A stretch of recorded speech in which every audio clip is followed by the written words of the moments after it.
Now let us turn to another thread of the story. Hari had arrived at a noodle shop and was eating. The tall stack of bowls beside him was nearly as tall as he was. After Hari finished the noodles and paid with berries, Usopp arrived with 3 children and some villagers. They pointed at Hari and announced, "This is the pirate." The villagers looked him over. Sharp sword-like brows and bright star-like eyes, height of 188 centimeters, well-defined, yet not exaggerated muscles, dressed in a flowing white robe. He was exceedingly handsome. His bearing carried an innate intimidation, yet was not terrifying. Instead, there was a scholarly, aristocratic air. The villagers murmured among themselves, "This doesn't look like a pirate at all. He looks like a young lord from a wealthy family. No more like a young nobleman." "Usopp, you've been going on about pirates so much. You see pirates everywhere. I know you see everyone as a pirate. Why don't you apologize to this young gentleman right now?" the villagers complained. Hari smiled at the villagers and Usopp and spoke, "It's quite all right. This long-nosed gentleman bears no ill intent. Let us let the matter rest here." Usopp felt a surge of gratitude. Looking at Hari, he immediately struck up a conversation and launched into his tall tale performance. Afterwards, he brought Hari along to Kaya's house.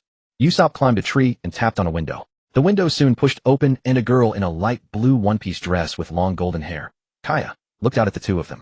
Kaya's gaze quickly turned to Hari. Her cheeks flushed slightly, and her heartbeat quickened. She thought, what a handsome man. Then turning to Usopp, she asked, "And this one is?" "Ah, this is Hari, a traveler," said Usopp. Hari in turn was studying Kaya. Fair porcelain skin, a delicately curved figure, shapely and slender, and those long beautiful legs. If only paired with dark stockings they'd be perfect. "I must recruit her onto my ship," Kaya blushing lightly said to Hari. "Hello Mr. Hari, I am Kaya. I aspire to become a ship's doctor one day." "Hello Miss Kaya." Hari's gaze was firm as he looked at the beautiful young woman before him, his eyes alight with a passionate gleam. "My dream is to travel the entire world to explore those uncharted domains. And at the same time, if I encounter any injustice, I shall step forward without hesitation. Therefore, I would like to take the liberty of asking, might I invite you to serve as my ship's doctor?" Kaya's mouth fell open in astonishment, unsure how to respond. Her heart was both thrilled and anxious. After all, this was such a special and challenging request. After a while, she finally found her voice again and stammered, "Mr. Hari, really, I am willing. But I have been frail and sickly since childhood, always falling ill. Can I truly adapt to life upon the sea?" Hari smiled comfortingly and said, "Of course you can, Miss Kaya. Don't worry. I happen to have a miraculous medicine here that can help improve your constitution and make you stronger and healthier." Having spoken, he gestured to Kaya to step aside. Then, like an agile rabbit, Hari silently leapt into the center of the room without a sound. Immediately, he stood steadily beside Kaya. His right hand swiftly slipped into his coat pocket and searched. In a blink, a vial of faintly glowing blue liquid appeared in his hand. Hari handed this precious medicine to Kaya, gently encouraging her, "Drink it, Miss Kaya. This medicine will bring you an unexpected transformation. It will gradually restore your health, and you will no longer be troubled by illness." Kaya took the medicine, and her eyes revealed a flicker of anticipation and gratitude. Without hesitation, she opened the cap, tilted her head back, and drank the pale blue liquid in one go. In an instant, a cool sensation spread throughout her entire body, as though every cell had been infused with new vitality. After finishing the medicine, Kaya felt her spirit state markedly improved, and her once frail body seemed to gain a measure of new strength. She gazed at Hari with gratitude, her eyes filled with pleasant surprise and emotion. Hari looked back at her quietly, a satisfied smile on his face, as though he had just accomplished something truly important. Internal monologue about the gene medicine weakling version, which can strengthen a weakling's constitution and grant them a ton of tremendous strength. While this is only the weakling version, one should know that the giant Oz is 67 meters tall and weighs at least 50 tons. Internal thought continues about mighty weapons weighing 5 tons being the limit. Upon hearing this, Kaya drank without hesitation, sweet taste with a hint of fishiness, a small residue lingering at the corner of her lips. 3 minutes later, Kaya's entire body was drenched in sweat and emitted a fishy stench. She felt power coursing through her limbs. She felt it was miraculous, as if she could punch a tiger to death with one fist now. Of course, that was impossible. That would require Haki on top. After her transformation, blushing, Kaya said, "Mr. Hari, I'll go take a bath first." Saying so, she hurried off toward the bathroom. Kaya hurriedly undressed and stepped into the bathtub.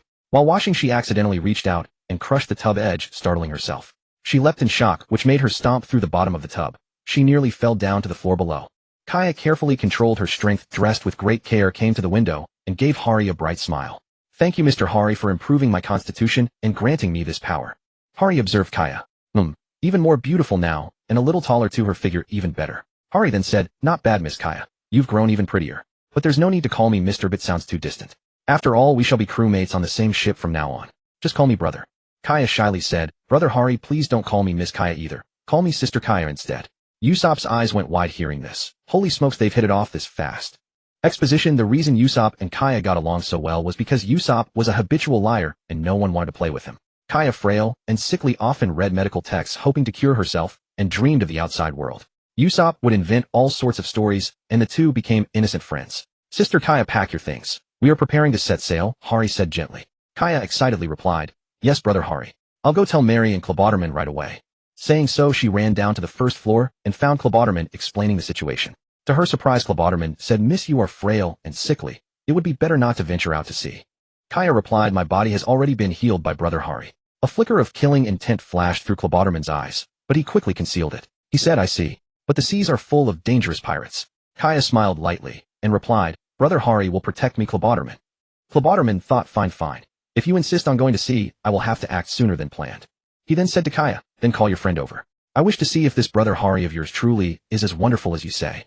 Kaya, hearing this, ran out of the parlor. I'll go invite him right away. Kaya soon arrived at the courtyard and saw Hari. Brother Hari, Klabauterman wishes to meet you. Hari's internal thought, Kuro, that guy. Could he be planning to silence me? But with my strength, I'm already invincible throughout the four seas. A mere Kuro is nothing to me. Internal monologue, speaking of which, that guy Kuro realized that being a pirate made him too conspicuous, so he faked his own death. Using one of his crew members as a substitute, he had the hypnotist Django hypnotize him, making his crew believe that man was Captain Kuro. He set up the Marines to surround and kill him, murdered all the witnesses, leaving only that crew member and a Marine officer, perfectly clearing himself from suspicion. Arriving at Zilabu village, he disguised himself as a crewman cast off by a fleet, was taken in by a family, and became their butler. Wearing a hypocritical mask, he made every villager believe in him. Kurabatel, the second cleverest after Ben Beckman.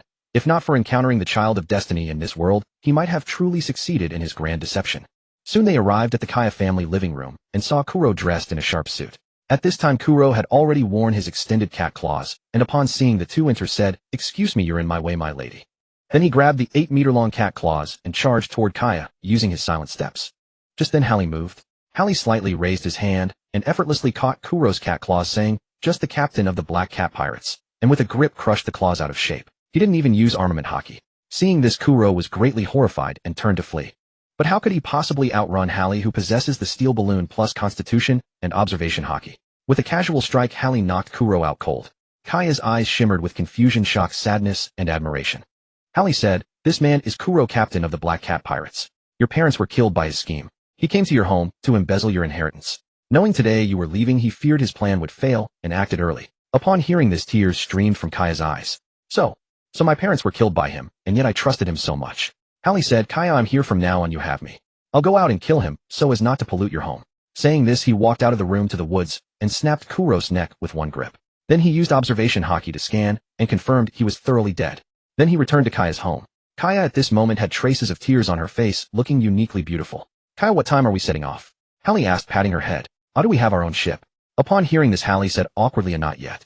Kaya smiled brightly and said, brother Hali, then we'll use the Mary to sail. As for when to depart, let's prepare and set off tomorrow. The next day on the Mary, Kaya and Hali waved goodbye to those who came to see them off. Kaya looked at Usopp and said, Usopp, wait for your companions, we'll meet again on the sea someday. As for whether he knows how to sail, it doesn't matter. After all, Luffy once drifted along the ocean current and reached Koko's village in Bartai. Hali wasn't anxious at all. The ship was stocked with enough food for 7 days of sailing, plus food Hali bought himself that could feed 7 people for half a year, stored in his system space. The ship also had a training room with equipment for the two to cultivate in, along with a barbell. It should be noted here that cargo ships have a load capacity ranging from several thousand to several 100,000 tons. Of course, the power needed to destroy a ship and the power needed to lift one are different, just like how Little Us lifted warships and smashed them around. Also, strength and defense are different things, just like how Little Us was sent flying by a single blast from Bartholomew and collapsed. Therefore, even with the Steel Balloon plus Constitution, Hali cannot neglect his training. Otherwise, like Big Mom, who exhausted her vitality from giving birth her whole life, once her body weakens it won't be good. Hali said he can do it, but he must not stop training. As for having children, Hali said he'll wait until he becomes the strongest and has a stable environment to consider. Mobilizing his Haki to clear that shouldn't be too difficult. Since he came to the world of One Piece, Hali said a harem is definitely going to happen. Hali shook off the immature thoughts in his head, looked at Kaya beside him, and said, Kaya, do you want to become stronger? Kaya, yes, brother Hali. I was always tormented by my weak body before, but now that I'm healthy, I want to work even harder to become strong, so I can help brother Hali. Hali felt deeply moved upon hearing this, and said to Kaya, good, then I'll teach you the training methods for armament Haki and observation Haki. Of course, the most basic physical training cannot be omitted either. Let's go to the training room. In the training room, Hali looked at Kaya and said, observation Haki allows you to sense the enemy's attacks. Stronger observation Haki can even foresee the future and read minds. Armament Haki mobilizes the power within your body, allowing you to coat yourself in a layer similar to armor to enhance defense. Stronger armament Haki can be projected outward onto weapons for internal destruction. As for Conqueror's Haki, it's 1 in a million innate and cannot be acquired through training. With a single glare you can knock out those with weak wills. Of course, that's ordinary Conqueror's Haki. Higher level Conqueror's Haki can affect the physical world, wrapping around the body to cause damage. The best way to train Haki is through battle. This is how Haki operates, blah blah. After speaking, he began instructing Kaya's training. In the training room, there were floating mechanical iron balls swinging at moderate speeds. Dodging among them trains observation Haki. Although getting hit won't cause serious harm, it will hurt a lot, stimulating one to dodge. After Hallie finished teaching, he picked up a barbell nearby and began doing squats, deadlifts, crunches, and weightlifting. Half a day later, Hallie was drenched in sweat, his white shirt clinging to his muscular physique, broad shoulders, narrow waist, 8-pack abs. At this moment, Kaya was also soaked through, and the two exchanged smiles, both blushing slightly. 3 days later, Kokoja Village. This was originally a peaceful and tranquil small village inhabited by a group of simple villagers. But due to the arrival of the Arlong pirates, it became filled with death. The Arlong pirates is a crew of fishmen who left the rule of Jinbi, one of the 7 warlords of the sea. Captain Arlong is a sawtooth shark fisherman whose dream is to dominate the East Blue, establish a fishman empire, enslave humans, and spread evil. Arlong is extremely despicable, cruel, and treacherous, with intense racial discrimination, believing that fishman blood is more noble and their strength is greater. In his youth, Arlong also longed for humans, but because of human persecution of fishmen, he began to hate humans. After leaving the Sun Pirates, he led his subordinates to attack villages in the East Blue, established the Arlong Empire in Nami's Kokoja village, began his rule, colluded with Captain Nezumi to oppress the villagers, and even tried to seize the 100 million berry Nami had saved over 8 years to buy the village. Later he was beaten by Luffy, who came to seek justice for Nami, and his proud sawtooth nose was broken off, finally taken away by the Marines. Hallie and Kaya arrived on the island and stored the Mary in their system space. Kaya saw this and asked in surprise, "Brother Hallie, what is this? Where's the ship? How did it disappear?" Hallie heard this and took the ship he had just stored in his system space back out. "It's right here." Then he stored it again and said, "This is my ability. I have a storage space so you don't have to worry about the ship getting lost." How amazing! Brother Hallie is so incredible. Not only strong, but also has such powerful abilities, Kaya said excitedly. Hallie and Kaya walked between the village houses when 2 fishmen came toward them, shouting loudly, "Who are you? I've never seen you before. Did you pay the berry? Do you know whose territory this is?" Hearing the fishmen's words, Hallie frowned and said, "How noisy." Then with a casual strike, he slapped the 2 fishmen dead. They're used to acting so arrogantly. If they didn't die, these villagers would suffer more oppression in the future. In the distance, a girl with orange hair wearing a bikini top showing her toned abs saw this scene, murmured that it was bad, and stepped forward saying, "You 2 killed Arlong's subordinates. Aren't you afraid of their retaliation? That's a 20 million berry bounty pirate crew." Hearing this, Hallie smiled and said, "Oh my, so there's a pirate crew here too. How convenient. I'll wipe them out while I'm at it." Hallie observed Nami, feeling she looked even more beautiful than in the anime. "You two, don't act recklessly. The Arlong pirates are no ordinary pirate crew. Fishmen are more than 10 times stronger than humans, so the bounty isn't just a mere 20 million, Nami said urgently to Hallie. Hallie said nothing, just shook his head slightly. Nami, who had suffered under the Arlong pirates' oppression for years, had resisted and hired bounty hunters during that time, but to no avail. So she could only hope to save up 100 million berry to buy the entire village. Hallie expressed understanding, so he said nothing but used his observation Haki to sense and walked toward Arlong Park. Within Arlong Park, once bustling with joy and laughter, the atmosphere abruptly turned tense. Harry unleashed an overwhelmingly powerful Conqueror's Haki, without warning, sweeping through like a violent storm.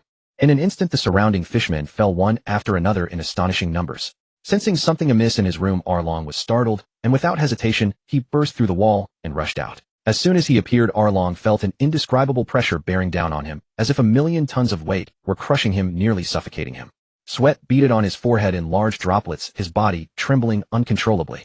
He glanced around in terror, only to see that all the other fishmen had collapsed with their eyes rolled back, their fate unknown. "You? Who are you? What have you done?"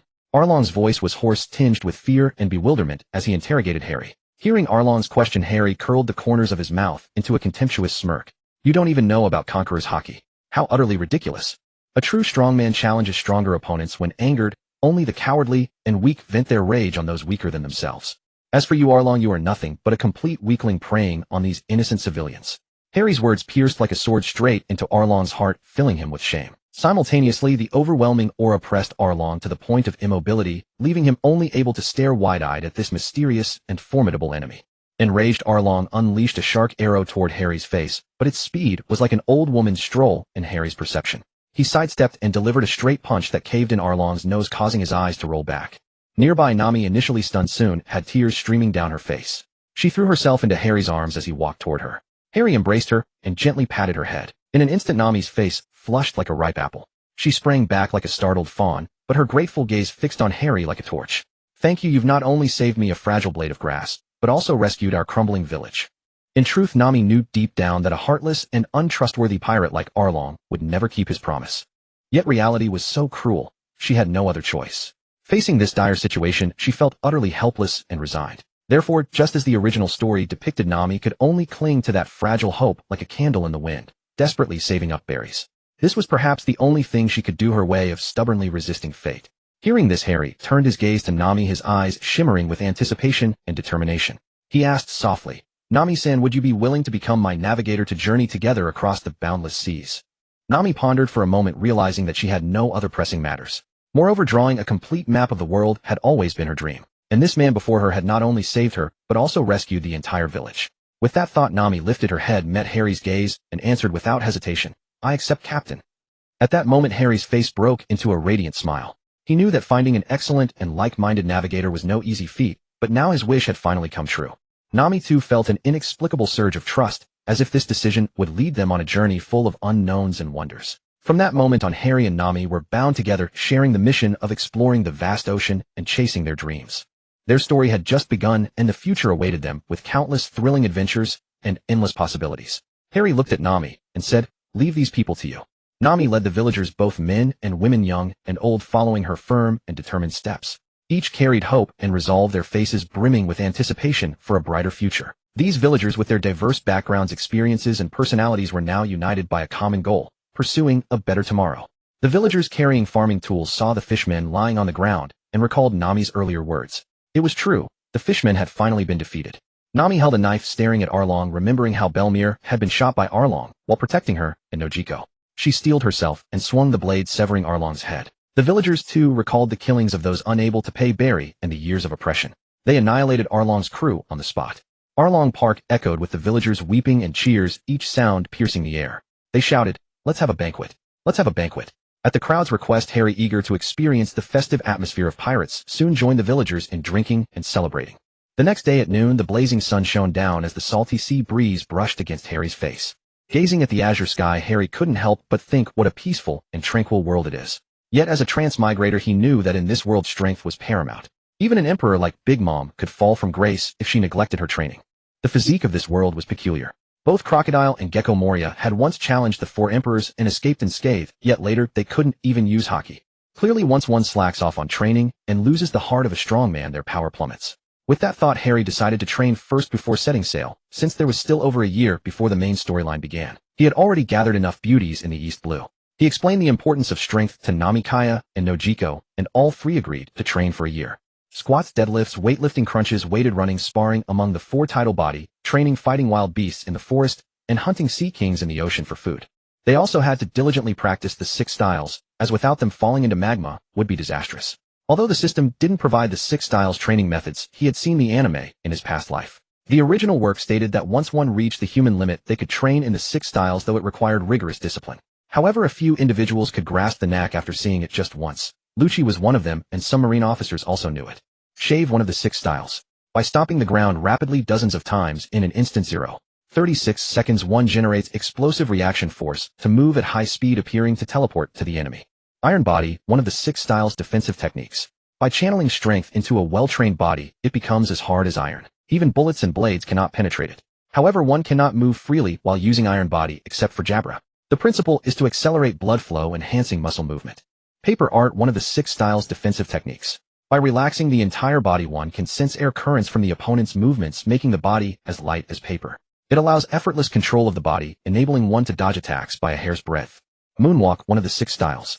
By kicking the air with powerful leg strength, one generates enough lift to walk in the air, like climbing stairs, though cannot stay aloft for long. Using this aerial mobility technique, one can attack from the enemy's blind spot in the sky.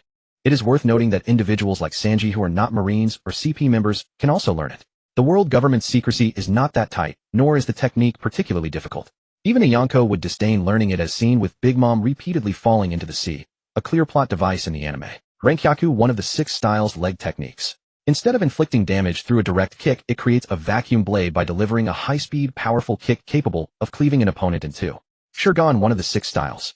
A technique with the power of a bullet. By concentrating all strength into the fingers, a hardened fingertip delivers a lightning-fast strike.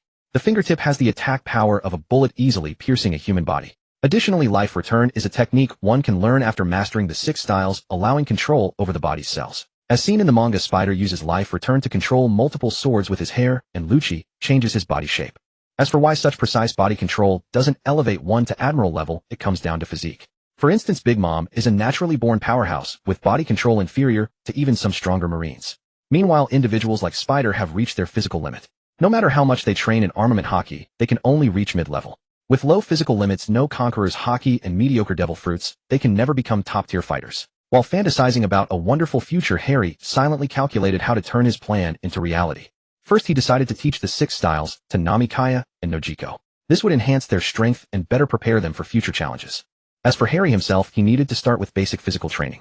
Once he had a solid foundation, he would venture into the deep sea to hunt sea kings, continuously honing his observation armament and conqueror's Haki.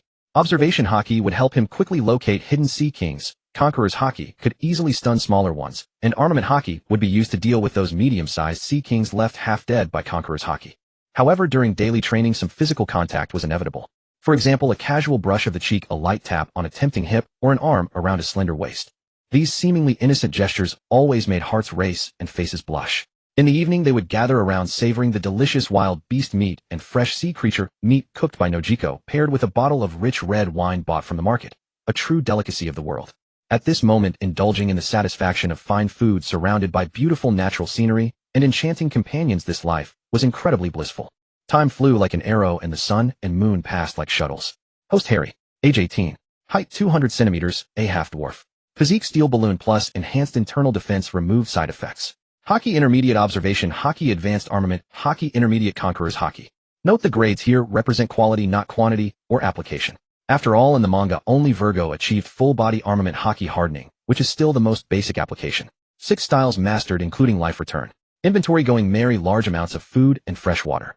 Crew navigator Nami, chef Nojiko, Dr. Kaya. In 1 year, strength has soared. Now taking on a mere admiral or Yonko should be no problem. Of course, defeating them doesn't mean capturing them. After all, the steel balloon plus physique is too strong. Without advanced applications of Haki, it's hard to break through its defense. With armament Haki layered on top, without top-tier Haki, no one can harm him. However, this is just stat data. Actual combat might be lacking since he has far fewer battles compared to top-tier fighters. But setting sail at the peak is truly a blessing.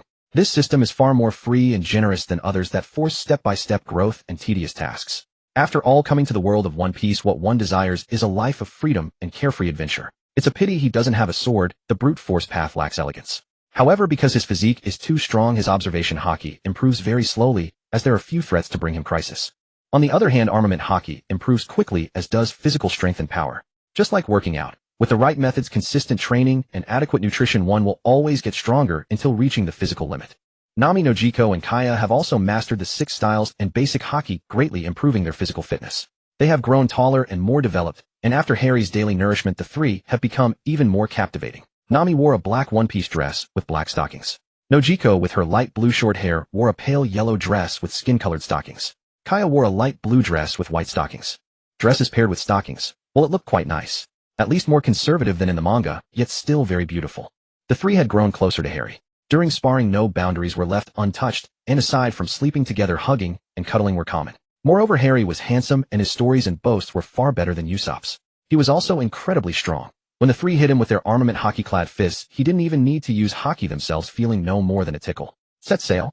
Weigh anchor. Nami pointed the compass and chart, and they headed in one direction.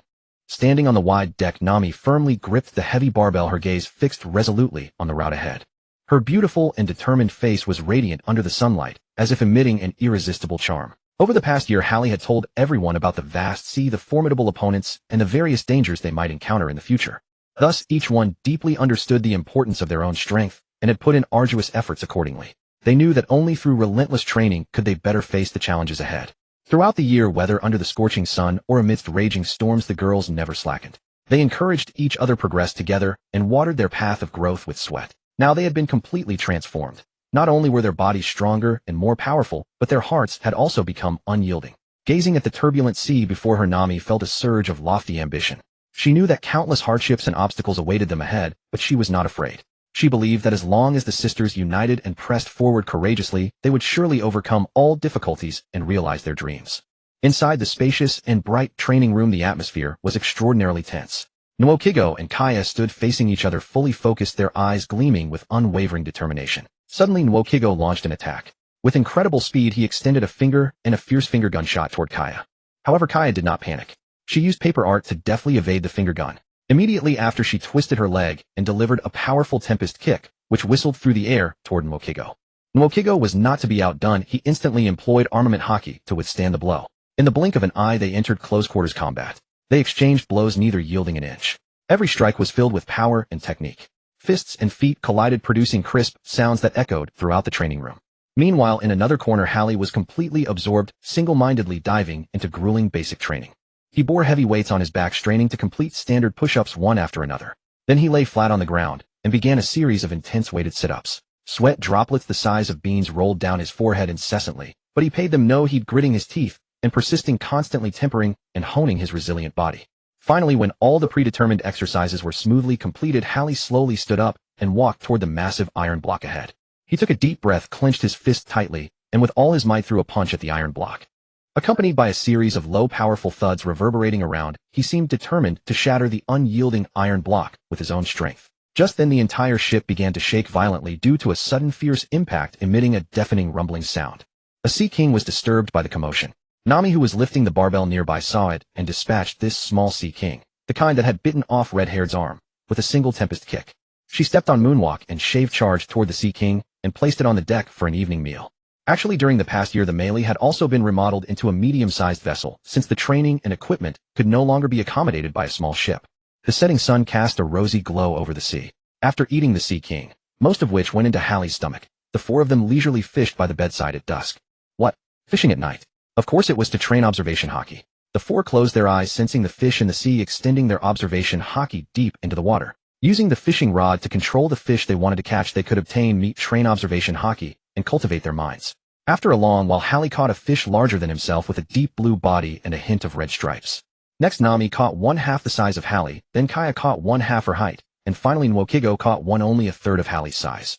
Halley took out 4 glasses of milk from his spatial storage and handed them to the 3 girls, drinking together. He looked at Nami. How much longer until we reach Luoga town? About 20 days or so. This voyage duration was deduced from comparing the moon phase on the night at Waishiji Peak with that of the first night in Kekiaxi. Since the 2 moon phases were roughly the same, it could be inferred that about a month had passed from the first night in Kekiaxi to the arrival at Waishiji Peak. Halley thought for a moment it was only a rough comparison of an uncertain time. Coming to this world, he couldn't treat it entirely like a manga. Over half a month later, many reckless pirates tried to rob them along the way, but the girls dealt with them all. They seized, on no recovered, about 10 million berries. As for those pirates, they didn't bother exchanging them for berries. Too troublesome, and they didn't need the money. The captains were killed, the crew knocked out, the ships smashed, and they were left to fend for themselves. They had also seen many merchant ships being plundered and had rescued quite a few, including one belonging to Kaya's family. Nami-chan, the island ahead is Lobetown, right?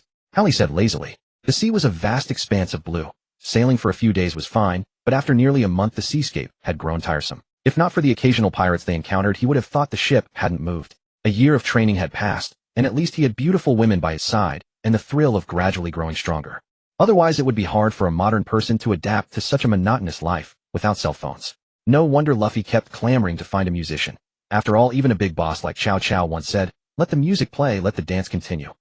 If not for personally experiencing the fundamental rule of this world, that power is paramount, and the wonderful sensation of constantly strengthening and surpassing oneself, probably everyone present would find it difficult to keep going. Sunny and bright Lobetown was bustling with activity. The handsome and charming Halley was accompanying 3 beautiful and graceful women as they strolled through a fashionable clothing store. One of the women had just stepped out of the fitting room. She was looking at Halley, who seemed somewhat idle, with a joyful and expectant expression, and asked softly, "Halley, how do you think this dress looks on me?" This girl named Kaya, her face brimming with happiness and excitement, yearned for Halley's affirmation and praise. A white headpiece paired with a black and white striped dress, and further down black stockings ending 2 inches above the knee with black high heels on the feet. Oh, isn't this a maid outfit? Kuya is so good at this. Why am I suddenly feeling excited?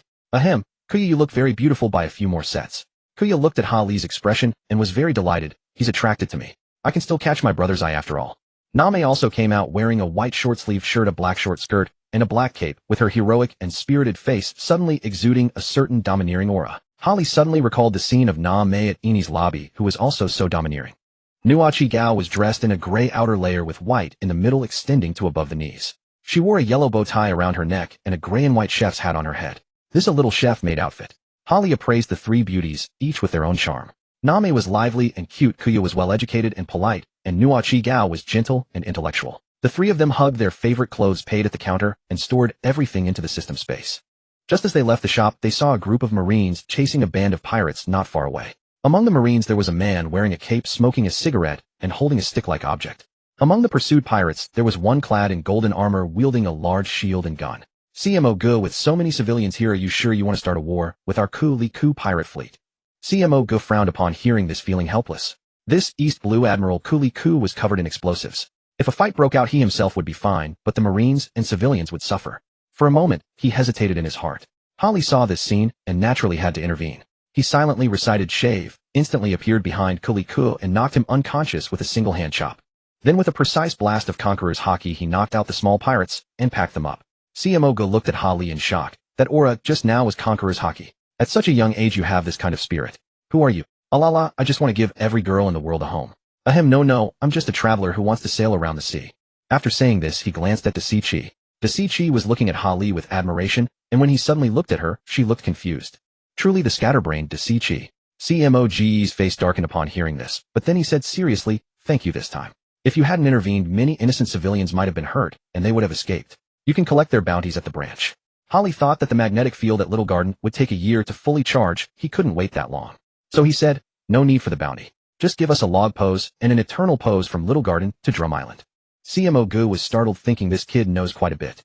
Alright, come with me to the Marine base to get them. From Reverse Mountain, 7 magnetic forces extend outward. At the start you can choose any one, but no matter which island the magnetic force starts from, once chosen, it cannot be changed. You can only follow the route from island to island.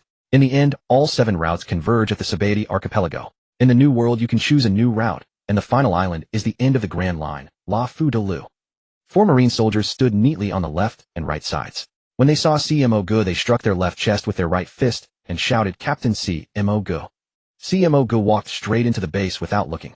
Inside the base, one squad of Marines was training in swordsmanship using standard Marine sabers, and another squad was doing long-distance running drills.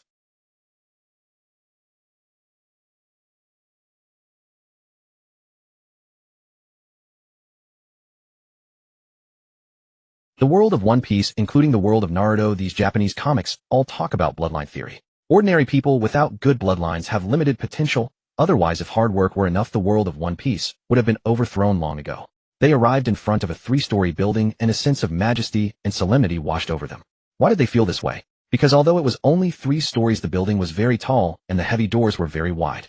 As for why this was, perhaps because the monsters in the One Piece world were all very tall and their builds were indescribable. In CMOG's office, CMO Gu rummaged through a drawer and found an unused log pose. Then he said to Dasichi, go to the warehouse and find the eternal pose from Little Garden to Drum Island. CMO Gu looked at Holly and asked, are you interested in joining the Marines? With your strength you could easily be a captain at headquarters. After capturing a few more pirates and passing an assessment, it's possible to become a rear admiral or even a vice admiral. Holly looked at CMO Gu and said playfully, there are too many restrictions in the Marines. Sometimes you have to obey orders from superiors even when you don't want to. Do you think I would join a? CMO Gu was silent for a long time. During his time at the Marine training camp, he had performed excellently, but because he offended his superiors and always opposed them, he was sent to this godforsaken place.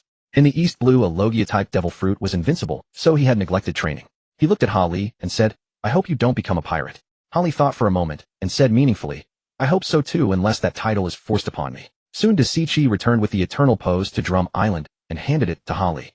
It was then that Holly truly took in Dasichi's appearance. She wore a black cheongsam slit to the top of her thighs, a blue plush coat, short dark blue hair, red glasses, and a sword at her waist.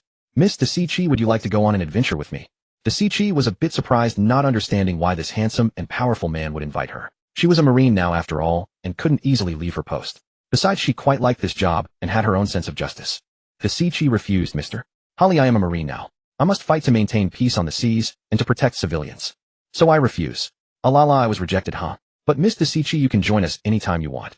Nami, Nuachi Gao, and Kuya exchanged glances and rolled their eyes at Holly in unison. The 3 girls thought, this little bastard, aren't we enough for him? He hasn't even eaten the meat in his mouth yet, but he's already eyeing the food in the pot. Leaving the Marine base, Hali remembered that Su Along had bought 2 swords of the 50 skillful grade in Lobetown. He certainly wouldn't take the Guiche. Hali had great respect for Su Along. As a fitness enthusiast when watching anime, the one he admired most was Su Along. Only Su Along's path to strength seemed most reasonable to him, lifting barbells whenever he had time and practicing swordsmanship. However, the sword Shuezo was destroyed at Eni's lobby. Hali felt regret and decided to buy it later to show off. Influenced by movies from his hometown, he also yearned for scenes of flashing blades and sword lights, like a single sword illuminating the cold of 19 continents. This was the romance of a man who hadn't picked up a wooden stick as a child, dreaming of helping the weak and punishing the strong and foolishly swinging it at bushes. Although he didn't know any swordsmanship, he had advanced armament Haki and fusion, intermediate conquerors Haki and fusion, and terrifying physical strength. If the knife is not sharp and the horse is too thin, what can you use to fight me? He could simply use brute force to overcome all techniques, and with Haki the blade had sharpness, and it looked cool to wield. After asking the Marine on duty at the gate where the weapon shop was, they took a stroll and observed the local customs of Lobetown. They arrived at the weapon shop. The owner greeted them with a warm but sly merchant smile face. "Dear guests, this shop has the best swords in the town. Our shop is an old establishment since 300 years ago. Blah blah, a swordsman chooses his sword, and the sword also chooses its swordsman." Hali looked around and thought, what junk is this? You talk a good game, but there's not a single good sword. He walked over to a wooden barrel, saw the cursed sword Sandai Goeche, and said, "This sword is not bad." The owner was flustered and quickly said, "This is a cursed sword. The previous 2 owners said it was good. Oh no, they both died. You mustn't use it." Upon hearing this, Hali tossed the sword into the air. He used his observation Haki to sense it, and found no danger. He directly extended his arm, but awkwardly the blade hit his arm, and then fell to the ground. Hali smiled, awkwardly picked it up, and tossed it again. It hit his hand again. After trying more than a dozen times, just as Hali was about to give up, the sword finally fell down, without hitting his arm. "Boss, look, nothing happened." The weapon shop owner. "Customer, this sword is not suitable for you." The owner's voice trembled. "What kind of monster is this? This is a cursed sword, and it didn't even break his skin." "Harry." "Alright then, shopkeeper, do you have any fine blades here?" "If not." Weapon shop owner. "Why yes. I'll fetch one for you right away." He returned to the back room, and brought out a sword with a black scabbard and an elongated blade.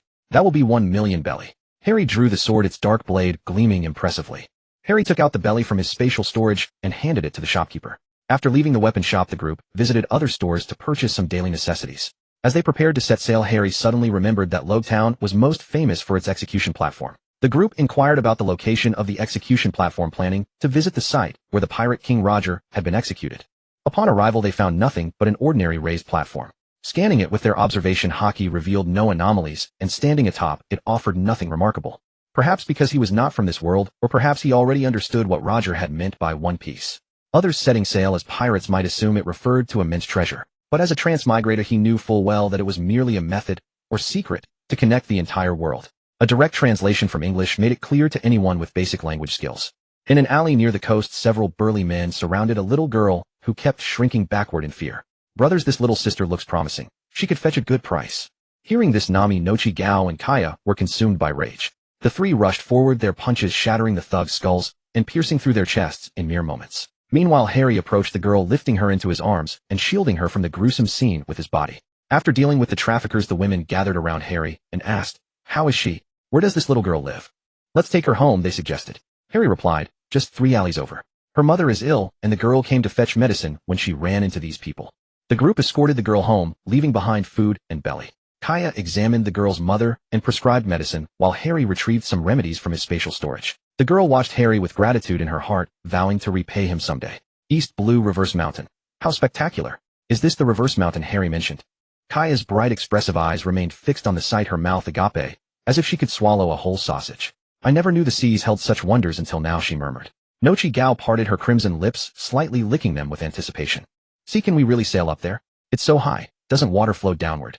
Nami jumped suddenly, whether from excitement or fear, startling everyone nearby. Harry witnessed such a magnificent sight for the first time, thinking to himself that Newton's coffin lid couldn't hold anymore. He grew even more eager for the adventures ahead.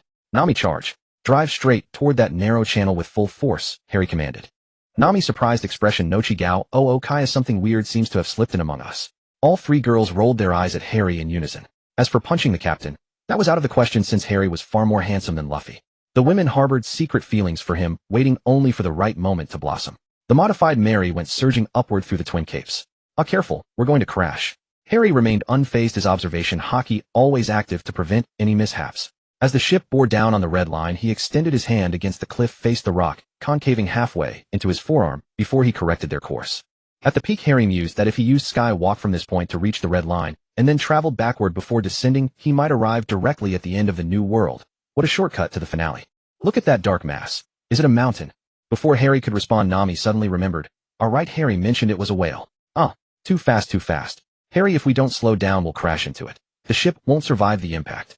Harry smiled helplessly. A direct collision was impossible given the vessel's limitations.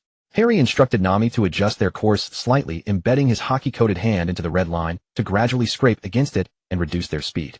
From a distant island, Crocus witnessed the scene and was taken aback. Were newcomers this outrageous nowadays? Harry noticed it too, but paid it no mind. He told Laboon that Brooke was trapped on the horror three-masted ship with his shadow held by Moria, then instructed Nami to set course for Whiskey Peak. As dusk settled with a gloomy sky, the group arrived at their destination and were greeted by a band of bounty hunters. Welcome to Whiskey Peak. We're all bounty hunters, natural enemies of pirates. We have the finest liquor here, and as hosts to first-time visitors, it's our duty to treat you well. This way, please. After speaking, he cast a lecherous glance at the women, while the other hunters behind him fixed them with predatory stares, their eyes lingering suggestively on their figures.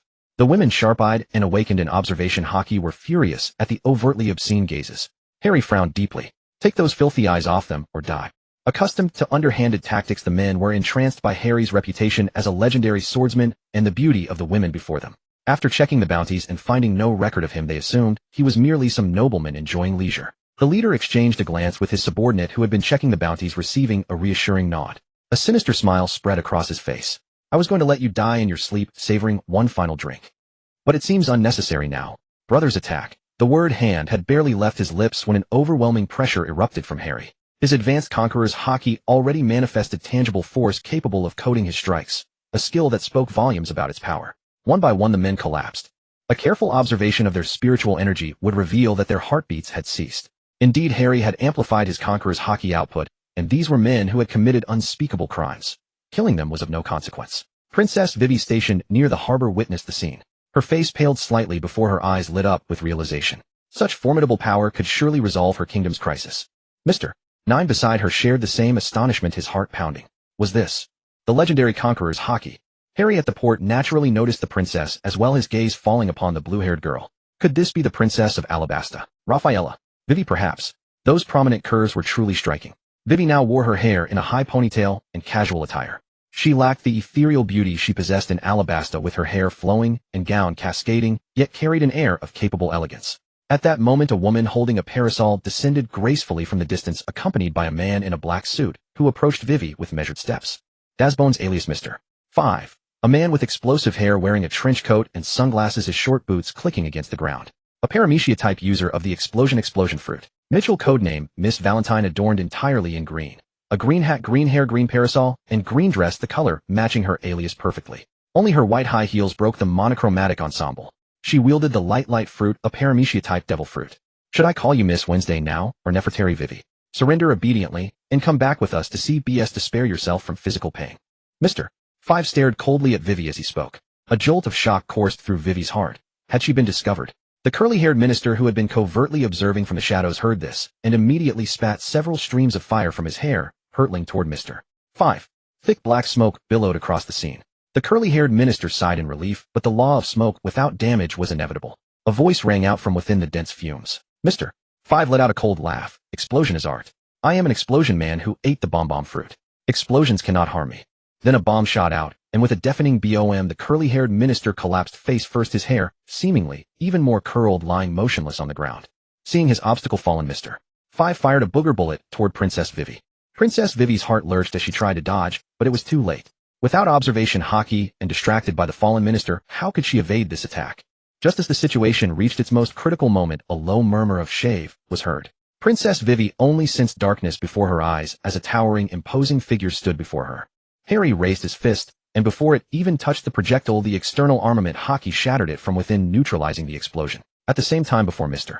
5 could even register his astonishment, a flash of white light streaked past. Then he felt the world spin, and he saw a headless corpse, a sight that seemed oddly familiar. At that moment, Mr. 5's consciousness severed completely, his soul returning to the beyond. Harry slowly sheathed his blade. Vivi felt that his silhouette was incredibly handsome.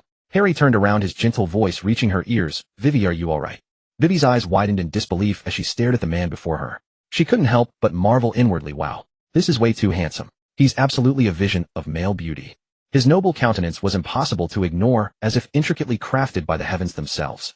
In that heart-stopping moment, just now she had thought she was done for.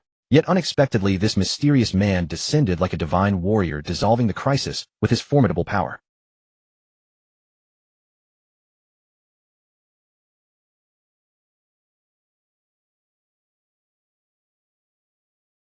At this moment, she was filled with gratitude and admiration.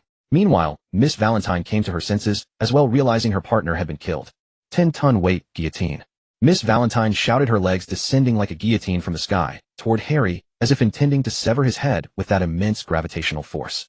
However, astonishingly, Harry remained completely unharmed, not even a single strand of hair damaged. Meanwhile, Makito, watching from the side, stared wide-eyed at the unbelievable scene. But in truth, Miss Valentine had already unleashed her ultimate technique. Due to overexertion of her devil fruit ability, her stamina was entirely depleted, and her body involuntarily collapsed into Harry's arms. Her body trembled slightly, clearly shocked, and enraged that her full power attack had failed to harm Harry. At that moment, Miss Valentine's heart was filled with a crushing sense of defeat. She could never have imagined that her all-out strike would have no effect on this man. She shook with fury, her eyes gleaming with unwillingness. But regardless, she was already powerless to launch another attack, and could only let her weak body lean against Harry. Not far away, a few girls were leisurely eating donuts, watching the scene with keen interest. However, upon hearing that remark, they instantly felt the sweetness of their donuts fade away. Hey, we haven't even been that intimate yet, one of the girls complained indignantly. Another girl chimed in, yeah, how infuriating. It looks like we can't just sit back anymore. If we don't take the initiative with this man's charm, who knows what number we'll be relegated to. At that, Nami, Nojiko, and Kaya exchanged glances, seeming to find resonance in each other's eyes. They nodded in unison, indicating that a silent understanding had been reached among them. Clearly faced with such an attractive man, they decided to no longer wait passively, but to take positive action to secure their own happiness. Harry held Makita in his left arm, patted Vivi's head with his right hand, and looked at Mr. 9, surrender or die. Mr. 9's body trembled slightly. I surrender. Harry didn't dwell on it. He merely said, if I ever hear of you committing crimes and oppressing the common people again, you'll find that even death is a mercy. Then he led the 5 beautiful women to a bar for drinks. At the bar, the owner was absent. Perhaps he had been killed by the conqueror's Haki earlier. But since he was lurking by the seaside to ambush and kidnap a dead man, was a dead man. Harry paid it no mind. They drank and ate fresh grilled meat from the system space. In his mind, Harry recalled a phrase, this is what you call living. After a hearty meal, Vivi's cheeks flushed as she looked at Harry and began to tell him everything about Alabasta. Brother Harry, could you help my country? Harry replied, of course, little Vivi. However, hearing the first part, Vivi was so overjoyed, she nearly jumped 3 feet in the air, but the second part made her heart tighten slightly. She was about to say, but what? I can agree to anything, when she heard Harry say, however, I lack motivation. How about you give me a kiss, and then I'll go save your country? Harry's tone carried a hint of teasing and jest, but his gaze was full of sincerity and anticipation. His words stirred ripples in her heart, like a warm current surging within. Hearing this, Vivi's face flushed crimson, and a wave of shyness and nervousness washed over her. She couldn't help but think, if it's brother Harry, maybe it would be okay. After all, he was so brave, intelligent, and trustworthy. So Vivi gently leaned closer to Harry, closed her eyes, and slowly brought her face near his. Her heart raced, and her breathing grew slightly rushed. Yet at this critical moment, Harry suddenly grinned mischievously, turned his head away, opened his mouth, and extended what seemed like a sinful tongue. This sudden move startled Vivi, who snapped her eyes open in astonishment. Harry burst into laughter, his eyes sparkling with mischief. The entire scene became light and amusing, and the previously tense atmosphere dissolved into laughter. Vivi couldn't help but laugh as well. Though a bit embarrassed, she felt no anger or resentment. On the contrary, she felt a unique intimacy and harmony. This small interaction brought them closer, adding a special understanding and sweetness between them. If it's really too difficult for brother Harry, you don't have to help. After all, it's the Shichibukai crocodile, and a Logia-type user. I'm worried. Vivi looked at Harry with sincere eyes.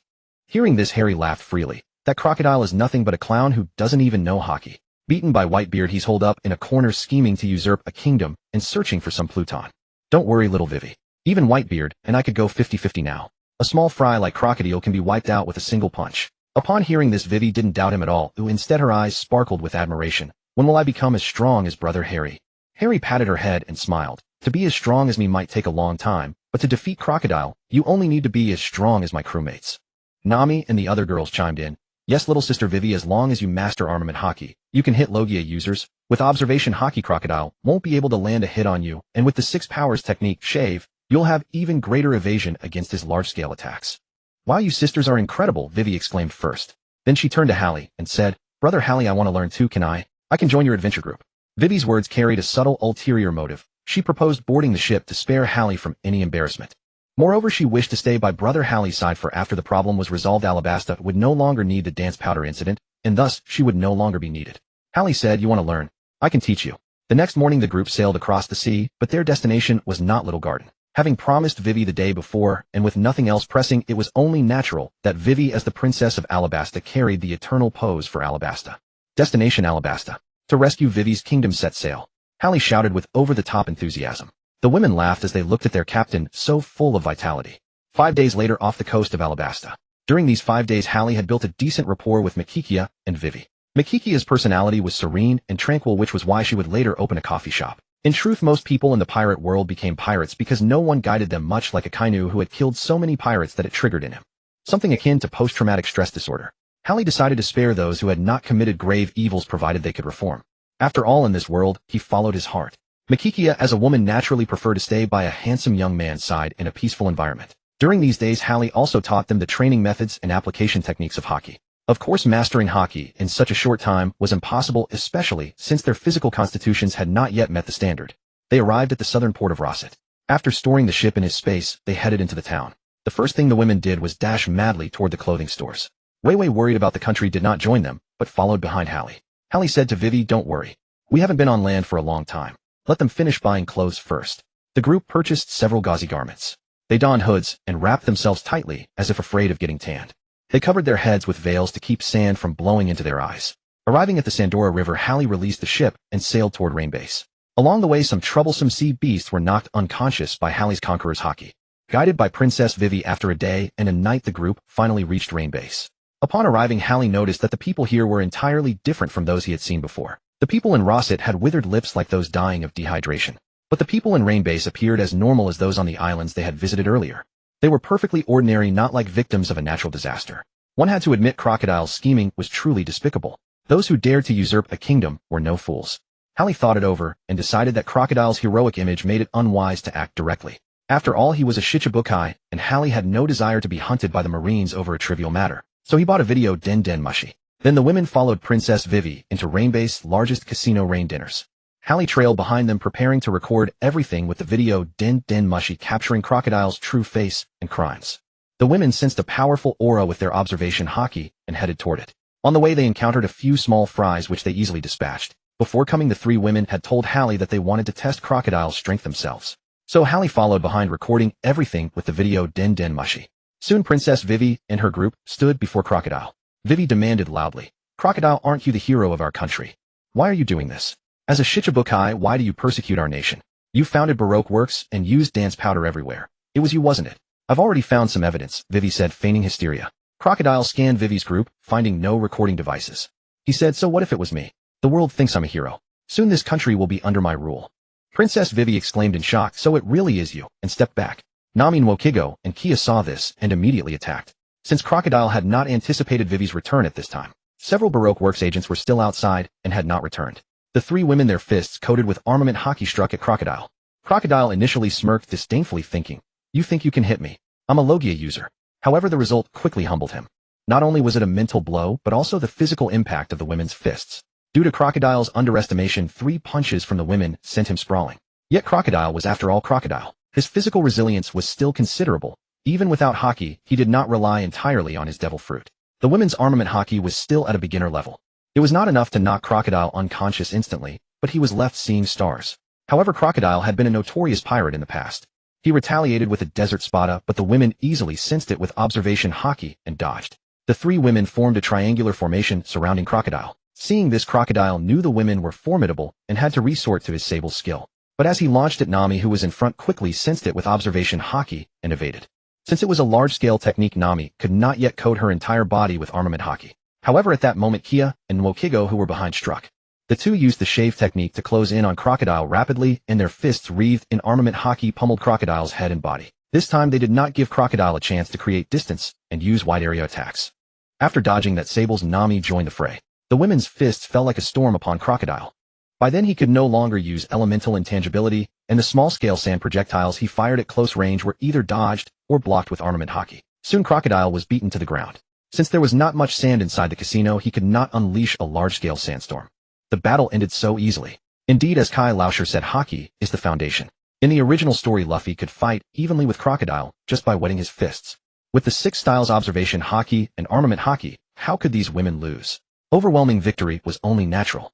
Holly stepped out at this moment, covering Shuezo with armament Haki and continuously adding Haki from a distance before handing it to Princess Wei Wei. Now cut off his head and take it to Kobula. With the image as evidence and his head, the people will soon be calmed. Seeing this, Wei Wei did not hesitate and beheaded him with one stroke. Meanwhile, Luo Bin upstairs did not intervene. Watching the scene below, she was slightly surprised. Is it time to change bosses again? Holly also noticed her and invited, Inaika Luo Bin, do you want to join us?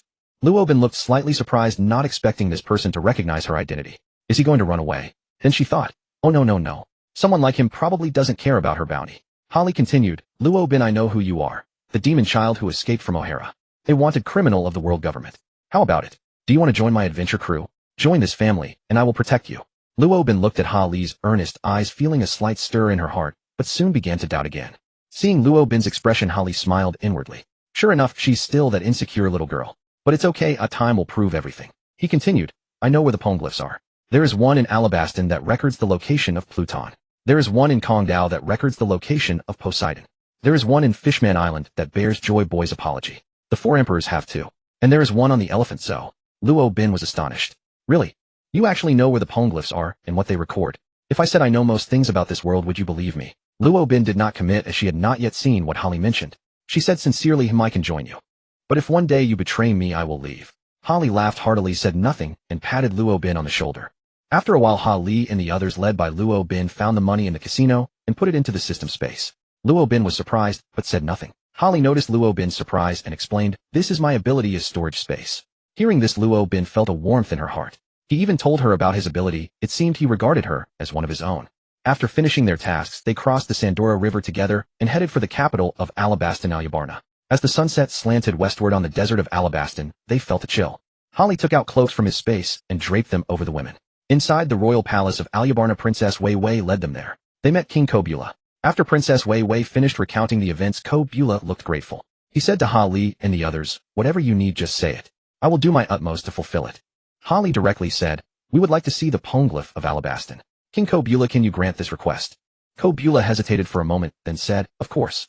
You have saved my kingdom and so many people. This small request we will certainly agree to. Kobula led them to the royal mausoleum beside the treasure vault. Opening the mechanism, they walked deep inside and arrived before the poneglyph. Luo Bin carefully read the history inscribed on it, recording it in a small notebook as she read. After recording, Luo Bin was startled. It was exactly as he had said. She glanced at Holly in surprise. Holly returned her a gentle look. Caught by that gaze, Luo Bin trembled and quickly averted her eyes. They returned to the palace, and Kobula instructed the ministers to prepare a banquet. After the banquet, Princess Wei Wei quietly slipped into the room arranged for Holly. She was blushing, hesitating at the door whether to enter. However, Holly, who was inside, had already sensed someone outside. He said gently, the door is unlocked. Come in. Hearing this, Princess Wei Wei's face turned even redder. She gently pushed open the door and quickly closed it as if stealing. Seeing this, Holly couldn't help but chuckle. Wei Wei's face reddened even more, and she lowered her head in shyness. I'm a beauty who cannot see her toes when looking down. Holly said, have you thought it through? If it's just to repay a debt of gratitude, you don't have to do this. Wei Wei softly hummed. I'm not entirely doing this to repay you. I love your heroic and spirited figure. As a member of the royal family, I know that capable people never lack women by their side.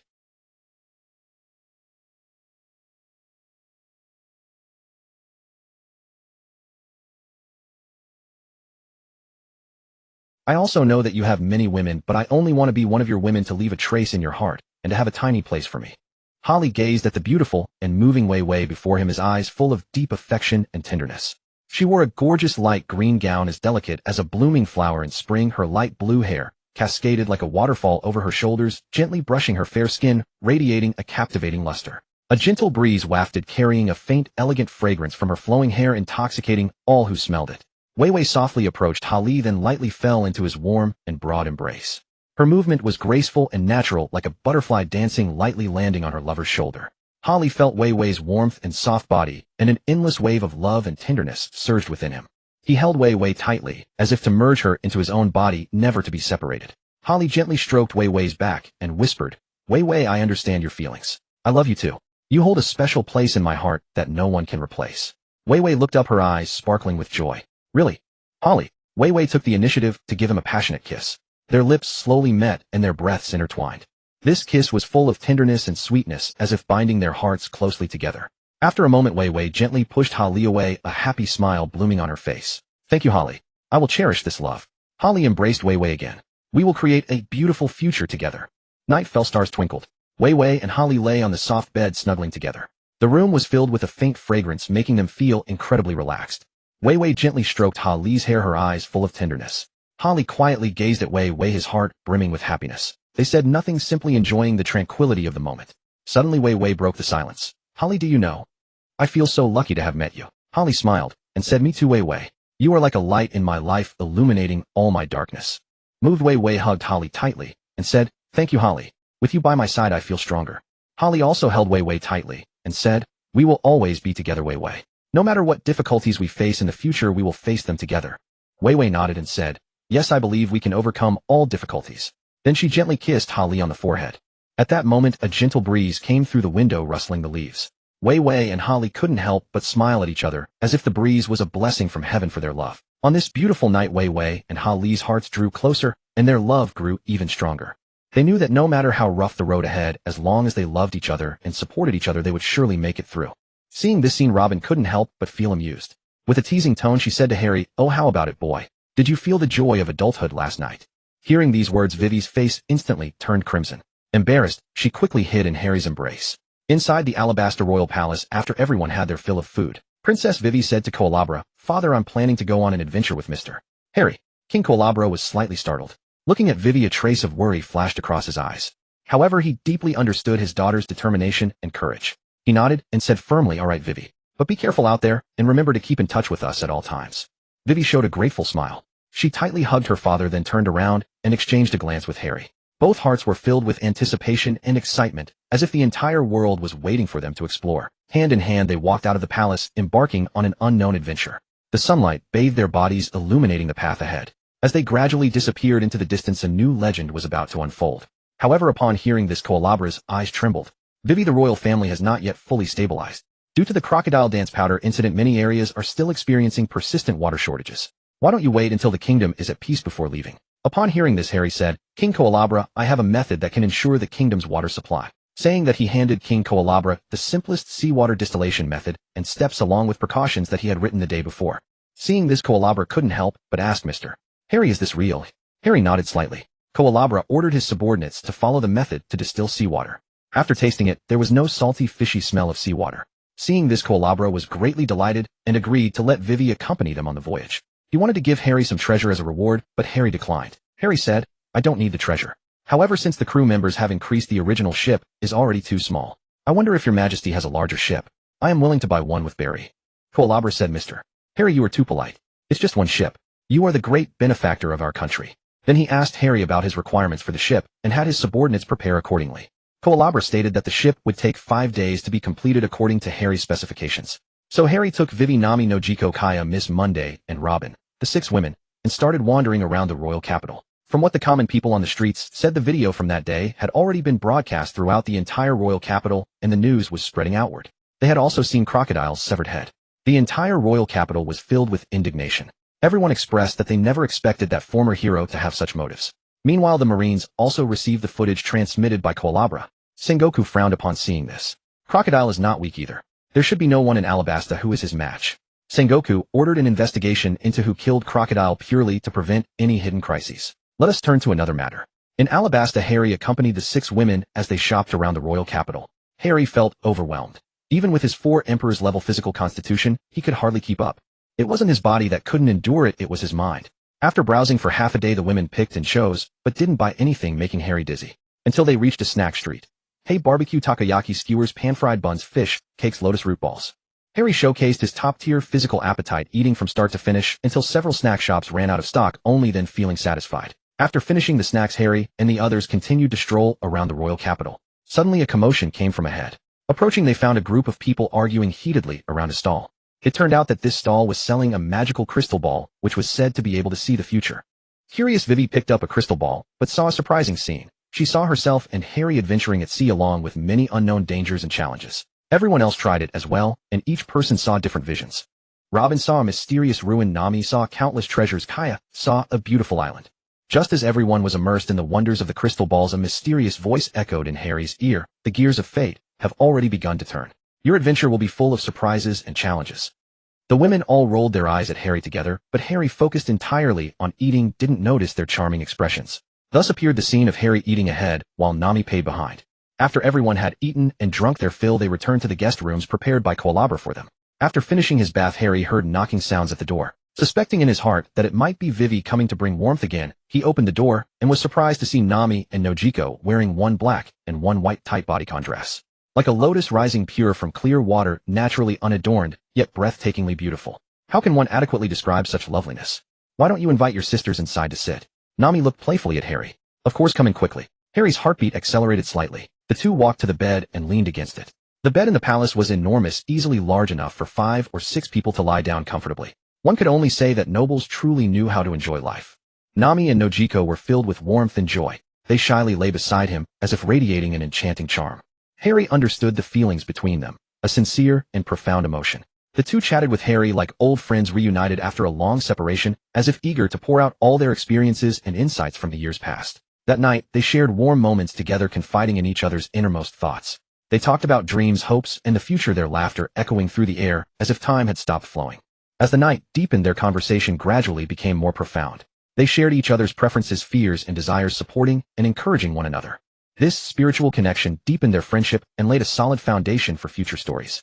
Finally, when the first ray of morning sunlight fell on the window, they woke up with smiles. Although the night had passed, the memories left would forever be etched in their hearts. This delightful evening became a beautiful moment in their lives and a witness to their shared growth. The next morning, as dawn broke, a plum blossom as light as an elf floated down like a dancing butterfly and gently settled upon the pristine white bedsheet. Nami and Nojiko peeked out from Harry's left and right sides like two playful kittens, their curious heads bobbing. Under the warm sunlight, Harry and the two women leisurely enjoyed the pleasure and relaxation of their bath.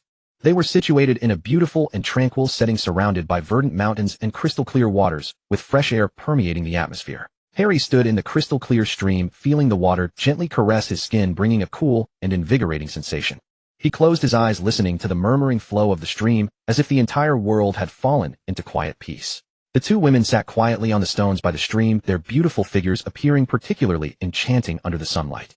One of the women possessed long, luminous orange hair that cascaded smoothly over her shoulders like silk. The other had bright, large eyes that revealed tenderness and intelligence in her gaze. The three of them immersed themselves in this serene atmosphere, communicating not through words, but through a resonance of hearts. The bath allowed them to forget all troubles and pressures, achieving complete relaxation of both body and mind. In this wonderful moment, they shared in nature's blessings together, feeling the beauty of life itself. Outside the door, several graceful and beautiful young women stood quietly, wearing smiles with a hint of anticipation and excitement in their eyes. It turned out that these women were all Harry's friends or attendants, waiting at this moment to call him out to enjoy a sumptuous lunch together. Princess Vivi heard this sound and instantly understood what they were doing, unable to help but display a gratified, knowing smile.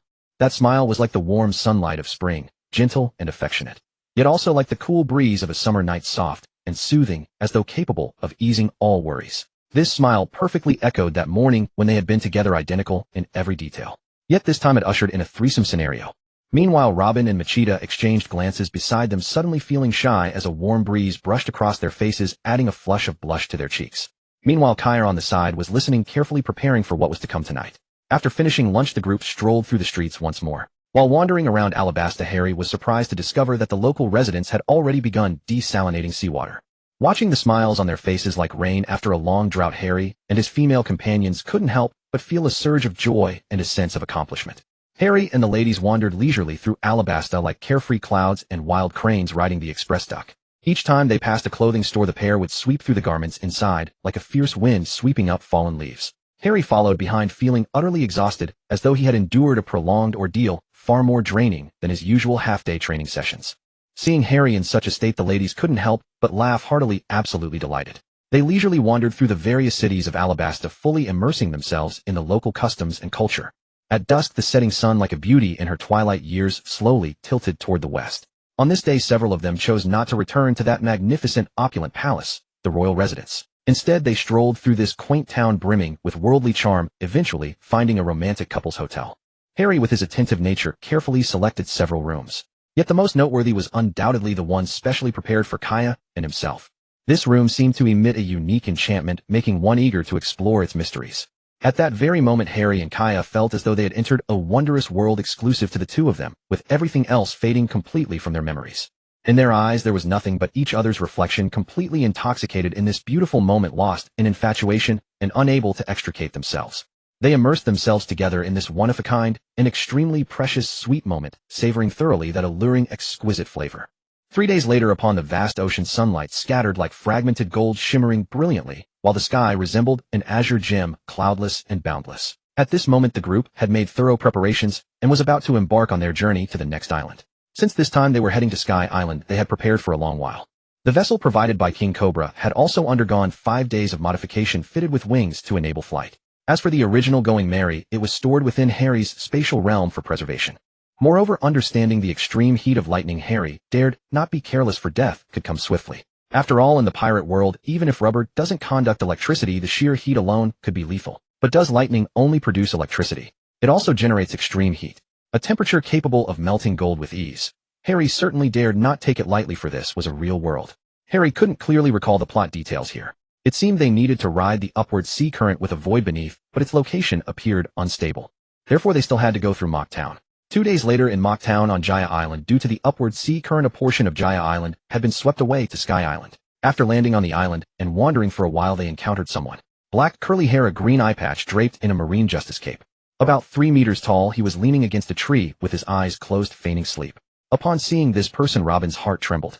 She hurriedly hid behind Harry. Harry, seeing this scene, comforted her, saying, "It's all right, I'm here." Upon hearing this, Robin's heart relaxed slightly, feeling somewhat moved. So this man could truly be relied upon. Harry looked ahead and said, Era, what could a full-fledged marine admiral like Kazan be doing on such a small island?" After hearing this tone, Kazan was initially startled. Then he smiled and said, "Nothing else important. Of course I came to see how that little girl from back then has grown. It seems she's doing quite well with you all. Have you found new companions for her? But do you know Robin's true identity? Do you know what she must face?" "Harry, of course she is. She is our companion. Isn't it just about facing the world government's pursuit? Didn't you let her go back then as well? From burning justice to lazy justice. Didn't you also reject this kind of marine justice?"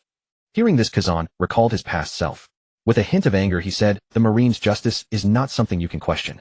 Kid, let me see your strength. What kind of power makes you speak such arrogant words?" "That's exactly my intention. However, there seem to be too many civilians in this place. Why don't we find an uninhabited island to fight instead?" After saying this, Harry turned back to look at the ladies. "Don't worry, find somewhere to eat and wait for me to return." Having said that, he stepped onto the sky walk and followed Kazan to the nearest uninhabited island. Arriving at the island, Harry, a burst of Conqueror's Haki pressing toward Kazan. However, since Kazan lacked Conqueror's Haki, this attack wouldn't give the audience the experience of splitting the sky. Feeling the pressure of the Conqueror's Haki, Qingji paused slightly. "I didn't expect someone so young to possess such spirit," he said, then launched a twin-horned spear. In an instant, countless ice spears materialized in the air, shooting straight toward Hallie. Hallie merely sensed it with his observation Haki. He realized he could dodge, but there was no need. He could take it head-on without any danger. He didn't even use Haki, directly tanking Qingji's probing attack with his bare body. Qingji, seeing that Hallie neither dodged nor employed any effective defense, felt disappointed. Was this all he had? Had Luo been chosen the wrong companion again? But the next moment the attack struck Hallie, leaving not a single scratch. Since Qingji was only testing, he hadn't used his full strength. But not even a scratch. Wasn't that too exaggerated? Qingji's mouth fell open. This physique.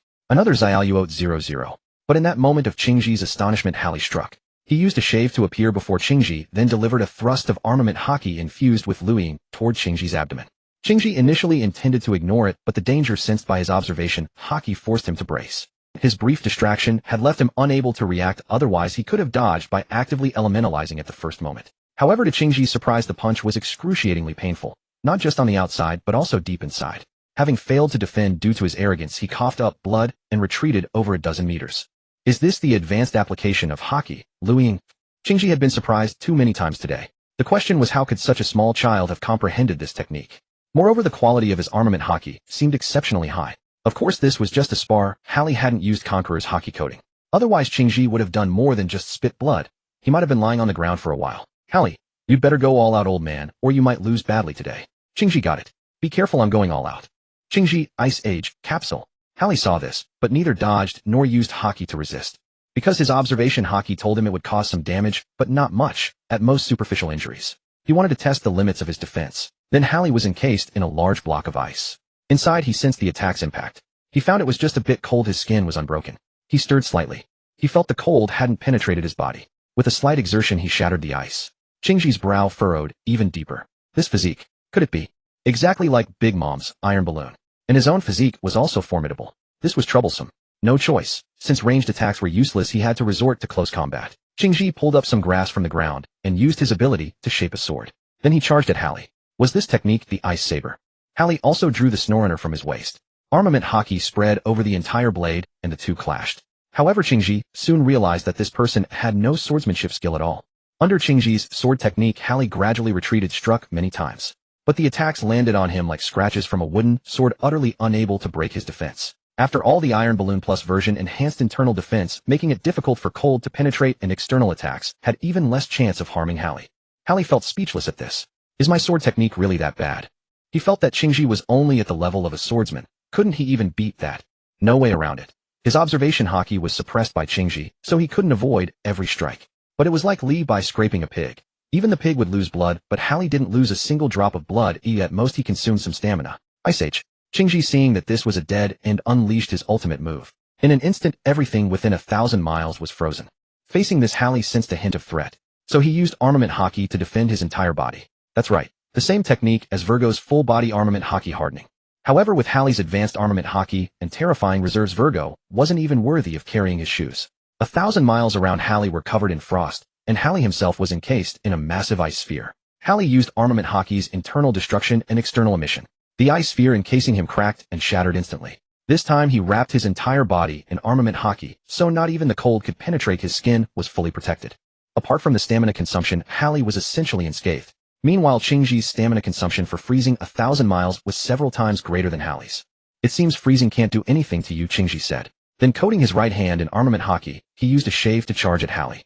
Hali, not to be outdone, countered with a punch. Since both possessed advanced Armament Haki, their clash generated black lightning around their fists. The scene was explosive, whipping up a fierce wind that felt even more biting on the frozen ground.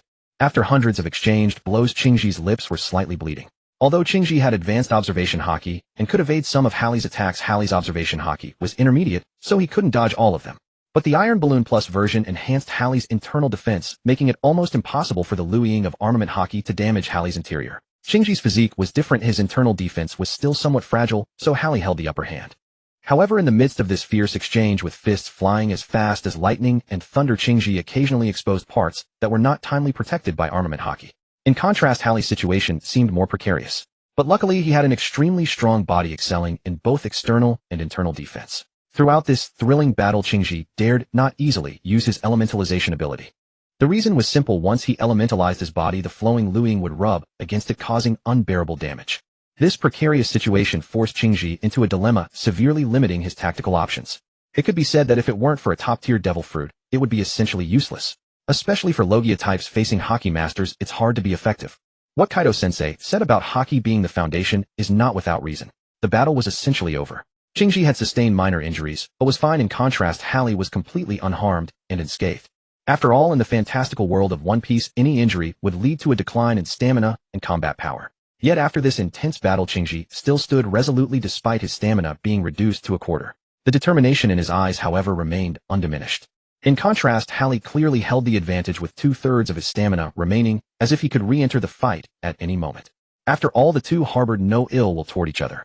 Harry had no intention of piracy. He came merely to test his own strength and see what companions Robin had gathered.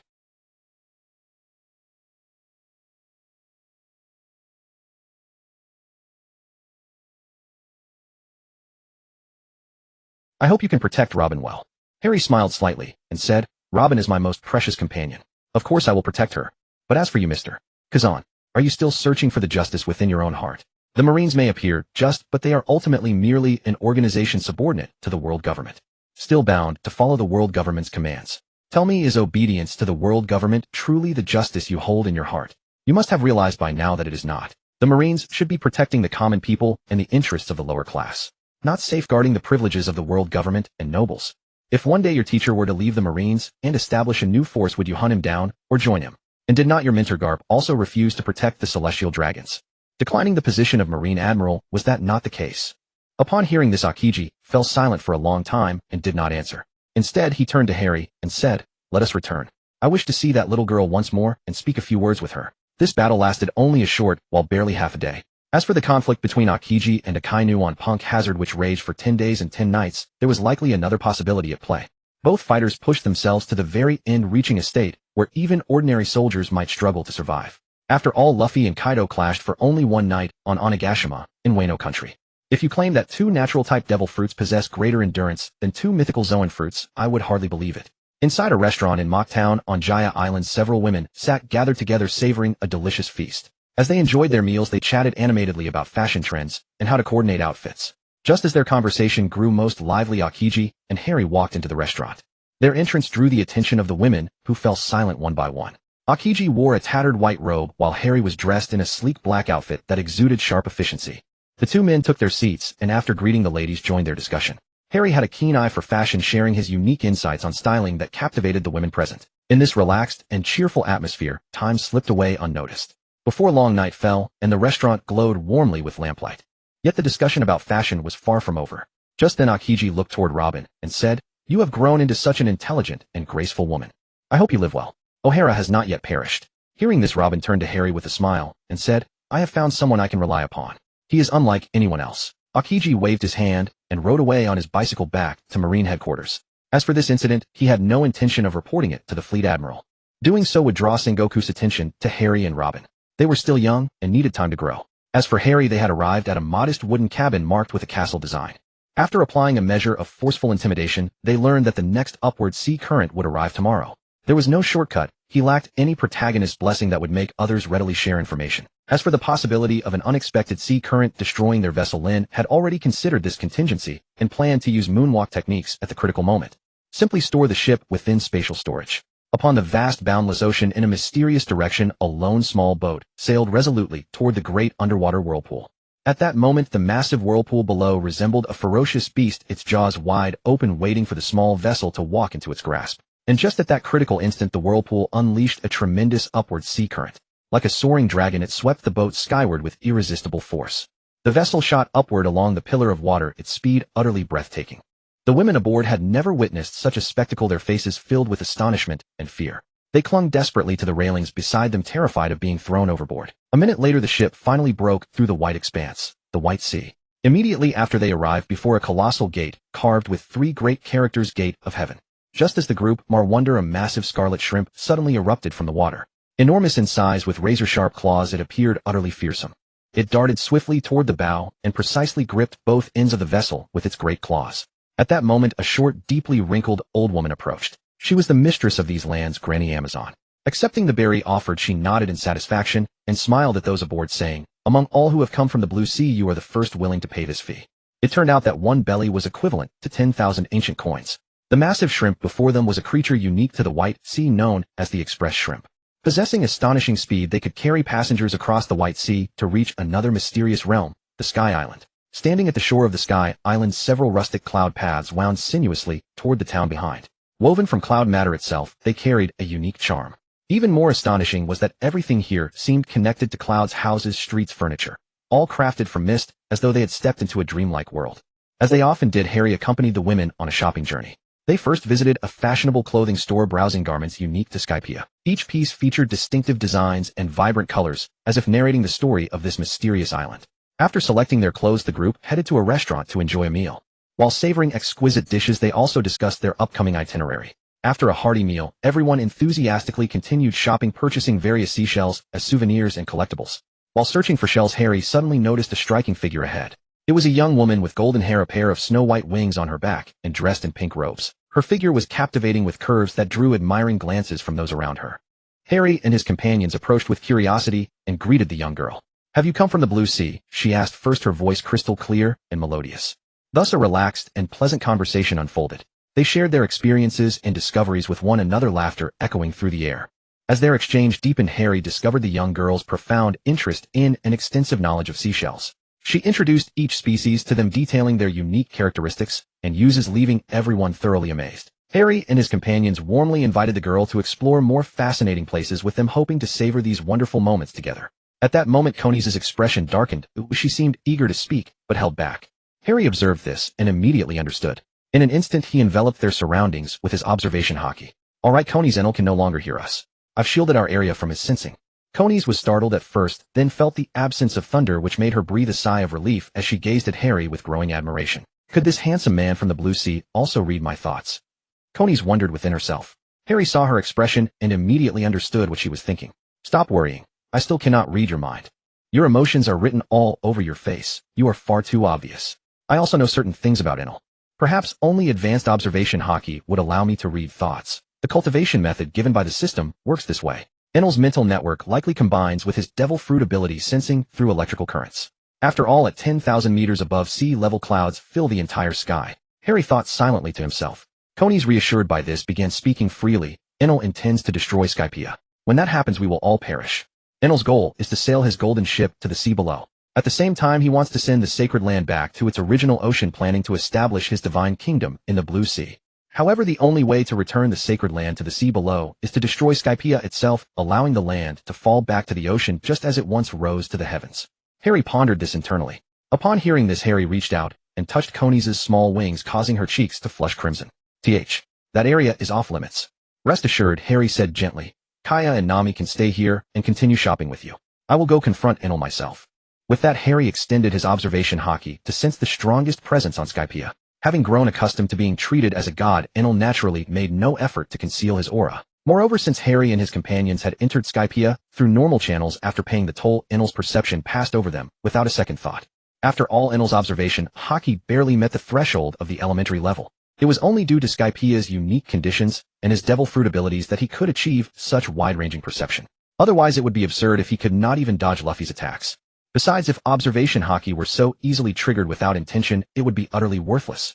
The journey onward was uneventful, and they soon arrived at Upper Yard. Any priest he encountered along the way were swiftly dispatched with a single flying slash, a technique that does not require swordsmanship.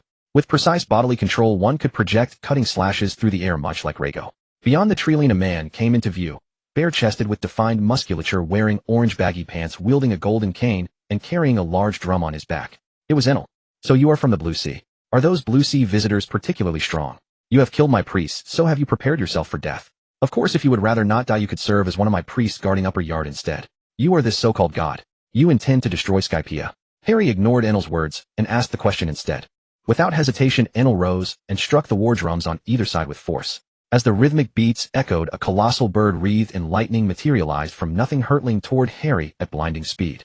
Facing this sudden assault, Harry's instincts screamed a warning. A sense of danger he had never felt before surged through him. Not daring to falter, he quickly activated the armament Haki within him, concentrating it into his palm before delivering a devastating forward strike. The mighty armament Haki erupted like a surging torrent, striking the Thunderbird with pinpoint accuracy. In an instant, an earth-shattering explosion erupted, as though the very fabric of space trembled. This Thunderbird was one of Enel's signature techniques, wielding a staggering 30 million volts of power. Such terrifying power would give even a Marine Admiral pause. Yet here Harry stood firm, bearing the full force of the attack with his own strength alone. A truly astonishing feat. Lightning carries voltages ranging from 100 million to 1 billion, with temperatures between 17,000 and 28,000 degrees Celsius, 3 to 5 times the surface temperature of the sun. Magma, by comparison, reaches only 700 to 1,500 degrees, and even the Earth's core barely exceeds 6,000 degrees. It was clear that the Goro Goro no Mi was truly the most powerful Logia-type devil fruit. In the original manga, the 200 million volt Raime had easily overwhelmed Akainu's magma. But this was the real world, not merely Eiichiro Oda's drawn narrative.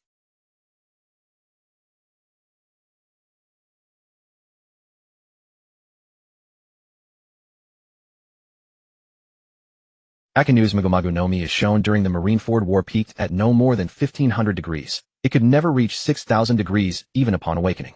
And this was merely Enel acting casually. Even with an awakened quasar-level magma fruit, Akainu would only reach 6,000 degrees, just 1/3 of Enel's 100 million volt output. Fortunately, Harry's externalized armament Haki withstood both the impact and searing heat of the lightning, forming a barrier of hardened Haki before him. Haki truly was the pinnacle of this world's power system, as long as one's Haki was sufficiently potent and abundant. Enel, seeing Harry had somehow blocked his serious strike, lightly tapped his drums twice more. A lightning dragon carrying 1 to 60 million volts surged forth, its terrifying heat capable of melting any steel. The lightning speed was simply too great for Harry to fully evade. He could barely defend against it. Once again, Harry unleashed his armament Haki externally, this time flowing like an ocean to engulf the incoming lightning dragon.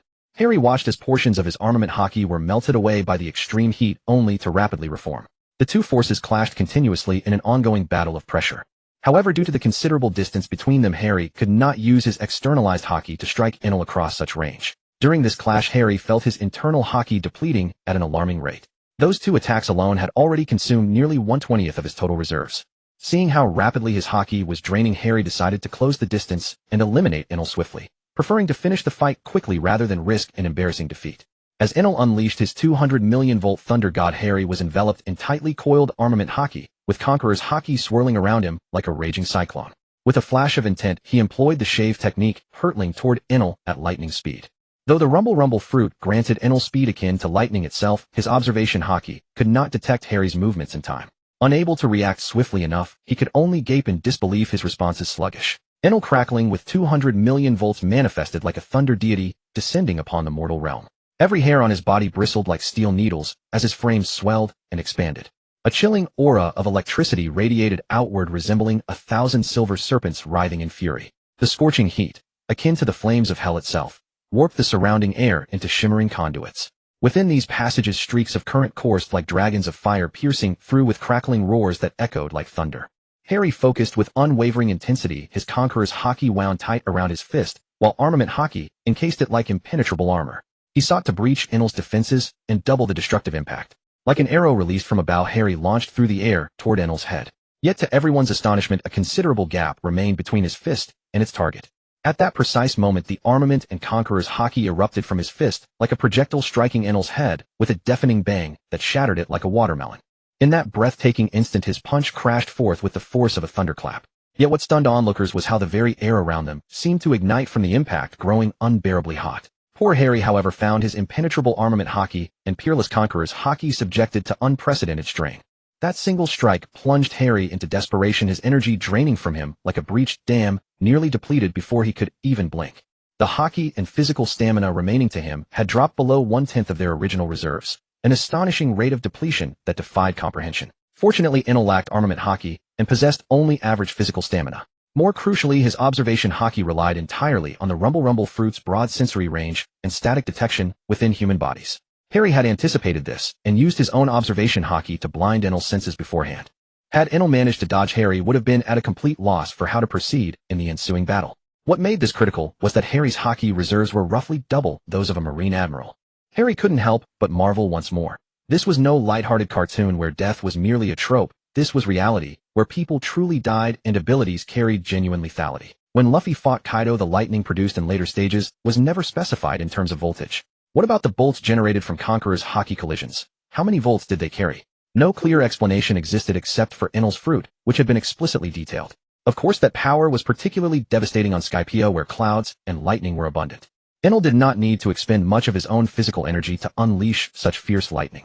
After all, air is inherently non-conductive. Wouldn't an exposed wire cause harm only when it made contact? For lightning to forcefully carve a conductive path through the air required immense energy, which is precisely why so little power remained by the time it struck the ground. After this battle, Harry gained a clear understanding of the Rumble fruit's formidable strength, which explained why he would later arrange for Luffy to obtain the Sun God Nika fruit. He then returned to where Kaya and the others waited, describing the appearance of the Rumble fruit and asking them to search for it across the islands. Compared to the overwhelming power this fruit granted, Harry believed its subsequent side effects were hardly worth worrying about. And so Harry and his radiant female companions parted ways, navigating through the various fruit stalls across the many islands. After a grueling search, they ultimately failed to locate the legendary Rumble fruit. With no other option, the group made their way to the mysterious land of Aura and boldly ventured into the legendary land of gold. When Nami caught sight of the mountains of gleaming gold before her, her beautiful eyes instantly shimmered with greed, revealing her utterly avaricious nature. In contrast, Robin remained composed, her attention fully absorbed in searching for the historic poneglyph she had long coveted. Harry followed closely behind Nami, employing his unique spatial abilities to collect the alluring gold one piece at a time. At that moment, Robin finally discovered a historic poneglyph, its inscribed content remarkably matching what Harry had previously recounted to her. This astonishing revelation filled Robin with shock and awe, her heart racing with admiration for Harry that welled up instinctively. At the summit of those towering vines piercing the clouds, the mysterious Ark Laboon stood like a mighty castle, towering majestically. Its colossal form gleamed dazzlingly in the sunlight, resembling a divine vessel sailing forth from myth. Several craftsmen were hard at work during this time. Harry and his companions approached them and said, "Complete this ship to the best of your abilities, and you shall be free. Enel is dead. Once finished, your lives will be your own to shape as you wish. Upon hearing this, the workers' faces burst with uncontainable joy. They too had witnessed the tremendous commotion just moments before, the ear-splitting thunderous roars that seemed poised to tear the very world asunder. Yet it was this enigmatic figure before them who had survived. Their astonishment mingled with profound reverence and gratitude. They realized they were working alongside someone extraordinary. Perhaps it was precisely such a person's existence that had spared their lives. This realization ignited a renewed fervor within them, and each worker threw themselves into their tasks with everything they had. Some hastened their pace, carrying materials as though eager to prove their worth, while others meticulously inspected the ship's structure to ensure perfection. Still others exchanged ideas, fervently seeking better methods. The entire worksite hummed with tense, yet orderly energy. Every worker understood the urgency of time, but also felt hope for the days ahead. In that moment, the workers stood united, each striving toward a singular shared goal. They believed that by following the guidance of this miraculous figure before them, they could overcome any obstacle and welcome a brighter tomorrow.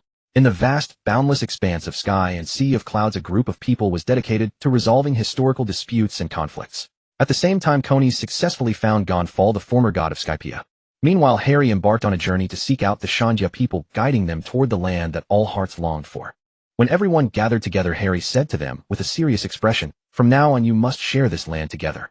Do you understand? In fact, beneath the Sky Island there are countless lands as fertile and bountiful as this. I hope the two tribes can coexist harmoniously and peacefully from now on." His words echoed in everyone's ears like morning bells and evening drums, making all present realize that only through peaceful coexistence can a beautiful future be created. In this mysterious and magnificent realm, perhaps the integration and collaboration among different races is the broad path to prosperity. Undoubtedly, you are free to disagree with my views. However, you have all witnessed Enel's fate with your own eyes. From this day forward, I am the deity of this Sky Island. However, I will not restrain your freedom, nor will I interfere with your choices. What I desire is for you to unite as one and become true Scypians. After all, the god of Skypea today is no longer the same god from 400 years ago. At that moment, Konis stepped forward without hesitation, expressing her desire to follow this lord, and asked sincerely, "May I have the honor of following you, my lord?" At the same time, from among the Shandia crowd nearby, another little girl bravely stepped forward. That was Isa. Isa gazed intently at Harry, her eyes filled with reverence and a star-like sparkle, speaking without hesitation. "I also wish to follow you, my lord." Harry thought to himself, do I truly possess the legendary protagonist aura? How could so many girls be drawn to follow me? Facing this situation, after much careful consideration, Harry resolutely made his decision to take both girls under his command. He noticed that Isa, standing beside him, seemed to be naturally gifted, having awakened observation Haki from birth. Her remarkable strength was undoubtedly eye-catching and certainly worth bringing into his ranks. As for Konis, she was stunningly beautiful and exceptionally skilled at playing the harp, fully capable of serving as the ship's musician, adding joy and romance to the long voyage. Although Isa was still young, could he raise her? Harry chuckled wickedly in his heart. After settling matters here, Harry and the girls went to Nami, who had been knocked away by Bartholomew Kuma, to the small sky island of Weatheria. Weatheria was a nation dedicated to meteorological research, its inhabitants all being meteorologists. They traveled across the sea aboard a bubble chest, a specialty of the Sky Islands. Of course, the girls who couldn't ride were carried by those who could. When Harry encountered such situations, he handled them effortlessly with his control and observation Haki. For Robin, Makita, and Vivi, whose Haki abilities were not outstanding, they had to rely on their own skills. Vivi, due to frequently riding Kadada, had excellent control and balance. After a long and exhausting half-day's journey, the group finally arrived at the legendary Weatheria. This mysterious and beautiful place filled them with curiosity and anticipation. Robin had always been an avid reader with a deep interest in all kinds of books. As soon as she arrived, she eagerly borrowed several books from the local residents and devoured them hungrily. Meanwhile, Nami also demonstrated her passion for navigational knowledge and weather research. She knew these skills were vital for future adventures, so she didn't hesitate to consult renowned local meteorologists about climate changes. The meteorologist was remarkably kind and learned enthusiastically, answering Nami's questions and sharing valuable experiences and insights accumulated over the years. Nami listened with great interest, continuously asking deeper questions in hopes of learning more useful information. Throughout these half-months, each person immersed themselves in their own passions and pursuits, fully making use of this rare opportunity to enrich themselves. Robin swam through the sea of books, absorbing the nourishment of wisdom. Nami, through exchanges with experts, further enhanced her professional expertise. This atmosphere allowed the entire team to feel an upward progressive force. They believed that only through continuous learning and growth could they better handle the challenges that might arise on their future journeys. Harry, meanwhile, engaged in interactions with the women who didn't enjoy reading, comforting their empty souls. The trip to Weatheria undoubtedly gave them an excellent opportunity to learn. Among them, Isa's talent deserved special mention. Over these few days under Harry's guidance and training, Isa's observation Haki had already reached an intermediate level. On a moonlit night with scattered stars, a warm current surged in Robin's heart, and she could no longer suppress her feelings. Clad in a form-fitting dress, she walked gracefully toward Harry. The moment their gazes met, time seemed to stop flowing. They embraced each other tightly, lips gently touching as endless tenderness passed between them. And on another night, Makita also shared wonderful moments with Harry. Moonlight flowed like water before the window as Makita, draped in a sheer robe, entered the room lightly like a fairy. Harry was captivated by the beautiful sight before him and instinctively drew close to Makita. Their bodies gradually pressed together, passionate emotions burning like flames. These two scenes were like a magnificent symphony, playing melodies of romance and passion, intoxicating one deeply and making one fully feel the wonder and endless charm of love. However, in this feast of emotions, the two protagonists' experiences were so different. One was gentle and graceful, yet the unintentional teasing that slipped out was like fire igniting the surrounding air, while the other was like a blazing flame burning with passionate emotion, yet somewhat awkward in expression, as if not yet fully mastering the power of such passion. This sharp contrast made the entire story more compelling, and readers couldn't help but be drawn to the unique chemistry between them, eager to know what would happen next. Perhaps it was precisely this difference that made this love story so gripping, full of unknown surprises and challenges. To learn what happens next, please listen to the next installment. Time flew by, and in the blink of an eye, half a month had passed. At this very moment, the mighty vessel named Ark, true word upon which everyone had pinned their hopes, had finally been completed. Meanwhile, Nami's studies had also come to a close. For any knowledge or skills she had not yet fully mastered, she meticulously compiled them into volumes, carefully recording them in her notes, and then stored them away with great care within her personal spatial pocket. Once all preparations were in order, the group boarded the octopus-shaped balloon unique to the Sky Island. Accompanied by howling winds, they descended slowly toward the ocean below. This time, thanks to Harry's keen observation, Haki guiding their descent with precision, they managed to avoid landing at the Navy base. Instead, they landed smoothly upon the sea surface. The group continued following the compass needle toward Longchain Island. After spending the entire night exchanging life aspirations with the ladies, they arrived at the waters surrounding Longchain Island. From afar, Longchain Island resembled a string of brilliant pearls with 12 small islets arranged in a perfect circle. It earned its name from its distinctive chain-like shape. Longchain Island was like a mysterious fantasy realm, nurturing many extraordinary creatures. Perhaps influenced by the island's unique geographical factors, all the creatures here exhibited a distinctive, elongated quality. Behold that extraordinarily long dog, its body coiled like a serpent. A sight to astonish, the towering bear standing tall as a miniature mountain, majestic and grand, and the elegant deer, with its elongated neck, graceful and lively like a giraffe. Upon stepping onto the island, they saw those adorable, yet slightly comical creatures, and could no longer restrain their excitement. Like a surging tide, they rushed forward to stroke them. Nami spotted a towering dog and shot forward like an arrow, deftly scrambling onto its head with remarkable agility. Kaya encountered a slender-bodied leopard by chance. Swift as a flying bird, she rushed toward it and began a friendly and affectionate interaction. Seeing such peculiar creatures, the other nieces eagerly began searching for their own companions. Suddenly, a figure burst from the side, declaring he would challenge them. It turned out to be the Fox Pirates. Driven mad by the enchanting beauty of the ladies, they could not contain themselves and plotted to win all of them in a contest to claim them as their own. Harry, unfazed, calmly expressed his lack of interest in the competition. However, the Fox Pirates grew aggressive, threatening that if they refused to participate, they would resort to force. Harry glanced at the ladies, who immediately understood his silent command and stepped forward to engage in fierce combat. Nami struck like a whirlwind toward the leopard man, whose speed was as sluggish as a snail and her eyes utterly helpless against her. With a burst of Shurgan, Nami's armament Haki-wrapped fist hurtled toward his head like a cannonball. This strike, thunderous and devastating, knocked him unconscious in one blow. Kaya engaged the giant in fierce combat. With a single ramba, her attack fell upon the giant's head like a violent storm, leaving him dazed and reeling. Despite the giant's tenacious vitality resembling tempered steel, this single kick inflicted merely superficial wounds and a trickle of blood. Seeing this, Kaya's frustration erupted like a volcano. She charged forward like lightning, her armament Haki-wrapped leg whipping across the giant's face like a ferocious lash. The giant collapsed instantly like a ragdoll, unconscious. Meanwhile, Frankie fixed his gaze upon the motionless Robin, firing his slow beam in a sneak attack. However, Robin's sharp eyes had already perceived his intent, and she effortlessly dodged the strike. Then Robin assumed the opening stance of the Hana, Nomi, moving with the grace of a dancer. In an instant, she locked her hands around Frankie's neck and gave a gentle twist. Frankie perished on the spot like a puppet with its strings severed.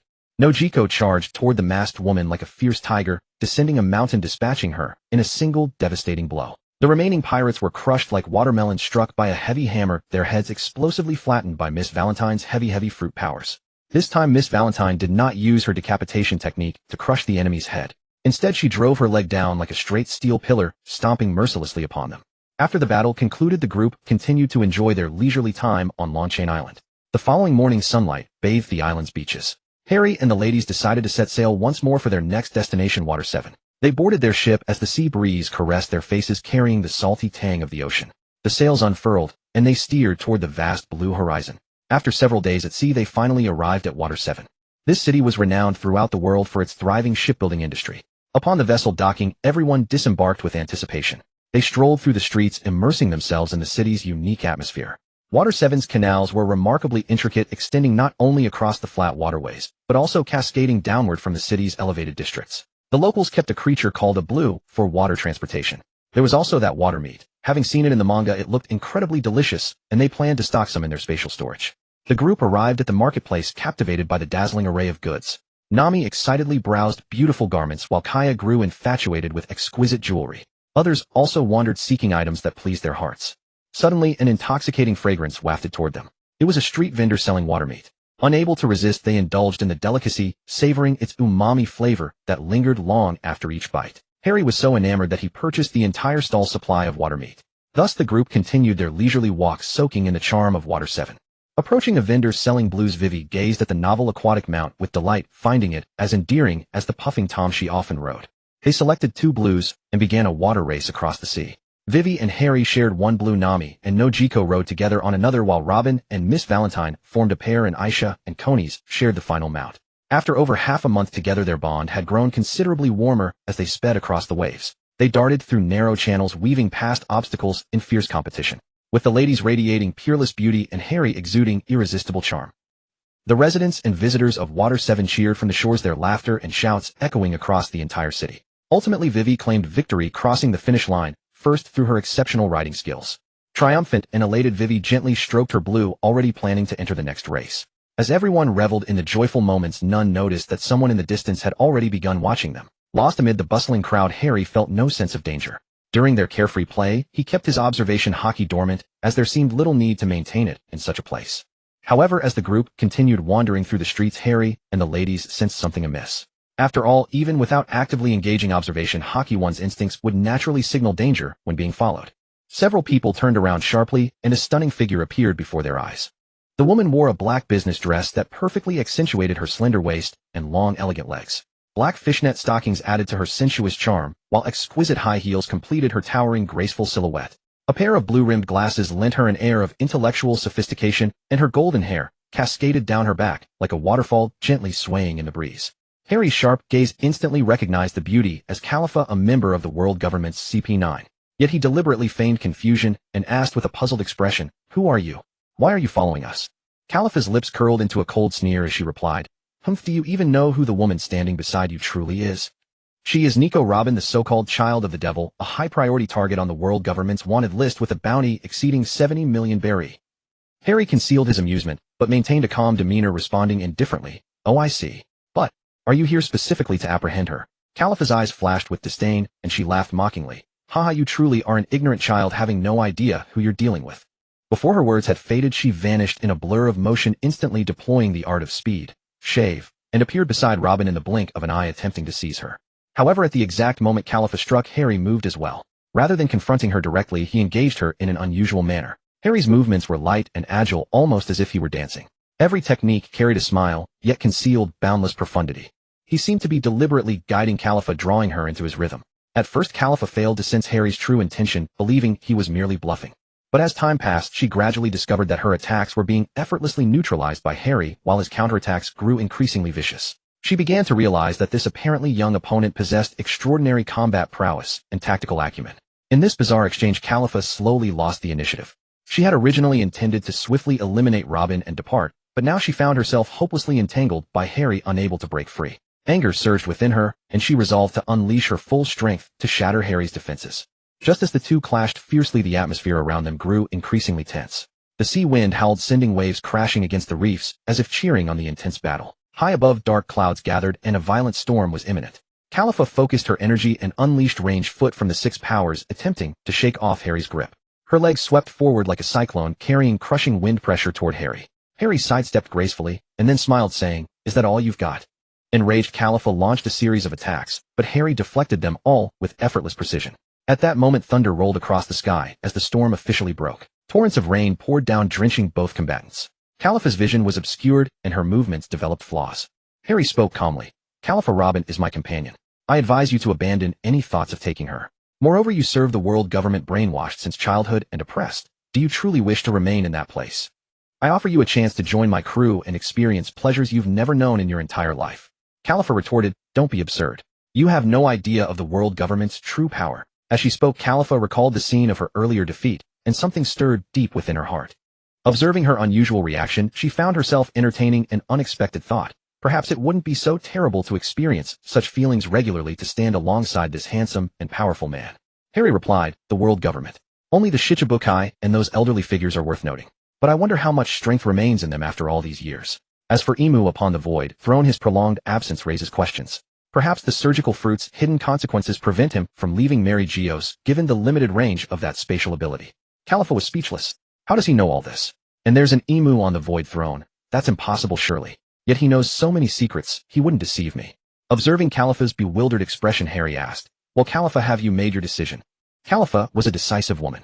She smoothed the folds of her dress and replied, yes, I've decided, Master Harry. I look forward to serving under you.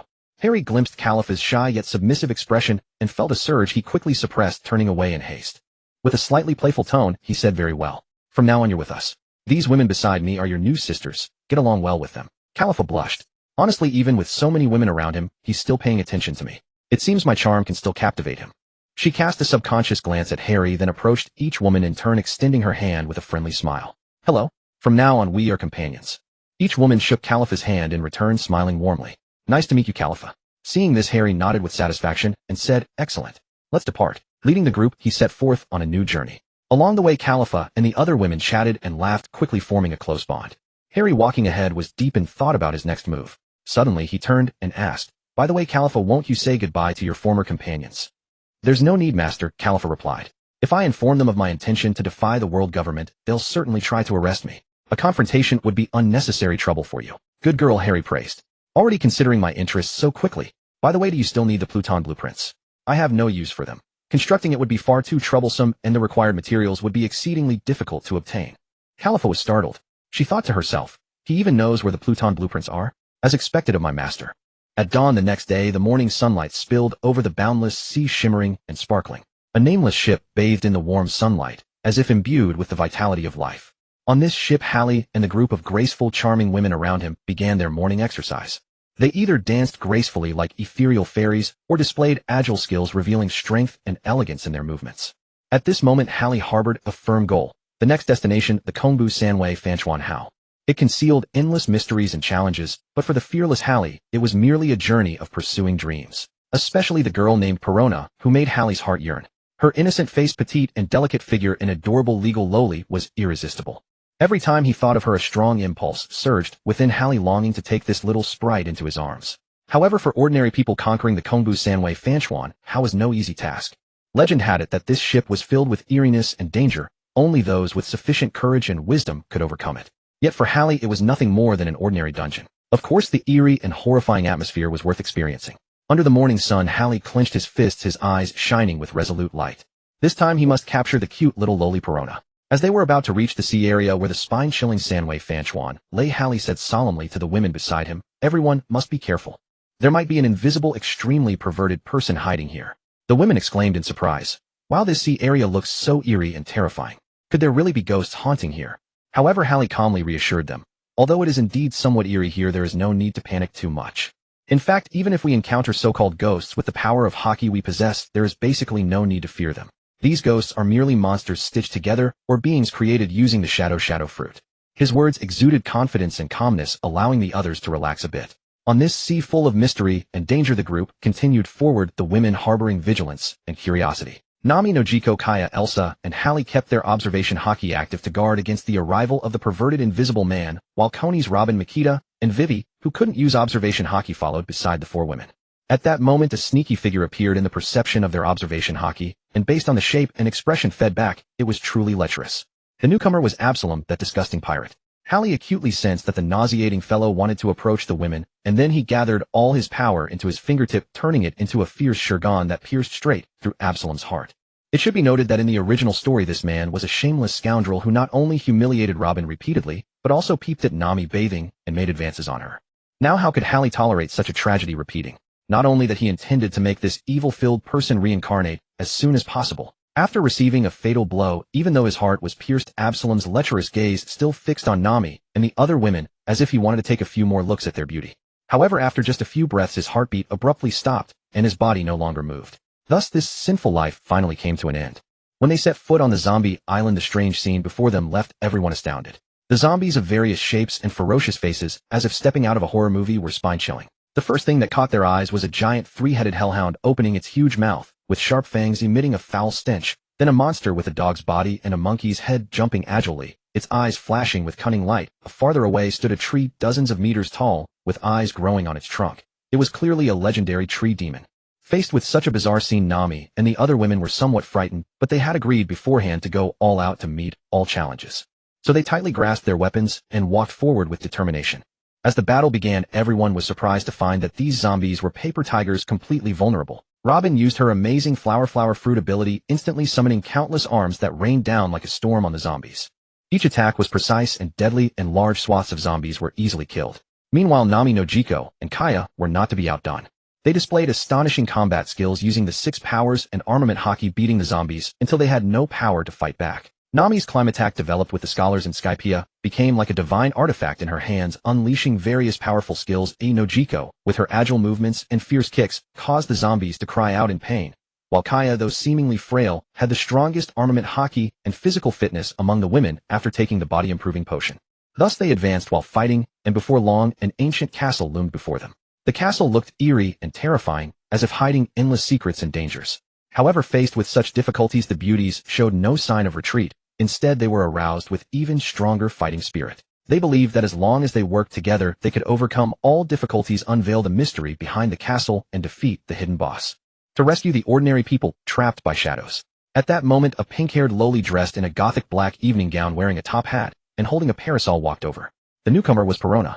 Perona looked at the people approaching her, her eyes revealing a hint of surprise and tension. She unhesitatingly used her most proud skill, negative ghosts, hoping to stop their advance. However, to Perona's great surprise, these women effortlessly dodged the negative ghost attacks. Watching them get closer, Perona couldn't help but feel a surge of panic. At that moment, Hallie stepped forward, took 2 steps, and stood firmly before the negative ghosts. He spread his arms as if to embrace the eerie spirit. Amazingly, when the negative ghost touched Hallie's body, it had no expected effect. On the contrary, Hallie's face remained calm, even carrying a hint of coolness. Perona's eyes widened with utter disbelief. "How did you manage that? My gloomy vamp should have already passed through your body," she exclaimed in astonishment. She simply couldn't fathom why such a powerful ability had no effect on Harry at all. Facing Perona's interrogation, Harry merely offered a faint smile and replied with unwavering conviction, "This is the fruit of 2.5 years of my cultivation. I possess formidable Haki capable of repelling the negative emotions from devil fruit powers. Therefore your gloomy vamp is nothing but child's play to me." As he spoke, a glint of confidence flashed across Harry's eyes, as if showcasing his true strength to Perona. Staring blankly at him, a deep sense of reverence welled up within her heart. She realized she was confronting an adversary of unprecedented power, but outwardly she merely chuckled. "Helro horo horo, then try this. Mini ghost bomb." Perona snapped her fingers with a smile, and countless miniature ghosts surged toward Harry. Harry neither dodged nor retreated, instead meeting the onslaught with his bare body. Perona watched with a radiant smile. "Helro horo horo, how arrogant of you, handsome, you'll be in for a world of trouble now." When the smoke cleared, Harry stood entirely unharmed, his hair perfectly intact and his clothes unstained. Witnessing this, Perona's laughter died in her throat, melting into a foolish giggle. Harry remarked, "Well then, are you convinced? Or shall I grant you another chance to keep trying?" Perona retorted, "Don't underestimate me. Watch this gigantic ghost meow meow fist." She immediately bolted backward, but barely 2 steps and she found an invisible barrier blocking her path. She looked up in utter shock to see Harry himself, impossibly already in front of her, though he had been behind her just moments before. It turned out that in the split second she had run, Harry had teleported with blinding speed. "Why you were just behind me. Are you even human? How did you get in front of me so fast?" she stammered, her voice trembling. She backed away with faltering steps, each word slipping out in a nervous quiver. Harry chuckled mischievously. Where do you think you're going, little girl? Even screaming your lungs out won't help you now. What are you planning to do? Let me tell you, Lord Moria will be here any moment, and when he arrives you'll both be in deep trouble," she warned shakily. Harry replied with a teasing tone, "Oh really? When the time comes it might not necessarily be us who suffer." As if on cue, Moria arrived at the battlefield, caught sight of the scene, and prepared to intervene. Nami, Nojiko, and Kaya stepped forward to block Moria's path. "We are your opponents," they declared firmly. Instantly Moria activated his formidable shadow fruit powers, launching a ferocious assault against the three women. Having endured a grueling year of intense training, these three women now possessed remarkable stamina. In battle, Kaya took on the primary assault role, while Nami and Nojiko provided close support, fighting in seamless coordination. All three radiated dense armament Haki as they clashed head-on against Moria. The ensuing confrontation sent powerful shockwaves rippling through the air. Moria unleashed his Shadow Coffin technique, conjuring a colossal black box from shadows in an attempt to trap and crush his opponents. However, well-prepared Nami and the others swiftly sidestepped the attack and immediately retaliated. Then Moria deployed his Shadow Clone technique, which allowed him to instantly swap positions with his shadow figures or transfer parts of his body into their shadows at will.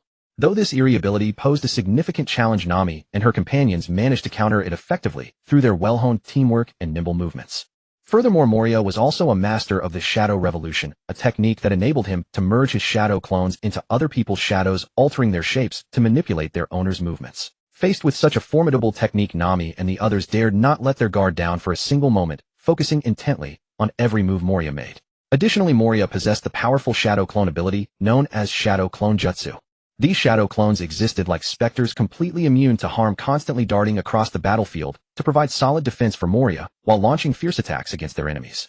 When Moria activated Flying Scattershot, countless bats conjured from shadows surged toward Nami and the others like a tidal wave, their destructive power far surpassing that of ordinary shuriken. The Shadow Lance was even more devastating, capable of transforming shadows into sharp spears that could easily pierce through an opponent's body. Not even Oz's massive descendants, who towered over ordinary giants, could withstand the sheer force of this attack. However, utilizing their observation Haki, Nami and the others perceived the attack coming and effortlessly dodged using Shafe. Finally, Moria unleashed his ultimate technique, Shadow Land of Sorrow. Watching as he wielded the miraculous power of his devil fruit, absorbing all the countless shadows under his control into his body in one massive gulp. In this thrilling, roaring final confrontation, he somehow consumed no less than 1,000 shadows in a single breath. As these powerful shadows fused into him, Moria's body began to expand at an astonishing rate, growing increasingly massive. At the same time, his strength multiplied exponentially. At this moment, he possessed terrifying destructive power, capable of splitting an entire island with a single palm strike, as if he had become an invincible colossus. However, such immense power came with a significant cost. This technique demanded an enormous expenditure of mental energy to control, and should his resolve falter or his spiritual energy fail to sustain it, he would fall victim to his own unchecked power. At that critical moment, the three courageous women revealed their extraordinary combat prowess. Skillfully utilizing Shave and Jeppo, they moved like phantoms across the intense battlefield, searching for the perfect opportunity to counterattack. In that heart-stopping instant, a look of resolute determination flashed across their eyes, and without hesitation they unleashed their immensely powerful armament Haki. In an instant, an invisible yet majestic power surged into their fists like a mighty torrent, and with thunderous force they delivered a devastating blow directly at Moria. This strike was as swift as lightning, a brilliant meteor tearing through the dark night sky. Its power was earth-shattering and irresistible, driven by an unstoppable momentum and fierce resolve, crashing down upon the colossus-like figure that towered over them like an unassailable mountain. However, despite enduring such a ferocious and ruthless assault, Moria continued to resist stubbornly. Nevertheless, under the relentless barrage of explosive counterattacks from the brave warriors, he finally could not hold on, and his colossal body crashed to the ground, his shadow oozing out like deflating air. Harry couldn't help but sigh as he witnessed this scene. He recalled his battle with Kaido back then. 3 days and 3 nights of relentless combat, ending with him escaping unscathed. If someone claimed Moria possessed Conqueror's Haki during that period, Harry would have believed it. Yet after years of neglect and a broken will, he could no longer even manifest his armament Haki or observation Haki. Since Sakazuki and Akiji's battle at Marineford brought forth Conqueror's Haki, Harry suspected it was closely tied to one's willpower. Conqueror's Haki is something one is born with, yet its utilization demands a process of awakening, or rather a belief, an unwavering conviction. Just as Lu Fei unconsciously unleashed Conqueror's Haki to save AIC. Similarly, the Vivre cards of Ka Pu and Qing Ji initially showed no sign of Conqueror's Haki, yet they possessed it during the battle at Beehive Island. Ka Pu might not have possessed Conqueror's Haki initially. After capturing Luo Jie, he had no worthy opponents, and with Long and Lu Fei both being non-Marines, coupled with his gradually deepening understanding of the world government, he slowly turned into a retired slacker. He no longer exuded the formidable aura of his early days when he captured great pirates. Then after AIC's death, he became utterly disheartened. At the Summit War, he even declared that he might kill Chi Quan. With the shackles of the world government lifted from his heart, and as Lu Fei grew stronger, Ka Pu saw hope. Both Long and Lu Fei had achieved great things. The dark shadow of the world government gradually dissipated, and his will to protect civilians' family and the Marines became resolute once more. Thus he could finally wield Conqueror's Haki. As for Qingji, the O'Hara incident had filled him with profound confusion. Confusion regarding the Marines and the justice they stood for. How could a man steeped in confusion ever awaken Conqueror's Haki? However, 2 years later, after losing a leg in his battle with Qi Quan, he became completely disheartened. At that very moment, He Huzi seized the opportunity. After long deliberation, Qingji was swayed by He Huzi's persuasion, strengthened his inner conviction, and awakened Conqueror's Haki. On Whole Cake Island, Qingji froze so many civilians that it clearly proved he was not there as a spy. Moreover, Qingji could never serve under Qi Quan as their ideologies were fundamentally incompatible. Then there is Mo Liya. 1 year after the execution of the Pirate King, C Circle Calendar 1499, he fought a 3-day 3-night battle with Kai Duo. At that time, Kai Duo already had Jin and Kuei Yin, while Mo Liya's side were all weaklings. All his subordinates perished, but he himself escaped unscathed. 20 years ago, Kai Duo was only around 40 years old, so it is highly likely that Mo Liya could still use Conqueror's Haki coding at that time. Otherwise, how could he have fought Kai Duo for 3 days and 3 nights, and walked away intact? If he lacked strength, Kai Duo would not have let him off easily, not even sending him to the mines. Yet 20 years later, he was defeated by Lu Fei, who could not even use fourth gear, the fourth gear that deflated while fighting Kai Duo and Dama. 20 years later, Mo Liya had fallen drastically. Returning to the main story, after suffering heavy blows from the 3 women, Nami Nuachi Gao and Kuya, Mo Liya collapsed into a pool of blood, drenched and battered. At this moment, Li, who had been watching from the sidelines, turned his gaze to the 3 valiant and graceful women and praised without restraint, "Truly worthy of being my women. The battle you just fought was absolutely magnificent and splendid." His eyes shone with pride and a sense of glory, as if he was immensely satisfied with their performance. Kuya blushed shyly and lowered her head upon hearing this, while Name and Nuo Chi Gao laughed joyfully. Meanwhile, Pei Luo Na, standing nearby, looked at the fallen Mo Liya with eyes filled with worry and astonishment.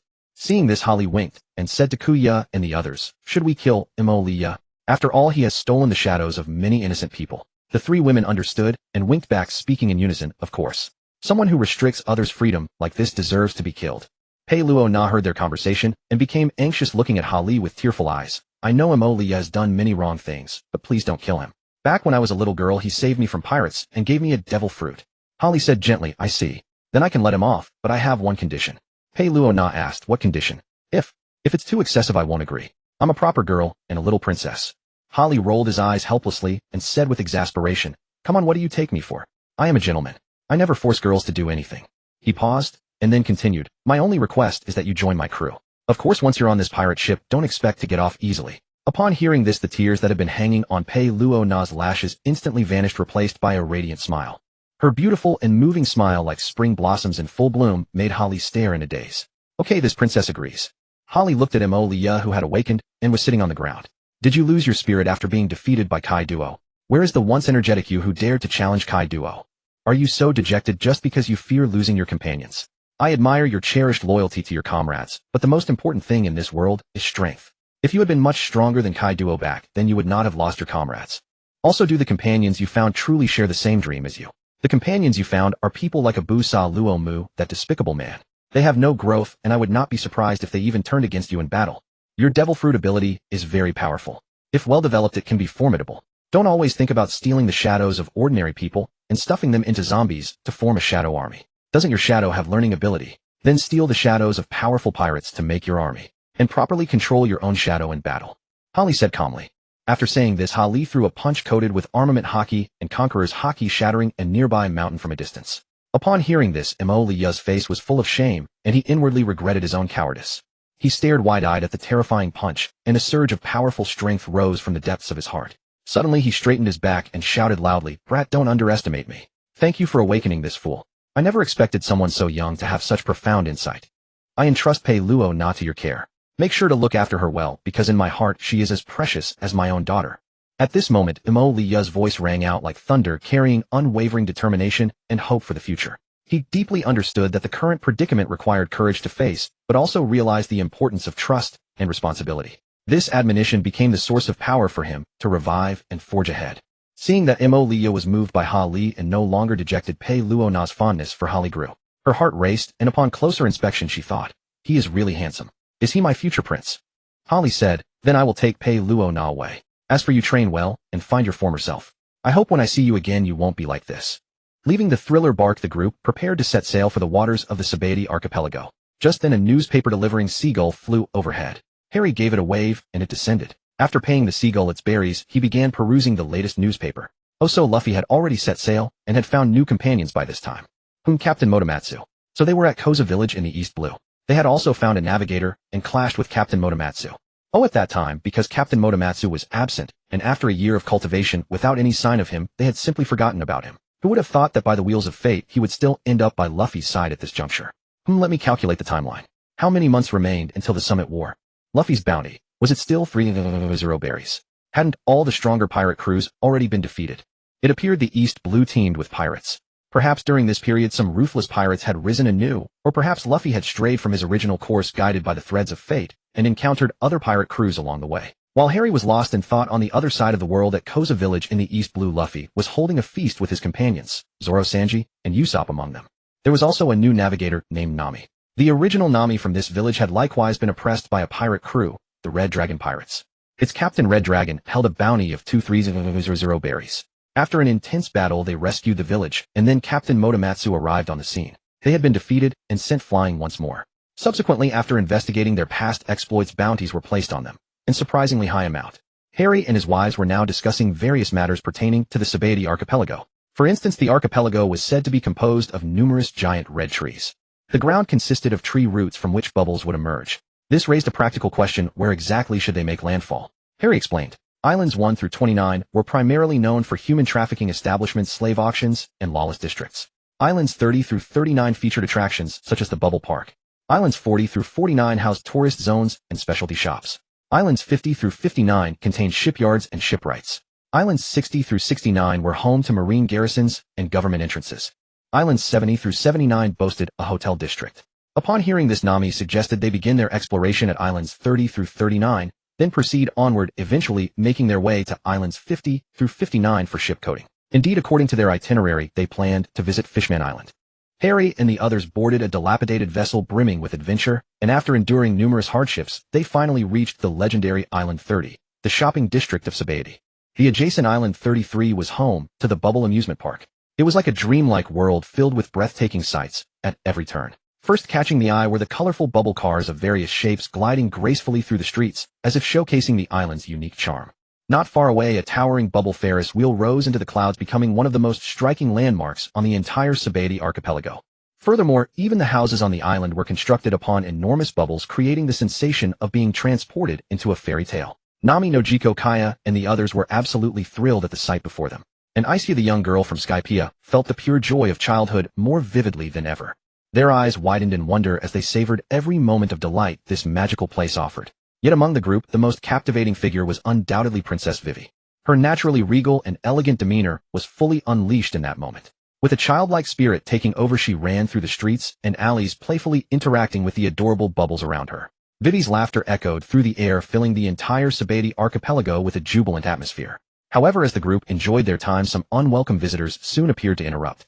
For instance, certain slave traders spotted the wings on Aisha and Konis's backs and immediately harbored sinister intentions.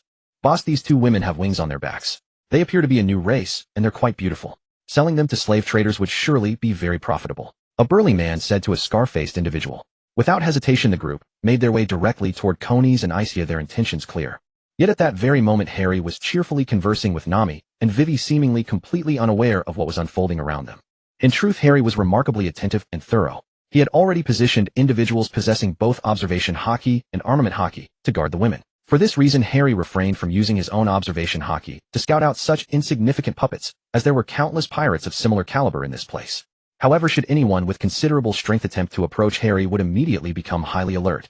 As several menacing figures drew near Aisha and Konis, Aisha's observation Haki had long detected their presence.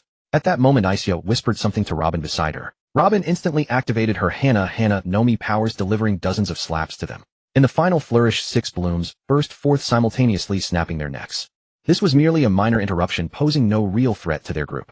Afterwards, the few continued their journey toward the islands ahead. Upon reaching Island 35, the couples entered their shopping spree mode. Their days of strolling and shopping officially began. The lovely girls began meticulously selecting their favorite outfits across various clothing stores, endlessly enthusiastic, while Harry appeared rather bored, content to wait outside the shops. Serving as a walking wardrobe, he was responsible for carrying bags and storing items within his spatial abilities. Progressing along their route, they finally arrived at islands 40 through 49. This mystical and beautiful sea area was brimming with all sorts of rare treasures and unique flavors. The moment they set foot on the island, the group was immediately captivated by the dazzling array of merchandise on display. The Sabaody archipelago was renowned for its diverse and rich specialty goods, with rare items from all corners of the world gathered here. Excitedly, they wove through the bustling streets, their eyes continuously scanning the stalls laden with an assortment of specialty products. Some were drawn to the local handicrafts, the miniature bubble generators from the original work that allowed people to enter and exit the sea, which they found utterly irresistible. Others were captivated by the fragrant spices, their alluring aromas almost transporting them to a dreamlike realm. Beyond that, the seafood market was a must-visit destination. The freshly caught lobsters, crabs, and other delicacies made one's mouth water. Vendors enthusiastically hawked their wares, showcasing the quality and freshness of their products to customers. In this bustling and vibrant locale, everyone indulged in the joy of shopping. They not only selected their favorite items, but also exchanged and shared their discoveries with one another. The laughter and haggling intertwined, composing a unique symphony. Unbeknownst to them, time slipped away quietly, yet everyone's hands were already filled with their beloved local specialties. These treasures would serve as mementos of their journey's fond memories, and could also be given as gifts to friends and family. With abundant gains, they continued on their new journey, anticipating more unknown surprises awaiting their discovery. Before reaching Island No. 50, Holly suddenly thought that coating the ship was a very important matter. If he let someone he didn't know coat the ship, what if the underwater membrane was breached? He himself could manage, but those crew members without combat abilities would be in trouble. So he said to the group, "Let's return to Island No. 13. There is a reliable coating master there, Zirbatsi Layli." Island No. 13, Xia Chi's Kai's Hugang Bar. Nami asked, "This place is dilapidated and shabby. Would anyone live here?" Holly replied, "This is a lawless zone. There must be many thugs, bounty hunters, and human traffickers fighting here. It's only natural that it's dilapidated." Arriving at the door, the sign above hung with the word, "Open." Pushing the door open, the jingle of a bell announced the arrival of guests. "Welcome, what would you like?" The proprietress with a cigarette in her mouth and short black hair greeted them. "Madam Xia Chi, may we ask if Mr. Layli is here? We would like him to help coat the ship." "We've heard that Mr. Layli's coating is of excellent quality." Xia Chi was taken aback, her eyes filled with profound meaning as she looked at Holly. "You actually know Layli's name? How did you learn of it?" "Well, the great name of the Dark King, Zirbatsi Layli. Who doesn't know it? Who hasn't heard of it? I have my own channels, Madam Xia Chi, no need to worry. We merely wish to meet the legendary pirate and have him coat the ship." "Does the best coating craftsman not accept coating jobs?" "Haha, judging by your faces, you don't seem like that either. You don't look like you're here to settle a grudge." "Well, he does accept jobs, but Layli is not at the bar. If you want the coating, you may have to wait a while." "Then where is Layli now?" "Let me guess, at the casino." "Incredible, you even know that. I'm becoming more and more interested in you." "Madam Xia Chi, you already have a man, you know. That's not quite appropriate." Holly joked. "That old man. Who knows if he's still up to par? Every night, he leaves me alone in an empty bed," Xia Chi teased. Ahem, old woman, what are you saying? How can you slander me in front of outsiders?" Just then a steady voice came from outside. "Xia Chi, yo speak of the devil, and he appears. Holly, kid Layli. Here he comes, isn't he? You can have him coat the ship for you." Holly immediately looked at Layli. Layli, feeling a sense of pressure from the person before him, couldn't help but say, "Young man, are you the one who wants to have this old man coat your ship? Then let's go outside to coat it." Arriving at the seaside, Holly placed the nameless ship into the sea. Seeing this, Layli was quite astonished. Could it be the power of a devil fruit? Layli glanced at the size of the ship and said, "It will take about 3 days." Hearing this, Holly took out 10 million berries and handed them to Layli. "Consider the extra as gambling money. Sorry to trouble you, legendary pirate." Layli was taken aback at first, then smiled. "What an interesting kid. You must be very strong. How come you haven't become a pirate?" "Interested in a spar." "Holly, to spar with a legendary pirate? Of course, I'm delighted." Soon the two arrived at a deserted place. Layli first coated his entire body with armament Haki and launched an attack at Holly. Sensing the power of this punch, Holly also covered his fist with armament Haki and countered. Layli was astonished to realize that Holly's armament Haki was in no way inferior to his own. Thus he decided to no longer hold back and engaged Holly in a full-force battle. As time passed, the battle between the two grew increasingly fierce. However, at that moment, Layli suddenly realized a problem. Though he had exerted all his strength, his stamina was rapidly depleting. In contrast, Holly remained as vigorous and fierce as ever. Faced with such a predicament, Layli did not hesitate to unleash his conqueror's Haki, wrapping it around his fist, and launched a fierce attack at Holly. In an instant, the two formidable forces collided with a thunderous crash, as if the entire sky were torn apart, leaving a massive rift. At the same time, dazzling lightning flashed around the two, as if they were in a world of thunder and lightning. This breathtaking scene left everyone utterly astounded. After exchanging a punch, both retreated a few steps. Layli was secretly astonished. "I never expected this person's strength to be so formidable." He stared at Hali before him, sensing the surging power within the latter that was in no way inferior to his own. Moreover, after the brief exchange, Layli realized that their Haki intensity was nearly equal. Facing such a powerful enemy, Layli dared not be negligent. He immediately reached for the sword at his side, ready to unleash an even more powerful technique.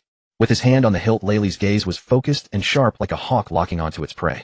In an instant, his entire aura transformed abruptly like an unsheathed peerless sword, its edge fully revealed. Then a colossal sword beam that seemed to connect heaven and earth surged forth like a flood dragon emerging from the sea, following Layli's swing, whistling as it charged forward. However, Hali was already on guard. Seeing Layli unleash the divine avoidance, he responded by boosting his own armament and Conqueror's Haki output without backing down. A dense black-red aura surged from his body, thickening and condensing into a solid shield to block the attack. With his profound Haki reserves, Hali successfully withstood Layli's fierce sword technique, but he did not stop there. On the contrary, while defending, he also launched a counterattack, swinging his fist fiercely at Layli. Layli, unable to dodge in time, could only throw a punch to clash with Hali. However, after that exchange, Layli's Haki reserves were insufficient, and he could only retreat a few steps, feeling the powerful destructive force within his body. After a grueling battle, Layli, due to physical exhaustion, ultimately lost to Hali. This pinnacle duel thus came to an end. After this battle, Rayleigh couldn't help but sigh. Your physique is truly terrifying, even more so than Charlotte Linlin. Even internal destruction from the combination of armament and Conqueror's Haki couldn't cause you significant damage. Harry replied casually. Rayleigh, you are truly the worthy vice-captain of the Pirate King. Truly old, but vigorous. Harry thought to himself, the Steel Balloon Plus edition is indeed incredibly powerful. Just how much has this enhanced internal defense been improved, eh? Perhaps only top-tier armament Haki on the level of Carp or Supreme Conqueror's Haki at Shank's caliber could inflict significant damage. Or standing still without using Haki, enduring 10 minutes of punishment from advanced armament Haki could cause considerable harm. Otherwise, after taking several punches, Harry would still be full of energy with not even a scratch on him. After all, someone at Big Mom's level would be considered frail and decrepit at 68 years old, and with all the children she continuously bore, it would be impossible for this process not to diminish her vitality and physique. Without any real training, her physique is weak at best. And yet she could withstand Awakening, taking a direct hit from Kid's super din mushy blast and suffering no harm. Only Law's Awakening, with its internal destruction capabilities, managed to inflict internal injuries on Big Mom. Not a single superficial wound. In the end, she fell into the magma herself because she couldn't fly. Harry felt relieved upon reaching this conclusion. Now, without two admirals, it would be nearly impossible to subdue him. Even with two admirals, he could withstand the pressure and escape. After all, the coordination between two admirals isn't simply 112, but greater than 2. However, Harry's physique wasn't afraid of ambushes, so even if he encountered two admirals, the problem wouldn't be significant. He could at least escape. After concluding his conversation with Rayleigh, Harry happily strolled through the Sabati archipelago with several women by his side. The place was bustling with lively crowds and an array of bizarre sights that captivated their attention. They admired the beautiful scenery along the way while immersing themselves in the island's unique atmosphere. Harry thought to himself, since there are still 3 days until the auction takes place, let's make the most of this free time and fully enjoy the local customs and culture. Just as they were immersed in the moment, unwelcome glances began to fall upon Harry and his companions. It turned out that in this lawless place there were many pirates with ill intentions and sinister slave traders lurking about. These individuals coveted Harry and his party's wealth and the beauty of the women accompanying them, harboring designs on their lives. Yet was Harry someone to be trifled with? He perceptibly sensed the unsettling atmosphere around them, but remained composed and unflappable. Instead, a confident smile played on his lips. Just as Harry was about to unleash his Conqueror's Haki to eliminate them from a distance, Nami no Jiko and Kaya stepped forward and said, "Let us handle this. We can practice our Haki." Robin nearby added, "I'd also like to exercise the use of my devil fruit." The remaining women simply chatted and laughed beside Harry, utterly unconcerned. Relying on their superb skills and astonishing strength, the women beside Harry effortlessly defeated those self-important enemies. Their movements flowed like water over rocks, every strike executed with pinpoint accuracy, as if proclaiming to the world, "Who dares challenge my husband's authority?" After a series of thrilling battles, those once arrogant pirates and slave traders lay scattered in pools of blood. Meanwhile, Harry continued his animated conversation with the women around him. Through this series of events, the women not only demonstrated their formidable strength, but also left the entire Sabati archipelago in awe. From that moment on, no one dared to provoke the woman who appeared to be merely decorative, yet possessed unfathomable depth. After the battle at a street corner, they spotted a woman clad in a Navy Vice Admiral's uniform with a distinctive pink naval attire across her chest. She carried a renowned blade at her side, looking exceptionally distinguished, with several Marine soldiers following behind. The woman was strikingly beautiful, with a spider tattoo adorning her left leg. A beauty mark graced the corner of her right mouth, and she stood 3 meters tall. The Navy soldiers following behind were remarkably plain-looking. These two were in fact Navy Admiral candidates Momo and Kiwi. Momo approached, looking at the women, and said, your strength is quite impressive. Would you be interested in joining the Navy? Follow me. Before the women could respond, Harry eagerly stepped forward. Slightly tilting his head with a confident smile, he said, Miss Momo, I'm afraid they cannot leave with you. After all, they are my heart's beloved. Naturally, they must accompany me at all times. But then again, would Miss Momo be interested in leaving the Navy and following me? As he spoke, his deep and captivating eyes locked onto Momo. Hearing this, Momo was momentarily stunned, then burst into light laughter. Haha, I see. They are all yours. I must admit you are quite handsome. Even your older sister is somewhat tempted. However, I am curious. What exactly makes you capable of having these three powerful women willingly follow by your side? Her gaze was sharp as a blade, as if trying to pierce through Harry's appearance to see his true strength. Harry's lips curved into a confident smile at these words, and he calmly said, Then Miss Momo might as well test my strength yourself. His voice was calm, yet resolute, as if filled with confidence for the upcoming challenge. Hearing Harry's words, Momo's eyes flashed with excitement. Without hesitation, she reached for the sword hilt at her waist, and swiftly drew the blade, named Kempira. In an instant, cold light flashed, and sword energy surged. Momo flicked her wrist, sending a razor-sharp blade of energy hurtling toward Harry like lightning. Yet facing this fierce attack, Harry showed no sign of retreat or evasion. He stood firmly in place, his eyes fixed on the incoming sword energy, radiating determination and fearlessness. At the moment the sword energy was about to strike Harry's body, a miracle occurred. The seemingly unstoppable blade energy vanished completely upon touching Harry's skin, as if devoured by an invisible force. Witnessing this, Momo's eyes widened in disbelief. She simply could not comprehend why her full power sword energy had no effect on Harry at all. What terrifying power did this man conceal? Harry merely remarked, Is that all your power? Navy Admiral candidate Momo doesn't seem to measure up either.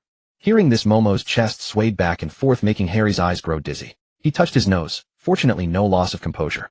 With so many women by his side, he certainly wouldn't be drawn to someone with even larger assets to the point of a nosebleed. Tao-Tu was startled. She never expected Holly to dare mock her like this. An unprecedented sense of shame and anger surged within her heart. Her eyes widened, her face flushed red, instantly burning with rage. Unable to endure such an insult, she drew her long sword in an instant, thrusting it forward like lightning. Her figure moved with grace and agility, her swordsmanship refined and practiced, as she executed the technique peach blossoms in full bloom, where the sword's energy transformed into countless pink petals swirling like a magnificent blossom rain. These beautiful petals appeared soft and harmless, yet concealed a fierce assault directed at Holly. Yet beneath this stunning display lurked a deadly killing intent. Holly, relying on his keen observation, Haki had long sensed Tao-Tu's intentions. His body flickered, sidestepping with astonishing speed, while executing the technique, shave vanishing from his original position like a phantom. Immediately afterward, Holly retaliated without hesitation, his palm striking Tao-Tu with tremendous force, sending her stumbling and nearly toppling to the ground. Shocked and furious, her eyes blazed with anger as she fixed her gaze upon Holly. Didn't he know how to treat a lady with tenderness? A hint of mockery played across Holly's lips as he replied, Hey, don't be so shy. Keep fighting. I wasn't even using my armament or conqueror's Haki when I was beating you just now. As he spoke, his gaze drifted involuntarily toward Tao-Tu. Then with a half smile he added, Not bad. Those words struck Tao-Tu's pride and sense of shame like a sharp blade. Her face burned with rage, eyes flashing with fury. She could no longer bear his words and resolved to fight with all her strength, giving Holly a severe lesson. Tao-Tu took a deep breath, steadied herself, and unleashed her ultimate technique, Peach Blossoms, Fall Hearts Break, drawing upon every ounce of her power. The technique moved like a dancing fairy, each motion both graceful and lethal, packed with murderous intent, aimed at breaching Holly's defenses and striking his lower body. Holly watched the scene unfold and was startled. Good heavens! Such ruthless tactics. Does she intend to leave me without heirs? He had never anticipated such a sinister attack, and was caught off guard with shock and anger. Holly quickly used Moonwalk to leap backward, while activating his observation Haki to track Tao-Tu's movements. He saw Tao-Tu's sword strikes as precise as a venomous serpent, each one targeting his vital points. Holly took a deep breath and felt his Haki surging within. Deciding to counter with Haki, he formed hand seals and chanted incantations. A blue glow erupted from his palms, forming a protective barrier that deflected Tao-Tu's assault. Seeing this, Tao-Tu realized conventional attacks would no longer harm Holly. She resolved to unleash her ultimate technique, Secret Art 100 Flowers in Blooming Chaos. Gathering all her strength into her blade, Tao-Tu struck at Holly with devastating power that seemed to tear through space itself. Sensing the immense power of the strike, Holly knew he couldn't withstand it directly. He rapidly activated the teleportation technique to evade Tao-Tu's attack. Seizing the opportunity while Tao-Tu was off guard, Holly launched a counterattack. His fists unleashed a barrage of Haki-enhanced strikes that forced Tao-Tu to retreat step by step. Ultimately overpowered, Tao-Tu fell defeated before Holly. Panting heavily, she stared at him with frustration burning within her. Holly approached Tao-Tu with a smile. Your strength is commendable but insufficient. With those words, he turned and walked away, leaving her seething with rage. Dare you use that move against me again? Haki taunted as he fought. Such a cruel heart. If you were injured somewhere, how would you ever enjoy a happy life? Tao trembled like a delicate flower, tears streaming down her face like shattered pearls. Tears of humiliation and shame that spoke of her endless grievances. Yet in that moment she swayed like a withered leaf in the wind on the verge of collapse. Haki gently stroked her head and offered comfort. Curled in his arms, Tao gazed at Haki with an expression of rapturous devotion, her eyes filled with both joy and an indescribable emotion, as if etching him permanently into her heart. Her feelings toward Haki were a complex mixture of love and hatred. She loved his astonishing power that allowed him to dominate her completely, yet hated how he dared to defeat her before everyone's eyes. When her tears finally dried and strength returned, Tao summoned all her remaining power and bit down hard on Haki's shoulder. Though the bite didn't break the skin, it seemed to leave a lasting mark upon Haki. Tao then fled like the wind while Cha Dun stood frozen in shock nearby. His expression shifted between anger and excitement, as if witnessing something utterly unbelievable. Without hesitation, he resolved to challenge Haki to a duel. After all, only Cha Dun could be the one to witness such a sight. Yet his strength fell short of Tao's, and beneath Haki's overwhelming armament and conqueror's Haki, he stood no chance, defeated and lying on the ground. Eventually, several Navy soldiers carried him back to their ship and transported him to the Marine Headquarters Hospital. 3 days later, the auction commenced. Haki, accompanied by several women, prepared to witness what a pirate world auction truly entailed. The guards at the auction hall in trance attempted to stop Haki, but he simply overwhelmed them with his conqueror's Haki. Haki entered the auction venue, a magnificent opulent hall filled with a sea of people. In the front row at the center, Haki suddenly spotted an ugly creature wearing a fishbowl on its head, the despicable celestial dragon who claimed to be a god. Haki ignored the celestial dragon entirely and found a seat in the back row. The rare item up for auction was the astonishing paramecia-type toileter fruit. Once consumed, it grants the ability to freely manipulate water flow like a toilet. This fruit appears to be nature's gift, bestowing upon humanity the secret of controlling water's power. It serves as a key to unlocking the world of water manipulation, allowing you to command water currents with ease and demonstrate unparalleled control. Imagine being able to maneuver water as effortlessly as flushing a toilet, letting the power of water flow swirl and converge in your hands. Water will become your devoted companion, following your commands and displaying various wondrous transformations and forms. Whether it's the surging rivers and seas or the gentle trickling streams, all will submit to your control. You can harness this magical power to create beautiful water curtains and fantastical water features, even applying it to water conservancy projects to benefit people. The paramecia toileter fruit isn't merely a gift of ability. It's an embodiment and interpretation of water's enchanting allure. Owning it means possessing the soul of water itself, becoming its envoy, and unleashing boundless creativity and miraculous power. This is a rare opportunity. Only the one who becomes its master can unlock their own legendary tale of water. Ha ha! Hearing this, the women couldn't help but burst out laughing. The auctioneer bragged the toileter fruit like this. The entire auction hall instantly turned to look at the few people sitting in the back laughing so loudly. Wow, she's so beautiful. I like the one with orange hair the most, said a fat man with a face full of rough features and a strong pirate aura. No, the one with blue hair has more elegance, said a person wearing resplendent robes with a potbelly. At this moment, the world noble, that fat-headed big-eared celestial dragon, stood up and looked in Hali's direction, declaring arrogantly, I want that winged one. I'll take her as my 13th wife. Hali looked closely and recognized that it was the celestial dragon Charlos, who in the manga had snatched a nurse and killed her husband. The 2 CP members guarding Charlos, upon hearing his words, were about to turn and rush toward Koni's. But Hali drew his sword and slashed out a sword aura, cutting the 2 CP members and that clueless celestial dragon into 6 pieces. Then a leisurely voice rang out, You dare covet my woman. You're courting death.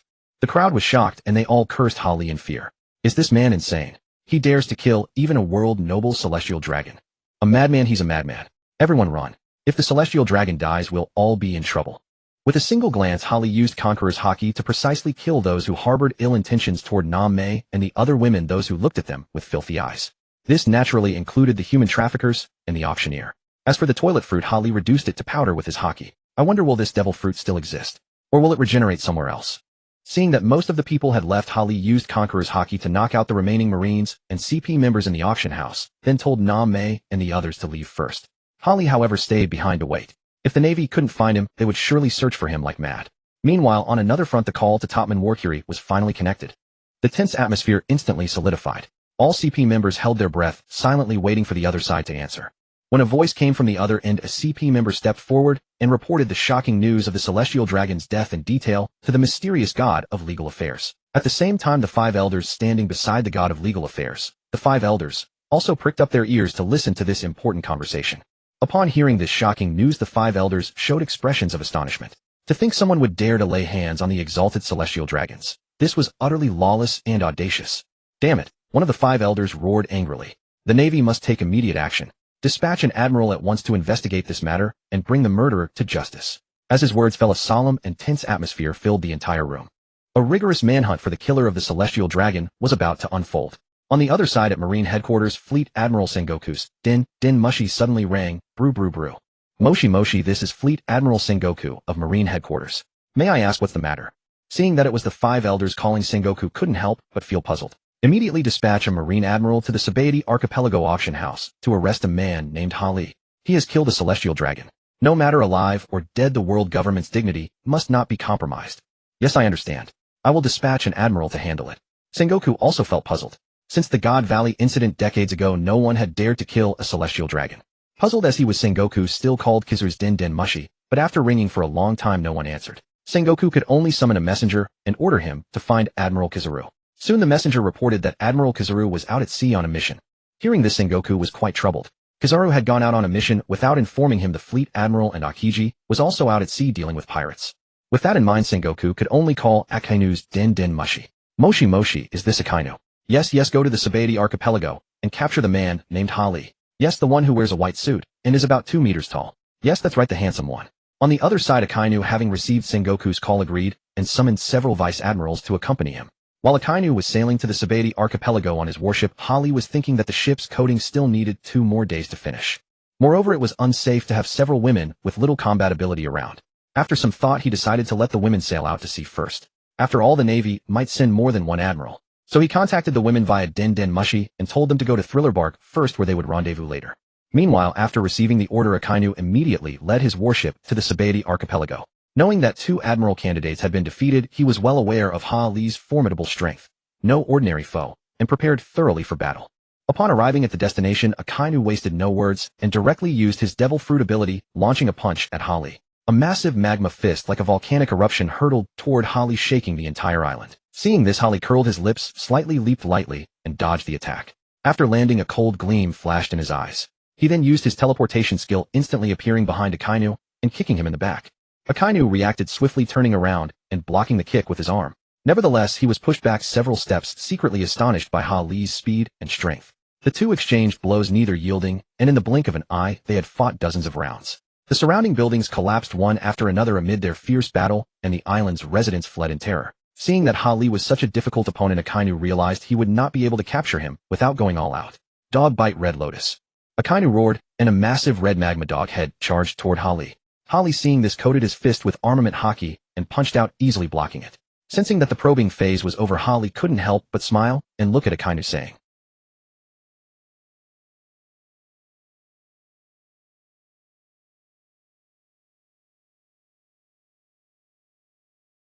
"I thought there was true justice in your heart. But it turns out you're just shouting justice, wearing justice on your back, yet doing things that betray justice, acting as the obedient dog of the celestial dragons. What's the matter? Besides, I'm not a pirate. I merely killed a celestial dragon. They commit unspeakable crimes, yet have you Navy members ever intervened? You Navy dare not kill them, but I Harry dare. What the Navy dares not meddle in, I Harry will. After all, you Akainu are nothing but a loyal dog. Akainu, what do you know, brat? I believe in absolute justice.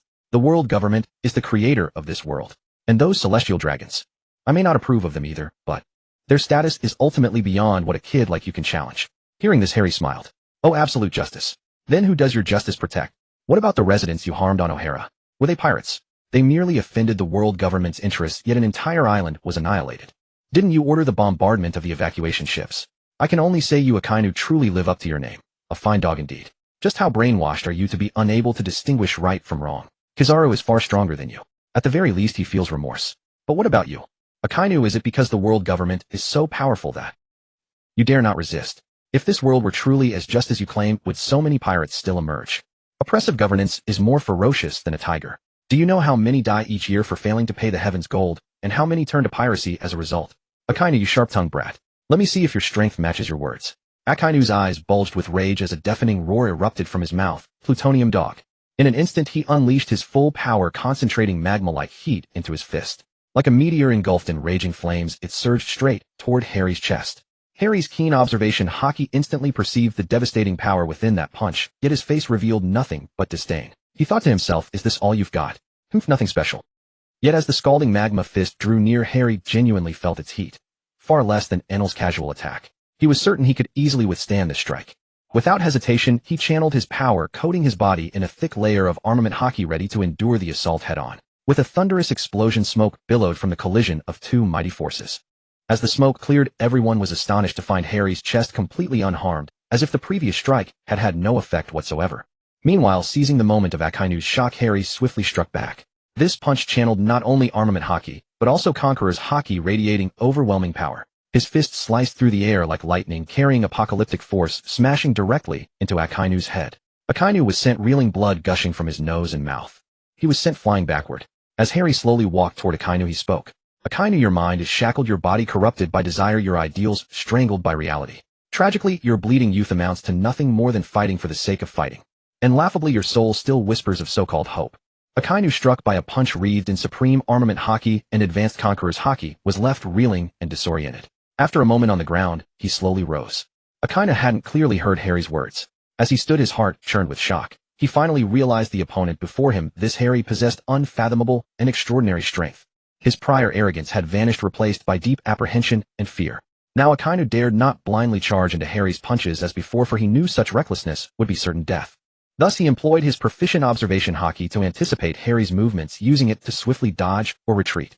Akainu possessed high-level observation Haki and equally formidable armament Haki. With these two abilities, he could navigate the battlefield with ease. Yet facing such a formidable enemy, even a battle-hardened veteran like Akainu dared not grow careless. He focused intently on every subtle movement of Harry, reacting promptly while constantly adjusting his stance and position to find the optimal moment to strike. The tension escalated as two peerless warriors engaged in a life-and-death struggle. But as the battle raged on, Akainu began to sense something amiss. Though his powerful observation Haki allowed him to evade most of Harry's attacks, it hadn't granted him a decisive advantage. On the contrary, Harry responded in astonishing fashion, actually catching his strikes with his bare body.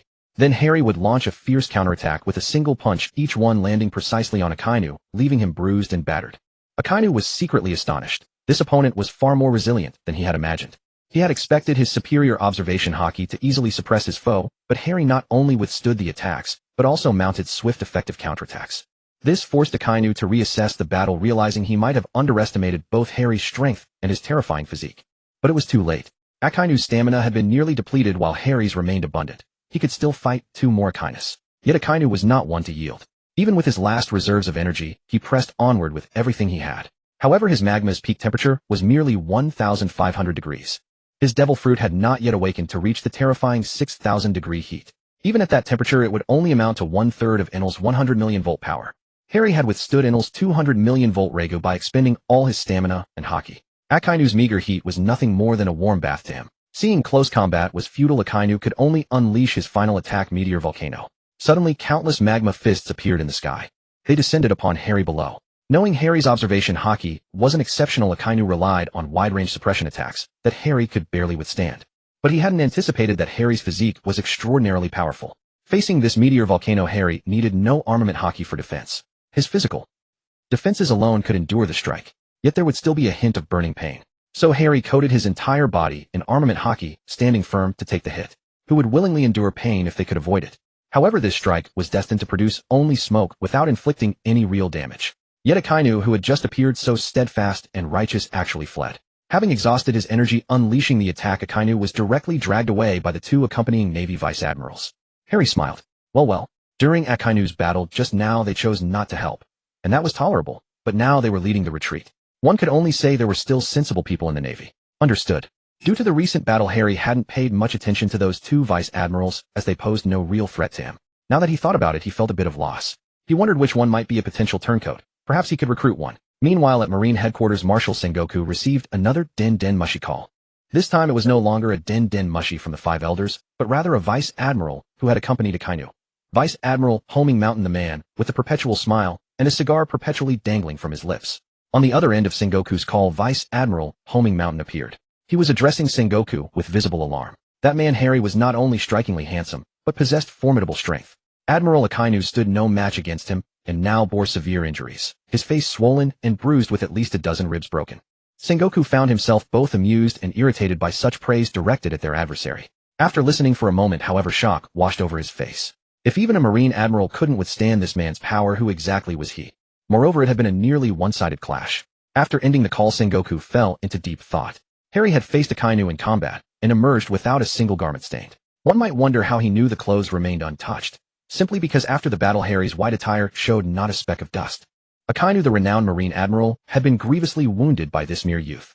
Only when his strength failed did the two Vice Admirals, recognizing the futility of the situation, hastily retreat with him. Sengoku pondered for a long while before placing a call to the 5 elders. The Den Mushi emitted its characteristic sounds. Moses Sengoku, how has the matter progressed? Has the criminal Harry been apprehended or eliminated? Asked St. Topman Warcury, the bald-bearded elder, his voice measured and composed. In his view, with an admiral dispatched, eliminating some obscure nobody should have been straightforward. It did not happen that way. Akainu lies severely wounded. Had it not been for the 2 vice admirals carrying him back, he would have perished.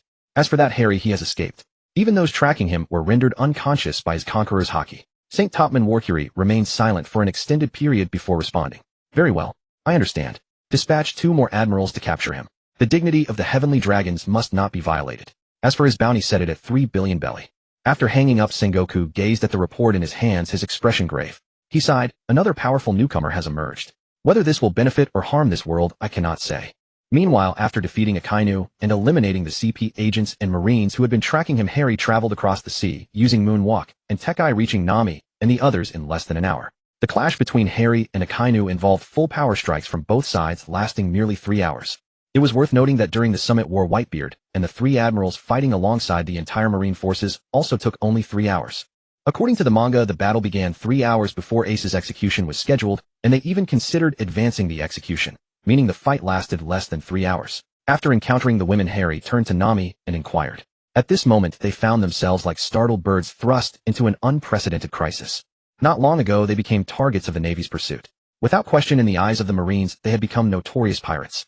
It was foreseeable that more powerful admirals would come to suppress them in the coming days, making the situation increasingly dire. Faced with such a treacherous predicament, each person's heart was filled with confusion and fear.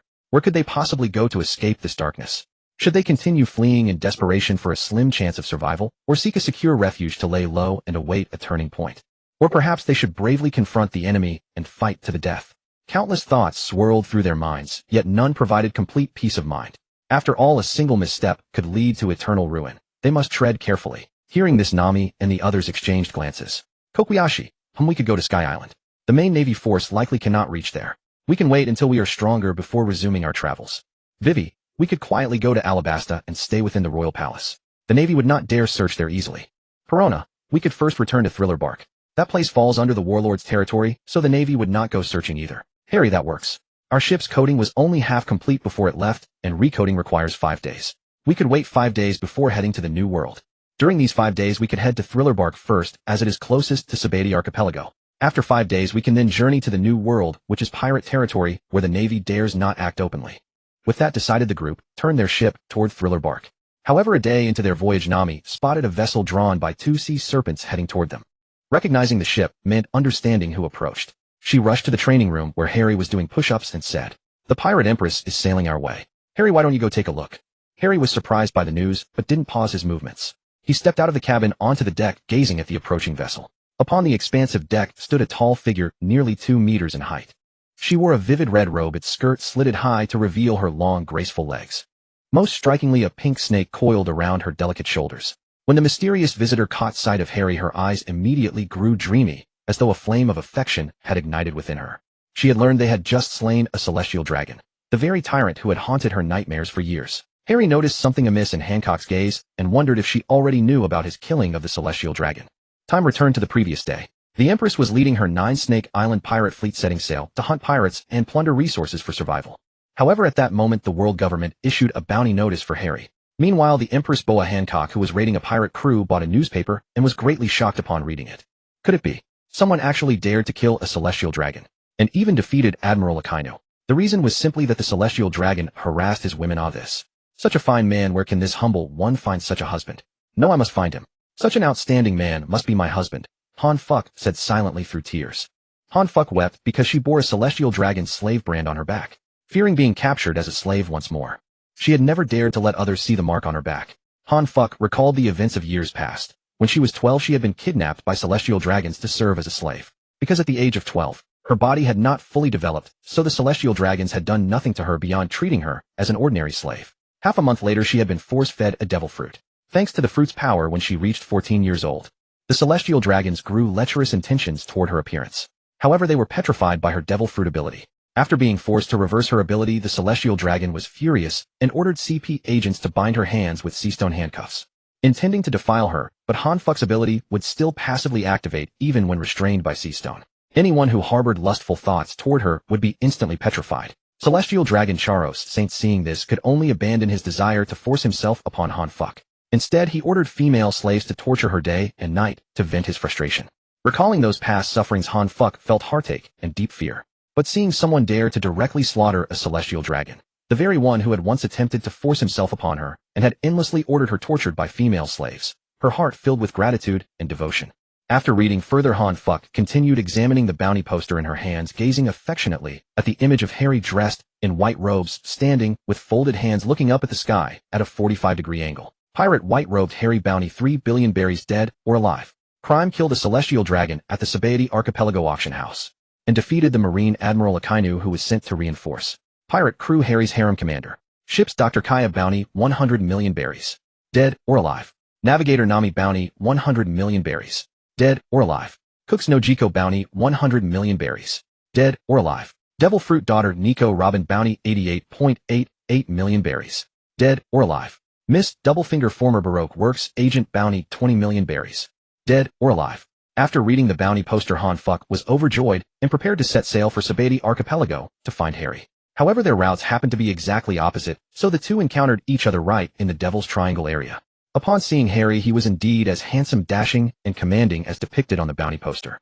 Hanfuck looked at Harry with eyes full of love. Her face flushed red, yet she could not find the words to speak. Seeing the mighty Empress in such a state, Harry spoke first. "Fair Empress, may I ask what brings you here?" Hanfuck blushed deeply and whispered to herself, he actually smiled at me. That smile was like the warmest sunshine in spring, instantly piercing through the icy walls of my heart. He even praised my beauty, so gently making me lose myself in its charm. While imagining their beautiful future together, she murmured to herself, "When should we get married? We should hold a grand and romantic wedding, letting everyone witness our love. What should we name our children? We must choose a name that is both unique and meaningful, carrying our endless love and expectations for them. We will walk together along the seaside, watching sunrises and sunsets. We will savor delicious food, enjoying cozy family moments. We will face life's trials hand in hand, overcoming every difficulty together." Thinking of this, a happy smile spread across Hanfuck's face, her eyes shimmering with longing. Harry, seeing the Empress behave this way, and having watched the anime himself, he naturally understood what she was thinking. He couldn't help but interrupt her daydream, saying, "Empress, I just killed a celestial dragon, and am currently wanted by the world government. Navy admirals may surround us soon. Staying with us like this, I'm afraid it wouldn't be appropriate. You might be held accountable by the world government." Hearing this, Hanfuck snapped back to reality. Of course, Harry and his companions were currently being hunted by the Navy. At this moment, she realized she shouldn't be blocking their path. The Empress said, "I'll take you back to Amazon Lily. You can hide there for a while." Hearing this, Harry smiled warmly and said, "Of course I accept your invitation, fair lady. Then let us return to the Island of Women." The Empress agreed upon hearing Harry's response and jumped aboard his ship. She turned to Boa Sandersonia and Boa Marigold and said, "You two head to Amazon Lily first. We will follow behind." The two sisters obediently made their way toward Nine Snake Island, for they too had once been enslaved by celestial dragons and naturally harbored deep hatred for them.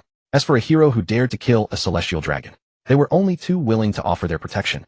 After boarding Harry's ship, the Empress couldn't help but find herself drawn to the man before her eyes. Harry's handsome face seemed carved by a master sculptor, every contour radiating captivating charm. Beneath his high nose, his lips curved upwards slightly, revealing a hint of confidence and wildness.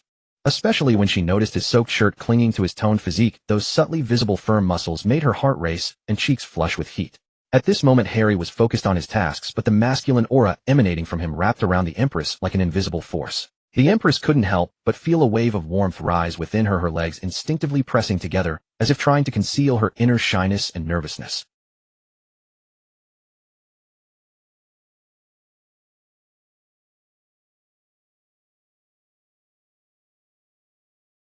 In that brief moment, time seemed to freeze. The Empress struggled to contain the turmoil within her heart, attempting to maintain composure. But facing such a magnetic Harry, she simply could not resist his allure. Thus she took a deep breath, trying to shift her focus elsewhere, attempting to calm her storming emotions.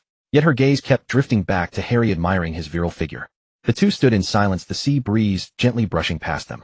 On the arduous journey to Amazon Lily, the group finally arrived at the legendary calm belt. Just then a colossal and fearsome sea king suddenly emerged from the ocean surface, brandishing its claws as it prepared to attack the vessel, carrying Harry and his companions. Facing this sudden threat, Harry showed no fear, a resolute gleam flashing across his eyes.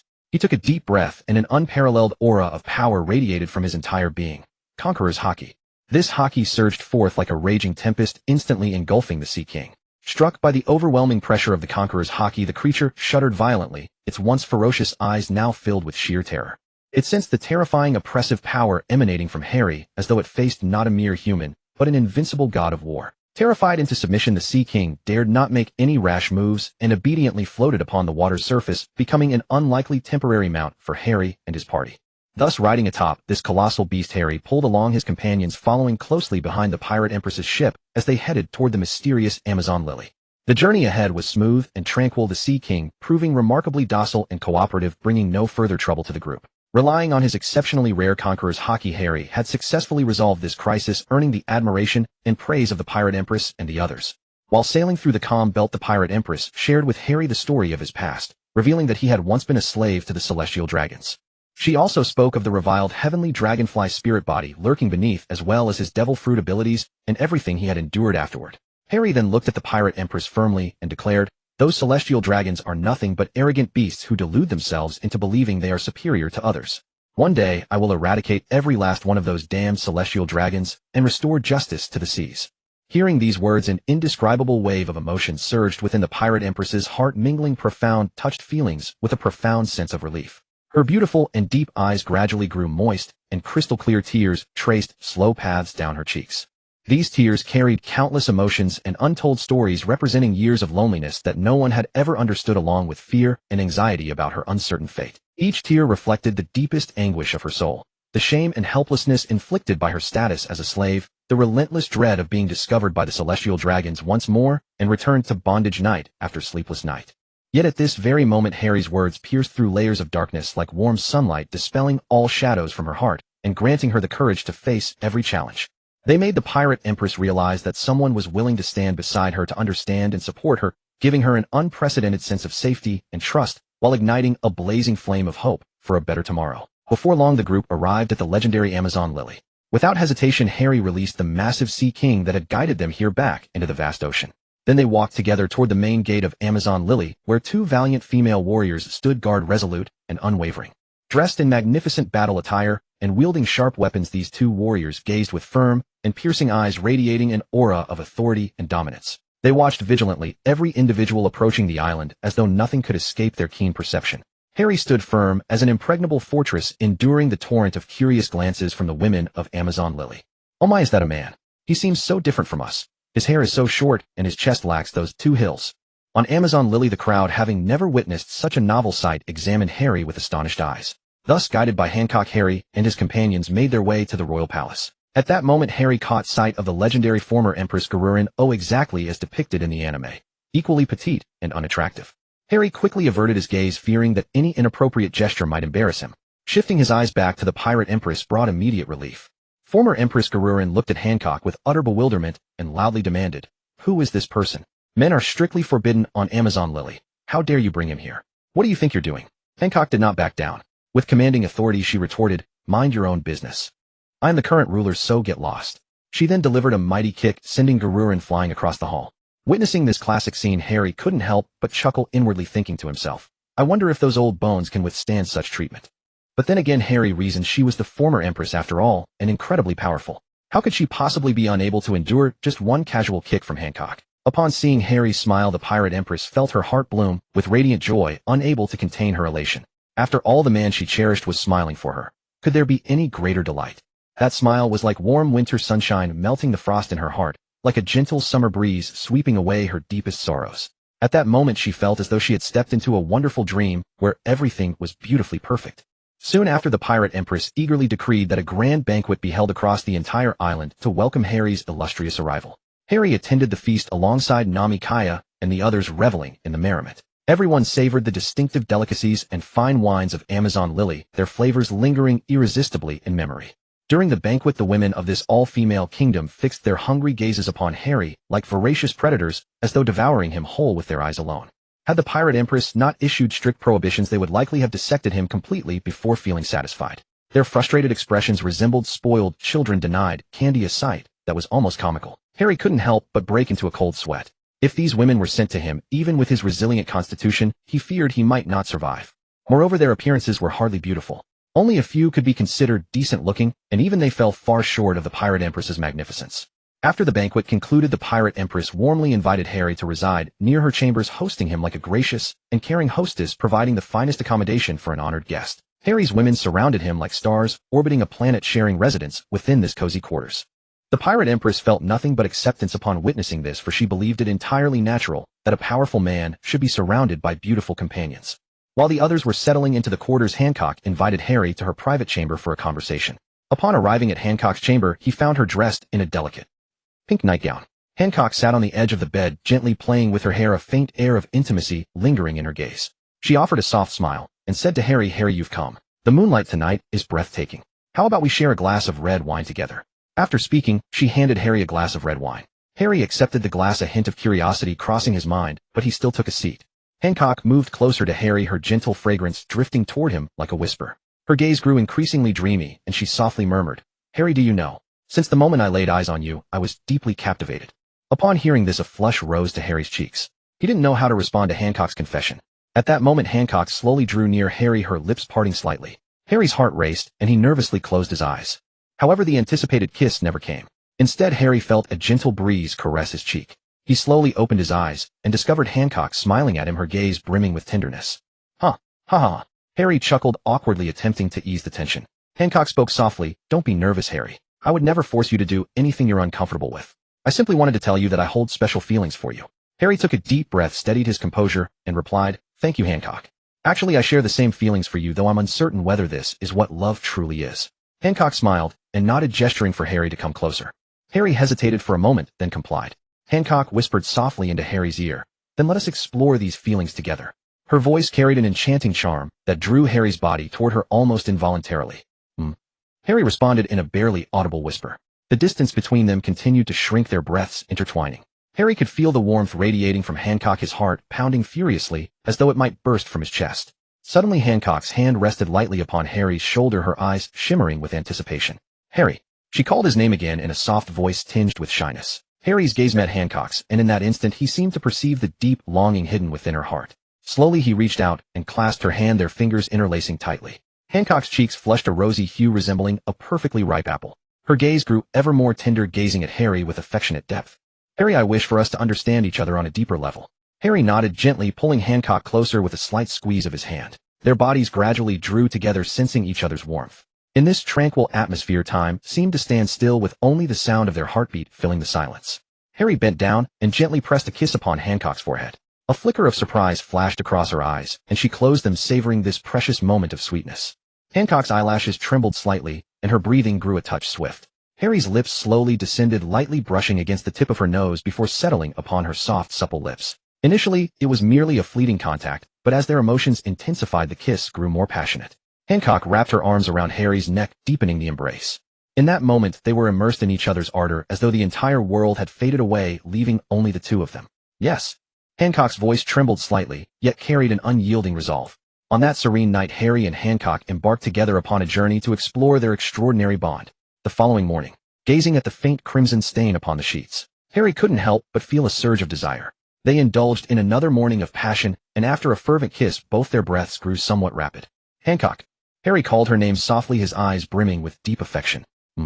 Hancock responded with flushed cheeks, her hand gently stroking Harry's face. They sat embraced, savoring this heartwarming moment.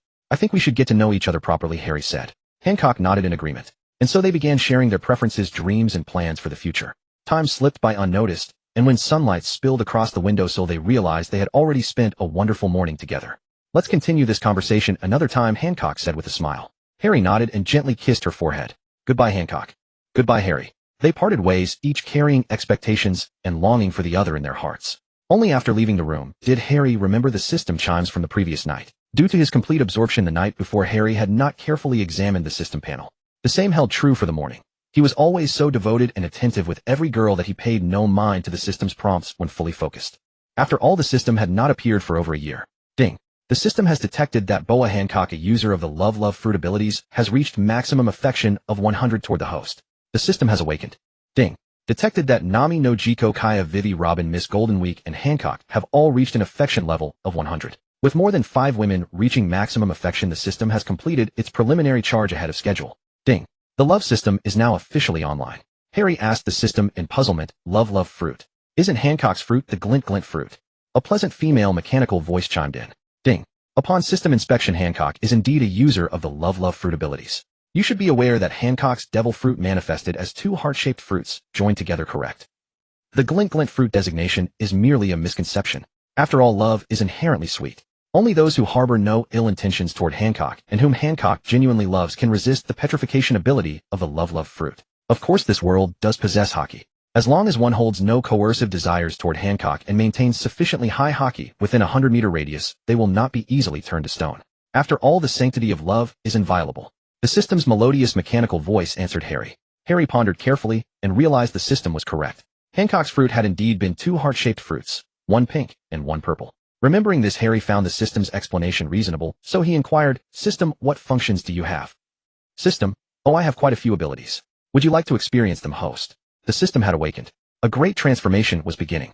Brothers, please click to urge updates and send free little gifts. Ensure fair compensation, and even the 4 emperors shall fall. Harry was at a loss, feeling that this system was somewhat improper. The system seemed to detect Harry's inner emotional fluctuations and spoke. Ding. Since the host asks sincerely, this system shall graciously inform you. Ding. When a female character's affection reaches 80, 90, or 100, both the love interest and the host will each receive 1 reward, 2 rewards in total, double the joy. At 80 affection, the reward is a mid-tier 3-color Haki enhancement card, allowing those who haven't practiced Haki to directly reach mid-tier in Armament Observation and Conqueror's Haki.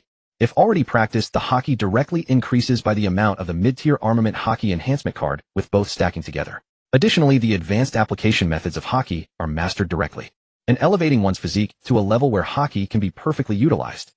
At 90 affection, the reward is Devil Fruit adaptation, no side effects, and initial mastery upon consumption.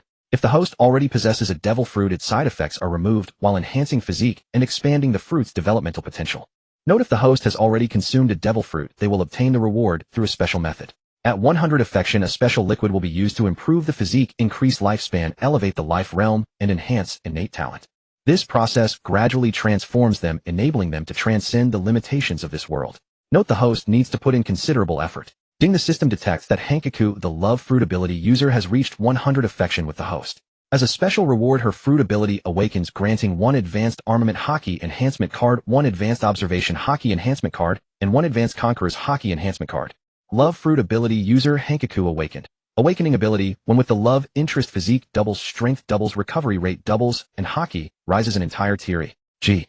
Beginner to intermediate, intermediate to advanced, advanced to supreme, supreme to the next minor realm. Supreme is divided into 4 minor realms: beginner's glimpse, entry to the hall, completion, and great completion. Note, the range must not exceed 520 kilometers with the ability active within that distance. Ding. Since the host completed system charging in advance, the system awakening was successful. The system hereby merges the host's rewards from goddesses with affection exceeding 80, enhancing their quality. Ding. Rewarding the host with 1 advanced Observation Haki enhancement card, 1 Supreme Armament Haki enhancement card, and 1 advanced Conqueror's Haki enhancement card. Rewarding the host with the cultivation, comprehension, and combat experience of a peerless Grand Swordsman. Additionally, bestowing upon the host a legendary sword surpassing the grade of Supreme Great Sharp, swords crafted from celestial meteoric iron, Feng Qiu Huang. Enhancing the host's physique, recovery rate, and strength growth speed. Granting the host an aerospace-class mini-warship star whose hull is forged from a vibranium alloy. Bestowing upon the host a divine level fruit. The Rumble fruit side effects removed. Harry marveled at the system's lavish generosity, feeling he might become utterly spoiled. What a conscience-driven system. No other system matches this generosity or devotion to its host. Merely gazing upon the legendary sword and the peerless Grand Swordsman's cultivation would make anyone weep with envy. After all, power is fleeting, but style endures forever. System deploy immediately. The Advanced Observation Haki Enhancement card, the Supreme Armament Haki Enhancement card, and the Advanced Conqueror's Haki Enhancement card. In an instant, Harry felt something awaken within his body. A warm current surging from his lower abdomen throughout his entire being, while another stream flowed downward from the Baihui acupoint to every corner of his form. Harry then swallowed the Rumble fruit. This extraordinary taste, sweet as honey, carrying a delicate strawberry fragrance. Truly the system's masterpiece, a gem among gems. It not only transformed the fruit's taste, but delivered an unparalleled gustatory experience. No sooner had he consumed the fruit than his entire body surged with power, as though he had become lightning itself, master of endless thunderous might.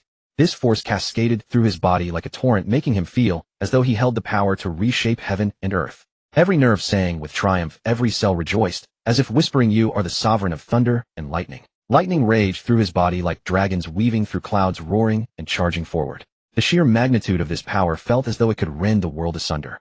I can feel the thunder's fury and its joy. I can hear its roar and its whisper. I have merged with the lightning, becoming the most formidable being between heaven and earth. Harry's daydream dissolved as he pulled his thoughts back with a mere mental command. System, open the character panel. Host Harry. Age 19. Height 200 centimeters. Haki Advanced Observation Haki. Supreme Armament Haki. Advanced Conquerors Haki. Physique Steel Balloon Plus Edition. Swordsmanship Peerless Grand Swordsman Cultivation, capable of moving mountains and filling seas. A single sword strike chills 19 provinces. Legendary Sword Feng Xiu Huang, quality surpassing the grade of Supreme Great Sharp Sword, approximately 4 chi long, resembling an elegant and pristine white phoenix. Pure white as snow, crystal clear, radiating an enchanting brilliance. Yukake's quality, one of the 50 great swords of good sharpness. Vessel Star, a miniature warship of aerospace grade, shining like a brilliant pearl in the cosmos. Spanning 500 meters in length and 100 meters in width, it stands as an iron colossus amidst the stars.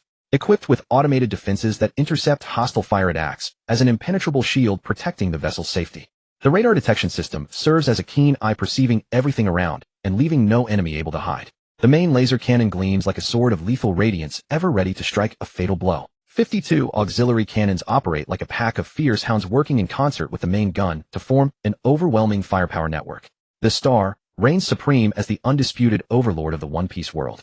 Equipped with a nuclear fusion reactor providing a century of full power operation, it also houses a gravity training chamber within.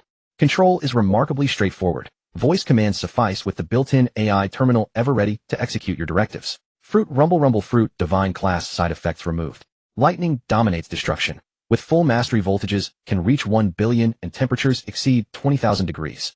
Note, only the most awe-inspiring thunder can shatter the heaviest darkness. Go forth and smash the darkness with thunder, young man. Goddesses Boa Hancock affection 100 Nami, 100 Nojiko, 100 Kaya, 100 Vivi, 100 Miss Monday, 100 Robin, 100 Kobe, 90 Elsa, 90. Note, affection below 80 does not appear. Ding. The system detects that Kaya's affection has reached 100. As a special reward, Kaya receives a mid-level Armament Haki Enhancement card, a mid-level Observation Haki Enhancement card, and a mid-level Conqueror's Haki Enhancement card. Mythical Zoan type Tori Nomi White Phoenix form. Enhances physique, increases lifespan, elevates life level, and strengthens natural talents. Gradually transforms the body, enabling her to transcend the limits of this world. This reward requires the host to improve it through intimate contact. Ding. The system detects that Nami's affection has reached 100. As a special reward, Nami receives a mid-level Armament Haki Enhancement card, a mid-level Observation Haki Enhancement card, and a mid-level Conqueror's Haki Enhancement card. Additionally, the Goro Nomi Rumble Fruit. Enhances physique, increases lifespan, elevates life level, and strengthens natural talents. Gradually transforms the body, enabling her to transcend the limits of this world. This reward requires the host to improve it through intimate contact. Ding. The system detects that Nojiko's affection has reached 100. As a special reward, Nojiko receives a mid-level Armament Haki Enhancement card, a mid-level Observation Haki Enhancement card, and a mid-level Conqueror's Haki Enhancement card. Mythical Zoan type Nico Nomi White Tiger form. Enhances physique, increases lifespan, elevates life level, and strengthens natural talents. Gradually transforms the body, enabling her to transcend the limits of this world. This reward requires the host to improve it through intimate contact. Ding. The system detects that Vivi's affection has reached 100. As a special reward, Vivi receives a mid-level Armament Haki Enhancement card, a mid-level Observation Haki Enhancement card, and a mid-level Conqueror's Haki Enhancement card. Her physical condition is also improved to enable flawless use of the current Haki levels. Space Fruit. Enhances physique, increases lifespan, elevates life level, and strengthens natural talents. Gradually transforms the body, enabling her to transcend the limits of this world. This reward requires the host to improve it through intimate contact. Ding. The system detects that Koju's affection has reached 90. As a special reward, Koju receives a mid-level Armament Haki Enhancement card, a mid-level Observation Haki Enhancement card, and a mid-level Conqueror's Haki Enhancement card. Her physical condition is also improved to enable flawless use of the current Haki levels.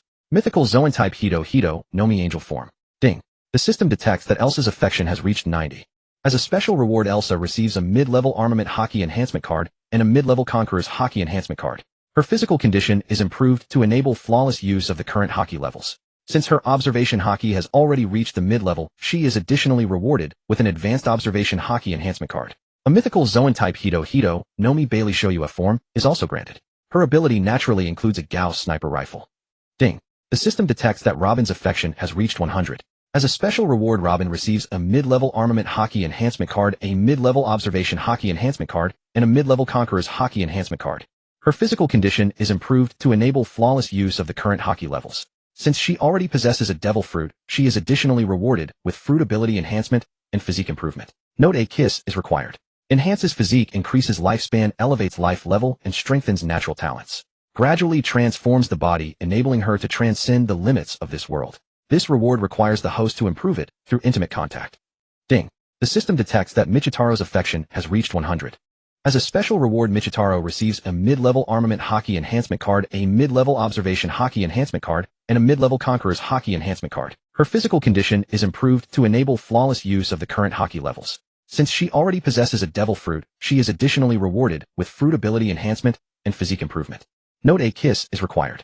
Enhances physique, increases lifespan, elevates life level, and strengthens natural talents. Gradually transforms the body, enabling her to transcend the limits of this world. This reward requires the host to improve it through intimate contact.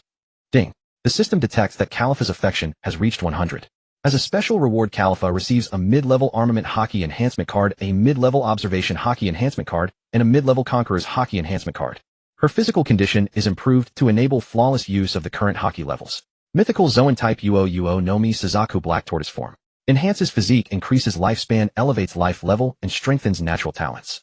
Gradually transforms the body, enabling her to transcend the limits of this world. This reward requires the host to improve it through intimate contact. After hearing all these system notifications, Harry's eyes widened in astonishment, his mouth agape with sheer disbelief. It took him a considerable moment to recover from his shock, and he excitedly exclaimed, "Wow, this is absolutely incredible. I've hit the jackpot." Not only that, but what thrilled Harry even more was the realization that the women beside him were also growing stronger because of him. They had already been beautiful and captivating, but now they radiated an even more enchanting charm, as though an extraordinary allure emanated from within them. Eager to share the blessing, Harry promptly retrieved the rewards from his storage space, and hurried to find Hancock and the others. When he arrived before them, his face was alight with joy. He carefully handed each precious reward into their hands, then patiently explained their purposes and how to use them. Upon hearing his explanation, Hancock and the others' eyes sparkled with surprise and delight, filled with gratitude toward Harry. In this process, Harry experienced an unparalleled sense of happiness and fulfillment. He knew these rewards were far more than material wealth. They represented the deep bonds between him and the women, as well as the opportunity for them to grow and advance together. Especially when it came to Robin and Michitaro, both blushed shyly. Through their kisses, Harry passed on the system's physique improving ability and fruit enhancement power to them. The other women, witnessing Robin and Michitaro being kissed together by Harry, could not help but feel a wave of envy well up within them. They were clearly moved by this romantic moment, and secretly longed for the same beautiful experience. Perceptive and understanding as ever, Harry keenly sensed their hidden desires and decided to fulfill their deepest wishes. He smiled, gently approached the women one by one, softly wrapped his arms around their waists, slowly leaned down, and bestowed upon each of them a deeply affectionate and passionate kiss. In this moment, brimming with love and warmth, time seemed to stand still, and the entire world existed only within the intense bond between them. The air was thick with sweetness, sending heartbeats racing and drawing them into an intoxicating bliss from which there was no desire to escape. Of course, Elsa was exempt.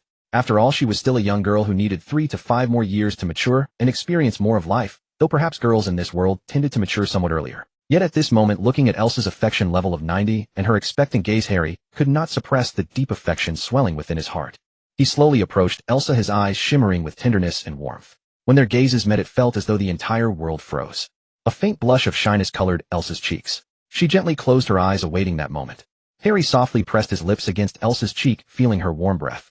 That instant was so beautiful and precious that he found himself lost in its enchantment. With the gentlest touch, he kissed her, as if conveying endless care and devotion. Though brief, this kiss was imbued with profound emotion. It bore witness to the special bond between them and left behind a cherished memory for the future. In that moment, time seemed to cease its flow, with only two hearts beating as one. In a vast, desolate expanse of the woman's kingdom, sunlight poured down, casting a brilliant golden glow across the land. At that moment, several women had just finished using the mysterious and immensely powerful Haki enhancement card and the devil fruit. Surging energy coursed through their bodies as if ready to erupt. Among them, Hancock was locked in an intense duel with Harry, neither side yielding an inch, while the other women explored their newly acquired abilities. some attempting to control flames, others manipulating water, and a few trying to harness the wind. The spectacle was extraordinary and breathtaking. Hancock wielded her weapon with graceful ferocity, each movement radiating both power and elegance, while Harry matched her intensity with swift, agile responses to her relentless attacks.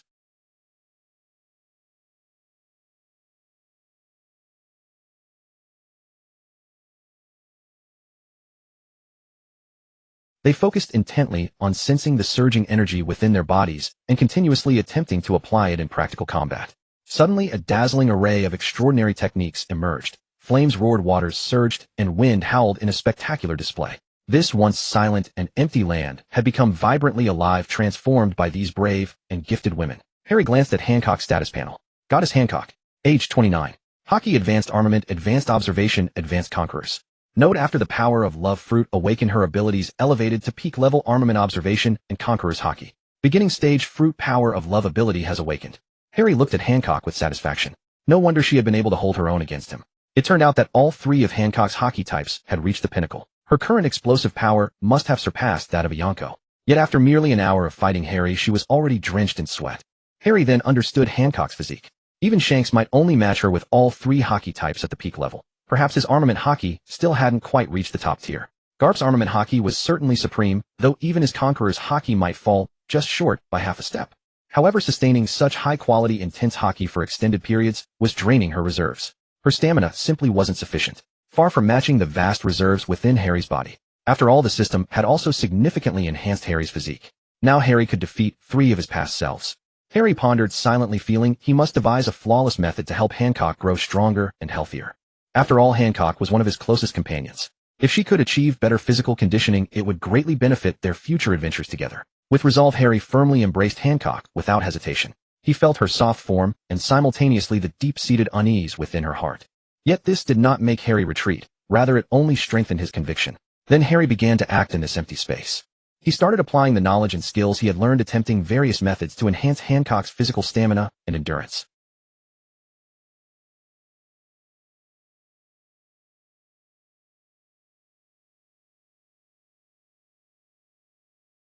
Gradually, Hancock's body adapted to this training method and grew stronger.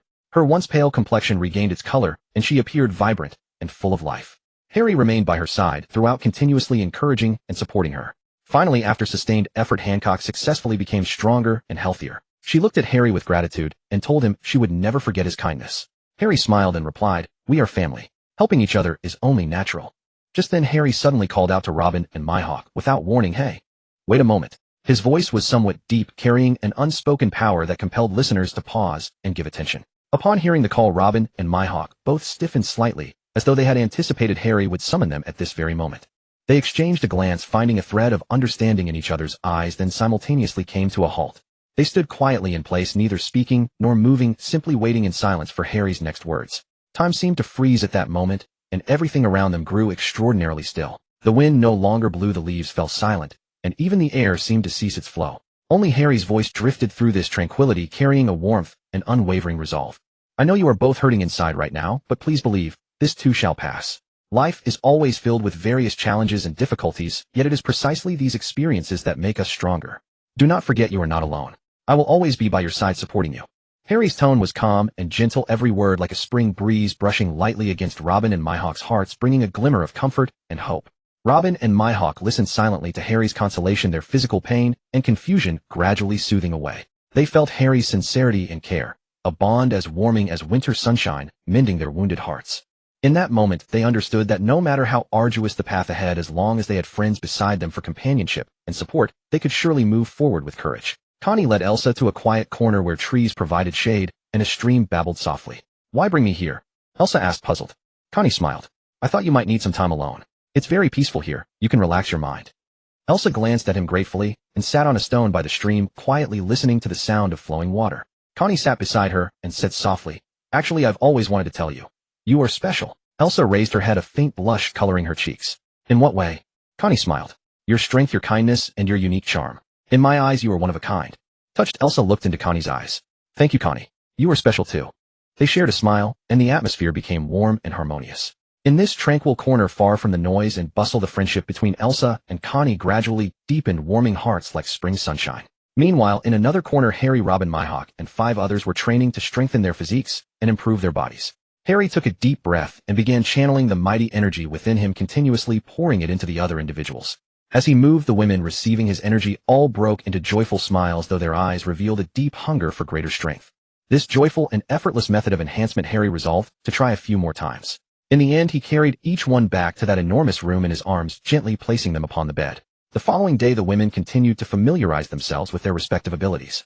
Kaya's white phoenix fruit was like a mystical phoenix commanding flames that wielded the very aura of life. This flame resembled a dancing spirit capable of sapping the vitality of enemies while infusing allies with vigorous life force akin to a fountain of life, possessing miraculous restorative powers.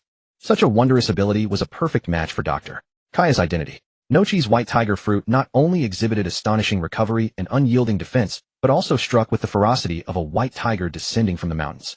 Moreover, her half-beast form was breathtakingly beautiful, with hair resembling pure white, giving her the appearance of an exquisite little loli that captivated the eye. This formidable white tiger fruit served as a magical key, unlocking the door to Nochi's physical enhancement and causing her Haki reserves to increase like surging waves. Nami's cloud fruit operated like magnificent sorcery, enabling her to conjure vast expanses of ethereal clouds above her head or in the sky. She could reshape these clouds at will, rendering them as gentle as sheep or as mighty as a roaring lion. When the clouds turned into pure white formations, Nami could further apply armament Haki, draping them in a hardened armor that stood like an impregnable fortress before her. And when the black clouds transformed into thunderheads, lightning flashed and thunder roared, as if the power of heaven and earth had been awakened, releasing bolts that thundered like dragons with shocking force. This ability complemented Harry's rumble fruit like a match made in heaven. Harry's power would no longer be bound by the sky, nor would he need to expend excessive stamina. Their coordination was like a magnificent symphony, each element resonating with the other in perfect harmony, leaving onlookers breathless. Vivi's space fruit ability was truly extraordinary, capable not only of creating an ever-present storage dimension, but also unleashing the formidable technique known as spatial rift slash. She could also wield the art of instantaneous movement, though the fruit's development remained in its nascent stages, limiting her teleportation to shorter distances for now. Additionally, she could forge a bizarre domain of spatial distortion before her for defense. With her current stamina, this spatial distortion was as solid as bedrock, requiring advanced armament Haki to breach. Meanwhile, the little angel Coney, as if from a dream, had actually grown 2 pure white crystal-clear wings. She not only gained the ability to soar through the skies, but also possessed light attribute powers capable of unleashing pure holy radiance for both offensive strikes and healing allies. Regrettably, having not received Harry's nurturing even with her mythical Zoan angel form, her stamina remained slightly inferior to the other women. Her spiritual realm had not yet been elevated as theirs had. Yet, judging by her shy and eager demeanor from the day before, she would likely be conquered by Harry soon enough. Aisha, this little girl, was like a mysterious spirit. The fruit she consumed was the mythical Zoan human fruit, taking the form of Bailishoyua. When she took aim, a pair of illusory wings mysteriously materialized upon her back, brilliant and dreamlike. Upon activating her ability, a Gauss sniper rifle seemed to be summoned from the void, gleaming with cold radiance. The range of this rifle stretched like a meteor streaking across the heavens, reaching dozens of kilometers, with power so staggering it seemed capable of rending the sky itself. When Aisha coated it with both armament and Conqueror's Haki, the power of this shot became god-terrifying, as if a judgment spear from the depths of hell. Combined with Aisha's divine insight from her advanced observation Haki, she could even glimpse the fleeting future. Enemies stood almost no chance against her aimed gaze. As for the Pirate Empress, her abilities needed little explanation. Her original love fruit had now evolved. This awakening not only greatly enhanced her base combat power, making the Pirate Empress's strength almost monstrous, especially after Harry's nurturing had significantly boosted her physical constitution and massively expanded her Haki reserves. She was virtually another Harry. Her petrification ability also proved highly effective against those with weak wills in battle. Robin's ability, originally the model flower-like power, had been greatly enhanced by Harry's nurturing. Her physical condition skyrocketed, granting her mastery of both armament and Conqueror's Haki, making her all the more formidable. This technique resembled a bizarre flower sprouting from another person's body, capable of twisting someone's neck with effortless ease. Moreover, she could now create a copy of herself using her flower-like power within the scope of her observation Haki, making her feel completely at home. To Harry, Robin resembled a bird soaring freely in the sky, riding on wings she had conjured, her joy multiplied. Miss Valentine's gravity fruit appeared somewhat less impressive. However, through Harry's efforts, her physical condition had been greatly improved. And with her mastery of Haki, her gravity fruit was no longer limited to crushing opponents through sheer weight. She could now flexibly alter her own body mass during combat, catching opponents completely off guard. Califa's tortoise fruit greatly enhanced her defensive capabilities. Paired with the iron body technique, her confidence was unmatched. Thankfully, her transformed appearance was not as grotesque as K-Long's dragon fruit. Instead, a layer of special energy simply coated her body. Yet the defensive power was astonishing, capable of withstanding strikes from advanced armament Haki. Harry himself was like a thunder god descended, wielding the formidable power of the Rumble fruit. After constant experimentation, he discovered that beyond nearly 10,000 meters above the Sky Island, he could no longer effectively harness the power of thunderclouds. He estimated that his normal state energy resembled a 30 million volt Thunderbird or perhaps a 60 million volt Thunder Dragon with staggering power. And when he unleashed his full combat prowess, he could even deploy a terrifying 100 million volt strike. The temperature of his normal state energy was at least 50% higher than the awakened temperature of Akainu's fruit when he became Fleet Admiral 2.5 years later. And during full power bursts, the temperature reached 3 times Akainu's post-awakening maximum. Even Akainu's magma-like physique would melt under such power. That day, as everyone was training, Aisha suddenly noticed a pirate ship approaching in the distance. She immediately alerted everyone to prepare for battle. After observing with observation Haki, Harry discovered there were no exceptionally strong fighters on that ship. So he decided to lead them in a live exercise. The highest bounty among these pirates was merely 230 million berries. Their leader, Grey Snake Alti, was notorious for burning over 20 villages. The women demonstrated their abilities in turn, easily defeating the entire pirate crew. It turned out these pirates had been hunted by the Navy, and with nowhere left to flee, had resorted to desperate action. They rowed their ship toward the calm belt, and through sheer luck, having avoided sea kings, they had drifted to Amazon Lily. Having all the women join the fight also gave these pirates a dignified end, considering the women now possessed strength rivaling Fleet Admiral candidates. Though they lacked sufficient battle experience, this was unavoidable, as the women could hardly strike to kill during their own sparring sessions. On a bright and sunny day, the sea shimmered like a vast sapphire, its crystalline radiance dancing upon gentle waves that caressed the shore, as if the ocean whispered its ancient tales. Suddenly rising from that azure expanse came a man, his physique robust and sinewy, every line flowing with natural grace, radiating power without an ounce of ostentation. His 8-pack abs sculpted as though by a master craftsman, and the razor-sharp line of his abdominal muscles stood as nature's own masterpiece, showcasing extraordinary allure. This was Harry, who had just surfaced from electrofishing. In his hands rested a colossal sea king, its massive frame exuding an aura of reverence, a true sovereign of the ocean. The contrast between Harry and the sea king brought to mind David facing Goliath, a small human defying a colossal marine beast, displaying courage and wisdom. This particular sea king was an octopus. Oh wait, no. It was a supersized octopus, far from the modest little 8. It was Giant Octopus 8, a behemoth measuring 3,000 meters in length and weighing 750 tons, tentacles included. This would be Harry and his crew's food supply for the month. Upon reaching shore, Harry skillfully channeled the thunder from his Goro no Mi to roast the octopus to perfection, then placed it on a prepared cutting board. Nachi, their skilled cook, took hold and began slicing with practiced precision, each cut clean and accurate, quickly dicing the octopus into uniform pieces. His companions gathered around to help move the cut octopus pieces aside for the next stage of preparation. Their faces glowed with excitement, for this enormous catch would sustain them through the days ahead.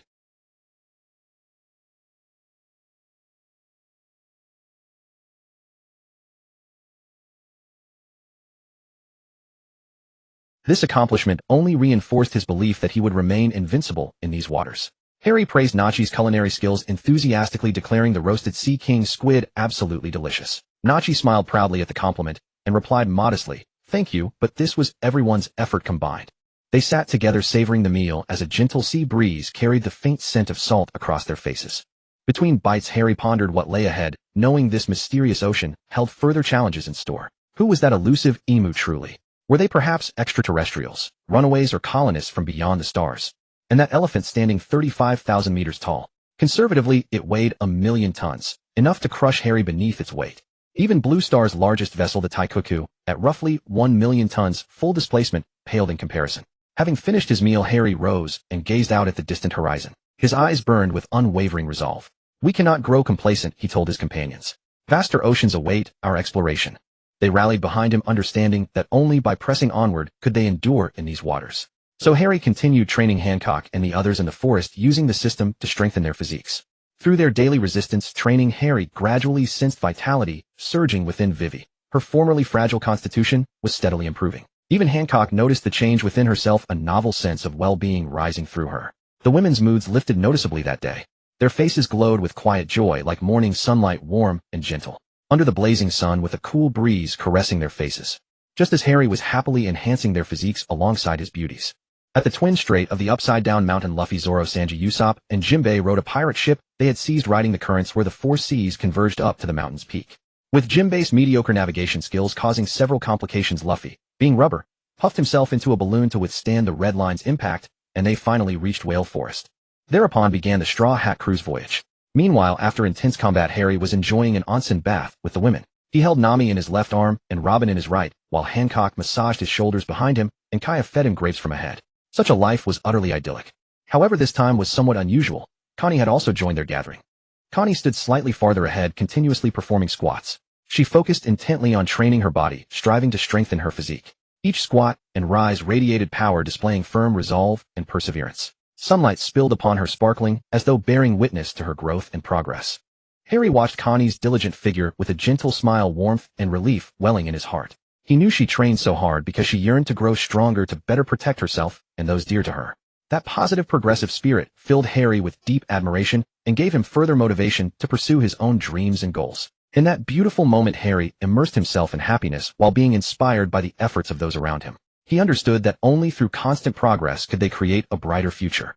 Thus he decided to take Connie as his role model and continue elevating himself, interpreting the meaning of courage and perseverance through action. 1, 2, 3, 49, 50, 78, 79, 80, 96, 97, 98, 99.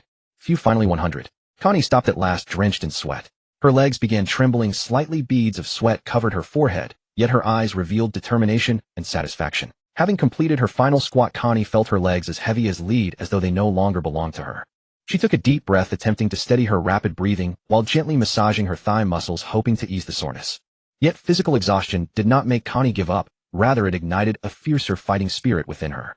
She knew that only through persistent training could she achieve a healthy, powerful physique and realize her goals and dreams. In that tranquil and serene atmosphere at the edge of the pristine white hot spring water, a single plum blossom drifted down from a nearby tree. The reason for this incident originated from Kunisi's own initiative. She was always brave in pursuing novelty and longed to experience something different from the past. Thus, filled with anticipation and curiosity, Kunisi made a bold decision. She would explore uncharted territories and feel an unprecedented sense of wonder. To fulfill this wish, Kunisi unhesitatingly revealed her pristine, radiant, angelic wings, which emitted a holy glow, and began that audacious battle in the hot spring. They were like dreamlike wings, their gentle fluttering seeming to bring boundless strength and courage. Kunisi danced with her wings, as if transforming into a beautiful angel. Ding! Kunisi's affinity has reached 100 points. Congratulations to the host for obtaining physical enhancement, increased recovery, and boosted Haki capacity.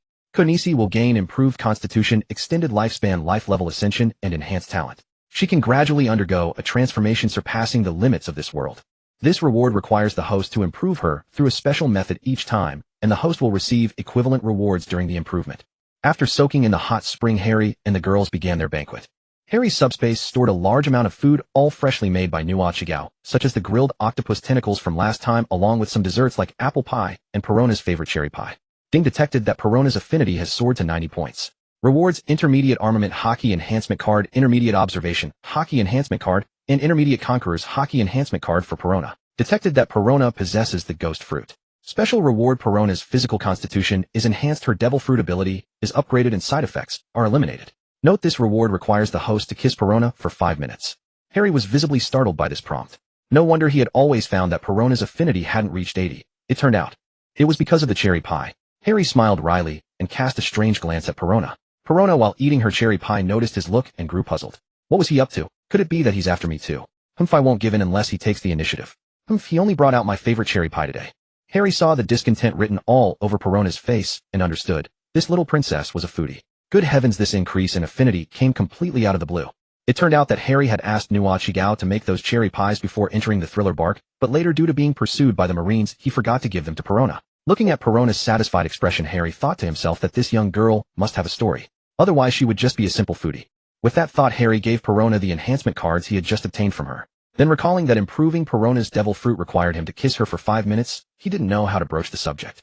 However, at that very moment, as if by telepathy, having received the 3 Haki enhancement cards from Harry, Perona was deeply moved.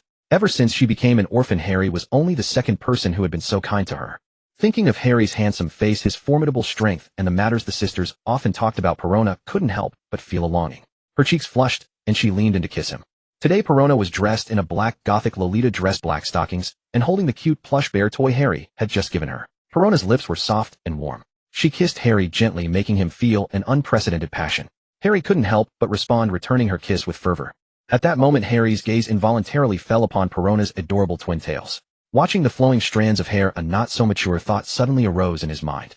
This thought made his heart race, and his body gradually reacted. As the idea took shape, Harry's breathing became rapid and his eyes grew increasingly fervent. He wanted more, not just this kiss, but more opportunities to be close to Perona. However, he knew he couldn't act impulsively. He had to respect Perona's feelings. Thus Harry struggled to restrain his inner impulses and continued to enjoy this beautiful moment.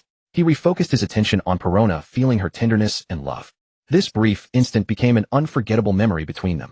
This kiss was like a dazzling lightning bolt tearing across the sky, instantly dimming the entire world. Everything around them became blurred, leaving only the clear silhouette of the two embracing and kissing. At that moment time seemed to stand still, and the entire universe existed only for them. This kiss was like a dreamlike rain of petals falling upon the world, tinting everything in a romantic pink. A gentle breeze blew, and petals danced everywhere, poetic and picturesque.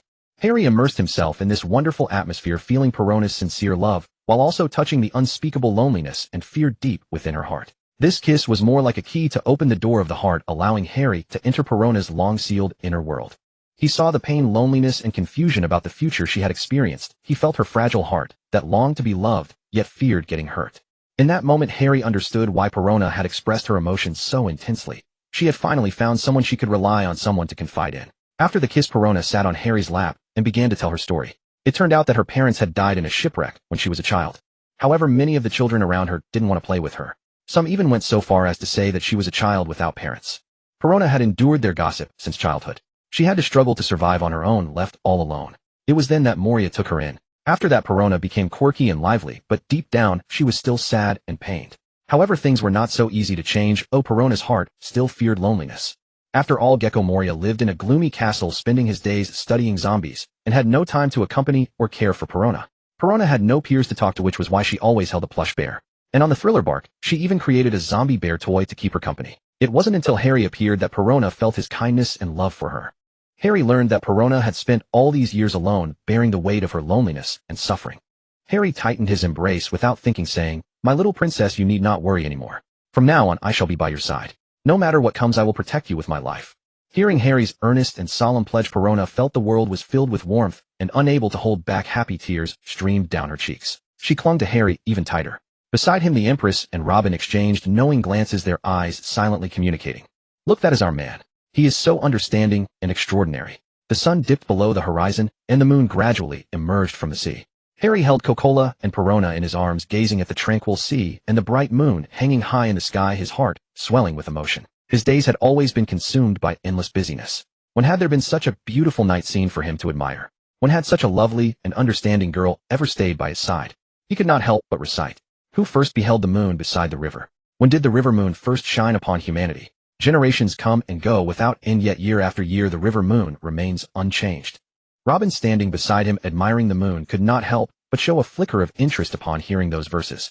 She never expected their captain to excel not only in combat, but also in poetry. Princess Vivi, standing nearby, also sensed the profound beauty in the poem Harry had recited. She thought to herself, "I never expected my husband to be such a handsome man with such deep literary cultivation." The others lacked such refined appreciation. To them, the verses simply sounded melodious and easy to recite. They merely sensed that their husband had the air of a literary youth, for they had grown up in the pirate world with few books available to read. After all, the world government maintained such tight control even over the ancient history. As the sun finally set, and the moon rose completely, the sky grew ever deeper and darker. Harry and the women then returned to their rooms to rest. Just then Califa unexpectedly pulled Harry aside. A blush of shyness danced across her pretty face as she whispered softly, "My lord, tonight, I want you." Her voice grew quieter and quieter until nearly inaudible, yet Harry heard every word distinctly. His heart warmed instantly. Gazing at the shy and delicate Califa before him, tenderness flooded his chest. Harry followed Califa into her room. Upon entering, a faint fragrance wafted toward him, bringing a sense of deep comfort. Califa gently closed the door, then turned around and smiled at Harry. Califa wore loose sleepwear, yet it could hardly conceal her exquisite curves. Her long hair cascaded casually over her shoulders, and her eyes revealed a captivating allure. Harry was captivated by the breathtaking sight before him, and his heartbeat quickened involuntarily. Califa slowly approached Harry, resting her hands gently on his shoulders, leaning slightly forward and softly parting her lips. "My dear, tonight, let us truly savor the time that belongs to us." As she spoke, her gaze grew increasingly mesmerizing, as if capable of capturing his very soul. Then Califa began to display her unique, graceful artistry. Her movements were elegant and fluid, every turn and bend exuding feminine grace and charm. Harry watched with wide eyes, soaking in the beautiful scene, his affection for Califa growing ever stronger. On this wonderful night, Harry felt the depths of Califa's devotion. They poured out their hearts to each other, sharing joys and sorrows. Through her gentleness and care, Califa gave Harry an unprecedented sense of happiness and fulfillment. Afterward, Califa began to recount how she had been recruited by the CP organization and survived within its ranks. It turned out that Califa had endured persecution from gang organizations since childhood in a land ravaged by warfare. Because the local kingdom could not pay the tribute to the world government, they were denied protected status and left vulnerable to the oppression of gangs and pirates. Califa had grown up in a city where war and bombardment raged day and night. Her parents perished in gang conflicts. To protect young Califa, they had hidden her in a cellar. Thanks to that hidden refuge, Califa had survived. From then on, she grew up alone, surviving in the cracks of gang warfare. Meanwhile, the world government's intelligence network closely monitored such gang conflicts. They sought individuals harboring resentment toward gang members or pirates, aiming to exploit and mold them into loyal operatives. Thus, an unsuspecting Califa was drawn into the mysterious world of the CP organization, an organization steeped in darkness and conspiracy, where internal competition was fiercer than anyone could imagine. Within this organization, every 100 members were thrown into a merciless contest of life and death. They had to face all manner of treacherous challenges and hidden betrayals, with only one able to survive. It was undoubtedly a bloody, ruthless, and merciless battle, with every participant giving their all to seize the sole opportunity to live. Califa found herself trapped within, facing unprecedented pressure and trials. She gradually realized that to triumph in this killing game, one needed not only extraordinary strength and wisdom, but also unwavering determination and an unyielding pursuit of victory. Yet how could survival be so easy in such a hostile environment? But Califa never retreated. Instead, a fiercer fighting spirit ignited deep within her. With this indomitable will, Califa survived the brutal struggles of the CP organization. Among those who survived alongside her were Lucci and others. Together they formed a team known as CP9. Having been trained by the CP organization since childhood, they understood just how pervasive and cruel it truly was. They also knew the consequences of betrayal, so Califa never dared to cross that line lightly. Due to her childhood hatred toward pirates and gang members, Califa had not rebelled fiercely. But through numerous experiences, she came to recognize the true nature and darkness of this world. This is why she had come to desire leaving the world government and joining Harry's side. After witnessing Harry's strength, she only grew more convinced. She believed that a man with such power could protect her. In the early morning, the first ray of sunlight filtered through the window, illuminating the entire room. Harry lay quietly in bed, his eyes slightly open, feeling the warmth of the sunlight. He turned his head and saw Califa sleeping soundly beside him, sunlight softly illuminating her beautiful face. Harry gently reached out his arm and embraced Califa's delicate waist. Her body was soft and warm, as though it could make one forget all worries. Harry felt her breathing and listened to her gentle snores, a sense of peace and happiness filling his heart. In that moment, time seemed to stand still, and the world contained only the two of them. Harry savored this tranquility, unwilling to disturb such a beautiful moment.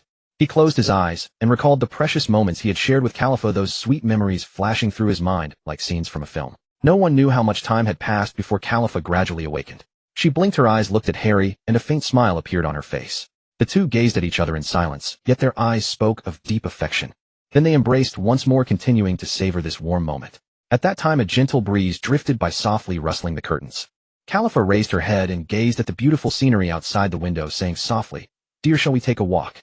Harry nodded, and the two held hands as they stepped out of the room. They strolled through the garden, breathing in the fresh air and basking in the warm sunlight, their spirits lifted.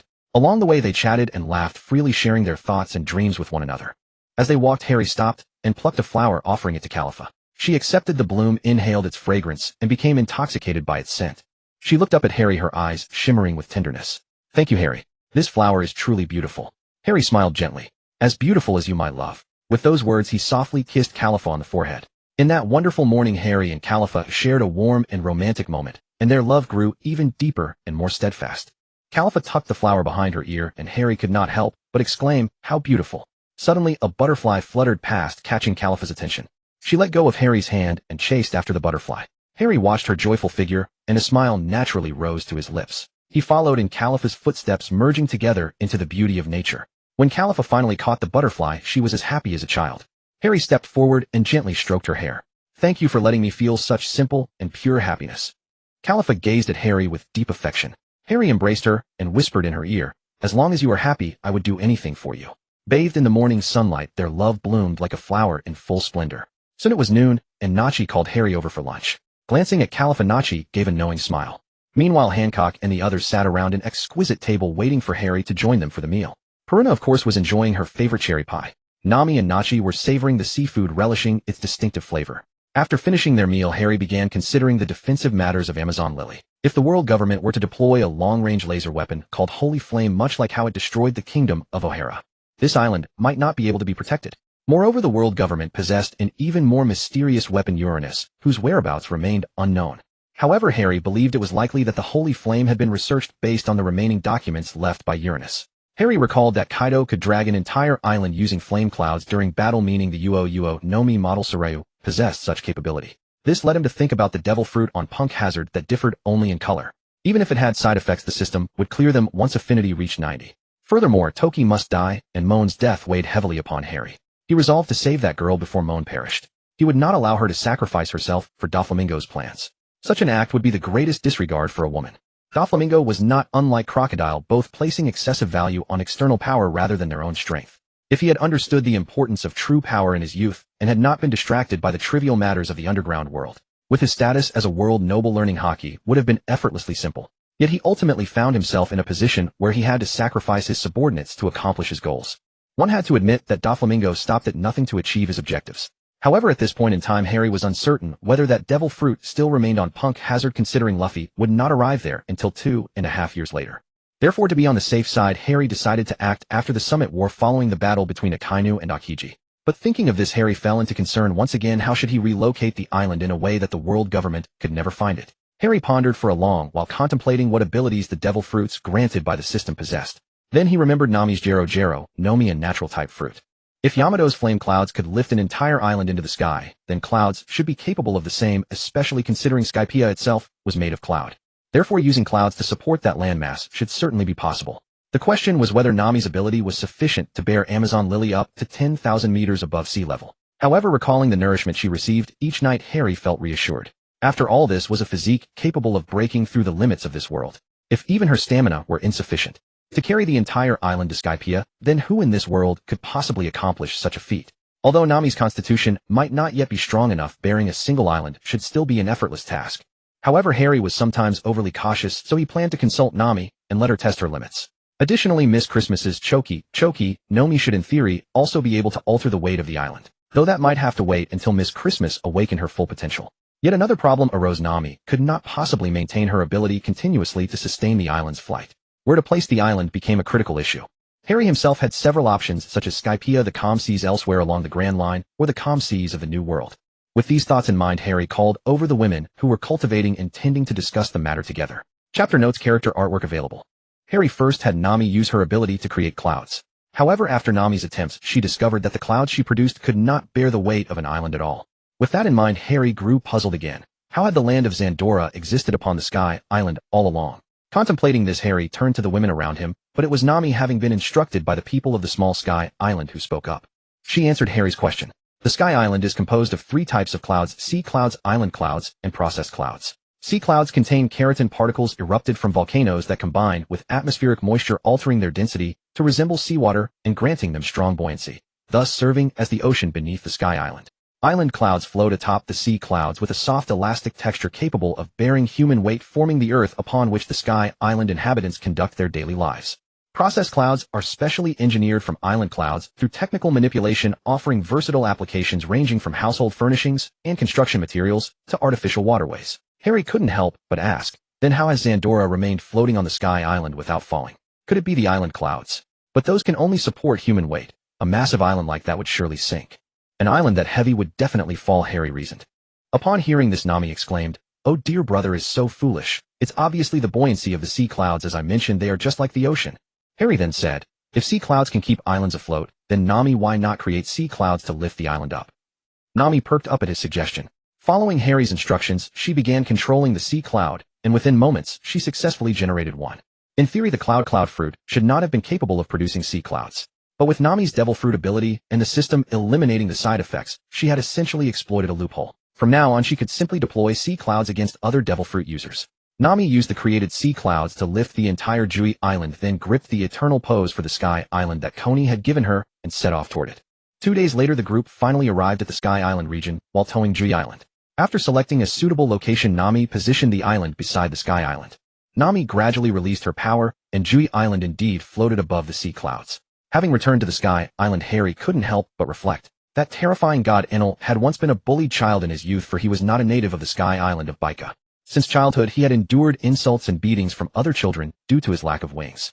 By the time he was 5 or 6 years old, he was already being tormented for the same reason. The food he managed to find was stolen by children his own age. With his body covered in wounds and his stomach empty, Enel wandered the island of Baika searching for sustenance. One day he happened to discover a strange fruit growing. Starving beyond reason, Enel consumed the fruit, without hesitation gaining the power of thunder. The following day he returned to his home only to find it destroyed by the children. Enel felt deeply distressed and set out to gather materials to rebuild his home. But just then those children reappeared nearby, planning to continue tormenting him. Unconsciously, Enel unleashed the power of lightning, striking those children and leaving them injured. This only deepened the parents' hatred toward the so-called monster. Thus, Enel not only bore the insults, verbal abuse, and beatings from the children, but also suffered the same treatment from their parents. Because Enel had been physically weak since childhood, even after consuming the Goro Goro, Nomi, his power remained insufficient. 10 years later, he finally grew up. During those 10 years, Enel kept company with the flora and fauna of the Sky Island night and day. Through a decade of relentless training, his physique finally grew strong. After a decade of mastering his devil fruit abilities, Enel's powers had been greatly enhanced. Finally, he returned to the homeland that had tormented him. Enel's monstrous reputation sparked fear among the islanders, and upon seeing his familiar yet alien face, they could not help but continue insulting and ridiculing him. The children who had once bullied him were about to attack him again. Yet who was Enel now? He was the god of the Sky Island.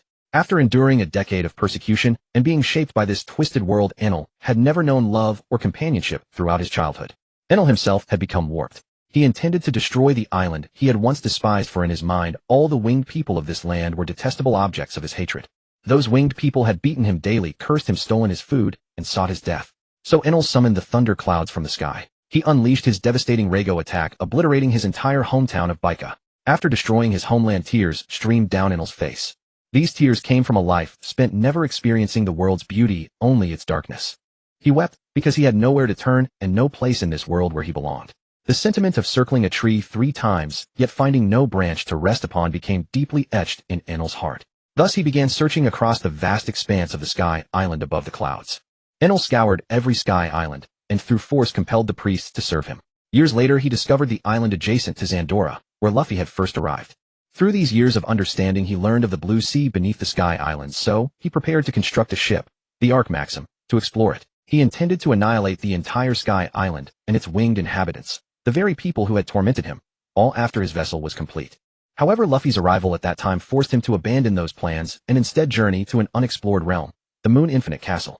Harry couldn't help but wonder, if an islander had appeared to save him during his most helpless moment, would Enel's fate have been any different? However, when Enel unleashed his 200 million volt thunder shadow, the temperature reached over 17,000 degrees, more than 10 times hotter than Akainu's magma. At that moment, Hali could only use all his Haki to resist that force. Killing Enel was a last resort after all he had threatened Hali's life. Hali had no good means to control Enel's power at the time. Now this world will never see the lesser thunder fruit again, because the system extracted the power of the Rumble Rumble fruit from this world. It created the perfect Rumble Rumble fruit that Hali consumed.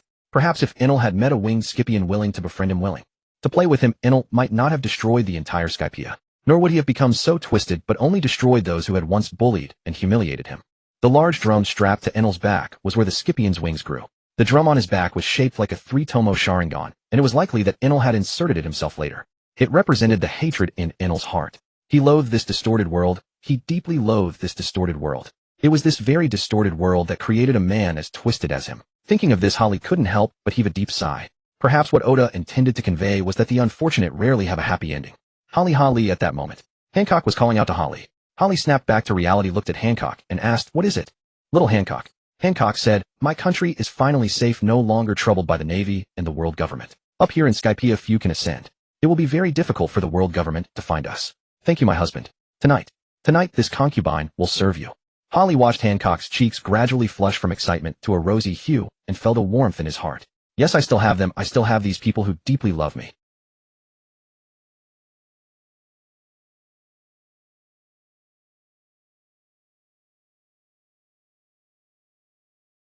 So to celebrate Amazon Lily's freedom from the Navy's threat, they started a banquet. Hali, the women, and the girls of Amazon Lily drank heartily and ate meat. They talked about the wonderful life ahead. This grand feast lasted a full 2 days before it came to an end, and Hali was already dead drunk and unconscious.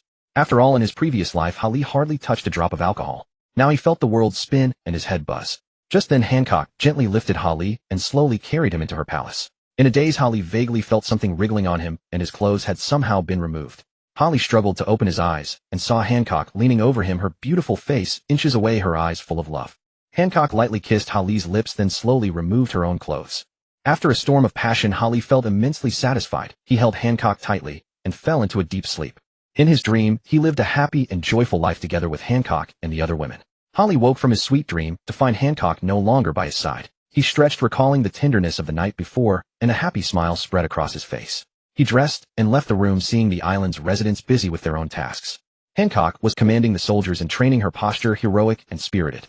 Hali walked over to her, gently wrapped his arm around her waist, and said, "Thank you for giving me such a wonderful night." Hancock turned and smiled, saying, "This is my duty. You are my husband, and I will give all my love to you." They smiled at each other, and at that moment a flock of seagulls flew across the sky, chirping crisply. Hali gazed into the distance, his heart full of anticipation for the future. Thinking of the special nature of Amazon Lily, the island of women, Hali called for Isa and Konis. They went to Shandora together, and Hali explained the situation to the leaders of the two tribes, telling them not to let males approach the vicinity of Amazon Lily. Females, however, could occasionally visit Amazon Lily for exchanges. The two leaders naturally agreed repeatedly. After all, Hali's strength was evident, and he had defeated the former demon of Skypia. Moreover, Hali had granted them the right to live on solid ground. After finishing the arrangements, Hali took some unique Scipion shells from them, and in return gave them some sea king meat.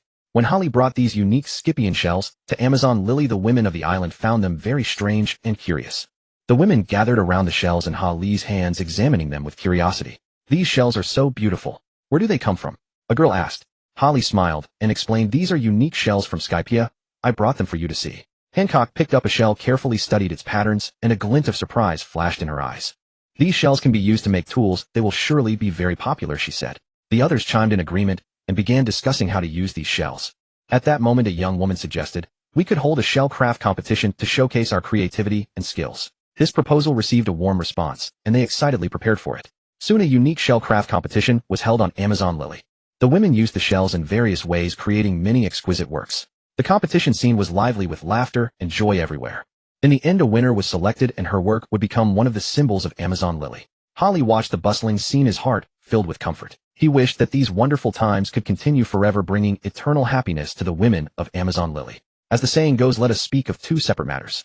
At this time, Luffy and his crew were in Alabasta. They had arrived here, but found nothing. Luffy felt a vague unease in his heart. "Hey, where's my challenge? Where's my adventure? Where's my princess? Why does it feel like someone beat me to it?" If Hali knew what Luffy was thinking, he would surely burst out laughing and say, "Hey, didn't expect this, did you? Your historian Robin has been snatched away by me. And that princess who adored you, Vivi, is now in my arms, calling me brother." Over the course of those 2 days, Harry and the women scoured the entire Sky Island. They found it to be vast, with sprawling expanses of sea clouds. Harry relocated all the uninhabited island clouds and sea clouds to the vicinity of the Daughter's Kingdom. The island clouds encircled the Daughter's Kingdom in the shape of a heart, with a section of sea clouds occupying the center. At the very top of the heart, a gate-shaped passage was left open, allowing ships to sail through when the gate was opened. Using Nami's abilities, Harry transported sea clouds from other uninhabited areas to Nine Pines Island, flooding the region with a massive volume of seawater. This meant that any ability user wishing to enter Nine Pines Island would first have to traverse a vast expanse of sea clouds. It effectively created a formidable natural barrier for the island. While Harry and the women were busy over those 2 days, Luffy and the others were riding the rising sea stream, preparing to journey to the Sky Island for adventure. Meanwhile, at the Marine's headquarters, Sengoku frowned as he listened to the telephone call from the 5 elders. "Sengoku, can you get anything done? Haven't you caught Harry yet? If you're incapable, step down immediately. What good are you and the entire navy? A world noble has been killed, and you can't even catch a single pirate." Upon hearing this, Sengoku furrowed his brows. Admirals Akiji and Kizuru are already conducting search operations. However, no information about Harry or his crew has been found across any of the seas. It's as if they've grown wings and can fly. Moreover, our naval strength is extremely strained. Pirates are rioting in various locations. The 5 elders erupted in fury.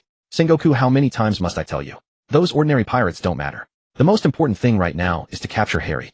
Otherwise, what will become of the world government's face?" Sengoku replied, "I understand. I will dispatch additional forces to search." After hanging up the phone in the marshal's office, Sengoku's brows remained tightly knitted. These 5 elders and the world government. Just as always, they cared nothing for the lives of common people, only their own prestige. New World on Onigashima. Kato was drinking and reading the newspaper delivered by Jack. He let out a hearty laugh. "Ho ho ho. What an amusing little brat. How long has it been since anyone dared to kill a world noble? And not only that, he actually managed to defeat Akainu. I must recruit him as one of my subordinates. New World Totoland. Big Mom was enjoying a slice of cake when Capone Beach handed her a newspaper. Aha! This little brat dares to kill a world noble. How interesting. I shall bring him here as my son-in-law. His strength surpasses even Akainu's. The child born of such a match will surely be incredibly powerful. New World Moby Dick. Whitebeard was listening to Marco's report on Ace's situation, learning that Ace was about to encounter Blackbeard. Just then a seagull flew down from above. Marco waved it away and handed Whitebeard the newspaper after settling the delivery fee. After glancing at it, Marco's eyes widened in surprise, and he immediately handed the paper to Whitebeard. Father, you need to see this. It's a major matter. Whitebeard looked at his eldest son inquisitively. Among all his sons, Marco was the most composed and level-headed. The fact that he was displaying such an expression only fueled Whitebeard's curiosity. When he read about the white-robed Harry slaying a world noble and severely wounding Akainu, Whitebeard threw back his head and laughed. Ho ho ho, what a powerful and fascinating little ruffian. I'll take him as my son. A world noble. How many years has it been since one fell? Since the Battle of God Valley, how many years has it been since any pirate dared lay a hand on a world noble? New World Red Force. Shanks was hosting a banquet with his subordinate captains, drinking and celebrating. At that moment, Ben Beckman waved at a passing seagull and called it down. After reading the newspaper, Beckman reported to Shanks, "Captain, we have a problem. A world noble has been killed." Shanks took the newspaper with a grave expression. As he read the headline, "The white-robed Harry slaying a world noble and gravely wounding Akainu," and then continued reading the details, his expression gradually relaxed. What a bold and reckless little ruffian. But his strength is truly formidable. It seems the world is about to descend into chaos. Being a world noble by birth, Shanks naturally felt heavy upon learning that Harry had killed one. However, seeing that Harry had done so to protect his companions, he felt a sense of relief. Having grown up aboard Roger's ship and having inherited the straw hat from Roger, Shanks embodied Roger's philosophy and ideals. He understood Harry's choice. Meanwhile, Luffy and the others were arriving at the Sky Island via the rising sea stream. The old grandmother who once guarded the entrance was no longer there. Harry had simply told her to retire and enjoy her golden years. But this time there were no express delivery shells for them to ride. Luffy and the crew stood bewildered, staring at the swirling sea of clouds below, wondering how they were supposed to get up. Luffy, somewhat confused, noticed there was no wind, so he grabbed in, or intending to simply row the ship upward. After a full half day of grueling effort, Luffy and the others finally arrived at the White Sea, all of them gasping for breath. Especially Zoro, whose sword-wielding hand wouldn't stop trembling. This wasn't a flat slope, it was an extraordinarily long and steep incline. Zoro had experienced a truly unique form of training. Meanwhile, under the powerful electromagnetic sensing of the Rumble Rumble fruit, the entire Sky Island was like a toy in Harry's hands, everything under his complete control. It was as though he had activated a high-precision radar, allowing him to perceive every movement around him with crystal clarity. When someone boarded the Sky Island, Harry naturally detected it immediately. Within his range of perception, he noticed a ship slowly cutting through the White Sea. Focusing his attention, he sought to learn more about those aboard. After careful observation, Harry nearly burst out laughing. He then used a special sensory wave to transmit the images he perceived to the women beside him. The women, all possessing observation Haki, quickly received the transmission. The moment they saw the scene, they erupted into cheerful laughter, their postures alluring and radiant. Nami couldn't help but say, "Are these guys idiots? They had an express delivery shell and chose to climb up instead." Vivi chuckled and replied, "Not really. Didn't Harry remove the checkpoint there? And the express delivery shells have been repurposed as our pets." Hancock sneered, "Disgusting men. My husband is far superior. Look at the way they're rowing, so absurd." Harry smiled and said, "Since the Straw Hat crew has arrived, I'll go greet them. Enjoy yourselves. I'll keep the live feed coming." With that, Harry transformed into a bolt of lightning and shot toward Luffy's location. He quickly reached the area above Luffy and the others, looking down at their exhausted figures and finding the situation rather amusing. He decided to observe them for a while, first considering whether they were worth befriending. Just then Luffy spotted Harry in the sky and excitedly pointed upward, shouting, "Look, someone's flying up there." The others followed his pointing finger and also saw Harry. Every member of the Straw Hat crew was filled with curiosity about this mysterious powerhouse who could fly through the skies with lightning crackling around his body. Holly glanced at the group before him and spoke with feigned formality. "Gentlemen, welcome to my homeland, the land of liberty and romance, Kong Island. Are you all here on an adventure?" Lu Fei's eyes sparkled with wonder as he exclaimed, "Yes, yes. This place is incredible. Floating islands in the sky, and you can actually fly. White clothes, white robe, handsome and dashing. Who are you?" "The bounty of 3.8 billion berries," the white-clad Holly. "The one who struck down a celestial dragon and severely wounded a marine admiral." "That Holly." Just then Ji-Mei spoke in astonishment. Holly turned to look and noticed an ordinary-looking girl. Before he could respond, Lu Fei interjected, "Wow, that's so cool. You actually defeated a marine admiral. My grandfather is only a vice admiral, which means you're even stronger than him, right? Someday I'll send a celestial dragon flying too." Holly looked at Lu Fei with amusement and said, "Ahem, I am Holly. As for celestial dragons, they do nothing but harm. Except for the kind ones, I'll strike down every last one I encounter. Oh, and Lu Fei right. You'd better not mess with celestial dragons. See me. I killed one, and the Navy put a 3 billion berry bounty on my head. As expected, Hali's prediction came true. Hearing this, Lu Fei, who had previously shown little interest in fighting celestial dragons, now glared at Hali defiantly and declared, I'm gonna be king of the pirates. As for those celestial dragons, I'll knock the living daylights out of them whenever I see them. Intrigued, Hali asked Lu Fei, why do you want to become the king of the pirates? Don't tell me you're looking to live off a woman's wealth.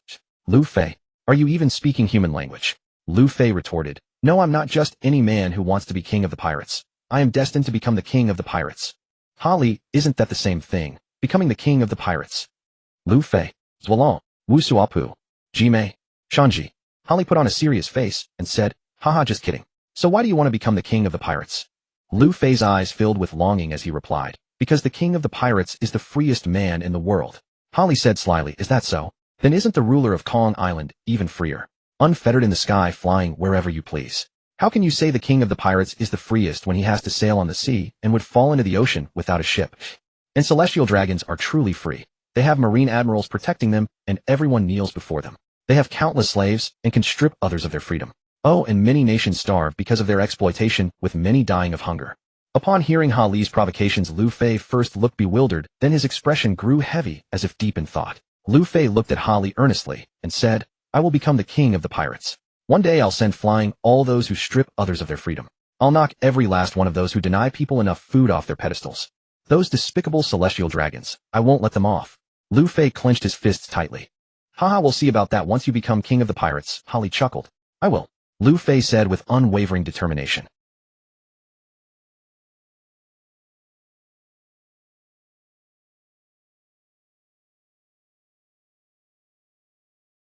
Yage! Lu Fei jumped up excitedly. Lu Fei's eyes bulged as he stared at the winged Kong Islander brought by Hali. While they actually have wings. And before the displeased uncle could stop him, Lu Fei stretched out his arm and patted the wings.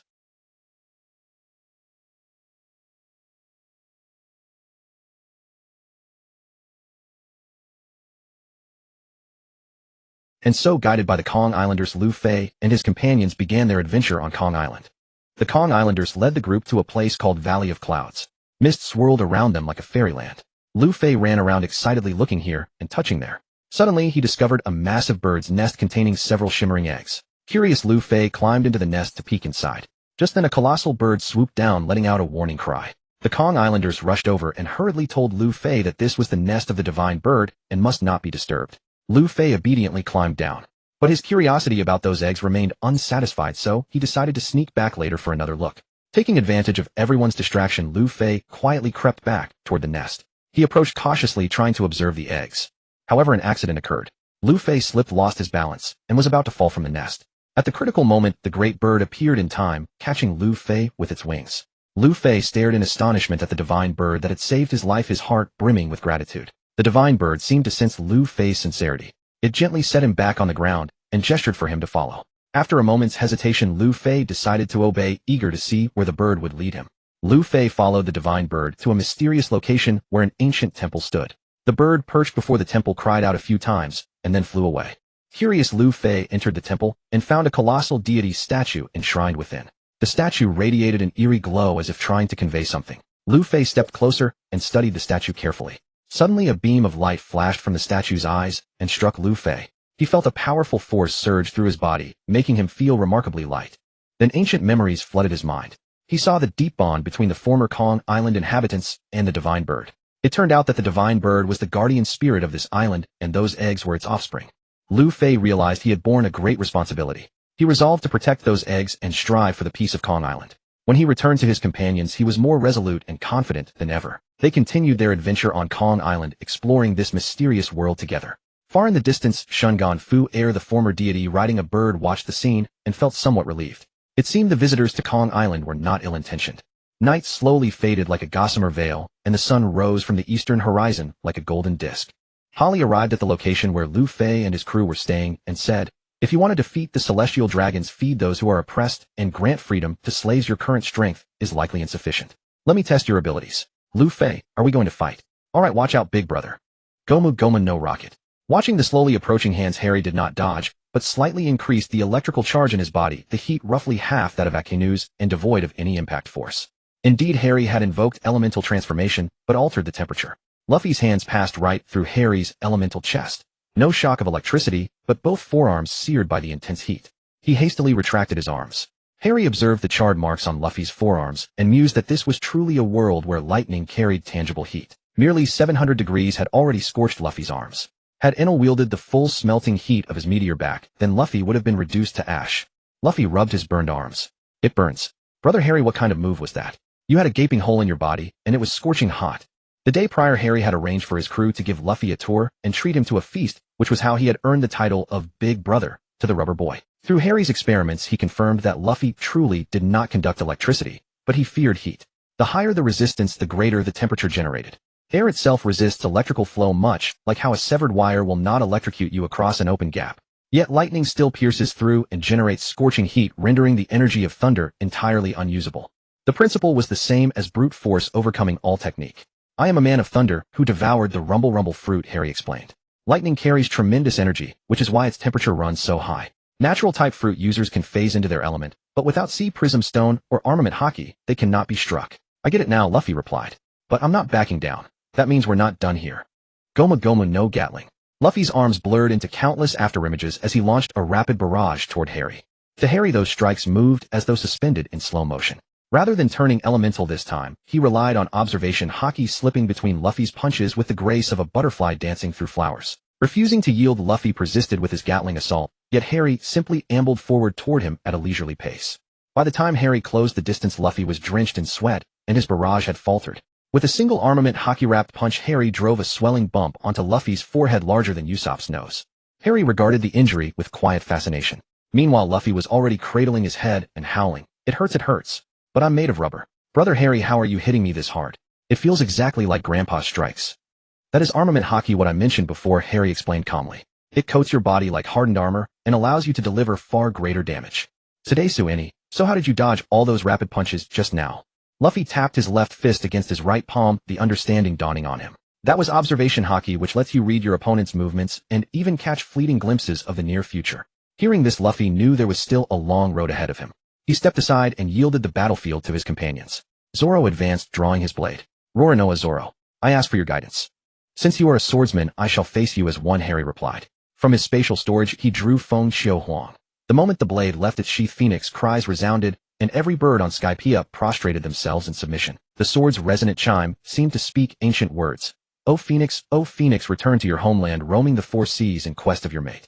Zoro felt the crushing weight of Feng Xiu Huang's incomparable aura, yet within him a blazing flame of defiance surged ever higher.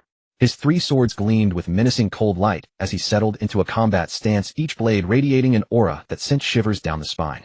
While Harry stood firm, Zoro exploded forward like a lion unleashed from its cage. He unleashed his signature technique, the Tiger Hunt. The strike came with the ferocity of a starving predator, swift and merciless, driven by unyielding resolve. Steel flashed and clashed in a blur of motion, the collision erupting with the force of a raging torrent. This was the moment Harry's careful instruction met its true test in battle. Zoro's Tiger Hunt slammed against Harry's Phoenix Song with a sharp ringing clash. Sparks cascaded as Zoro pushed forward with all his strength, straining to break through Harry's defense. Yet Harry's prowess proved beyond expectation, deflecting Zoro's assault with effortless grace. Undeterred, Zoro steadied his breathing and struck again. This time his strikes carried greater force, swifter speed, and deadlier precision. But Harry remained composed, guiding the Phoenix Song with practiced elegance to neutralize each of Zoro's attacks. Their clash intensified, the very air trembling beneath the weight of their opposing wills. With a mighty roar, Zoro unleashed a single devastating slash. Harry sidestepped smoothly and countered with a wave of sword energy from the Phoenix Song. Zoro twisted to avoid it and immediately released the deepest art of his three-sword style, his blades flashing in a dizzying display. Harry's lips curved upward slightly. Rather than retreating, he pressed forward. The Phoenix Song sweeping through the air like a phoenix, spreading its wings, blocking every one of Zoro's strikes. Zoro's eyes widened in genuine surprise. In that instant, Harry erupted forward with a sudden thrust of the Phoenix Song. Zoro raised his swords in desperation, yet the force still drove him back several steps. Your swordsmanship is commendable, Harry said, but it falls short. Zoro gritted his teeth. He knew he faced a formidable opponent, yet he refused to yield. I will grow stronger, Zoro vowed. Harry smiled. He saw the fierce potential within this boy and believed that one day Zoro would become a true powerhouse. Zoro steadied himself, his gaze blazing with determination. Again he growled. Harry nodded and gestured forward, inviting the next assault. Zoro vanished in a flash, closing the distance instantly. His three swords carved lethal arcs through the air, weaving together into an impenetrable web of steel. Harry met each strike with effortless grace, his movements fluid as water, every parry precisely timed to dismantle Zoro's techniques. Each failed strike only stoked Zoro's fire. He shifted tactics, continuously hunting for any opening. But Harry's ability far exceeded his expectations, and no matter how fiercely he pressed, he could not breach Harry's defense. When the relentless barrage finally broke, Zoro stood panting, sweat pouring from his brow. A flicker of respect crossed his face. You're remarkably skilled. I need to push myself harder. Harry returned the Phoenix Song to his storage and placed a hand on Zoro's shoulder. You have shown great promise. Keep pushing forward. Zoro nodded firmly, fully aware of the vast distance between them, yet unshaken in his resolve. That defeat had illuminated the gaps in his skill and ignited a fiercer hunger within his heart. He made a silent vow. He would become the greatest swordsman the world had ever known. Zoro understood what it meant to have basic attacks land like ultimate techniques. He felt this man was no inferior to Mihawk. Zoro stepped aside and Sanji advanced 2 paces, clasping his fists in respect. Harry nodded. Observing your legs, they are powerful yet restrained. You must excel in kicking techniques. Let us spar using leg techniques then. Sanji was startled. He could be read through that easily. Truly the 30 billion berry pirate lived up to his reputation. Unsurpassed among those who had defeated a marine admiral, his discernment saw through Sanji's capabilities at a single glance. But Sanji had no idea that Harry merely remembered this from watching anime in his past life. In truth, Harry had mastered the 6 powers. Shave Soru and Rankyaku could all be taught to Sanji, and these techniques were widely known. As for the Haki cultivation method, that was absolutely unteachable. Products from the system were invariably supreme quality. This Haki method already surpassed what the Knights of the Sky and the Emperor's forces could offer. It was something that went straight to the mysteries of the human body in the pirate world. Moreover, everyone already had their own masters. Cuisine shot, Sanji cried out, launching a kick toward Harry's neck. Harry merely raised his leg and effortlessly blocked the strike. Then he countered with a weakened version of Rankyaku, striking Sanji and sending him flying 100 meters into a massive tree. Harry had controlled his power with precision. Though it appeared terrifying, this strike would cause no internal injuries to Sanji, at most superficial wounds. As expected, Sanji rose from the forest and charged at Harry directly. Formatting shot, Sanji's legs came raining down from all directions, yet Harry used Shave to effortlessly evade, without even opening his observation Haki. In an instant, appearing like lightning at Sanji's side, Harry delivered a fierce kick that struck Sanji's abdomen like a storm, sending him flying outward like a cannonball. This time Sanji struggled to rise from the ground, and said to Harry, I have lost. Thank you for your instruction, Mr. Harry. Yet Harry continued using Soru while still airborne. Sanji watched this scene stunned. Wow, so leg techniques could be used this way. He bowed to thank Harry, and then stepped back. When it came to Usopp, Harry found himself at a loss. He had nothing meaningful to teach him. Before arriving, he had asked Kaya whether she wanted to meet Usopp. Kaya declined, saying that with Harry around, she should keep her distance from other men. Moreover, Usopp already had his own companions and his own sailing goal. Meeting him again would hold no meaning for her. Hearing Kaya say these words, Harry was momentarily stunned. But after thinking it over, it made sense. It was Usopp. After all, without saving Kaya, there would be nothing between them. Usopp merely spent his time chatting with Kaya, boasting about the tall tales he spun. She did not favor men given to exaggeration. Furthermore, she loved Harry utterly, having completely transformed herself into his shape in every way. Thinking thus, Harry looked at long-nosed Usopp and said, I have nothing to teach you. I am not skilled in ranged combat. However, you could practice your sniping and train your observation Haki, so you need not charge to the front lines, yet still support your companions. When opponents cannot react quickly enough to cover themselves with armament Haki, that is when you can deal damage. Harry then turned to Nami, the plain-looking woman, and said, for navigational knowledge you may travel eastward. A meteorologist resides in that direction. You may copy some books or study there for a few days. Though he suggested studying for a few days, Harry knew that with Luffy's personality, he certainly could not endure it. He would copy the weather books and flee without hesitation. Finally, Harry looked at the group, Darling Chopper, the little one with a bounty of only 50,000, yet capable of fighting opponents worth billions. He was indeed adorable. Are you a little reindeer? So cute. May I pet you? To be honest, in his past life watching anime, Harry had always thought Chopper was adorable and often wished to pet him as one would a cat. Chopper blushed and said, idiot, even if you call me cute, I will not be happy. Yet he honestly walked forward. Harry scooped Chopper into his arms and stroked his head. He couldn't help but sigh. This was far more fun than petting a cat. In the future, he must lure Carrot from Whole Cake Island. Chopper, you are very cute. As the ship's doctor, you must take good care of yourself first. Idiot, even if you show concern for me, I will not be moved. Yet tears of gratitude welled up in Chopper's eyes. Seeing this scene, Luffy and the others felt a warmth in their hearts. A ship's doctor of such strength was willing to teach them. Harry said, very well, I have matters to attend to. I wish you all smooth travels. Luffy strived to become the Pirate King. Do not forget your original aspiration. If you need to depart, simply ask Garp. He will tell you how to leave. Luffy, Usopp, Sanji, Zoro, Nami, and Chopper all watched as Harry transformed into a streak of lightning and vanished instantly, leaving them no time, even for sorrow. Harry arrived back at Amazon Lily weary from travel. Before he could even catch his breath, a petite figure embraced him tightly. "Harry, you are finally back." Princess Vivi whispered softly, burying her face against his broad chest, feeling his warm breath and steady heartbeat. Harry paused slightly, then a doting smile spread across his face as he gently stroked Princess Vivi's beautiful hair. "I missed you too, little princess." In this moment, time seemed to stand still. Everything around them lost all significance. Only the two of them remained immersed in their profound longing for one another. A gentle breeze caressed them, carrying the briny scent of the sea, yet it could not diminish the sweetness between the two. After a long while, Princess Vivi slowly raised her head. Her beautiful eyes glistened with deep affection as she gazed at Harry. "Without being close to you these past days, I have been so lonely." As she spoke, her eyes grew moist. Harry tenderly wiped away her tears and comforted her. "Do not fear. Have I not returned? From now on, no matter what happens, I will always stay by your side." Princess Vivi smiled through her tears and nodded. Then she took Harry's hand and said excitedly, "Come, let me show you the results of my recent training. See how much my physique has improved." Hand in hand, the two walked toward Princess Vivi's cottage, sharing their experiences and amusing stories along the way. Sunlight bathed them, painting a scene as gentle and warm as spring breeze. Just then a figure rushed into the room like a whirlwind. Upon closer inspection, it was Miss Monday. She leaped into the fray with remarkable agility, throwing herself into the fierce battle without hesitation. Miss Monday's arrival made the already tense battlefield even more chaotic, yet it also brought a glimmer of surprise and hope to those present. However, for Princess Vivi, this sudden development brought great astonishment. Meanwhile, Miss Monday was fully absorbed in combat and did not notice Princess Vivi's unusual state. She wielded her weapon with fierce grace, displaying her skills to the fullest as she engaged in a thrilling duel with their enemy. After physical exercise, Harry felt a profound sense of comfort throughout his body, his constitution having grown considerably stronger. Most significantly, he sensed his very level of existence ascending to a higher realm. However, such elevation of one's existence brought both blessings and curses. The advantages were manifold. He grew more powerful, his aura swelled with vitality, and his spirit became ever more resolute. The downside naturally lay in fertility. Those whose life force transcended the mortal plane found it exceedingly difficult to bear offspring. Yet Harry was still young, his thoughts far from progeny. He would concern himself with such matters after he had subdued this world. Harry gazed at the two slumbering figures beside him, deciding not to disturb them as he quietly left the room. Just outside, he encountered Perona clad in a black Gothic dress. "Good morning, little Perona," he said. Perona murmured shyly, "Gee, good morning." Harry's gaze burned intensely upon her, noting how her cheeks blushed like the evening sunset, her eyes darting about, as though brimming with unspoken words she could scarcely bring herself to voice. Armed with years of keen insight into the female heart, Harry instantly understood the source of her turmoil. No longer hesitating, he strode forward and enfolding Perona tightly within his arms.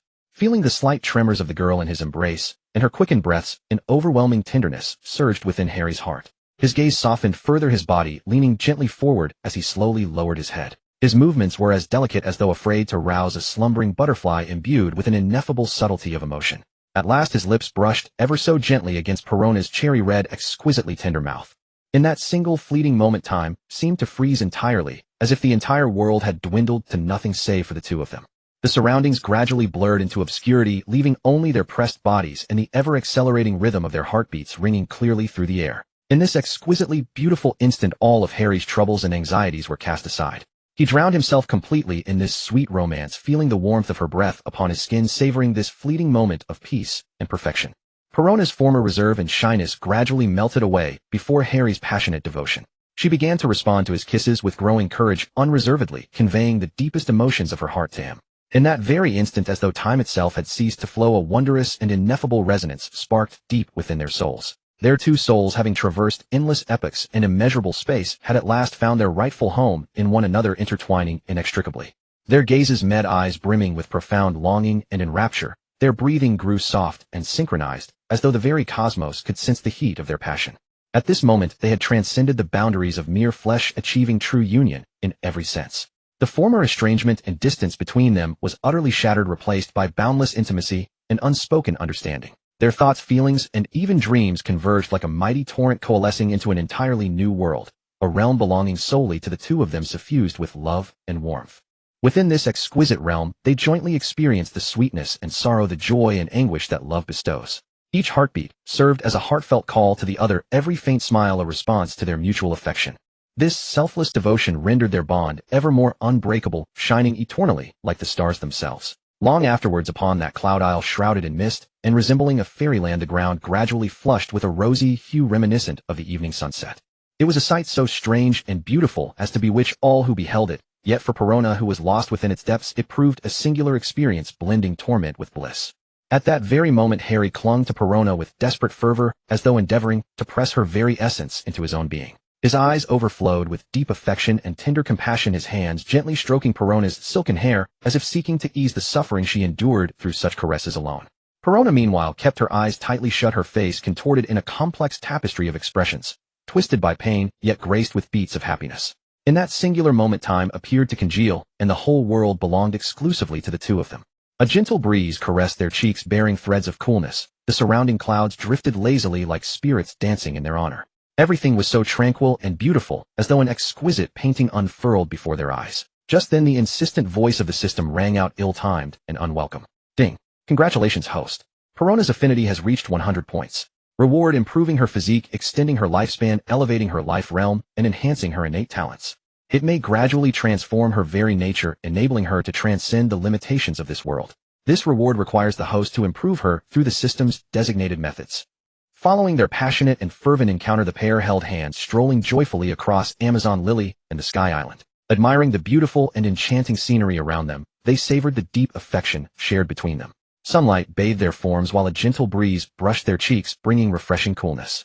Perona leaned close against her companion, her face radiant with happiness. They wandered past emerald green meadows, shimmering beaches, and ancient mysterious ruins, everywhere leaving behind cherished memories uniquely theirs.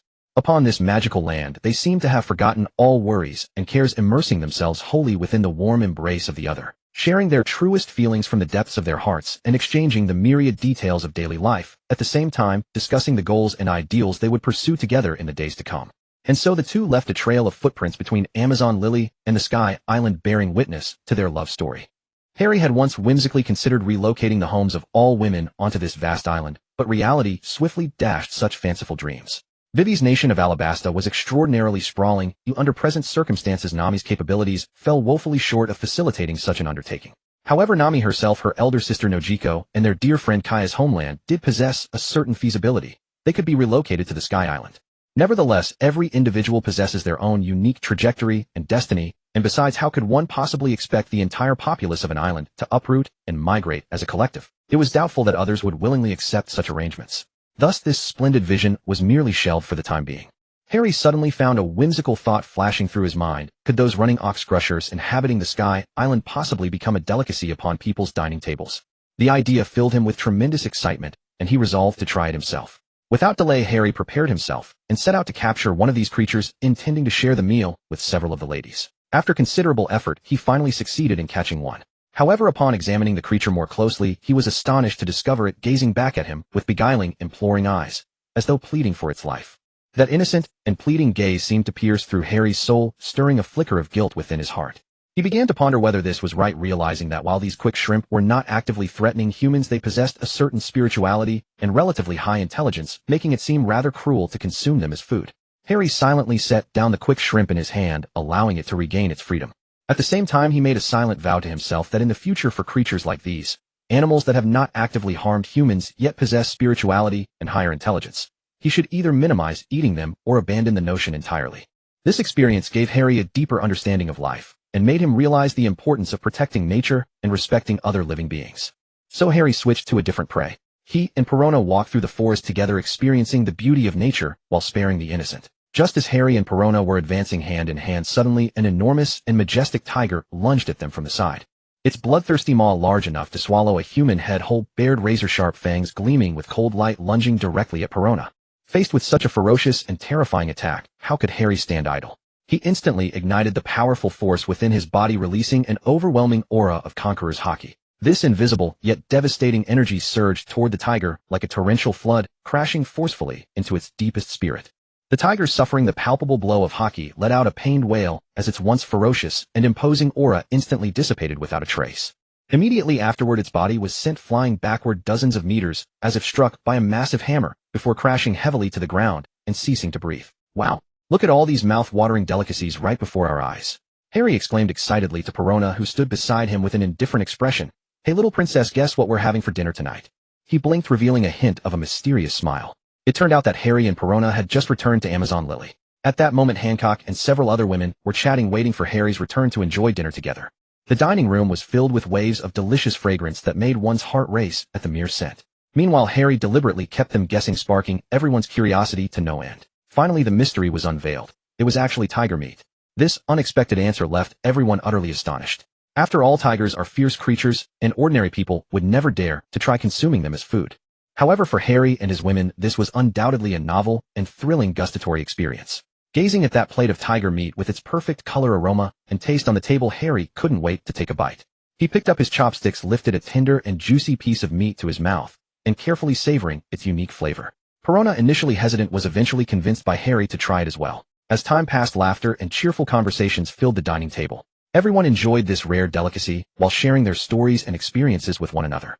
This night became particularly beautiful and unforgettable because of that extraordinary dinner. In this enchanting evening, the exceptionally handsome Harry shone like the brightest star in the night sky. Surrounded by his side were a group of graceful and breathtakingly beautiful women. Perona with her thousand charms, Hancock with her peerless beauty, and the stunning Nami among others. They found themselves together in a spacious and luxurious room, preparing to spend this wonderful time together. Harry and the women eagerly enjoyed each other's company and laughter throughout this beautiful night. They gathered around the campfire, sharing stories and jokes, their laughter echoing through the air as if coloring the entire world with joy. As night deepened, stars twinkled in the sky above, as if also listening to their conversation.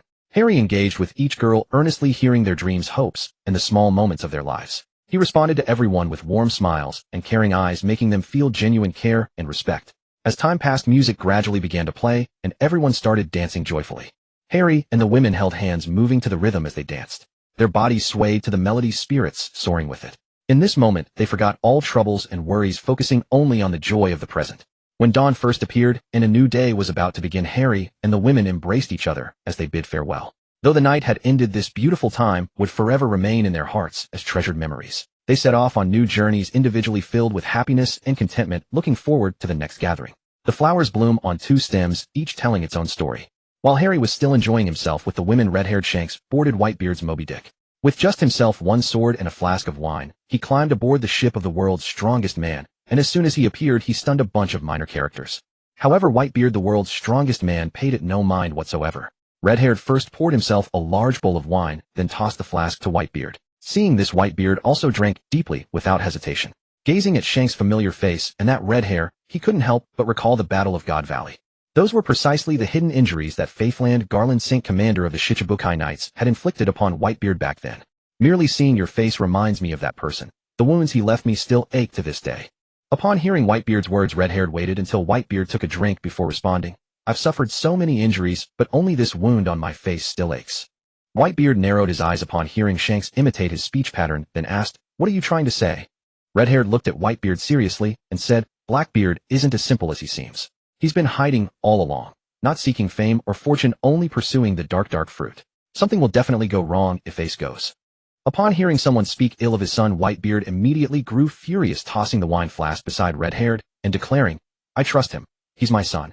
On this ship, those who make mistakes or harm their own kin must face punishment. That's the principle I've taught them since childhood. Are you trying to stop me? The moment Whitebeard finished speaking, his aura surged dramatically. Shanks spoke with seriousness. This era will become uncontrollable, too wild and rampant. And then his conqueror's Haki collided with Whitebeard's. The sky split open, revealing a scar across the heavens. Soon after, this encounter ended on a sour note. Later, Shanks prevented Kaido from joining the battle at Marineford to rescue Ace, stopping him from getting involved. Harry was enjoying a leisurely moment with Hancock and the other women when he spotted a delivery bird flying overhead, grabbing the newspaper it carried. Harry looked at the newspaper in his hands and fell into deep thought. Shocking. The meeting of two emperors. What conspiracy could they possibly harbor? The encounter between Shanks and Whitebeard manifested an unprecedented clash of conquerors. Haki. Was the red-haired emperor preparing for war or seeking alliance? Harry gazed at the headline and sighed inwardly. Truly, even after transmigrating into this one-piece world, modern sensibilities still permeated everything so heavily. Returning to the matter at hand, Harry couldn't help but recall the anomalies he'd noticed while watching the anime in his past life, lost once more in contemplation. Shanks and Whitebeard's meeting signaled that the Summit War was drawing near. Yet he understood Shanks would never rescue Ace, since he himself had intercepted Kaido from entering the conflict, timing his arrival at the Summit War to the last possible moment. As someone who had sailed aboard the Roger pirates, his failure to immediately rescue Ace during the Summit War begged the question, was he truly as straightforward as he appeared? His frequent visits to Luffy indicated he knew Ace as well. Yet he chose not to save the captain's son, instead intercepting Kaido from joining the battle. This revealed that in Shanks' eyes Ace's life held little significance. Moreover, when Ace had sought out the Red Hair Pirates that year, his purpose was to express gratitude, and he had mentioned his hometown on Padilla Island. At that time Shanks had smiled, and said, "Padilla Island, I see." Given how clearly the name Port Gasti Ace connected to his heritage, it was evident Shanks understood Ace was Roger's son. When Shanks appeared at Marineford, could someone of Celestial Dragon lineage truly be so simplistic? Wasn't he sending a message to Luffy, letting him believe Shanks had saved them? Given Luffy's innocent nature, he would undoubtedly credit Shanks with their rescue. For Luffy's growth, Ace's life as Roger's son was merely a catalyst in Shanks' eyes. Shanks had declared that in these turbulent times no one could stop what was coming, clearly signaling his desire to restore stability to the seas. He was willing to sacrifice the captain's child, watching him perish before his eyes. Shanks, after all a celestial dragon, seemed to embody that same aristocratic detachment in his actions, much like how Roger had allied with the celestial dragons and Garp to confront Rox. When Rox had been at God Valley with the explicit aim of overthrowing celestial dragon rule, one had to wonder, were there actions they felt compelled to take before their eventual downfall? After the battle, Roger had even taken the child of the Holy Knights commander. The more Harry contemplated this, the more he sensed the pirate world held complexities far beyond what met the eye. It seemed Shanks had orchestrated Luffy's entire journey to sea, even gifting him the devil fruit. As a celestial dragon himself, Shanks understood something the world nobles feared most about the Nika fruit. Combined with his father being the commander of the Holy Knights, there was a possibility. The commander grew tired of Imu's control and orchestrated these events accordingly. Perhaps everything was merely an internal purge among the celestial dragons themselves. Harry exhaled deeply, realizing this world was far more intricate than he had ever imagined. With inventors like Vegapunk existing in this world, Harry refused to believe the world government's 8th century reign lacked true power beyond what was shown on screen. Harry's current strength undoubtedly surpassed even the emperors like Shanks. His physical constitution alone made him the strongest being in this world. Legendary Lunarians included couldn't compare. After numerous modifications by the system, his own diligent efforts and exchanges with Hancock and the others. Yet who knew what technological forces still awaited him in this world? If a massive explosion were to occur, he feared he might not survive it. Even if he could withstand it, the women surrounding him would be in grave danger. Yet Harry felt confident about this. He possessed a future battleship that could serve as an escape route if things grew dire. Moreover, he and his women all wielded exceptionally strong observation haki. Once advanced enough, this ability granted them the power to foresee the future, perceive the voices of all things, and sense developments across vast distances. This stemmed from the system's cultivation methods. Products of such a system were guaranteed to be exceptional. Even if they couldn't endure an explosion, evading it would remain straightforward. Alternatively, there was Imu, someone whose power was simply incomprehensible. Perhaps that was why they remained hidden, as the true mastermind, observing events unfold like a grand performance. Harry decided to cease his speculation. It served no purpose. Instead, he resolved to seize the opportunity and focus on strengthening his physique alongside Hancock and the others. That was what truly mattered. Harry would definitely witness the Summit War, but whether he participated depended on the circumstances. Each situation would demand its own response. He would act according to his instincts. Yet he absolutely intended to prevent that fatal blow struck against Whitebeard from behind. He wouldn't allow such a devastating moment to unfold.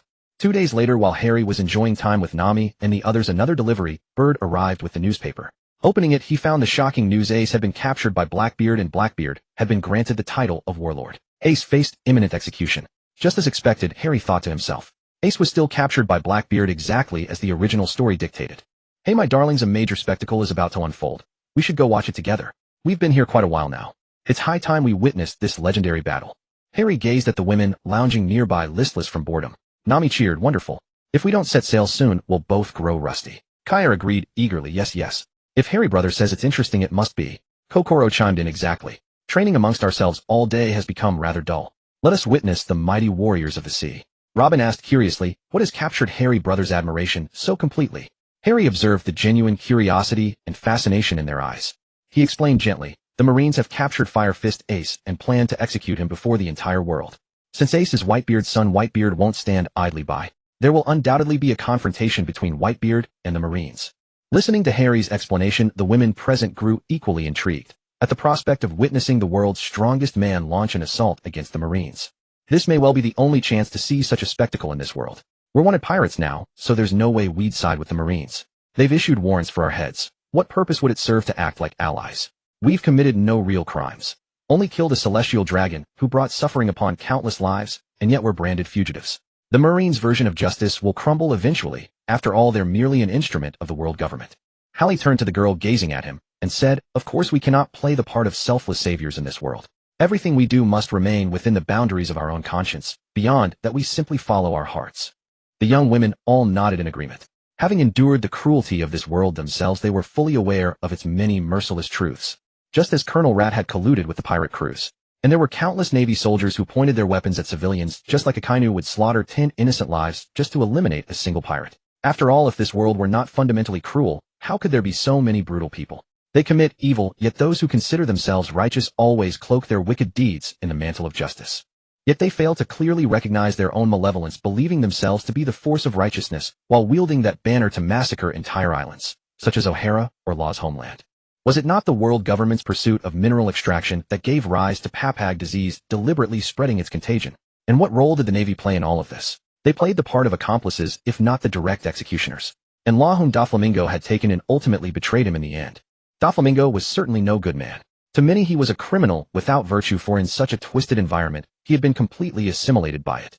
Yet he had witnessed so much sin from childhood. He was the elder brother, and he had to bear everything upon his shoulders. Did his father ever fulfill his duties? He ought to have had a complete family destined to stand among the lofty celestial dragons. But because his father acted with such stubborn resolve without ever considering his wife and children, the mother and her 2 sons, they were left to suffer.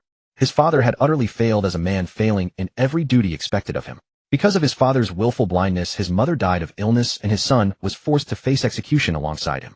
If you say that Doflamingo killing his father was a sin, then do you know what it feels like to watch your own mother perish before your eyes, utterly powerless to save her? And all because of a father who refused to accept any responsibility. Oh, right, like a gambler. A father who never came home, who did nothing while the mother was beaten daily, grew ill, confined to bed with no money for medicine. Doflamingo never experienced a father's love. He had no understanding of what the role of a father was meant to be. His father lived forever in a world of grand ideals, never once considering his wife and children. They could never comprehend how terrifying the oppression of the celestial dragons truly was upon ordinary people. Their oppression drove these people insane, or rather, even if they retained their sanity, they still needed to find a public enemy to torment.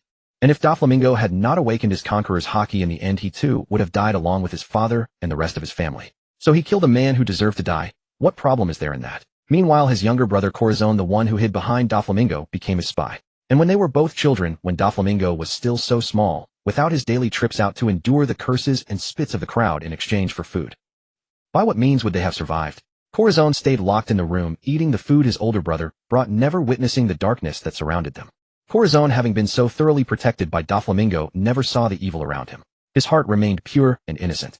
And yet what he should never have ignored was Doflamingo's kindness toward him. Instead, he joined the very navy that had done nothing to protect them in their darkest hours. Who had shielded him? Didn't he have the slightest idea? He was so easily brainwashed. The ones Doflamingo encountered were pirates, rough thugs. This was the world he lived in, the environment that shaped him. What kind of person could he possibly become? Meanwhile, the one raised in perfect protection, sheltered from all darkness. His mind would surely remain simple, unquestionably so. But because Doflamingo received no education himself, he did not know how to guide his younger brother, which ultimately led to their bitter falling out. After all, if you were Doflamingo, having cherished and protected your younger brother so tenderly since childhood, shielding him from even a speck of corruption, only to be betrayed in the end, could you ever accept that? Because Doflamingo himself was never taught, he did not know how to teach a child. Blind protection alone is not enough to nurture someone. But because he remained innocent at heart and Doflamingo was innocent too, he did not want his own suffering to be passed on to his brother. After all, how much could a child so young possibly understand? All they knew was what the world imposed upon them, what their surroundings reflected into their minds. Corazon was no different from Doflamingo in this regard. In this sorrowful world, the two of them were but tragic figures, ultimately meeting a tragic end. Everything they knew and felt could only come from what they had seen, experienced, and guessed. And Corazon, having witnessed Doflamingo kill their father as a child, carried that shadow within him ever after, believing his older brother to be truly frightening. So when the Navy manipulated him, it was natural that he would not consider that his brother had acted out of love. Once an impression is deeply etched into one's heart, it is nearly impossible to alter. Just as Doflamingo had watched his mother die before his own eyes. Prejudice in the human heart is like a great mountain. No matter how hard you struggle, it cannot be moved. To view the world through biased eyes is to drift unknowingly away from fairness. Doflamingo had experienced such a world since childhood, and naturally he wished to destroy it, to curse it, with every fiber of his being. A person's desires are like a boulder rolling down a steep cliff. Once set in motion, there is no stopping it. Aside from protecting his family, the last line Doflamingo held on to was his utter loathing for the common folk who had harmed him. So when you step into Doflamingo's world, when you step into Corazon's world, or even into Luffy's world, where he must release the prisoners of Impel Down simply because he lacks the power to save his own brother Ace, When all of that unfolds before you, you will understand the depth of despair. Do not come at me with the shallow remark of, let them eat cake. That would be laughed at for generations. Of course Doflamingo was undeniably evil, and Luffy was undeniably a pirate. That need not be debated. But they never denied their own wickedness, never denied their identity as pirates. Must one follow the path of Queen Orlumbus of Fishman Island, relying on love to transform the world? Yet that very approach only gave rise to the cursed streets of Fishman District, to those whose family and friends were taken away, and to the opposition against such a system. In the end, extremists like Arlong and Hody Jones emerged. To be honest, if one looks past the power-scaling discussions and examines One Piece closely, it is actually a remarkably well-crafted story. Harry recounted Princess Etheri's story to the women who expressed bewilderment, yet also admiration for someone who yearned for peace until her final breath. After all, they were people who had endured suffering themselves. They understood whence this pain arose and knew that playing the martyr in this world was meaningless. Yet Princess Etheri truly led by example. She was a saint, but not a hypocritical one. Meanwhile, Nami realized her own past naivety, understanding how foolish it had been to pin her hopes on someone already broken. With a head full of shyness and embarrassment, yet touched with gratitude, she nuzzled against Harry. Moreover, Etheri genuinely lacked the power to change any of this.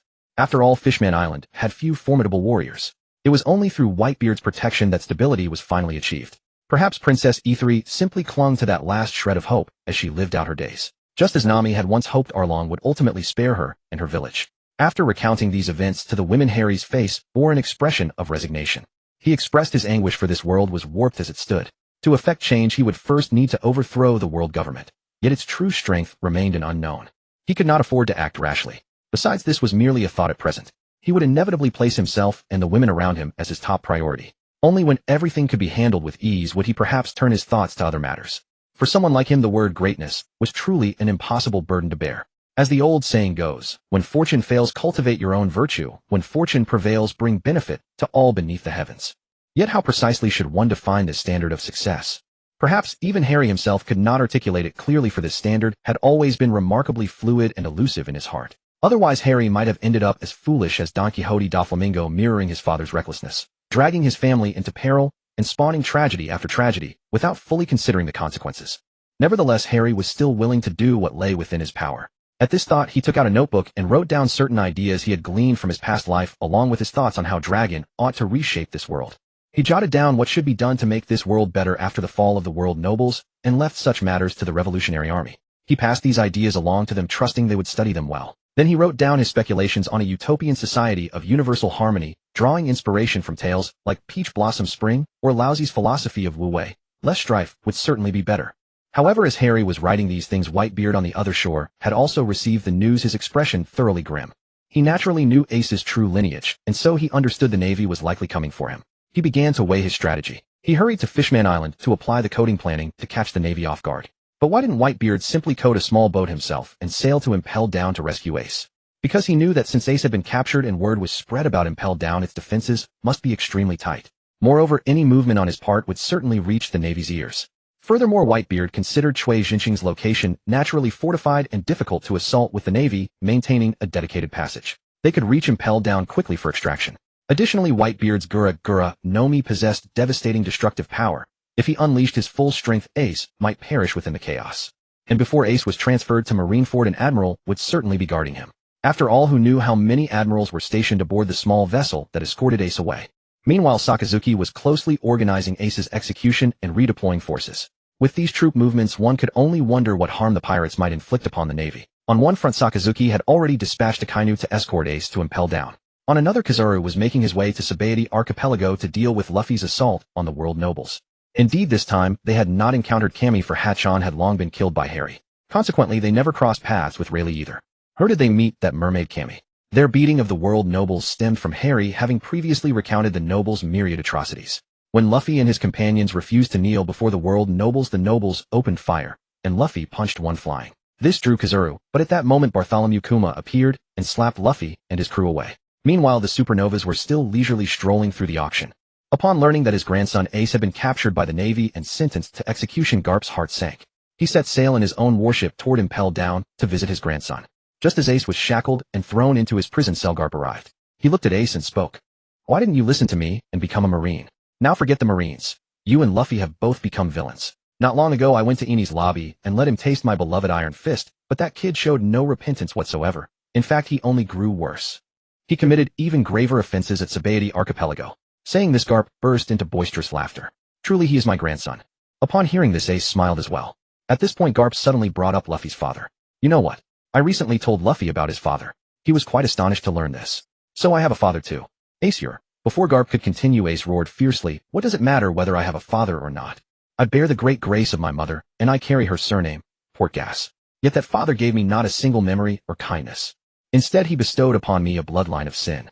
Both Luffy and I are tainted by this cursed heritage. There is no way either of us could ever become Marines. What would becoming a Marine even accomplish?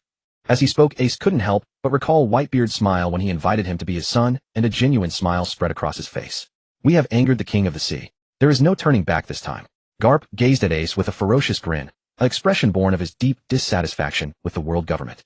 After speaking, Garp departed with a loud laugh, his figure cloaked in melancholy. Since Amazon Lily had already been moved into the sky by Harry, Luffy was this time washed ashore on an island near Kuja Island rather than in the Calm Belt.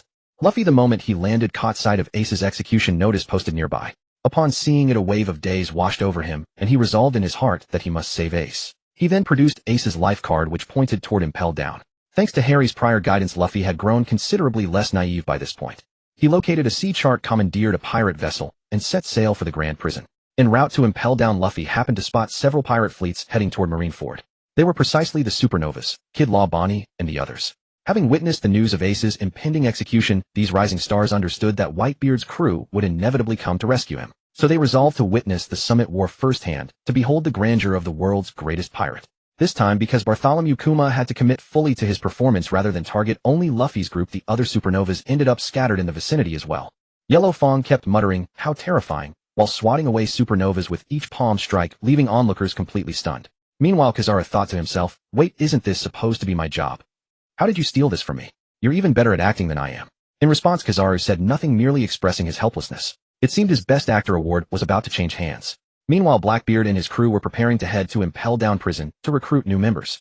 Thus began this altered Summit War, with Blackbeard fighting ahead while Luffy picked off stragglers behind him.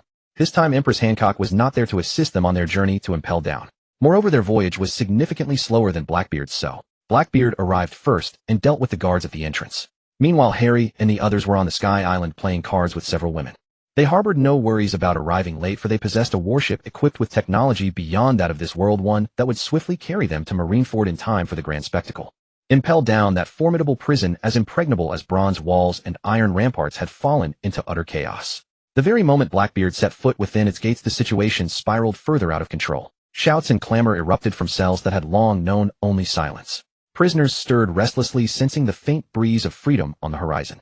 And at the heart of this turmoil stood the mastermind, a cunning little jester, Bartholomew Kuma. To everyone's astonishment, he was not bound by sea-stone handcuffs, a glaring oversight that proved to be his golden ticket. Seizing the opportunity while the guards scrambled in disarray, Bartholomew unveiled an astonishing talent for escape. He darted through narrow corridors and between cells with the agility of a cunning rat, his every movement brimming with theatrical flair that left observers breathless.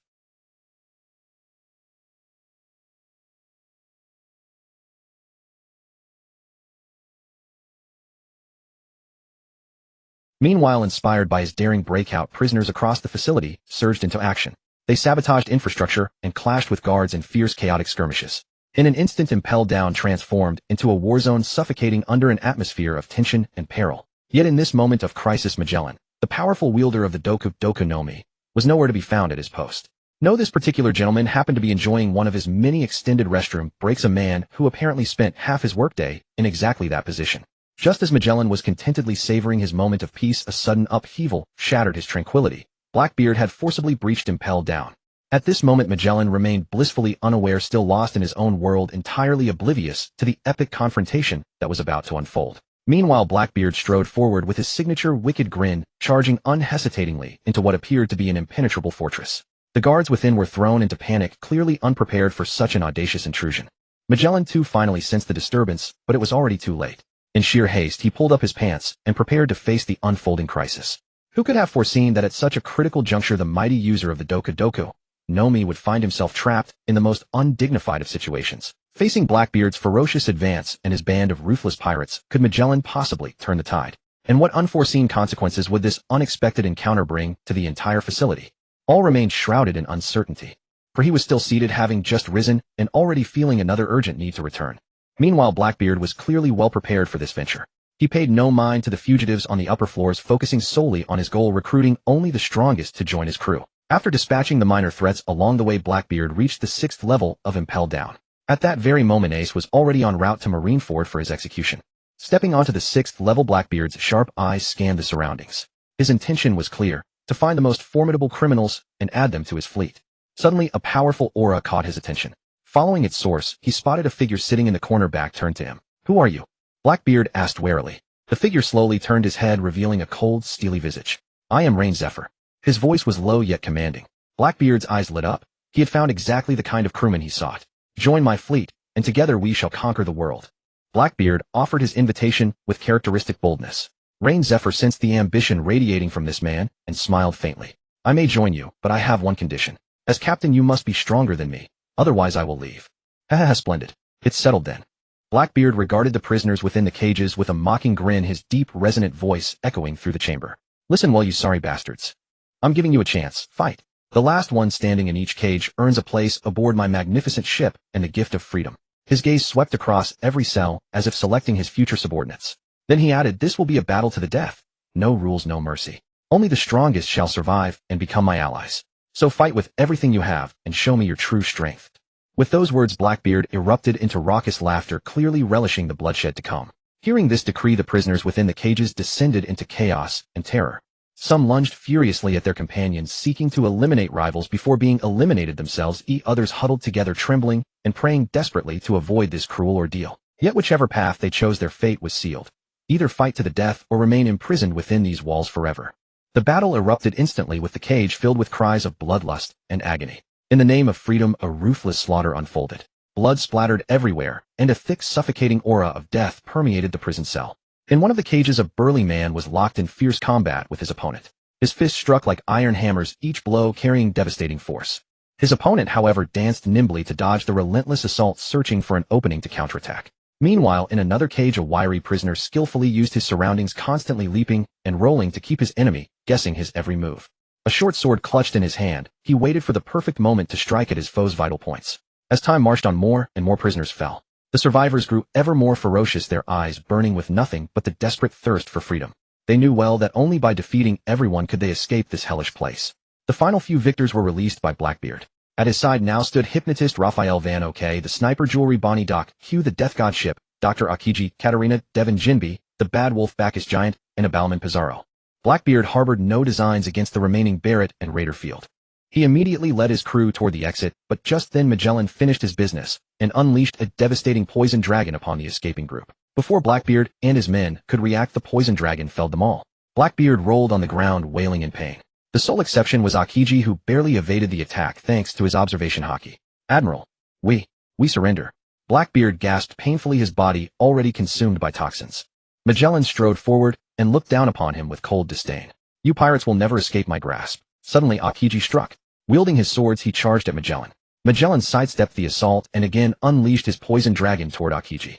But Akiji did not retreat. He sliced through part of the poison dragon with his blades and pressed forward. Just as he was about to close in on Magellan, Blackbeard summoned his last strength and shouted desperately, "Akiji, stop. We cannot defeat him." Hearing Blackbeard's cry, Akiji hesitated for a moment before halting his advance. Magellan watched the scene unfold with a cold sneer. "Remain here until your lives expire."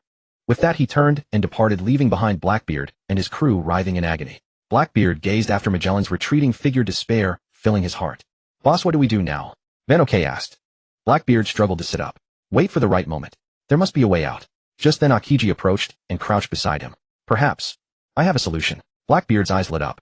"What solution? Speak quickly." Akiji's lips curled into a faint smile. "Magellan's poison is formidable, but not invincible. If we can find his antidote, we will break free from this predicament." Blackbeard pondered for a moment. "But how do we find the antidote?" "I once saw research materials concerning the antidote in the prison laboratory," Akiji recalled. "We can go look for them." Blackbeard nodded. "Very well, that is our plan. But first we must recover our strength. Akiji, you go search for the antidote." Meanwhile, Magellan hurried toward the 3rd level of Impel Down, for yet another group had arrived. Magellan's confidence stemmed from his belief that no one could ever overcome the venom of his Doku no Mi powers. Confronting Akiji was unnecessary. If the prisoners on the 3rd floor escaped while he was elsewhere, he risked being dismissed from his post. However, Magellan's confidence proved misplaced, as the former warden Akiji knew exactly where the antidote was kept.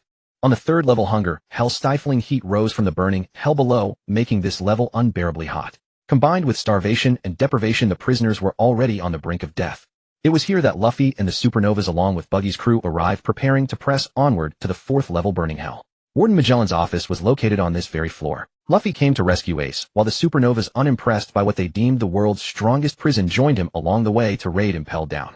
Relying on memory, Aokiji groped his way through the dark, damp corridors. Carefully avoiding the patrolling guards, he finally reached the laboratory door.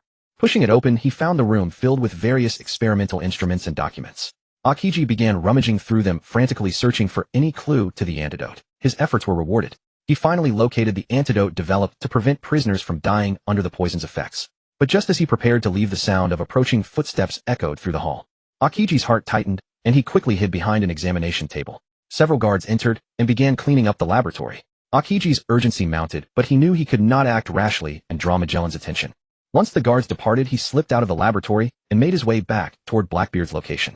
Meanwhile, Luffy and the Supernovas encountered overwhelming forces on the third level. They fought valiantly, but the sheer number of enemies made the situation dire. At the critical moment, Luffy activated Gear 3rd and launched a devastating punch that sent wave after wave of enemies flying, buying them breathing room.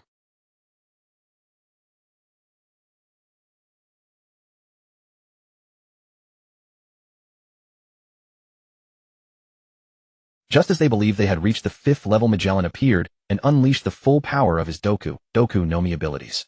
Only Law swapped positions with a pebble to evade the blast, while the rest were reduced to writhing in agony from the poison. At that moment, Magellan received another urgent report. The prisoners on the 6th level had broken out. Meanwhile, Aokiji, having obtained the antidote, returned to Blackbeard's group and administered it. After taking the antidote, Blackbeard and his men regained some of their strength. They decided to retreat, temporarily recuperate, and seek another opportunity to escape. On the other side, Luffy and the Supernovas, poisoned by Magellan's assault, found themselves in desperate straits. Unable to resist the creeping toxicity, their bodies gradually weakened. At the critical moment, Law used his no Mi powers to transport everyone to safety. Meanwhile, on the 6th level, the escaped prisoners had triggered even greater chaos. Magellan, stretched thin, could only focus on containing the crisis on the 6th level. At that moment, Blackbeard and his crew seized the opportunity and quietly set their plan in motion.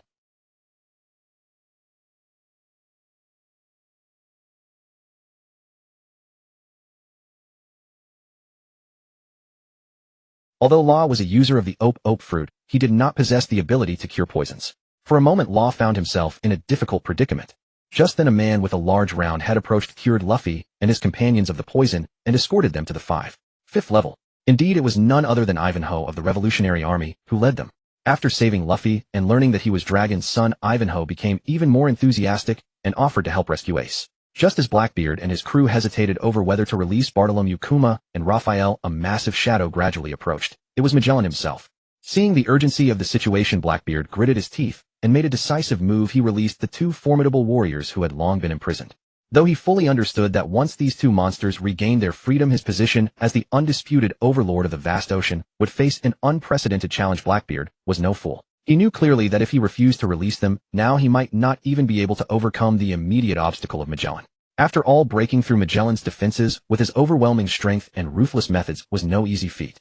In an instant, with a thunderous crash, the bindings on Bartholomew Kuma and Raphael were shattered. They rose with the ferocious momentum of tigers breaking free from their cages and dragons plunging into the water. The onlookers collectively drew in their breath, sensing the incomparable pressure radiating from these 2 peerless warriors. Blackbeard quietly observed the unfolding scene, secretly calculating how to handle what could become a catastrophic storm. Bartholomew Kuma and Raphael exchanged glances, both aware that despite their weakened state, they would have to fight together, and charged toward Magellan. Seizing the opportunity, Blackbeard ordered his subordinates to launch an attack, and the scene instantly descended into chaos. Facing the combined assault of the 2 warriors, Magellan held his ground, without yielding, spraying poison from his body as he engaged them in fierce combat. However, the strength of Bartholomew Kuma and Raphael exceeded Magellan's expectations, and they gradually gained the upper hand. At the critical moment, Blackbeard struck. Braving the poison, he seized Magellan from behind, and used the power of his darkness fruit to nullify Magellan's abilities. At the same time, Bartholomew Kuma seized the opening and delivered a devastating punch wrapped in armament Haki to Magellan's head. Struck hard, Magellan was severely wounded and collapsed to the ground. Seeing this, Bartholomew Kuma and Raphael ceased their attack and made for the exit. They had no intention of joining forces to kill a defenseless man. Blackbeard, too, took the antidote handed to him by X-Drake, cured himself of the poison, and rushed outward. At that moment, Luffy and his group brushed past Blackbeard. Luffy's gaze toward him was filled with murderous intent, yet he knew the situation was dire, and that rescuing Ace took priority. Upon arriving at the 6th floor of the prison, Luffy found no sign of Ace, and cried out his name desperately. A large blue figure in a corner heard the cries, and looking at the straw hat marked with a certain symbol said, "You must be Straw Hat Luffy, correct? Your brother has already been transferred to Impel Down. Help me remove these handcuffs and I can assist you." Luffy froze upon hearing this. It was Ivanhoe who, searching Magellan's body, found the keys and freed Jinbe. Meanwhile, the story shifts to another thread. After indulging himself in pleasure with several women, Harry also began preparing for his journey to the so-called heavily guarded and terrifying Impel Down. With a thought, a massive and majestic warship slowly materialized from within space. This was the legendary Starlight. Its streamlined hull shimmered with silver-blue radiance as though countless stars had converged to form it. The menacing main cannon on the bridge and the densely packed turrets along both flanks complemented each other, exuding a terrifying aura. During this period, Harry had been either busy helping the girls enhance their physical abilities or occupied with the tedious affairs of relocating the Nation of Daughters, leaving him no time to attend to the Starlight. Now that he finally had the chance to summon it, an indescribable surge of excitement welled up within his heart. This Starlight, before him, was not merely a powerful warship capable of traversing star systems, it was the crystallization of endless imagination and creativity from an entire era. Standing before it, Harry seemed to glimpse the figures of those who had once ventured across the vast cosmos, their thrilling experiences unfolding before his eyes like vivid, colorful scrolls. The women were thrilled upon seeing such a massive warship. "This ship is so enormous. It doesn't seem to be made of wood. That metallic gleam is like the traces left by endless starlight falling upon it." Harry spoke to the intelligent AI named Xiaoxing, saying, "Open the ship doors and guide us aboard." Xiaoxing replied, "As you command, master." The boarding ramp has been activated. Harry and his companions felt a gentle force lifting them upward toward the warship in the sky. Upon reaching the boarding area of the Starlight, Xiaoxing spoke, "I have detected other life forms entering the ship. May I ask, master, what clearance level should be granted to them?" "There are 3 levels. Level 1 is the highest and can only be held by you, Master Harry.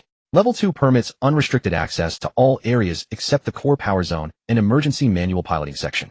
Level 3 restricts movement to areas designated by the captain, such as the dining hall and bedrooms." Hearing this, Harry responded, "Then grant everyone Level 2 clearance." As he spoke, the group began a tour of the warship under Xiaoxing's guidance.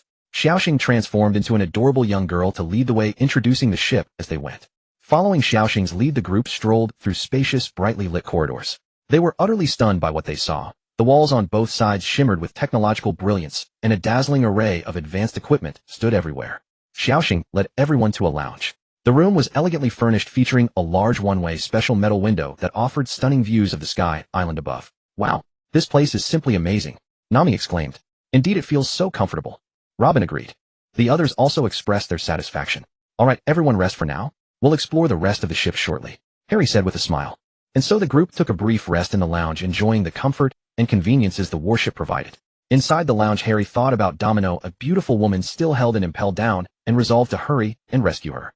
Harry asked Xiaoxing how to navigate without error. Xiaoxing replied that as long as there was a map, the ship could reach its destination with precision. Without a map, Xiaoxing could only scan terrain within a 520-kilometer radius and feed it to the system panel. Wherever the master willed with his mind, the ship would go.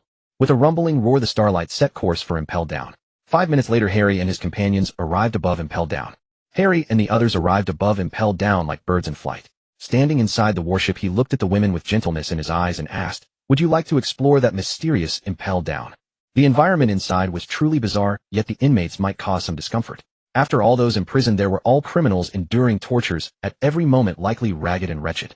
When Vivi and the others first heard about the peculiar environment inside, they were eager to investigate, but the mention of disheveled prisoners quickly dispelled their enthusiasm. They had no desire to offend their eyes. Understanding their meaning, Harry transformed himself into a flash of lightning and vanished before their eyes, handing command of the warship over to the women. Just as Harry stepped into the first layer of the Crimson Lotus hell, he happened to spot a slender woman of elegant bearing wearing reddish-brown sunglasses, a cap slung across her shoulder to shade her right eye, and long golden curly hair. She wore a brown jacket and shorts over a white shirt with a black tie complemented by dark red knee-high boots and matching long gloves. She was escorting prisoners back to the cell blocks. Seeing her, Harry realized one of his objectives for coming to Impel Down had been achieved. Harry offered Domino a gentleman's bow. "Hello, beautiful Chief Warden Domino. You appear quite busy. Would you require any assistance?" Domino was startled by the sudden voice and glanced in its direction. She saw a man in a white suit that accentuated his figure. Upon seeing his face, Domino felt her heart skip a beat.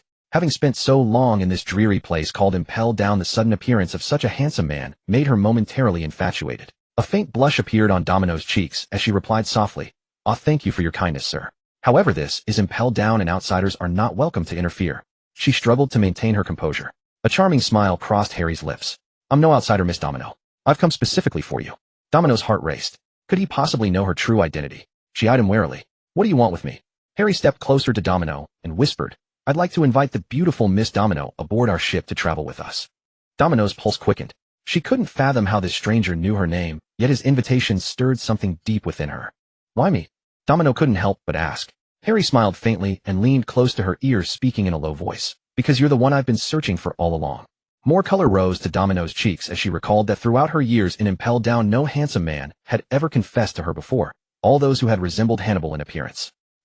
Domino hesitated before deciding to trust her instincts. "All right, I'll go with you. But with Impelled Down in chaos right now, I need to resolve the situation here first. Otherwise, they could endanger the seas." Harry smiled and extended his right hand, which Domino gently grasped. Harry thought to himself, just like that girl back then who was enchanted by Hancock. She simply couldn't resist someone handsome and powerful like me. Observing Domino's expression, Harry understood what needed to be done. He instantly unleashed his Conqueror's Haki, knocking out those pirates precisely before the jailers transported them back into Impelled Down. Harry continued, leading Domino deeper into Impelled Down. At each level, second, third, and onward to the fourth, he repeatedly employed his Conqueror's Haki to incapacitate pirates and have them transferred to the prison cells. Harry ascended the stairs to the fourth layer with ease, curiosity driving him forward. When he finally reached this level, the scene before him confirmed that Luffy and his companions had already arrived at Impelled Down. A thick, acrid stench permeated the entire fourth layer. Broken objects and scattered documents littered the ground as though a fierce battle had recently taken place.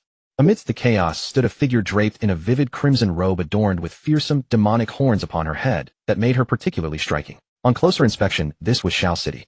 Her graceful figure, curvaceous and captivating, exuded an irresistible charm. The crimson robe clung to her lithe form, accentuating her perfect silhouette. Yet in stark contrast to her appearance, her face revealed a hint of coldness and cunning that naturally aroused suspicion. Harry observed Shao City, quietly attempting to decipher information from her expressions and movements. He noticed she was holding a black leather whip in her hand. Harry watched as Shao City supervised the jailers escorting the injured pirates on the ground back to their cells. Upon seeing Harry standing alongside Domino, she was taken aback, puzzled as to why this unfamiliar man would be accompanying the deputy chief warden. Domino, standing nearby, spoke first. "Hi, Shao City. How's the situation here?" Shao City responded, "The situation is not optimistic. Some jailers were injured, and Commissioner Magellan has just arrived here to deal with a group of pirates. He's likely on the 6th floor now." Domino nodded in understanding after hearing Shao City's explanation. Just then Harry spoke up. "Shao City, I'm Harry. Domino has agreed to leave Impelled Down with me to explore the seas. Will you come along?" Only then did Shao City examine Harry's features closely. With sword-like eyebrows and star-bright eyes, he was extraordinarily handsome. However, Shao City was not the type to be swayed by appearances. She preferred feeling like a queen and therefore declined. "I'm sorry, but I still have work to do here in Impelled Down, so I can't leave with you," Shao City said, throwing Harry a flirtatious glance as if hinting at something. Harry understood the implication from Shao City's words and expression, but he would never submit to anyone. He was the white-cloaked Harry after all. A mischievous impulse surged through Harry. His lips curled into a sly smile as he moved with lightning speed, appearing beside Shao City in an instant like a phantom. His movements were light and agile, as though he carried no weight at all, leaving onlookers marveling at his grace. With a cold expression, Harry retrieved Shao City's whip from a nearby drawer, a black leather weapon studded with sharp barbs that gleamed with a chilling luster. He gripped the whip tightly and advanced step by step toward Shao City, who was bound to a chair. Her eyes brimmed with fear and despair as she struggled desperately, but the ropes held her fast. Harry stood before Shao City, looking down at her, and raised the whip in his hand without hesitation. With a sharp crack, the whip struck Shao City's tender skin, leaving behind a deep, bleeding wound. Shao City screamed in agony, yet Harry showed no mercy, continuing to swing the whip relentlessly against her body. Through this rigorous interrogation, Shao City eventually agreed to travel with Harry. Shao City finally regained her senses, a chill creeping up her spine before she realized she could no longer move. At some point, Holly had tied her up in an extremely bizarre and shameful manner. Shao City stared at Holly in terror, her voice trembling as she asked, What exactly do you want to do?" Her eyes were filled with fear and confusion, utterly unable to comprehend why Holly would treat her this way. The corners of Holly's mouth curled upward, deliberately sketching a sinister and cunning arc. Accompanied by a low suppressed chuckle, he murmured, Aren't you the one who revels in using all sorts of brutal tortures to punish those criminals? Today it's your turn to experience such suffering." At this moment, Shao City was trembling uncontrollably, swaying like a withered leaf in the biting wind. As Holly approached step by step, she instinctively tried to break free, but her body felt as rigid and powerless as if a paralysis spell had been cast upon it.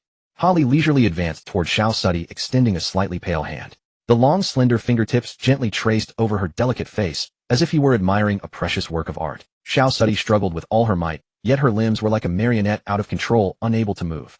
Seeing this, Holly stopped his actions, placed the demonic whip back in its original spot, and looked at her tenderly. I've punished enough. If you don't want to join, that's fine, I won't force you. The light in Xiao Sudi's eyes gradually dimmed. She realized that her earlier performance might have disappointed Holly. She bit her lip, striving to steady her voice. Wait, I'm willing to join. Holly raised an eyebrow, seemingly surprised by her answer. Really, he pressed. Xiao Sudi took a deep breath and nodded. Yes, but I have a condition. What condition? Holly asked curiously. I want you to treat me like you just did from now on. Xiao Sudi gathered her courage, looking straight into Holly's eyes, her gaze revealing a blend of determination and longing. Hearing this, Holly felt a stir in his heart. He recalled the novels he had read in his past life, and seemed to understand something. This woman might not be as simple as she appeared on the surface. Beneath her cold and arrogant exterior there might be a hidden heart that few knew. Holly began to reevaluate Xiao Sudi, trying to uncover more of her facets. He noticed that when he treated her with a forceful attitude, she appeared resistant, yet there was a faint trace of excitement that was hard to detect. This contradictory reaction made Holly realize that this woman was a typical masochist. Holly thought in that case he would recruit her using unconventional methods. Ordinary tactics would be useless on her. Only by satisfying the deep-seated special needs within her heart could he truly earn her recognition and loyalty. Thus Holly decided to change his strategy, no longer accommodating Xiao Sudi in every way but appropriately displaying his dominant side. He would deliberately provoke her, anger her, and then give her a little sweetness. Sometimes he would mock and taunt her, making her feel frustration and humiliation. Gradually Xiao Sudi's attitude toward Holly underwent a subtle shift. She began to rely more and more on him, enjoying his unique way of treating her. And Holly successfully brought Xiao Sudi under his wing, making her one of his most capable assistants. Holly smiled and said, "Of course, Miss Xiao Sudi."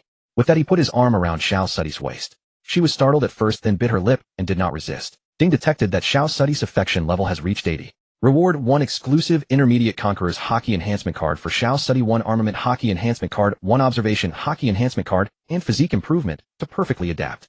Ding reward the host with Haki quality enhancement infused into the host's body. Holly was stunned by the system prompt. This woman Xiao Sudi was even easier to win over than that lovesick duo Minuo.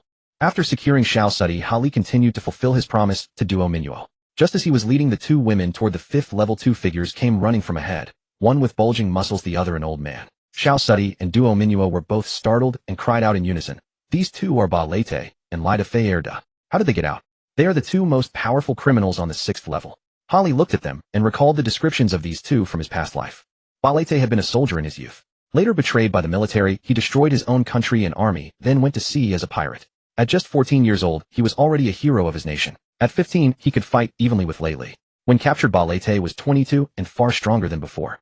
On the island, he fought a horde of pirates single-handedly. The navy led by Ka Pu and Zhang Gua executed a buster call against him.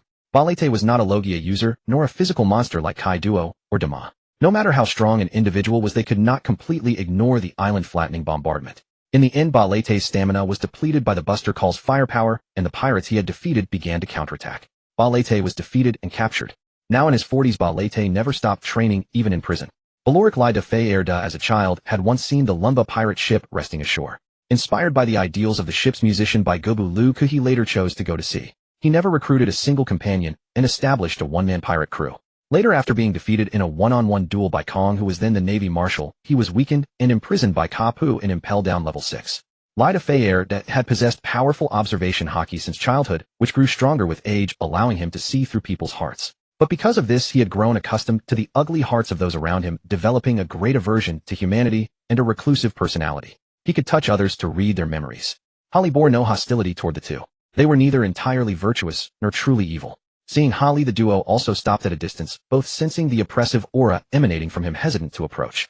Ba Lete asked, "Are you sent by the Navy to capture us?" Holly replied, "No, mister. Ba Lete, you two don't seem to be in good shape. Do you want to get out?" Ba Lete said, "Of course. I've had enough of this damn place. It's time to see what kind of strong people are out there now." Holly said, "I can let you out, but you must not deliberately harm innocent civilians once you're outside." Ba Lete and Lida Feyerda found this man intriguing, daring to speak to them like that, and for the sake of people unrelated to him. Ba Lete said displeasedly, "What we do is none of your business, brat. But harming civilians, I wouldn't stoop to such a low level. I'm a man who once protected a nation." With that, Ba Lete turned into a streak of light and charged at Holly, covering his right arm in jet black armament Haki and throwing a full power punch. Holly unhurriedly raised a fist, not even coating it with Haki. Ba Lete sneered disdainfully at the sight. The two clashed quickly. Thanks to his powerful physique, high internal defense, and the Steel Balloon Plus version, Holly remained utterly motionless, not even a scratch. But Balete, stunned for a moment, was sent flying by Holly's punch. In a battle of experts, a single moment of distraction could lead to severe injury or even death. However, since Holly's punch was purely physical without armament Haki, it didn't cause internal damage or additional damage. The two women could only watch as the cage where Barrett had been blasted away lay in ruins with all the prisoners inside crushed flat. Barrett slowly rose to his feet and cast a wary glance at Harry. He knew that in his current state of physical exhaustion, there was no way he could defeat the man before him. No. Or rather, even in his prime, he might not have been this man's equal. Meanwhile, Harry couldn't help but remark that the cage on the 4th floor, even with Seastone Incorporated, had a purity level far too low. He hadn't even exerted himself significantly, yet the cage had already shattered. Standing aside, Raidenfield stepped forward at this moment with a smile and said, "We promise that once we get out we will never take the initiative to harm civilians. Sir, please allow us to pass." Upon hearing this, Harry turned and smiled. "Of course. I still have great faith in Count Red's guarantee." He then glanced at Barrett. Barrett nodded solemnly. Seeing the two men's awareness and compliance, Harry strode forward with the two women toward the 5th floor. After the three departed, Barrett fixed his gaze on Raidenfield with a grave expression, saying, "This fellow is astonishingly formidable. Even when I was at my peak, I couldn't guarantee victory against him." Raidenfield couldn't help but sigh. "Tell me about it.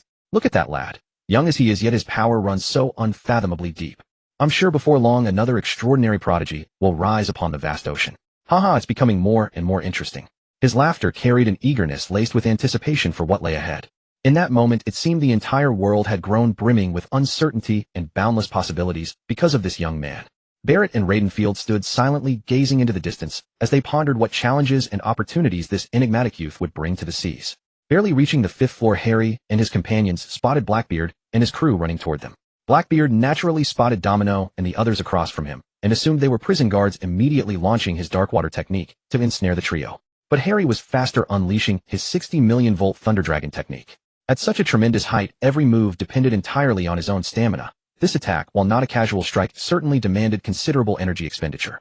Instantly, the lightning's heat, approaching 10,000 degrees, far exceeding Akiji's temperature and making Magma's 1500 C seem trivial, teared through the dark water with terrifying ease. Harry stood frozen, stunned by what he saw. His mind raced. Isn't it said that the dark fruit counters all other devil fruits?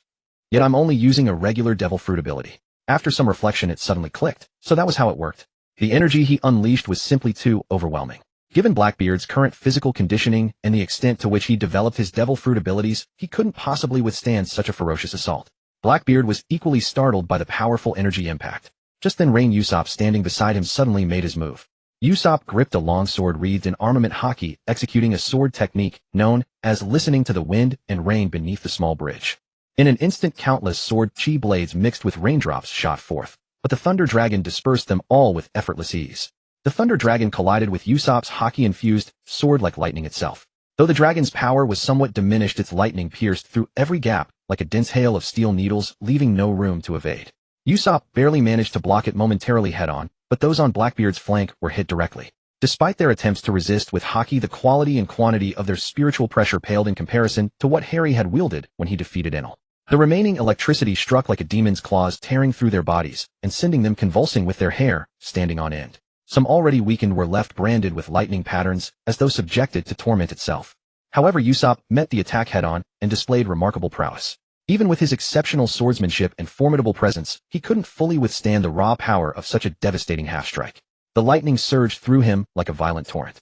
Because he hadn't managed to cover his entire body with Haki in time, the unprotected parts of his body suffered devastating injuries. The searing heat of the lightning scorched his internal organs mercilessly, each thread of current slashing through his tissues like a blade, inflicting grievous internal wounds.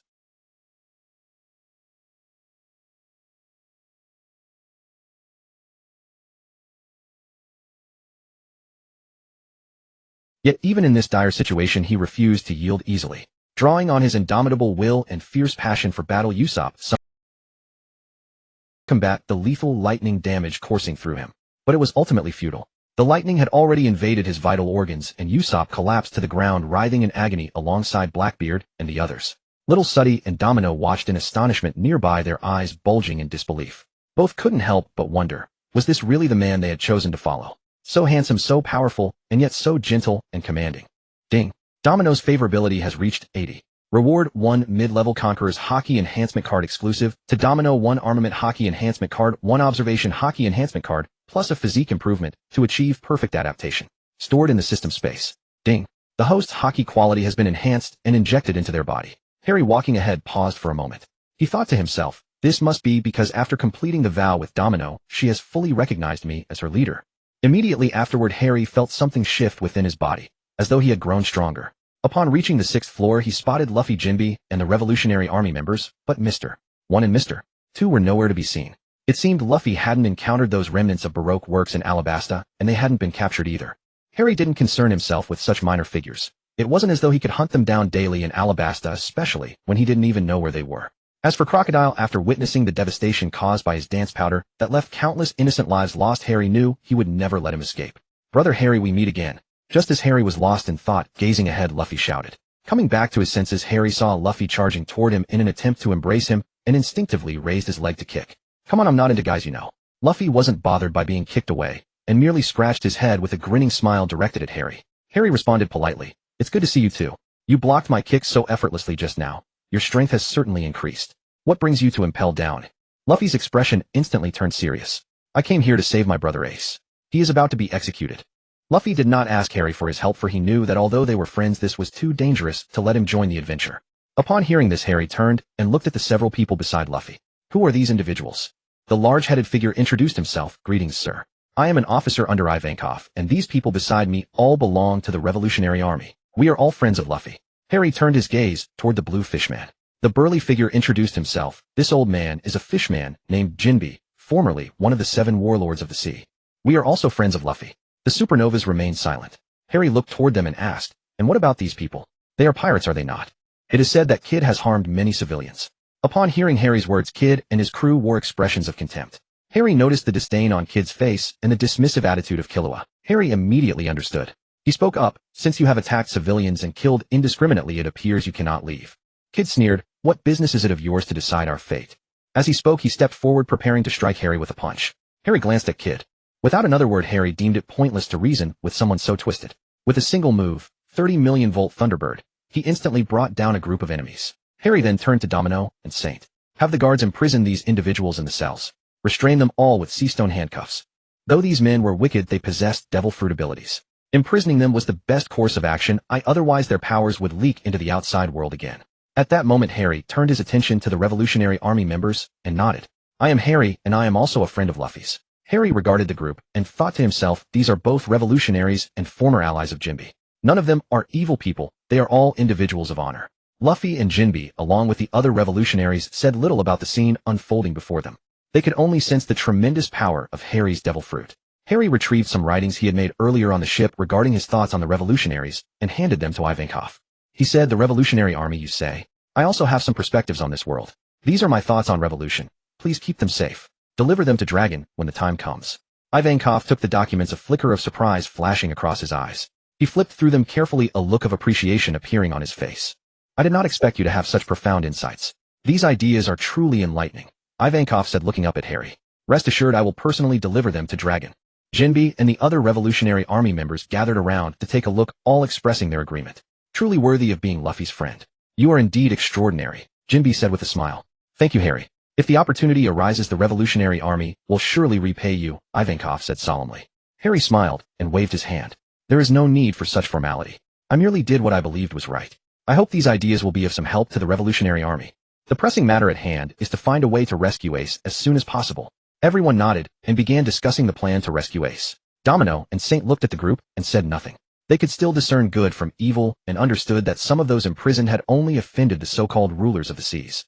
These people would certainly not harm civilians without reason. Harry led the group toward the uppermost level of Impel Down. Upon reaching the surface, Harry noticed there were no ships in sight around the port and knew immediately why. It must have been Ruffalo and Barrett who had taken the only warship away. At this moment, Luffy and the others were dumbfounded to see that there were no ships on the sea. Ivankov was also stunned, looking around at the endless ocean in all directions. He turned to Harry and said, Mr. Harry, there are no ships. It seems we cannot leave. Harry thought for a moment, then transformed into a bolt of lightning and flew into the air, arriving at the starry ship. The docking device beneath the starry ship opened. Harry did not wait for the gravitational pull to activate. Instead, he shot into the ship as a streak of lightning. Inside, Harry looked at Hancock and the others and said, I will take the Ark Prophet to deliver a group of friends to Marineford. I will pilot the warship and bring you all to Marineford as well. Meanwhile, I will fly the Ark Prophet to escort them over. Upon hearing this, Hancock asked, should we participate in the Battle of Marineford? Harry replied, you should follow your hearts. If you go, you may gain valuable experience. However, you must stay together and not separate. If you stray too far, I fear powerful enemies may come after you. However, this war is likely to be troublesome. It will not be as simple as one might think. Neither side can be considered evil, but once the war begins, many will undoubtedly suffer casualties. Upon hearing this, Hancock and the other women fell silent. They too felt it was wrong to kill innocent people. Kawa spoke up saying, then let us not join the battle for now. We will only intervene when you, my lord, need us. Princess Vivi also said, yes. Though both sides may be innocent, if you need us, we will certainly help you. After all, there is no absolute good or evil. It is merely a matter of different standpoints. Hearing Vivi and Kawa's words, Harry's gaze slowly swept across the faces of the women beside them, revealing expressions of unwavering certainty. A warm current surged through his heart. He knew deeply that these women had always been his most solid backing. No matter what difficulties and challenges they faced, they always believed in him and provided endless support and encouragement. At that moment, Harry felt the strength brought by this sincere love. It was like the warm sunlight in winter, radiant and comforting, just like the countless stars twinkling in the night sky. During summer, it filled him with peace and hope. In that instant, Harry silently made a resolve to work even harder, not to let down the trust and expectations everyone had in him, and to cherish these precious moments of love. Only in this way could he repay the wives who had stood by him without ever leaving his side. Thus Harry returned to Impel Down. He transformed his lower body into elements and delivered Saint and Domino aboard the warship. After exchanging greetings with the women, he returned to Impel Down once more. Harry retrieved the Ark Prophet from his spatial dimension. Luffy and the others were astounded when they saw the ship, forged entirely of gold. Without wasting words, they boarded the vessel. Harry took his seat and channeled lightning into the Ark Prophet. Instantly, the Ark Prophet soared toward Marineford. Far on the horizon, a golden sun hung high in the sky, as if shedding boundless radiance upon the earth. At this moment, all preparations were complete, awaiting but the final catalyst. The once silent Sengoku slowly reached for the microphone placed beside him. Before we proceed, I must announce to you all something of great significance. Sengoku's deep, resounding voice echoed like a towering bell, instantly capturing every gaze in the arena. All present held their breath, awaiting his next words, yet confusion rippled through their minds. Why raise such an overtly straightforward question at this very moment? It was common knowledge throughout the world that Ace the Fire Fist was the son of the legendary Whitebeard pirates Captain Edward Newgate. Many couldn't help but wonder silently what deeper meaning could lie in such an obvious fact. Just as the crowd puzzled over this, Sengoku continued, since you refuse to speak it yourself, then let me tell you all. Portgasti. Ace, your birth mother was named Portgasti Rouge. Without a doubt, she was an extraordinarily great mother. How could any ordinary woman endure the hardships of a 10-month pregnancy? Yet she carried you for a full 20 months. Your arrival into this world was truly bought at the cost of her very life. These words fell like thunder, sending shockwaves through every heart present. The previously tranquil scene erupted into chaos as people exchanged stunned glances, utterly disbelieving. This long-concealed truth left them all reeling, while simultaneously prompting them to reconsider the profound bond between Whitebeard and Ace on a deeper level. 20 years ago, on an ordinary yet extraordinary day, you quietly entered this world upon a tranquil island in the South Blue. At that time, relying solely on fragments of clues and intelligence provided by the CP organization, we launched an exhaustive investigation targeting every infant born or due to be born during that period. However, despite our immense efforts, we ultimately failed to uncover the result we sought. Why? What went wrong? The answer lay in your mother's fearless courage and unwavering resolve. She shielded your existence from the eyes of the entire world, paying with her most precious life. Who could have predicted that only 1 year and 3 months after the passing of that legendary figure, his son would finally see the light of day? When Sengoku mentioned this, those sharp-minded individuals within the crowd could not help but sense an underlying speculation. Wasn't 20 years ago precisely the year the Pirate King Roger was executed? Could there be a hidden connection? Fire Fist Ace, how could you possibly be unaware of all this? Your father was none other than Gold Roger, the Pirate King himself, renowned throughout the world. The moment Sengoku uttered that name with his own lips, it was as if a colossal storm swept across the globe, triggering an earth-shattering tremor that shook every soul present. This answer was simply too staggering, leaving everyone dumbfounded. Who could have imagined that the great Pirate King still had living descendants, children bearing his pure blood lineage? Just as the crowd remained dumbstruck by the shocking revelation of Ace's Pirate King heritage, a strange phenomenon began to occur upon the sea surface. The once turbulent ocean now seemed to be gradually pressed down by an invisible giant hand, the waters steadily receding. At first the change was subtle, but by the time the Marines finally realized something was amiss, the entire sea level had already dropped by more than a meter.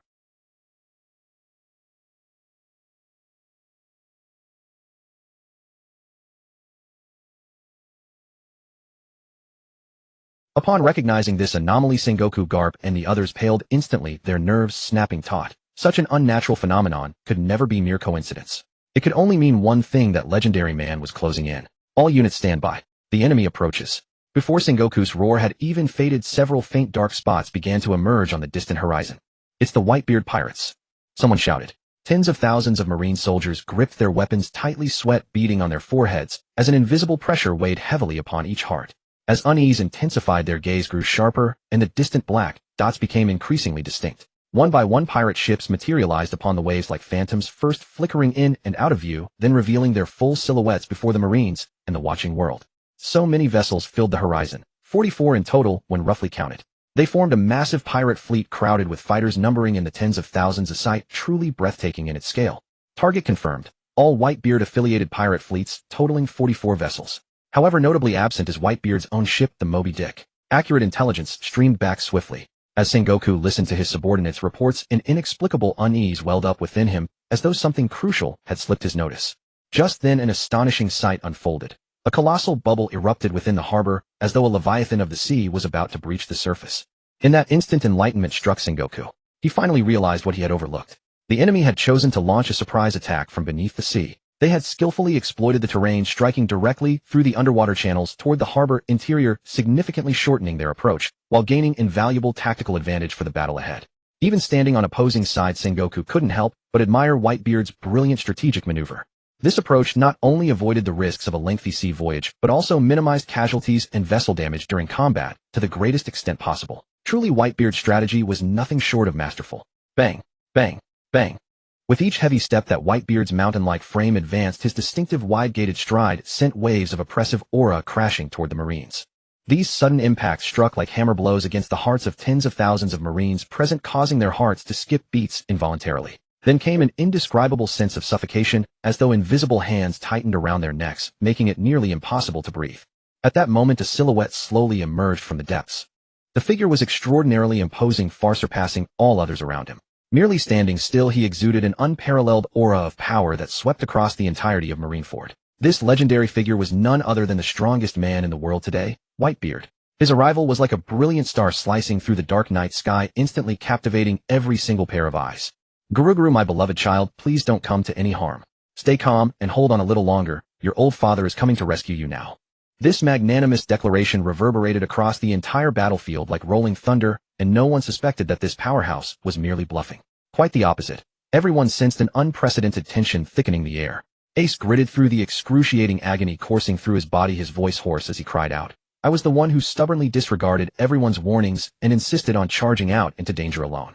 Now that I find myself trapped in this desperate situation, how could I possibly let you bear the burden for me? Whitebeard gazed at Ace with unwavering steady eyes, and replied in an irrevocable tone, Foolish child, there is no such thing as a burden.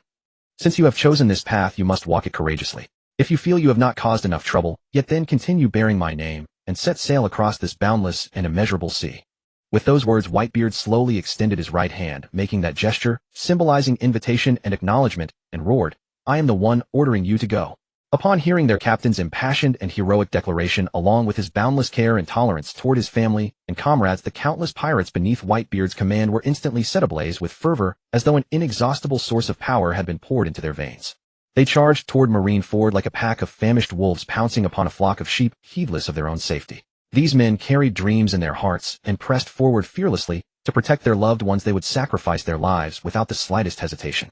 Under the watchful gaze of all present, that white-haired elder with a flowing beard actually laid down his enormously massive sword with remarkable gentleness. Then he crouched slightly and spread his arms to their fullest extension, a dim wavering radiance shimmering above each of his clenched fists. Suddenly, countless fissures inexplicably appeared in the sky, as though the very fabric of space had been violently torn asunder. While the Marines were left utterly baffled, the ocean on both sides began to churn furiously, as if awakened from a furious slumber. The surging waves crashed forward like a rampaging behemoth sweeping toward the shore in an overwhelming deluge. In merely a blink, the waves had already climbed to dozens of meters in height, yet this was only the beginning, far short of Whitebeard's true pinnacle of power. Then in the very next instant, the cataclysmic waves soared beyond 100 meters. Gazing upon that vast, endless wall of water, tens of thousands of Marine soldiers felt despair grip their hearts. For they understood all too clearly that if this terrifying wave truly crashed down upon them, there would be absolutely no chance of survival. Aha, don't dream of getting your way. Take this, Ice Age. A mighty roar erupted as bone-chilling cold energy gushed forth from both hands like a surging torrent, rapidly freezing everything in its vicinity to the depths of midwinter. At this critical juncture, Akiji, one of the marine admirals, would naturally not remain idle. In a flash, he shot into the sky like a soaring bird, his hands extending like nimble serpents of ice as they plunged into the colossal waves on either side. The next moment, the 100-meter-tall waves were instantaneously frozen solid, and Akiji effortlessly neutralized this heart-stopping crisis. Dual ice spears. After immobilizing the waves, Akiji seized the opportunity and launched a relentless assault. Two ice lances as unyielding as bedrock descended from the heavens like pillars supporting the sky, aimed directly at Whitebeard, their razor-sharp tips glinting with a chilling aura. "Kid Akiji, don't be so arrogant." Whitebeard casually flicked his wrist, and the ice spears shattered into countless fragments like brittle clay, never once touching his body. Not only that, with a mighty shout, Whitebeard sent Akiji himself crashing down, shattering into scattered ice crystals that drifted like falling stars toward the sea surface. Yet the instant those ice fragments touched the ocean, Akiji reconstituted himself like a phoenix rising from ashes, and the sea beneath his feet froze in the blink of an eye, an ice battlefield, as smooth as a polished mirror materializing before all eyes. Thanks to Akiji's creation, the amphibious assault commenced. Cannon fire thundered, roaring battle cries mingled with anguished screams, and the war that captivated the world officially erupted. Meanwhile, Harry brought Luffy and the others aboard the Ark Verbum to the skies above Marineford. Along the way, Luffy repeatedly urged brother Harry to hurry over and over again. Harry's head throbbed from the constant nagging, but there was no helping it. The Ark Verbum could only travel at such a pace. Pumping in more power would overload and destroy the kinetic system. At that moment, Harry guided the Ark Verbum to land upon the ice surface created by Akiji. After Harry stowed the vessel and Luffy and the others expressed their gratitude, they immediately sprinted toward the battlefield. With such a colossal ship descending upon Marineford, the attention of both the Marines and the pirates shifted toward it at once. Watching the ferocious fighting between both sides, Harry could not help but transform into a streak of lightning, soaring into the sky and bellowing, "Everyone do me the favor and stop fighting." At the same time, Harry transmitted an electromagnetic signal to the vessel where Nami was located. Upon receiving it, Nami immediately opened the battleship's door. Using the cloud fruit, he had conjured a vast black cloud hovering above Harry. His roar was amplified by an electromagnetic funnel he formed in front of his mouth, much like a loudspeaker. Those caught in the heat of battle below grew irked upon hearing his words, yet they all reluctantly halted and looked upward toward the sky. Harry stood clad in a white suit with a flowing white cape, the Feng Qiu Huang sword at his waist, lightning crackling around his body as he maintained control over the dark clouds hanging just beyond the sky. Seeing that they had ceased fighting and turned their attention toward him, Harry spoke. "Everyone, this war is meaningless. Do you Marines truly understand what your duties are? In the eyes of the world government, you are nothing more than expendable tools for their own purposes. And as for Ace, what justification do you have for executing him? Is it simply because he is Roger's son? Was this boy born guilty? Has he ever harmed any civilians? Moreover, haven't you pardoned countless pirates yourselves? Are the 7 warlords not precisely pirates you chose to overlook? Didn't Crocodile commit grievous crimes in Alabasta? How many innocent people did he hurt? Oh right. In terms of crossing borders, Don Quixote Doflamingo standing beside you has already become a king, hasn't he? Even pirates can ascend to the throne of a nation. Are you Marines truly there to protect civilians, or are you safeguarding the interests of the world government and those celestial dragons? And how many slave traders operate on Sabati Archipelago? How many ordinary people have been sold into bondage, yet you Marines turn a blind eye to it all? Jean Guo, upon hearing these words, realized that since he was currently being broadcast live, something was amiss. He could not allow the Navy's prestige to be compromised, so he immediately transformed into the Great Buddha. He shouted at Ha Li in the sky, "Enough!" Meanwhile, Kapu, who was sitting beside AIC, clenched his fists tightly upon hearing this. It seemed as if he had made a decision in his heart. Meanwhile, Baihuzi, standing on the ship, burst into laughter with a "Yura la la la." The surrounding Marines, upon hearing this, felt as if something had been lost in their hearts. Their faces gradually became listless. However, they still stood at their posts. At this moment, Hali, hearing Zhang Guo's words, paid no attention at all. Instead, he looked at Zhang Guo and said mockingly, "What? As the fleet admiral, you must know the filth of the celestial dragons, right? And is this battle really necessary? Must you all be dogs for the world government? Must you be used as pawns by others?" Upon hearing this, Zhang Guo felt helpless, yet also anger mixed in. He roared at Hali, "Brad, it's not your place to criticize the Navy." Great Buddha shockwave. With that, Zhang Guo leaped up and threw a fierce punch at Hali in the sky.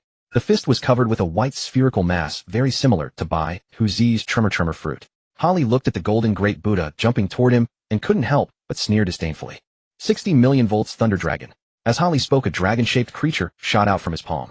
Zhang Guo was startled by the lightning in his hand. The legendary mythical fruit, the Rumble fruit. However, Zhang Guo had no time to be astonished. He increased his strength and directly clashed with Ha Li's Thunder Dragon. The collision produced an earth-shattering sound. As the smoke cleared, Zhangguo's great Buddha arm was slightly numb while Holly remained motionless. Interesting, Holly chuckled lightly, but this is not enough. He activated his ability again, and the sky instantly became covered with dark clouds, flashes of lightning, and rumbles of thunder. 9 heavens divine thunder descend. As Holly's words fell, several lightning bolts as thick as water barrels struck toward Zhangguo. Zhangguo exerted his full power with his fruit and Haki to resist, but he was still blasted away by the powerful electric current, spitting out a mouthful of blood. He looked at Holly in the sky, his heart filled with shock and wariness. Meanwhile, Kapu in the distance clenched his fists, his eyes flickering with a complex light. This thunderbolt had been amplified by the thunderclouds that Nami had created in the sky. It was at least 100 million volts, which translates to over 1/8 of Ugarosi, 3 times the temperature of the sun's surface. And by using the thunderclouds in the sky to launch this attack, Holly actually consumed very little physical strength.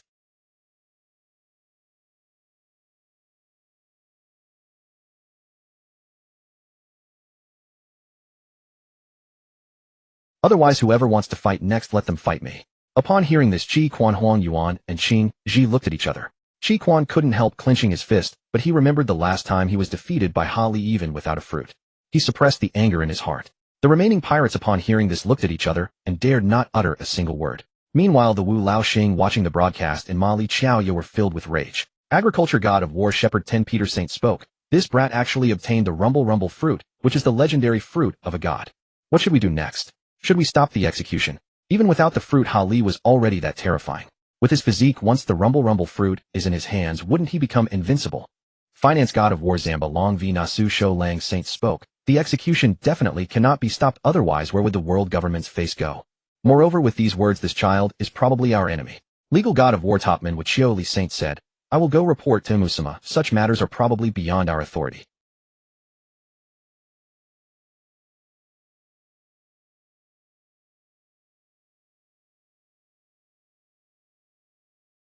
Thus the 5 went to the flower chamber of the Panga castle. The person sitting on the highest throne was none other than Emu. Emu listened to the report of the Wu Laoxing with a calm expression. But after the Wu Laoxing finished reporting, Emu spoke. He is not the joy boy I am waiting for. Don't rush, let's see how Kapu and Zhangguo respond. They still have so many admiral-level combatants there. If the situation becomes uncontrollable, the 5 of you go and stop him from continuing to speak. The Wu Laoxing replied in unison, yes. Meanwhile, above Marineford, Holly continued to speak. Do you remember the lead poisoning disease? It is a heavy metal poisoning condition caused by long-term accumulation from contact with developed lead ore. Those infected not only turn pale due to the accumulation of lead or toxins, but the accumulated toxins will also be inherited by future generations, shortening the lifespan of their offspring and eventually causing the infected to have no descendants. Although it was considered an incurable terminal disease, it was not contagious. However, due to the world government's claim that the disease was contagious, they sealed off the surrounding areas to arrange for workers to continue mining there, leaving the workers to fend for themselves. After the mining was completed, they sent the navy to destroy the North Blue town of Furinbosi, which was besieged by neighboring countries. Is this how the navy's justice works? Destroying civilians' homes for no reason? Is the navy repeatedly launching buster calls against innocent people? Holly grew more agitated and continued. Remember, O'Hara, that region famous for its archaeologists. The navy launched a buster call back then, and it was Chi Quan who ordered the bombardment of the evacuation ship. It was just a country researching historical literature, yet it was destroyed by the navy. Don't tell me it was because of the ancient weapons that the island was destroyed. If that were really the case, the world government itself must have such historians. Don't say there haven't been any in 800 years. If you were truly afraid of the ancient weapons being leaked, you would have recovered or destroyed them long ago. Everyone present was shocked, even the most loyal Marines. Their beliefs were completely shattered. The justice they had always respected and believed in turned out to be so fragile. At this moment, the impassioned Holly continued, and the wife of the pirate king Roger. After Roger turned himself and the navy investigated all children who might be Roger's descendants to prevent his bloodline from continuing. Rouge, in order to let A survive, carried the pregnancy for 20 months and eventually died of exhaustion. How many innocent pregnant women did the navy kill back then? Was there no better way? Couldn't they have brought them all to navy headquarters to support them? Instead, they killed an unborn child. Did Roger not contribute when rocks attacked God Valley? Harry gazed upon the Marines at Marineford and spoke. Consider yourselves Marines. How pathological this all is. Do you know what Ace once said as a child? Does my living truly hold meaning? Should I truly continue breathing? Do you understand the despair that has gnawed at a child's heart since forever? Even his grandfather Garp urged him numerous times to join the Marines, yet he refused. He knew that even if he enlisted once his bloodline was uncovered, death would remain unavoidable. Harry continued, speaking from the Marines' perspective. Brothers in arms, I know the pain you carry. Pirates have brought you suffering. Those who harmed your families slaughtered your villages. But as I have said, are pirates truly all evil? Must the Marines always represent justice? If the Marines are truly just, why do they recruit wicked pirates as warlords?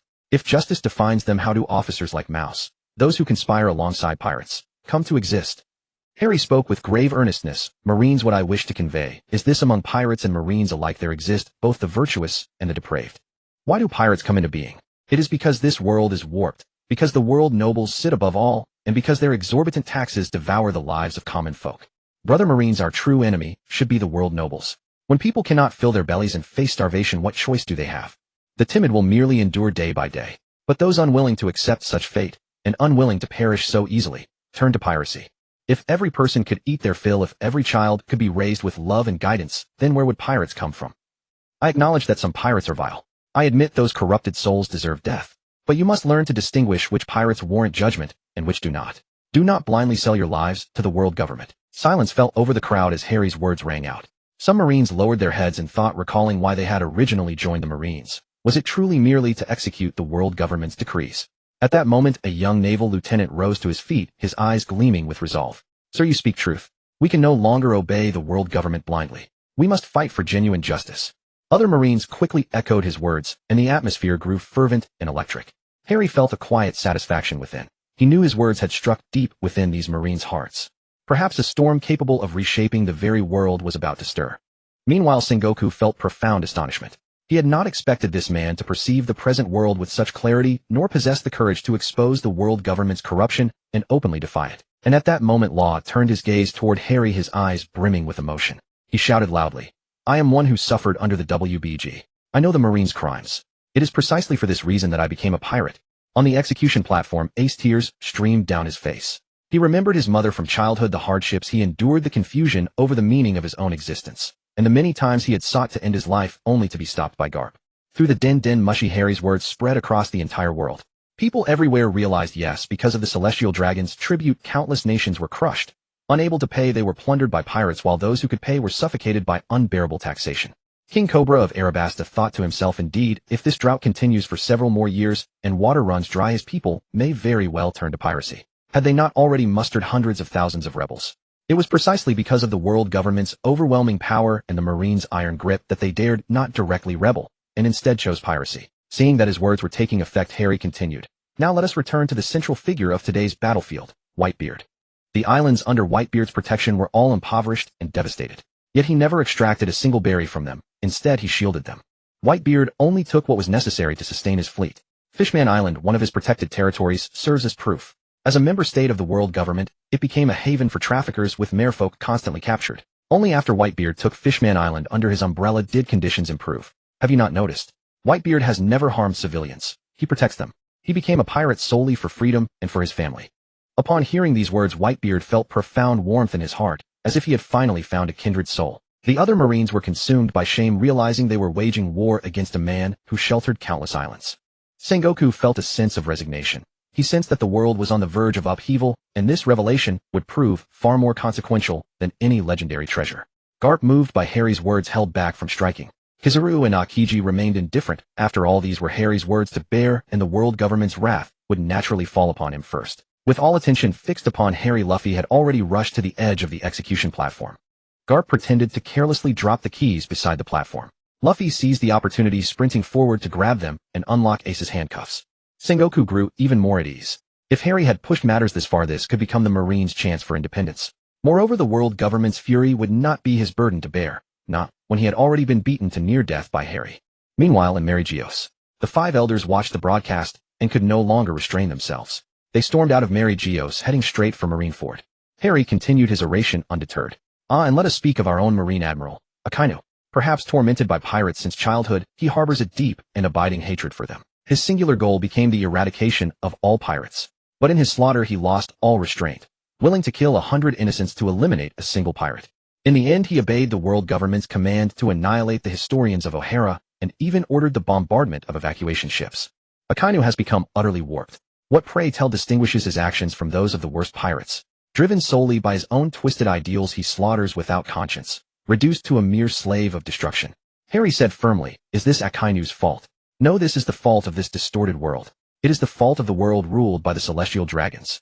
Since the world ruled by the celestial dragons is unacceptable, why don't we overthrow it? We are all the masters of this world. Luffy stood atop the ruins gazing at the war-shrouded city in the distance, his heart filled with anger and helplessness. He knew deep within that the root of this war did not lie with the Kainu alone, nor was it the Navy's fault. It was the entire twisted world order. The Celestial Dragon's brutal rule had driven countless innocent people to suffer endlessly. Luffy clenched his fists tightly, silently vowing to change everything. Meanwhile, across the world, ordinary citizens, pirates, and the Revolutionary Army were all watching the broadcast. Some showed fear, others shock, still others anger, while those who knew the true origins of the world government and the real truth wore expressions of bitter sorrow. Meanwhile, in Marineford, Doflamingo began to chuckle, for he had once been among the Celestial Dragons and had overheard certain secrets. He knew that the true Celestial Dragons were not them. They were extraterrestrial beings hailing from the Demon Star. However, he did not dare speak of it yet. He was still waiting for the right moment to destroy this world ruled by the Celestial Dragons. He knew how terrifying those true Celestial Dragons truly were and what kind of power they wielded. At this moment, the 5 elders had already arrived at the battlefield. 5 teleportation arrays appeared, each surrounded by black lightning and composed of pentagrams. These were precisely the abilities they had brought from the Demon Star. Financial Martial God Isambard V. Justice Saint was a bald, elderly man wielding a sword, his monstrous form resembling a horse skeleton with a lower body, like a skeleton emerging from a grave. Agricultural Martial God Shepherd J. Pet Saint was an old man in a black suit who could transform into a sandworm burrowing underground to launch surprise attacks. Legal Martial God Topman Warcry Saint was a suited elder with a pig's nose capable of transforming into a boar with a tough hide capable of unleashing devastating roars. Environmental Martial God Marcus Matsuri Saint was a white-haired bearded elder in a black suit who could transform into Ajit Satengu, a monstrous giant bird. Science Defense Martial God Jagiraisa Satan Saint was an elderly man wearing a black hat and leaning on a cane capable of transforming into a bull demon resembling a giant spider that could release poisonous attacks. Without hesitation, Environmental Martial God Marcus Matsuri Saint immediately transformed into Ajit Satengu and soared toward Harry. Seeing this, Harry's mind stirred, and he thought to himself, this person's strength is unfathomable. I want to see just how powerful he really is. As he spoke, he swiftly drew the precious sword named Feng Qiu Huang from his waist. The blade radiated an intense light wrapped in dense armament Haki and Conqueror's Haki, as if containing limitless power. Then Harry unleashed his most refined swordsmanship, the technique of a supreme great swordsman. Gripping the hilt, his movements flashed like lightning, his sword strike soaring like a rainbow. With unparalleled momentum, he drove his blade straight toward Marcus Matsuri Saint. In an instant, a thunderous crash echoed as Harry's sword tip slammed against the bird's beak with tremendous force. The heavens and earth seemed to shift as the very fabric of space trembled. A massive crack split the sky, resembling a wound in the world itself, filling onlookers with dread. Dark red lightning crackled around them, writhing like serpents and striking with terrifying intensity. Harry was surprised that he managed to block a simple strike and began to wonder if this ability worked like Luffy's awakened devil fruit, naturally combining both armament and Conqueror's Haki. But seeing the strange phenomena surrounding them, he understood. He must have awakened his abilities, for such cosmic disturbances would not occur otherwise. Undeterred, Harry pressed his advantage with one sword's chill sweeps 19 provinces. Marcus Matsuri Saint responded by swinging his wings violently, creating a powerful gust to disperse the blade's energy. Yet Harry's swordsmanship remained flawless, his attack unconstrained. With a flick of his wrist, his blade shifted like a venomous serpent, striking directly at his opponent's vital point. Marcus Matsuri Saint dodged to the side and took flight, spewing black flames from his beak. Harry leaped to evade the inferno while slashing his sword toward the creature's wings. The beast narrowly avoided the strike, though its feathers bore cuts from the blade's energy. They exchanged blows in an intense back and forth that left both combatants evenly matched. Harry's assault grew increasingly ferocious, his sword techniques sharper with each strike, bringing victory within reach. But at this critical moment, the other 4 martial gods noticed Marcus Matsuri Saint in dire straits and immediately intervened without hesitation. Legal Martial God Topman Warcry Saint's entire body erupted with blinding radiance, and his form underwent a shocking transformation, expanding into a colossal wild boar covered in thick, rugged fur. Its cruel tusks gleamed with chilling light. Each heavy hoof strike sent tremors through the earth, as if crushing the world beneath its weight. Transformed, the legal martial god raised his head and unleashed an earth-shattering roar upon Harry, the pig roar technique. That deafening roar carried the force of thunder, merging unmatched strength with an overwhelming presence and evil energy from the abyssal depths. The 3 forces combined, perfectly forming a terrifying wave that crashed toward Harry like a tidal surge. At the same time, the elderly swordsman on the other flank was not idle. Gripping his sword hilt with both hands, he swung with full force. In that instant, sword energy erupted in every direction, cutting through the void like lightning, swift and merciless. It carried profound Conqueror's Haki and the devastating power of a supreme great swordsman's strike beyond imagination. Just then Science Defense Martial God Jaegerisa Satan Saint struck. His mouth opened and a stream of viscous black fluid erupted, instantly transforming into countless poison-laden spiderwebs that swept toward Harry like a suffocating storm. Though appearing soft, these threads were extraordinarily resilient. Once trapped, escape seemed nearly impossible. The sandworm below grew desperate against Harry's aerial position, so it lunged upward with jaws agape, channeling immense suction to drag him into its maw. Watching this, Harry cursed under his breath. These old wretches are shameless. We agreed to fight one-on-one. Now you're ganging up on me because you can't win. These old men have no honor. Though seething with rage, he remained composed and unleashed his ultimate technique. Mind as form, heart as blade. Emptiness holds intent, the swordless pierces the bound. A single sword dance moves all directions. As the incantation resonated, Harry's entire being radiated an otherworldly aura, merging completely with the sword in his grasp.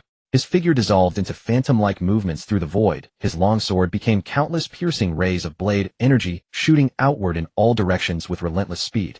In that instant, countless brilliant sword lights interwove into an impenetrable web, descending with bone-chilling coldness. The overwhelming force of this assault left even the most skilled warriors awestruck and unable to defend. This single devastating strike annihilated every incoming attack.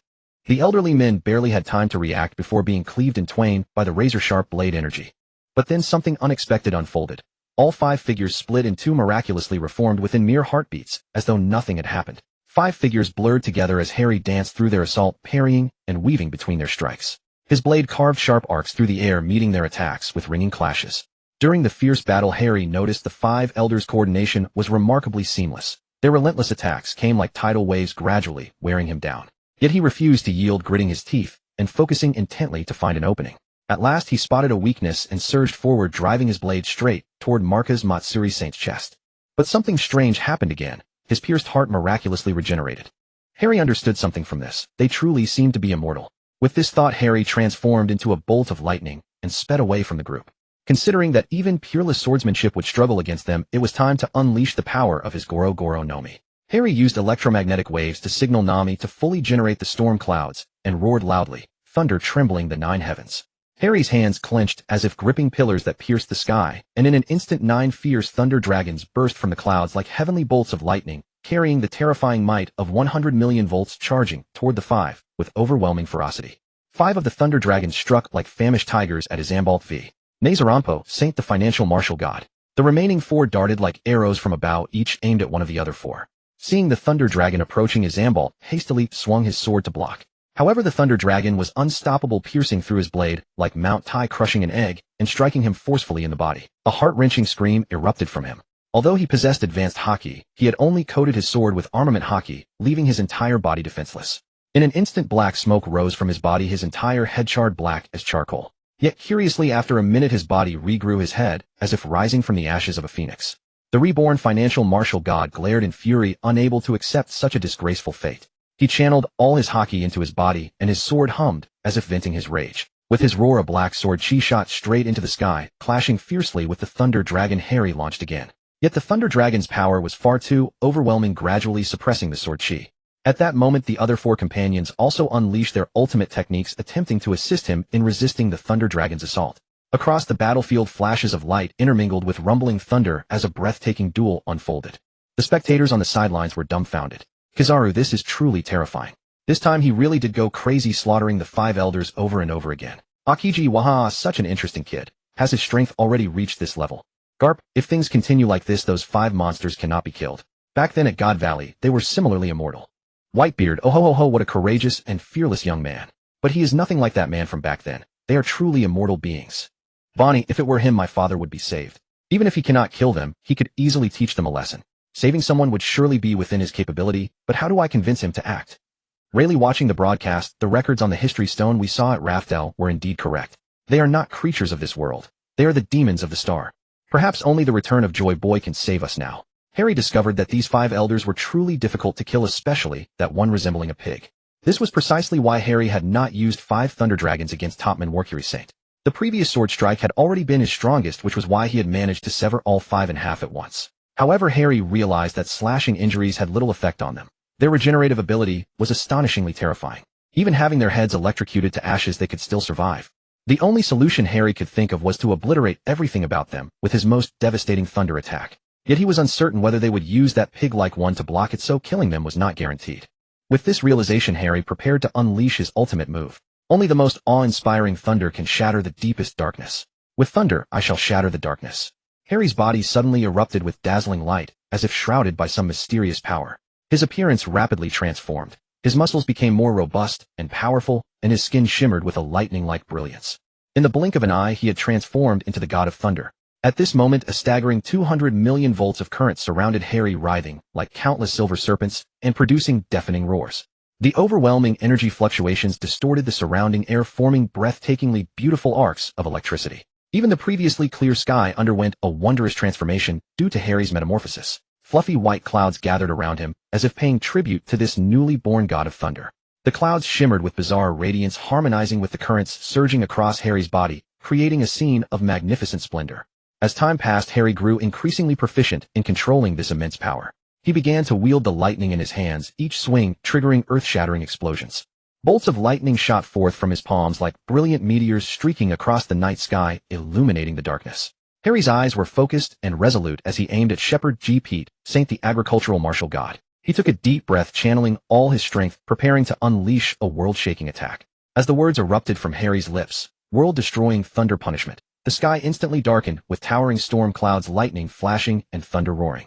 Bursts of dazzling lightning tore across the heavens as though rending the entire world asunder.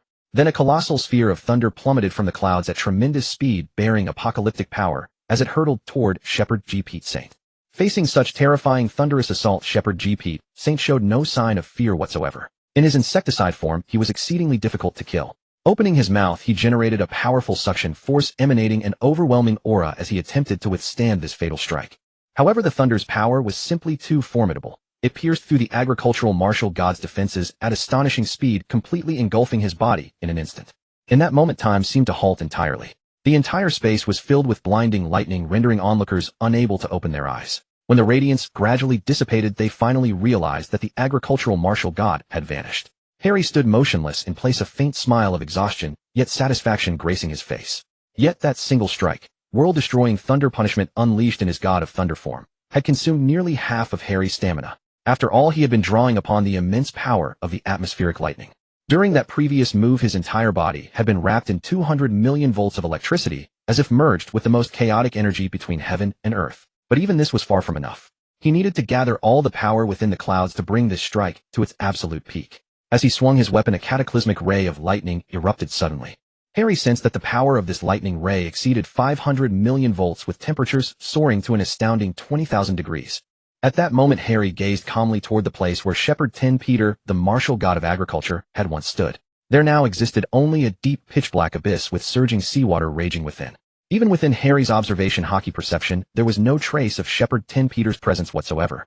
Meanwhile, the four marshals stood utterly astonished, their mouths hanging wide open as if an egg could fit inside. They stared in disbelief at everything unfolding before their eyes.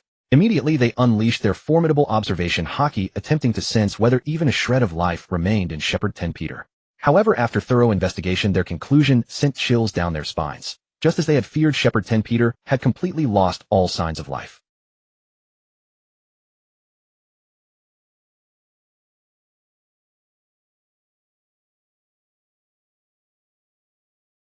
Faced with such a formidable opponent, retreat became the only thought occupying their minds. After all, none could guarantee survival against such devastating strikes. Even the strength they had brought from the Devil Star would crumble under such an attack.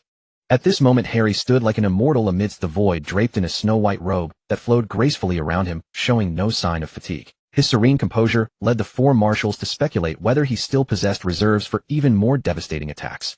The more they pondered this, the more uneasy they grew. None of them wished to become the next victim chosen by Harry as sacrifice in this battle. Thus, the once restless quartet began inching backwards, seeking to escape the danger as swiftly as possible. The spectators below were equally stunned, particularly Whitebeard Garp and Sengoku, who had witnessed the God Valley incident firsthand. They never imagined these so-called immortal beings could be slain. A thought bloomed in their minds. Perhaps the world government's reign had reached its end. The Dominion might finally be over, granting them the freedom to resist without fear. Meanwhile, Shanks, who frequently convened with the five elders, watched the live broadcast in utter astonishment. The face fruit user would have to show him some respect, Shanks muttered. Kaido, drinking and watching from Wano, was equally stunned. No, it's impossible. Haki is the power that supersedes all. My Haki simply isn't strong enough yet. If Harry had heard Kaido's words, he would have agreed. If Haki reached the third or fourth minor realm beyond its peak, it might precisely match the power of a divine-tier devil fruit awakening.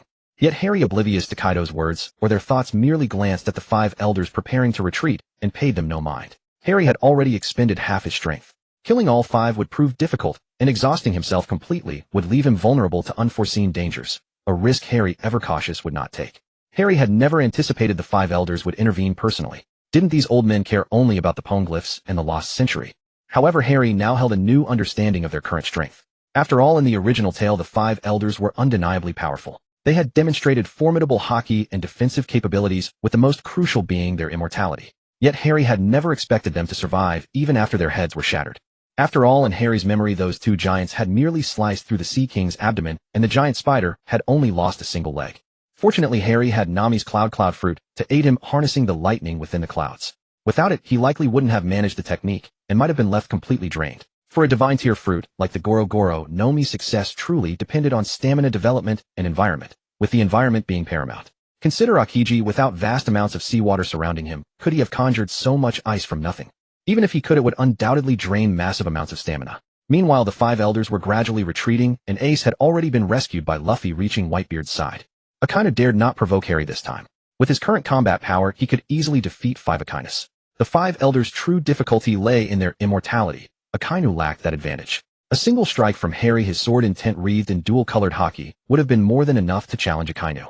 After all, Harry's sword intent combined with the resilience of Feng Xiu Huang had managed to cleave through the 5 elders themselves. Harry turned his gaze toward the battlefield below. This summit war proved remarkably unconventional. Thanks to Harry's intervention, both Marines and pirates suffered minimal casualties. Scupper, the great whirlpool spider, had proven himself a true son to Whitebeard. Meanwhile, Sengoku watched the 5 elders' gradual retreat with a deeply complicated expression. Having arrived at the battlefield only to belittle the Marines before falling into silence, the 5 elders had been driven into retreat and disgraced by Harry, and lost one of their own in the process. Sengoku gazed at the Marines on the field, his eyes clouded with confusion, simultaneously comprehending something profound, yet feeling as though he had lost something irreplaceable. Sengoku spoke aloud. Ace and the Whitebeard pirates are indeed as Harry the White Robe described. Ace has never harmed civilians, while Whitebeard has sheltered numerous islands from pirate persecution. Since the world government's 5 elders have withdrawn, this pointless battle should conclude. We are Marines. We fight for justice. We must punish those wicked pirates who perpetrate evil without restraint. Hovering high above Harry's ears caught Sengoku's resolute words, yet his keen perception detected something amiss. The Navy seemed to be quietly plotting something beneath the surface. For now, Harry dismissed these concerns, his attention drawn instead to Bonnie below, who was waving her arms and calling his name. In an instant, Harry's eyes brightened with an indescribable excitement. Wow, she's truly breathtaking. Beyond her striking beauty, what truly captivated Harry was learning from the original narrative that this enchanting woman possessed the remarkable ability to alter her physical size at will. All thanks to the wondrous Nomi. She is the legendary master of the Zue Nomi. Based on what Hallie knew from his past life, her ability could replicate anything she genuinely acknowledged in her heart. For instance, he had acknowledged Nika in his past life, and thus replicated Nika's abilities. This time he wondered if he could replicate the Thunderclap fruit's ability. At this moment, Hallie was filled with curiosity and anticipation toward Bonnie, eager to further understand this unique and enchanting being. In his eyes, Bonnie seemed to become an endless mystery waiting for him to unravel. At the same time, she was like a brilliant star illuminating his path forward. Faced with such a marvelous fate and opportunity, Hallie knew it was time for him to win over Bonnie, to save her painful life and rescue him from the tragedy of his father Deshiong's death. Hallie paid no attention to the fleeing Wu Laoxing, instead casting his gaze upon the girl on the stage, who was wildly waving her arms. She had long pink hair as delicate as cherry blossoms cascading like a waterfall over her shoulders. She wore a black form-fitting spaghetti strap dress that outlined her graceful figure while exuding a hint of mystery and sensuality. At this moment, this girl was precisely Bonnie, the enchantress who had once captivated countless hearts. However, at this very moment when Bonnie looked at Hallie, her gaze underwent a subtle transformation. Her original charm was deeply hidden, replaced by an overwhelming reverence for the strong and a profound yearning for power deep within her heart.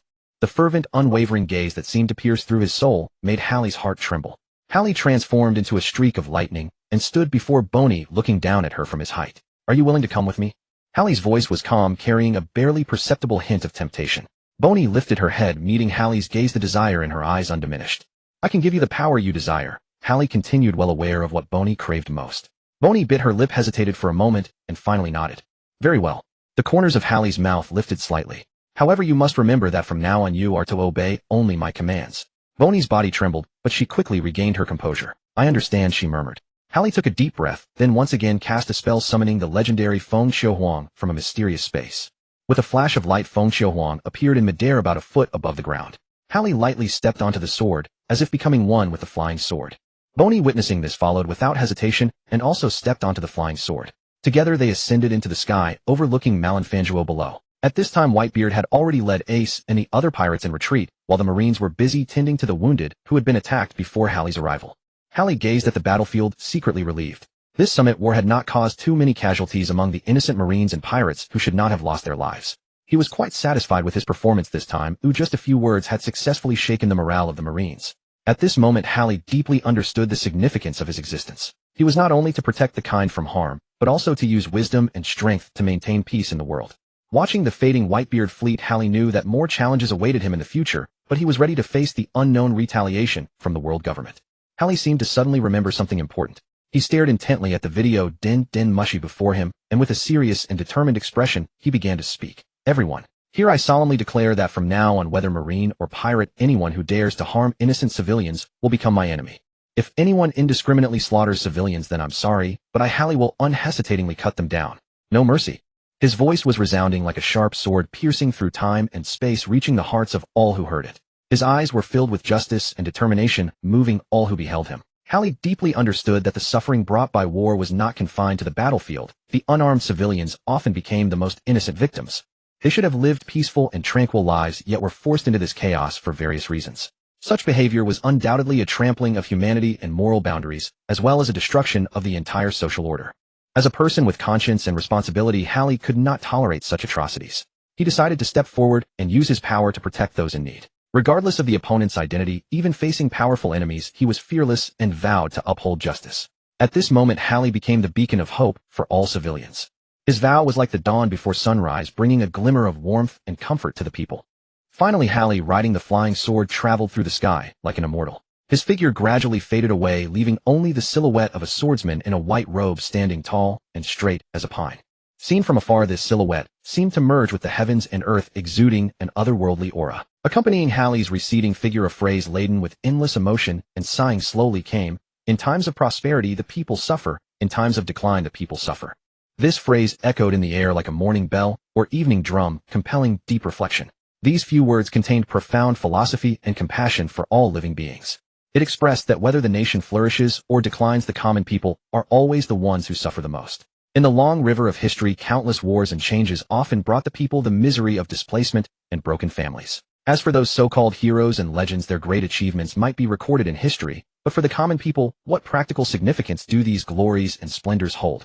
Hallie, as a swordsman who had weathered storms and seen the fickleness of the world, deeply understood the sufferings of the people. He knew that the sword in his hand could only protect the people of a certain time and place. Yet faced with the suffering of all beings, he also felt powerless and could only use this phrase to express his inner helplessness and grief. At this moment, Hallie's silhouette appeared so lonely yet resolute, as if bearing the weight of the entire world. His departure was not an escape, but a reluctant compromise with reality. But Hallie's inner thoughts were a free half-life, content in wine, a drunken shadow, sword in hand, toward the journey. When encountering injustice, Hallie is ready to intervene, but for those he does not encounter, he can only express his helplessness. As for the modern ideas he had previously given to the Revolutionary Army, they were also a tool he brought to this world to break the cage of thought. Harry led Bonnie into the colossal spaceship known as the Starship. Bonnie's eyes widened as she gazed at the enormous vessel before her, a wave of awe surging within her heart. It was like a floating fortress in the cosmos. Not only was its size breathtaking, but it also radiated an intense aura of futuristic technology. As they ventured deeper into the warship, Bonnie's sense of wonder only intensified. The spacious and well-lit corridors, control panels flickering with countless indicator lights, and the virtual ship's spirit Shaoxing. All of these made her feel as though she had stepped into a dreamlike world of advanced technology. Everything here appeared so advanced and efficient, a stark contrast to the world outside. As they pressed further inside, the sights that greeted Bonnie grew ever more breathtaking. Within the massive engine room, surging energy flowed like turbulent tides. In the weapons systems sector, countless turrets and missile launchers demonstrated devastating firepower, while the living quarters offered comfort and convenience, equipped with every amenity imaginable. Every detail highlighted the extraordinary nature of this interstellar warship. Bonnie was profoundly shaken. She had never imagined that humanity could create such magnificent and sci-fi-esque marvels. Standing there, she truly felt the boundless possibilities brought by technological progress and humanity's courage and determination to explore the unknown. Seeing these technologically advanced instruments, Bonnie thought of her father Bartholomew Kuma. He had been captured by the world government and transformed by Vegapunk. That was why she harbored such distaste for cyborgs, yet she had no aversion to something like this worship.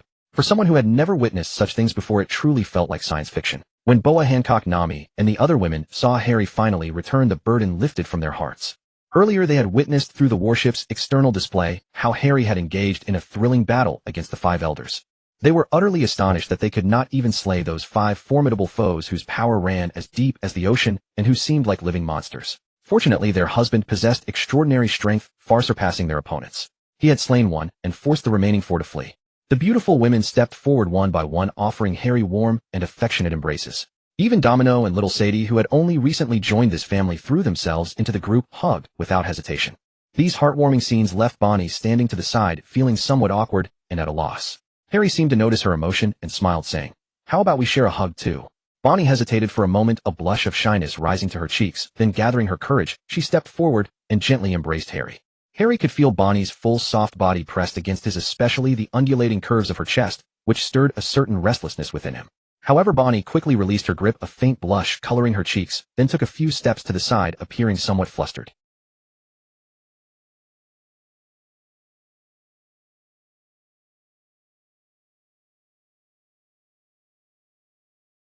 Harry keenly sensed that the atmosphere among them was exceptionally harmonious, entirely free from the typical jealousy and scheming one might expect in such a situation. On the contrary, everyone was friendly and warm, as though they had known each other for years. This relaxed and pleasant atmosphere brought Harry immense relief, and he silently thanked his luck for having such wonderful women by his side. After the battle with the five elders, Harry wanted to clarify certain matters, so he turned his attention toward Doflamingo through the warship systems. He saw Doflamingo weaving threads from his hands to bind the clouds as he traveled forward. Seeing this, Harry ordered Xiao Xing to give chase. An hour after Doflamingo had passed through the Red Line and reached the New World, Harry flew out of the warship and found him. Mingo saw a flash of lightning before a figure materialized before him. Upon recognizing the white-robed Harry, his heart filled with both terror and shock. Doflamingo looked at Harry and spoke cautiously, "Lord White-robed One, what brings you here?"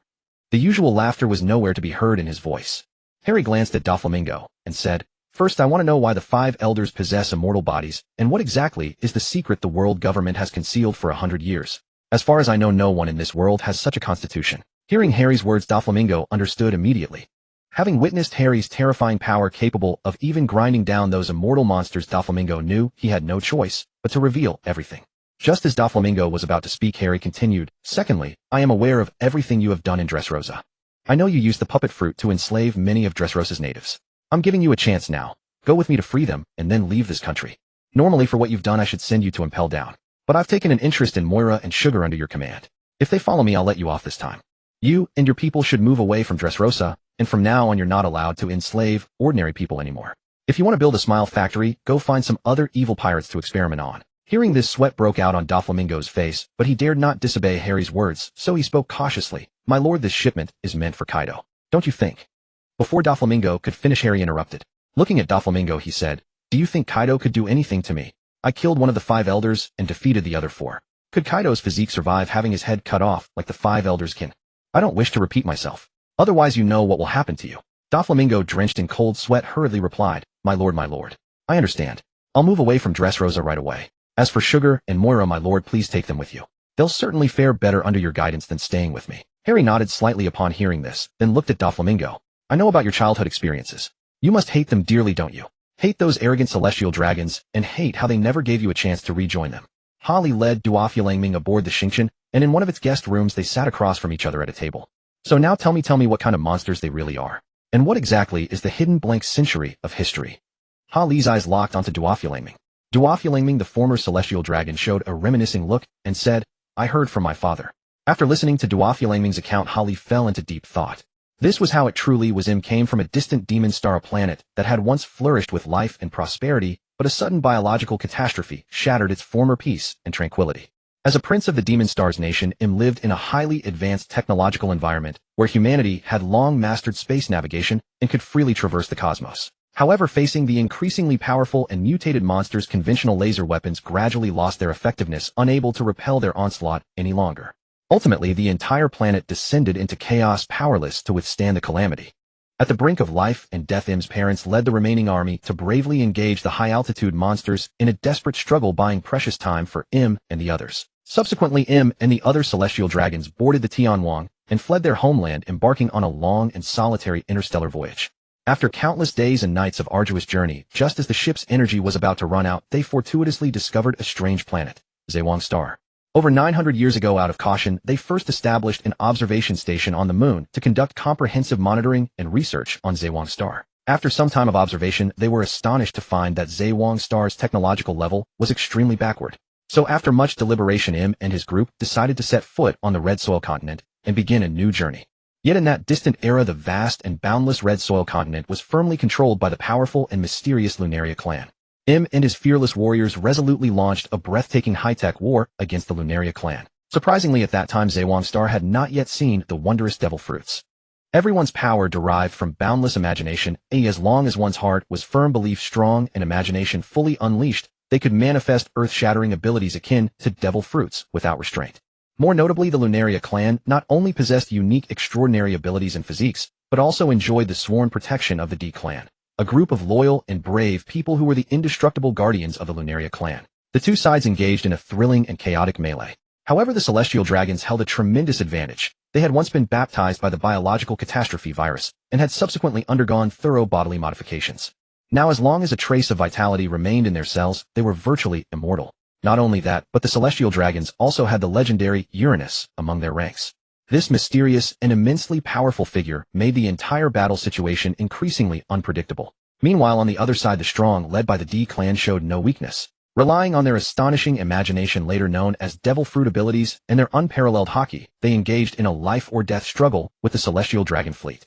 Notably, the Uranus possessed by the celestial dragons was not a lone combatant. It was actually a colossal battleship of immense size. And within this behemoth were hidden numerous small warships with fierce firepower. These hidden weapons undoubtedly brought endless pressure to the enemy. After a breathtaking, prolonged 10-day and 10-night battle, the celestial dragons achieved a decisive victory. However, this brutal war came at a great cost. The fleet was severely damaged and its vitality greatly diminished. Even more heartbreaking, Uranus itself shattered and broke apart in the flames of war. At the same time, the Lunaria clan and their loyal guardians, the D clan, fled in all directions, scattering to the ends of the earth. In the following 100 years, the celestial dragons launched relentless pursuits and did everything in their power to cover up the truth of history. Due to the relatively backward technology of this world, the spread of information was limited, and these events did not attract widespread attention.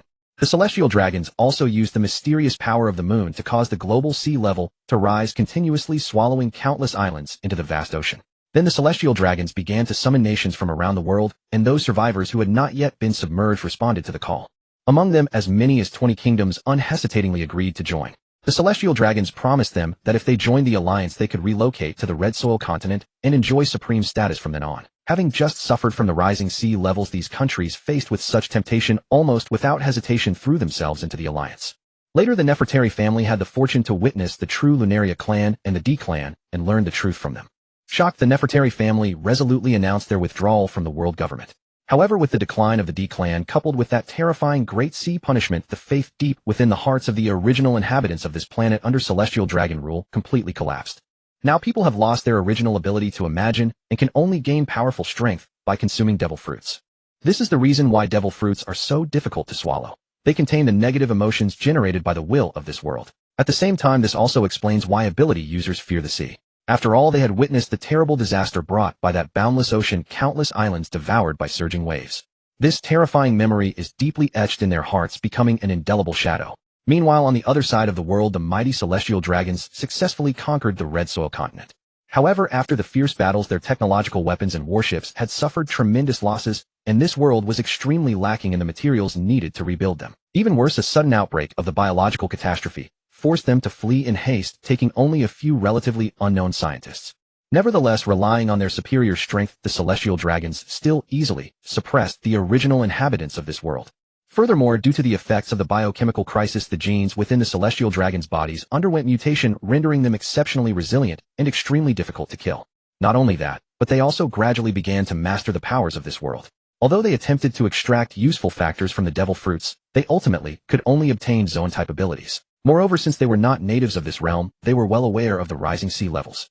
Therefore, by merely avoiding the consumption of devil fruits, delving into their mysteries, refining their energy, and then harnessing these abilities through their own mental fortitude, they could fear neither the power of seawater nor the effects of sea stone. Thus, the 19 allied nations were granted the title of Celestial Dragons, marking the beginning of a new era of world domination. The Joy Boy who had escaped at that time happened to be the prince of the Lunaria tribe. He once again went to Fishman Island to seek aid, hoping to harness the power of the Sea Kings. At the same time, he promised that if successful, he would return to lead the people out of Fishman Island and into the true light of day. Additionally, he found the colossal warship Pluto, forged with the utmost effort by his people. After this earth-shattering battle, the holy land of Mary Geos lay in ruins, its once smooth and level ground now pitted and scarred, as if it had endured an apocalyptic catastrophe. Especially the area where the Red Line's reverse mountain stood suffered severe damage. The fierce clash between Pluto and the Celestial Dragon's warships had blasted a narrow, deep crevice into the earth. Though small, this crevice remained like an unhealable scar forever etched into the land. Over time, it gradually evolved into the famous twin cape seen on later maps. However, despite Joy Boy's utmost efforts, he ultimately ended in failure. The great Sea King fell in sorrow, and even mighty Pluto was nearly dismantled. Meanwhile, the people of Mary Geos, subjected to constant brainwashing over the long 800 years, gradually lost themselves, and eventually became the so-called true Celestial Dragons.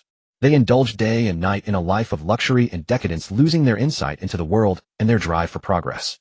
As for those who had originally followed on the group from the Demon Star, the few who had failed to awaken immortality had long since dwindled, lost in the river of history. The survivors who had successfully awakened immortality stood out and became members of the Five Elders and the Holy Knights.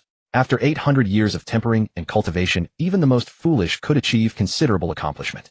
Regrettably, this miraculous power was extremely difficult to pass on to offspring and could not be inherited from generation to generation, a truly lamentable fact. Over these 800 years, the world government had maintained a delicate balance. Yet beneath the facade of peace, undercurrents surged. The history of that era gradually faded from memory, with only a few still recalling that thrilling past. One day, a boy named Luffy emerged who accidentally ate the gum-gum fruit and set out on a journey to become the Pirate King. His appearance was like a pebble thrown into a lake, stirring ripples upon ripples. Along the way, he gathered a group of like-minded companions, and their adventures gradually unveiled the secrets hidden behind the world. Meanwhile, ancient organizations and powers observed all this from the shadows. They knew well that the Great War of that time had not yet ended, and a greater storm was brewing. Harry sank into contemplation, recalling the original plot. The Revolutionary Army's leader Dragon had sent Kuma to Vegapunk for research. Now thinking back, this move seemed to harbor a deeper meaning.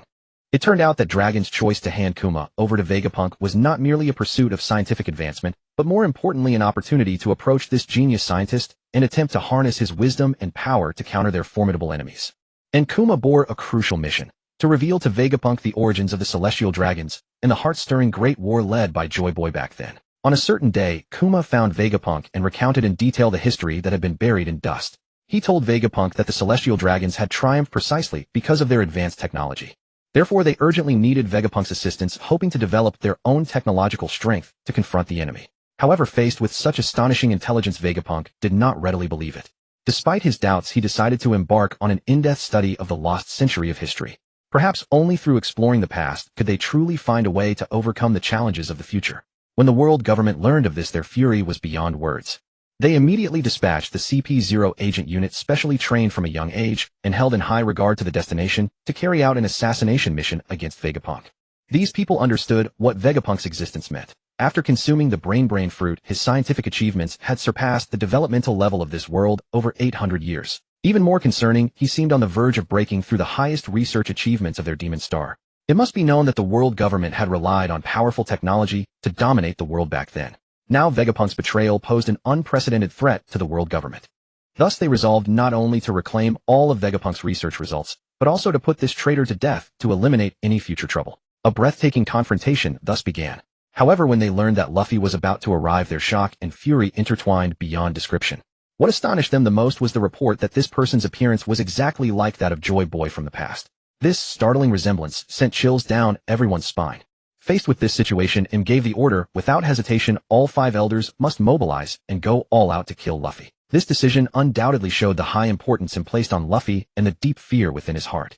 After all, the appearance of a figure resembling Joy Boy might mean history would repeat itself and the world order would undergo earth-shattering changes. At this moment, the entire world seemed shrouded in a tense and oppressive atmosphere.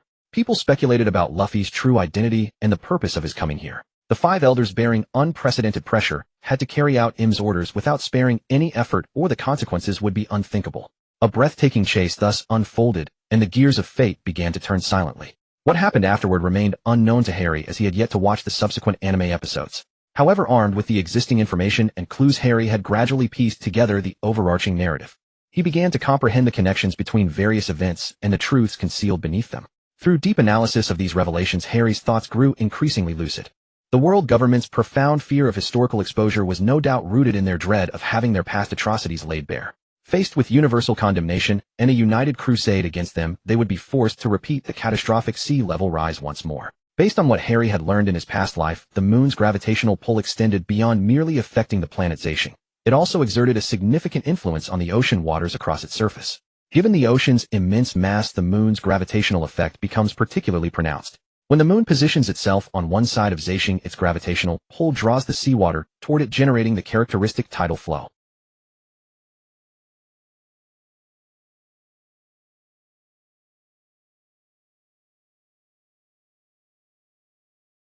Harry surmised that some kind of planetary propulsion device must have been employed, pushing the moon towards Zacian to trigger the catastrophic sea level rise.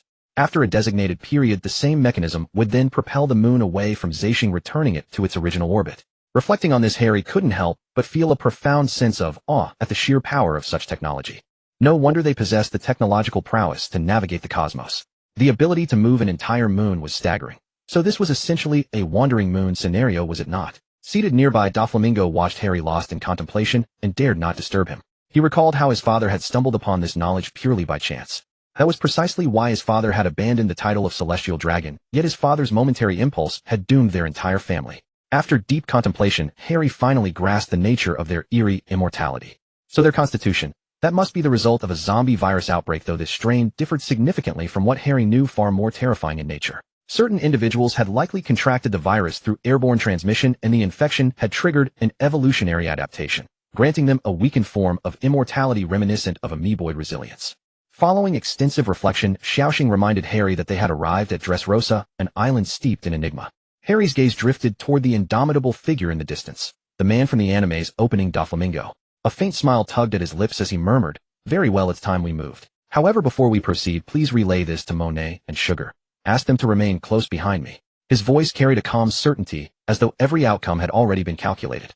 With those words spoken, Harry stepped forward, leaving behind a figure they could not hope to follow. Harry transformed into a bolt of lightning, shooting down to the ground, while Doflamingo descended slowly, suspended by his string abilities. Upon arriving in this nation, Harry naturally thought of Miss Rebecca of Dressrosa. Having previously asked Doflamingo for her whereabouts, he transformed into a streak of lightning and raced directly toward her location. Harry discovered Rebecca training her swordsmanship within an arena. The pink-haired young woman, standing approximately 1.7 meters tall and clad in golden three-piece armor, was like a delicate rose in full bloom upon the training grounds. She gripped a long sword with grace and agility, her blade work flowing like water and cloud, as though performing an exquisite symphony of steel. Harry gazed at the girl before him, utterly captivated. His mind drifted back to the days when he had first watched the anime. He couldn't help but sigh. This girl was truly breathtaking, beautiful as a fairy descended to earth. Her alluring charm drew his gaze like a magnet. Her adventurous spirit and relentless drive shone like brilliant stars in the night sky, deeply captivating Harry and filling him with enchantment. Watching Rebecca swing her sword, Harry felt a spark of inspiration and resolved to teach her personally. He approached her and extended his hand. "Let me teach you some even more formidable sword techniques." Rebecca regarded him with surprise, but still took his hand. As Harry guided her movements, their bodies drew close and their breaths mingled together. Rebecca's heartbeat quickened and a blush touched her cheeks, yet she remained fully absorbed in mastering the techniques Harry was teaching. During the instruction, Harry sensed the powerful energy dormant within Rebecca and decided to help her awaken it. Gradually, her swordplay became increasingly refined, with a radiant glow shimmering across her blade. Harry nodded with a smile. "You're doing well, Rebecca." Rebecca gazed at him gratefully. "Thank you, Harry." A gentle breeze stirred Rebecca's hair, and her beauty moved Harry like a living work of art. Gently releasing her hand, Harry said, "I believe you will become an exceptional warrior. By the way, this country is on the verge of liberation. Doflamingo has already been defeated by my hand, and he will never return to this land again." The moment Harry's words fell, Doflamingo happened to instruct Sugar to activate her power at that precise moment. At that moment, everyone present recovered their memories. Rebecca's mind flooded with everything she had experienced, and the words Harry had just spoken overwhelmed her, bringing tears to her eyes. Harry gazed at Rebecca, watching her crystalline tears fall like pearls. With tender gentleness, he reached out and brushed away her tears as softly as a whispering wind. His voice flowed gently like a babbling brook as he softly asked, "What's wrong, Rebecca?" Harry felt puzzled himself, for although he had watched the anime, he had only seen select episodes, and was uncertain why Rebecca was weeping at that moment. After hearing Harry's words, Rebecca spoke. My mother left me in the flower fields with instructions not to move while she searched for food, but then Diamante killed her. What? How dare he? Harry was consumed with wrath upon learning that Rebecca's mother had been slain by Diamante. Still, it made sense. What good could a thug like Diamante do? So Harry comforted Rebecca, saying, I know where Diamante is. Come, I'll take you to kill him. With that, Harry summoned Finkua Wang, and they rode the sword through the sky together. 5 minutes later, Harry and Rebecca arrived at the castle square. Just then, they spotted Doflamingo preparing to depart with Diamante and others. Harry fixed his gaze on Diamante and thundered, Did you kill Rebecca's mother? Diamante glared at the youth in white robes. How dared he shout at him? Enraged, Diamante, who had consumed the Terre no Mi, a paramecia-type devil fruit, immediately controlled his body to take flight and charged toward Harry. Seeing this, Doflamingo beside them broke into a cold sweat and was about to shout a warning, but it was too late. He had already been electrocuted by Harry until his exterior was scorched and his interior tender. However, Harry held back his full power, wanting Rebecca to personally kill the man who had slain her mother. Harry turned to Rebecca and said, You may avenge your mother. Now draw your sword and kill him. Doflamingo, watching from the side, dared not even utter a single word. He had also heard it. Diamante was the one who killed Rebecca's mother, so he did not dare to plead for his subordinate. This was because Doflamingo was a shrewd man. He knew that pleading before Harry would be futile, and he might lose his own life in the process. Back when he had Monmi detonate the self-destruct device to perish together, it was already evident that Doflamingo had become ruthless in pursuit of his ambitions, willing to destroy the world nobles, and this world itself for his desired outcome, brooking no obstacles. As for his later decision to fight alone to save his subordinates, that stemmed from his overconfidence. He believed he could handle the Straw Hat crew on his own. Thus, as long as it did not interfere with his plans, he valued his companions. But if they stood in the way, he would abandon them without hesitation, just as he had with Monmi. At this, Rebecca, upon hearing Harry's words, drew her sword from behind in a flash as swift as the wind. In an instant too quick to counter, she beheaded Diamante with a single strike. After this breathtaking moment passed, she fell into Harry's arms like a meteor streaking from the sky. Her body trembled gently, and her sobs seemed to rise from the depths of her soul. Harry gently patted Rebecca's back and comforted her. Dry your tears. Your mother's spirit in heaven will surely be at peace knowing you have avenged her. Rebecca raised her head, her eyes blurred with tears, and said gratefully, Thank you, Harry. If not for you, I would not know what to do. Harry smiled and replied, You are most welcome. This is what I should have done. Now that Doflamingo has been defeated and Dressrosa is free again, you can go pursue the happiness that belongs to you. And if you have nowhere else to go, you may join my fleet and become one of my crew members. Rebecca nodded, a flicker of determination flashing in her eyes. She gripped her sword tightly, as though finding the courage to move forward once more. Meanwhile, Doflamingo and his remaining men slipped away by ship. Before departing, they dispersed all the people from the factory and set it ablaze, reducing the entire facility to ruins. As for Sugar, Doflamingo had her brought to Harry's side. Harry looked at Sugar and said, From now on you belong to me. I will take good care of you. Whether due to having eaten the paramecia fruit, Sugar had become remarkably simple-minded. She merely nodded and said nothing further. Harry then accompanied Rebecca to meet Kairos, with Sugar quietly trailing behind the two of them. Upon seeing Kairos again, Rebecca reunited with him and chatted briefly before explaining that she intended to set sail with Harry. She also recounted how Harry had defeated Doflamingo, killed Diamante, and avenged her. Upon hearing this, Kairos expressed his approval. Kairos gazed at Rebecca, his eyes brimming with tenderness. He stroked her head and said, My dear child, you have grown up. Go forth and explore the wider world. Rebecca nodded and embraced Kairos, then turned to Harry and said, Let us set sail. Harry brought Rebecca and Sugar aboard the warship. Having flown in the air for too long and grown weary of it, this time he navigated the vessel across the sea. The starcraft set course toward the distant ocean. The sea breeze brushed against their cheeks, carrying a salty tang. Rebecca stood at the bow, gazing into the horizon, her heart filled with anticipation for the future. Sugar, meanwhile, sat quietly in a corner, fiddling with the doll in her hands. Her eyes were clear and innocent, as though the turmoil of this world held no relevance to her. As the ship sailed ever farther, the silhouette of Dressrosa gradually faded from view. Harry's destination this time was Punk Hazard, the ice and fire island where Akainu and Akiji had once clashed. Since Doflamingo was the king of the underground world, Harry had already obtained permanent needles and new world maps from him aboard the starcraft. After Harry placed the permanent needle into the starcraft's navigation area, it was absorbed by the vessel, which then automatically projected the map pinpointed by the needle.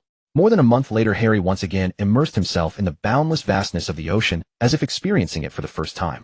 The magnificent seascape unfurled before him like a breathtaking scroll. With the starcraft operating at full power, they arrived at Punk Hazard a day later. Harry pondered the purpose of his visit to this place. There was someone he intended to take with him, Monmi.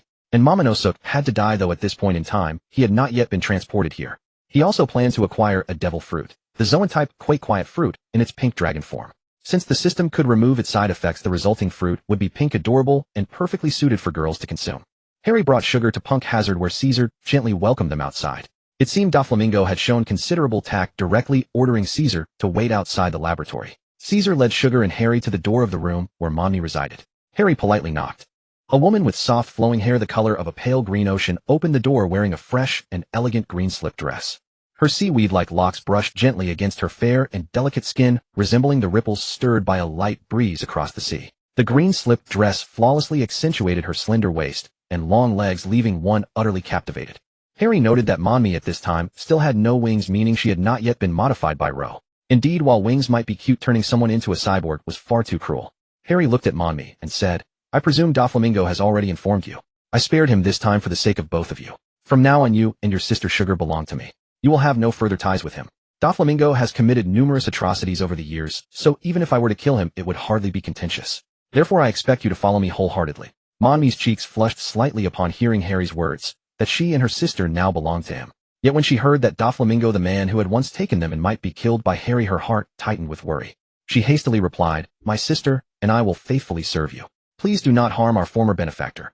Harry smiled faintly upon hearing this. Monet appeared to be a kind-hearted person who knew how to be grateful. Harry couldn't help but pat her head. Very well. As long as he doesn't lay a hand on commoners again and keeps his subordinates in check, I won't trouble myself with him. Harry had always harbored a fondness for gentle women like her. Monet's cheeks flushed, and she lowered her head in shyness. Thank you, Harry. You are truly a good person.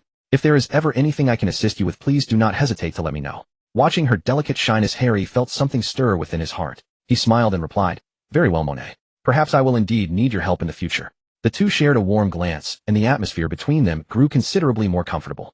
At that moment a cool breeze swept through, carrying a nip of chill. Monet instinctively shivered. Harry noticed her reaction and promptly removed his coat, draping it gently over her shoulders. Be careful not to catch a cold, he said with concern. Monet looked up at him gratefully, pulling the coat closer, and a warm sensation rose within her chest. Harry was somewhat puzzled. How could someone with the snow fruit, a Logia-type ability, feel cold? After a moment's thought, he reasoned it might be because her heart felt chilled from having been betrayed and sold by someone she once trusted.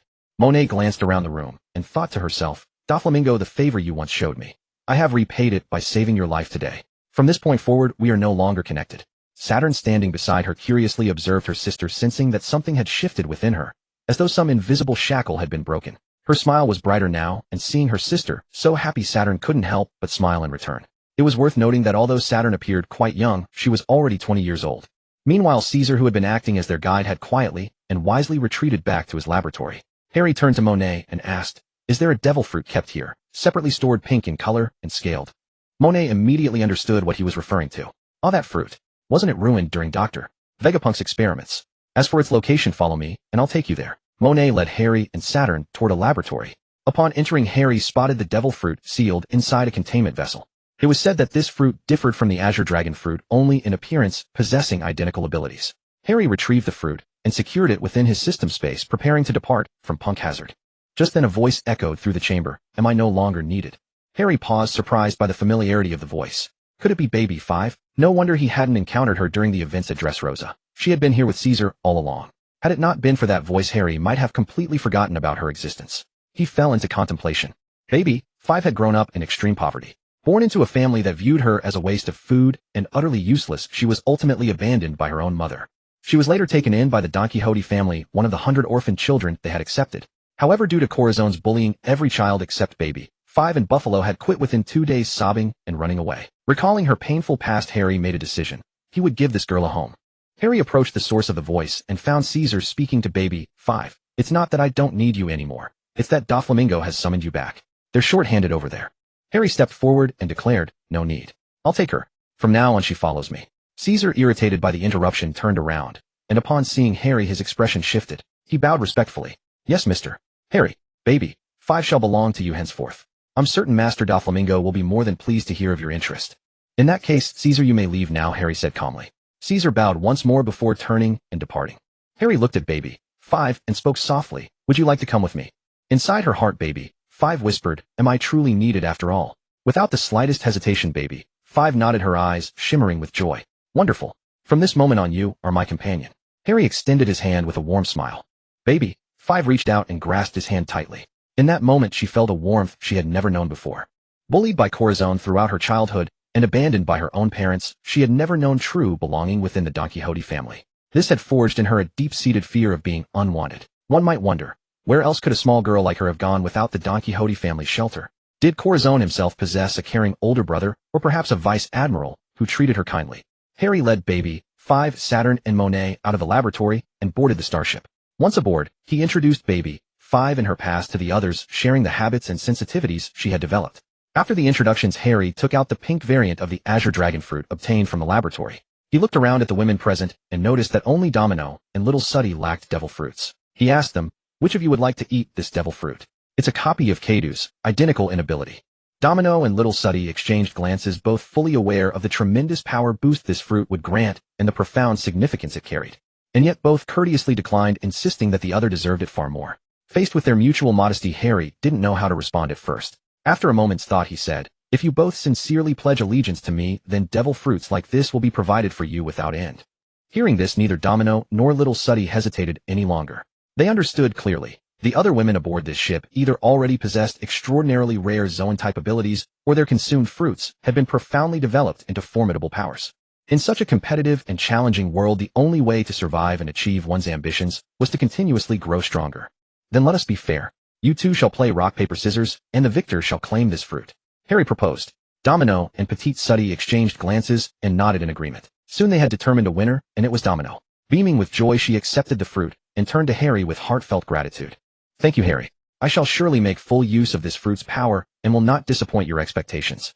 Petite Suddy, though somewhat disheartened, still offered her sincere blessings to Domino. "Congratulations, Domino. I wish you continued growth and strength."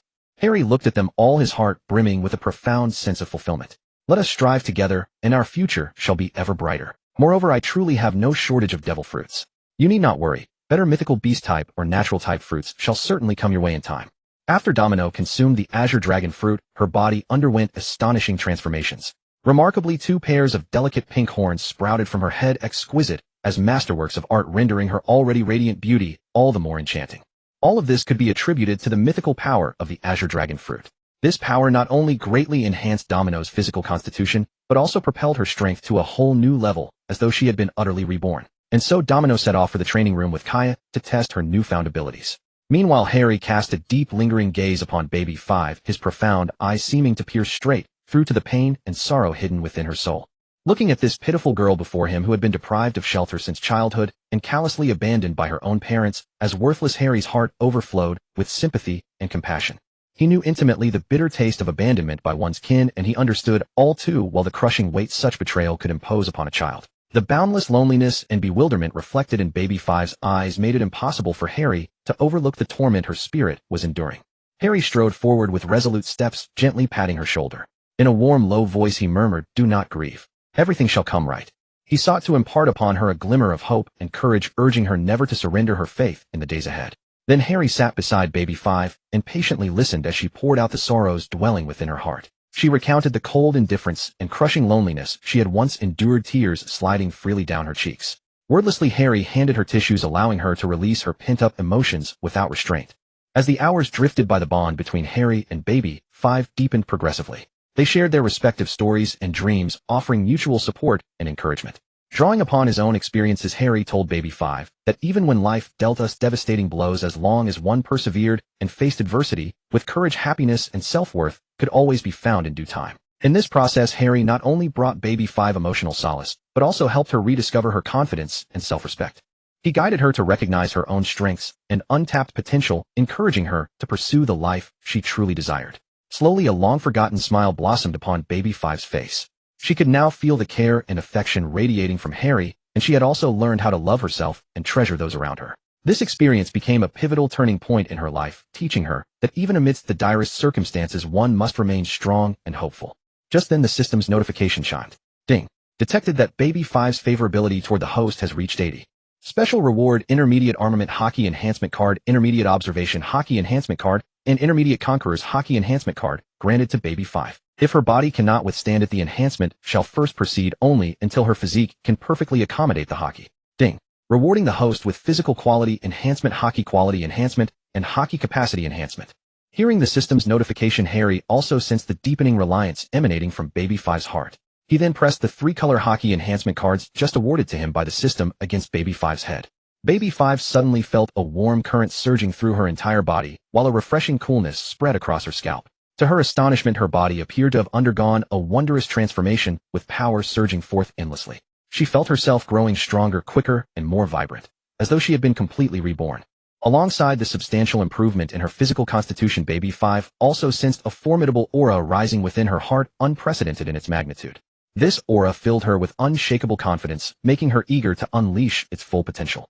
An awe-inspiring presence emanated from her naturally, as though the very air around her had grown still in reverence. Once Baby Five had gradually adjusted to her newly acquired power, she finally comprehended what Harry had bestowed upon her. It was a gift of immeasurable value, one that would allow her to live in this world without fear or worry. Overwhelmed by this immense blessing, tears spilled from her eyes against her will. Overcome with emotion, Baby Five threw herself into Harry's embrace, sobbing uncontrollably. "No one has ever treated me with such kindness before. Harry, I am truly grateful. Thank you for letting me feel such profound love." She held Harry tightly, terrified that this precious moment might slip away. Just then Harry heard the system's notification once more. Ding. Detected that Baby Five's favorability toward the host has reached 90 points. Detected that Baby Five has obtained the Paramecia-type weapon fruit. Special reward: Baby Five's physical quality receives further enhancement. Reward: Baby Five's fruit ability enhancement and awakening progress accelerated. Note: this ability must be granted by the host through a kiss. Ding. Rewarding the host with fruit ability enhancement, physical quality enhancement, and increased fruit ability awakening progress. Hearing the system's notification, Harry only felt his command over lightning powers grow ever more refined. Moreover, the physical stamina consumed each time he wielded the Goro Nomi had diminished considerably.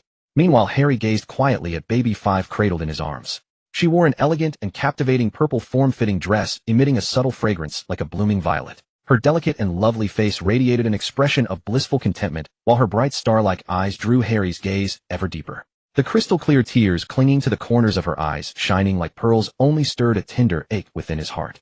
At that very moment, an irresistible surge of emotion welled up within Harry's chest. He longed to express his genuine devotion to Baby Five through a kiss imbued with deep affection, allowing her to truly feel the blazing intensity of the love burning within his heart. And so Harry slowly lowered his head. Harry's lips gently brushed against Baby Five's, and an electric current instantly coursed through both their bodies. Baby Five closed her eyes tightly, savoring Harry's tenderness and passion. This kiss deepened the emotional bond between them and accelerated the awakening of Baby Five's fruit abilities. After a moment, Harry released Baby Five. Their eyes met, brimming with deep affection. Harry gently stroked her cheek and whispered, "You are beautiful, Baby Five." They shared a smile, knowing that in the days to come they would face all challenges together, and their love would only grow deeper. "I will always stay by your side, protect you, and cherish you," Harry said tenderly. Baby Five, moved to tears, hugged him, tightly basking in his warmth. "No matter what difficulties we face, we will confront them bravely together." Harry gently patted her back. The two leaned against each other, savoring this warm and intimate moment. However, what they did not know was that an earth-shattering crisis of unprecedented scale was creeping toward them silently, like a slumbering beast lurking in the darkness.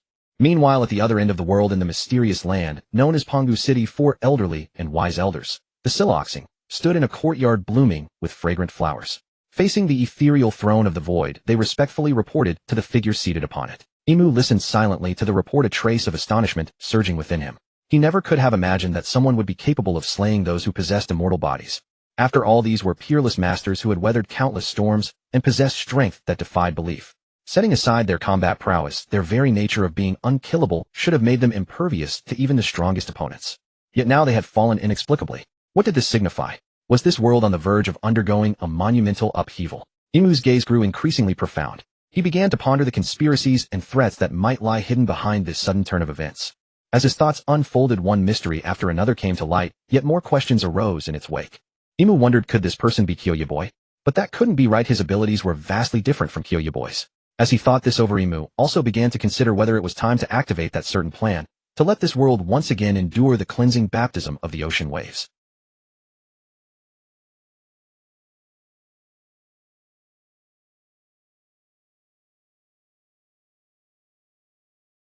After all, he was about to embark on a journey to the moon to investigate. He mused to himself, what secrets does the moon truly hold? Or is it exactly as I hypothesized? With a heart full of curiosity and anticipation, Harry resolutely set foot on this journey fraught with the unknown and challenges. Once he confirmed his suspicions, he would destroy that so-called planetary engine without hesitation. This was not merely a matter of the security of Zawang Star, it was a monumental decision that would determine the future fate of all humanity. Meanwhile, Baby 5 and Harry were immersed in a sweet atmosphere inseparable and deeply devoted to one another. For Baby 5, she had never experienced such passionate kisses and tender embraces. This intimacy made her heart race and her cheeks flush.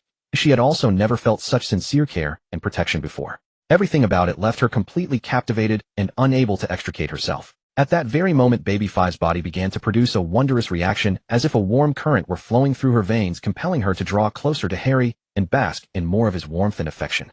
In a brief span of time, their relationship swiftly intensified, reaching a pivotal moment. Harry carefully lifted Baby 5 into his arms, treating her as the most precious treasure, and slowly made his way toward the bed. Their gazes met again, filled with tenderness and longing. When they finally lay upon the bed, the atmosphere around them grew increasingly intimate and charged. Their lips touched gently, as if exploring each other's warmth and sweetness. Every kiss carried profound emotion, drawing their souls ever closer. As the kisses deepened, their hands began to wander restlessly. Harry gently stroked Baby 5's hair, savoring its softness and silkiness. In return, she tenderly responded to his touch, her fingers tracing beautiful arcs across his back. The sensation of skin against skin left them utterly intoxicated and lost in the moment. Time seemed to stand still. In this instant, the entire world consisted of just the two of them. They immersed themselves in the ocean of love, savoring this rare tranquility and beauty. Ding system detected that Baby 5's affection has reached 100 points. Special reward: improving her physique, extending lifespan, elevating her life level, and enhancing her talents. Gradually, it will allow her to shed her mortal coil and transcend the limitations of this world. This reward requires the host to facilitate the improvement through special fluids. Ding, the host, will also synchronously elevate his physical fitness and life level as Baby 5 improves.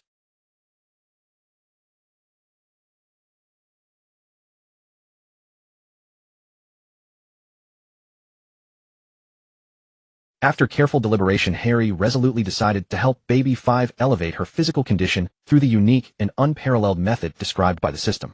After all, the enemies awaiting them in the future were as ferocious as wolves and tigers. If they could not push these ladies' combat prowess to its absolute limit and further enhance it, it would be nearly impossible to remain invincible in the brutal battles ahead. Time slipped away quietly. After approximately one shurchen, Harry finally led Baby 5 out of the room. At that very moment, Han Kyuk and Kia both wore radiant smiles, their gazes collectively falling upon Baby 5 and Harry. Undoubtedly, they understood exactly what had transpired the night before. Seeing their knowing smiles, Harry felt a bit embarrassed and joined the women in eating the grilled lobsters. Meanwhile, Monai, Bonnie, Libika, Dwamanu, and Xiao Sudi shot Harry strange looks, as if thinking, "I never expected you to be such a pervert." Harry simply continued eating the lobster in his mouth, ignoring the five of them and their peculiar expressions. "I didn't see anything, so let's just pretend I didn't know. After all, you'll all be mine sooner or later. Why are you looking? Keep looking, and I'll eat you up," Harry thought to himself. As for why the Azure Dragon fruit was not given to Libika yesterday, it was simply because she had joined last, whereas Dwamanu and Xiao Sudi had joined earlier, so there had to be a pecking order. Libika naturally understood this as well. The fact that Harry had solely taken revenge for her mother and liberated her kingdom was already more than enough to make her overjoyed. The warm sunshine and gentle breeze created a serene atmosphere as the group leisurely enjoyed the tranquil moment following their afternoon meal. Yet Harry, driven by an insatiable curiosity, resolved to venture into the enigmatic lunar realm of the One Piece world, a realm steeped in wonder and mystery. Boarding the starship Shinshin, Harry journeyed through the cloud layers, setting course for the distant moon. Upon arrival, the scene before him took him aback. A swarm of robots labored diligently constructing what appeared to be a massive structure, while others showed signs of near-depleted energy reserves. As Harry and his companions disembarked from the spacecraft, the robots suddenly launched an attack, seemingly defending something of paramount importance with ruthless determination. Reacting swiftly to the ambush, Harry unleashed brilliant bolts of lightning with a wave of his hand. To his astonishment, the lightning strikes proved ineffective. The robots emerged and scathed, their optical sensors blazing with intensified luminescence. Harry could not help but feel perplexed. This had been merely a casual gesture on his part. Then, in a dramatic turn of events, the robots suddenly knelt in unison, crying out in chorus, "Master." Harry froze in bewilderment, at a loss for words, but quickly pieced together the likely explanation. Perhaps their power reserves were nearly depleted, and the lightning had incidentally supplied the energy they desperately needed. After centuries of existence, the robots had developed a rudimentary self-awareness, though not yet fully matured. Consequently, the first entity to replenish their energy would instinctively be regarded as their master. Faced with this unexpected turn, Harry fell into deep contemplation. "Master, please instruct us on our next course of action." The robot's voice brought Harry back to reality. After a moment of hesitation, he tentatively issued a command: "Cease construction." To his surprise, the robots immediately obeyed. Could they truly follow his commands? A sense of satisfaction washed over Harry as he began to consider how to utilize these machines. "Why are you building here?" he asked. "To serve the master," the robots responded in unison. "To serve?" Harry suddenly harbored a bold notion. Perhaps he could harness these robots' capabilities to explore the enigmatic moon and unravel the mysteries of the One Piece world. He resolved to lead them deeper into the lunar terrain, peeling back the veil of this mysterious realm. "Follow me," Harry declared, turning toward the moon's depths. The robots fell in behind him, navigating past colossal structures until they reached a cavern entrance. A sense of mystery permeated the cave as Harry ventured inside with caution. At the chamber's end, Harry discovered a door etched with strange runes. His attempts to push it open proved futile. "Master, allow us," the robots chimed, displaying certain symbols. The door gradually opened, releasing a brilliant light that forced Harry to shield his eyes instinctively. When he reopened his eyes, he beheld an astonishing sight, filled with an array of peculiar instruments and apparatuses. Strange luminescence flickered across the walls, as if whispering ancient secrets. "This is—" Harry stared in disbelief, his mouth agape. A yellow robot that Harry had just recharged stepped forward to explain the lab's origin. It was established by IM after discovering resistance persisted on Earth, designed to propel the moon closer, using 52 planetary engines constructed from materials brought from Demon Star.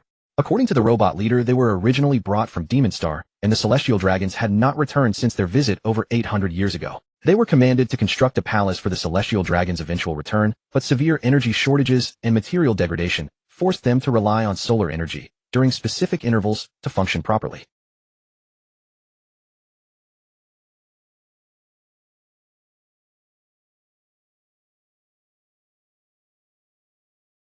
Remarkably, these machines had developed genuine emotional experiences over the centuries, yet the palace construction remained incomplete despite over 800 years of effort.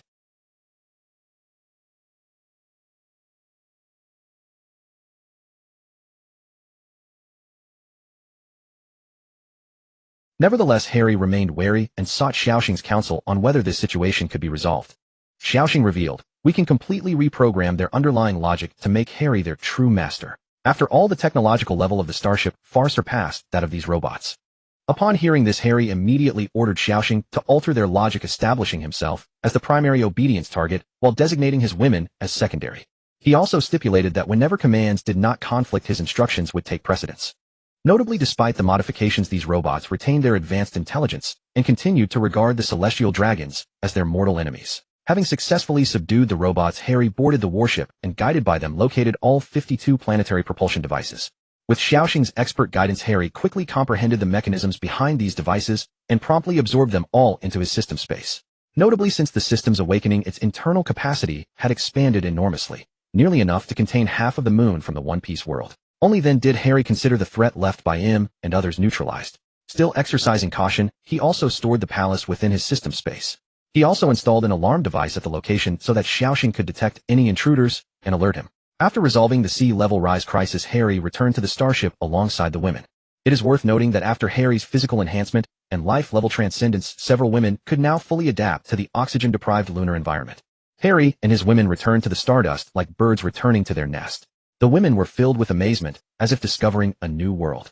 They expressed how broadened their horizons had become, never having dreamed that beyond Zoshing Planet lay such a wondrous realm. Even more unexpectedly, they learned that the bewildering void century during the world noble's rule was exactly like this, and among them Robin was the most deeply moved.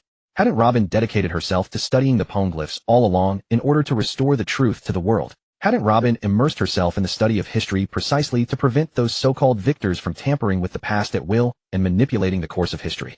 She knew full well that once the truth of history was obscured or distorted, it would bring endless misguidance and suffering to future generations.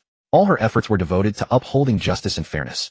At this very moment, tears of emotion welled up in Robin's eyes. Years of tireless dedication had finally borne fruit, and her heart brimmed with a profound sense of accomplishment and joy. The spirit of O'Hara lived on through her, and its ultimate fulfillment had been achieved.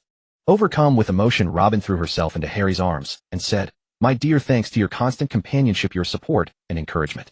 Now my lifelong wish has finally come true." Before she could finish speaking, Robin bestowed a tender kiss upon him, expressing the deep gratitude and love she felt for Harry.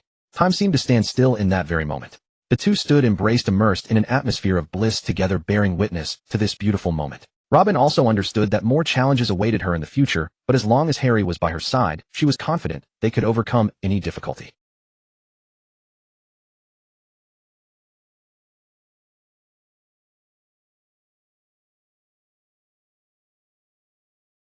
Ding. Congratulations, host.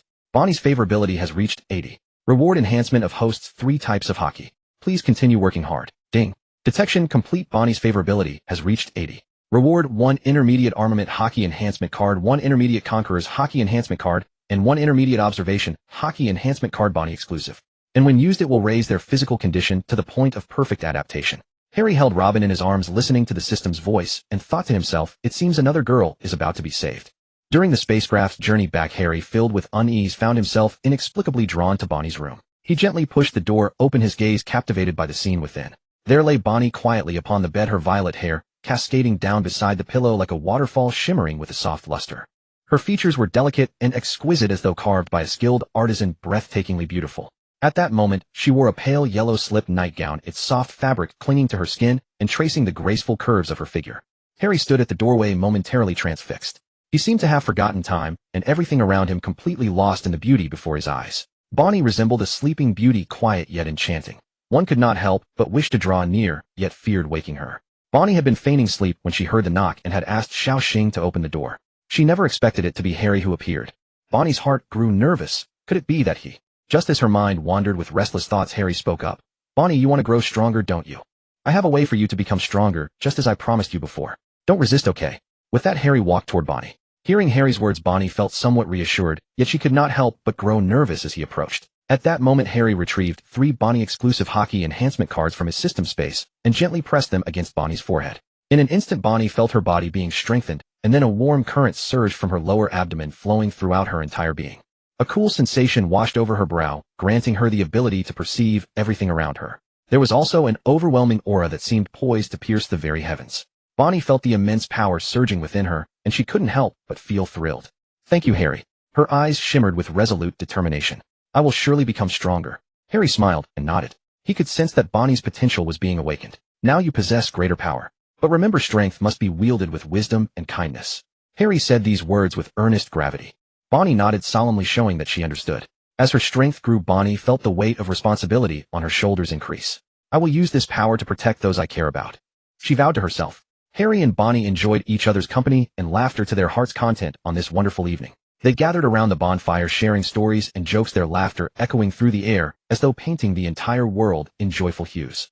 As night deepened, stars twinkled overhead as if listening to their conversation as well. Harry engaged with each girl, earnestly listening to their dreams, hopes, and the little moments of their lives. He responded to each one with a warm smile and caring eyes, making them feel truly valued and respected. As time passed, music began to play, and everyone started to dance with joyful energy. Harry and the women joined hands, moving to the rhythm. Their bodies swayed with the melody, their spirits soaring along. In that moment, they forgot all their troubles and worries, focusing solely on the happiness of the present.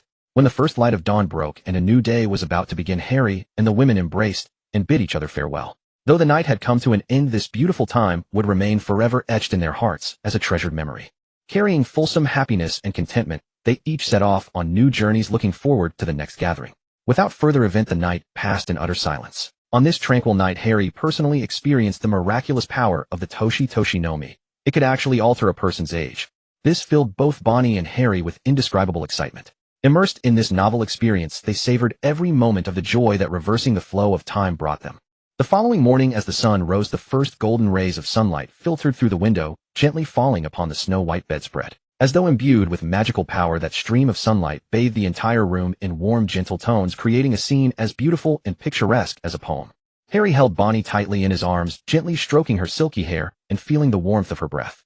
Time stood still in this peaceful moment. Harry and Bonnie were lost in each other's love, as though the entire world belonged to just the two of them. And the plum blossom outside the window became the silent witness of this beautiful memory, blooming quietly in all its splendor.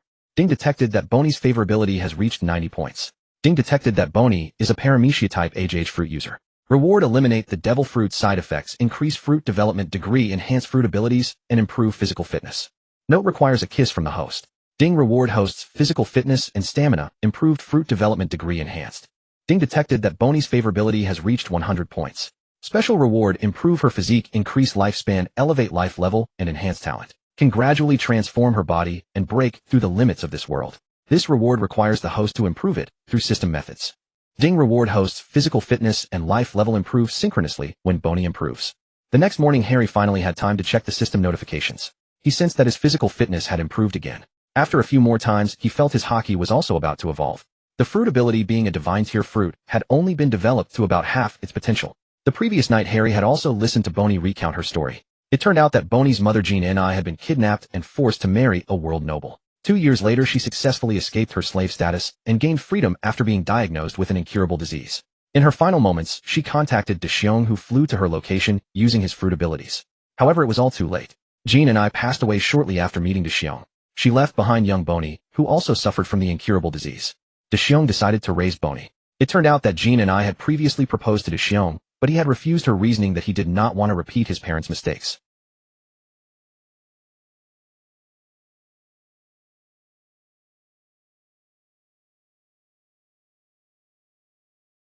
But he never expected Jean and I would be captured by the world nobles to be their wife. De Xiong adopted Bonnie, but young Bonnie was also cursed with the incurable disease.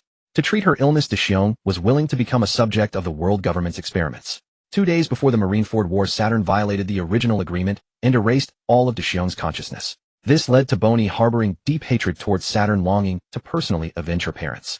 After hearing Bonnie's story, Harry also understood the tragic nature of her background and her feelings for her adoptive father. Harry couldn't help but think that if only he had killed that giant spiderback, then he could have avenged Bonnie sooner. However, with Harry's strength, revenge was only a matter of time, so he didn't dwell on it. After hearing about Bonnie's situation, Harry decided to increase his own strength. So Harry got up, covered Bonnie with the blanket, and quietly left the room. On the starship training ground, Rebecca was sweating profusely, wielding her father's passed-down knight's sword and practicing the swordsmanship Harry had taught her. Watching Rebecca train so diligently, Harry couldn't help but feel affection for her. As Rebecca finished her next move, Harry stepped forward 2 paces. Looking at Rebecca, he said, "I have something here that can boost your strength. Rebecca, come here for a moment." This was obtained after the last time Harry helped Rebecca avenge her mother and liberate her country, and Rebecca's favorability toward him reached 80. Rebecca ran toward Harry, her vigorous figure stunning him. Harry gazed transfixed until he heard Rebecca's sweet voice, "Brother Harry, brother Harry." Harry finally realized he had been a bit too captivated. He cleared his throat softly, attempting to cover up the awkwardness. Then he quickly retrieved 3 cards radiating mysterious light from the system space, Haki enhancement cards, and carefully placed them against Rebecca's forehead. The moment the cards touched Rebecca's skin, a powerful energy rippled outward. Rebecca, who had appeared slightly fatigued from arduous training, began to tremble slightly. Her body, already damp with sweat, was now shrouded in a thin mist of water vapor, revealing a unique beauty through the hazy transparency. Especially since Rebecca usually wore a golden armor-style 3-piece outfit, this unique attire perfectly showcased her lovely figure. Against the backdrop of the water mist, Harry could clearly see each crystal-clear drop of sweat sliding along her muscle lines, as if a vivid painting of vitality unfolded before his eyes. Rebecca felt the surge of power within her body. She gripped her knight's sword tightly, her eyes sparkling with determination. "Thank you, brother Harry." Her voice carried a hint of excitement. Harry smiled and nodded, a sense of accomplishment filling his heart. Rebecca turned and resumed her training. Her movements became more agile and powerful, her sword techniques ever more refined. Sweat soaked her clothes, but she paid it no mind, giving her all to improve her strength. Harry watched Rebecca quietly, his eyes filled with appreciation and affection. He knew Rebecca would become a powerful warrior, and he would always be by her side, witnessing her growth. Harry pondered to himself, his gaze fixed on Rebecca, when he suddenly spoke. "Rebecca, it's been a while since we practiced swordsmanship together. How about I teach you?" His voice was soft and gentle, like a spring breeze brushing past Rebecca's ears. Upon hearing this, Rebecca looked up, her gaze meeting Harry's. She sensed the warmth and kindness in his eyes and nodded without hesitation, willing to learn from him. Harry slowly approached Rebecca, his strong and sturdy frame pressing close to her petite figure. He reached out, carefully holding Rebecca's small hand, feeling the warmth of her palm. Then Harry began to teach Rebecca a sword technique called Phoenix Seeking Phoenix. This sword technique featured elegant and fluid movements, as beautiful as a phoenix dancing in flight, yet each move contained endless power and skill. Harry patiently explained the key points of each movement, demonstrating them personally for Rebecca to see. However, since Harry was wearing only a thin white garment at this time, as their bodies touched, a subtle heat gradually rose between them. Rebecca's cheeks gradually flushed with a shy blush, tempting and cute like a ripe apple. As time passed, this heat became more pronounced, as if igniting the surrounding air. Noticing Rebecca's shyness, Harry chuckled softly, attempting to ease the atmosphere. "Don't be nervous, Rebecca. Focus and feel the essence of the sword technique." His voice was low and magnetic, acting like a sedative that gradually calmed Rebecca's racing heart. They continued practicing the Phoenix Seeking Phoenix sword technique. Harry guided each of Rebecca's movements, their coordination growing ever more seamless. The graceful melody of the sword technique echoed in the air, as if playing a romantic symphony.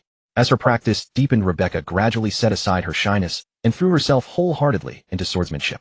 Her movements grew increasingly graceful and agile, and her sword techniques became ever more proficient and effortless. In one moment, Rebecca executed a flawless sword technique, its blade gleaming like a phoenix, spreading its wings and soaring into the sky.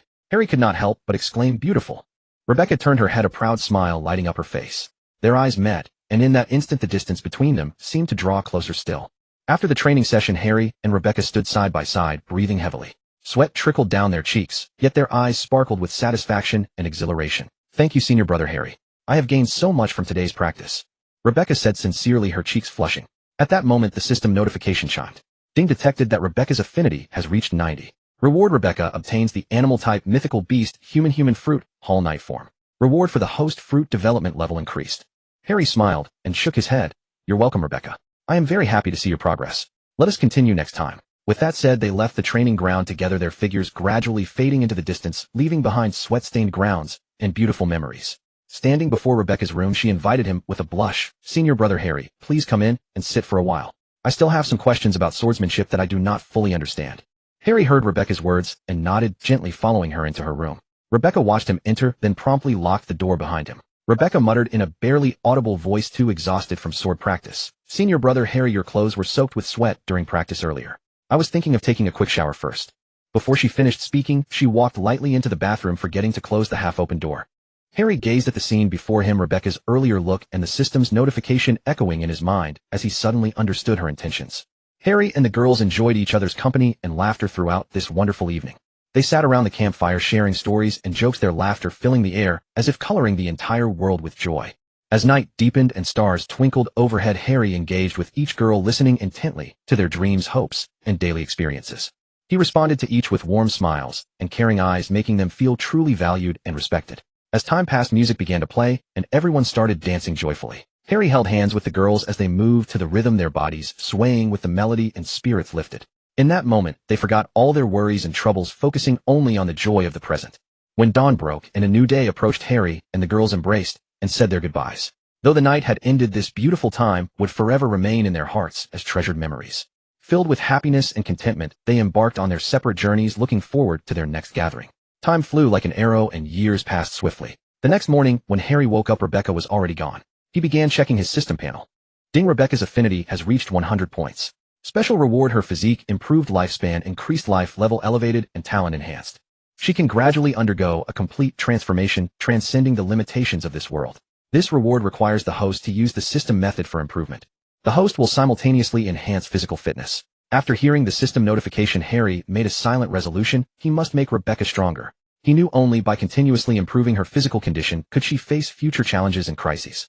Just as Harry was contemplating how to further strengthen Rebecca, a strange sound suddenly came from the bathroom. It sounded like someone was struggling to suppress something, sometimes producing low groans, other times soft hums. The sudden noise interrupted Harry's thoughts, causing him to wonder. Could something have happened to Rebecca inside? Harry's heart tightened as he hurried toward the bathroom door to investigate. But when he approached, the sound abruptly ceased, and silence returned. Harry hesitated, then knocked gently on the door, and asked concernedly, Rebecca, are you okay? After a moment, Rebecca's slightly hoarse voice came from inside. I am fine, just doing some exercises. Her tone seemed weary, yet carried a resolute strength. Harry breathed a sigh of relief, realizing that was why. Rebecca had always been exceptionally disciplined and diligent, never neglecting her self-training, even while bathing. Her perseverance and focus were truly admirable.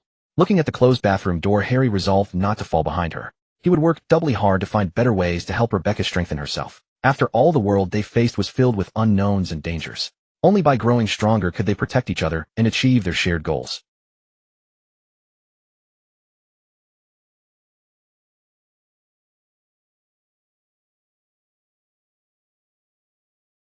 Each step was filled with tenderness and love, as if afraid to awaken the sleeping beauty in his arms. When they reached the bedside, Harry gently placed Rebecca on the soft bedding and quietly gazed at her beautiful face.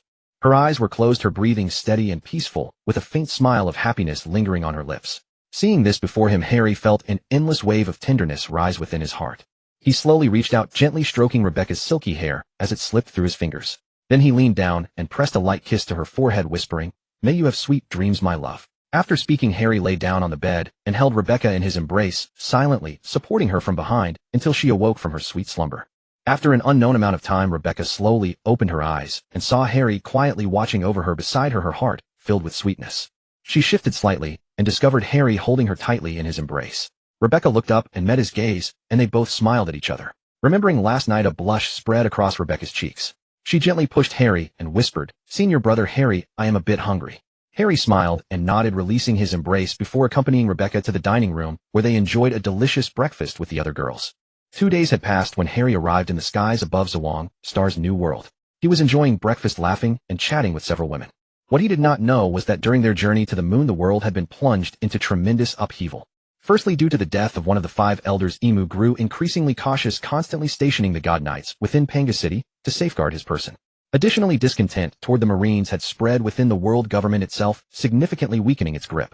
Coupled with the vacancies among the 7 warlords of the sea, countless Marine soldiers defected, breaking free from the world government's control. The world government's mass conscription program was brought forward. 2 new members were appointed to the 7 warlords, Trafalgar Law and Edward Weevil, the so-called Second Whitebeard. Meanwhile, upon hearing that the man who had once severed his arm and slaughtered all the Marines from his cohort, save for Iron Binzi, had somehow been granted the title of Warlord, Zeph could barely contain his disbelief. Zeph, a man who had always upheld compassion and never slain a pirate, who had endured the massacre of his entire family by ever resigning from the Marines, finally announced his departure. Consequently, Marine morale plummeted. The officers and soldiers once trained by Zeph grew distant and disillusioned with the organization. On another front, Luffy, having successfully rescued Ace without difficulty, found himself on a completely different path. Thus, there would be no 3 days 2 years pact, nor would Luffy train with Rayleigh for 2.5 years. After holding a grand banquet with Ace and Whitebeard's crew, Luffy set out across the seas to reunite with his scattered companions. Because Whitebeard remained alive, the new world did not descend into chaos. Fishman Island stayed under Whitebeard's protection, and no reckless pirate dared to cross the legendary Emperor's whiskers.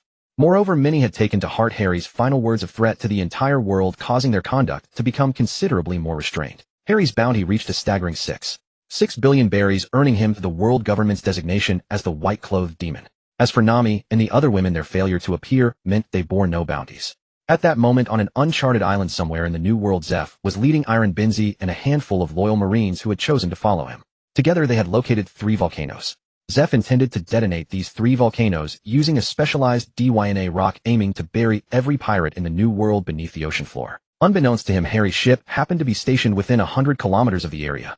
When Xiaoxing, the intelligent AI aboard the Xingqian, detected a violent fluctuation of power below, Harry ordered it to ascend to the island's airspace. Arriving above the island, Harry looked down to see Zeph facing off against Kizaru Akiji, a canoe alongside Iron Binzi and a host of Marines. Witnessing this scene, Harry could not help but recall a despairing remark Zeph had once made upon leaving the Marines: "The Marines can never fully realize justice." He also remembered Akiji's words to Zeph's disciples after their epic clash left him with a lost leg: "Is it not more handsome for a man to steadfastly uphold his convictions throughout his life?"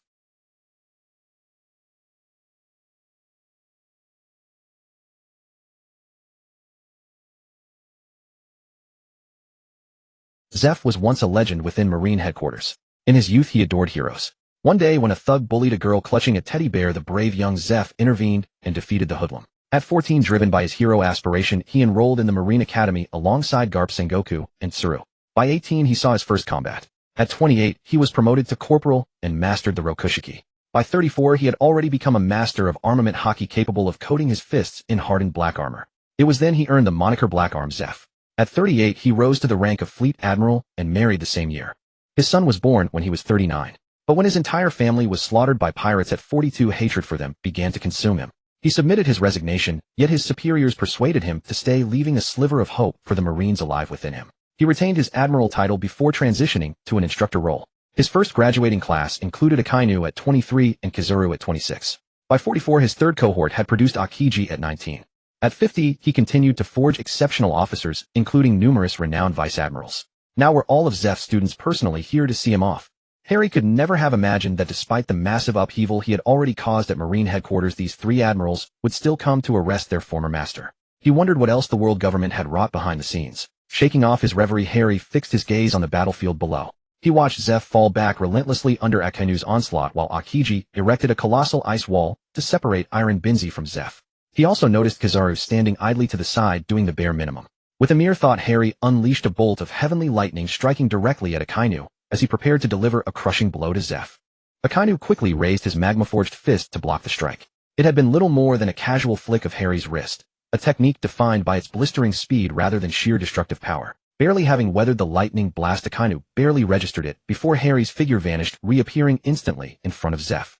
Surveying the scene, Harry sneered, well. If it isn't Akainu, Zeph's own disciple. So you've decided to turn against your master. Don't you remember who taught you Haki? Who guided your cultivation?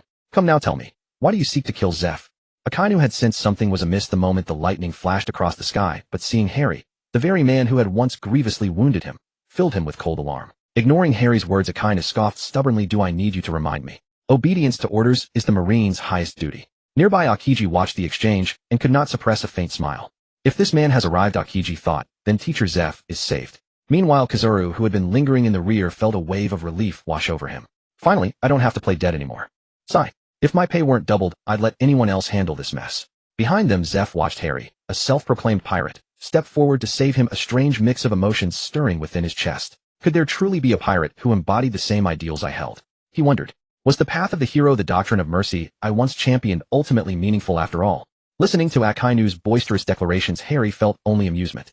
This was nothing short of blind loyalty, like Han Exine marching to his doom at Liu Bang's banquet, fully aware that death awaited him. Keeping a poker face, Harry listened silently to Akainu's tirade, thinking to himself, what is there left to say to a man like this? He knew all too well that reason was utterly useless against someone as obstinate and self-assured as Akainu. Suddenly Harry's eyes sharpened. With a casual sweep of his arm, a colossal bolt of azure lightning coalesced in the sky, the dread-inducing 300 million volt Reiku. The lightning cleaved through the heavens, bearing apocalyptic force as it slammed down upon Akainu. Facing such a terrifying attack, Akainu dared not show the slightest negligence. Summoning all his strength, he struck out with a punch that transformed into a colossal fist of scorching magma, charging forward to meet the assault. However, he had severely underestimated the horrifying energy and extreme temperatures contained within 30 million volts of lightning. One must understand that lightning inherently possesses one of the most powerful explosive forces and destructive capabilities in nature, and when its voltage reaches 30 million volts, the high temperature it generates is truly beyond imagination. In contrast, although Akainu's magma could melt steel, it still paled before such divine power. In an instant, the two mighty forces collided with a thunderous crash, as if the very fabric of space were being torn asunder. Bolts of thunder intertwined with and devoured the flowing magma, erupting in dazzling brilliance and a deafening roar. In this breathtaking confrontation, the outcome was already decided. Akainu was sent flying like a cannonball, tracing an arc through the air before crashing heavily to the ground. His body collided violently with the earth, sending clouds of dust into the air. As the dust settled, everyone took a sharp breath upon seeing Akainu's charred and blackened form, as though he had just struggled free from the heart of a raging fire. Yet astonishingly, despite suffering such devastating injuries, Akainu's vitality proved extraordinarily tenacious. After enduring such a terrifying blow, he actually managed to stagger back to his feet.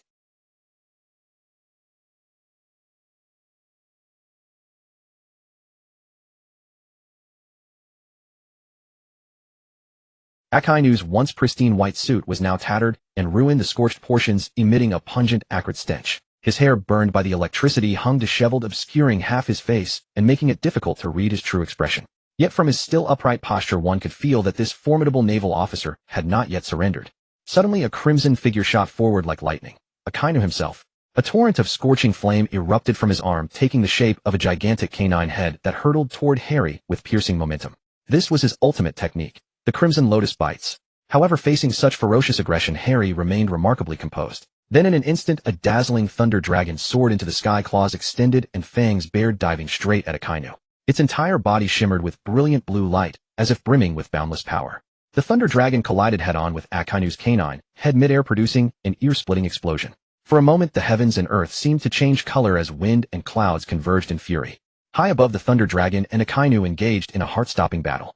The thunder dragon thrashed its massive body, relentlessly unleashing devastating electric currents, while Akainu, fueled by sheer tenacity and overwhelming power, bit down upon the dragon with unyielding determination.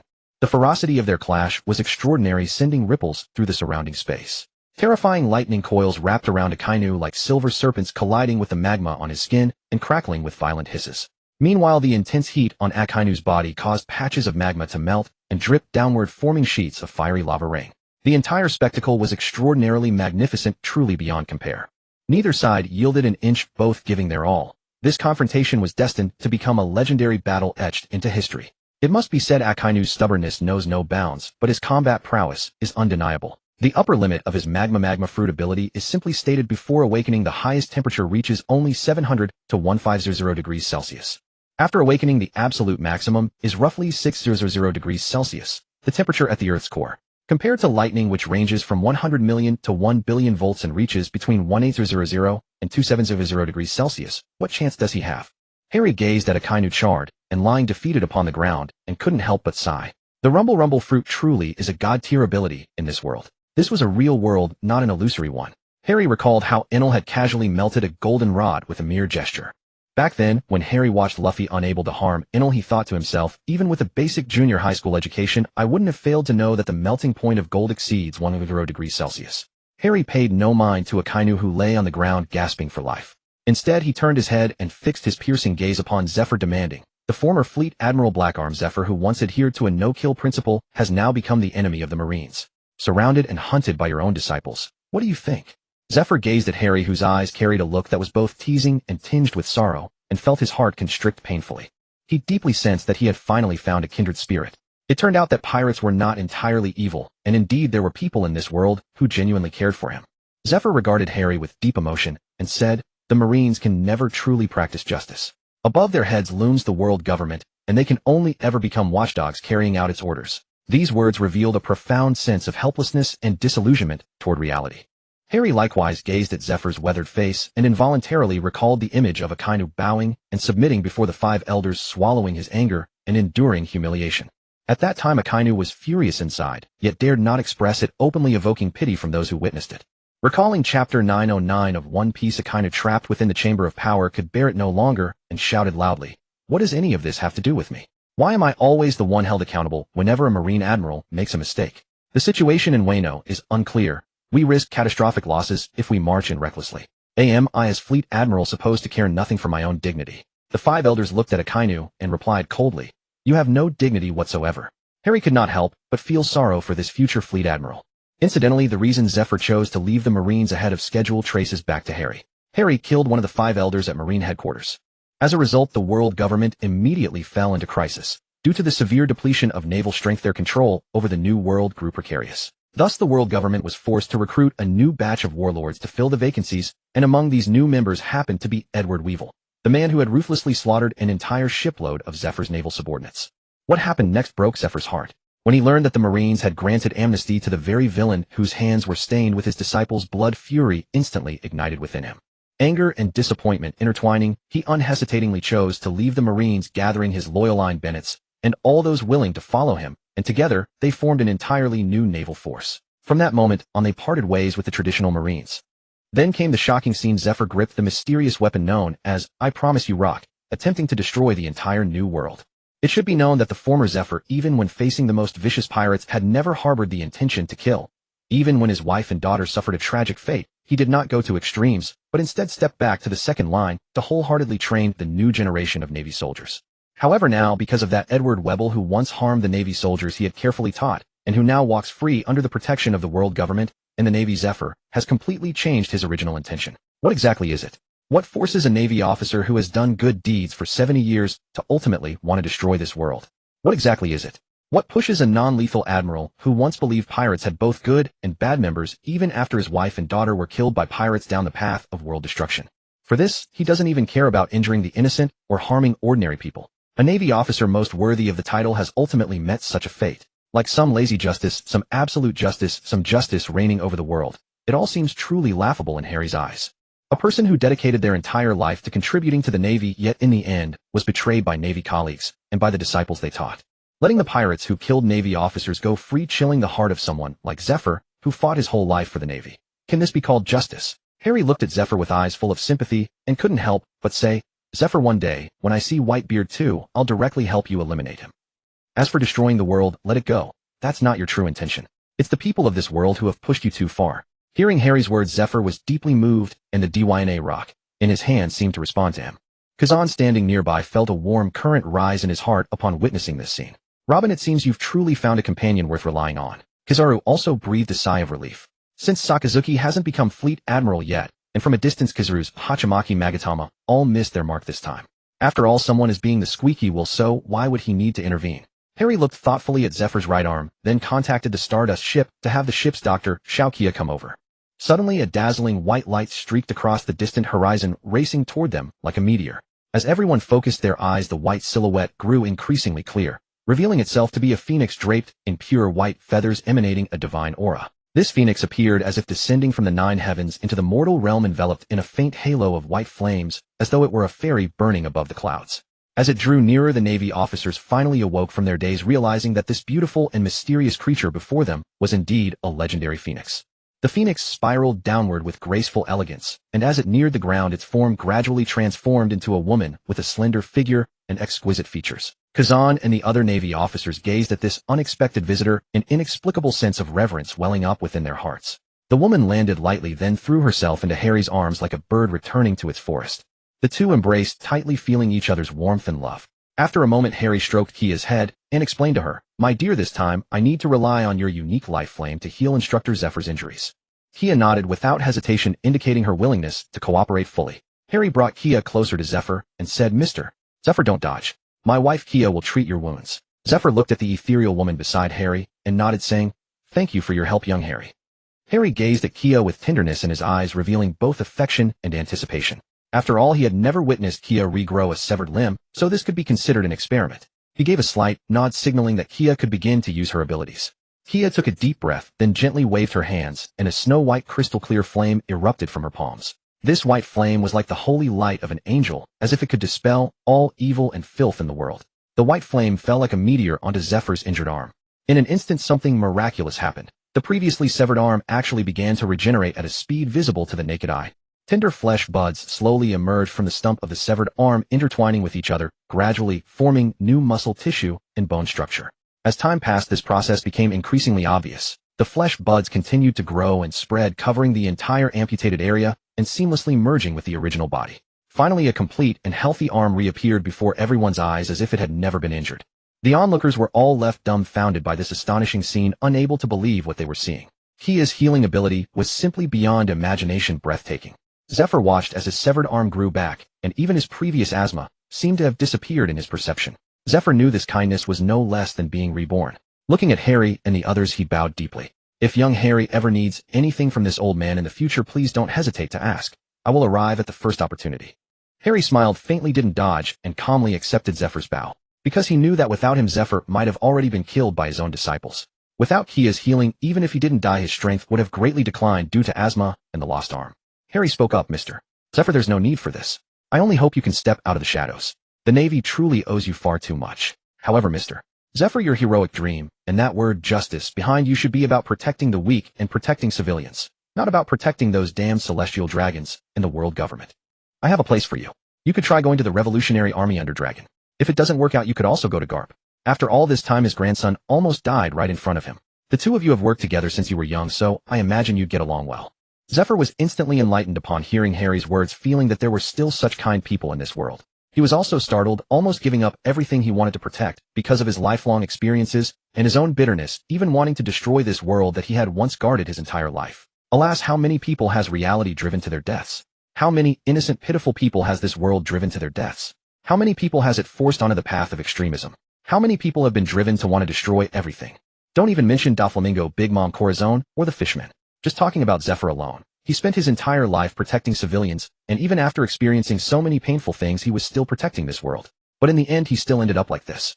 Becoming a sinner in the eyes of those who know nothing. Being spurned by everyone as a madman who would destroy the world, labeled with the name of a pirate. Zephyr heard Harry recount the place he had visited, and a surge of emotion welled up within him, tears spilling from his eyes. He realized that in this vast world, he was not alone. Not only did he have an old friend like Kapu who unwaveringly pursued justice and fought against evil to the end, but also the son of that friend, a man of courage and wisdom, the revolutionary leader Long, who silently endeavored to change the world with his own strength. Just as Zephyr was about to express his gratitude, Harry turned his gaze to Ayn beside him and said, "Zephyr, I appreciate your thanks, but there is no need for further words. From now on, this lady, Ayn, shall be under my care and tutelage. I believe that with my experience and ability, I can mold her into an outstanding talent." With these words, Harry smiled at Ayn, his eyes brimming with expectation and confidence. Ayn was momentarily taken aback, then nodded to Harry, indicating her willingness to follow and learn from him. At that moment, Zephyr felt a profound sense of relief and emotion. He knew well Harry's character and brilliance, and he trusted that under Harry's guidance, Ayn would surely thrive and realize her full potential. At the same time, he silently resolved to continue striving earnestly, not to betray the expectations and trust placed in him, and to contribute his own strength toward that beautiful, yet distant ideal. Ayn clenched her fists, vowing silently to study hard and live up to Harry's expectations. Zephyr watched the scene before him, deeply gratified. Then he exchanged a smile with Harry, as if glimpsing the hope of the future.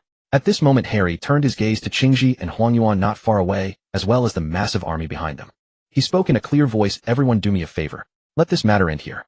I have no desire to kill indiscriminately. If any of you still wish to fight, then I shall be your opponent from now on." At this point Harry seemed to have become the user of the face fruit. "Oh la la," the young man jesteth. "If you were to take this seriously, even the 3 admirals combined would be no match for you." Qingji's lazy voice rang out. Huang Yuan raised both hands. "Oh la la, how terrifying. Given your physique and fruit development, even I would find it difficult to flee. Please spare us, and we shall take our leave." His voice carried the theatrical tone of an actor. The surrounding vice admirals and the marine soldiers brought by the buster call were all stunned seeing that Admiral Qi Quan had been defeated by Harry in just 2 moves, his hair standing on end and smoke billowing from his mouth. Especially those who had witnessed the breathtaking scene of Harry slaying the Wooloxing at Marineford were so terrified that their legs gave way, and a retreating impulse rose unbidden in their hearts.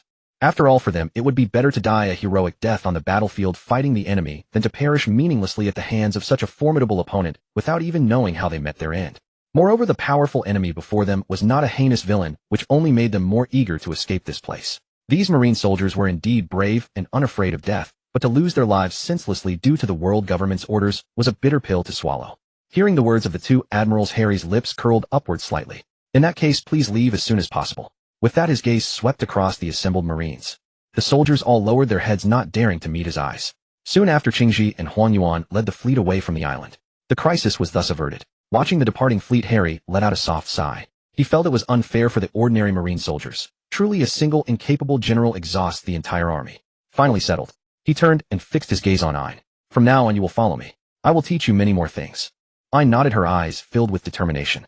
"I will work hard." Harry's lips curled into a gentle smile, and he lightly patted her shoulder in comfort and encouragement. "Yes, I believe you. So let us journey together," Harry said softly, then reached into his bosom and produced a flying sword that shimmered with mysterious light. He grasped the sword and stepped onto it together with Ayn. With a thought from Harry, the flying sword slowly rose, carrying them into the sky. Ayn's eyes widened as she watched the ground recede, her heart filled with wonder and excitement. When they reached a certain height, she finally caught sight of the colossal warship floating amid the clouds. The warship resembled a steel fortress, majestic and imposing. Its entire body gleamed with a cold metallic sheen adorned with intricate runes and patterns that seemed to contain boundless power. Ayn was awestruck. This technological marvel beyond her era left her utterly astonished. "Can this really belong to this age?" she murmured to herself, an expression of disbelief on her face. Everything before her exceeded her understanding, offering her a new perspective on the world. After stepping onto the warship, Harry finally had the chance to carefully observe the legendary user of the regression fruit, Ayn. Her deep blue hair cascaded over her shoulders like a waterfall brushing against her fair skin. She wore a light blue cape that fluttered like a dancing fairy in the wind, and a tight purple skirt that perfectly outlined her slender waist and long legs, captivating all who beheld her. What drew even more attention was her exquisite face, a high-bridged nose, cherry-like lips, and large eyes that sparkled like the brightest stars in the night sky, radiating a charming light. At that moment, those beautiful eyes were curiously surveying everything around, exuding a unique and lively aura. "Welcome to the new era," Harry said with a smile. "This will be where you grow." Ayn felt the intense atmosphere of technology within the warship, her heart brimming with anticipation. "I will work hard," she declared firmly. Harry nodded in satisfaction and led Ayn deeper into the ship.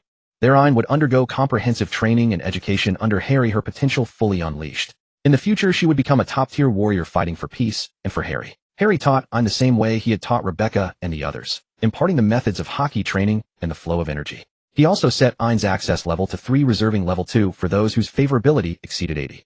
Xingqian Hao piloted the Starlight, forging ahead through the waves toward Fishman Island. The mysterious vessel seemed bathed in starlight, gleaming with a breathtaking radiance. Its unique design allowed its surface to automatically generate a formidable energy shield, enabling the Starlight to traverse the vast ocean freely without relying on coding technology, while imbuing it with an unparalleled sense of technology and futurism. Within the cabin, a lesson on Haki training was unfolding with great fervor. Harry, as the seasoned mentor, patiently guided Ayn in mastering this formidable power. Nearby, a group of newcomers who had just boarded the Starlight, Monet, Sugar, Domino, Sadie, Baby 5, and Rebecca, listened with rapt attention, striving to apply the knowledge they had learned. Each of them explored the mysteries of Haki with passion, feeling the awe and transformation it brought. In this process, they exchanged ideas, sparred, and advanced together. As time passed, these individuals from diverse backgrounds grew familiar with one another, and the flower of friendship bloomed imperceptibly. Harry also seized the opportunity to use Haki enhancement cards on Domino and Sadie. Their affinity had already reached 80, but due to the subsequent summit war, Harry had never found the right moment to bestow the Haki enhancement cards upon them. During the voyage of the Starlight toward Fishman Island, this brief, yet fulfilling interlude became an unforgettable experience for all. They not only learned how to wield Haki to protect themselves and their comrades, but also forged genuine friendships and heightened their anticipation for the adventure to Fishman Island. Of course, Sugar Monet and the newly boarded Ein had not yet mastered Haki, as their affinity with Harry had never reached 80. He felt that perhaps he needed to spend more time with them. After these days of companionship, when Harry handed the 3-color Haki enhancement cards to them, the affinity of Domino and Sadie had both reached 90 points. The system rewarded Domino with the removal of the side effects of the Sarayu fruit and an enhancement of her physical constitution. Of course, this had to be bestowed through Harry's kiss. As for Sadie, the reward was a brand new devil fruit, the animal-type mythical Zoan, the human fruit model Little Demon. This unprecedented devil fruit, coupled with the pink horns atop Sadie's head, made her resemble a succubus in form. Harry, of course, also reaped the system's rewards, an enhancement of his physical constitution and improved mastery over his devil fruit. He was now not far from awakening his devil fruit. Since Domino and Sadie's affinity for him had reached as high as 90 points, Harry decided to officially initiate a conquest plan tailored for them. For Sadie, a girl with a somewhat rebellious disposition, Harry chose a special approach, a maid training regimen. He would patiently teach her various household skills, but if Sadie showed disobedience or laziness, he would correct her to help her grow. However, when dealing with Domino, Harry adopted a relatively gentle and conventional method of courtship. After relentless effort, Harry finally succeeded in capturing the hearts of these two beauties and shared their bed, enjoying a night of intimacy. The morning sunlight streamed through the window, illuminating the three still fast asleep. Domino and Sadie clung tightly to Harry, their faces beaming with happiness. At that moment, Harry began to check the system notifications. Ding detected that Sadie's affinity has reached 100 points. Reward: enhancement of physique, increased lifespan, sublimation of life level, and improved talent. Gradually, she can undergo a complete transformation, surpassing the limitations of this world. This reward requires the host to implement it through a special method. The host will simultaneously receive a boost in physical constitution. Ding detected that Domino's affinity has reached 100 points. Reward: enhancement of physique, increased lifespan, sublimation of life level, and improved talent. Gradually, she can undergo a complete transformation, surpassing the limitations of this world. This reward requires the host to implement it through a special method. The host will simultaneously receive a boost in physical constitution. Harry woke up first, gazing at the beauties beside him, his heart filled with contentment. He gently stroked Domino's hair and planted a kiss on her forehead. Domino awakened from the kiss. She opened her eyes and saw Harry smiling at her, returning a shy smile. Sadie also stirred, stretched languidly, and burrowed into Harry's embrace. "Good morning, my two little darlings," Harry said. "Good morning, Harry," Domino and Sadie replied in unison. In the days that followed, Harry and the women spent a leisurely and pleasant time aboard the Starlight, their bonds deepening ever further. During his interactions with the women, Harry also ingeniously introduced some novel games, adding a touch of delight to this period. Harry's actions drew peals of laughter from the women. Time flowed like a river, and Monet and Sugar gradually acclimated and integrated into the loving family of Harry. Day after day, they experienced the boundless warmth and kindness offered by their family. Each day was a new beginning, every moment filled with tenderness. Whether it was the first ray of sunlight streaming through the window in the morning or the twinkling stars at night, this family was always brimming with laughter and joy. Everyone gathered together, sharing stories and happiness, supporting and encouraging one another, making Monet and Sugar feel deeply blessed. In this large family, each member had a unique personality and charm. The sisters cared for each other, enjoying a carefree and joyful childhood. The family also organized various fun activities such as outings, picnics, and family gatherings. These beautiful memories would forever be etched in Monet and Sugar's hearts, becoming the most precious treasures of their lives. Here they learned to cherish family bonds, friendship, and love, and understood the true meaning of gratitude and dedication. This loving family, like a haven, shielded Monet and Sugar from storms. They found a sense of belonging and security here, and also gained growth and progress. In the days to come, they would continue to walk hand in hand, creating more wonderful memories and writing their own splendid chapters of life. Whether it was the first ray of sunlight falling on the windowsill in the morning or the stars twinkling in the night sky, whether during lively gatherings or quiet, intimate moments, this family always gave them an indescribable sense of belonging. Through daily interactions, Monet and Sugar began to discover the admirable qualities in Harry, his kindness, bravery, wisdom, and selfless dedication to his family. These fine traits shone like brilliant stars around Harry, making one unable to help but be captivated. Thus, unknowingly, the seed of affection in their hearts quietly sprouted and grew robustly. This emotion grew deeper and more sincere, radiant like blossoms in spring. At that moment, the system's notification sounded. Ding detected that Monet's affinity has reached 90. Reward: intermediate armament, Haki enhancement card, intermediate observation, Haki enhancement card, intermediate conquerors, Haki enhancement card. Detected that Monet is a Logia-type snow fruit user. Reward: enhancement of physique, improved fruit development, strengthened fruit abilities, and removal of the side effects of the devil fruit. Ding detected that Sha Tang's affection has reached 90. Special Reward Intermediate Armament Haki Enhancement Card Intermediate Observation Haki Enhancement Card Intermediate Conquerors Haki Enhancement Card. Detected that Sha Tang is a Paramecia Toy fruit user, thus her physique, fruit development, and fruit ability have been enhanced, and the side effects of the devil fruit have been removed. Ding, due to Monet and Sha Tang's affection reaching 90 points, the host is rewarded with enhanced 3-color Haki, improved fruit ability, increased physical fitness, and enhanced physique.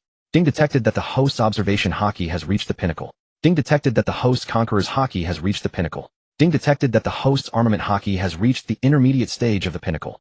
Harry listened to the series of system prompts, feeling the changes in his body, the power surging from his lower abdomen, and the cool sensation spreading through his head. Harry knew that at this moment his power had finally ascended to the pinnacle of the 3-color Haki in this world. Monet and Sha Tang's feelings for Harry grew deeper, and Harry gradually sensed their intentions. At that moment, Harry and the girls also noticed that the red line had arrived. Harry ordered Xiao Xing to dive toward Fishman Island. Under Xiao Xing's control, the Xingqian Hao gradually descended, and a layer of energy shield rose around it to prevent seawater from entering. At this time, Harry, Monet, and Sha Tang observed the marine life by the window. This sensation was truly extraordinary because the Xingqian Hao was made of a special metal that allowed one-way visibility. So inside the ship, it was almost no different from the outside. Harry was sitting beside Monet and Sha Tang in this large room where many women were gathered. This was the place where Harry brought all the women he had taken to sleep together. At that moment, the other girls were all intently gazing at the wondrous sights unfolding on the sea surface. However, in stark contrast, Harry was absent-minded, and his restless hands began to roam over the bodies of Monet and Sha Tang. Monet and Sha Tang almost simultaneously sensed this unusual touch. A faint blush crept onto their cheeks, but they made no move to resist. Perhaps due to some indescribable emotion deep within their hearts or influenced by the surrounding environment, they silently endured Harry's actions. Monet and Sha Tang's breathing became rapid, and their eyes began to glaze over. The other girls noticed what was happening and gasped in surprise, but after spending so much time together, they understood that Monet and Sha Tang must have fallen for Harry. Moreover, over this long period, everyone had come to know Harry's preferences. So no one spoke, quietly watching the three of them perform. Then in full view of everyone, Harry began to bloom the flowers of love with Monet and Sha Tang. The three of them continued their actions while observing the various marine creatures, experiencing the sensation of being under the sea. An hour later, the Xingqian Hao arrived at Fishman Island. However, thanks to the Xingqian Hao's ability to hover in the air and its capacity to be stored in the system space, they did not go through the entrance, but directly entered the territory of Fishman Island. Not for any other reason, but simply because Harry was too lazy to deal with trouble. Given Harry's current status, he would attract attention wherever he went, so naturally, he had to sneak in quietly without making a sound. Harry led Monet and Sha Tang out of the cabin and onto Fishman Island. Sunlight filtered through the water, illuminating their figures. The island's architecture was unique, and the streets were bustling.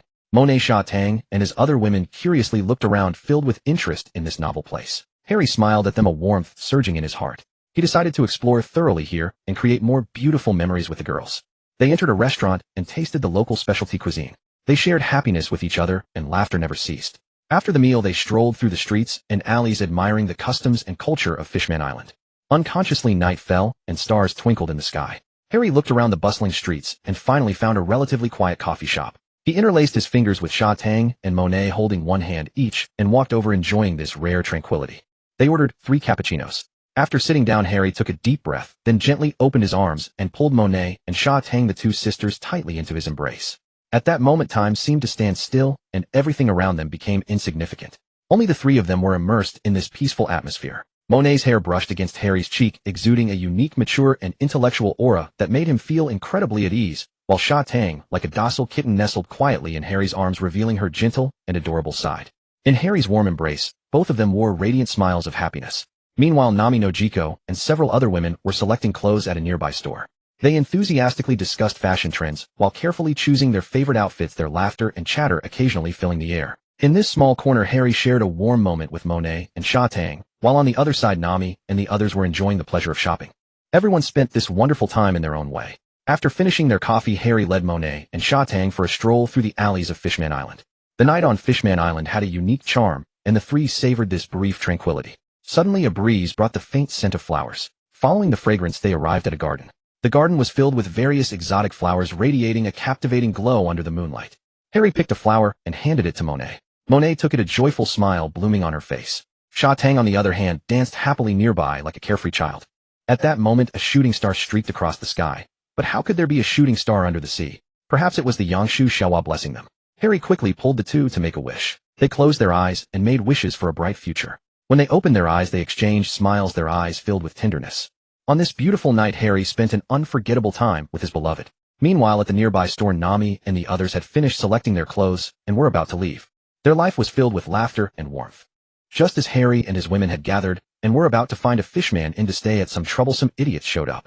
A few fishmen were watching them with hostile eyes. The lead shark fishman, with a ferocious expression on his face, opened his gaping mouth full of bloodshot teeth and spoke viciously. Damn humans. How dare you roam freely in our fishman territory?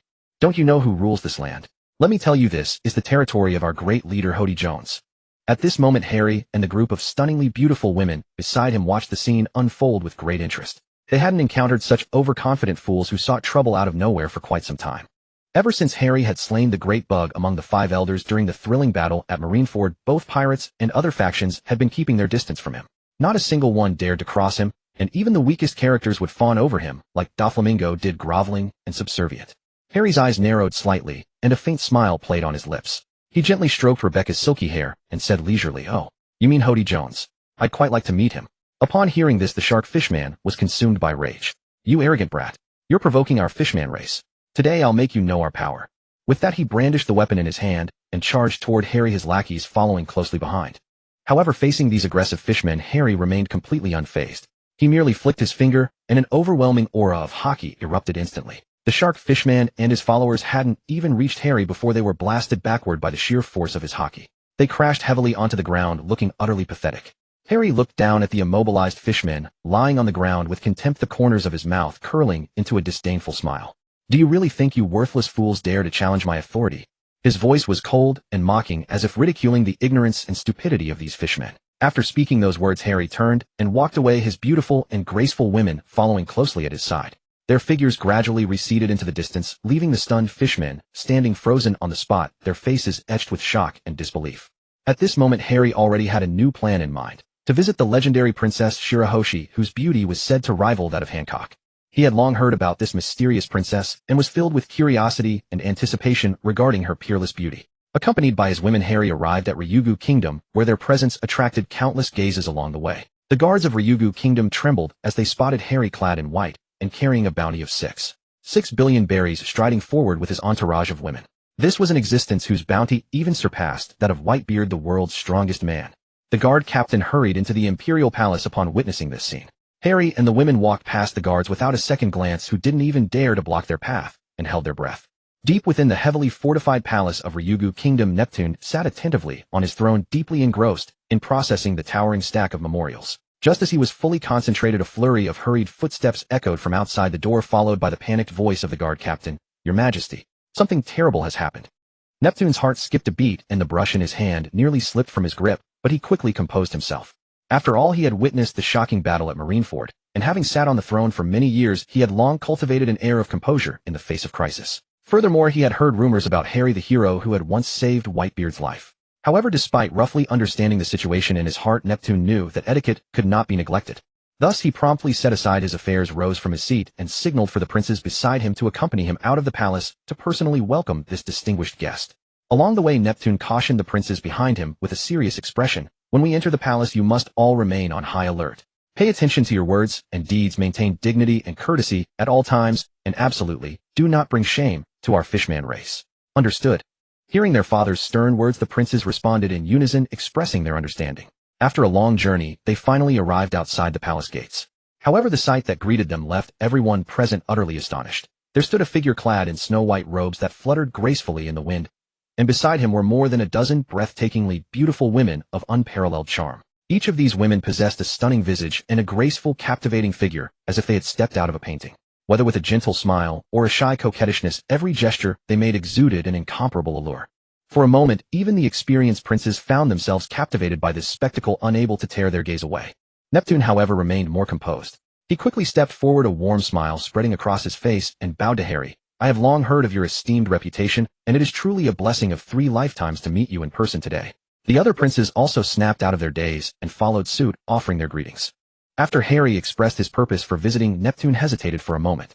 But considering Harry's strength and character, as well as Princess Shirahoshi's situation, he ultimately agreed. Under Neptune's guidance, they made their way to the hard-shell tower, where swords and spears were planted everywhere, and successfully met Princess Shirahoshi. Princess Shirahoshi was indeed as breathtakingly beautiful as the legends described. Her delicate features seemed meticulously crafted by an artist radiating an enchanting charm. Her magnificent and grand physique resembled an imposing mountain peak displaying a peerless beauty that overshadowed all others. The moment Harry caught sight of her, his eyes lit up like ignited flames. "Are you Harry?" Princess Shirahoshi asked, curiously looking at him. Having seen Harry's figure through the Din Din Mushi broadcast, it was no surprise that she recognized him. "Yes, beautiful princess, I have long admired you," Harry said with a smile. A faint blush appeared on Princess Shirahoshi's cheeks, and she shyly lowered her head. The two conversed pleasantly, with Harry recounting his adventures and Princess Shirahoshi listening with keen interest. She expressed her desire to venture out and see the wonderful world Harry had described. Harry could clearly sense Princess Shirahoshi's longing for the outside world. Harry extended an invitation to Shirahoshi. "Princess Shirahoshi, my dear, I understand the worries in your heart. That clown Vanderdecken is nothing I cannot handle. Would you be willing to join my crew and sail the seas together?" Princess Shirahoshi's eyes lit up, and she timidly replied, "See, can I really? I have never even left Fishman Island." Princess Shirahoshi's voice trembled slightly, her eyes revealing a glimmer of both anticipation and unease.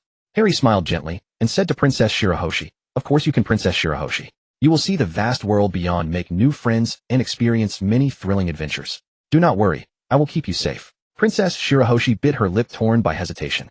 She longed to explore the unknown world, yet feared leaving the familiar environment she had always known. Finally, Princess Shirahoshi raised her head and looked at Harry with unwavering determination. "Very well, I have decided to go with you. I trust you, Harry." Harry broke into a joyful smile. "Wonderful Princess Shirahoshi. Together we shall create our own adventurous journey." As Harry first spoke, Neptune beside him grew anxious, yet dared not intervene given Harry's overwhelming strength. Instead, after a moment's contemplation, he found himself secretly approving of Shirahoshi accompanying Harry. He also knew that Whitebeard was aging and falling ill, his era drawing to a close.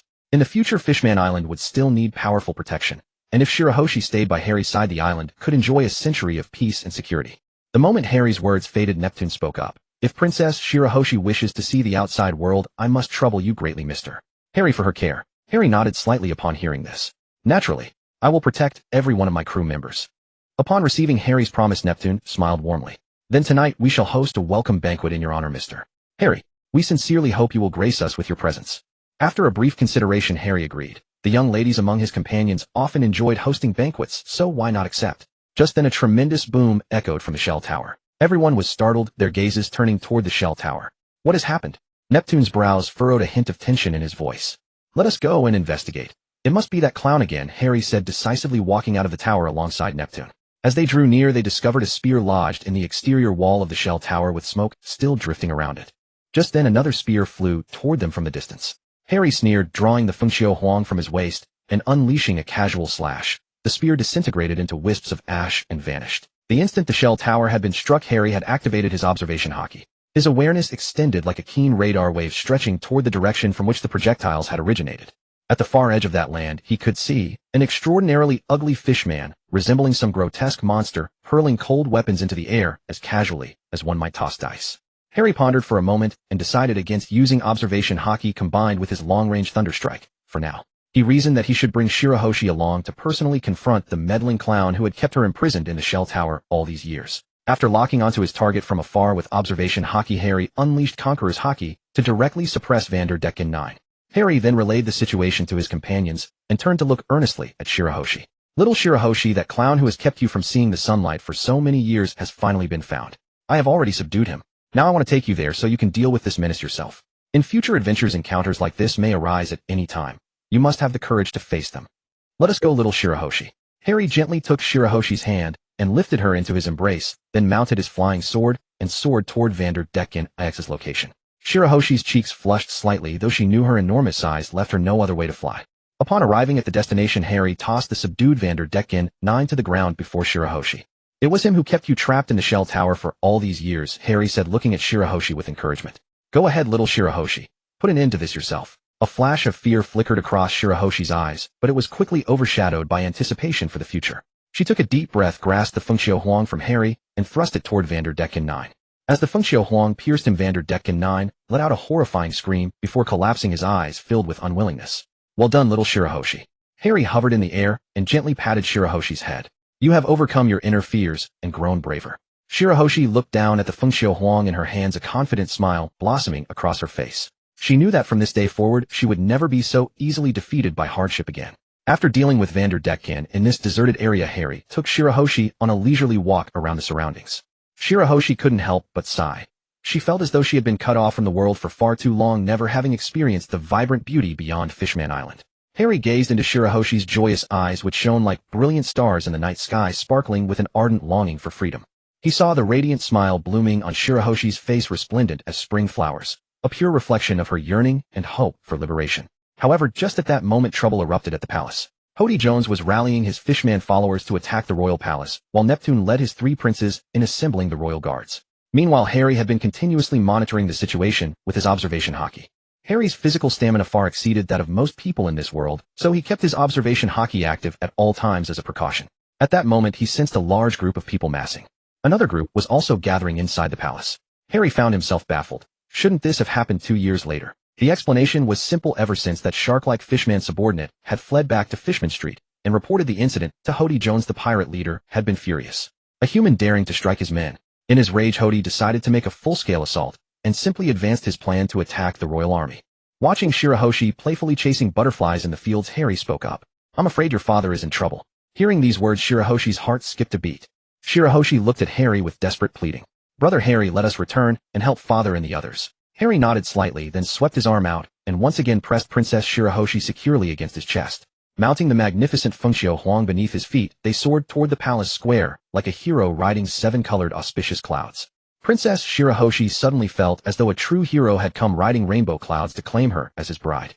Princess Baixing, cradled in Harry's arms, could feel the solid firmness of his chest and the warmth of his embrace, stirring likable emotion deep within her heart. She caught the distinctive masculine aura emanating from Harry with striking clarity, a scent as pure as a mountain spring that flowed straight into her heart, causing it to quicken involuntarily. At this moment, Princess Baixing felt like a startled deer, frantically bounding within the depths of her heart, utterly at a loss for what to do.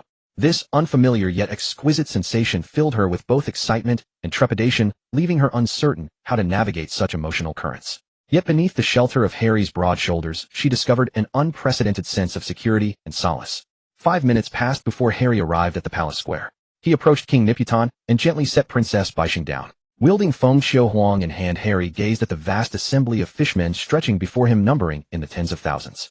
His expression remained serene and unreadable, for he understood that a single release of Conqueror's Haki would suffice to fell every one of these fishmen, Hody Jones included. His own Conqueror's Haki having reached the pinnacle of this world. A towering fishman stepped forward from the ranks, Hody Jones himself. Fixing his gaze upon the royal entourage, he spoke with venom in his voice. "That damn King Niputan inviting a mere human to elevate beings of such an inferior race to your level. Why extend them the courtesy of an invitation? Hody Jones, are you attempting to rebel, leading so many fishmen to the palace square? As for my invitation to humans, not all are the slavers you accuse them of being." Niputan stared at Hody Jones with barely concealed anger. Hody Jones shot back a glare of pure fury. "Few people are skilled with words. I can't argue with your eloquence. But we were chosen by the heavens to receive power as punishment for humanity. Humans deserve to die." Harry fell silent as Hody Jones' words weighed heavily on his mind. He recalled that in his previous life, the Killing Star had once asked Hody Jones whether he had been harmed by humans, which might explain his transformation, but Hody Jones had denied it. The root causes of Hody's descent into darkness merited careful consideration. While the saying that hatred rarely arises without cause held true, in most instances reality sometimes revealed hatred born of nothing more than environment and circumstance. Humans had done nothing to Hody directly, yet he had grown up in Fishman Street, a place steeped in violence and poisoned by the deep-seated hostility between humans and fishmen. Many fishmen there had turned to piracy as a means of resisting humanity. Could anyone truly remain untouched after being raised in such an environment? Harry believed the root cause lay in the mismanagement of Fishman Street's leadership, especially since the area had primarily served as a refuge for orphan fish people. Poor leadership over a decade prior had left these orphans, who had already lost their parents to slavery, with nowhere to turn and no viable conditions to survive. Even after coming to power, Niputan had neglected to address the suffering in Fishman Street. But Hody Jones had murdered Princess Shirahoshi's mother, Queen Otoheim, and Harry decided it was time to send him to face judgment, hoping for a better rebirth in his next life. It was too late to redeem him now. He had been completely consumed by hatred. Watching Hody Jones order his men to charge the royal guards, Harry sighed deeply. His supreme conqueror's Haki surged outward, knocking them unconscious in an instant.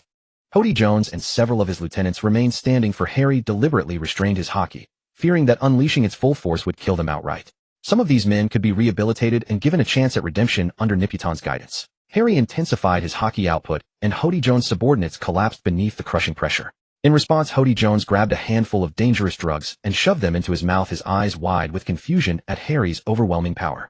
He firmly believed that drug-enhanced strength made him invincible. Staring down at Harry, Hody Jones roared, "Whatever you've done, I will kill you humans." He poured 2 more handfuls of drugs down his throat, leaving Harry momentarily stunned. This man needed no hand in his demise. He had already been consumed by the poison of hatred instilled in him since childhood in Fishman Street. As the drugs surged through him, Hody Jones' body convulsed violently, his eyes burning crimson as guttural roars tore from his throat. Like a beast driven mad, he lunged at Harry with claws extended. Harry stood unmoving, his gaze steady and unflinching. He recognized this would be a life-and-death confrontation, yet he was resolved to put an end to this evildoer once and for all, granting him release to find peace in whatever came next. Just then Harry drew a deep breath and exhaled slowly. His voice rolled out like thunder across the heavens, shaking the very air until eardrums trembled. The sound carried immeasurable power and authority, as though he alone commanded the heavens and earth. The Tao stretches wide as the azure sky. When virtue is revealed, evil cannot hide. When virtue is obscured, the divine sword is drawn. The words left Harry's lips, and as they fell, a blinding beam of light erupted from his palm. Swift as lightning, it pierced straight through Hody Jones' body. Hody Jones' eyes bulged in utter disbelief before he collapsed lifelessly to the ground. Those who witnessed the scene stood frozen, rendered speechless by what they had just seen. Harry stood quietly gazing at the fallen body, his heart heavy with emotion. He understood this fight transcended personal gain. It was about justice and peace for the world. With this fiend dispatched, the world was cleansed of another scourge, and Harry pressed onward, sworn to protect the tranquility of this land. They understood well that individuals like Hody Jones could never be fully eradicated. Given the corrupting influences of the world around them, such wickedness would always find new hosts. Just as humanity itself had been shaped by natural selection and environmental forces since birth, evolving from microscopic origins over hundreds of millions of years before ever taking form. If even the arrival of a human into this world is profoundly shaped by its surroundings, then how much more so for Hody Jones, who had been forged in the crucible of Fishman Street from childhood. The name Fishman Street bore an uncanny resemblance to April Fool's Day in Chinese.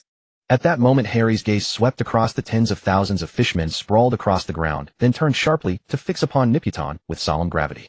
How can you tolerate such a corrupt place as Fishman Street existing on your island? Why have you not taken proper measures to rectify it? Do you simply stand by and watch them run rampant, allowing chaos to fester unchecked? Permitting those without family or support to struggle desperately in isolation, deprived of any warmth or love? And what of the orphans who have lost their dear ones? Have you not done everything within your power to nurture and educate them?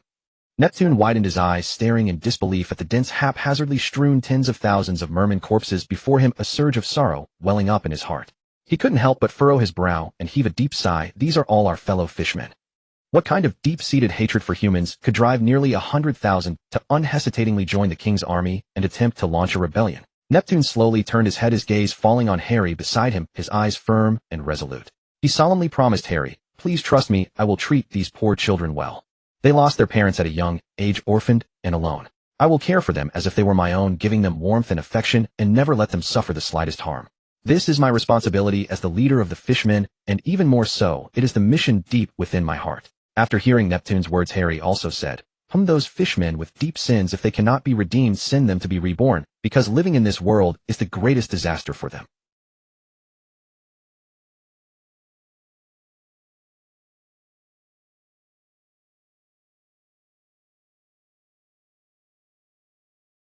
So when you kill those slave traders, don't show mercy. From now on, Fishman Island will be under my protection. After saying this, Harry used his conqueror's Haki to jolt those fishmen awake again. Neptune cast a grateful glance at Harry, then turned and shouted to the fishmen, "Those willing to join the king's army stand on the left, the rest stand on the right." Most of the fishmen unhesitatingly stood on the left, but some still appeared hesitant. At that moment, an elderly fishman stepped forward, looking at Neptune with a complex gleam in his eyes. "Chief, should we really trust this human?" he asked. Neptune nodded firmly. "I trust Mr. Harry. He is our friend, and he will protect us." Hearing this, the fishman, who had been hesitating, also walked to the left. Neptune watched the reorganized fishman army, his heart filled with hope. "From today on, we will fight for freedom," he shouted loudly. The fishmen cheered in unison, their voices echoing throughout Fishman Island. After that, Harry didn't bother with the rest. He returned to the Dragon Palace with many women. Harry arrived at the guest room that Shirahoshi had chosen for them. Looking at the decoration inside the guest room, Harry couldn't help but sigh. Truly, behind the vermilion gates, meat and wine go to waste, while out on the road lie the bones of the frozen dead. Neptune's palace was so luxurious, while the fishmen living in Fishman Street were suffering in dilapidated houses. Harry chose the largest room. Because he wanted to live together with his women, Shirahoshi, upon hearing his request, selected the largest palace in the Dragon Palace city for him. Harry and the women with whom he had already been intimate entered this large guest room. The women who had not yet been intimate with Harry were arranged by Shirahoshi to a neighboring palace. Harry lay down among them, attended by his many women. Only then did Harry have time to check the system's rewards. Ding detected that Shirahoshi's affection has reached 80 points. Special reward: 1 intermediate armament Haki enhancement card, 1 intermediate conqueror's Haki enhancement card, 1 intermediate observation Haki enhancement card. Using the enhancement card will also improve the physical body until it can perfectly use the intermediate Haki. Ding detected that Shirahoshi's affection has reached 80 points. Special reward: host 3-color Haki enhanced physical fitness, improved constitution enhanced. Ding detected that Shirahoshi is a mermaid. Special reward: 1 transformation pill for the host. Harry also recalled that this was the prompt sound the system made when he killed Hody Jones and resolved the trouble with the king's army. However, at that time Harry was too angry at Neptune's approach to check it immediately. However, the transformation pill rewarded by the system is quite good, just right for Shirahoshi. He can give it to her later. Harry lay quietly on that spacious bed which seemed capable of accommodating the entire world, so large that it could easily hold 20 people as tall as him. At this moment Harry was like a pampered child, his left arm tightly embracing the petite and cute Sooty, while his right arm gently held the charming Domino. Besides them, a dozen or so beautiful and enchanting girls were sleeping docilely beside Harry like a group of guardian angels, silently accompanying him into a sweet slumber. However, in this peaceful moment Harry suddenly opened his eyes, a blazing light flickering in his gaze. He gently stirred his body, then slowly began to engage intimately with the women beside him. Their lips touched each other as if conveying endless love, their fingers caressed each other's skin, feeling the warmth and tenderness. Every breath was filled with the scent of desire, enveloping the entire room in an ambiguous yet wonderful atmosphere. In this private space, time seemed to have stopped flowing, with only love and passion intertwining and burning. Harry indulged in this beautiful moment, composing their own romantic story with these women. 6 hours later the night grew deep, as if a giant black velvet cloth slowly enveloped the earth. At this moment a subtle atmosphere pervaded the room. The communication between Harry and those women had come to an end. However, just as everything seemed calm, a soft knock on the door broke the silence. A clear and melodious voice came from outside the door. "Brother Harry, it's time for the banquet." The owner of the voice was none other than Shirahoshi. Her call was as melodious as a nightingale, with a hint of playfulness and anticipation. Harry responded, sat up from the bed, and the girls around him also got up and dressed. Shirahoshi waited outside for a while, and seeing that Harry was not coming out, she pushed the door open and entered. "Wow." Shirahoshi blushed deeply at the sight inside the room. "Ahem." Harry coughed awkwardly. "Well, we'll get ready and be there soon." Shirahoshi covered her face and ran out. Harry and the girls exchanged smiles and began to tidy up. Soon after they went together to the banquet venue. The banquet was ablaze with lights and filled with melodious music. Harry and his female companions became the center of attention. Bai Xing stood radiant in her exquisite gown, her gaze fixed upon Harry with a gentle shyness glowing in her eyes. When Harry had first met Bai Xing, he had explained the effects of the transformation pill to her. Hearing this news, she had been overjoyed, for she too could now take human form. After consuming the transformation pill, Bai Xing's figure gradually shrank until she reached a height of over 3 meters, her fishtail transforming into 2 graceful legs. Bai Xing discovered she could freely alter her size, even revealing her fishtail within her smaller form. As the dance music began, Harry invited Bai Xing to share a dance. They danced gracefully together like the brightest stars in the night sky. With each turn and step their distance drew ever closer. Harry bent down and whispered softly to Bai Xing, "Thank you for letting me feel the warmth of a mermaid." A blush touched Bai Xing's cheeks as she smiled and replied, "Brother Harry, you will always be an honored guest of the Fishman Island." As the final notes of the melody faded, thunderous applause erupted. Harry and Bai Xing gazed into each other's eyes, as though the entire world had dissolved, leaving only the two of them. A gentle breeze swept through, lifting Bai Xing's skirt and strands of hair. Without thinking, Harry reached out and softly brushed her hair. Bai Xing's face reddened further. "Bai Xing, you may join us anytime, just like those sisters of yours," Harry said tenderly. "Yes, Brother Harry." Her voice was barely above a whisper. Those around them began to murmur in admiration at the striking couple. Yet Harry and Bai Xing's hearts were elsewhere. All that existed in their eyes was one another. In that moment, Harry resolved to delve deeper into merfolk culture and way of life, forging an even stronger bond with Bai Xing. Bai Xing too harbored quiet anticipation for the moments yet to come. When the grand banquet concluded, Harry and Bai Xing made their way to her enchanting princess chambers. Harry held Bai Xing's soft hand tightly, as though afraid she might slip away, and together they slowly entered the room. The moment they crossed the threshold, a delicate fragrance washed over them, filling the space with comfort and tranquility. The room was adorned with exquisite luxury, every detail reflecting royal grandeur. The ornate bed, fine furniture, and dazzling decorations harmonized beautifully, creating an intoxicating scene. Harry gently guided Bai Xing to the bedside and sat beside her, gazing quietly at her with eyes full of affection. At that moment, they seemed to exist in a precious realm, reserved solely for the two of them, shielded from the clamor and troubles of the outside world. In the tranquil atmosphere, Harry could not resist leaning forward to press a tender kiss upon Bai Xing's forehead. "May sweet dreams accompany you tonight, my princess," he murmured softly. Bai Xing's lips curved into a smile as radiant as spring blossoms. "Thank you, Harry," she replied gently. "With you by my side, I believe every hardship will fall away and beauty shall surely come." She then leaned delicately against Harry's broad, steadfast shoulder, closing her eyes as she listened to his steady heartbeat, fully immersing herself in this rare moment of serenity. Though the long night stretched endlessly and all was still, a deep warmth and peace filled their hearts. In the quiet of that night, Harry came to understand Bai Xing more profoundly. He felt not only her kindness and gentleness, but also her extraordinary charm, an allure derived from the unique strength her magnificent form bestowed. This sensation was both novel and captivating, drawing Harry ever more spellbound by Bai Xing. At dawn the following day, a slender beam of morning light filtered through the window, bathing the room in a serene and mysterious glow. Suddenly, a luminous plum blossom drifted gracefully like a dancing fairy, settling softly upon the bed, as though sent by heaven itself to embellish this beautiful scene. Harry slowly opened his eyes, half asleep, and saw the familiar presence beside him, Bai Xing. Her magnificent and imposing figure lay peacefully nearby, radiating an incomprehensible sense of security. Harry wrapped his arms around Bai Xing's sturdy neck, feeling the warmth of her breath and the steady rhythm of her heartbeat. As consciousness returned, Harry recalled the adventures and battles he and Bai Xing had shared the night before, a profound sense of emotion welling within his heart. He knew these moments would become a treasured memory etched forever into his soul. In this morning light, Harry and Bai Xing rested together, savoring a rare interval of peace. That plum blossom had arrived like a small miracle, adding a touch of romance and mystery to their tale. As Bai Xing stirred awake, her gaze remained hazy, still lingering within her dreams. Upon seeing the 3 pink Haki enhancement cards in Harry's hands, a delighted smile broke across her face. "Are these meant for me?" she asked softly. Harry nodded with a smile and gently pressed the 3 Haki enhancement cards against Bai Xing's forehead. Bai Xing felt her body no longer aching, a strength surged through her, and she sensed her constitution growing far less fragile. "Thank you, Harry," Bai Xing said, her voice brimming with gratitude. She drew closed her eyes and savored this peace and beauty.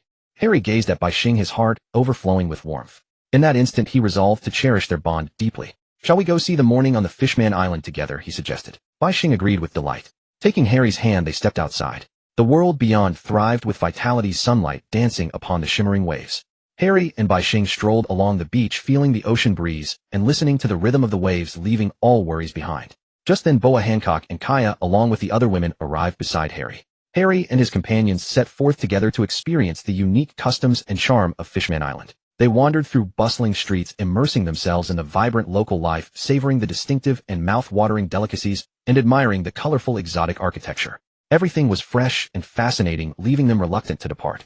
Through this wonderful journey, Harry indulged not only his eyes and palate, but more importantly, collected precious memories.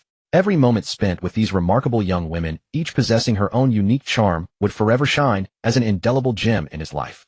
Harry spent 3 delightful and fulfilling days on Fishman Island. During this time, he strolled through the streets alongside White Star and the other women, immersing himself in the unique customs and breathtaking scenery of this extraordinary island. In his spare time, Harry specifically set aside time to accompany Robin to that mysterious place where the poneglyphs were hidden. Filled with reverence, they carefully explored the enigmatic site. Every stone tablet and every symbol seemed to contain endless stories and wisdom, drawing the two into a world from which they could hardly tear themselves away. The tales preserved within the poneglyphs were far more complex than the simple penitential verses depicted in the anime. They also contained a rich history of Fishman Island itself. Meanwhile, White Star seized this opportunity to visit her mother's tomb alone. Holding flowers in her hands, she stood silently before the gravestone, her heart brimming with longing and gratitude for her mother. Tears rolled down her fair cheeks, as if voicing all the words left unspoken. Over these 3 days, Harry not only experienced the charm of Fishman Island, but also gained a deeper understanding of its history and culture. Meanwhile, he forged stronger bonds of friendship with White Star and the others, sharing countless unforgettable moments together. These beautiful memories would forever be etched in his heart. Harry bid farewell to White Star and his companions before seeing off Neptune and the others who had come to escort them. Harry retrieved the star from his system space, and the group boarded the starship via its docking mechanism. Controlled by Shaoxing, the starship continued its journey toward the New World. To be honest, without Shaoxing, Harry himself would not have known which direction led to the New World and which led to the first half of the Grand Line. Some distance away from Ryugu Kingdom, Harry suddenly sensed an overwhelming aura emanating from ahead. He focused his gaze and saw a colossal sea king towering before him. This beast stretched over 6,000 meters in length, resembling a moving mountain range, radiating an unparalleled sense of oppression. Faced with such a massive beast, Harry did not panic. He unleashed his powerful conqueror's Haki, attempting to intimidate the Sea King. However, to his astonishment, the Sea King showed no reaction, as if entirely devoid of intelligence. Seeing this, Harry realized he could no longer rely on Conqueror's Haki to resolve the situation. He dashed out of the starship and swiftly grasped the Fengxiu Huang's sword at his waist, preparing for battle. This legendary blade, forged from celestial meteorite iron, harbored immense power and now gleamed brilliantly in Harry's grip. As Harry drew the Fengxiu Huang sword, a fierce sword aura erupted, shooting directly toward the Sea King. The beast, sensing the threat from Harry, let out a low roar and lunged at him. In the blink of an eye, the Sea King opened its fearsome maw and bit down upon Harry. Harry dodged to the side, then swung the Fengxiu Huang sword, striking the Sea King's body. With a sharp clang, sparks flew as the blade struck the Sea King's scales. However, the attack failed to inflict any substantial damage. The Sea King merely retreated slightly, then launched another assault. Harry realized that ordinary attacks would not suffice. He decided to unleash his ultimate technique, chanting softly, "O Phoenix, return to your homeland, wandering the four seas to seek your mate." He then channeled his Haki continuously into the Fengxiu Huang sword. The blade instantly blazed with radiance, faintly echoing with the sounds of wind and thunder. Gripping the sword tightly, Harry swung it forcefully at the Sea King. A massive phoenix phantom erupted, streaking toward the beast like a rainbow piercing the sun. The phantom struck the Sea King head-on, accompanied by a deafening explosion that sent the beast flying dozens of meters away. Yet it quickly rose again, its scales shimmering with an eerie luminescence. Harry was startled within. He had never imagined the Sea King could resist his ultimate technique. At that moment, a hint of cunning flashed in the Sea King's eyes. It opened its mouth and spat forth a black beam. Harry's observation Haki detected the attack, and he swiftly dodged, but the beam carved through the sea, generating colossal waves. Harry realized this Sea King possessed extraordinary strength, and he would need to give his all to defeat it. Focusing his energy, Harry swung the Fengxiu Huang sword again, launching several phoenix phantoms of even greater power. They clashed in a fierce battle, neither side yielding. Finally, Harry seized an opening in the Sea King's defense, striking its vital point with a technique called a Phoenix Arrives. The Sea King let out an agonizing roar as its colossal body slowly sank into the ocean. Harry panted heavily, gazing at the now calm sea surface, his heart stirred with profound emotion. It had taken half of his stamina to defeat such a Sea King. This encounter made him even more aware that the journey ahead in the new world would hold many more challenges. Even a Sea King over 7,000 meters long possessed such formidable defenses. No wonder they were called the overlords of the sea. Harry couldn't help but wonder how long Sea Kings had existed in this world. 10,000 years. 100,000 years. He had even employed his Supreme Conqueror's Haki coating and armament Haki coating, yet still failed to break through its defenses.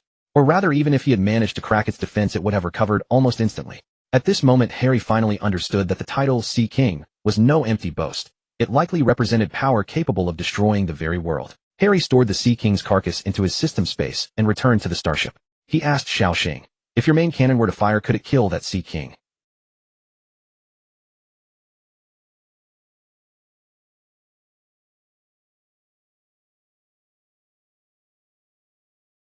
Harry was taken aback. He had never placed much value on external weapons, but hearing this, he realized just how devastating its power could be. Harry then asked Xiaoxing, "What if I use my lightning to strike it?" The same attack that dealt 500 million volts during the Marineford War. Xiaoxing analyzed Harry's data and replied, "If it were the 500 million volt strike from Marineford, that strike's energy would not be sufficient to destroy the Sea King's skull, but it could pierce through other parts of its body." Hearing this, Harry was startled once more. Xiaoxing seemed to sense Harry's surprise and explained, "Because the energy output from your 500 million volt strike is not particularly high. If measured in temperature, it would only reach approximately 20,000 degrees. Whereas the main cannon of the starship generates controllable nuclear fission fusion energy, producing a central temperature of approximately 50 million degrees Celsius, roughly 3 times the temperature at the sun's core." Finally, Free Brothers, please help promote this book. There's hardly anyone reading it. At this moment, Harry was quite puzzled and couldn't help but look at Xiaoxing. Why is the controllable nuclear fission cluster laser of the Xingqian's main cannon even hotter than the center of the sun? Xiaoxian replied patiently, "In a given small volume, the number of fusion reactions in a nuclear explosion is far greater than that of the sun, and these reactions occur in a shorter time during an attack. Therefore, the total energy released per unit volume is far greater than that of the sun. A fission bomb causes core compression, making the density even exceed that of the sun's center. When the fusion reaction begins, the nuclear process under extreme density leads to a chain reaction so powerful that within a short time, the energy per particle in a given volume exceeds that of the sun's center." Harry expressed, "I see, I really underestimated the power of technology. Goodness, talking about world peace through nuclear weapons in the world of One Piece, right?" This small episode quickly passed. Under the care of several women, Harry entered their embrace. The Xingqian soon arrived above the sea surface. Harry saw the sun in the sky again and couldn't help but exclaim, "Oh, it feels so good to see the sun." No wonder the fishmen all yearn to live on land. Under the sea it's too dangerous. There's always a super large sea king appearing. This time Harry's target was originally Dantu Island, but he didn't know which island Dr. Beijiapanka was on. And there was no trace of Dantu Island within Shaoxing's detection range. Harry had to find a way to contact the Revolutionary Army and ask where Dexiong was. Harry decided to rescue Bo Ni's father Dexiong first. However, Harry didn't have a din mushy of the Revolutionary Army, and he was also confused about the location of their island, so the destination had to be changed. As for going to the Holy Land Mary Geos to attack the Celestial Dragons, Harry currently only had one Xingqian and didn't know the level of their warships. He also didn't know if him had any other powerful abilities, so Harry thought it was better not to go yet. Harry felt that at least after his devil fruit awakened, and even after his physique improved a bit. This time Harry's physique had improved so much, but fighting that Sea King still consumed half of his stamina. So for the next island destination Harry thought of Zhuowu Island, and he decided to go see that Zhuowu. To be honest, after that Sea King Harry was already a bit intimidated. That Sea King over 700 meters was so terrifying, and he didn't know how astonishing the defense of this 2700 kilometers Zhuowu was. However, Harry recalled that in the original Jack's cannon fire had caused it pain. Harry vaguely remembered that it had made the elephant Zhuowu stagger. Oh no, it should be that it swayed back and forth, but with such a huge body, even a slight sway would probably cause great shaking for the people on the island. But that was just cannonballs. Moreover, the elephant, unlike Sea Kings, doesn't have huge scales on its body. It's probably just large in size with average defense, but definitely enormous strength. But Zhuowu doesn't have observation Haki, and its defense shouldn't be as terrifying as that ancient Sea King. After all, Harry's terrifying sword strike only managed to break the skin and scales of that Sea King. And a normal attack without two-color Haki only scratched the Sea King. Harry felt that with his supreme great sword master level and the Phoenix Seeking Phoenix made of celestial meteorite iron, just scratching the Sea King was a bit disappointing. But the Sea King's scales were very thick. When Harry cut with his whole sword, he only cut halfway through the scales. And considering that the Elephant Master felt pain from cannon fire, Harry thought the Elephant Master was definitely not as powerful as that supergiant Sea King.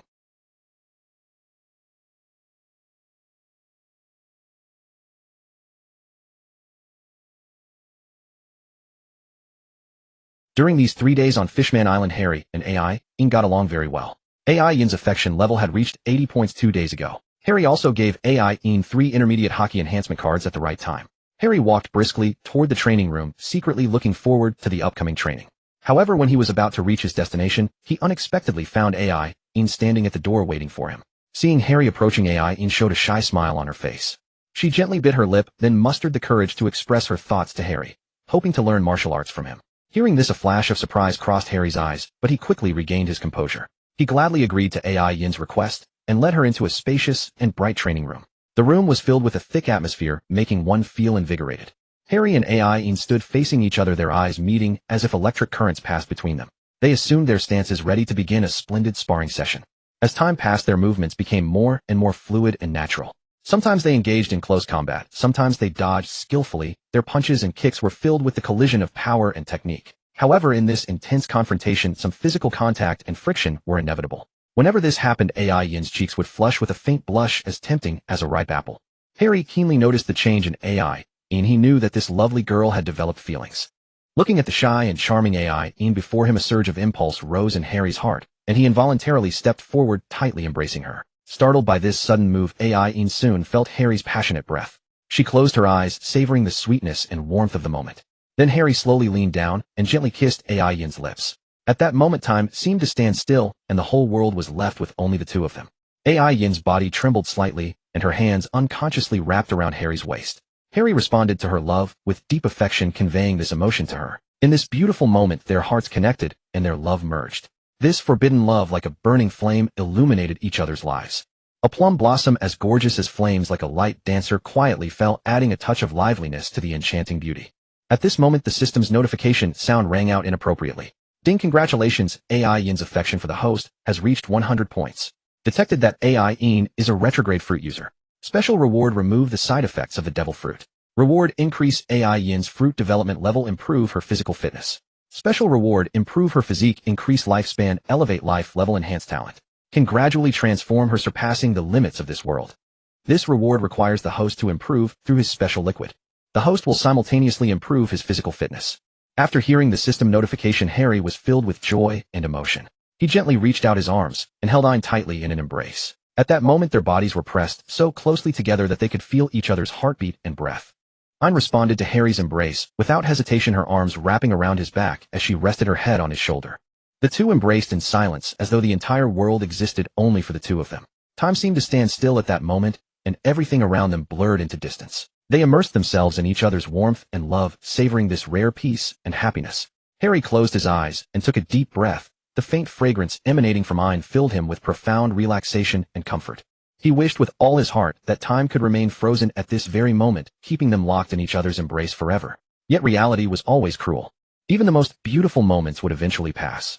But Harry knew that no matter what the future held, he would face it together with Ayn, building a future that belonged to them alone. An hour later, sunlight cascaded upon the shimmering sea, reflecting dazzling brilliance. Harry held Ayn's hand firmly as they slowly stepped out of the room in high spirits and ready to enjoy their lunch. The star of this lunch was none other than that colossal sea king stretching over 7,000 meters in length. Such an enormous catch was nothing short of astonishing. Harry stood upon the vast sea surface, displaying his extraordinary power and skill. With his remarkable abilities, he effortlessly divided the behemoth into numerous uniform pieces.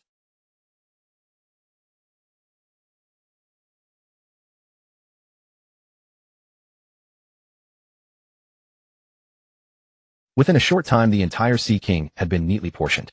Having finished cutting, Harry did not hesitate for a moment and immediately surfaced with the tender pieces of meat. He knew well the value of time and sought to deliver these ingredients as quickly as possible to the master chef Nua Chi-Gao, allowing him to showcase his exquisite culinary skills and create a series of mouth-watering delicacies. The moment Harry returned to the starship, he had already neatly divided the Sea King and quickly handed the pieces to Nua Chi-Gao, who had been waiting eagerly. Receiving those precious ingredients, a spark of excitement flared in Nua Chi-Gao's eyes. She knew a feast for the senses was about to begin.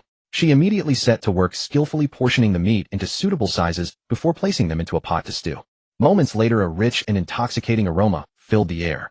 Harry and Ayn, along with Nami and Kaya, gathered around the dining table, eagerly anticipating the delicious meal to come. Nua Chi-Gao carried a steaming pot of seafood soup and set it on the table. "Please taste it. This is my signature dish," Nua Chi-Gao said with a smile.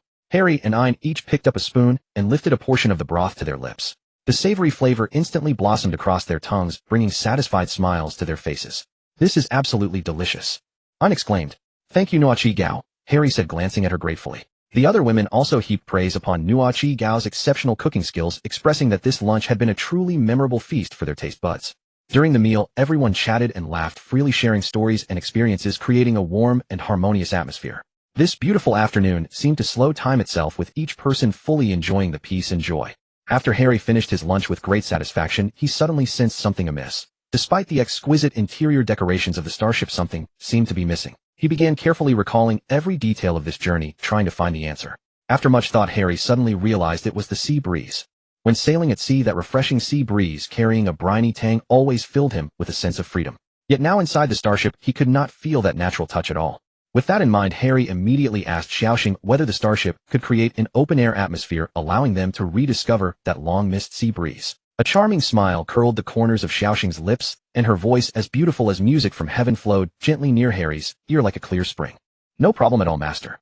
I can retract the outer structures of certain areas into the interior space and transform the body configuration of all sections except rooms, bringing you a superior experience." Hearing this, Harry was overjoyed. "Wonderful. Please change its appearance right away. I haven't felt the sea breeze brushing against my cheeks in so long. Although I can see the scenery outside from within, something still feels lacking in authenticity." Hardly had the words left his lips when a series of crisp mechanical sounds rang out, and the ground beneath his feet began to tremble slightly. In the blink of an eye, the exterior of the starship had undergone a complete transformation. The formerly smooth and flat outer shell now resembled a spacious open deck. Harry eagerly stepped onto the deck, feeling the sea breeze caress his face. The fresh ocean air filled him with pleasure and contentment. Ayn and the others followed him out. They strolled and chatted on the deck, savoring this rare leisure. At that moment, a dolphin leapt from the water, drawing everyone's attention. The dolphin swam playfully around the starship as if frolicking with them. "Wow, what a cute dolphin!" Kaya exclaimed excitedly. "It seems our starship is quite popular with the creatures of the sea," Nami said with a smile. Harry gazed at the dolphin, a warm feeling rising within his heart. In this vast ocean, they were not alone. Many lovely creatures accompanied them. Just as everyone was admiring the dolphin's performance, a brilliant rainbow appeared in the distant sky. The rainbow arched across the heavens, dreamlike and ethereal. "How beautiful!" Ayn gasped. The appearance of the rainbow added a mysterious and enchanting quality to these waters. Harry gazed at the rainbow, his heart brimming with hope and anticipation for the future. Under the gentle caress of the sea breeze, the starship continued its voyage toward the horizon, carrying everyone on a new adventure. Just then, Harry spotted a ship bearing the banner of Kaido's crew approaching from afar. Meanwhile, aboard the Beast Pirates vessel, Jack the Drought gazed at the massive warship ahead, equally struck by its novelty. He shouted loudly, "Men, bring your ships closer."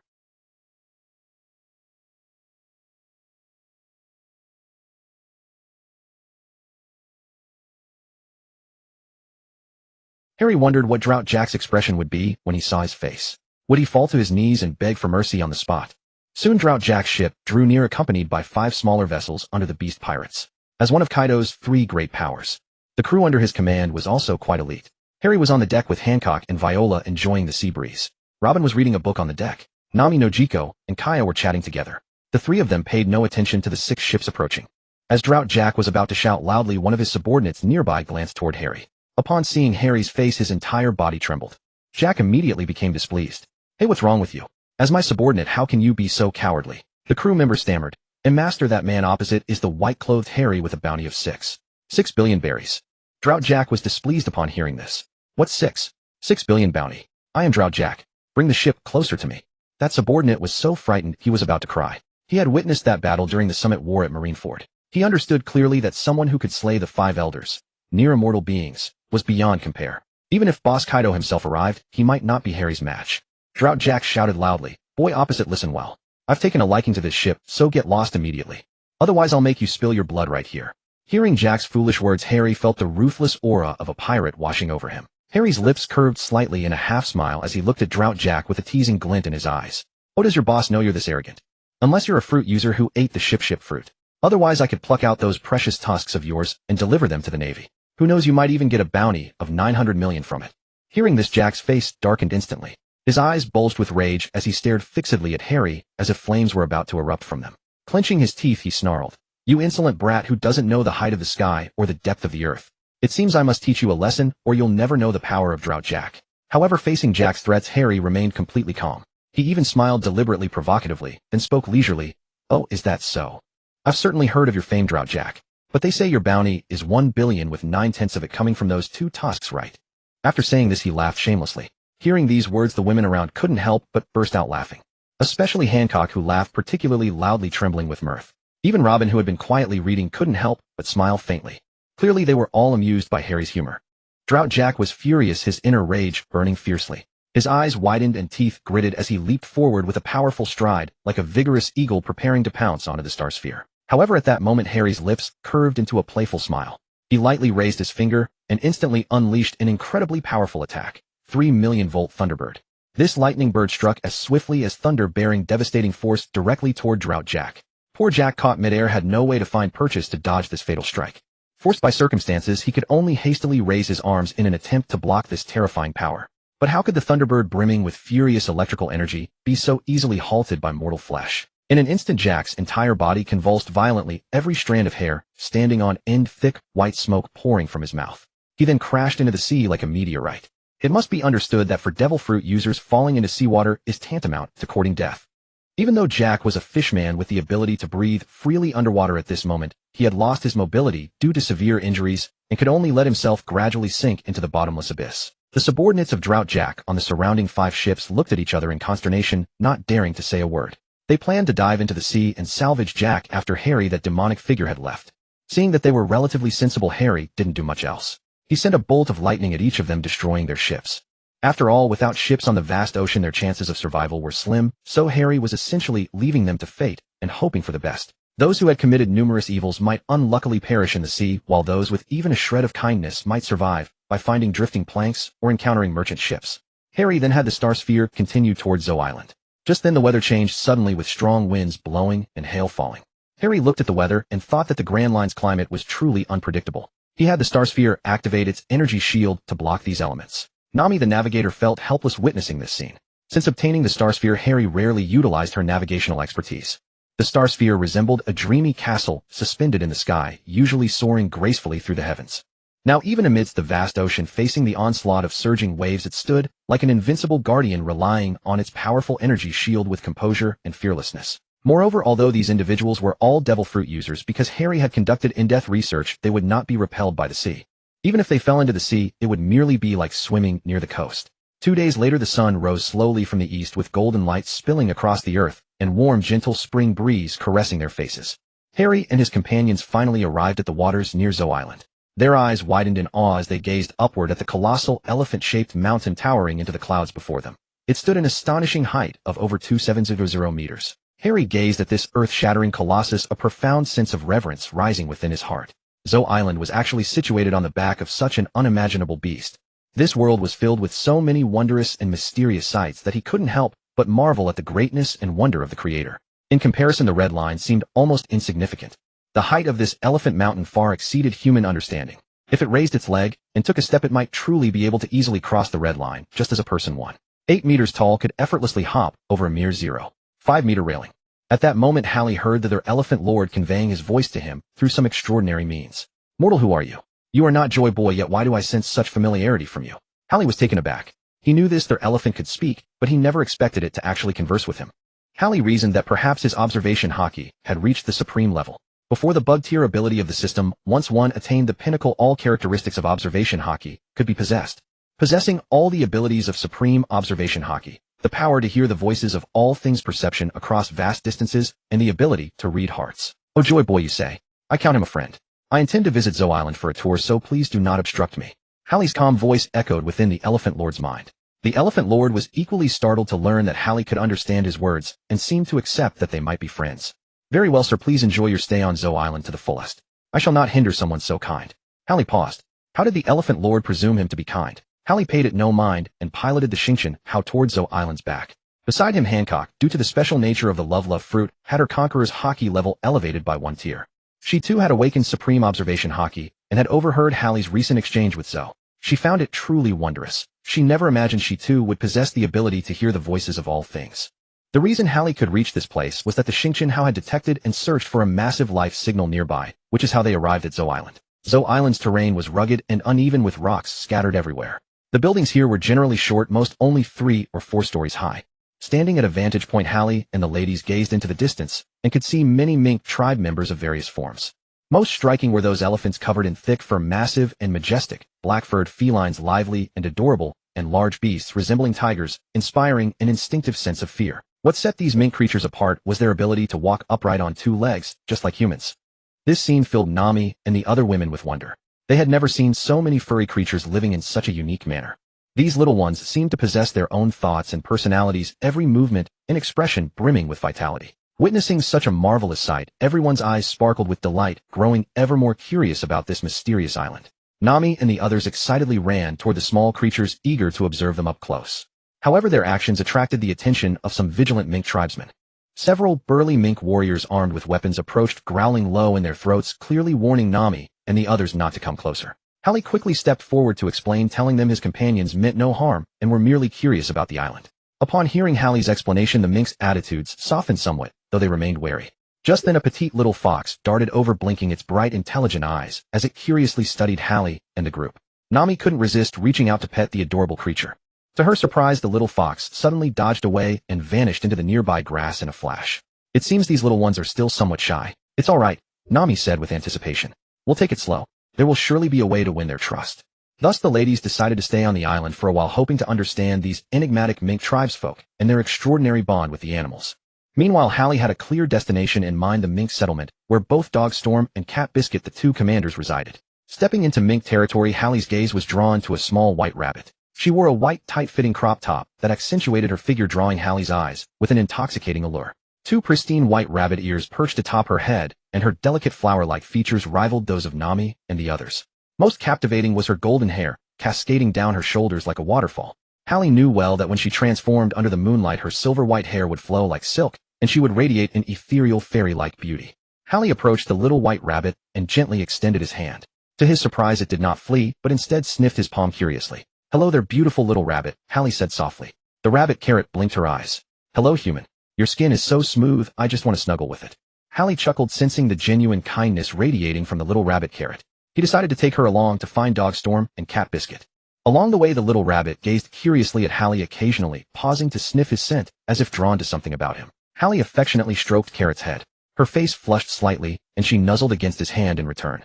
When they arrived at Dogstorm and Cat Biscuit's residence, the little rabbit carrot stood quietly beside Hallie. It was daytime, so Dogstorm was outside managing the mink affairs. Hallie greeted Dogstorm and mentioned he wished to stay and explore the mink territory for a couple of days. Seeing how harmoniously Carrot and Hallie were getting along, Dogstorm nodded in agreement. Dogstorm reminded him, I will sleep through the nights. Cat Biscuit is in charge during the evening hours, and his temper is rather short. Hallie nodded and set off with Carrot to find his companions. They soon located the ladies who were already playing with some of the small creatures. Seeing this scene, Carrot eagerly joined in. Nami was surprised to discover that Carrot seemed able to communicate with the animals. They all obediently responded to her. As evening approached and the sun began its descent, Hallie sensed the shifting atmosphere around him, knowing night was imminent. He recalled Dogstorm's warning and couldn't help but smile. The ruler of the night was Cat Biscuit, the one rumored to have a terrible temper. As darkness fully descended, Cat Biscuit appeared. His towering figure and sharp gaze exuded an undeniable authority. Hallie offered a nod of greeting, which Cat Biscuit returned with a cold nod. Yet when his eyes fell upon Carrot, his expression softened considerably. Hallie did not dwell on Cat Biscuit's demeanor, knowing the beast was not a bad sort at heart. For the following days, Harry spent pleasant times within the territory of the mink tribe alongside his women. They formed deep friendships with the little animals and explored every corner of the island. And Garrett always stayed by Harry's side, their relationship growing ever closer. Garrett would often bathe with Harry, and the warmth between them gradually intensified. Harry gently stroked Garrett's back, and as if sensing something, she slightly raised her head to meet his gaze. Harry bent down to kiss her, and Garrett blushed as she responded. Just as they were locked in a passionate embrace, a burst of cheerful laughter shattered the tranquil atmosphere. It was the other women who had witnessed the scene, all of them running over to tease. Oh, you two are far too sweet. Harry and Garrett shyly separated, and seeing their embarrassment, everyone laughed even harder. Then they joined in playing and splashing together in the water. The scene seemed as though time had frozen, with only laughter and joy echoing through this beautiful territory. Suddenly, a lovely little female bear ran over, blinking her bright sparkling eyes as she curiously observed the group of joyful people. Vivi smiled and cradled the little bear in her arms, gently stroking its soft fur. The others gathered around, as well playing alongside the little bear. At that moment, Harry noticed a small hill not far away covered with various colorful flowers. An idea sparked in his mind, and he suggested, let's go take a look over there. Everyone eagerly responded and followed Harry toward the hill. Along the way, their laughter and cheerful voices filled the air as they admired the beautiful scenery. When they reached the mountaintop, the breathtaking view left them in awe. The entire island sprawled before their eyes. Emerald seas, azure skies, lush green trees, and vibrant red flowers, all composing a magnificent colorful tapestry. In this beautiful moment, Harry felt an overwhelming sense of happiness, knowing that this unforgettable experience would become an eternal memory in his heart. With these women by his side, Harry felt a happiness unlike anything he had ever known. Compared to his previous life as a weary corporate slave, this was infinitely better. A gentle breeze caressed their faces, bringing a refreshing coolness. Harry looked at the women beside him, his heart brimming with gratitude. Thank you for letting me experience true happiness, he said softly. The women smiled at him, their eyes full of tenderness. We are also fortunate to have met you, Nami said. At that moment, Robin pointed to a small stretch of sea in the distance and exclaimed excitedly, look, there's a pod of dolphins. The group followed her finger and saw a pod of dolphins leaping and playing on the water's surface, their figures shimmering with enchanting light under the sunshine. How beautiful, Garrett exclaimed in admiration. Let's go play with them together, Harry suggested. So they jumped down from the hill and ran toward where the dolphins were. The sea breeze swept past, caressing their hair as they relished this moment of utter freedom. When they reached the seaside, the dolphins seemed to sense their enthusiasm and swam over eagerly. Harry and Garrett leaped into the sea, swimming alongside the dolphins. They chased after them, feeling the ocean's embrace overflowing with joy. The others cheered and applauded from the shore, encouraging them. The sunlight bathed over them, illuminating their happy smiles.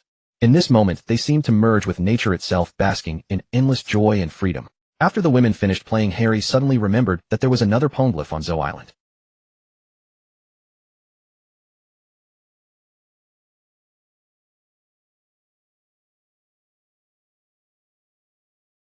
It is worth mentioning that Robin used her Han no Mi powers to control multiple arms simultaneously, each holding a pen to write in the notebook. Indeed, with the system's assistance and years of practice, her abilities had fully awakened. It turned out that the poneglyph recorded how Joy Boy during that blank century valiantly led his people to resist the celestial dragons who ruled the world. It described how Joy Boy had already achieved the Nika Sun God form without having consumed a devil fruit. People back then accomplished all of this through willpower alone. After Robin finished her explanation, Harry confirmed that Doflamingo had indeed been telling the truth. These were the facts. Because Harry and Doflamingo's previous conversation had taken place elsewhere, they were not present. However, on the moon, they had already heard the robot recount everything and grasped some of it. As for those who had boarded the ship later, they were equally stunned by these revelations. Ayn and Princess Shirahoshi found their entire worldview shattered upon hearing Robin's account. They never imagined that the celestial dragons who now ruled the world were actually beings from another realm who had arrived via spacecraft during that era. They Harry's expressionless face in astonishment. Seeing their questioning expressions, Harry nodded and said, that is exactly how it is. I will tell you all the details when we are back on the ship. 3 days later, Harry set sail with Garrett and his women aboard the Stardust ship toward their next destination. Indeed, the island Harry was heading to was Tato Land, Big Mom's dominion. There was a poneglyph there, and fulfilling Robin's dream of uncovering the world's truths was exactly why they were going. Relying solely on Doflamingo's account clearly was not enough, and what the robot had described did not cover everything that had happened in this world. So they needed to see firsthand how the people of this world had recorded history. And more importantly, there were two beautiful women at Big Mom's place, Brûlée and Smoothie. Ahem, Harry certainly was not lusting after beautiful women. He was merely after the system rewards. That is right, that is exactly it. By the way, Harry still did not have his own pirate flag. Hanging a flag on the Stardust ship felt rather strange anyway. Fortunately, Harry decided against flying a pirate flag. In the future, the mere appearance of the Stardust ship would be enough for many to recognize his name. Harry arrived at the outer edges of Tato Land, which consisted of 34 islands. Cake Island sat at the very center, so Harry had to pass through various waters first. Harry came to the deck and breathed in the uniquely sweet aroma. The girls beside him also caught the sense of various desserts drifting on the sea breeze. Rebecca could not help but look at Harry with confusion. "Brother Harry, why is there such a sweet fragrance here?" Harry gazed at Rebecca's puzzled expression, then turned to the women who had never ventured beyond their kingdoms. "Most buildings on these islands are constructed from sweets," he explained slowly. "Because that woman Charlotte Linlin has a great fondness for desserts. Wow, that must be delicious." Rebecca's eyes sparkled. Harry smiled. "Perhaps so. After all, this is also my first time visiting Whole Cake Island. But I'm certain Charlotte Linlin will treat us well." He gazed toward the distant island, secretly plotting his entry into the territory. Just then a small boat drew near carrying a strangely dressed man. He waved a flag and shouted, "This road was opened by me, this tree was planted by me. If you wish to pass through, leave your toll." Harry looked at the man, equally bewildered. Had they stumbled into the wrong narrative? Why would a pirate quote bandit catchphrases? And who in the world was this? How dare he speak thus on Charlotte's turf? The oddly dressed speaker was patted by Torland beside him. "Hey Makabaka, has your brain stopped working again? This is the territory of Yonko Big Mom. After saying such things, do you not wish to live? And even if you meant to say it, why shout so loudly?" Harry listened and chuckled. What on earth was Makabaka? Harry knew this must be a pirate crew under the 4 Emperors' command stationed to guard these waters. Rebecca and Vivi beside him found it strange to see Harry laughing so cheerfully. They had never heard of that phrase, nor the Makabaka reference. Harry, too lazy to waste words, directly unleashed his conqueror's Haki. Instantly, the entire Tato Land Sea area could feel this formidable momentum. At this moment, Charlotte Linlin was happily devouring cake upon her throne. In an instant, a suffocatingly powerful conqueror's Haki surged forth like a mighty torrent, leaving all who felt it deeply shaken. By comparison, her own conqueror's Haki seemed clearly inferior. A solemn expression crossed her face as she turned her gaze toward the direction from which the aura originated. Charlotte Linlin unhesitatingly unleashed her more advanced conqueror's Haki, attempting to send a clear signal to this unwelcome guest. Harry, this is her domain. However, Harry's conqueror's Haki was of the highest caliber, far surpassing Charlotte Linlin's, so her endeavor was unlikely to succeed. The two earth-shattering auras collided like dual cataclysmic torrents halfway across the sea. The sky seemed rent asunder, lightning flashing and thunder rumbling, winds and clouds changing color. Yet in this fierce confrontation, Charlotte Linlin's conqueror's Haki was forcibly suppressed by Harry's, retreating to an area no larger than half of Cake Island. At this moment, fine beads of sweat appeared on Charlotte Linlin's forehead, her expression growing increasingly grave. Could it be? That terrifying aura originates from that red-haired youth. Charlotte Linlin mused to herself. Only he could possess such overwhelming conqueror's Haki. The pirates who felt Harry's Haki all had their expressions shift dramatically. This. What manner of powerful conqueror's Haki? Who exactly is this person? One pirate said in terror. "Too quick. Go report to the captain." Another pirate spoke tremulously. Just then a larger ship slowly approached with a burly figure wrapped in biscuits, standing at the bow, radiating a powerful presence. "I am the guardian of this route, Charlotte Katakuri," the man declared loudly. "Who are you people to dare release conqueror's Haki here?" Harry looked at Katakuri, a slight smile playing on his lips. "We're merely travelers passing through, hoping to see Whole Cake Island." "Travelers?" Katakuri scrutinized Harry from top to bottom. "Regardless of who you are, trespassing into an emperor's territory without permission will have severe consequences." Harry smiled. "We're not ordinary travelers. Perhaps Big Mom would be quite pleased to see me." Katakuri frowned. He could sense Harry's extraordinariness, but still warned, "I hope so. Otherwise, don't even think about leaving here alive." Just then Hancock, standing beside Harry, could no longer bear it. She could not tolerate anyone speaking so rudely to the one she loved. It was simply courting death. Hancock instantly activated the technique, shave, her figure darting toward her opponent like lightning. Katakuri, one of the 3 sweet commanders, didn't even have time to react. He only saw a blurry figure flash before his eyes, then felt an overwhelmingly powerful Haki strike him. His entire body flew backward like a severed kite, crashing heavily into the ship's hull and smashing an enormous hole. It must be known that Hancock's current strength was no inferior to Harry's. Since consuming the love fruit combined with the various enhancements and guidance granted by the system, her tricolor Haki had already been cultivated to the pinnacle.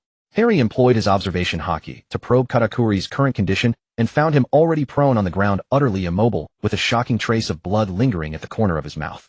Not only that, the extremely hard biscuits surrounding Katakuri also shattered one by one. After Hancock returned to his side, Harry gently stroked her hair, his eyes brimming with affirmation and admiration. Such a love brain, but now she's my love brain. Harry shook his head helplessly, though his heart was genuinely touched. To have a woman care for him so deeply. He looked at Katakuri and spoke calmly. Can we proceed now? Katakuri struggled to his feet, wiping the blood from his mouth. He knew he had encountered a formidable enemy. You? Go ahead. Katakuri gritted his teeth and said. Harry led Hancock and the others aboard the ship, heading toward Whole Cake Island. Along the way, Hancock was visibly excited, looking forward to meeting Big Mom. Why are you so stirred up? Harry asked with a smile. I want to see just how powerful the legendary Yonko truly is, Hancock replied. Harry smiled. As expected, with Hancock's fiercely competitive nature, she wished to contest who was the strongest woman in the world. He was also curious about what kind of person this Yonko Big Mom was. Was she as pathetic as in the anime, getting run over by Frankie's motorcycle? The ship drew ever closer to Whole Cake Island, and in the distance towering structures and bustling crowds upon the island came into view. Hancock gripped Harry's hand tightly, her eyes filled with anticipation. Finally the ship docked. As Harry and his party stepped on land, they were immediately surrounded by a crowd. These were all Big Mom's subordinates, curiously observing Harry and Hancock. Who are you people? How dare you trespass into Big Mom's territory? One of them shouted loudly. We're here to see Big Mom, Harry said calmly. Ha ha ha. You, the man mocked. Big Mom doesn't see just anyone. As the minion was about to speak again, a voice called out, let them in. The crowd parted and a plump woman approached. She was the 4 Emperor Big Mom. Welcome to Tato Land, I am Big Mom, she said with a smile. That conqueror's Haki earlier. Was it you who released it? It was even stronger than mine. I heard you defeated Katakuri. Truly impressive for one so young. Harry nodded. Just luck. Big Mom knew well that strong conqueror's Haki didn't necessarily equate to strong combat power. Only those who had mastered its advanced applications were true warriors. Big Mom stood in place, carefully scrutinizing Harry from head to toe, a trace of barely perceptible surprise revealing itself in her gaze. She softly said, you appear extremely powerful. I think my daughters will surely take a liking to someone like you. Come follow me. Let me lead you to the banquet hall. After a thorough inspection, Big Mom realized that Harry was none other than that white-clad Oni, the man who had dominated the 5 elders during the Marineford War. A thought crossed Big Mom's mind, perhaps she could marry her daughters to Harry. With that in mind, she turned and led Harry's group into the castle with elegant strides. They walked through spacious corridors past ornate decorations and exquisite artworks, finally arriving before the doors of a brilliantly lit banquet hall pulsing with fervent atmosphere. Pushing open the doors, Harry and the others entered the banquet hall. Rich fragrances filled the air, and the dining table was laden with exquisite delicacies that made one's mouth water. Big Mom smiled as she walked to the center of the stage, introducing her daughters to everyone present. Each responded in their own unique way, showcasing their individual charm and personality. However, among the crowd, a girl named Brûlé caught Harry's particular attention. Her lively eyes frequently glanced toward him, seemingly filled with curiosity and interest. When Big Mom arranged everyone's seats, she deliberately placed Harry beside Brûlé, as if intentionally so. As everyone took their places, a sumptuous feast was about to begin. Waiters brought out exquisite and delicious dishes, one after another, filling the entire table. People laughed and chatted, enjoying this wonderful moment, while the story between Harry and Brûlé was just beginning to unfold. Brûlé smiled and greeted Harry. Hello Harry, nice to meet you. Harry responded shyly. Hello Brûlé, you're beautiful. The two began chatting, their conversation flowing from the Marineford War to adventures, growing increasingly harmonious. At this moment, Big Mom noticed their interaction, a hint of amusement flashing in her eyes. She thought to herself that this banquet might yield some unexpected gains. As the banquet progressed, music played, and people rose to dance. Brûlé gently took Harry's hand. Let's dance together, Harry. Harry was a bit nervous, but followed Brûlé onto the dance floor. They danced gracefully in the ballroom, their gazes meeting, a special emotion spreading through the air. This night became even more unforgettable for Harry and Brûlé. Harry gradually adapted to the rhythm of the dance, relaxing as he spun with Brûlé on the dance floor. Harry, do you know? Since the moment I saw you, a special feeling has welled up in my heart. Brûlé opened her third eye and whispered softly, her gaze shimmering with tenderness. A faint smile graced Harry's lips. His gaze locked firmly onto Brûlé's eyes, as if trying to pierce through those deep pupils and uncover the secrets hidden within her heart. He softly replied, I feel the same. Your third eye is truly beautiful. Before he finished speaking, Harry slowly leaned closer to Brûlé, his lips parting as he gently kissed her third eye. Brûlé's eyes widened in shock, at a loss for what to do. By the time she came to her senses, tears had already rolled down the corners of her eyes. This was the first time in her life she felt warmth without being despised by others, especially regarding her unique third eye. In this moment, all her grievances, inferiority, and pain transformed into crystal clear tears flowing freely. At that instant time seemed to freeze, and the entire world contained only the two of them. Harry's kiss was as gentle as a spring breeze softly brushing against Brulee's face and dispelling the shadows in her heart. It was also as warm as sunshine, making her feel cared for and cherished as never before. Brulee meanwhile was immersed in this sudden happiness, forgetting all her worries and troubles. Smoothie, who witnessed this scene from nearby, felt the same. Her heart swelled with joy, for her younger sister could finally find her own belonging. And Big Mom, seated at the head table, saw this scene and laughed with maternal delight. Harry's women smiled gently. They were accustomed to how tender their man could be. The banquet soon ended, and Big Mom arranged several luxurious restrooms for them.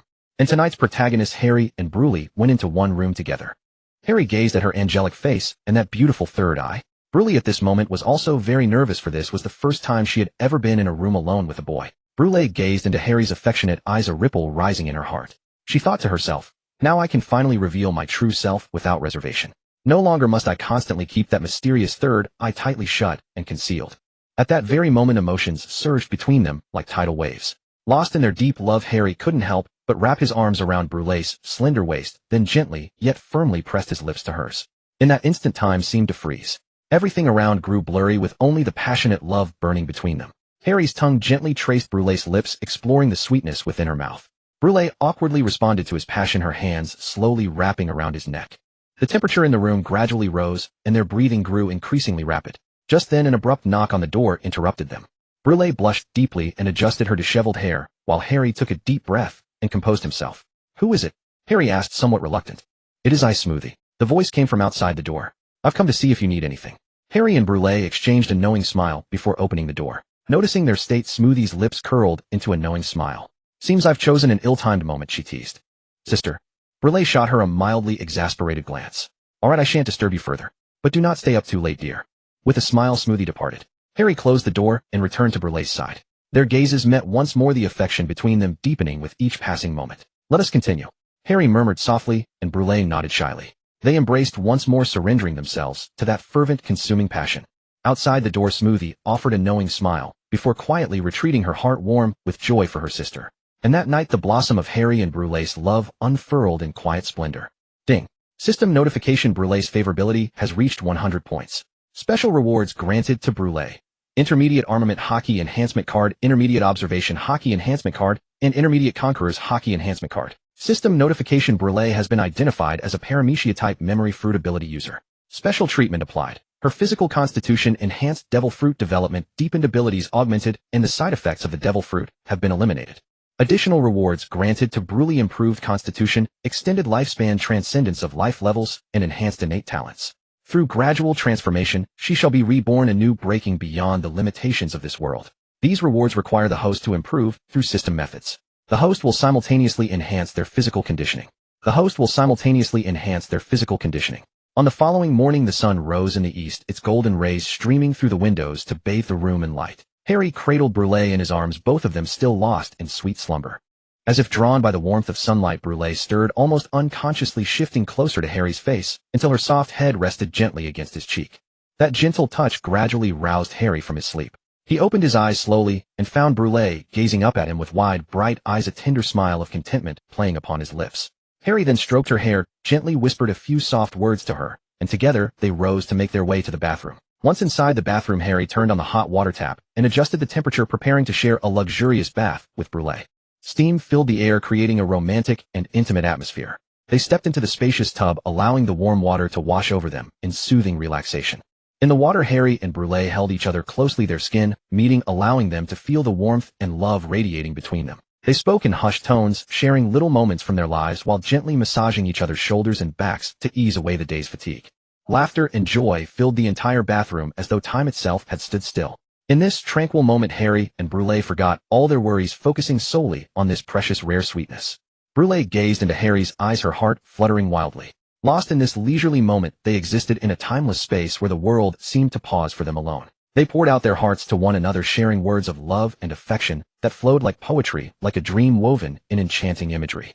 They recounted their past experiences, each memory playing like a captivating film reel within their minds, scene after magnificent scene. As they sank deeper into this blissful atmosphere, Harry suddenly felt a powerful surge of energy coursing through him. Looking down, he discovered his body undergoing miraculous transformations. His skin grew smoother and more refined, his musculature becoming sharper and more defined. Brule, noticing the changes, stared in astonishment with her mouth slightly agape. What is happening? Brule asked. Harry smiled and replied, perhaps it is the love between us that has granted me this mysterious power. In truth, Harry knew this was the simultaneous physical enhancement from the system's reward. But a girl must be cherished and reassured. This was no deception, but rather the crystallization of their love bestowed by the system. Touched by his words, Brule clung to Harry and kissed him with deep affection. In that beautiful morning their love grew ever deeper, and both emerged as renewed versions of themselves. Sunlight streamed through stained glass windows onto the magnificent long table, illuminating towers of exquisite desserts. Harry led Brule into the grand breakfast banquet hosted by Big Mom. The air was thick with intoxicating aromas, the familiar scents telling them this place still overflowed with an array of temptingly delicious sweets. Harry had not indulged in such delicacies for quite some time, and the sight of pastries, tiramisu, and chocolates spread before him stirred a wave of pure delight within his heart. He sat among the ladies beside him, savoring every moment of this sweet occasion. Yet the happiest among them all was Elsa, who had not yet become his. This young girl, barely 15 years old, possessed an irresistible passion for sweets. Her eyes gleamed with excitement, a satisfied smile playing at her lips as she continuously brought various delicacies to her mouth. As time passed, laughter and conversation filled the dining table. They savored the feast while exchanging stories and joys. Elsa meanwhile lost herself in her own world of sweetness, momentarily forgetting all worldly troubles. Amid this relaxed and joyful atmosphere, everyone felt the beauty and happiness that life could offer. It was then that Smoothie cautiously made her way toward Harry and Brule's location. Moving with the grace of a shadow, she approached silently. Reaching their side, she took her seat and joined them in their meal. Harry looked up and met Smoothie's gaze. Before him stood a tall woman of imposing stature, and he could not help but swallow a subtle ache stirring within him. Especially when his eyes traced the length of her legs, an indescribable urge blooming within his chest. Though Harry was surrounded by many women as a man, he naturally understood that such appreciation and desire for beauty was simply human nature. After all, beautiful things were universally captivating, and Smoothie was undeniably one such radiant presence. She keenly caught Harry's lingering glance, a spark of pleasure warming her heart. As Big Mom's daughter, she knew her future marriage was inevitable, and likely arranged as a political tool. For matters of love and marriage, she possessed little autonomy or choice. However, as she gazed at the formidable man before her, handsome, robust, and incomprehensibly gentle, a subtle ripple stirred within her heart. This sensation quickened her heartbeat, as if the entire world had turned beautiful. Thus Simu-ji did not hesitate to show Harry a sweet smile, completely overturning her usual impression. She softly said, "Sir Harry, I wonder if you would mind if I could also become your beloved. I see there are already many beautiful women by your side, but surely adding one more should not be a problem. Imagine us sisters accompanying you together. How much more delightful would that be?" Her voice revealed a hint of anticipation and shyness, instantly adding an alluring charm to her once cold and elegant appearance. Harry was momentarily stunned, a trace of surprise welling up within him. He had never imagined that Simu-ji would so openly express her feelings. He instinctively turned his head and glanced at Bulan. A faint smile graced her lips, her eyes radiating warmth and understanding without a hint of dissatisfaction or jealousy. Faced with Simu-ji's enthusiastic proposal, Harry felt somewhat conflicted, yet he could not bring himself to reject her outright. After all, Simu-ji's long, beautiful legs were truly captivating enough to mesmerize any man for a year. Thus he smiled gently and replied, "Miss Simu-ji, your kindness is truly overwhelming. Moreover, having the opportunity to admire such beautiful legs is itself a great pleasure in life." At this moment, Harry was already intoxicated by the company of beautiful women, so the addition of one more meant little to him. However, what truly captivated him was not merely Simu-ji's beauty, but her near-perfect leg contours. Such temptation would be irresistible to any man, wouldn't it? Upon hearing Harry's words, Simu-ji's face bloomed with a brilliant smile. "That is wonderful, Sir Harry. I believe we will share many beautiful moments together." She proactively extended her hand and gently clasped Harry's, her eyes shimmering with joy. Harry smiled back, though his mind was already drifting to whether tonight should be spent with both Bulin and Simu-ji, or perhaps solely with Simu-ji. As Harry pondered this, he also checked his system inventory. On the previous occasion, Bai Xing had consumed the transformation pill provided by the system. Unable to resist himself, Harry had indulged too eagerly with Bai Xing, and subsequently forgot about the system rewards, which prompted him to check them now. Detected that Bai Xing's affection has reached 90. Special reward issued: intermediate armament, Haki enhancement card, intermediate observation, Haki enhancement card, intermediate conquerors, Haki enhancement card. Detected that Bai Xing is Poseidon, the Sea King, whose powers remain largely undeveloped. Reward issued: beast type, mythical Zoan human fruit, Sea King form. Note: the Sea King form of the human fruit allows complete control over sea kings and the tides of the ocean. All side effects associated with devil fruits do not exist within this system, meaning these rewards come without any drawbacks. Ding. Detected that Bai Xing's affection has reached 100 points. Special reward issued: constitution improvement and lifespan extension, life tier ascension talent enhancement. This will gradually allow her to shed her former self and transcend the limitations of this world. This reward requires the host to administer it through the system method. The host will also receive a synchronized physical enhancement. Harry stared at the generous rewards displayed before him with great anticipation, quietly contemplating his next course of action. After careful deliberation, he firmly decided to seek out Bai Xing first. After all, as his partner, sharing an intimate moment with her would not only deepen their emotional bond, but also draw their relationship ever closer. The mere thought of spending beautiful time with Bai Xing set his heart ablaze with excitement. He could hardly wait to see her enchanting figure and gentle smile, to feel her unique charm and warmth. These moments would become unforgettable chapters in their love story, forever etched in their memories. When Harry finally found Bai Xing beside Kanasai, he walked toward her, without hesitation, his eyes gleaming with sincere affection. The three embraced as though time itself had frozen at that very moment. They listened to each other's heartbeats, immersing themselves in the depth of their mutual devotion. In this warm moment, Harry gently stroked Bai Xing's hair and told her about the devil fruit he had obtained, expressing his hope to use these rewards to enhance her physique. Touched beyond words, Bai Xing's eyes filled with tears as she expressed her heartfelt gratitude for Harry's care and love. With a flash of energy light, Bai Xing felt her body grow light and vibrant, her previous exhaustion vanishing instantly. Meanwhile, Kanasai, standing nearby, deeply felt the powerful energy continuously flowing from Harry, much like the energy transfer depicted in martial arts novels. Her gaze gradually grew hazy and dreamy, as if she had been transported into a fantastical realm. Harry's energy flowed into Kanasai's body like a clear spring, filling her with immense comfort and relaxation. Her previously tense nerves slowly relaxed, and her body instinctively leaned toward Harry, savoring this moment of physical empowerment. In that instant, time seemed to stop entirely, and the world shrank down to just the two of them. Kanasai immersed herself in Harry's energy, unable to extricate herself, her heart overflowing with gratitude and dependence. Harry silently channeled his power, expressing his care and love for Kanasai through action. Through this guidance and strength and physical enhancement for both women, the bond between Harry, Bai Xing, and Kanasai grew ever deeper and firmer. Harry realized that with so many women, it was impossible to attend to all of them simultaneously. Therefore, he conceived a plan to give each girl his devoted attention on different days of the week. Harry decided on Monday he would cherish Hancock, Nami, Robin, Kaya, and Mohego. On Tuesday, he would cherish Mikita, Karifa, Weiwei, Perona, and Kanasai. On Wednesday, he would cherish Little Suddy, Domino, Mona, Shatang, and Baby 5. On Thursday, he would cherish Bonnie, Rebecca, Iron, Bai Xing, and Bulin. On Friday, he would cherish Simu, Ji, Jiayuot, Aisha Day, and Haisa Maria. Indeed, Harry had reserved all the women he had not yet claimed for Friday. This even included the soon-to-mature Aisha Day, whom he had yet to meet, and Haisa Maria. Harry thought, then I'll start from Monday. Today is Wednesday, so I can first take down Smoothie and Carrot. But Harry knew he couldn't rush this. Smoothie was easy to conquer because she had appeared willingly. As for Carrot, that little rabbit, though innocent, had already reached 80 affinity points. Yet Harry hadn't yet given her the 3 types of Haki enhancement card. He was sure she liked him too, after all the mink tribe naturally adored the smooth skin of humans. However, Harry knew this matter couldn't be rushed. Unfortunately, on Charlotte Leanlean's territory, the soundproofing wasn't very good. It was far inferior to the soundproofing on the Xingqian Hao. But tonight he could arrange for Carrot to sleep in the same room as Hancock, so Hancock could eavesdrop on the sounds from his and Smoothie's room. It was now noon, and Harry was tired of eating sweets. So he took out the sea kings he had slain, had Chef Strusen prepare them, and waited for the midday feast. In Harry's space there were all kinds of sea kings. The enormous ancient giant shark sea king, the octopus sea king he had caught earlier, and various other strange sea kings. Thus a full sea king banquet unfolded at Big Mom's feast. However, Big Mom was fond of sweets, and wasn't particularly interested in these sea kings. Harry and his women ate both sweets and sea kings, finding both delicious. It must be said that Strusen's culinary skills were quite impressive. His cooking seemed on par with Nojiko's, and Nojiko's gourmet dishes were gathered from a vast collection of recipes. These were cultivated from various high-grade ingredients he had caught over time. Back in the East Blue, Harry and his 3 women, Nami, Nojiko, Kaya, hadn't just trained. They had also visited the bar Tai to taste the cuisine there. They had bought some cookbooks from Zeph, and Nojiko had been studying them ever since. As for Sanji, at that time, of course, his eyes popped out at the sight of women. But Harry gave him a little shock with his conqueror's Haki knocking him out. After that, when Zeph learned they were willing to buy his culinary expertise, he agreed. The meal was very enjoyable. If someone else had lacked such powerful conqueror's Haki, Zeph might have hesitated.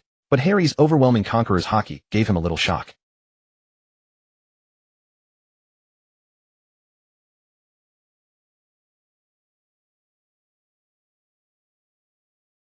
In the East Blue, such a small sea conqueror's Haki was 1 in a million.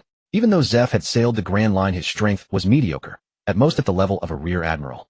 When had he ever seen such conqueror's Haki? He had only heard the legend that one who possessed it was destined to become king. Harry's lunch with Big Mom ended very pleasantly. After the lunch, Big Mom spoke to Harry. "My daughter can marry you, but you must give me a child." Harry frowned upon hearing this, thinking, "I, Harry, do what I want without needing to explain myself to anyone. Want a child? Dream on. Just as Harry was about to refuse, Hancock grew displeased. She thought, I haven't even had a child with my husband yet, and she dares to ask for one. Is she looking down on me? Everyone present heard Hancock shout, Hey Big Mom. My husband does what he wants without explaining to you. Moreover, having children or not is their freedom. Are you old hag looking for death? Harry felt a warmth in his heart upon hearing Hancock's words. The women beside Harry admired Hancock's boldness. They also wanted to say, why should our husband give a child to your daughter when he hasn't given us one yet? Faced with this issue, the women formed a united front. Meanwhile, Charlotte Lean's children felt a tense atmosphere. Charlotte Smoothie looked nervously at Harry, fearing that their mother's words might start a war with the husband they had chosen with difficulty. Charlotte Pudding, whose affinity had already exceeded 100, or reaching the level of sharing life and death, glared angrily at the woman. She felt that Big Mom as her mother should not restrict their freedom like this. Even interfering in marriage was disgusting. Charlotte Katakuri, the eldest son, then spoke up. Mother's will cannot be defied, and this is not a difficult request. Harry looked at Katakuri, feeling a strange sensation. Wasn't he supposed to care deeply about his siblings? Why was he siding with his mother now? Big Mom then said, Mama, you little brat Harry. You know they are my daughters. Isn't it only fair that you give me a child? After saying this, Big Mom turned to look at Hancock. Hancock is it? Former warlord of the sea, later stripped of that title by the world government. How a washed-up pirate like you dares to act arrogantly in front of me? Big Mom sat on the sofa looking at Hancock with contempt, a sneer curling at the corner of her lips. Hancock felt a surge of anger at Big Mom's words. How could she, the Empress, endure such humiliation? Just as she was about to retort, Harry suddenly stood up with a bang, glaring at Big Mom with fury. You reckless old hag, how dare you spout such arrogant words? Harry gritted his teeth, flames of anger flickering in his eyes. Don't think you can throw your weight around just because you have some strength. I could crush you with one hand. If it weren't for your daughter, you'd already be reduced to ashes. Upon hearing Harry's harsh words, Big Mom's face turned extremely ugly. She stared at Harry, her eyes seemingly shooting flames. The previously relaxed atmosphere instantly became tense with a thick smell of gunpowder in the air. A fierce conflict seemed ready to erupt at any moment. Such bold words. Big Mom sneered. Who do you think you are? How dare you be so arrogant in my territory? Holly, undaunted, stepped forward and locked eyes with Big Mom, their auras clashing without yielding. Mother, don't be impulsive. Simu Ji urged hastily. As the situation grew increasingly tense, Han Kyuk suddenly spoke up. All right, stop arguing. Her voice carried a commanding presence that made everyone fall silent. Big Mom, we cannot accept your demands. Giving birth is a serious matter. How can it be handled so hastily? Han Kyuk said. Big Mom glared at Han Kyuk. Are you lecturing me? I'm just stating the facts, Han Kyuk replied calmly. For a moment, the living room fell into silence. Everyone was pondering what to do next. Just then, Big Mom spoke. Holly, you little brat, I know I am no match for you. I have seen the war at the summit. You defeated even those 5 old men. Now I have a request. If any one of your women can defeat me, then I will listen to you. Holly was speechless, thinking, what cliché plot is this? No, wait, shouldn't the cliché plot be that I go up and fight you, and if I win, you listen to me? How did it become my women fighting you? How shameless. Just as Holly was about to refuse, Han Kyuk tugged at him, signaling him to stay silent and let her handle it. Holly glanced at Han Kyuk, knowing that her 3 types of Haki had reached the pinnacle and her physical condition had been honed through his diligent training day and night. She had achieved the physical level of an admiral combined with her 3 top-tier Hakis. Additionally, Holly had taught her the techniques to control and channel Haki. Han Kyuk now possessed observation killing along with the ability to emit and imbue Conqueror's Haki. Her observation Haki allowed her to foresee the future, not just momentarily. Thus Holly remained silent and watched Han Kyuk. Han Kyuk then addressed Big Mom. All right, I'll be your opponent. Mama, such an insolent little girl. Let me see what you are capable of. Big Mom then rose from her throne. Han Kyuk looked at Big Mom's 8-meter height. She sneered inwardly. Is such a huge figure meant to be a target? Holly led the women to follow Big Mom to an open field. At this moment, the giant-like Big Mom, towering at 8 meters, stood in stark contrast to the slender and tall Han Kyuk, who was 196 meters. The height difference was as vast as the distance between heaven and earth. However, Ha Li and the beautiful women around him showed not a trace of worry. The reason was simple. They had all heard Ha Li's detailed explanations about the levels of Haki. After all, Han Kyuk possessed all 3 types of Haki, each perfected to its utmost limit. Such strength had firmly placed her at the pinnacle of this vast ocean. In the blink of an eye, Big Mom made the first move, swiftly drawing the giant sword named Emperor's Sword Napoleon from her back. The blade gleamed with a cold light, charging straight at Han Kyuk with a fierce aura. However, unexpectedly, Han Kyuk had already foreseen everything before Big Mom even struck. Facing the ferocious attack, Han Kyuk remained calm, effortlessly sidestepping the lethal blow. Then she delivered a swift spinning kick, landing it squarely on Big Mom's abdomen. This kick was infused not only with the highest level of armament Haki, but also with the unparalleled Conqueror's Haki. Such was its power that it sent the arrogant Big Mom flying hundreds of meters back, even causing her to spit blood incessantly. Big Mom glared at Han Kyuk, stunned that she had been repelled so easily. You little brat, you have some skill, but don't think that's enough to defeat me. Big Mom brandished the Emperor's sword and charged at Han Kyuk again. Han Kyuk dodged the attack with a flash of movement, simultaneously unleashing her signature move, Sweet Wind. A pink glow enveloped Big Mom, yet she was not petrified like others, as she merely paused for a moment. Such tricks are useless against me. Big Mom pressed forward despite the glow. Han Kyuk was startled, realizing that Big Mom's strength far exceeded her expectations. Indeed, her sweet fruit ability could hardly inflict substantial damage on a Yonka-level Haki powerhouse. In the blink of an eye, a resolute glint flashed in Han Kyuk's beautiful eyes. She had decided to unleash her most powerful Haki technique to face the enemy. The earlier Sweet Wind was merely a probe to test the opponent's strength. I didn't expect to be forced to use this move. Han Kyuk bit her lip and murmured to herself. Then she took a deep breath, fully mobilizing the surging Haki within her. In an instant, Han Kyuk lightly tapped her foot and executed another graceful technique of imbuing. Her long, straight, and alluring legs were now tightly wrapped in 2 colors of Haki, while a mysterious deep purple aura surrounded her entire body. Without hesitation, Han Kyuk launched a kick, striking the blade of the Emperor's sword. A sharp clang rang out, and the Emperor's sword emitted a painful wail like a wounded beast. However, since the blow did not directly hit Big Mom's body, she suffered no substantial damage. But at this moment, the power comparison between Han Kyuk and Big Mom had become evenly matched. Obviously, the homies created by Big Mom were not invincible. They could be destroyed by such top-tier Haki. Moreover, Han Kyuk's observation Haki was clearly far superior to Big Mom's. Just then, Han Kyuk stepped on Moonstep, lightly leaped to Big Mom's side, and then fiercely delivered a leg attack imbued with 2 colors of Haki, a T-shaped kick, slamming it into Big Mom's face. At this moment, Holly was also stunned, exclaiming in his heart, "This is a perfect replica, just like when Frankie rode on her face." However, Frankie's ride didn't cause any real damage, but Han Kyuk's kick was different. It contained top-tier Haki, which Big Mom's fake steel balloon constitution could not withstand. At the same time, the Conquerors and Armament Haki had already caused severe damage to Big Mom's internals, amplifying the lethality of this strike. At this moment, Big Mom felt as if her head was filled with Haki, causing excruciating pain. Yet Big Mom, being Big Mom, withstood the blow. Enveloped in dual supreme-grade Haki, she still rose to her feet, though her body was visibly unsteady. At that moment, Hancock, clad in a striking crimson robe, fixed her gaze upon the Emperor with a look of sheer disdain. Simultaneously, Big Mom sensed the disrespect in Hancock's eyes and was instantly ablaze with fury. She whirled around, seizing Prometheus and Zeus from behind. The old woman held a blazing sun in her left hand and crackling thunder in her right, hurling both, without hesitation, straight at Hancock. Yet faced with such a fierce onslaught, Hancock merely smiled, her face brimming with contempt. Relying on her unique future sight observation Haki, she effortlessly sidestepped the 2 devastating energy blasts. Seeing Hancock evade her attack so easily, Big Mom's fury only intensified. She flung Zeus high into the sky. Instantly, Zeus swelled to a colossal size, amassing terrifying thunderous power in the air. Meanwhile, Prometheus remained tightly gripped in Big Mom's hand. She clenched both fists, summoning raging flames that shot toward Hancock like a volcanic eruption. Hancock knew ordinary moves were useless against this behemoth. To defeat her opponent, she had to unleash her trump card. Taking a deep breath, she fixed her eyes on Big Mom, as if trying to pierce through her. Suddenly, an unparalleled wave of Conqueror's Haki erupted from within Hancock, like a volcano. Big Mom's heart jolted. She could clearly feel the overwhelming pressure emanating from Hancock. As one of the 4 emperors, Big Mom was not one to back down easily. She instantly mobilized her full power, releasing her own Conqueror's Haki in an attempt to counter. The 2 tyrannical auras collided in midair like stars crashing into each other, sending forth blinding radiance. The air around them seemed stirred by this force, growing restless and even distorted. A faint, confident smile curled at the corner of Hancock's lips. She knew in her heart that the true battle had only just begun. Yet in this clash of Conqueror's Haki, Big Mom was clearly at a disadvantage. Moreover, Hancock's Conqueror's Haki possessed lethal force, striking Big Mom's body directly and forcing her to stagger back several steps. Big Mom was secretly startled, but her face betrayed no fear. She waved her hands and muttered incantations, directly invoking the power of Zeus. In an instant, the sky crackled with lightning, thick bolts of thunder roared like dragons charging at Hancock. Yet facing this terrifying assault, Hancock remained unflinching, even flashing a contemptuous smile. Her beautiful eyes sparkled with confidence, as if these thunderbolts posed no threat to her at all.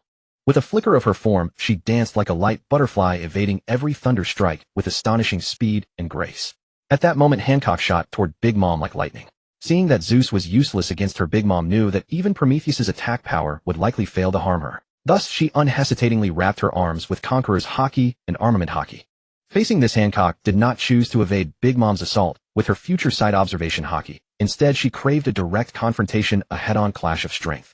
Hancock's right arm was coated with supreme-grade armament and observation Haki. In the next moment, their fists collided, sending sparks of lightning from the violent collision of their Conqueror's Haki. However, since Hancock's Haki was clearly superior to Big Mom's, the outcome of this power struggle was evident.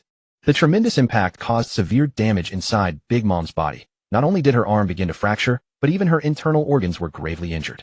Hancock pressed her advantage, not giving Big Mom a chance to recover.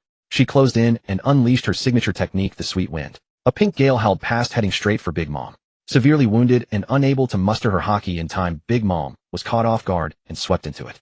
Hancock's beauty and charm momentarily dazed Big Mom, drastically lowering her defenses.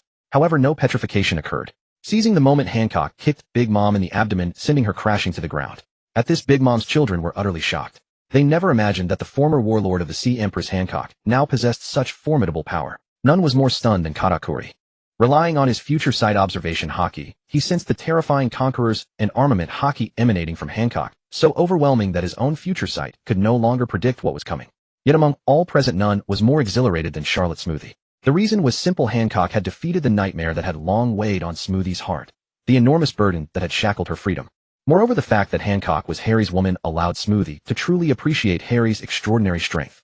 After all, without remarkable power, conquering a woman of such peerless beauty, unmatched combat prowess, and indomitable pride would be nearly impossible. At that moment, Smoothie's face beamed with joyful ecstasy, and she bounded over to Harry like a frolicsome fawn.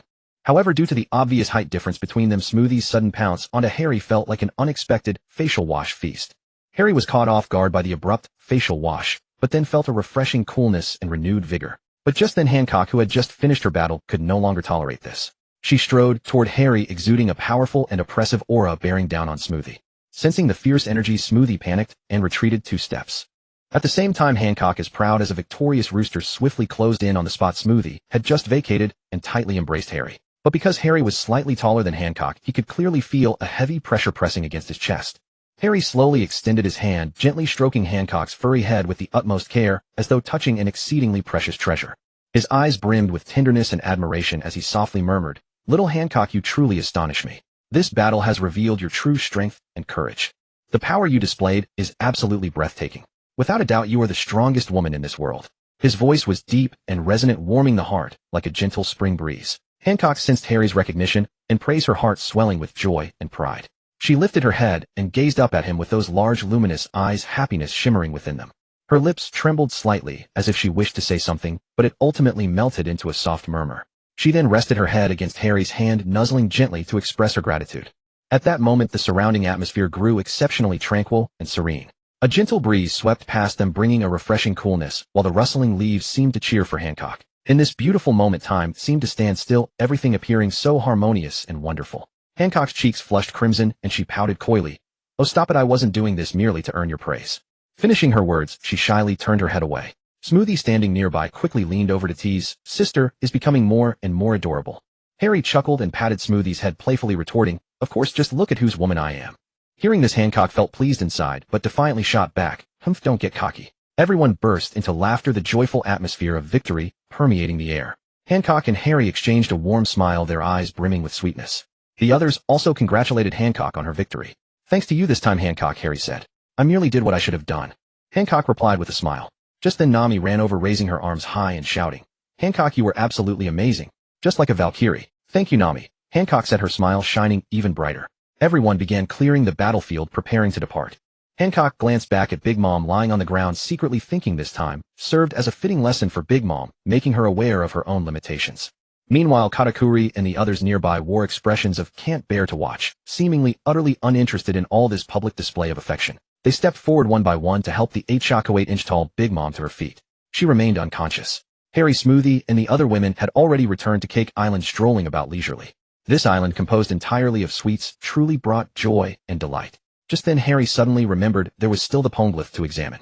She did not bother consulting Big Mom, instead turning to Perona and Smoothie beside her, asking, "Where's the poneglyph? We must make a copy." Perona and Smoothie exchanged glances, then Perona pointed to an ancient castle on the island, saying, "The poneglyph is there. I will take you." Harry followed Perona to the place where the poneglyph was stored. By the roadside, examining that redstone tablet, she read aloud, while using her fruit ability to transcribe the text. This poneglyph records the direction to the final island, Raftel. It states that if you wish to know the truth about this world, it all lies in Raftel. There the history of the blank century is recorded. Harry showed no particular reaction. He had long suspected that Big Mom's poneglyph would be read, a guidepost poneglyph. Moreover, this poneglyph recorded only a fragment. It needed to be combined with 4 others to be truly useful. Harry vaguely remembered that Whitebeard possessed one, Kaido had one, Big Mom had one, and the final one. He wasn't certain where that was. Shanks as one of the 4 emperors likely had a poneglyph as well. Though Harry had never met him based on what he had heard, Shanks should possess one. However, considering he was a celestial dragon, he might not have one. Based on the logic of the first 3, perhaps only former crew members of the Rocks Pirates possessed poneglyphs. Roger had likely only borrowed from those 4 individuals. That last one should be at Honeycomb Island with Wang Ji. Yet Harry, having heard from Doflamingo about the truth of the celestial dragons from childhood, knew that Doflamingo's father had also overheard this information by chance. Harry harbored no great longing for the poneglyphs. Instead, he was deeply interested in the location of Egghead and Vegapunk. After all, Vegapunk's technology was 500 years ahead of the world. Over these 5 centuries, Vegapunk must have already nearly surpassed even Emu of that era. Harry pushed that thought aside, and after Robin finished recording the poneglyph, returned to the palace with the ladies. Harry alone led Smoothie and Perona toward the room where they had spent their beautiful night together. Tonight, Harry was about to experience something unique and thrilling, the meeting of 2 moons. After all, these twin sisters were not only captivating in appearance, but their striking height difference made the contrast absolutely enchanting. Harry found himself utterly captivated by the twin sisters, not merely for their beauty, but for that irresistible contrast in their heights. Moonlight streamed through the window onto the floor, forming silvery beams. Smoothie and Perona stood beside the bed, their eyes revealing both anticipation and nervousness. Harry approached the 2 of them, reaching out to gently touch their cheeks, savoring their delicate warmth. His gaze alternated between them, brimming with affection. "Tonight, let us create memories that are ours alone," Harry whispered, his voice carrying a hint of huskiness. Smoothie and Perona nodded, gently, a blush coloring their cheeks. They drew close to Harry, their bodies gradually pressing together as their breaths intertwined. Beneath the moonlight, the 3 of them formed a beautiful picture. Harry gently embraced them and slowly laid them upon the soft bed. Moonlight fell upon them like a sheer veil, adding an atmosphere of romance and mystery. Smoothie and Perona's hair intertwined, releasing a faint fragrance. Harry's fingers traced through their strands, savoring the silky texture, his heart overflowing with contentment. As their feelings deepened, the temperature in the room gradually rose and the air grew thin. In that moment, they seemed to forget everything, immersing themselves in each other's love. The night was still long, and the story that belonged to them was only just beginning. Ding. Detection confirms that Smoothie's affection level has reached 90. Special rewards granted: Intermediate Armament Haki Enhancement Card, Intermediate Observation Haki Enhancement Card, and Intermediate Conqueror's Haki Enhancement Card. Detection confirms Smoothie as a Paramecia type Zatsa Fruit ability user. Special rewards: Constitution Enhancement and Fruit Development Level Improvement. Fruit ability has been strengthened and Devil Fruit side effects have been eliminated. Please experience the enhanced fruit ability yourself. Beware of being thoroughly drained. Ding. Congratulations to the host for receiving Armament Haki Enhancement, Observation Haki Enhancement, and Conqueror's Haki Enhancement. Physical Constitution Enhanced Fruit ability improved and Fruit Development progress has reached 90%. Please continue to strive, host. Ding. Detection confirms that Smoothie's affection has reached 100 points. Special rewards bestowed: Constitution Improvement, Lifespan Extension, Sublimation of Life Level, and Talent Enhancement. She can gradually undergo a complete transformation, transcending the limits of this world. The host will synchronously enhance physical constitution. Side effects. Harry barely registered the system notification and continued his actions. Harry was engaged in oxygen-intensive exercise, his body already drenched in sweat. Accompanying Harry's final roar, the stars shone brilliantly overhead, as if celebrating Harry's effort. The next morning, the sun hung high in the sky, radiating brilliant light and illuminating the entire world. As solar flares intensified and magnetic fields grew chaotic, the already turbulent new world saw messaging pigeons lose their way. The telepathic Den Den Mushi, already plagued by static, lost their communication channels. The world government's CP organization grew frantic as their intelligence could not be transmitted promptly. The Marines suffered heavy losses due to untimely receipt of information about pirates' embedded agents.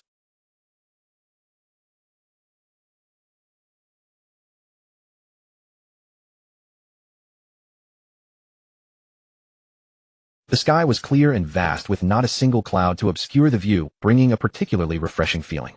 A faint fragrance permeated the air, that of nature's essence. Fallen blossoms are not heartless things. They become spring soil to nurture future flowers. Harry glanced at the bloom-shaped stains on the sheet and felt his protective instincts deepen. At that moment, Smoothie and the others nearby slowly turned their heads, their gazes meeting as if connected by some invisible bond. In that instant of locked eyes, Smoothie's gaze revealed a hint of tenderness and doting affection. She offered a gentle smile, the curve of her lips perfectly graceful. Her eyes shimmered with deep love for Harry. In that moment, time seemed to freeze, and everything around them ceased to matter, leaving only the emotions flowing between them. Harry then retrieved the trio of Haki enhancement cards, and following the exclusive instructions, gently tapped one card. As he activated it, the card emitted a soft radiance that gradually merged into both their bodies. What is this? Smoothie widened her eyes in disbelief. She had never encountered such extraordinary items capable of granting rapid strength. These are special tools that can help you all grow stronger. Harry explained with a smile, as they both felt the power surging within. Hearing Harry's explanation, Smoothie gasped in astonishment. She knew she already possessed formidable strength, but making further progress was exceedingly difficult. Yet Harry could achieve this in merely 2 days, which was truly astonishing. How did you manage this? Smoothie could not help but ask.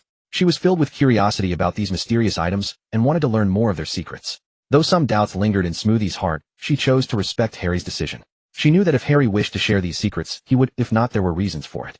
So she chose to trust Harry and wait for the right moment. However, Harry remained forthright. Let me tell you a secret. These can enhance physical constitution. They can even preserve your youth and extend your lifespan. If you stay with me, you could potentially transcend the limits of this world itself. Theoretically, one-punch star destruction is also possible. After all, even in his original world, similar natural laws applied and regulations existed merely to prevent population explosion. Moreover, Big Mom was ruthless enough to annihilate an entire giant clan at the age of 5. The captain of the giant warrior pirates was destroyed by 5-year-old Big Mom. Dongli and Beluoji were crew members of the giant warrior pirates. The latest chapter of One Piece revealed that among the 5 elders, one was capable of slicing a creature in half, though it survived. But it was still absurd. Smoothie was different now. At over 30 years old, she no longer possessed the shyness of a young girl. After last night's trials, she felt the Zatsu fruit's abilities awakening. Her thoughts instinctively turned to exploring various development paths for the fruit's power. Morning sunlight streamed through the window, illuminating the room with quiet warmth. Harry sat motionless by the bed, his gaze drawn involuntarily towards Smoothie beside him. Her beautiful face carried a faint blush, alluring as a ripe apple. Especially those long legs stirred an uncontrollable fire of desire within Harry. He took a deep breath to steady himself, but his eyes remained fixed on Smoothie. Unable to contain himself any longer, Harry rose and sat beside her gently. Their gazes met as if sparks were flying between them. Smoothie seemed to sense Harry's passion, and her breathing grew increasingly rapid.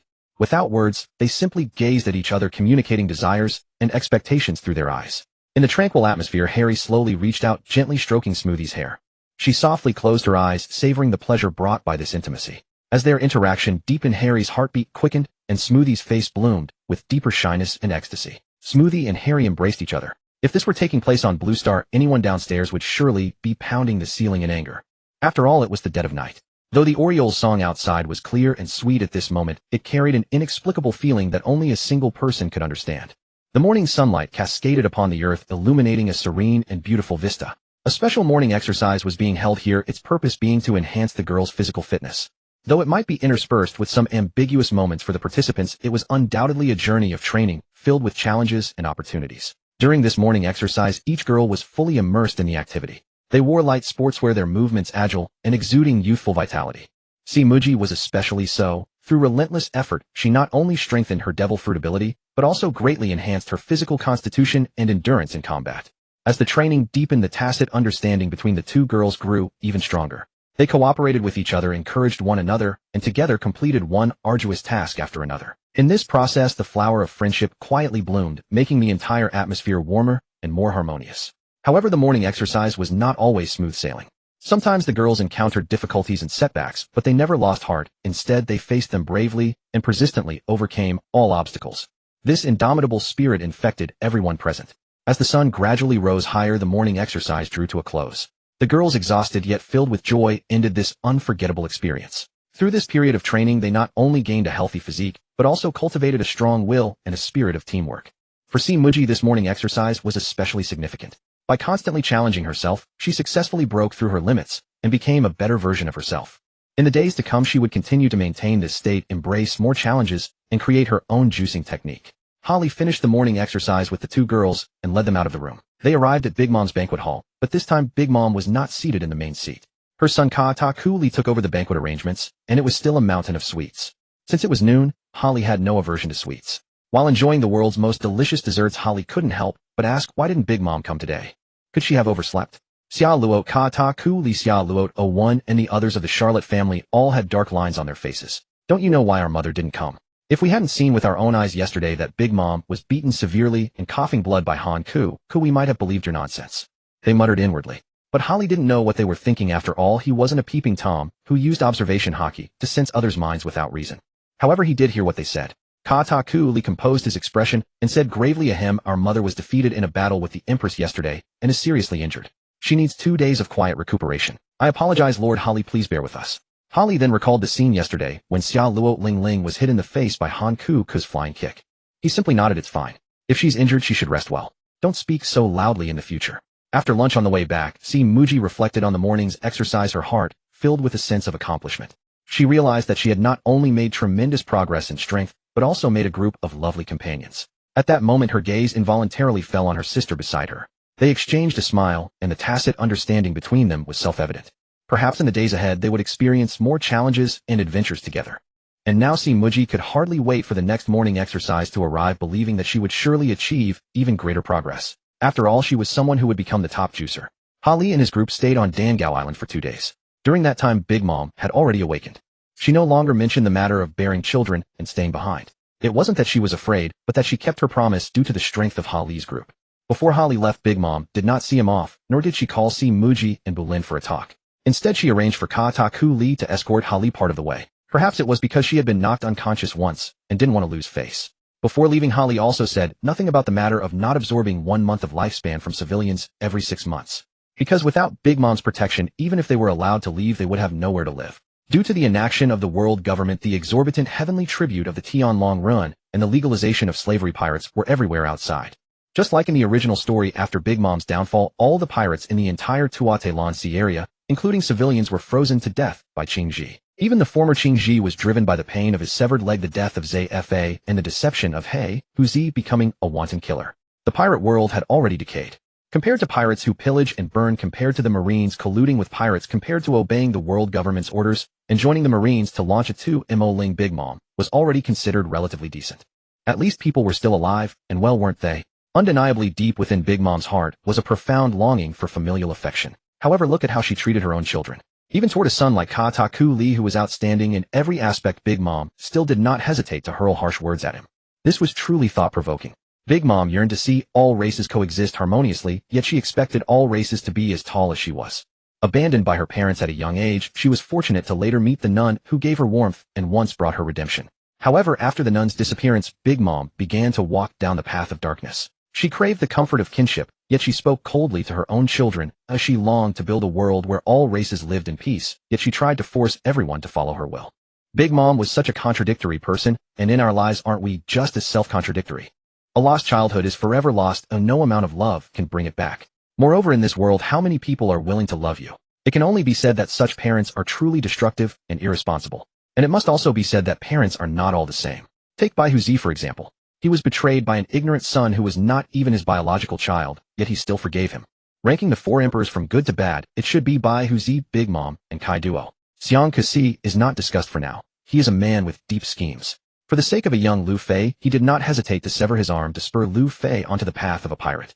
Why is it said that Kaido treats his children worse than Big Mom does? Because when Yamato was very young, he was imprisoned in a dungeon and even locked up together with his enemies. This shows that compared to Yamato's miserable childhood, the children of the Big Mom pirates had a relatively happy upbringing. One's childhood is extremely important and can often shape a person's entire life.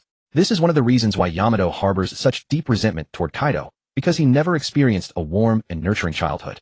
Unless she is in a fit of madness, Big Mom rarely inflicts severe harm on her children, and she generally treats them fairly well in daily life. Moreover, Big Mom possesses a special state, known as Mother Mode. In this state, she displays extraordinary kindness toward children, much like an ordinary loving mother caring for her own offspring. The trigger for Mother Mode is when Big Mom sees a child under the age of 10, regardless of whether they are enemies or her own children. Big Mom's mode, like a warm beam of sunlight, precisely proves that all the children under her care once enjoyed an exceptionally wonderful childhood. As long as the children are still under 10 years old, Big Mom will consistently nurture them with gentle care and bestow upon them boundless affection. In the anime, when Blackbeard captured Alan, she said, "If only Mama were still here."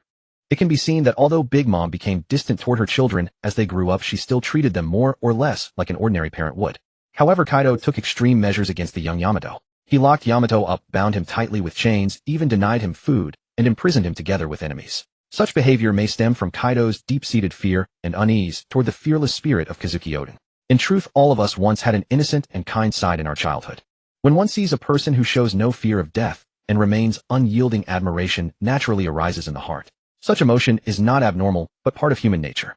For the young Yamato, the sight of Kazuki Oden enduring boiling in a cauldron without a trace of fear left an indelible impression, igniting within him a longing for courage and fortitude. Yet Kaido neither understood nor cherished this sentiment. Instead, he chose to suppress and punish it. His actions not only deprived Yamato of the opportunity to grow freely, but also exposed him to the cruelty and ruthlessness of the world far too early. Such experiences undoubtedly left a profound impact on Yamato's character, shaping the indomitable and unyielding personality he would later possess. Speaking of which, we must mention the next target of Hallie's crew. Indeed, their destination is none other than the land of Wano. Having experienced the beauty of long legs, Hallie resolutely decided to head to this mysterious country, aiming to rescue the pitiful and enchanting Yamato from the depths of suffering. Just as he sailed through the waves, an unexpected event occurred. A multitude of insignificant small fry appeared on the sea surface. These fellows seemed unaware of Hallie's presence, yet they unhesitatingly launched an attack on Hallie's battleship. It turned out that Hallie's ship bore no prominent markings, leading these small fry to mistakenly believe they could easily claim victory. At that time, Hallie was inside the cabin chatting with Jayayuot about the extraordinary experience he had with Samuji that night, completely oblivious to these uninvited guests. Faced with this situation, Hallie decisively ordered the secondary cannons of the starry vessel to open fire in retaliation. In an instant, 52 formidable main cannons roared simultaneously, raining a barrage of shells upon the enemy ships. Such overwhelming firepower was a devastating, dimension-reducing blow to the wooden pirate ships. The enemy vessels were instantly engulfed in cannon fire, with shattered planks scattering everywhere. Some of the small fry, who had not been hit by the shells, watched in terror as their ships sank in the blink of an eye, jumping into the sea in a desperate attempt to escape. Hallie stepped out of the cabin, looked at the scene before him, and a faint smile curled at the corner of his mouth. He turned to Jayayuot and said, "It seems our journey won't be too peaceful." Just then a battered ship drifted alongside the starry vessel, and a figure climbed over the railing. "It's you." Hallie recognized the newcomer, one of the small fry who had attacked them earlier. Drenched and trembling, the man said, Please save me." "Save you?" Hallie chuckled. "You were just attacking us." I know I was wrong. Please spare me," the man begged. Hallie glanced at him, inwardly laughing at how fragile these small fry were. Hallie knew well that pirates like this were only putting on a show of begging. In reality, they spent their days plundering other people's ships. So Hallie communicated with Xiao Xing through a thought, and the starry vessel instantly fired a dozen laser beams, riddling the man with holes and sending him into the sea. Hallie didn't need to think twice. In the new world, those without a reputation truly couldn't survive 3 seconds. Even small-time pirates like this, whom Hallie didn't know, dared to attack his ship. Truly, ignorance is bliss. Hallie didn't dwell on this minor incident. His thoughts soon returned to his conversation with Jayayuot. They talked about that night and the passionate, melodious encounter between Hallie and Samuji. As Jayayuot listened to Hallie describe every detail, a blush gradually crept across her face, as if she could feel the atmosphere of that moment. That shyness reminded her of how she had eavesdropped on everything from the next room that night, her face also burning red. As the topic deepened, Hallie's words became more explicit and Jayayuot's heartbeat quickened. Despite feeling a bit embarrassed, she couldn't help but curiously press for more details, wanting to know more about that forbidden night. And Hallie unhesitatingly shared his feelings and experiences, unveiling that night full of desire and passion before Jayayuot. Their conversation grew increasingly intimate, and the atmosphere heated up. In this process, Jayayuot's inner world began to undergo subtle changes. She had originally been merely an observer, but now she seemed to be drawn into this emotional vortex, developing an unprecedented curiosity and longing for the relationship between Hallie and Samuji. Ding detected that Jayayuot's affinity has reached 90. Special reward for Jayayuot: Intermediate Armament, Haki Enhancement Card, Intermediate Observation, Haki Enhancement Card, Intermediate Conquerors, Haki Enhancement Card. Jayayuot exclusive. Detected that Jayayuot is a non-devil fruit user. Special reward for Jayayuot: Animal Type, Human Fruit, Mythical, Zoan Model Moon Rabbit. Note: in this form, Jayayuot does not need the moon, and can undergo the special transformation of the mink tribe at any time, and is stronger and more durable. In the moon rabbit form, Jayayuot can use the power of floating in the air. At night, Jayayuot's abilities are greatly enhanced. What about you, Carrot? What do you think of such things? Harry suddenly asked, his gaze fixed upon Carrot. Carrot's face flushed crimson in an instant. She lowered her head, fidgeting with the hem of her clothes. I don't know. Harry smiled, reminiscent of a wolf coaxing a timid rabbit to open its door. He drew close to Carrot and murmured softly, "Actually, sometimes it isn't so bad to try something new." His words fell like a spell, sending Carrot's heart racing. Just then a breeze swept by, carrying the salty essence of the ocean and tousling Carrot's hair. Harry reached out and gently tucked a stray strand behind her ear, his touch soft yet intimate. Carrot's breathing grew rapid. She lifted her gaze, a flicker of confusion and anticipation shimmering in her eyes. Harry gazed into her eyes, his heart stirring. Slowly he leaned toward her lips, but a mischievous glint flashed across Harry's eyes. He drew close to Carrot's ear and whispered softly, "Would you like to give it a try?" With that, he lightly bit her earlobe. Carrot shuddered violently, her eyes growing hazy and dreamy. Before she could react, Harry pulled her into his arms and kissed her deeply. The kiss came so suddenly that Carrot had no time to process it. Her mind went blank, and she could only respond instinctively to Harry's passion. After a moment, Harry released Carrot. Her cheeks were flushed, her chest heaving as she breathed heavily, her eyes brimming with shyness and delight. "How was it?" Harry asked with a grin. Carrot lowered her head and murmured, "It felt strange." Harry burst into laughter, taking her hand. Then let's try again. The two figures receded into the distance, disappearing at the far end of the cabin. Harry led Carrot up onto the deck, where the sea breeze gently caressed their faces. Look, this ocean is so vast, Harry said, pointing toward the horizon. Carrot followed his gesture, filling her eyes. Our journey has only just begun. Many unknown adventures await us, Harry continued. Carrot smiled, and nodded, a swell of anticipation rising in her heart. Yet, just then Harry broke the silence. But before anything else, let us first immerse ourselves in this magnificent moment. Before she could respond, he gently opened his arms and drew Carrot tightly into his embrace, pressing a feather-light kiss upon her forehead. Time seemed to freeze, ceasing its flow entirely. Only the overflowing love and blazing passion between them continued to intertwine and merge. Harry was wholly consumed by this beautiful moment, weaving a romantic legend that belonged solely to him and Carrot. At that moment, Harry fed Carrot the newly acquired Nomi model moon rabbit, a Zoan-type mythical Zoan fruit. After consuming the devil fruit, Carrot felt a surge of power coursing through her entire body, and her form began to change. Suddenly, an astonishing transformation occurred upon Carrot. Her once golden yellow locks instantly turned the color of fresh snow, cascading down her slender shoulders like a waterfall fluttering in the wind, as though a fairy had descended to the mortal realm, ethereal and otherworldly. Not only that, her figure underwent a remarkable change. Her curves grew ever more graceful, every contour radiating the unique softness and allure of femininity. Her stature also increased significantly, now standing nearly 1.90 meters tall, towering and elegant. All of this left Harry speechless, though his amazement was far outweighed by sheer admiration. Unable to resist, he drew close to Carrot, gently cupped her breathtaking face in his hands, and kissed her deeply. At that moment, time seemed to stop entirely, and the world contained nothing but the two of them. Harry's fingers slowly traced along Carrot's silky hair, a sensation that intoxicated him beyond measure. A blush spread across Carrot's cheeks. She gave a slight nod and smiled bashfully. At that moment, a powerful force surged from within Carrot's body, a silvery radiance blooming around her. As their lips parted, Harry gazed into Carrot's eyes, brimming with deep affection. "You're beautiful, Carrot," he murmured. Ding. Carrot's affection level has reached 100. Triggering special reward: physical constitution, improvement, lifespan extension, life level ascension, and talent enhancement. Gradually facilitating her complete transformation, transcending the limits of this world. This reward requires the host to utilize system methods for improvement. The host's physical attributes will be synchronously enhanced. Harry took a moment to sense the changes within himself. His gaze instinctively fell upon the enormous white rabbit beside him, Carrot in her moon rabbit form. Her once golden hair had turned snow white, shining in harmony with the moonlight, and emanating a mysterious, captivating aura. Moreover, Harry was pleasantly surprised to discover that Carrot in her moon rabbit form had grown considerably taller, nearly matching his own height. This somehow drew them closer, filling Harry with a profound sense of intimacy. Gazing at the adorable, yet powerful moon rabbit Carrot before him, joy swelled within Harry's heart.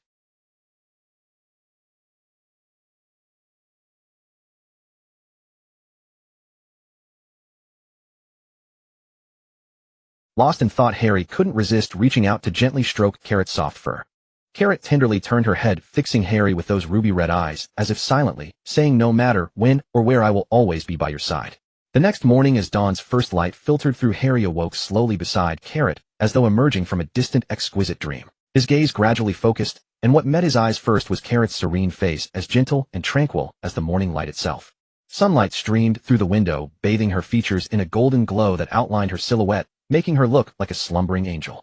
Harry gazed at her quietly, an indescribable warmth welling up within his heart, as if the entire world had become beautiful and peaceful in that very moment. Harry resolved to explore this miraculous ability alongside Carrot. They began training aboard the ship, with Harry using his inner energy to guide Carrot in mastering the power of her moon rabbit form. As time passed, Carrot's strength continually grew, and she soon learned to freely shift between forms and wield the power of the moon rabbit in battle.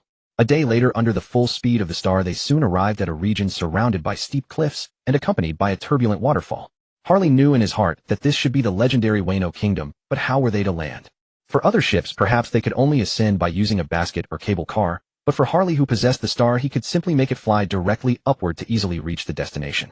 At that moment, Harley and several women stood on the star, effortlessly seeing the Onigashima below. That island was actually composed of an enormous skull with two long horns on its top. As for how to find Yamato, this matter was actually very simple for Harley. Although Harley did not know exactly where Yamato was. However, this task was a piece of cake for Harley. With a flicker of his figure, he stood firmly on the edge of the warship, as if merging with the void. Then he unreservedly released an extremely powerful conqueror's Haki, surging like a mighty wave, instantly covering the entire Onigashima. In an instant, the ordinary people on the island were knocked unconscious by this overwhelming pressure, while the slightly stronger pirates trembled and shivered uncontrollably. The The Flying Six and other strong ones could barely stand, but their foreheads were covered with fine beads of sweat. As for the two calamities among Kaido's all-stars, King and Queen, they looked up solemnly toward the high sky, their gaze fixed on the direction from which that aura emanated. At that moment Kaido, who was inside the cave of Onigashima, also sensed the approach of this powerful aura. He did not show weakness and immediately activated his own Conqueror's Haki in response. But unfortunately his Haki was still slightly inferior to Harley's. After all, Kaido had reached the peak of advanced Conqueror's Haki, but Harley had already stepped into the realm of Supreme Conqueror's Haki. Feeling Harley's Conqueror's Haki, Kaido was startled. Such a powerful opponent. Could it be that red-haired brat? King and Queen exchanged glances, seeing the shock in each other's eyes. They knew this person was definitely a formidable enemy. At that moment a slight smile curled at the corners of Harley's mouth. He had already pinpointed Kaido's location. He turned to the women behind him and said, "Let's go. We're going to find Yamato." Having said that, he led the group, flying toward Onigashima. The breathtaking sight of Harley standing at the bow of the ship struck Kaido's group like a thunderbolt, leaving them stunned and speechless, unable to believe there was a flying ship. In their knowledge, only the Lion's Island could soar through the sky. Yet this technologically advanced warship before them shone like a brilliant pearl, radiating a dazzling light. Ignoring their stares, Harley steadily anchored the warship 100 meters above Onigashima. Then he transformed into a streak of lightning, darting like a meteor straight toward Kaido's location. Throughout the journey, Harley's momentum was unstoppable, unleashing his aura without reservation, surging like a torrential flood toward Kaido. Kaido felt an immense pressure bearing down on him like Mount Tai, his entire body filled with endless oppression. At that moment Kaido's eyes blazed like torches, sharp and intense, locked onto the figure ahead. His pupils contracted slightly as if trying to see through the heavy mist to recognize the figure that had so shocked him. As the distance closed, the face of the approaching person became clearer. When Kaido finally saw the face, clearly an indescribable astonishment surged within him.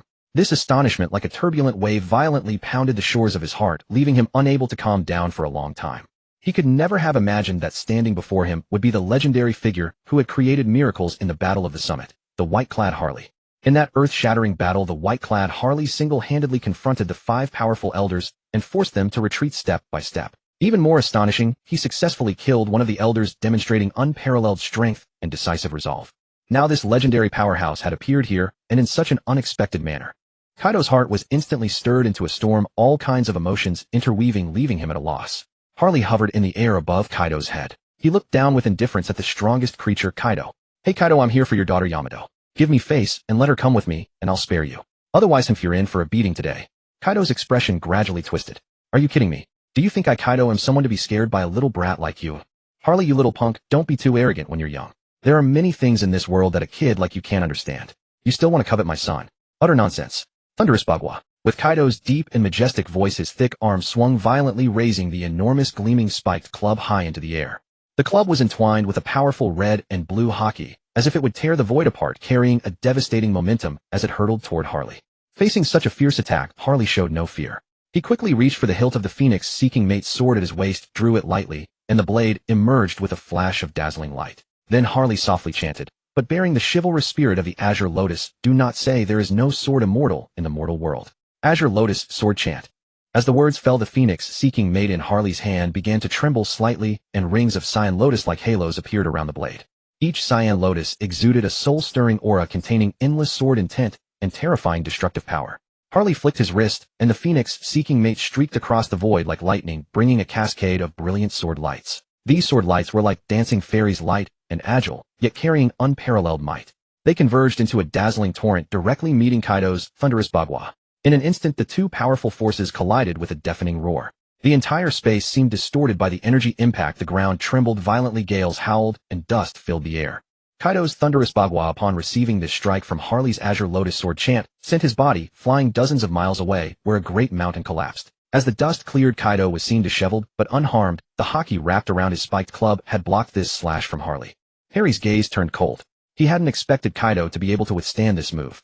Kaido stabilized his body, a trace of blood escaping from the corner of his mouth. "Interesting," Kaido murmured, and then a crimson glow emanated from his entire body, his flame-toothed club appearing even more ferocious against the flames. Heat breath. With a deafening roar, Kaido opened his massive jaws, and an enormous column of scorching fire erupted, like a volcanic explosion, hurtling toward Harry with apocalyptic force. Harry's expression hardened. His body darted to the side with incredible speed, barely evading the devastating attack. Meanwhile, the Fengqiu Huang sword in his hand blazed with brilliant light. Wielded like a whirlwind, it instantly produced several razor-sharp sword chi streaks. These blade energies intertwined, forming an impenetrable net that crashed violently against the fire column, dissipating it completely. The two warriors clashed fiercely in an intense exchange, neither willing to yield, and the battle reached an impasse. Yet this stalemate existed only because Harry had not yet unleashed his true trump card, the observation kill. At this moment he chose to confront Kaido head-on, his transcendent footwork making him appear like a celestial being descended from the heavens, graceful and agile beyond compare. Harry stepped upon the void and charged toward Kaido with lightning-fast speed. Upon seeing this, Kaido swung his flame-toothed club downward. Thunder roar 8 trigrams. Harry sidestepped and slashed his sword at Kaido simultaneously. Kaido blocked the Fengxiu Huang's sword with his flame-toothed club, and the two struggled in stalemate. At this moment Harry activated observation kill and foresaw Kaido's movements. He thrust his sword forward, striking Kaido squarely in the chest. Kaido let out a roar and retreated backward. His eyes filled with shock and fury. "You actually..." But before Kaido could finish his sentence, blood erupted from his mouth, and he collapsed to the ground. Harry looked at Kaido lying on the ground, and secretly thought to himself, "I haven't even used my full strength yet.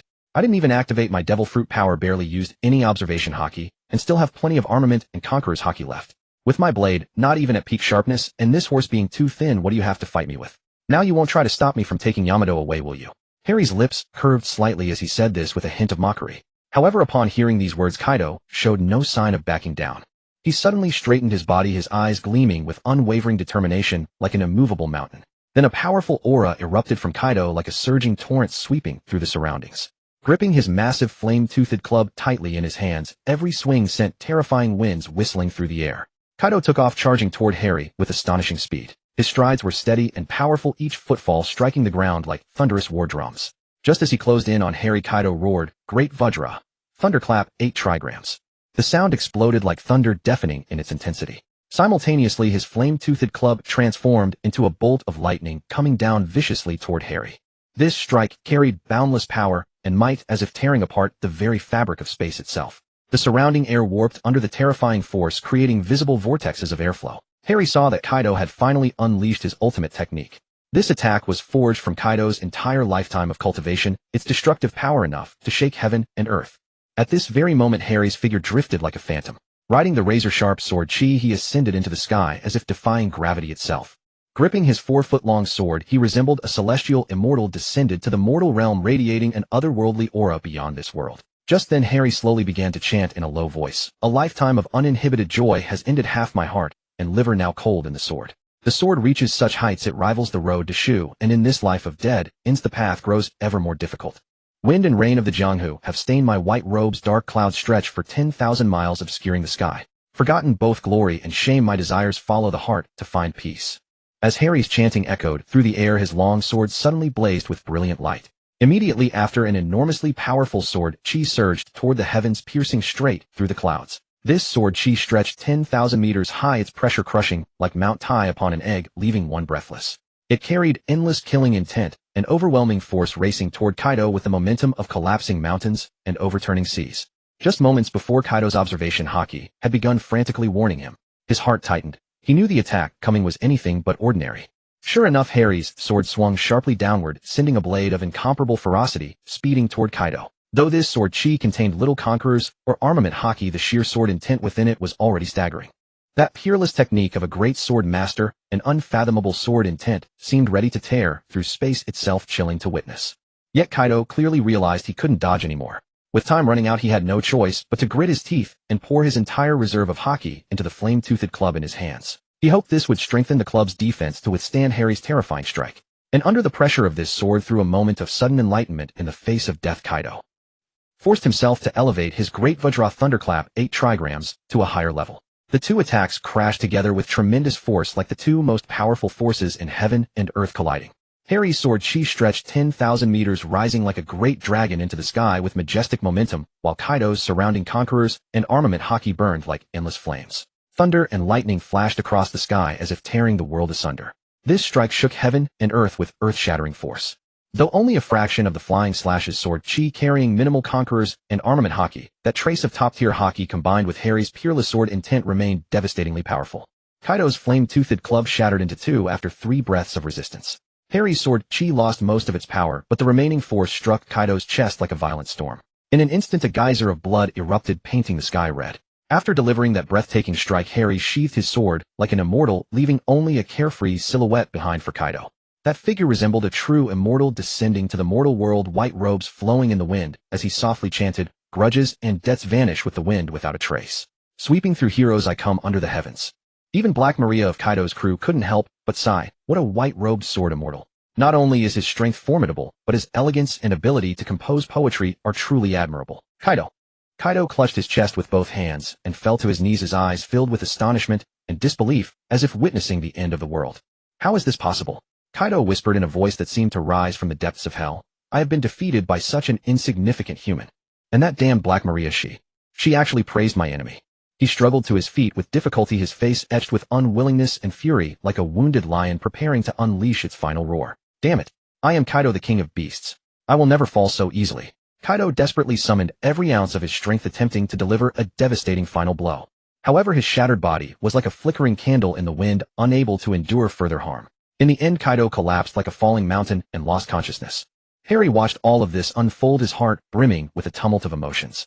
This thrilling battle, arguably the most extraordinary in pirate history, has finally reached its conclusion.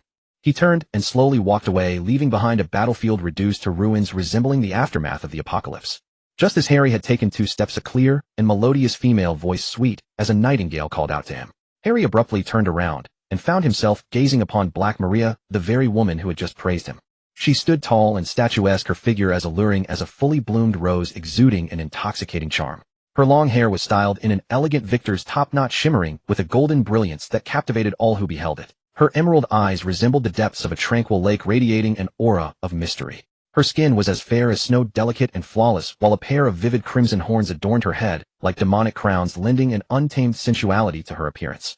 Pearl earrings dangled from her ears like glistening dewdrops, and a razor-sharp blade was tucked into her hair, symbolizing her courage and unwavering determination.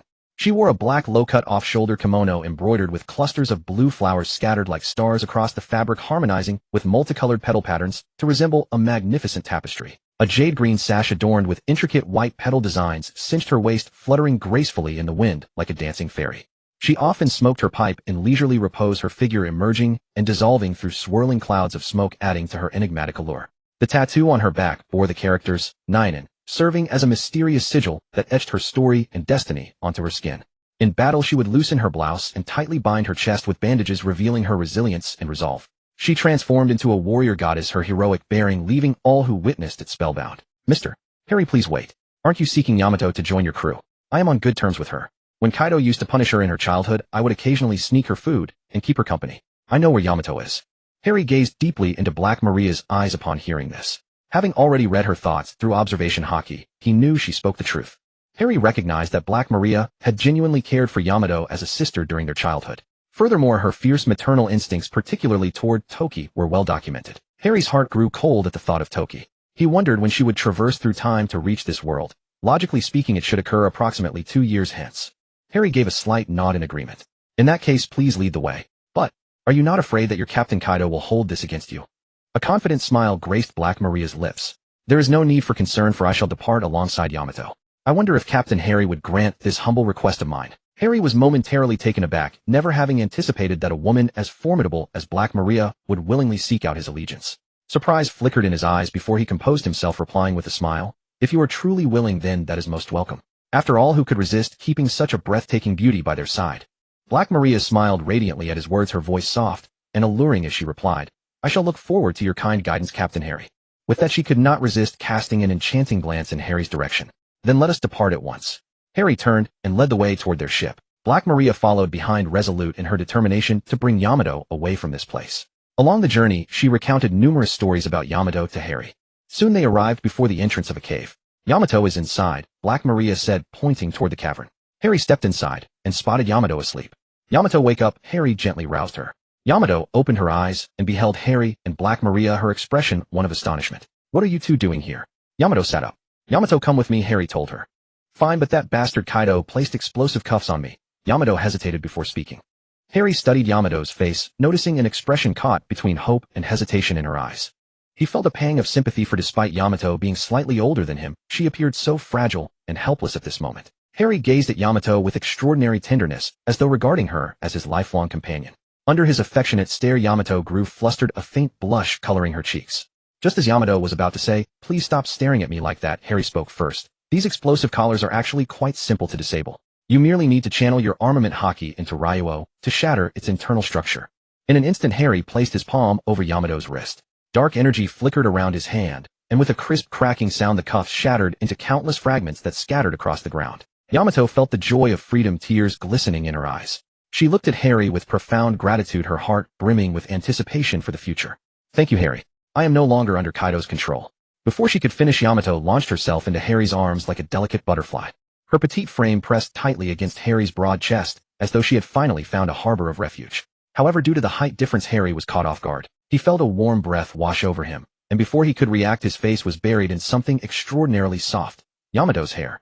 This unexpected intimacy left Harry momentarily flustered, yet he also sensed Yamato's deep yearning for freedom and her sincere gratitude toward him. At that moment, time seemed to stand still. Everything around them blurred into obscurity, with only the rhythmic pounding of their two hearts audible.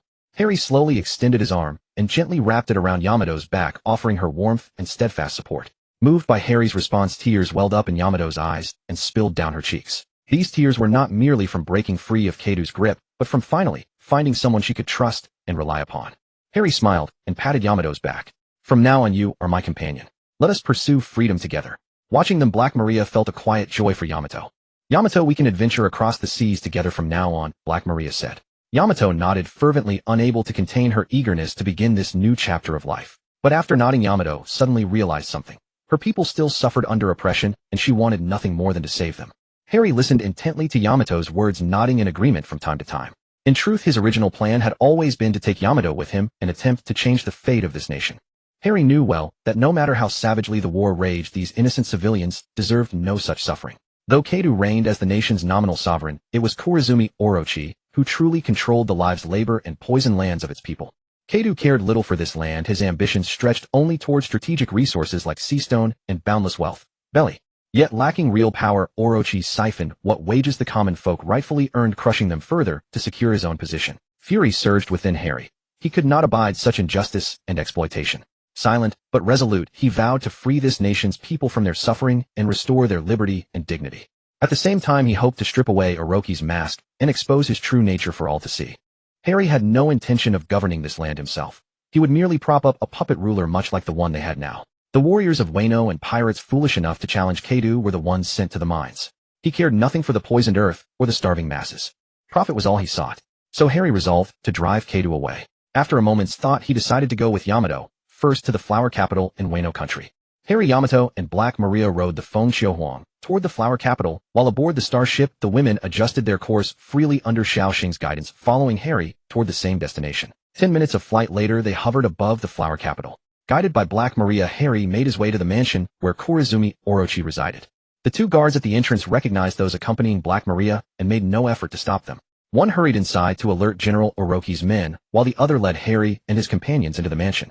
Since he had come to kill, Harry left the women behind, letting them admire the view from the air. He extended his observation Haki and detected two presences far stronger than the others. Kurizumi Orochi in his mythical Zoan form, and Kushiro, the undercover agent of the Red Scabbard, standing at his side. Spotting the towering figure of Kurizumi Orochi from afar, Harry felt no fear. Instead, he cried out with righteous indignation, "Kurizumi Orochi, do you not yet comprehend the weight of your crimes? By allowing those factories to poison our land in Wano while you sit idle, countless innocents have suffered. Worse still, many starve beneath your cruel exploitation." Upon hearing this, Orochi's rage boiled over. Who dares trespass upon my estate? He seethed, his face contorting with fury, his body, trembling, eyes blazing with menace. You brat, have you never heard my name?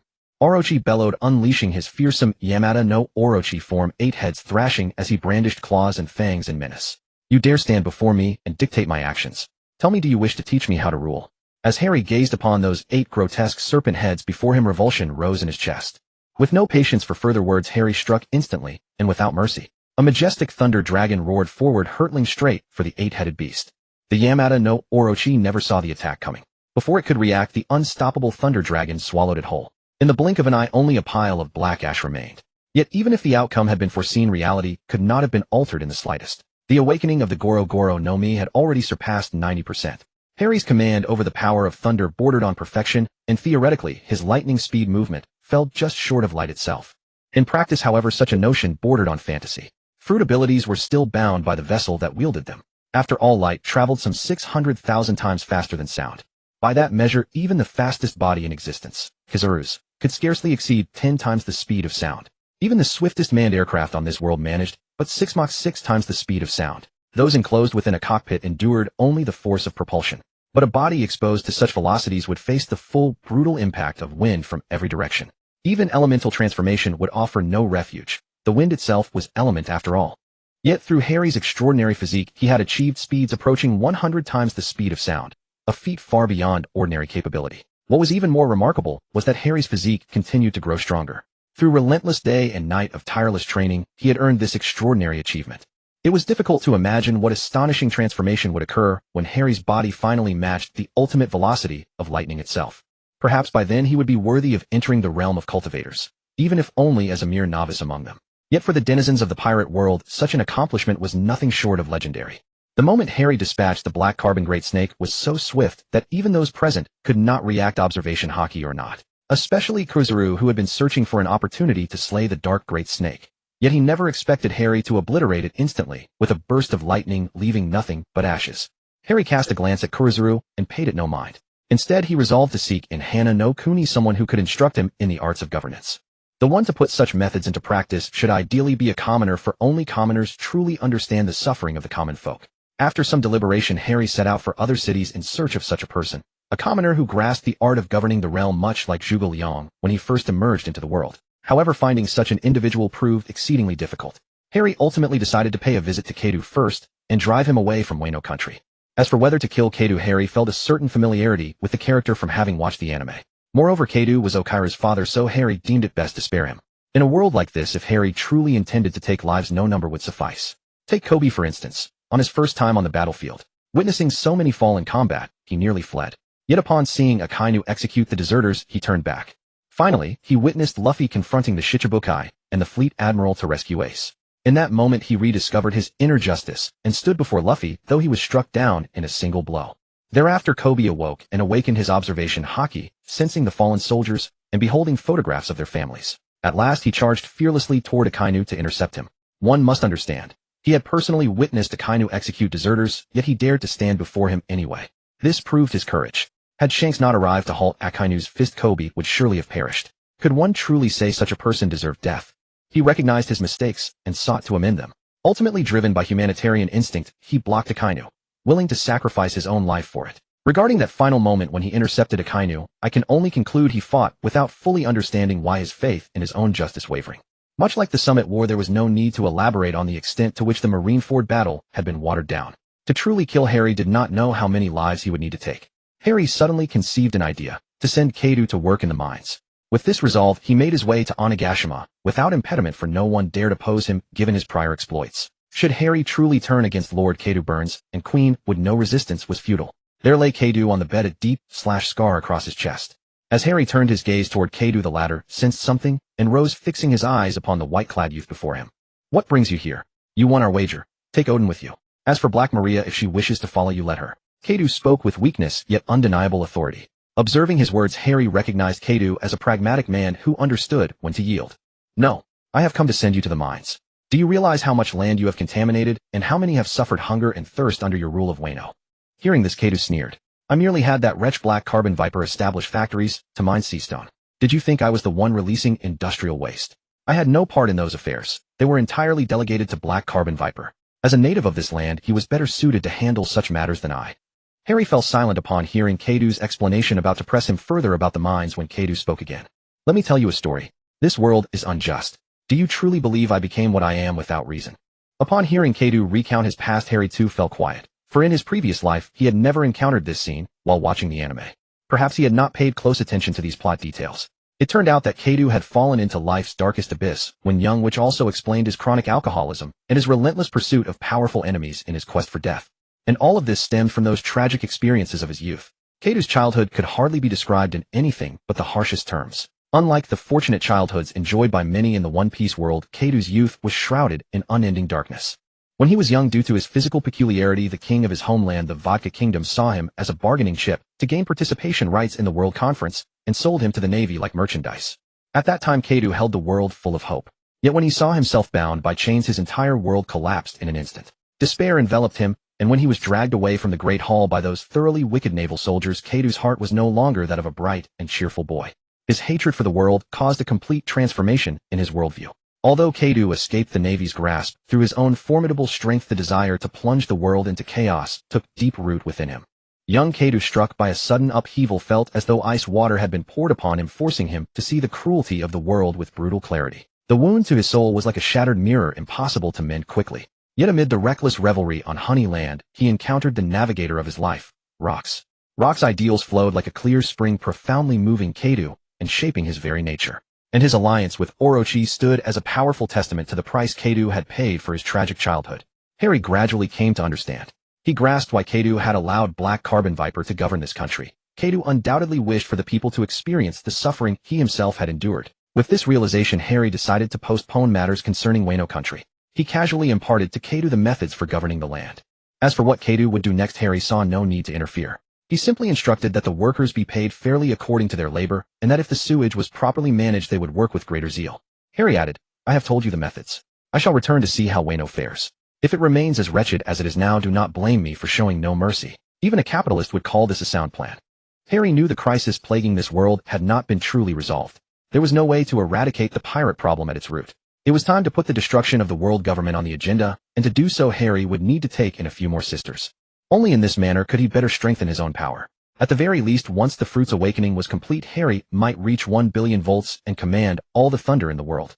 He would crush the darkness with lightning alone. Even the Marines were forced to accept slaves handed over by the state under the coercive threat posed by Kaido's overwhelming combat prowess. Harry knew it was time to subdue Yamato and Black Maria. Once those two were brought under his control, capturing 2 more should suffice to trigger the awakening. In truth, awakening a devil fruit in this world was far from simple. It was a process of harmonizing the fruit's power with the user's body.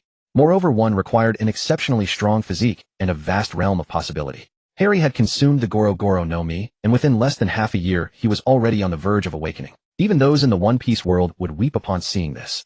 Luffy was a protagonist with ample advantages, yet he still required 2.5 years to awaken.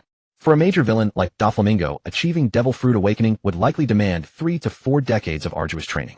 As for Robin of the Straw Hat Crew, despite consuming her Devil Fruit since childhood, she would still require at least 20 years of effort to achieve awakening. This clearly demonstrated that awakening a Devil Fruit in this world was no easy task. No shortcuts existed, and even the method of extracting a Devil Fruit held no simple solution. After all, this was not a fictional novel world, it was a profoundly real existence. For instance, if a Devil Fruit user perished in the vast ocean, would their fruit return to the tree of Devil Fruits, or would it find new life beneath the sea where apples and various fruits drifted like seeds? Alternatively, if the Devil Fruit simply vanished from this world, that was impossible. If a user died at sea, their fruit would disappear entirely. Then why had Devil Fruits not become extinct over the centuries? The answer was quite clear. Apples must exist in the ocean, for countless shipwrecks littered the seabed, and it was unreasonable to suppose none carried apples. Where shipwrecks existed, Devil Fruit users had undoubtedly perished as well. Furthermore, seawater itself contained seastone factors.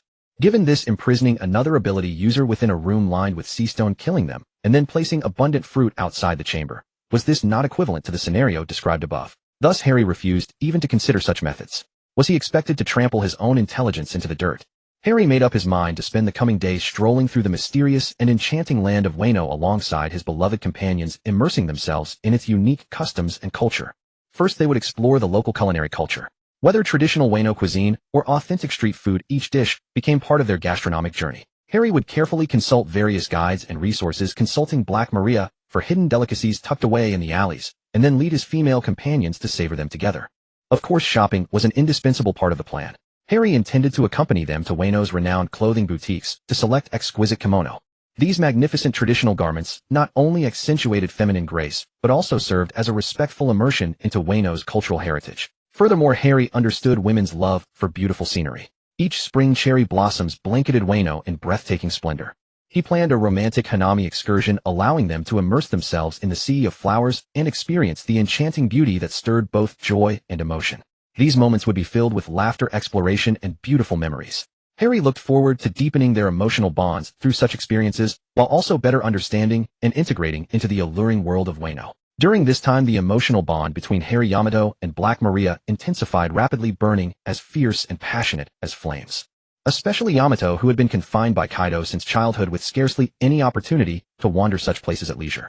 Yet over the past few days Harry clearly observed Yamato's mood growing ever brighter, as though she had finally found a true companion in the long-desired freedom. Whenever she gazed upon Harry's handsome and captivating features her eyes always revealed a touch of captivation. When Yamato learned from Black Maria that Harry had severely wounded the mighty Kaido with merely a few sword strikes, astonishment surged within her heart. After all, Yamato understood better than anyone just how terrifying Kaido's strength truly was. She had grown up enduring his brutal beatings. And so Yamato's reverence and admiration for Harry only deepened. Meanwhile, as these days passed, Black Maria's interactions with Harry grew increasingly frequent and profound. Within this brief yet precious span of time, she gradually came to understand Harry's true character and formed initial impressions of the women who surrounded him.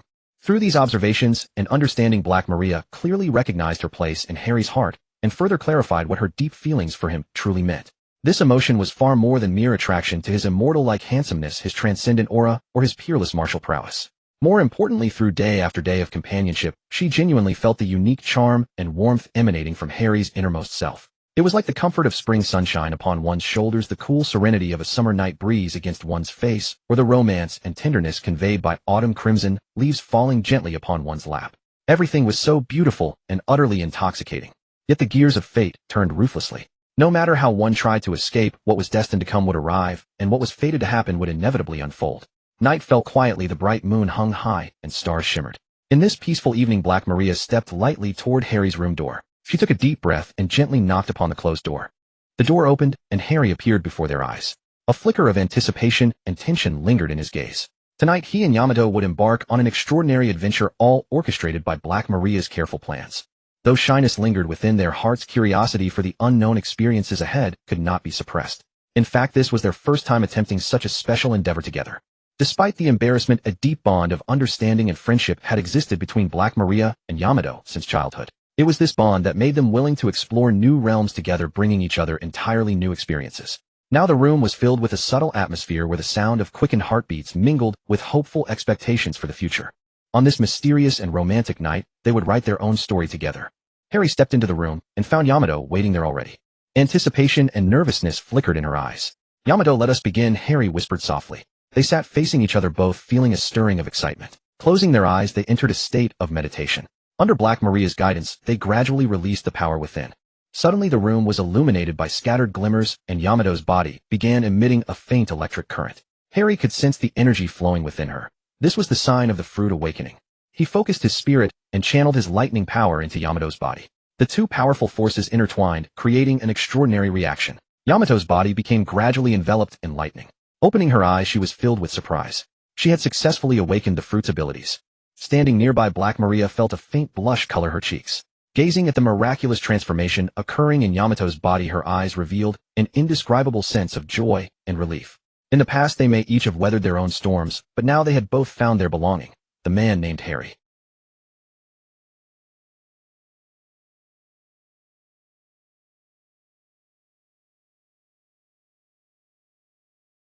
Time seemed to freeze in that instant, and everything around them lost all importance. Only the scene before her brought Black Maria incomparable happiness and peace. She knew that from this day forward they would join Harry's other women, walking hand in hand through the days ahead, facing life's various challenges and hardships together. And for Yamato, this too was a brand new beginning.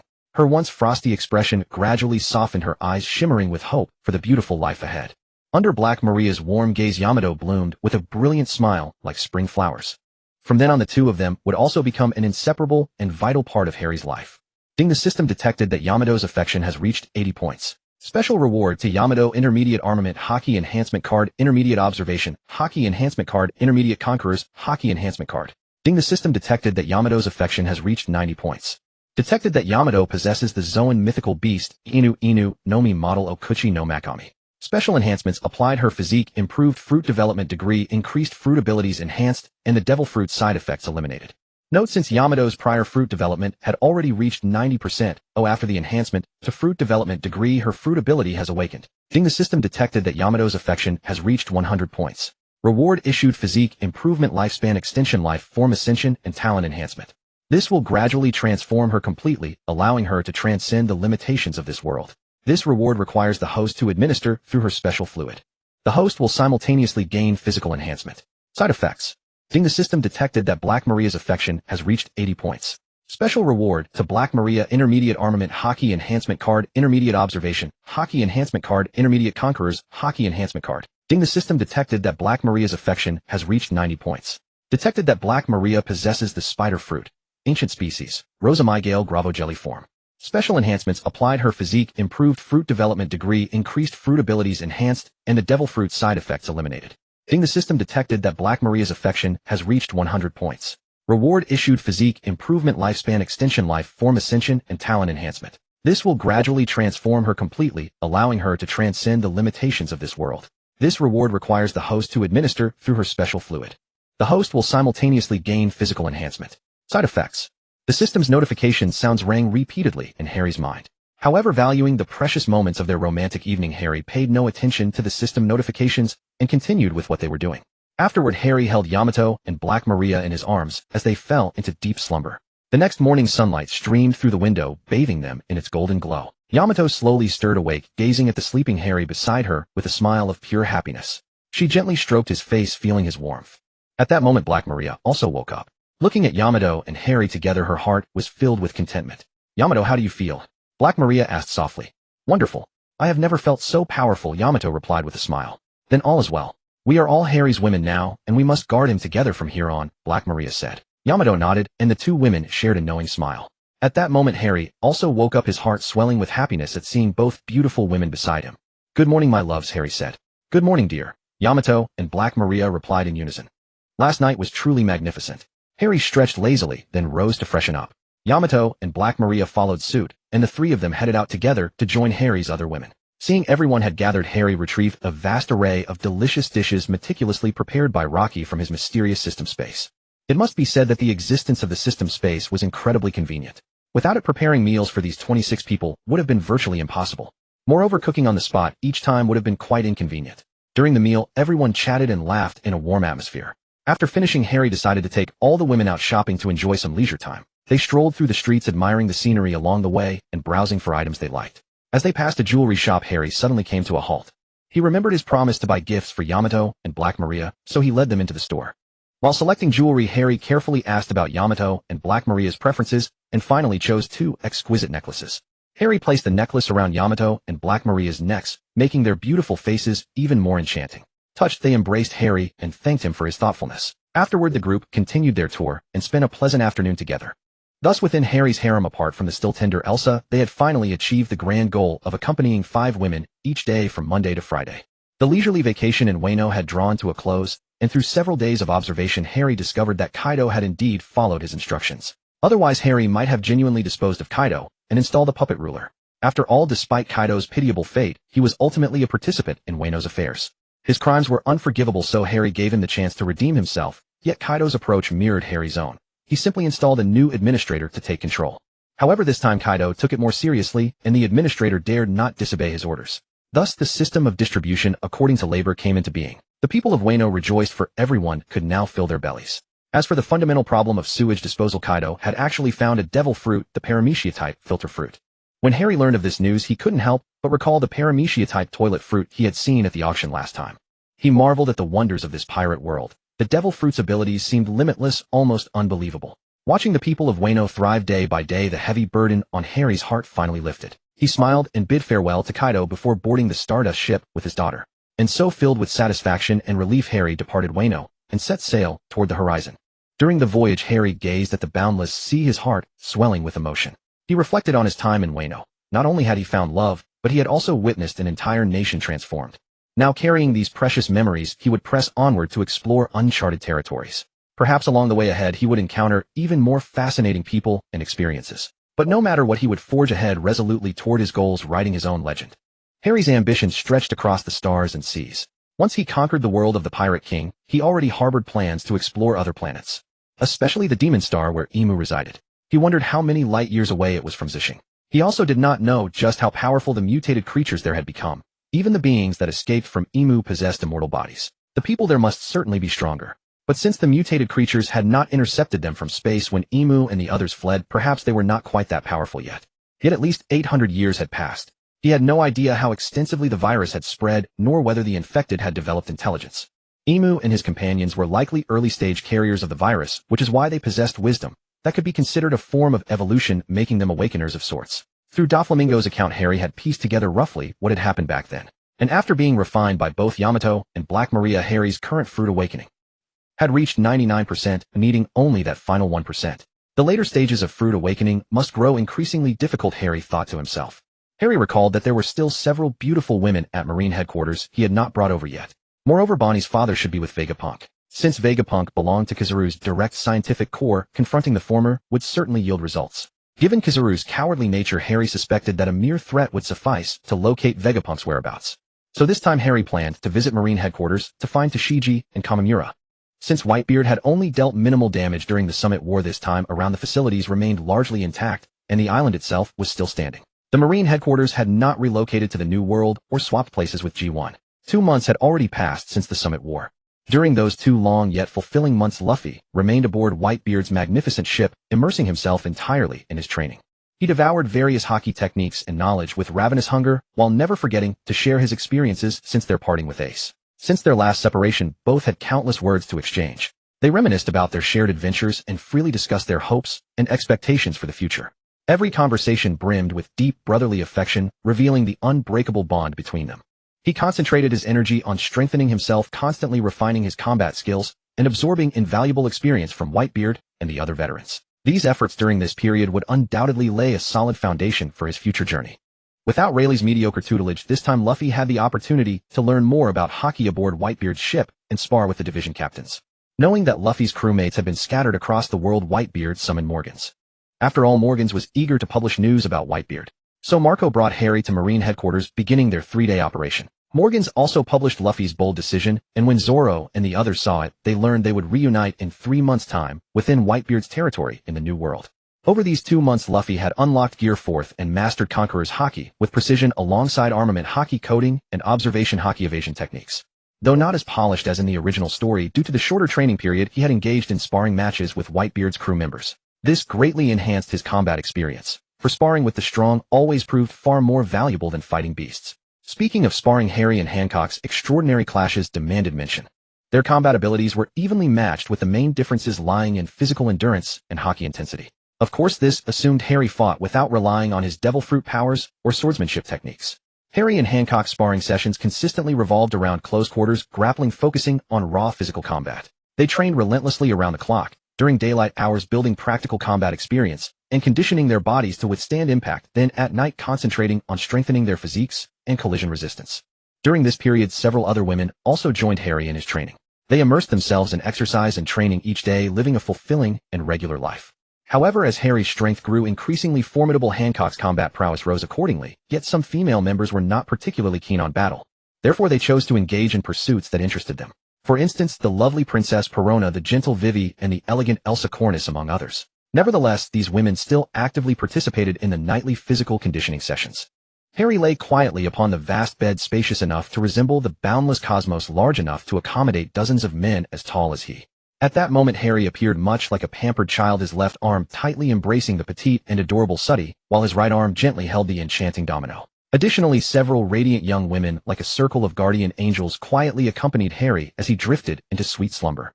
Yet in this tranquil moment, Harry suddenly opened his eyes, a fiery gleam blazing within them like consuming flames. He gently shifted his body and began tenderly interacting with the women around him. Their lips brushed against each other as if whispering endless devotion. Their fingers traced one another's skin like precious velvet, feeling the warmth and tenderness. Every breath was filled with the fragrance of desire, infusing the entire room with a hazy yet exquisite allure. In this private realm, time seemed to freeze, with only love and passion intertwining and burning like fierce fire. Harry indulged in these beautiful moments, weaving a romantic legend with these women. Thus Harry sailed upon the open sea for a full week. The starship flew over the Red Line and arrived at the first half of the Grand Line above the skies of Marineford, the Marine headquarters. As the starship passed overhead Marineford, its sensors detected radar activity below. In other words, warships were likely active near the Red Line. However, since the starship was a system-manufactured vessel and system products were always of the highest quality despite being classified as a small warship, its armaments were among the most advanced available, and its anti-reconnaissance systems were equally state-of-the-art.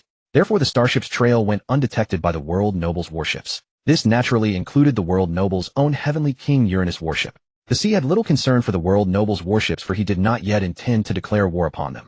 At the very least, he needed to capture Tiaodu and Dasiki first, and awaken his fruit power before attempting to fire upon Mary Geos, the world noble's domain, to test their capabilities. He wondered whether they possessed anything capable of intercepting the starship's particle beam laser. After all, the instantaneous temperature of such a high-velocity laser already reached tens of millions of degrees Celsius. Harry himself doubted he could withstand such a concentrated beam weapon. Fortunately, Harry had consumed the Rumble fruit and possessed top-tier observation Haki. Once he could foresee the future, evading such attacks in advance was quite easy. As for the warship being destroyed, that was hardly a concern. The ship's energy shield alone could withstand attacks of this magnitude.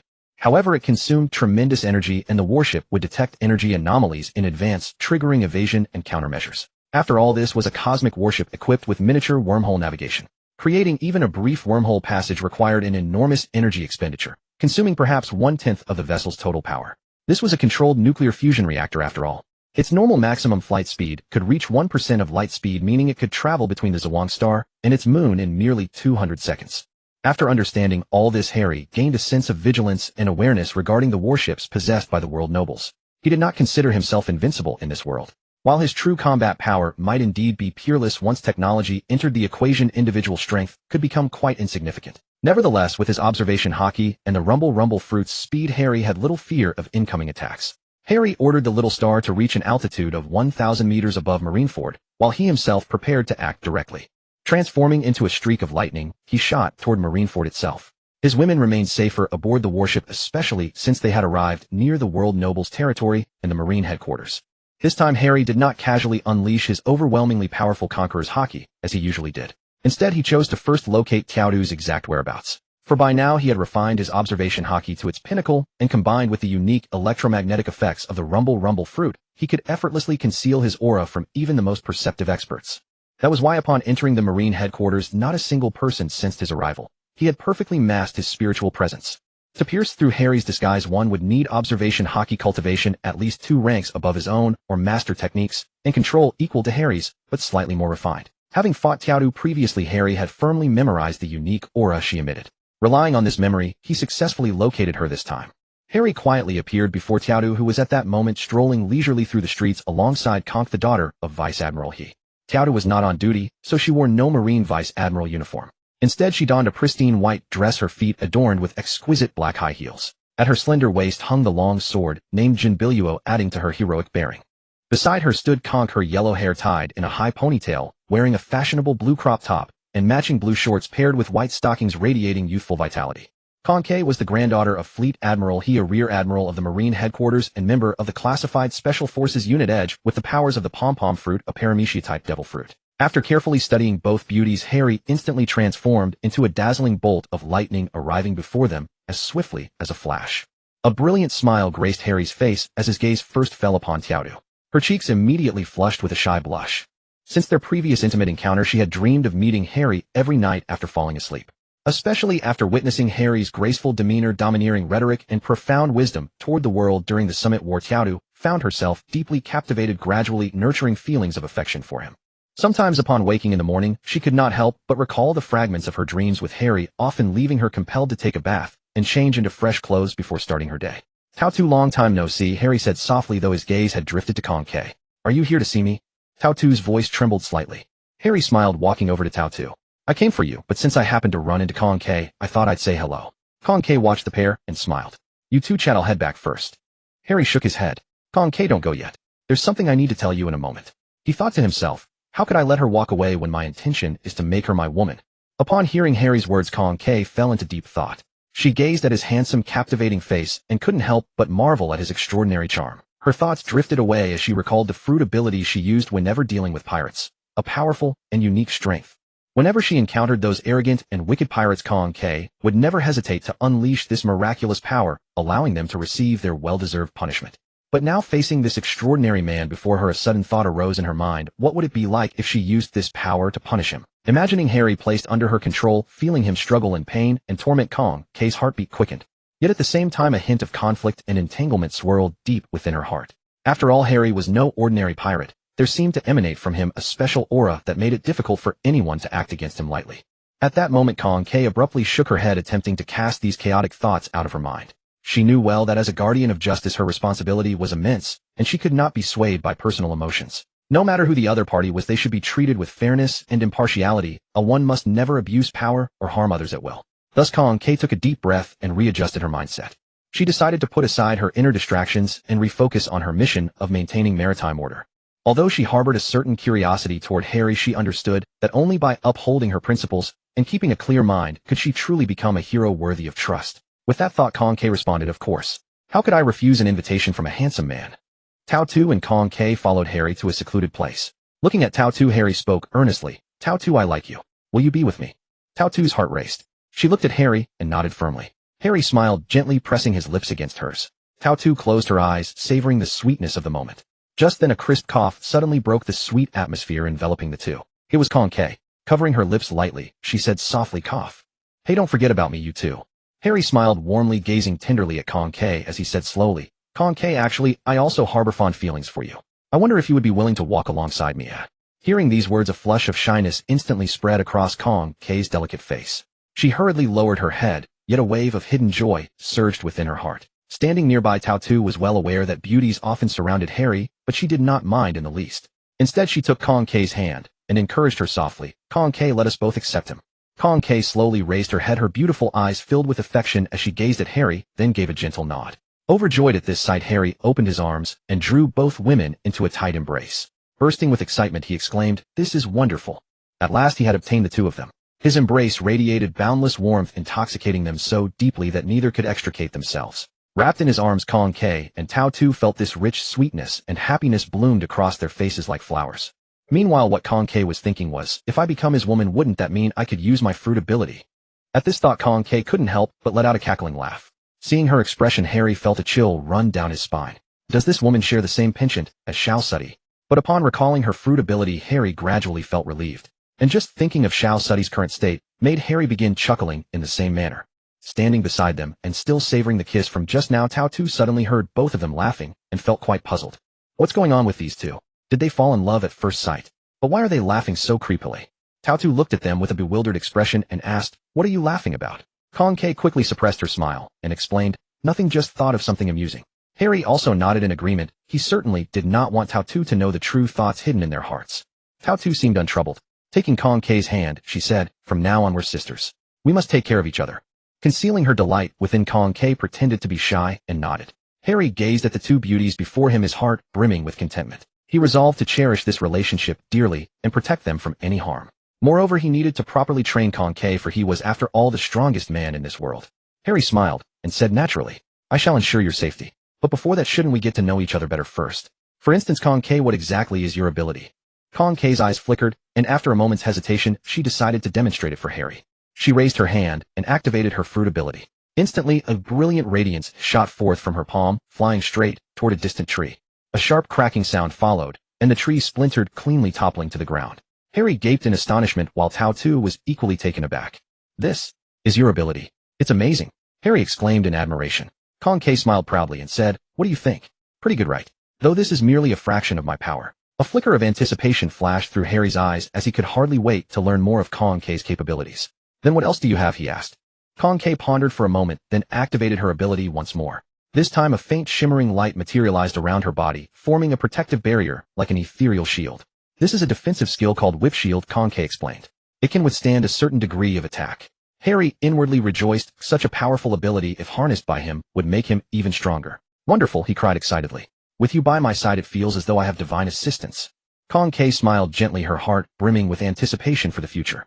However, what she did not know was that Harry was thinking to himself, the whip fruit is indeed powerful. It's about time Peacock experiences it firsthand. This will surely strengthen our bond as a couple, like adding wings to a tiger. Harry couldn't help but recall the famous saying, "A golden-scaled fish is no ordinary creature. Once it encounters cloud and rain, it transforms into a dragon." After accepting the two of them, a hint of anticipation and curiosity flashed in his eyes as he asked, "Where is Tashiji now? Is she still stationed at Marine headquarters?"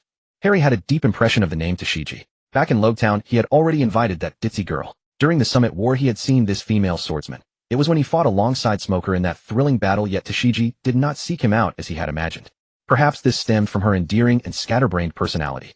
But now accompanied by a Marine Vice Admiral and a Rear Admiral, Tashiji would surely follow along without question.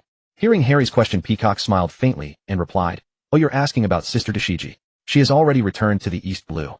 Her voice was clear and pleasant, as if carrying the fresh scent of the sea breeze. Harry nodded, a hint of urgency flashing in his eyes. He quickly asked again, then what about Kazoo? Do you know where he is currently?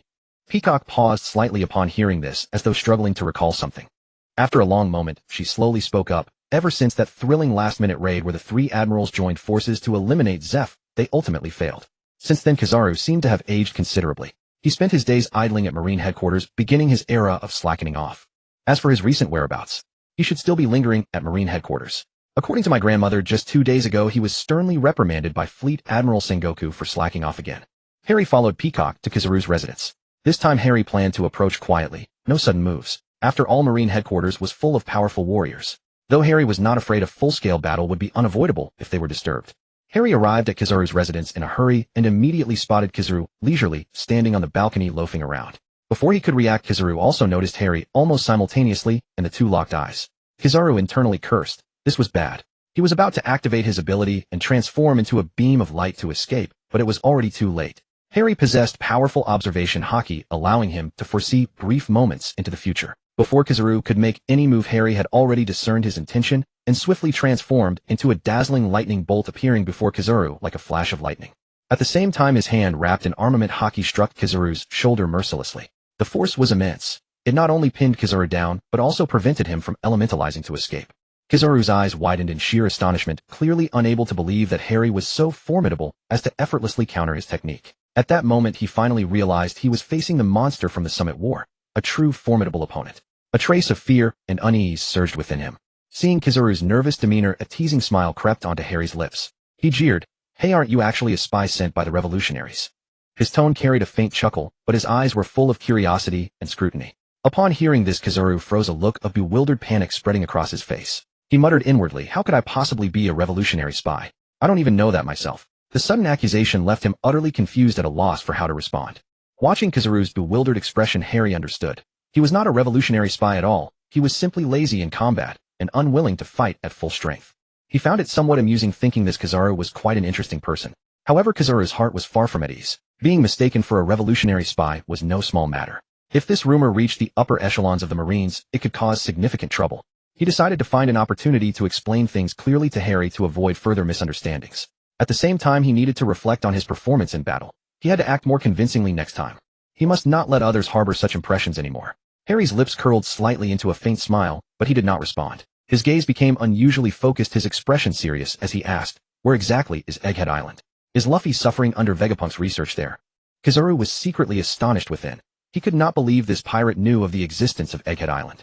He thought for a moment, attempting to conceal his shock, and carefully replied, "I'm sorry, but I do not know the exact location of Egghead Island. After all, I'm just an ordinary worker. How could I possibly know the world government secrets? As for Bartholomew Kuma, well, he might indeed be there, but I have no idea of the specifics." However, seeing this, Harry's expression darkened instantly. The loose grip in his hand tightened forcefully. At the same time, an overwhelmingly powerful conqueror's Haki swirled around his arm, like a cyclone.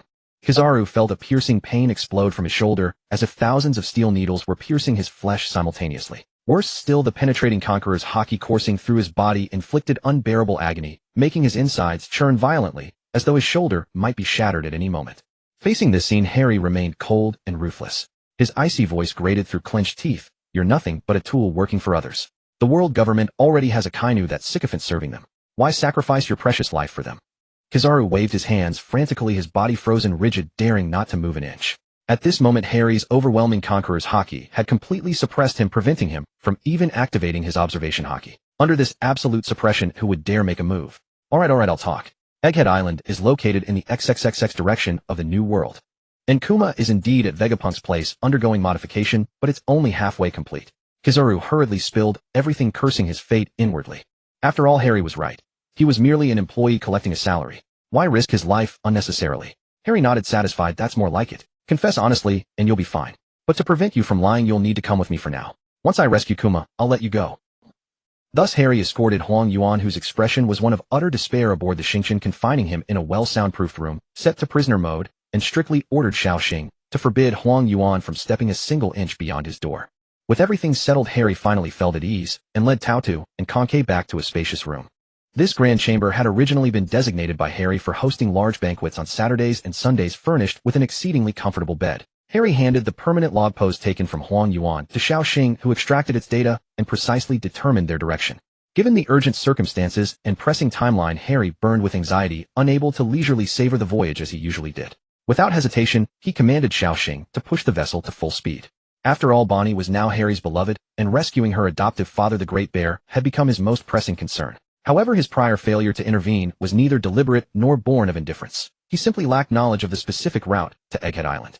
Had he not chance reminded himself that Huang Yuan led the scientific squad and knew Egghead's whereabouts, he might have remained utterly helpless to this day.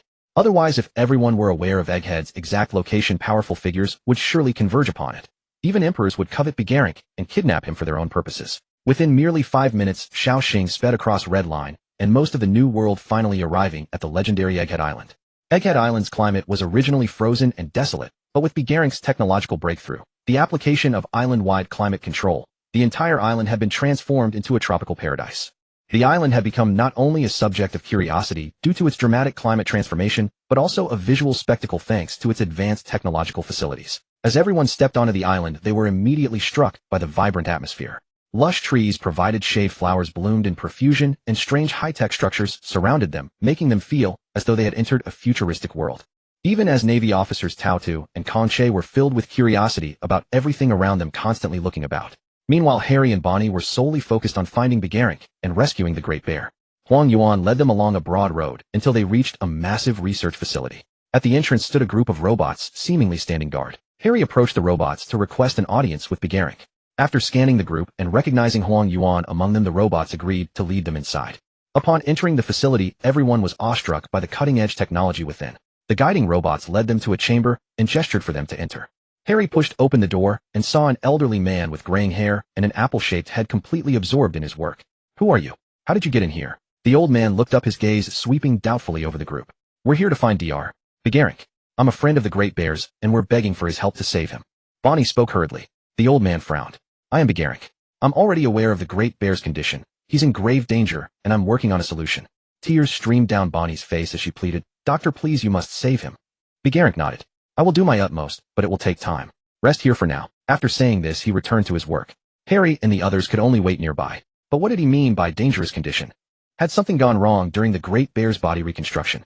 Or was the peril tied to preserving his consciousness? Harry's heart tightened. He rushed to Begarik's side, desperately asking, "Doctor, what exactly is the danger? Tell us immediately." Begarik paused, glanced at Harry, and sighed. The Great Bear's physical condition was already dire, compounded by the severe injuries he sustained earlier. Repairing his body while preserving his consciousness presents extraordinary difficulty. Bonnie's sobs grew more desperate. Clutching Begarik's robe, she begged, "Doctor, I'm begging you. Please save my father." Begarik gently patted Bonnie's hand. "I will do my best. There's no need for excessive worry." He then resumed his work. Watching Begarik's tireless efforts, Harry silently vowed to help rescue the Great Bear. Then inspiration struck him. What about injuries? Kaya. Kaya would surely be able to heal him. Turning gently toward the girl behind him, Harry said, "Kaya, try using your mythical Zoan Bird Fruit's White Phoenix healing ability." Having rarely used Kaya's abilities recently, Harry had nearly forgotten she possessed a mythical Zoan fruit.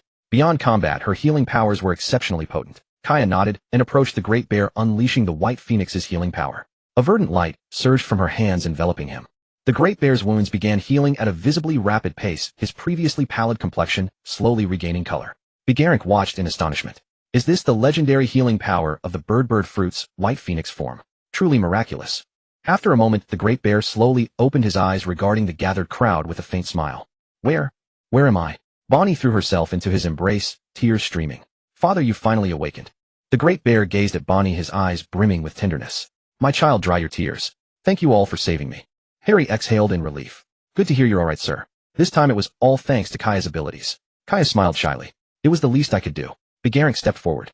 "Although the Great Bear's body has recovered, he will need time to rest and heal his damaged consciousness. You should remain on Egghead Island during this period." Harry nodded.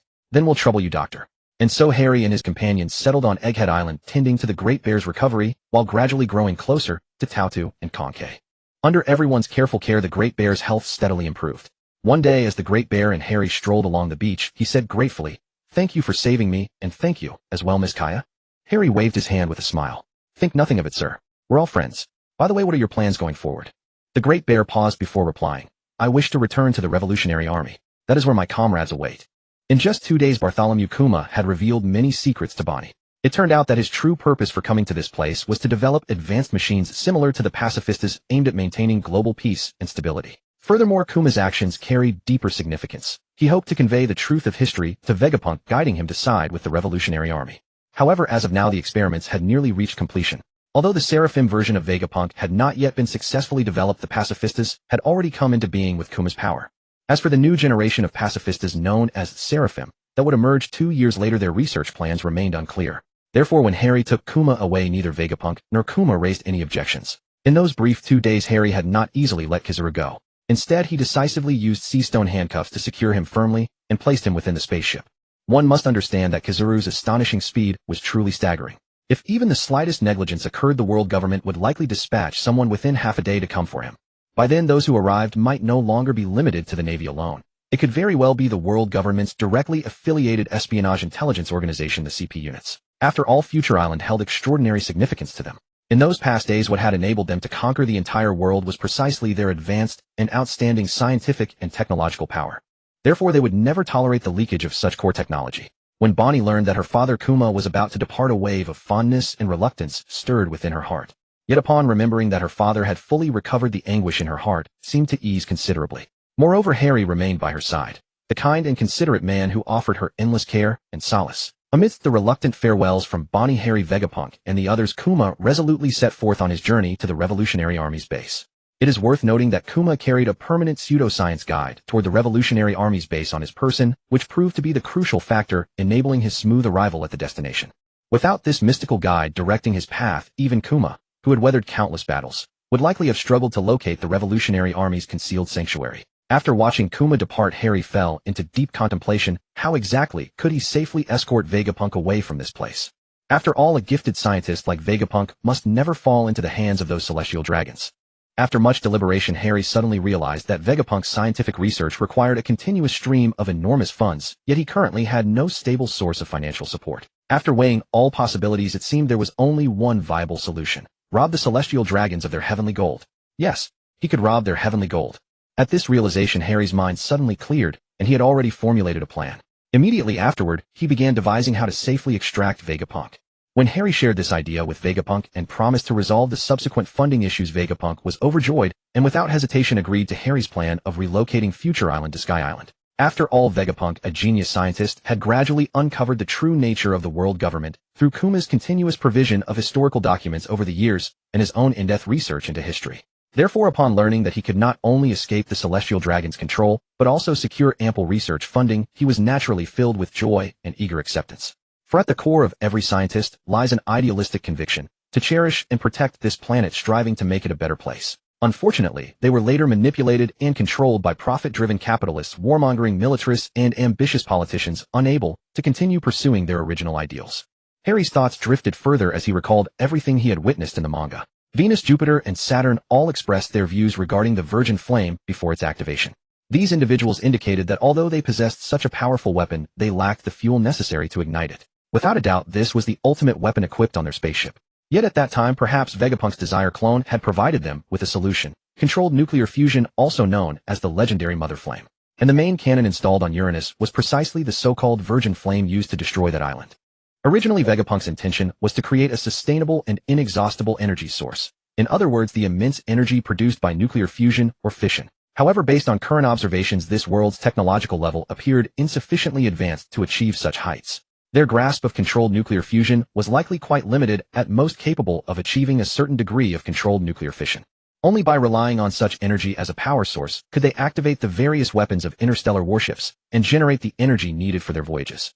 After all, according to Harry's knowledge, during those lost 100 years of history, the Celestial Dragons had already expended most of their energy to wage that war. Otherwise, the Celestial Dragons would have long since dominated this world, and there would have been no need for them to rely on Vegapunk's research.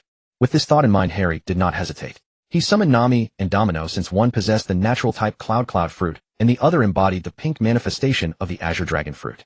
To transport Future Island to Sky Island, he would still need their assistance. After all, if Harry's lower body transformed into lightning, while his upper body hoisted the island above him, the spectacle would appear truly absurd. Harry was a white-robed sword immortal after all. He could not break character. As for riding a sword to fly and bearing an island aloft, Harry pondered and found it feasible, though less convenient than using clouds. He also saw it as an opportunity to train their abilities. As for Masida's gravity fruit, she had not yet awakened it. Perhaps her talent was relatively weak, for despite Harry's tireless nurturing and physical enhancement day and night, she still had not crossed the threshold of awakening. Meanwhile, Nami's cloud fruit was approaching the realm of awakening. Since Nami had always possessed keen sensitivity to weather, and through Harry's cultivation her talent had grown even more remarkable. Nami Domino, I need you both to use your respective abilities to lift Future Island, then fly with me to Sky Island, Harry said seriously. Nami and Domino exchanged glances and nodded, indicating their understanding. Nami waved her hands, and vast clouds immediately materialized in the sky. Domino transformed into a pink dragon, using his ability to conjure dark clouds that enveloped Future Island. Led by Harry, the three of them slowly ascended into the sky, carrying Future Island toward the floating island. Along the way, Nami continuously manipulated the clouds, maintaining the island's balance. Domino also used his ability to provide additional upward lift. After a period of flight, they finally arrived at the floating island. Gazing at this familiar and breathtaking domain before them, Harry and the others felt their hearts swell with hope for this world's future. Yet deep within Harry's heart, doubts lingered. Although he had relocated the island to this barren expanse, he knew that as long as the enemy possessed a permanent log pose, they could still easily trace the island's whereabouts. Just as Harry was deep in thought, a brilliant idea suddenly struck him. He resolved to take action. He would never allow the world government to prevail so easily. Thus, Harry sought out the genius scientist Vegapunk and presented him with a special request to manufacture a large number of magnetic devices capable of disrupting the magnetic field around the floating island. Vegapunk was brimming with enthusiasm for this challenge and immediately immersed himself in the research and development work. After considerable effort, he successfully produced a batch of highly efficient magnetic devices. These devices were meticulously positioned at key locations throughout the floating island, their powerful magnetic fields exerting far-reaching and profound influence. As the magnetic devices were activated, the magnetic field surrounding the floating island underwent drastic changes. The previously accurate log poses began to spin chaotically, losing all precision. Since Kizaru had already been released by Harry before Dashyong departed, the moment he was freed, Kizaru transformed into a beam of light and sped toward Marine headquarters. Kizaru appeared before Marshal Sengoku and laid out the entire sequence of events. Sengoku's brow furrowed deeply. He truly wished to step down from his position as Marine commander, but the transition of power would not be so simple. It would still take several months before he could formally relinquish his post. Sengoku claimed he was merely a slightly stronger cog in the machine, and he reported the matter to the world government. Upon learning of this news, they immediately grew tense. When Topman Warkri, the Justice War God, heard Sengoku's report, his heart tightened and his brow furrowed. That damn Harry. He had actually hijacked Kizaru to reach Future Island. What was he planning? Quick, contact the intelligence agency stationed there. Marcus Maz, the Environment War God, immediately picked up the Den Mushi and called the world government's CP0 operatives on Future Island. However, after a long stretch of busy signals, no one answered on the other end. Now all four remaining members of the Five Elders were in a panic.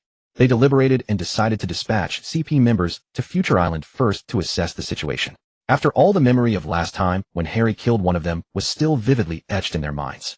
The exploration team sent by the world government fell into confusion, unable to rely on their log poses to pinpoint the island's exact location. Harry's plan had achieved its intended effect. They had successfully thwarted the world government's tracking efforts. Now the island was secured, temporarily free from external threats. Meanwhile, Harry had Vegapunk continue pondering how best to protect this mysterious land and address the various challenges that might arise in the future.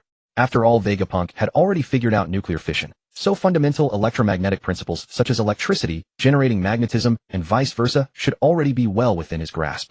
Harry had planted a subtle safeguard, a backdoor embedded within the machinery of Vegapunk's laboratory, hidden like a dormant serpent. This failsafe would not be activated lightly, but should Vegapunk ever betray them, his first loyalty would inevitably shift to Harry and his women. From the perspective of technology, tens of thousands of years beyond this world's level, their systems would have no means of detecting Xiaoxing's intrusion.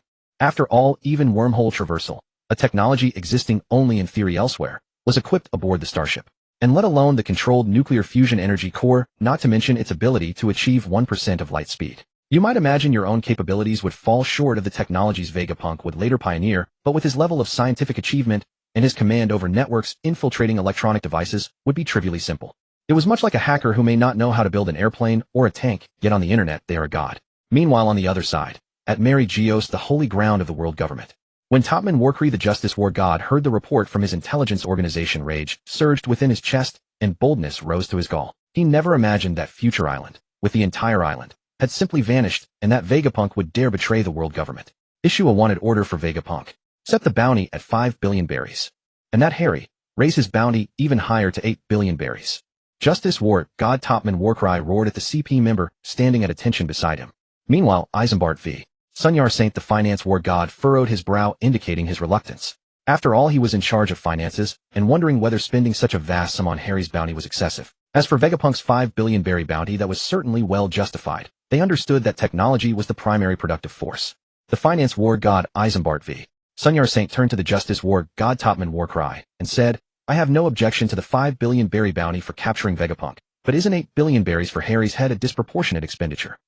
After all, he had remained quite tranquil upon the seas during this period with no newspapers reporting on his exploits. And although Shepherd Shivi Saint the agriculture war god was killed by him, his death actually centralized our hold on power even further, did it not? His faction would no longer strut about arrogantly before ours. Marcus Maz Saint the environment war god, who shared a close rapport with the agriculture war god, heard these words from the justice war god and loudly rebuked. What nonsense are you spouting? The 5 of us stand as one body. I believe an 8 billion berry bounty for Harry is entirely justified. His threat to us is no less than that of Joy Boy. Jagarussia Satan Saint the science defense war god then spoke up. Enough, all of you, stop arguing. Setting Vegapunk's bounty at 5 billion berries is reasonable, though I think it leans a bit low. As for Harry, let us maintain his original 6 billion berries. Our funds are not exactly abundant, and a bounty that high would scarcely attract anyone willing to capture him. At most it would be those obscure nameless rookie pirates presumptuously seeking trouble with him. As for those with genuine power, the celebrated veteran warlords, who among them would dare provoke him? Well said, Envoy God Nkatsi Mizusu echoed. And what matters most right now is determining the whereabouts of Future Island. Issue orders to all CP operatives to search for traces of Future Island, Legal Envoy God Topuman Wochurushin commanded. Meanwhile, on the vanished Future Island, Harry was conferring with Vegapanku regarding their next moves. We must reinforce the island's defenses to prevent another assault from the world government. I am researching a new type of energy source. With it, our high-consumption weapons will no longer require excessive power, greatly enhancing our defensive capabilities, Vegapanku replied with confidence. Harry nodded, understanding that the energy supply Vegapanku was developing for Xingmu Lian was likely still under development and not yet complete. This time, all 5 avatars of Vegapanku were controlled by Xiao Xing, eliminating any risk of internal espionage or information leaks. The Avatar of Desire received its primary directive centered on Harry. Harry ordered him strictly not to reveal any secrets of Vegapanku. While Harry was enjoying a leisurely tour of Future Island scenery with several women, the matter unfolded elsewhere. Over at the highest authority of the world government, the 4 elders were locked in fierce debate. With no resolution in sight, they sought an audience with Emu. Emu noticed something amiss. The absence of one member felt profoundly unsettling. In the past, the 5 elders had worked seamlessly together, having emerged from the same world as his own kin. With one now dead, Emu felt deep sorrow. He listened as the 4 elders recounted the disappearance of Future Island, Harry's actions, and the reasons behind their quarrel. After hearing their report, Emu fell silent for a moment, then declared, very well. Harry's bounty shall be set at 8 billion berries. As for Vegapanku's bounty, since you have no objections, it shall be 5 billion berries. Remember, he is to be captured alive. The 4 elders exchanged varied expressions upon hearing this. The financial envoy god's expression darkened, yet he dared not speak further, for Emu had once been their prince, and now possessed terrifying strength. The legal envoy god and the environmental envoy god exchanged faint smiles. Meanwhile, the scientific defense envoy god beside them wore a displeased expression, for Emu had not increased Vegapanku's bounty. These 5 extraordinary individuals had all been core figures closely connected to Emu within the organization during their time on Demonic Star. As for the members of the enigmatic God's Knights, they were never afflicted by this horrifying virus. Had they been, the legendary emergence of Shanks the Red would never have occurred. Any human infected by this fatal virus would lose their reproductive capacity entirely. The leader of the God's Knights in his youth bore an uncanny resemblance to Shanks the Red. Without a doubt, he was Shanks's biological father. Remarkably, this leader was unaffected by the virus, for he was Emu's offspring born before the infection. So the question arises, how did he manage to survive to this day? The answer lies in the fact that upon arriving in this world, he underwent a groundbreaking agelessness procedure. However, ill-fated Emu contracted the demonic virus, and ultimately became an immortal being, much like the 5 elders. With this revelation, everything falls into place. It is now clear why Figurando Garanshing became Emu's trusted confidant, and rose to the revered position of commander of the God's Knights. This also perfectly explains why Shanks dares to act so recklessly, even provoking the authority of the world government, yet faces no consequences. His impunity has always been guaranteed. Moreover, Shanks possesses the rare privilege of entering the world government's most sacred grounds and meeting face-to-face with the enigmatic 5 elders.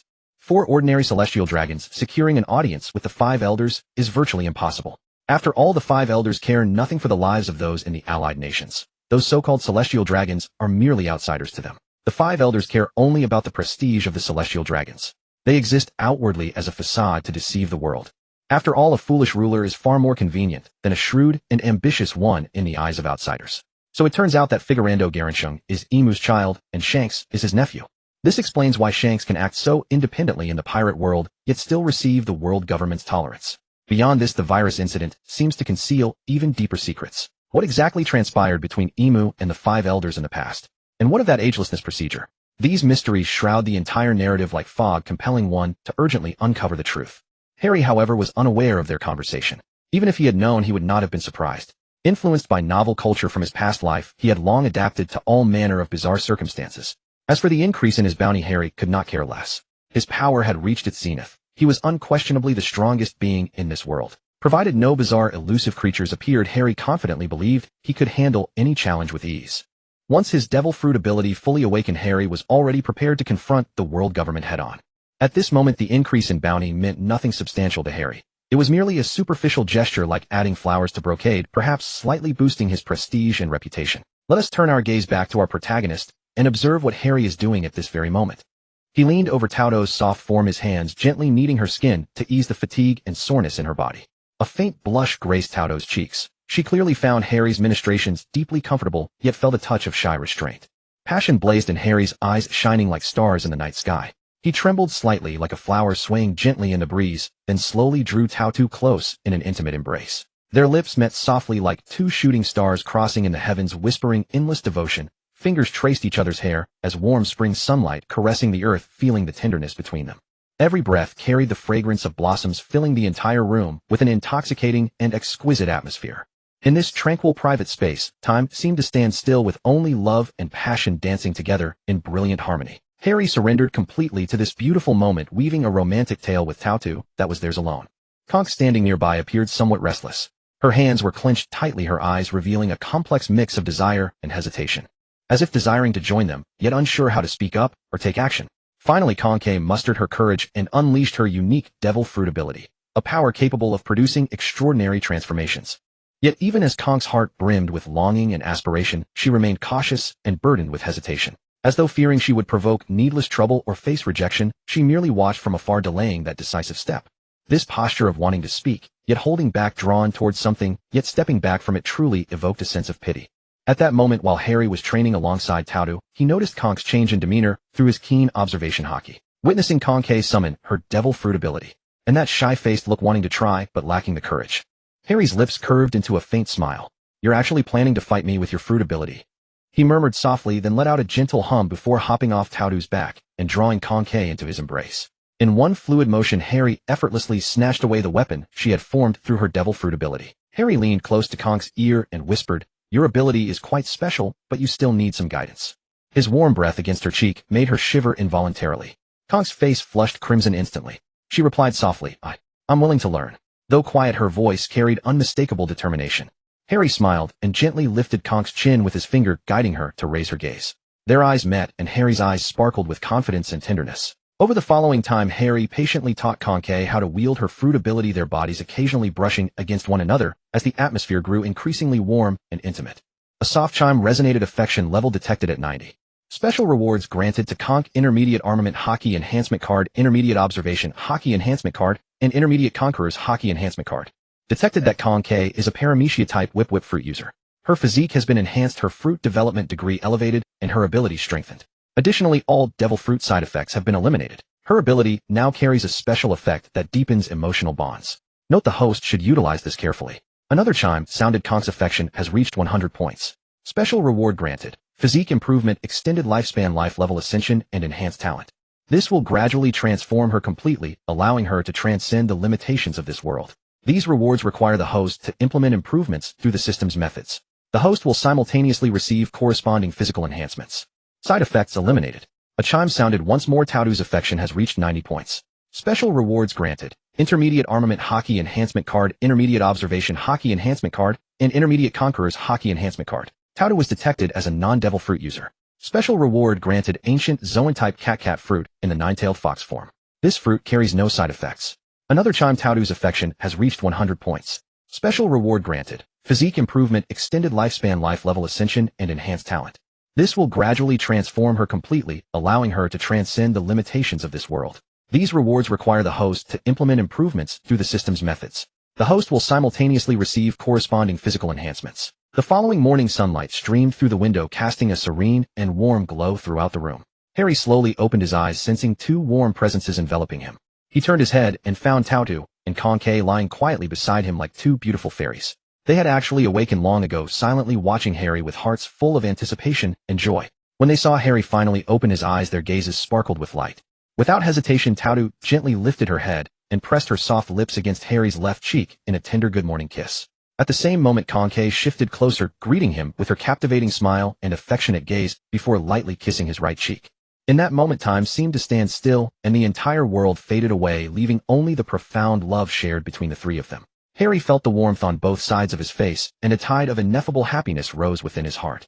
Looking at Tautu and Conke before him, his eyes brimmed with tenderness, and he returned their sincere smiles. On this beautiful morning, Tautu and Conke expressed their deep affection for Harry in the simplest, yet most romantic way. Harry also understood the preciousness of these feelings, resolving to cherish everything before him and create more beautiful memories together with them. With dawn just breaking and the hour still early, Harry happily led both of them along with many other women to enjoy a lavish breakfast together. The dining room was filled with mouth-watering aromas, and the long table groaned under the weight of various delicacies. Everyone gathered around, their laughter and chatter creating a warm and harmonious atmosphere. Harry smiled warmly as he invited everyone to sit down, then engaged each person in friendly conversation. He asked about their rest the previous night and whether anything interesting had occurred. The women responded and turned their faces glowing with happiness and contentment. During the meal, everyone savored the exquisite dishes, enjoying delicate pastries and rich coffee while cheerfully sharing their recent experiences and thoughts. Conversations ranged from daily life matters to literature and art, covering every topic under the sun. Harry listened quietly, occasionally interjecting with witty remarks that sent the group into fits of laughter. This breakfast not only satisfied their appetites, but also brought hearts closer together. On this lovely morning, Harry and the women shared a joyful and unforgettable time. Just then, Stussie's image appeared in Harry's mind.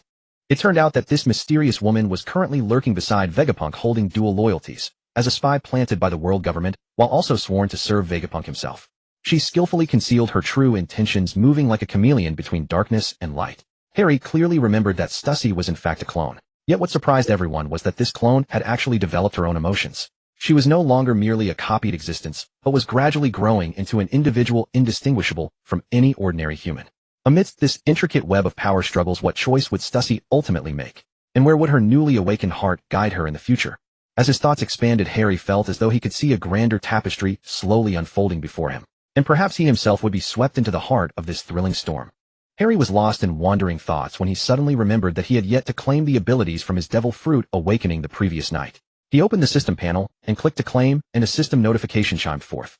Ding, congratulations on acquiring the two women Tautu and Conke. Ding, detected that the host's devil fruit awakening progress is currently at 99%. Ding, upgrading the host's devil fruit awakening progress to 100%. Congratulations to the host on the devil fruit awakening. At the instant Harry heard the final system chime, he felt as though thunder flooded his entire being. He was composed of lightning itself. Harry could sense that he had mastered all the lightning in this world. Just then, thunder cracked across the heavens. Since he was presently on Skypiea, clouds persisted even at the higher altitudes of the Sky Island.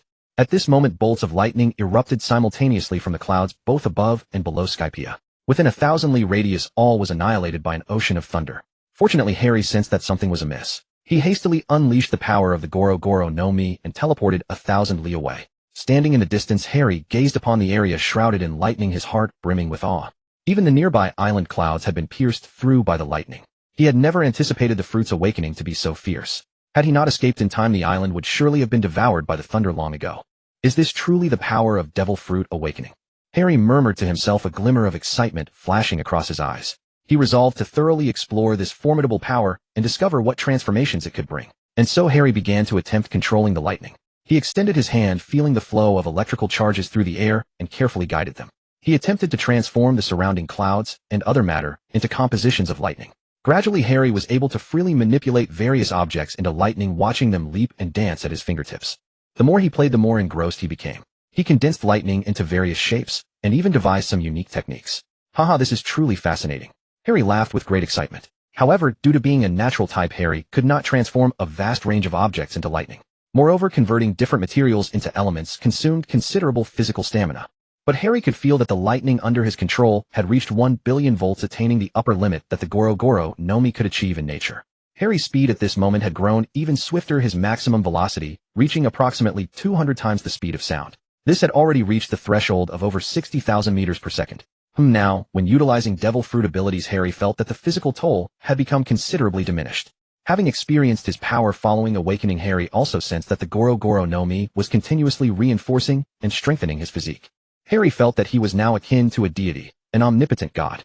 He sensed that his observation Haki could now encompass the entirety of Skypiea. Not merely the Skypiea where Enel had once resided, but all the islands across this stretch of the sky. Harry could employ the electromagnetic force of the Goro Goro no Mi to sense the movements of living creatures and the electromagnetic waves within their bodies. Even with careful attention, Harry could perceive their heartbeats through electromagnetic waves. Assisted by his observation Haki, he could discern their thoughts. However, just as Harry was indulging in the profound satisfaction bestowed by his enhanced strength, the energy fluctuations of lightning from his fruit awakening suddenly reverberated across the heavens. This fluctuation seemed to possess an enigmatic allure, rendering the surrounding air restless and turbulent. Soon those women who keenly perceived this energy disturbance began converging upon this location. Some possessed graceful figures and captivating charm, others were pristine and refined, delicate and enchanting, still others were bewitching and spellbinding, soul-captivating. In summary, every woman was uniquely alluring, inevitably drawing admiration. Watching his women with a gentle smile, Harry's gaze swept over the 20-odd women before him, each distinct in style, yet equally stunning, and a surge of joy welled within his heart. These women were not merely breathtaking in appearance, more importantly, each exuded a unique charm and temperament that was utterly irresistible. At this very moment, Harry felt as though he dwelt within a dreamlike realm, surrounded by peerless beauties, while his own power continued to grow ever more formidable. This sensation was absolutely exquisite. He could not help but laugh, his spirits soaring with delight. "It appears your strength has grown even greater, my dear." One of the women clad in a cheaphow swayed her sinuous waist as she glided toward Harry and spoke in a honeyed, coquettish voice.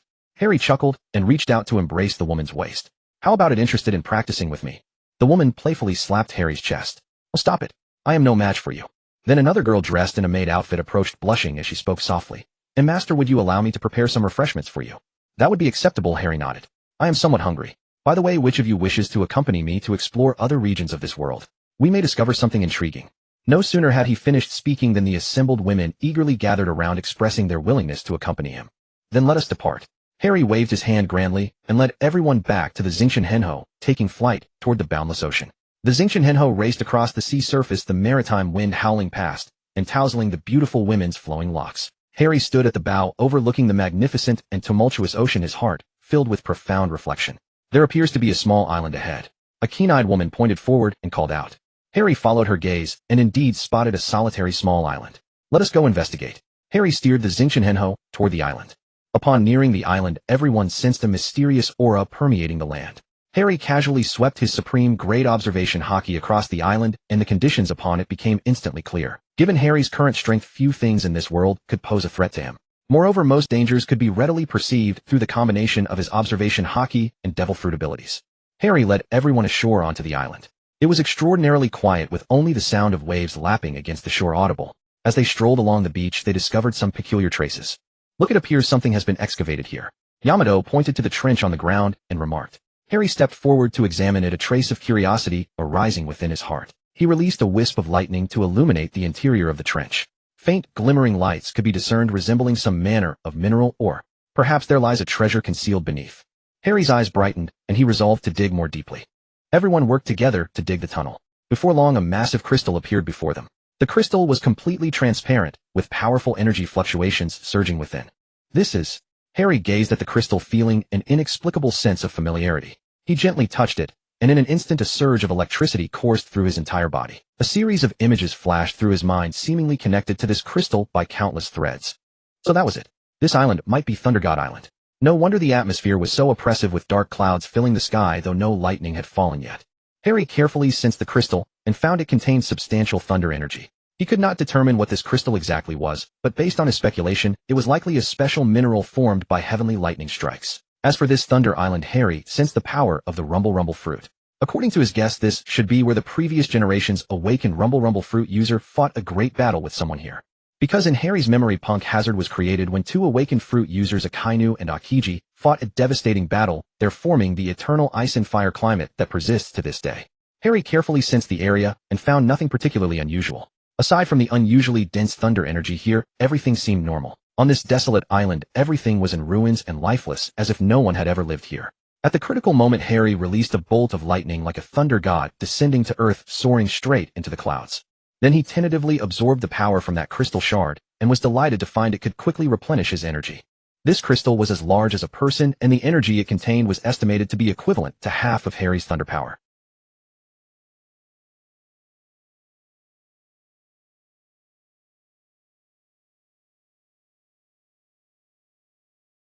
Harry had the women scatter to search for such stones around the area. He was not worried about the intermittent lightning strikes, because the women around him were all powerful, each a top-tier devil fruit user endowed with dual Haki. Under Harry's tireless day and night training, their physiques had already reached the level of potential admirals. However, after searching for a considerable time, Harry and the women were surprised to find that no trace of such stones could be found on this island. Harry was greatly astonished, for lightning could not possibly strike only where he had been before. By all logic, the entire island should have been covered with those energy-rich ores. Nevertheless, Harry did not dwell on it. For in the world of pirates, changes were truly endless, and many things defied scientific explanation. Perhaps the material of that crystal was particularly unique, and after enduring the full force strike of the previous awakened Rumble fruit user, it may have taken 100 years to form such minerals. After finding nothing, Harry and the others continued their adventure in this world. At this moment, Harry still did not know that his actions had already sparked a tremendous uproar across the world. New world aboard the Thousand Sunny, built by Frankie the Straw Hat Pirates, gathered. Luffy looked at the newspaper in his hands with an expression of longing, as if he had witnessed something extraordinary. Next to him, Zoro, Sanji, Usopp, and the others could not believe their eyes. They had thought Harry was already incredibly powerful at Marineford, but they never expected that Harry's strength had grown to such an extent. Luffy said excitedly, while the white cloaked Harry with a bounty of 8 billion. Brother Harry is simply too amazing with a bounty of 8 billion berries.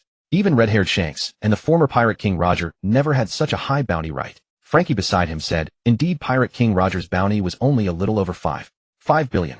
This white-cloaked Harry who slew the 5 elders is truly worthy of such a bounty. His bounty is already higher than the former Pirate King's. Does the world government acknowledge him as the Pirate King of this generation?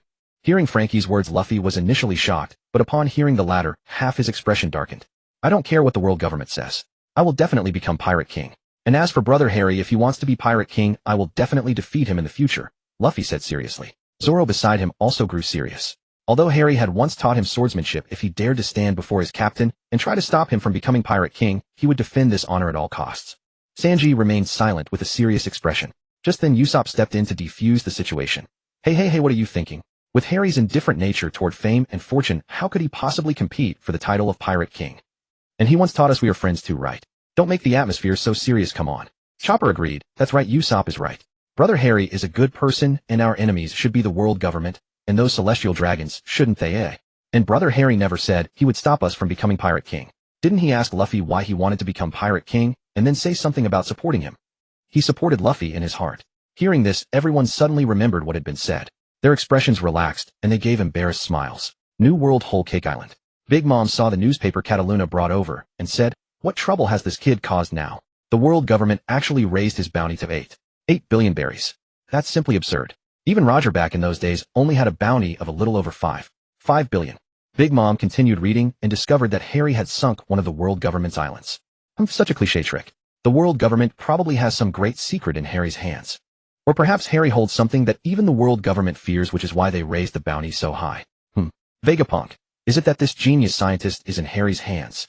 Then it wouldn't be surprising. After all, didn't they once control this world through science?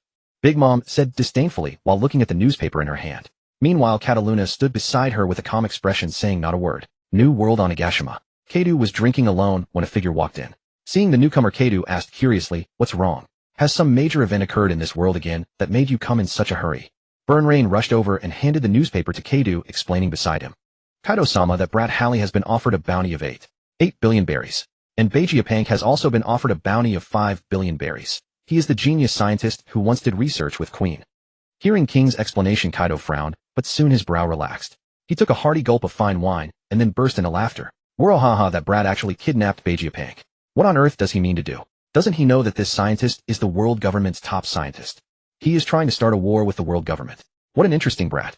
Even though he took away my daughter, I still acknowledge his strength. Uraha, I'm afraid the world will be thrown into turmoil. In the new world, aboard the Moby Dick. Marco, holding a newspaper in his hand, walked toward Whitebeard. Pops, take a look. Brother Halley's bounty has gone up again now, 8 billion berries. Whitebeard heard Marco's words, took the newspaper, and read it. After finishing, he spoke with a smile. Gurura Halley is a little brat, truly daring and courageous. Is this the new era? Could it be that you are the joy boy Roger has been waiting for? This time he will probably be hunted by the world government. We'll help as much as we can. Last time when we rescued Ace, he helped us a great deal.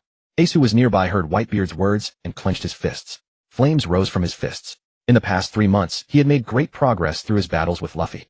Pops, if anything happens to Brother Halley, I will risk my life to save him. That's right, Pops, we are not ungrateful people. This debt of gratitude. The Whitebeard pirates have always kept it in our hearts. If Brother Halley is in trouble, we will do our utmost to rescue him. Whitebeard's division commanders spoke up one after another, and the crew members echoed in agreement. In the New World, aboard the Red Force, Red Hair was on the ship holding a banquet with his crew. Just then Ben Beckman called to the seagulls in the sky, picked up the newspaper he was holding, glanced at it, and then walked toward Red Hair Shanks with a serious expression. Boss, take a look at this newspaper. The world government has raised the bounty on that white-clad Halley again. Red Hair Shanks took the newspaper, looked at it, and his expression turned grave. But after a moment a smile spread across his face. He murmured to himself, what an interesting brat. Could it be that the joy boy I've been waiting for is not Luffy? Could it be that I chose the wrong person? Or has a monster even more powerful than Rocks appeared? However, his relationship with Luffy is that of both teacher and friend. He shouldn't be an evil person like Rocks. Ha ha ha, what an interesting era. The new era has begun. Ben Beckman was taken aback by this. He asked Shanks in confusion, Boss, haven't you always hoped for this era to stabilize? With someone as powerful as Halley appearing, I'm afraid this world will undergo great upheaval. Shanks smiled faintly and shook his head. I have always hoped for stability in this world, but given the world government's current actions, I'm afraid that change is the very foundation of stability. Over 800 years have passed, and they have become corrupt. Even though I am also one of them, I too hope for this world to gradually stabilize.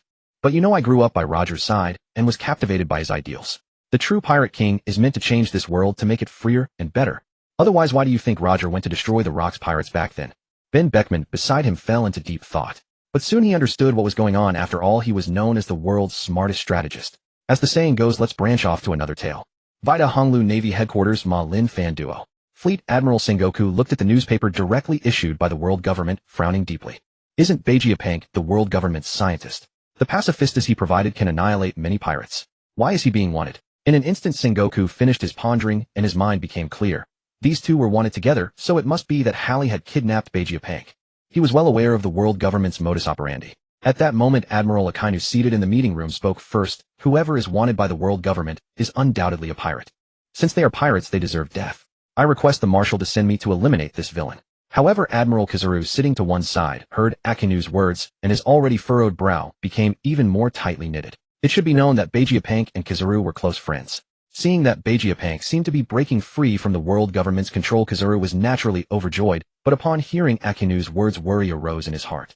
But on second thought, Halley's strength was so formidable. If Akainu rashly attacked again, given Halley's fiery temper, if not for his merits in protecting the people, Akainu would probably have been killed on the spot. Hold on, Akainu, Akiji said. This matter needs careful consideration. That brat is not easy to deal with. The three of us couldn't capture him before. Akainu stood up abruptly. What are you afraid? Am I afraid of him? Kizaru retorted. I just don't want you to throw your life away. None of you need to argue. Sengoku waved his hand. I will handle this matter personally. Akainu and Akiji exchanged glances and said nothing more. Marshal, what should we do now? A general asked. Let's hold our position and observe the situation first. Sengoku said thoughtfully, at the same time intensify the search for Vegapunk. He must not fall into the hands of other powers. As for the position of Fleet Admiral, have you two made your decision? Akainu and Akiji exchanged glances, their eyes sparking with fire. Clearly neither of them was willing to give up the position of Fleet Admiral. Sengoku also understood their intentions. However, the five elders preferred Akainu to become Fleet Admiral, while Sengoku and the Navy subordinates preferred Akiji. Yesterday, Sengoku submitted a request to the five elders. The five elders said that if they really couldn't decide, they could let the two fight to determine who would become the Fleet Admiral. Today is the day they will fight to determine the outcome. Whoever wins among them will become the Fleet Admiral. Just as the Marines were embroiled in fierce debate and clamor, Harry also received a newspaper delivered by a seagull. He took the mysterious reading material, his eyes falling upon the bounty poster and the listed charges, a faint smile creeping onto his lips. The sea breeze caressed his cheeks with a cool touch, yet it could not conceal the joy within him. The newspaper in his hands seemed to become the wellspring of his happiness, every line of text like a leaping note playing a cheerful melody. Harry studied the portrait on the wanted poster carefully, that familiar yet strange face, making him feel both close and amused. The figure in the drawing was so vivid it seemed ready to leap from the paper. Meanwhile, the series of crimes listed beside it were truly astonishing, some of which even Harry found hard to believe. Yet these seemingly absurd accusations became the target of everyone's pursuit, instantly transforming this originally untarnished figure into someone infamous and notorious. Harry thought to himself, the world government really knows how to concoct extravagant charges. What better excuse could they want? The newspaper even claimed he had bombed and sunk an island belonging to a world government member nation along with all its people. It also stated that over 30,000 civilians were aboard, and Harry hadn't even spared them, sinking them all together. When the other women saw the newspaper, their faces all showed indignation, while Hancock and Robin displayed expressions of, as expected. This was because both Hancock and Robin had suffered persecution at the hands of the world government. They naturally knew what kind of organization it was. However, the other women hadn't experienced as much. Seeing the world government slandering their man so grievously, anger rose within them as well. Tao Tu and Kong K particularly felt the world government's shamelessness.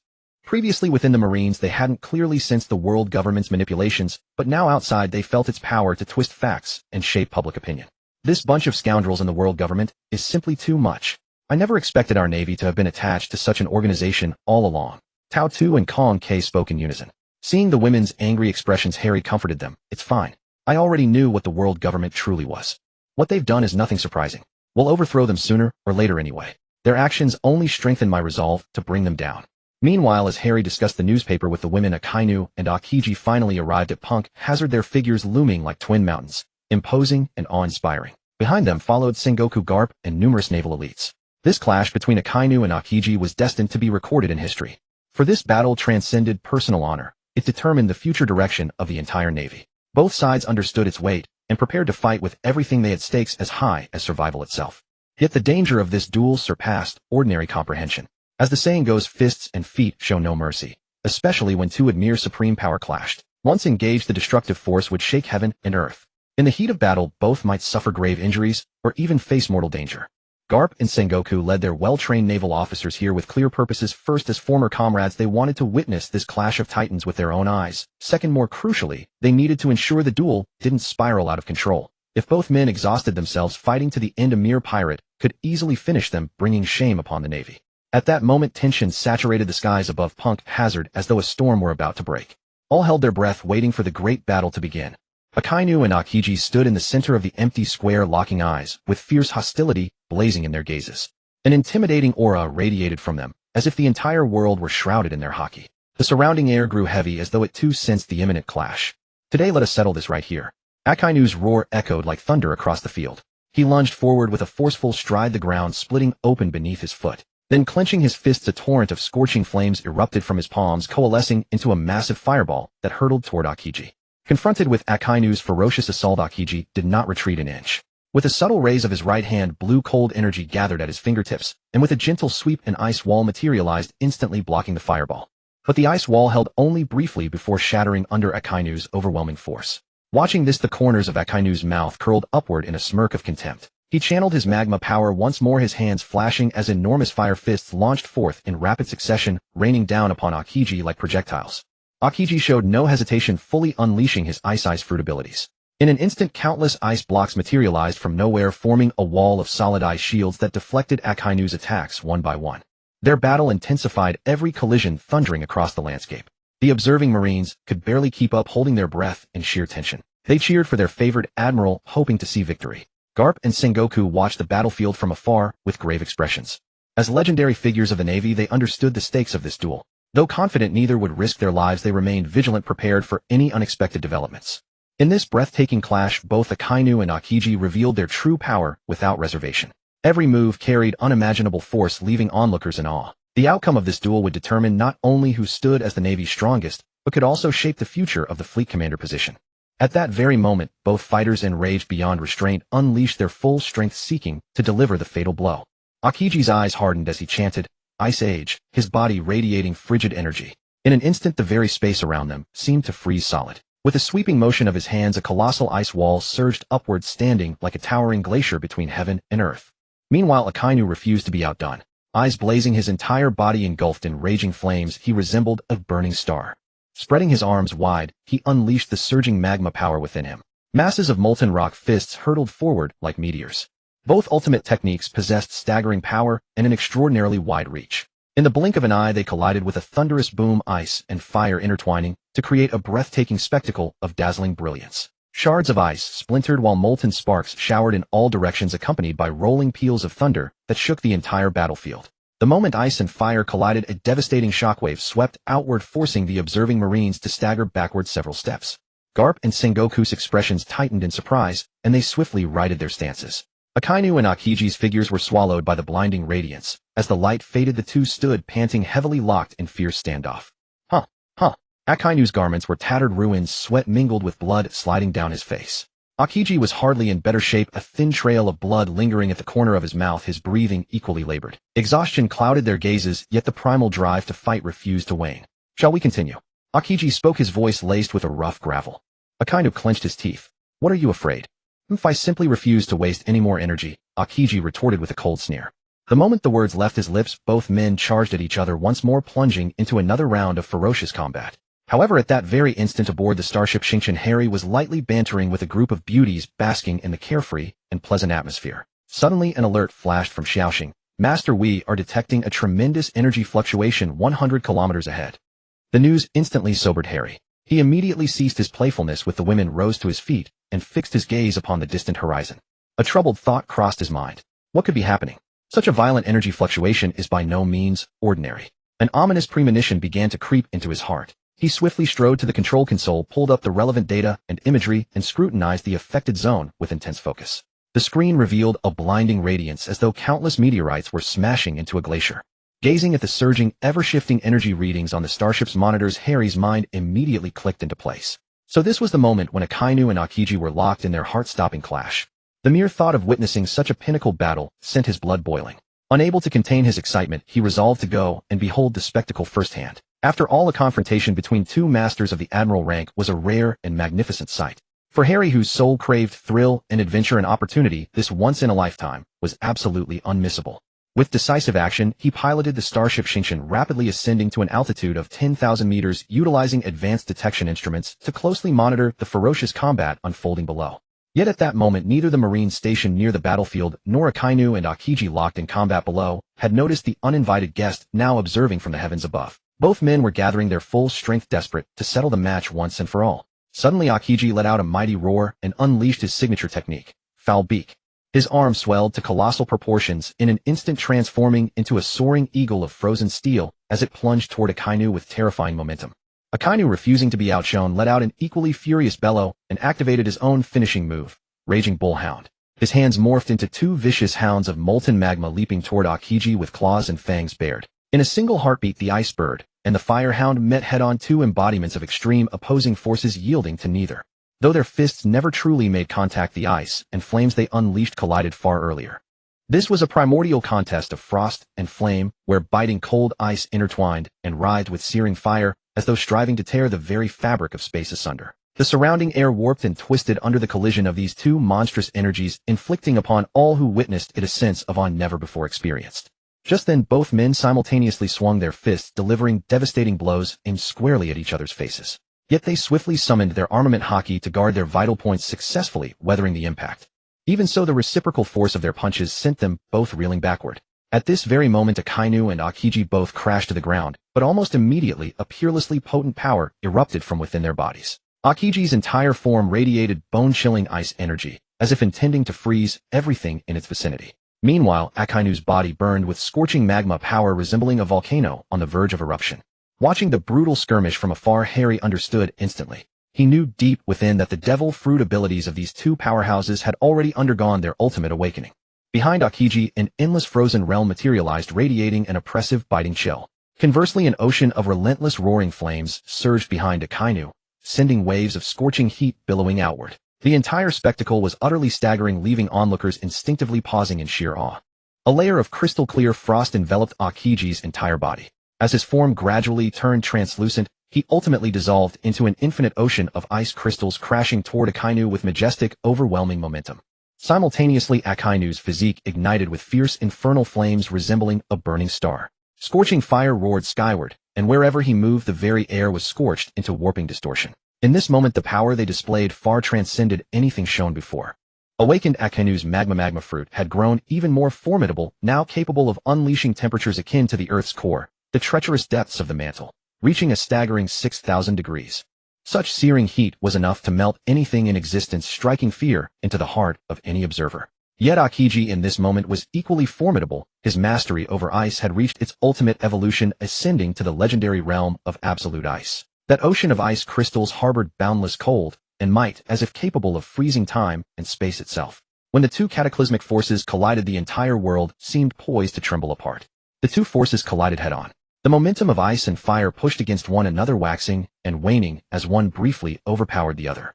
Unable to gain lasting advantage, both finally unleashed their absolute maximum power in a simultaneous explosion, sending them both hurtling backward through the air. During this clash, Aokiji deployed his spiked lance technique, sending 4 ice spears careening toward Akainu. Akainu, refusing to yield, countered with meteor fire fist, launching 4 molten fists directly at the incoming lances. Their attacks collided with the force of 1,000 thunderclaps, erupting in a deafening detonation before dissipating into nothingness. The colossal impact sent both Aokiji and Akainu crashing heavily to the ground, once more coughing up streaks of crimson blood. Just as the two lay battered and bruised upon the earth, a sudden and unforeseen anomaly erupted. Behold, an incomparable surge of Conqueror's Haki erupted from Akiji's body, as if a long-dormant lion had awakened, radiating a terrifyingly oppressive pressure. Meanwhile, the fallen Akainu stared up at Aokiji with utter shock, his expression turning grim as he gazed upon the monstrous aura coursing through his rival. Harry, who had been closely observing the fierce battle from the sky, couldn't help but be slightly taken aback. However, after a moment's reflection, he suddenly understood the reason behind it all. It was likely because Harry's words during the War of the Summit had touched Akiji's inner world, finally enabling him to grasp what he truly desired to protect. It was precisely this resolve that prompted Aokiji to awaken the Conqueror's Haki hidden within his body. Yet in stark contrast stood Akainu. Although he had suffered defeats at Harry's hands numerous times, the Conqueror's Haki within his heart had not yet awakened. Perhaps the string of setbacks had shaken Akainu's confidence, or perhaps there were other reasons. In any case, for the moment, Akainu had still not managed to break through himself and unleash his own Conqueror's Haki. Akainu's eyes widened as he watched Aokiji radiate Conqueror's Haki, his heart swelling with shock and envy. Unwilling to accept defeat so readily, he struggled to his feet, preparing to launch another assault. But just then Aokiji spoke. Akainu, don't you yet understand? Our conflict is meaningless. Upon hearing this, Akainu paused briefly before roaring, cut the nonsense.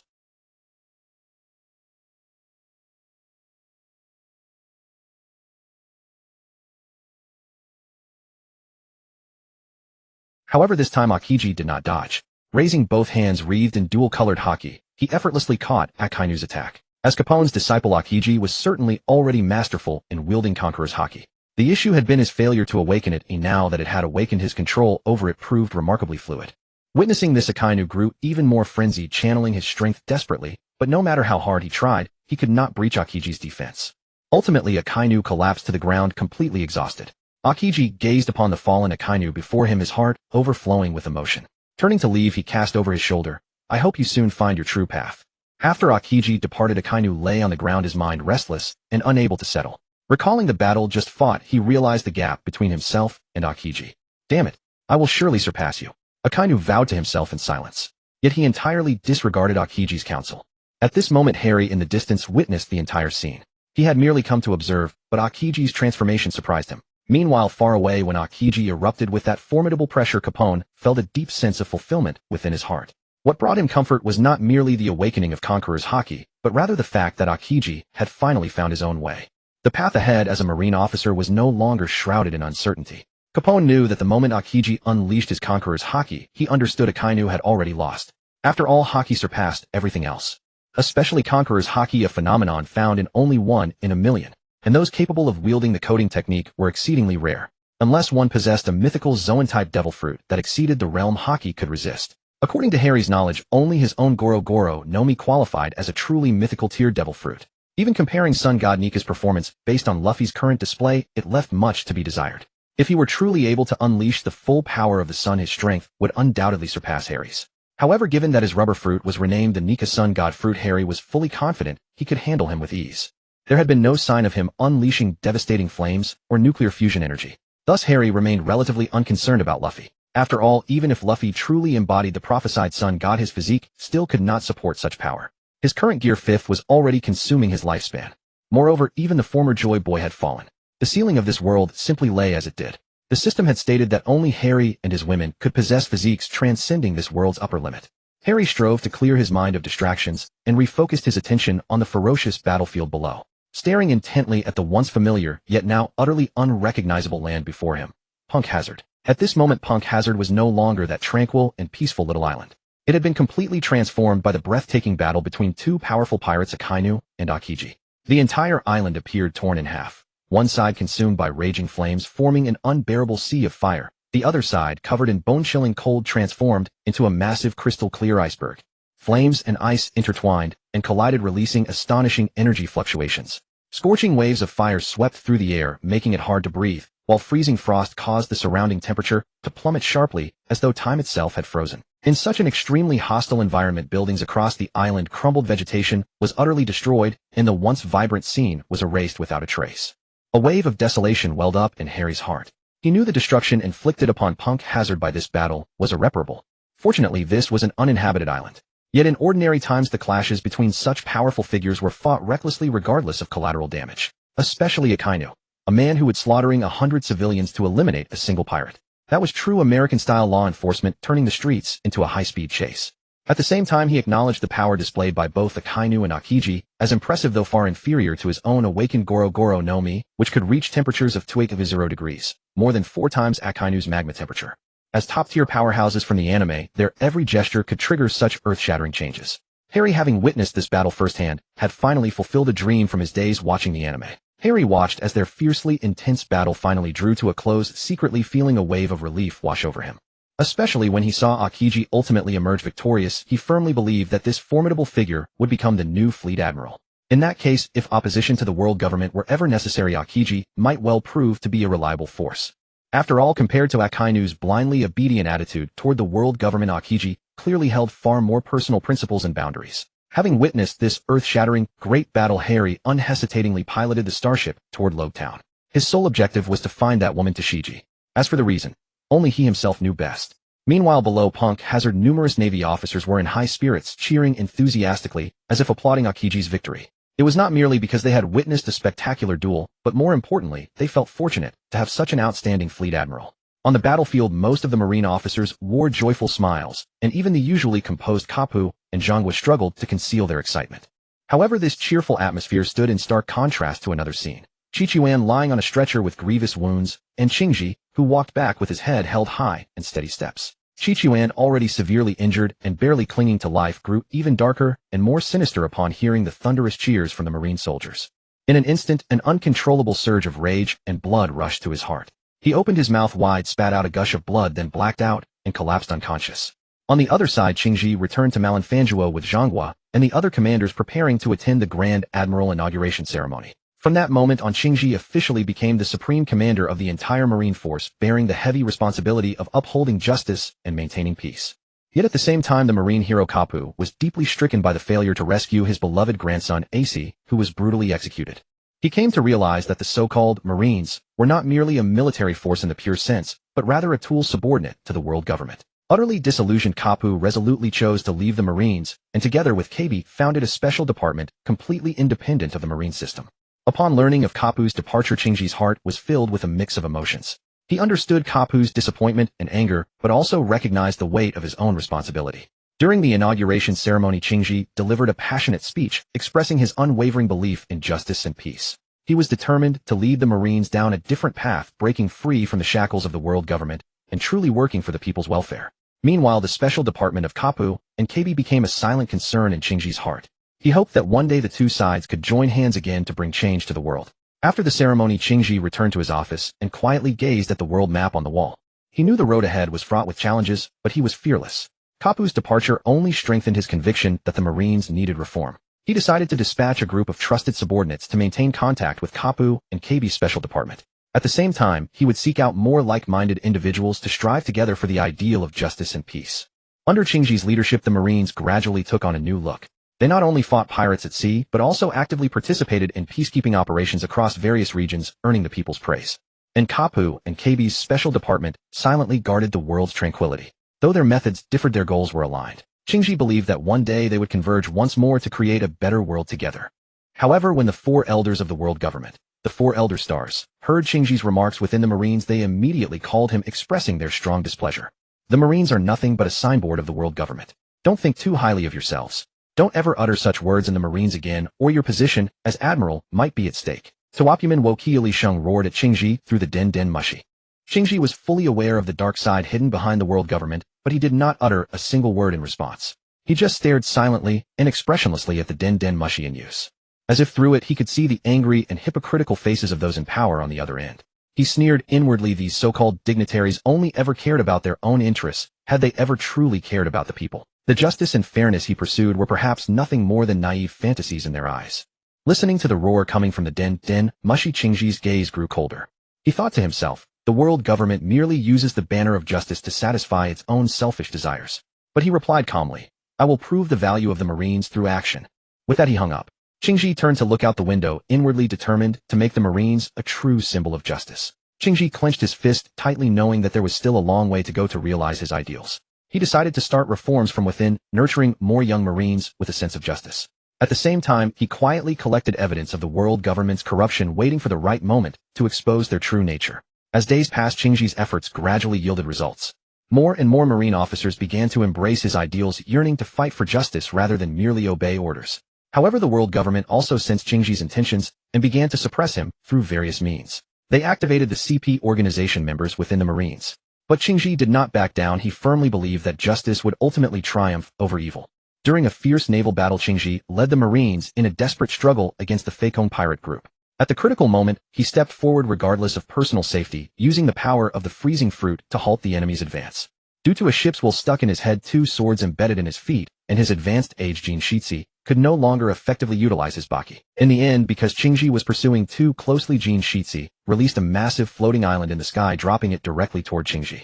Qingji, using the freezing fruit, single-handedly blocked it by controlling the seawater beneath his feet, forming a gigantic frozen house-shaped structure. This prevented the island from crashing onto the Marines below. At that moment, Jin Shitsi successfully escaped. The victory in this battle greatly enhanced Qingji's prestige within the Marines. People praised him as a true hero, and he became even more steadfast in his conviction to make the Marines the guardians of justice. After this battle, the world government found it even harder to take action against him, as he had already gained the trust of 90% of the Marine soldiers. His fame, thanks to successfully repelling Jin Shitsi, even rivaled that of the hero Kapu in his prime. This caused a sharp decline in the world government's control over the Marines. Meanwhile, let's turn to another story. Just as Qingji was about to don the crown, symbolizing supreme power and glory as Marine Admiral, far away in the legendary Laga town, Hali had quietly arrived. With unwavering faith and determination, he finally found the lady he had been longing for, Dasiki. This reunion held profound significance for Dasiki. Recalling what Hali had said during the summit war of the past, she fell into deep contemplation. Those words, like a sharp sword, pierced through the confusion and perplexity that had long plagued her heart, leading her to re-examine her own stance and beliefs. Just as Dasiki was lost in deep thought, Harry appeared before her, like a gentle breeze sweeping through. His strikingly handsome appearance, effortless grace, and unwavering pursuit of justice and freedom stirred profound emotions within Dasiki's heart. At that moment, a tangled web of conflicting emotions swirled through her heart, as though every possible feeling had been poured into a single vessel. Gazing upon the dignified, eloquent man standing before her, radiating an aura of noble righteousness, Dasiki's heart pounded wildly like a startled deer, and an indescribable surge of emotion welled up within her. She knew full well that between their two standings lay countless insurmountable chasms and formidable obstacles, yet even so this tender affection continued to sprout quietly in the depths of her heart, growing ever stronger. Just then Harry broke the silence. His gaze firm and resolute, he looked at Dasiki and spoke slowly. Lady Dasiki, would you be willing to join my fleet and walk this path of adventure fraught with the unknown and peril at my side? Let us join hands and strive together to reshape this devastated world. His voice rang out with unyielding strength, as though brimming with boundless power and determination. Dasiki gazed at Harry with unwavering resolve. No matter how many difficulties lie ahead, I am willing to face them all alongside you. Harry felt Dasiki's sincerity and gripped her hand tightly. I will always remain by your side. The two exchanged a smile, their understanding requiring no further words. Yet Dasiki knew the road ahead would be fraught with hardship. The intricate power struggles within the Navy, the pressure from the world government, and a myriad of unknown challenges awaited them. But Dasiki was already prepared, resolved to fight for justice and freedom.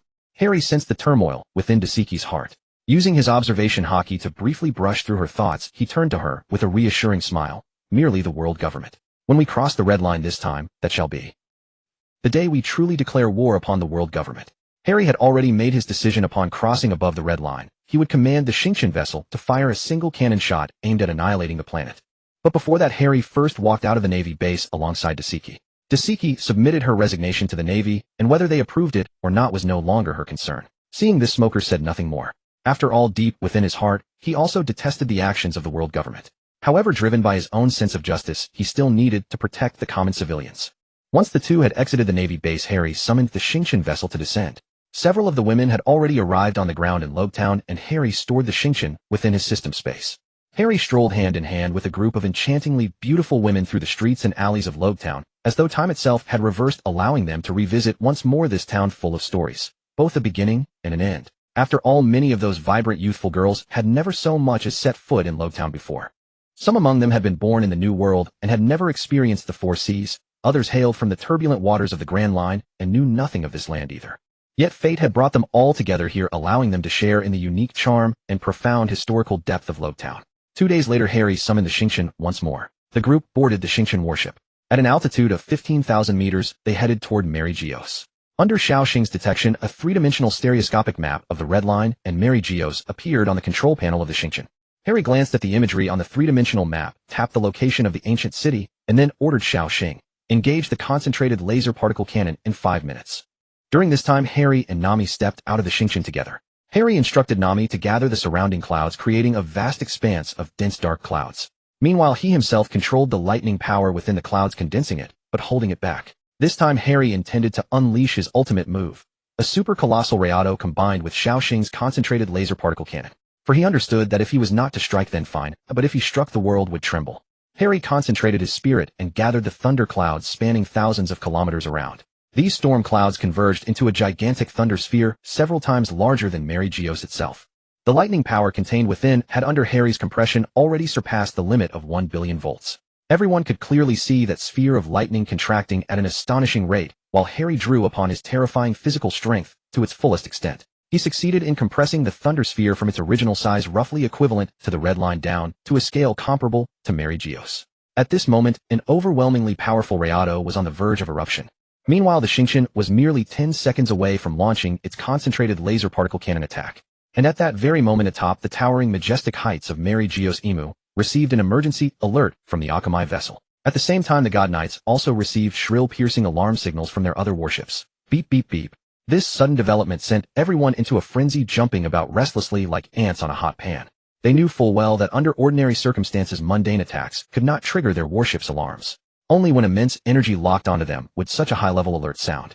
Facing this anomaly, Emu did not dare to delay even a moment. He stepped into the Akamai, without hesitation, gathering the remaining energy to prepare for an immediate counterattack. On the other side, the 9 members of the God Knights, along with their commander Figureland Garnet, boarded warships parked in a nearby warehouse at breakneck speed. A deafening crash echoed as the warehouse dome slowly opened, and several warships emerged one after another. They swiftly adjusted their positions, concentrated their firepower, and pointed their cannons directly at the enormous thunder sphere in the sky. Harry's eyes widened as he observed every movement around him with absolute focus. His observation Haki was fully activated, leaving no stirring of wind or grass undetected by his keen senses. Witnessing what unfolded before his eyes, he made his decision without hesitation, hurling that terrifying Rayado straight toward Mary Geos. At that instant, the speed of the Rayado was far inferior to the concentrated laser particle cannon fired by Xiaoxing. One was still far from the speed of light, while the other traveled at genuinely light speed. Therefore, Xiaoxing's attack reached the Akamai, first striking it with the ferocity of a stellar explosion. Almost simultaneously, the demon ship retaliated, launching a powerful energy beam directly toward the starship. In that instant, 2 dazzling beams of light converged in the sky. The red laser fired by the starship and the purple laser released by the demon ship collided head-on. However, upon contact, the red laser suppressed the purple one with overwhelming superiority, advancing step by step toward the demon ship. Meanwhile, inside the demon ship, alarm bells rang out. Emu quickly activated the energy shields at full power. After the collision of those 2 energy beams, the starship's laser had already consumed over half of its energy. However, when the laser struck the demon ship's energy shield, the shield first resisted for half a second before cracking with loud cracks. At that point, only a small portion of the laser's energy remained. It pierced through the hull of the demon ship, creating a massive hole. Fortunately, since the demon ship had retreated in time, while the energy shield was still active, only the side of the hull was hit. There was no major damage except that it could no longer fly. Emu sighed in relief upon seeing this, having almost thought he would meet his end just then. And at the moment when the demon ship and starship's energies collided, the other subsidiary demon ships also opened fire. Harry's thunder strike had already reached the sky. In milliseconds, it collided with those 10 laser beams. However, since this thunder strike was formed by Harry compressing half of his internal energy, it was far more powerful than the thunder strike Enel used to destroy Bika back then, hundreds of times stronger. Those 10 laser beams were being pushed back by Harry's thunder strike. Then in the next instant, rumble, accompanied by a deafening roar, the thunder strike hit its target. Mary Geos was instantly engulfed in light, with thick smoke billowing and buildings collapsing one after another. The Divine Knight's warships trembled under the powerful impact. As the smoke cleared, a massive hole appeared on the demon ship's hull, while the star ship remained unscathed. Harry and Tashigi stood on the bridge witnessing everything. "We did it!" Tashigi exclaimed excitedly. "That's right, but this is only the beginning." Harry gazed firmly into the distance. "We need to let the world government know that we will not submit to their oppression." With that, Harry ordered full speed ahead, and the starship carrying everyone sailed onward into the distance. Since Harry had compressed his thunder strike and gathered the lightning from the sky into a massive thunder cluster dormant and restrained, he had exhausted most of his physical strength. Meanwhile, the Tenryubido still had 10 warships at their disposal. Furthermore, only the shield had been consumed without causing any damage to the vessel itself, so Harry decided to retreat temporarily and make further plans later. And on the other side, the members of the Shurgon Knights, seeing their main ship, the demon ship, pierced with a huge hole, and the starship escaping so easily, were very dissatisfied and sent a request to Imu demanding pursuit. However, Imu, having experienced fear from the previous battle, agreed to the Shurgon Knight's pursuit request, but did not go himself. Under Harry's command, the starship retreated rapidly with the Shurgon Knight's warships in hot pursuit. "Captain, the enemies behind are still chasing us," reported Xiaoxing, the AI responsible for radar monitoring. Harry's expression turned grim as he looked at the pursuing forces behind. "Increase speed and look for an opportunity to shake them off." Nami walked over to Harry. "Can we shake them off?" Harry smiled confidently. "Trust me, it'll be fine." The starship flew into a thick layer of clouds, disappearing from the enemy's sight, using the cloud cover as concealment. Due to the starship's technological level being one tier higher than that of the demon warships, their radar had difficulty locking onto the starship. However, the starship could use radar jamming to block their senses. As long as they couldn't see it, they could escape pursuit. The starship's speed was also one tier faster than their warships. Therefore, Harry was not worried at all. In fact, if he weren't aiming for stability, he would have considered turning back and counterattacking. But since the main cannon needed time to charge, and they were after all 10 warships, Harry wasn't certain he could achieve a complete victory without suffering any damage. After all, they had no idea about Harry's whereabouts, while Harry clearly knew their positions. When to engage in battle was entirely up to Harry to decide. After this thrilling technological battle, all the women felt an unprecedented sense of excitement. Especially adventurous women like Hancock, Robin, Nami, and Yamato were extremely excited. However, Baby 5, Koni's Rebecca Pecoms, and Momonosuke were astonished by the world government's terrifying power, while also marveling at the starship's extraordinary strength, capable of devastating the world government that had ruled the world for 800 years. What surprised people even more was the powerful coordination between Harry and Nami. That terrifying power allowed the strength demonstrated by the two of them to cover all of Mary Geos, making 10 warships tremble on the verge of collapse. What they didn't know was that some electronic systems inside the warships had been damaged by the terrifying electromagnetic pulse. Meanwhile, back on the demon ship, Imu stared at the massive hole punched through the vessel. His heart ached immensely, knowing this was the flagship they had brought from the demon planet back then. This warship had been smuggled out by his father at great risk.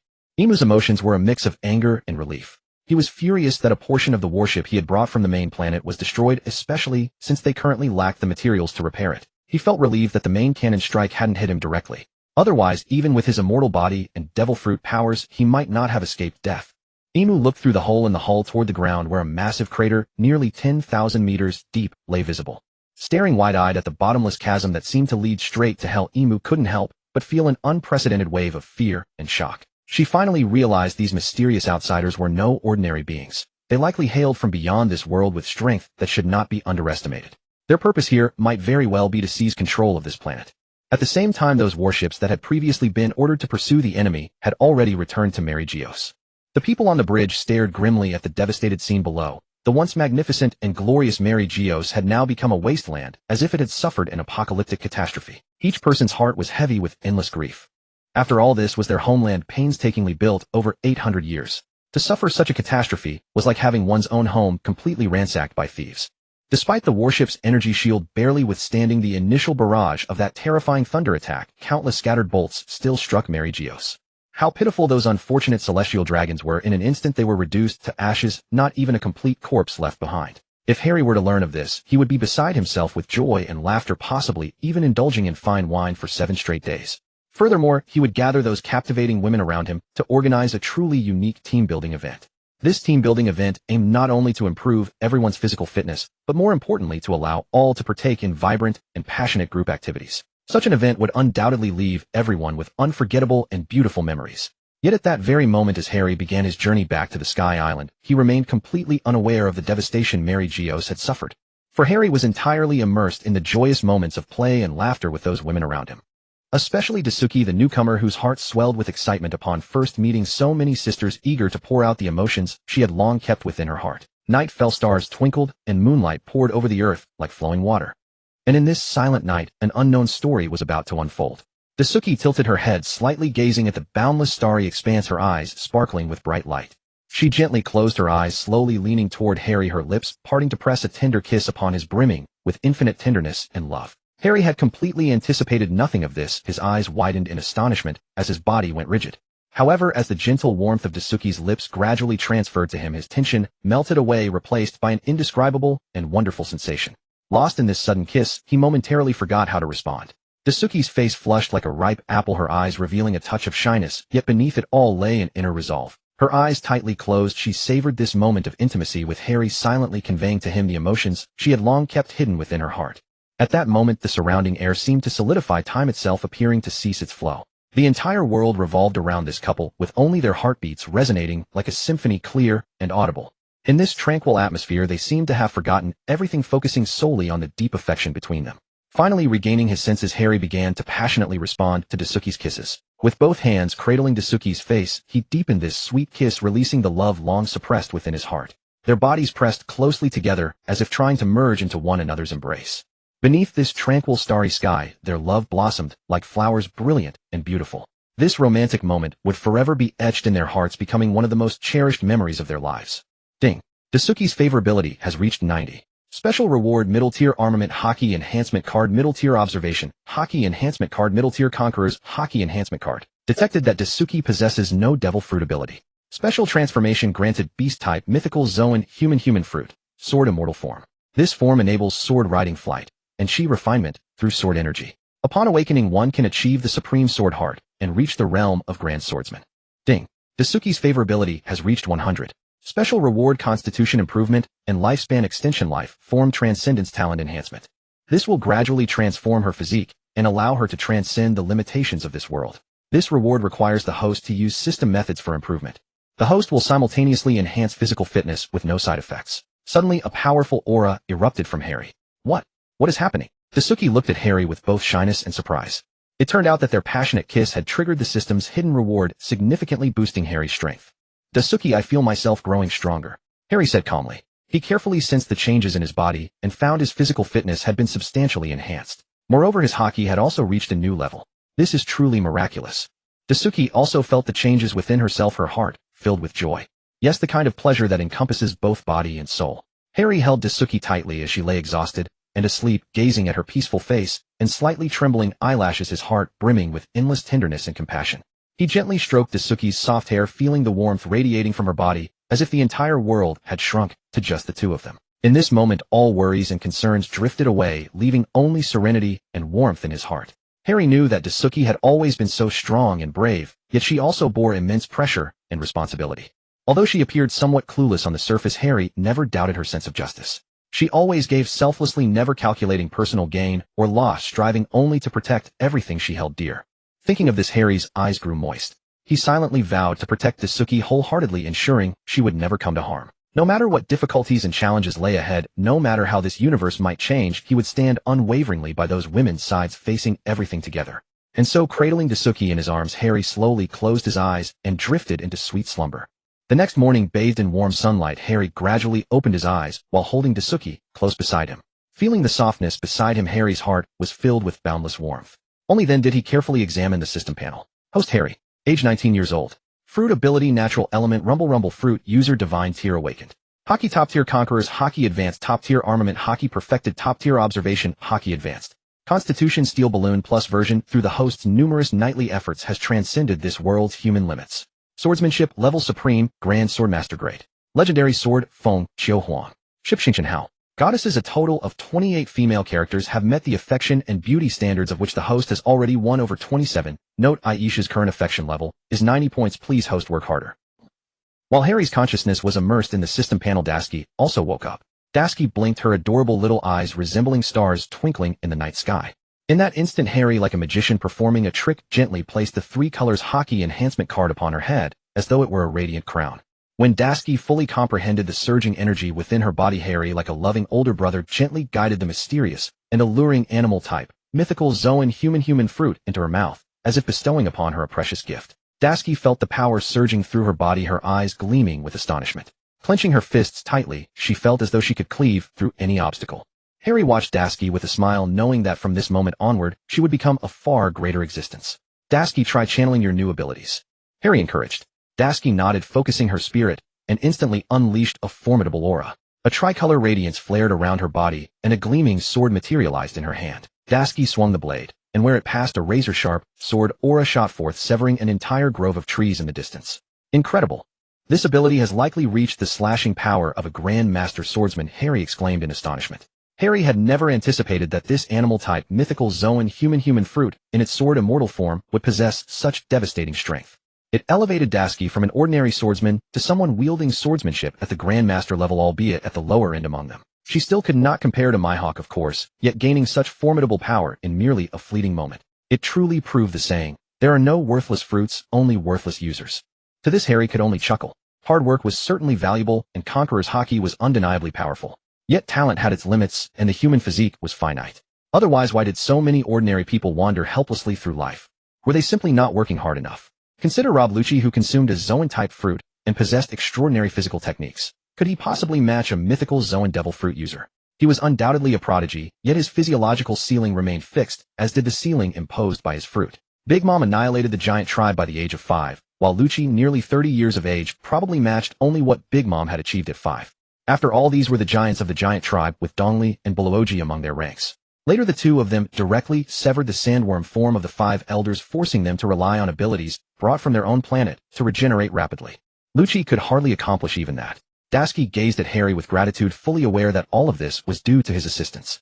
From this point forward, she would face future trials with a completely renewed self. With unwavering confidence, Daski gazed toward the horizon, envisioning countless challenges ahead. She understood deeply that the enhancement of her power meant an increased burden of responsibility. I will use this power to protect everyone, Daski declared resolutely. Harry nodded with a smile, certain that she would indeed succeed. Thereafter, Harry resumed his leisurely life, spending each day intimately with his women, while simultaneously refining his strength. As Harry was with his women, Morgans had already broadcast to the world the footage of Harry's assault on Mary Geos from that day.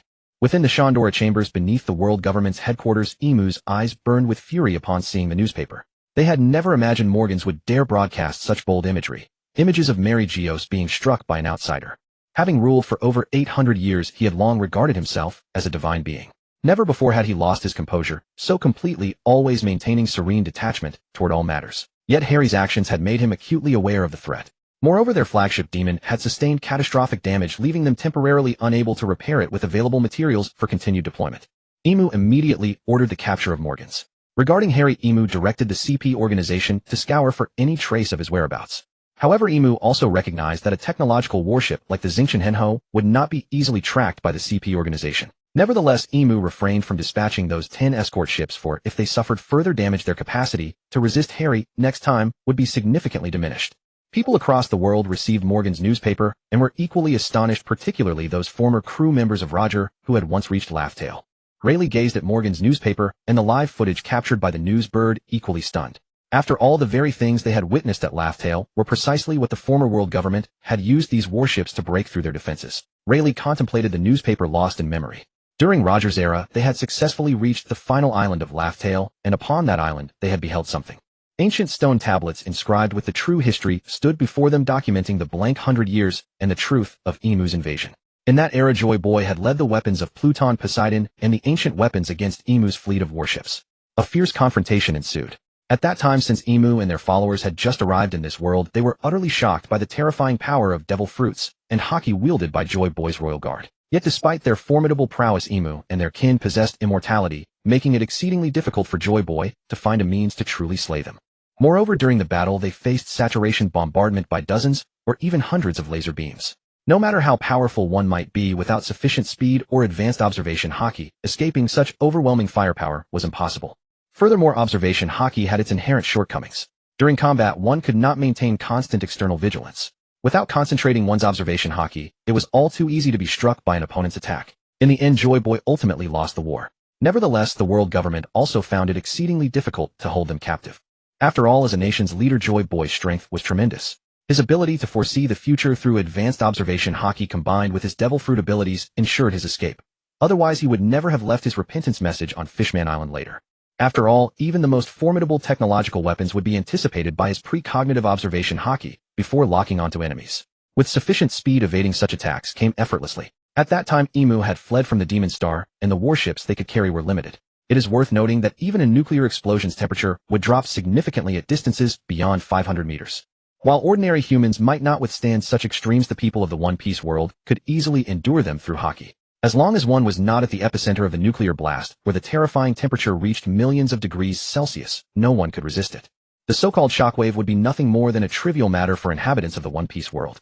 After all, Fujitori's meteor impact and Mihawk's casual strike could both be deflected with ease. Recall that dragging a meteorite down to the surface would unleash shockwaves equivalent to orbital strike weapons. The so-called space-based weapon is one that strikes targets directly from outer space, resulting in an extremely short attack time that is virtually impossible to intercept. Because in a free-fall attack from outer space, the kinetic energy generated by its immense speed is sufficient to destroy any object. Its speed can reach 11 kilometers per second. Even if a missile intercepts it, it is futile. The weapon will instantly pulverize the missile and continue hurtling toward the target. Because it is essentially a composite rod made of tungsten, titanium, or uranium, metal missiles cannot detonate it. It is a battlefield weapon that slaughters gods and demons alike, a true killing machine. Yet this is merely a toy for Ing Yen's single slash. You must understand that even nuclear weapons lack the power to directly destroy a meteorite in space. They can only alter its trajectory to a certain extent. The damage inflicted by nuclear weapons on a meteorite in space is merely the vaporization of its surface layer. Even if the meteorite explodes, the small fragments can still cause immense harm to the Earth. You must know that even in the present era, the only way to deal with incoming meteorites is to respond in this manner. Thus, in the world of One Piece, true swordsmen are truly formidable. Oda indeed has a deep affection for swordsmen. Take Blackbeard. During the Summit War, he endured a great Buddha shockwave from Zhonghua. He merely spat out some blood, then stood up unscathed. Moreover, such a powerful impact meteorite with its incredible speed should logically have been able to destroy everything. However, Ing Yen, with just a single basic attack, had already cleaved the meteorite into dust. And as for top-tier techniques like divine avoidance or the wounds left on Kaido's body, all were inflicted by great swordsmen. Those who fight with fists are at a severe disadvantage. For instance, after Kapu was stabbed with a sword, his physical condition immediately deteriorated, and his injuries worsened instantly. However, after Shinji, Shiryu, and others took a punch from Kapu, they certainly wouldn't end up in such a state. After Shinji was knocked into the water, he was unable to move, but later when he was pulled out, he was perfectly fine. As for Kapu's techniques, meteorite impact, fist bone impact, galaxy impact. Although the visuals are stunning, they only damage buildings. That is how it appears in terms of performance. It's like a meteorite falling from the sky. After Ing Yen slashes it, the meteorite scatters, but people are unharmed, and only the buildings get damaged. And Jide's electromagnetic cannon was directly blown up by Hongfa's divine avoidance. Although Hongfa's top-tier conqueror's Haki played a role, it is undeniable that this was released through a sword. Thus, in the world of One Piece, swordsmen have a bonus. And in this world, after all, the author is from a certain country and has a great fear of certain weapons. I won't say more. As for the explosions in the later stages, they can annihilate a crowd. Also, Akainu's magma fist can pierce through Whitebeard's chest. Moreover, later explosions can even harm those who have turned into elemental forms. Explosions naturally generate intense heat, which shows that Oda is gradually increasing the power of explosions. You must know that the chemical reaction of ordinary explosives can instantly reach thousands of degrees Celsius. Not to mention thermite reaction bombs. Although for ordinary people explosions mainly cause damage through shrapnel and shockwaves, that is because the high temperature lasts only an instant and has a small lethal range. But are the monsters in One Piece ordinary people? Akainu's magma is continuously maintained, and its temperature is constant. Moreover, Whitebeard was not using Haki to defend at that time, he was trading wounds. He knew his stamina could not sustain a prolonged battle. Furthermore, Sword's stab directly caused his injuries to worsen dramatically. Wasn't Kapu also defeated after being ambushed by Shiryu with a sword thrust to the abdomen? Don't underestimate the power of bombs. After Kinshirlang drew a fake Odin, the fake Odin was seen through by Jotian, so he hugged Jotian and jumped off a cliff. But this fake Odin had a bomb tied to him, and as a result Jotian was injured by the bomb and eventually died. What does this illustrate? Jotian was a person with Haki, yet he could not evade the bomb's attack. That is to say, bombs do not care whether you have Haki or not. Once detonated, no matter how strong you are, you will die. Gekka's strength had already been demonstrated in previous storylines.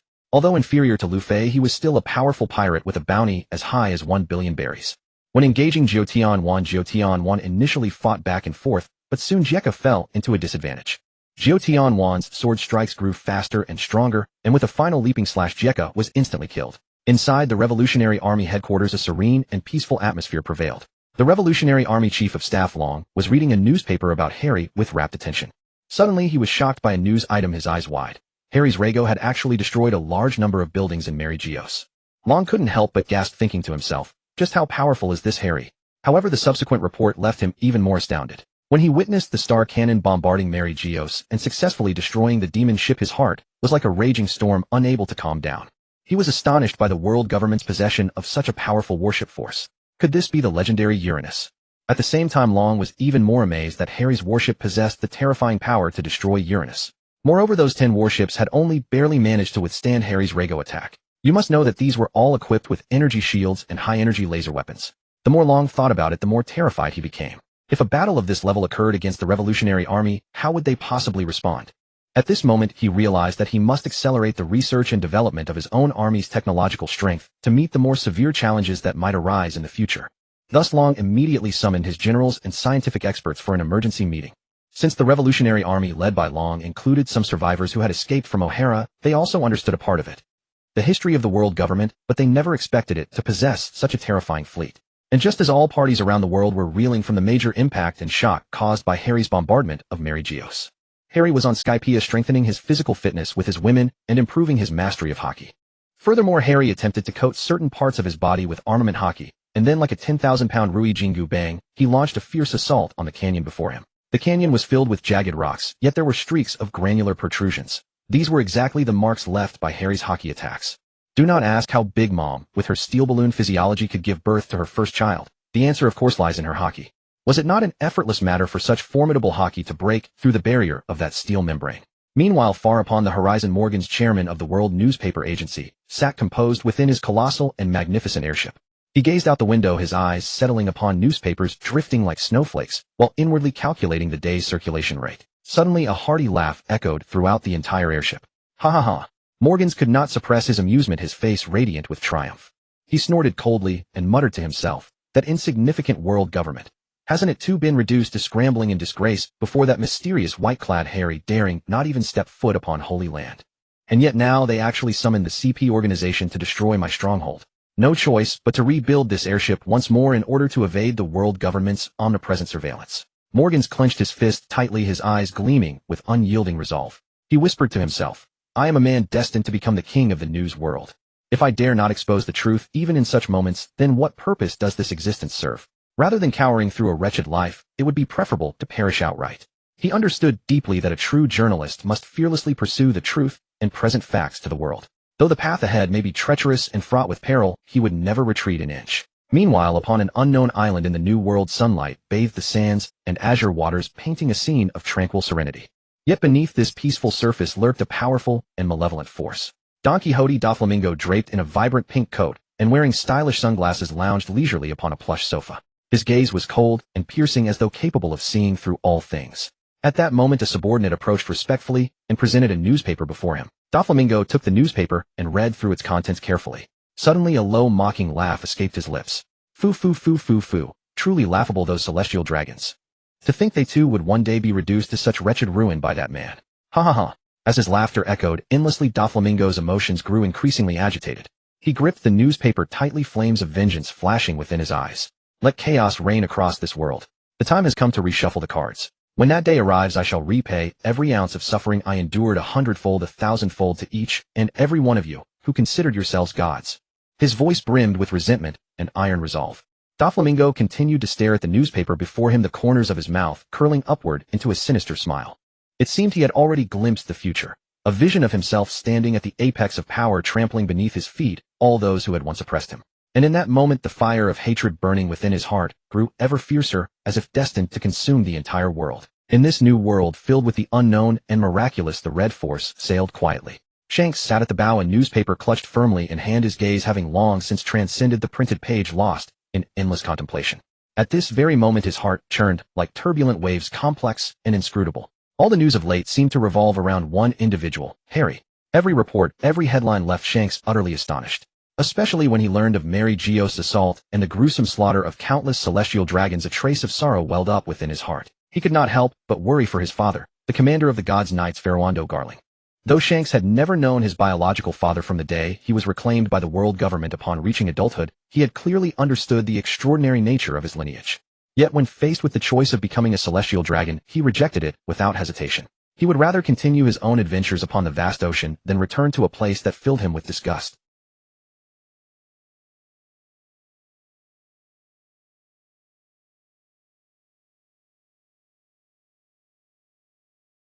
On the contrary, the deeds of the celestial dragons only deepened his contempt. Thus he resolutely embarked upon this path of freedom, leaving far behind the so-called noble life. Therefore, after merely pausing in silence upon seeing the newspaper, Shanks simply continued drinking. And at that very moment the young and brave Harry sailed upon the boundless ocean aboard his ship the Star. He yearned to experience firsthand the magnificent surges of the sea, immersing himself within its untamed majestic power and savoring its unfettered spirit of freedom. However, fate had its own design. As the Star cut through the waves, another vessel, the Red Force, happened to be sailing toward them through the same expanse of water. At this moment Harry reclined comfortably within the cabin, receiving the gentle massage services of two beautiful women, Tashigi and Kajaku. Yet even in such a state of relaxation, his keen observation, Haki, sensed an extraordinarily powerful presence rapidly approaching. Meanwhile, aboard the Red Force, Shanks too sensed the existence of that immense power. A flicker of wariness stirred within him as he realized a mysterious and formidable force drew near. As the two ships gradually closed the distance, they faced each other head-on from a kilometer away. Shanks glanced down at the newspaper in his hand, upon which was prominently printed the image of Harry, the very architect behind the destruction of Mary Geos. And here he was currently indulging in the massage of two naval Butians aboard the Star, surrounded by numerous alluring companions. Witnessing this scene, displeasure immediately stirred within Shanks' heart. He was quite eager to test just how capable this user of the face fruit truly was.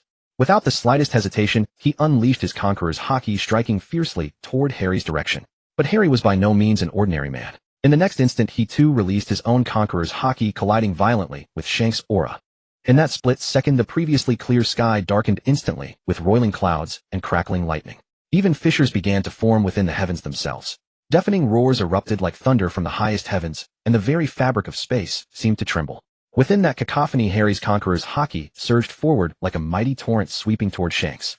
At this moment, Zyankasi felt an unprecedented pressure, his expression solemn as he gazed at Hallie, inwardly marveling at the power of the other's conqueror's Haki. However, as one of the four emperors, Zyankasi did not easily show weakness. He likewise unleashed his own powerful conqueror's Haki to contend with it. The collision of their conqueror's Haki produced a fierce reaction. Though invisible to the naked eye, one could sense the intangible shockwave gradually pressing towards Zyankasi. This force was exceptionally violent, as if it would tear everything apart. In this intense confrontation, both Hallie and Zyankasi gave their all, their eyes firm and sharp, revealing a desire for victory. The air around them grew heavy due to the clash of their conquerors' Haki suffocating. As time passed, Hallie's conqueror's Haki grew stronger, showing a tendency to overpower Zyankasi. But Zyankasi gritted his teeth and persisted, knowing he could not retreat. He had to face this powerful force head-on. Finally, after a grueling contest, Hallie's conqueror's Haki successfully broke through Zyankasi's defense, forcing the latter to take a step back. Nevertheless, Zyankasi's face showed no trace of fear. Instead, a smile of admiration appeared.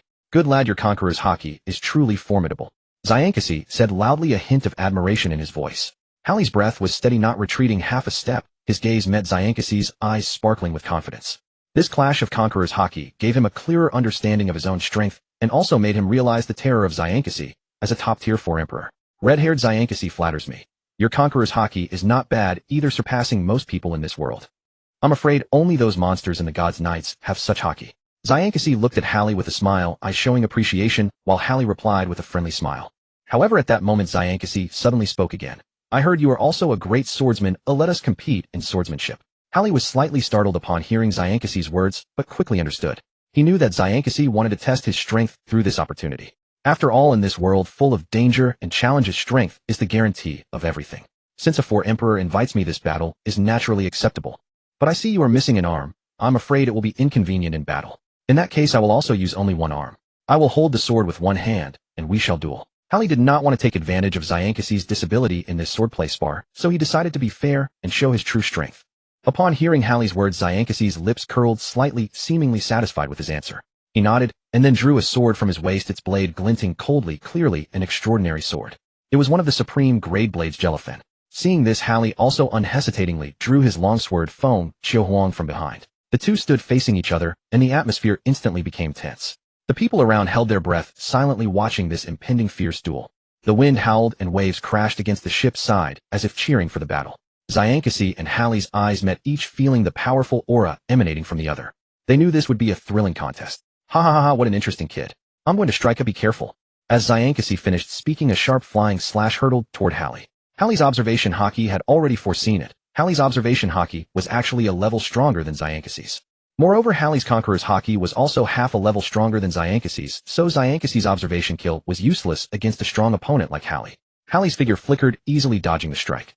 Interesting, Zyankasi laughed. Then he swung Jellyfin and launched a series of fierce attacks. Each sword strike contained immense power, dazzling the eyes.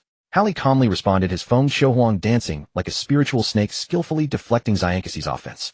The two exchanged blows, sword shadows interweaving, locked in a stalemate. After the probing, they began the real clash. Then Zyankasi let out a furious roar, divine evasion. The Jellyfin in his hand flashed with dazzling light, and his entire aura converged into the sword like a torrent.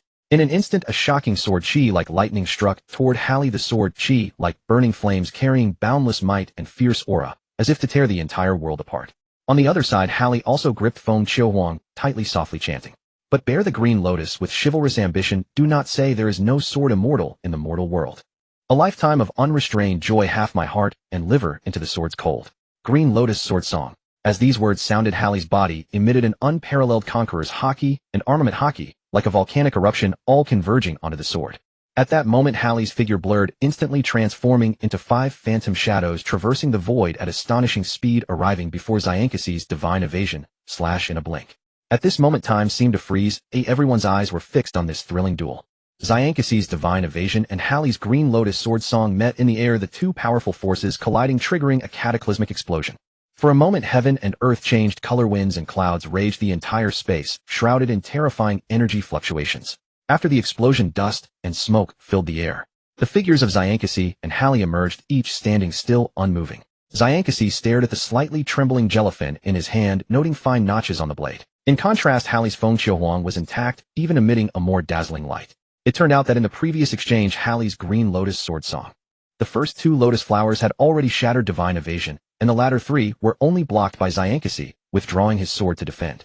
It must be known that in terms of grade, Feng Qiuhuang was 1 level above the Supreme Grade Blade, and Hallie's Armament Haki, Conqueror's Haki, and Observation Haki were all 1 to 2 minor realms higher than Zyankasi's, and his Supreme Great Swordsman level was also 1 level above Zyankasi's Great Swordsman level swordsmanship. Therefore, the sparring between the two ends here. Between experts, no words are needed. Splendid. Shanks laughed heartily. A faint smile touched Harry's lips, a hint of admiration flashing in his eyes. This fierce battle had given them a deeper understanding of each other's strength. It also clarified what level the top 4 Emperors' combat power truly reached. This battle today has been immensely enlightening for me. Your combination of Haki and swordsmanship is truly exquisite. Harry said sincerely. I likewise have gained much. Given time, you will surely achieve greatness. Wait, you may already surpass the Roger who commanded the ship back then. Shanks gave high praise. The two exchanged smiles, and this tense duel came to a close in a friendly atmosphere. In this thrilling scene, people witnessed a contest between 2 top powers who interpreted with their own strength and conviction what a true peak battle means. Meanwhile, the officers aboard the Red Hare ship all stood with their mouths agape, as if filled with disbelief at this sight. Ben Beckman also stroked his chin, lost in thought. He naturally knew Harry was strong, but he never expected Harry to already be stronger than his captain. After all, ordinary humans could hardly perceive the process of that thrilling battle just now. However, as the first mate of Shank's ship, Ben Beckman's observation Haki had already reached the level of a top-tier beginner capable of foreseeing the future. If not for that, how could he have made Kizaru obediently raise his hands with just a pistol? He clearly saw that just now the captain's invincible god's judgment was actually easily blocked by Harry with merely the first 2 sword energy slashes. As for the remaining 3 strikes, Shanks managed to barely parry them, relying on his consummate swordsmanship and Conqueror's Haki. Although Shanks was not injured, his slightly disheveled appearance still left Ben Beckman utterly astonished. In contrast, the women aboard the starship did not show the slightest surprise, as such scenes had long become commonplace to them. After all, the Raiken Harry released above Mary Geos on the Red Line was simply awe-inspiring in its might. That Raiken had directly plunged the world nobles and their 10 warships into great panic. The powerful lightning force caused these warships to tremble incessantly, as if they were about to capsize at any moment. Even the laser beams they fired could not withstand it, being forcibly suppressed by the Raiken. Eventually, the energy shields of the warships also became precarious, seeming on the verge of collapse at any moment. However, the swordsmanship displayed before them was merely the tip of the iceberg of Harry's power. His true strength was far from this, with even more astonishing skills and abilities yet to be revealed. This also filled the Red Hare crew with anticipation for his future performance, curious about what amazing miracles he could yet create. White-clad Harry, your strength now perhaps stands at the pinnacle of this sea. I wonder what your views are on the future of this world. Shanks, his face grave, looked across at Harry, who stood with his sword sheathed. Upon hearing Shanks' words, Harry did not answer, but instead asked in return, "Then what do you think of the current state of this world, Lord Shanks?" Shanks did not hear Harry's answer, but rather his question. After pondering for a moment, he replied, "This world has been silent for too long. The current situation is in turmoil. The Emperor of the Sea holds sway in the New World. And for the pirates of the New Era to truly find a path forward, they must defeat these Sea Emperors. The world government's rule has already grown corrupt.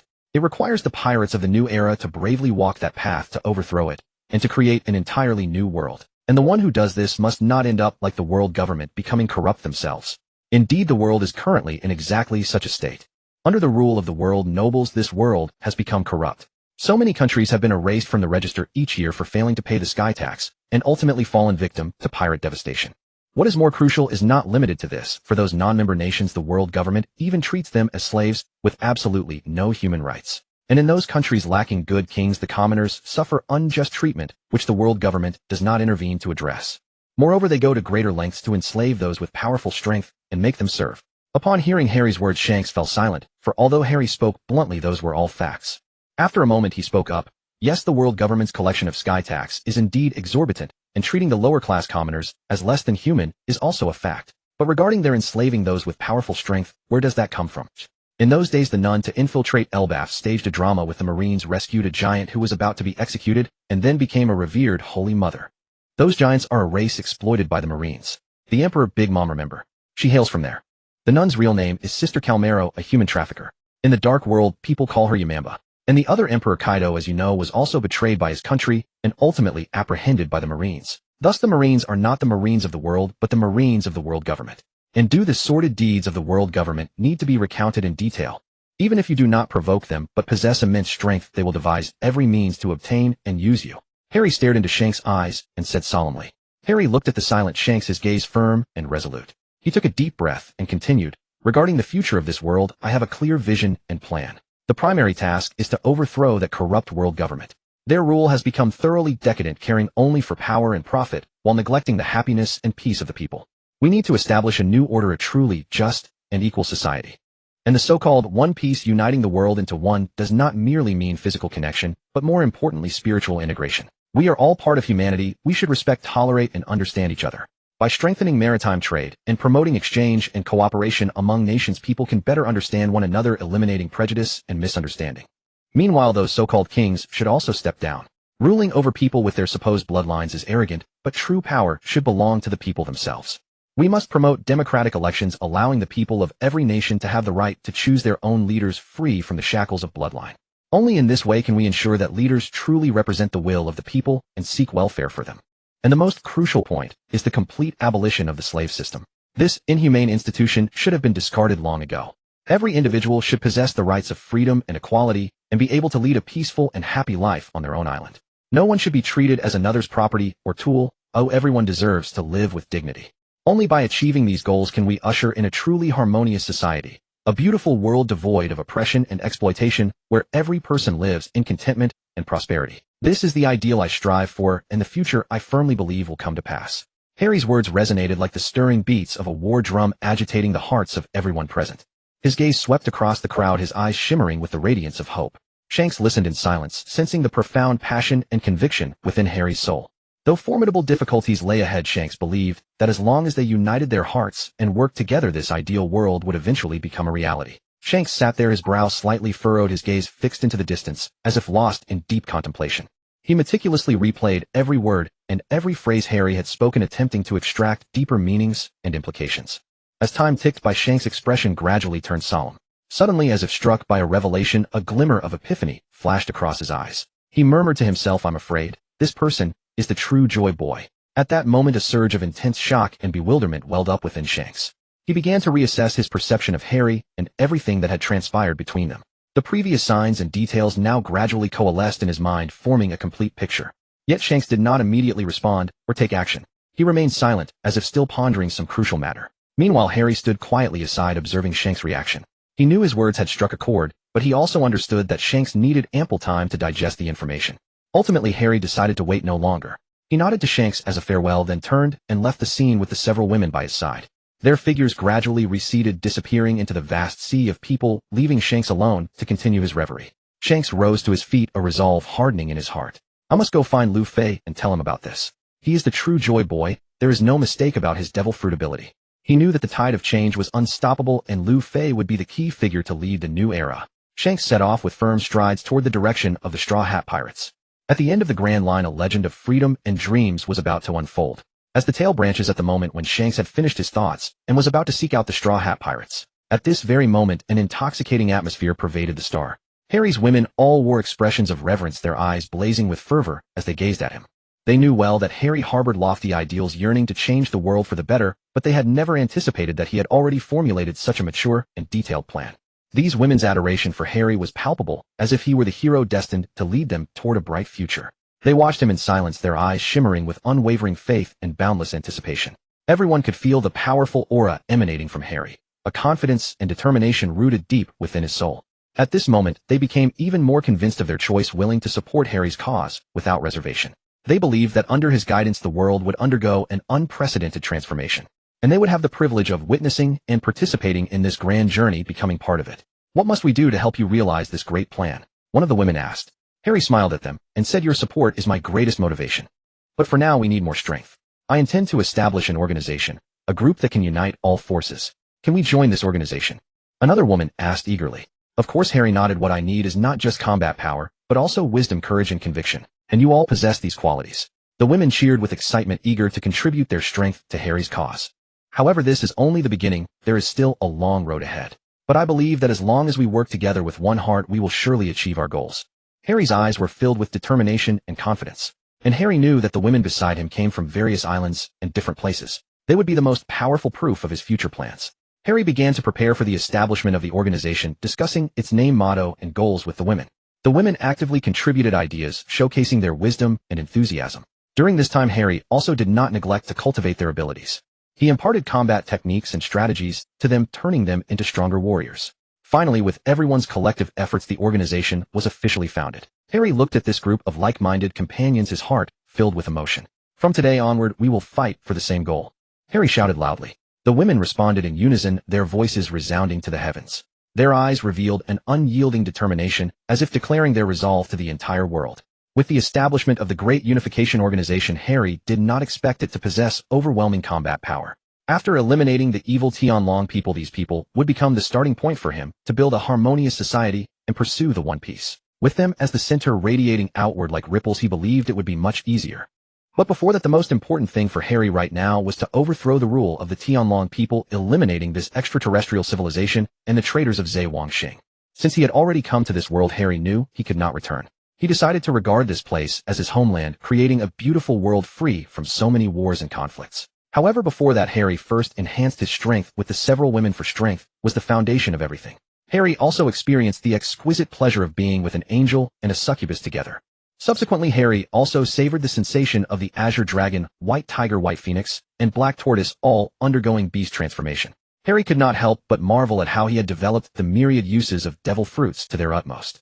During training, Harry also utilized the ability of the Xiang Lei fruit, adding a tingling sensation to the experience. Harry's purpose for this journey was precisely the location of the Revolutionary Army. The headquarters of the One Piece Revolutionary Army was located on the White Earth Island of the Grand Line Baltigo. Harry had previously obtained a permanent pointer from Kuma. Now he was sailing toward Baltigo according to the course. Harry decided he could wait no longer, for the scourge of the celestial dragons must be eradicated as soon as possible.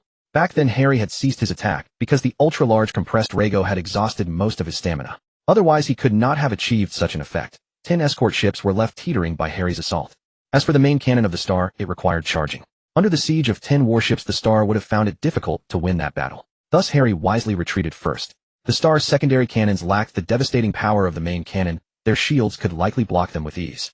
Harry's purpose in seeking out the Revolutionary Army was to unite with them against the celestial dragons. He knew that the surprise attack tactic he used last time could not be repeated. They would surely strengthen their defenses. Presumably, when dark clouds rose in the sky as Harry gathered power, they would have already launched their attack. As for Harry's women, he did not want them to take risks, and currently only those with admiral-level strength existed. Hancock and Yamato. Yamato, thanks to her already formidable Haki, had now advanced to the pinnacle of advanced conquerors: Haki, advanced armament Haki, and advanced observation Haki. Her physique, nourished by Harry, had grown even stronger. In truth, Harry had considered allying with Big Mom and Kaido to confront the world government. However, significant differences existed between him and these two factions, both in relationships and ideals, that were difficult to reconcile. Although Harry had successfully taken their daughters, this did not change the situation. In contrast, the Revolutionary Army was different. Their beliefs aligned with Harry's in some respects, and attacking the world government was clearly more prudent than the Revolutionary Army's previous actions against small nations, which might ultimately face liquidation by the world government. At that moment, at the Revolutionary Army headquarters, Baltigo, Harry led more than 20 women down from the Star Dragon, leader of the Revolutionary Army. I have arrived. Harry shouted toward the Revolutionary Army headquarters, about to release his conqueror's Haki. But before his voice faded, a figure flashed swiftly and appeared before him. The figure was tall, clad in a black coat with a hood, and had a shoehorn-shaped mark on his face, making his true features indiscernible. Haha, welcome to Baltigo. I have been expecting you for some time, the man in black said in a low voice. Are you Dragon? Harry asked doubtfully. That's right, I am the leader of the Revolutionary Army, Dragon. The mysterious figure removed his mask, revealing a resolute face. I see. You are younger than I imagined, Harry said, sizing up Dragon. He remembered that the original Dragon was much older.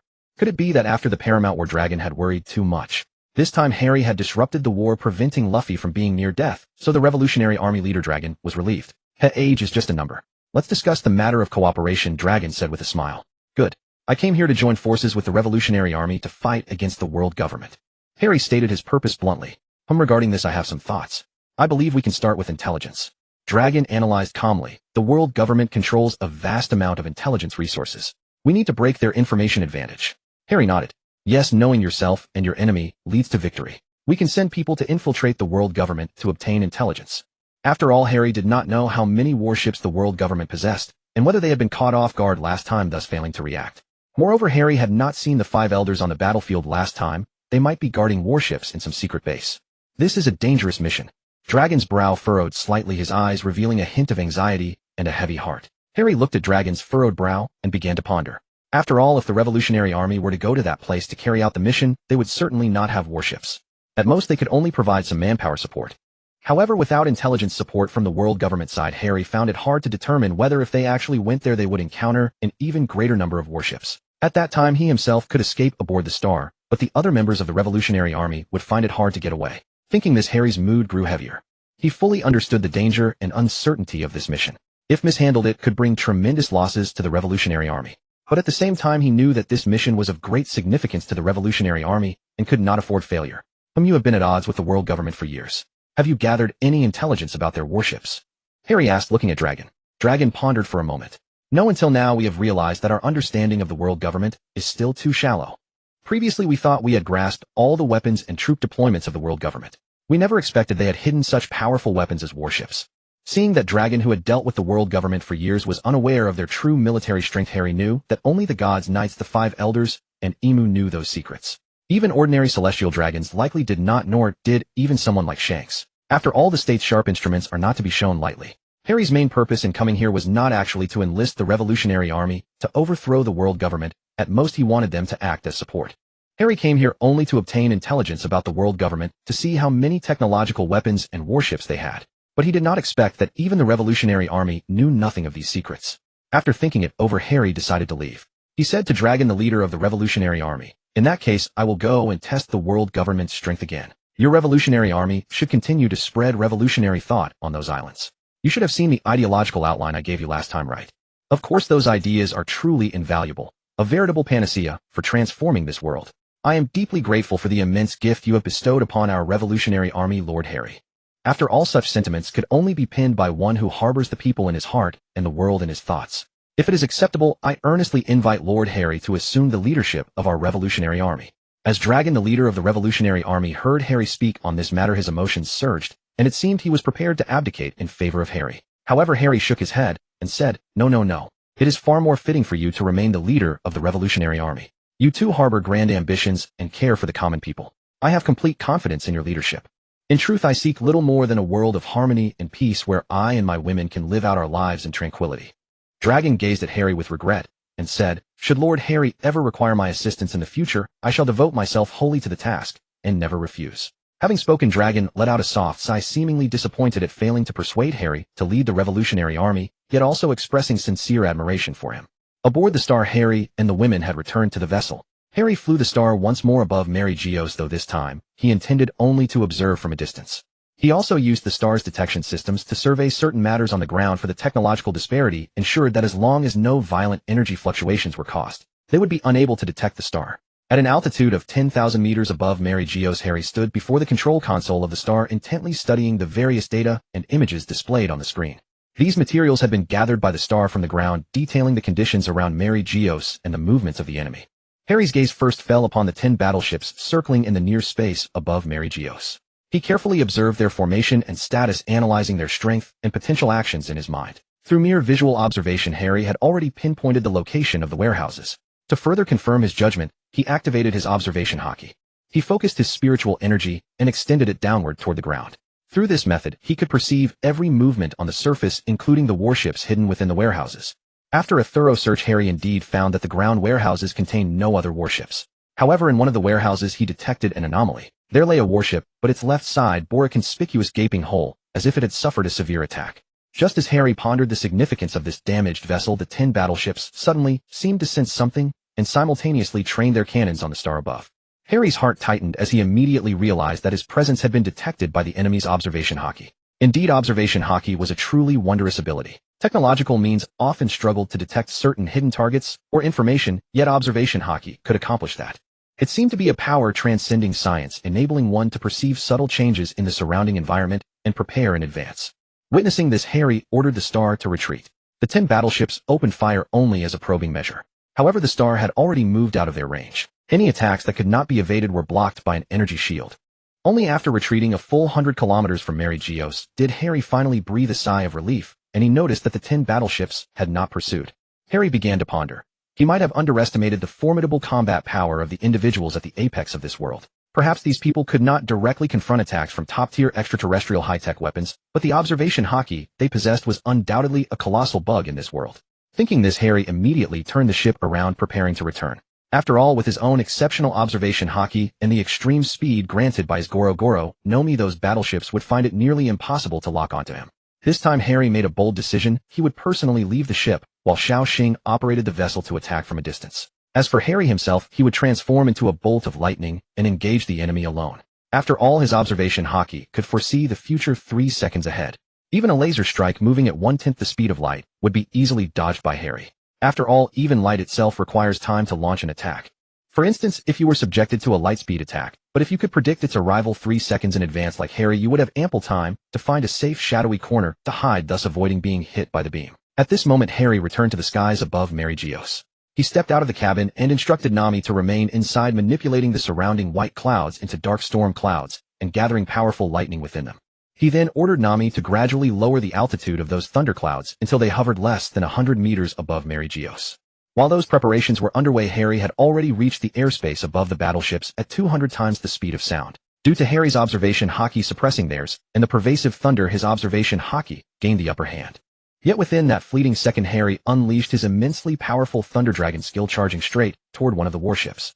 Although the members of the Holy Knights were completely unable to react, the warship's intelligence system keenly sensed the danger and swiftly activated its protective shield. These shields could respond so rapidly precisely because they possessed an automatic trigger function, activating instantly upon detecting an energy attack. After all, they were capable of intercepting attacks launched at 1/10 the speed of light, their reaction speed truly astonishing. In other words, even attacks hundreds of times faster than Harry could be instantly intercepted and blocked by them. Thinking of this, Harry found it rather troublesome. After all, when he first arrived in this world, he had assumed his enemies would be only the celestial dragons, pirates, and the abilities of Haki and devil fruits. Who would have thought they possessed shields capable of withstanding near-light speed attacks and could fire concentrated laser beams at near-light speed? Wasn't this supposed to be a fantasy world? How had it turned into a science fiction world? Still, having witnessed the world government's mother flame before, Harry was mentally prepared and not caught off guard.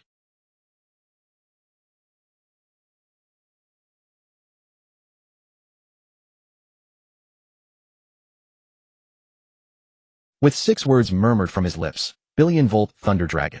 The lightning around Harry's hands intertwined and sparkled with dazzling brilliance like a ferocious dragon charging fiercely at the invincible shield of the warship before him. The shield trembled violently under such fierce assault, yet it did not break. However, this was merely the beginning. Harry did not pause or hesitate for a moment, continuously channeling his powerful energy. Blast after blast of devastating lightning surged relentlessly against the shield, each impact intensifying its trembling. Meanwhile, Harry's figure flashed past like lightning, rapidly darting toward the opposite side of the warship. He understood that only by fully leveraging his speed advantage could he effectively breach enemy defenses and dismantle these formidable warships one by one. The members of the Divine Knights finally snapped out of their shock, each deploying their warship's ultimate technique and activating cluster laser cannons in an attempt to counterattack Harry. Yet Harry's observation Haki had already foreseen their moves, and combined with his ability to merge with the warship, his reaction speed was incredibly swift. Nearly all their attacks missed, entirely unable to so much as graze him. Furthermore, their strikes occasionally found themselves hitting allied warships, rapidly draining the shield's energy reserves. At this moment, the dark clouds overhead grew increasingly tumultuous, with thunderous peals echoing through the dense layers, as if rallying behind Harry's cause. Empowered by this surge, Harry threw himself into battle with even greater ferocity and fearlessness. Yet deep down, he remained acutely aware that among them stood several top-tier fighters possessed of observation Haki. Take Fegarin Garling Saint, the commander of the Divine Knights, whose observation Haki had reached the profound level of future prediction, a truly formidable capability. Nevertheless, Harry's observation Haki surpassed Fegarin's in strength, granting him vision into a more distant future. This was precisely why, despite Fegarin launching sublight speed attacks from his warship, he could never quite land a hit on Harry. Meanwhile, Harry's demonic ship hovered silently in the void nearby, like a slumbering leviathan exuding an unsettling aura. Its monstrous main cannon glowed with blinding radiance as a dazzling cluster laser particle beam roared forth, piercing the sky like lightning with world-shattering force. This terrifying energy beam struck one of the warships with pinpoint accuracy, punching straight through it. The vessel erupted violently from within, flames leaping skyward as shrapnel flew in every direction. Moments later, a second warship met the same fate, torn asunder by the overwhelming force of the laser particle cannon. These were merely escort vessels. Against the main battleship Demonic, their defensive capabilities were practically negligible. Before the inexorable main cannon of Starship, every warship proved as fragile as paper, utterly incapable of withstanding such devastating strikes.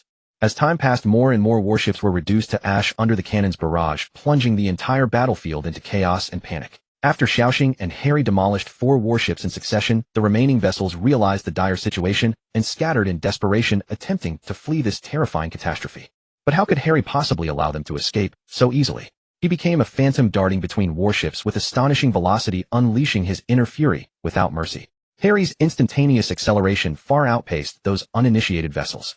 Ultimately, all 6 warships met their destruction, and Mary Geos descended into unprecedented panic. People gazed upward in terror at that figure, their hearts swelling with awe and dread. Harry stood amid the void, quietly contemplating the once familiar land below, his eyes gleaming with unwavering resolve.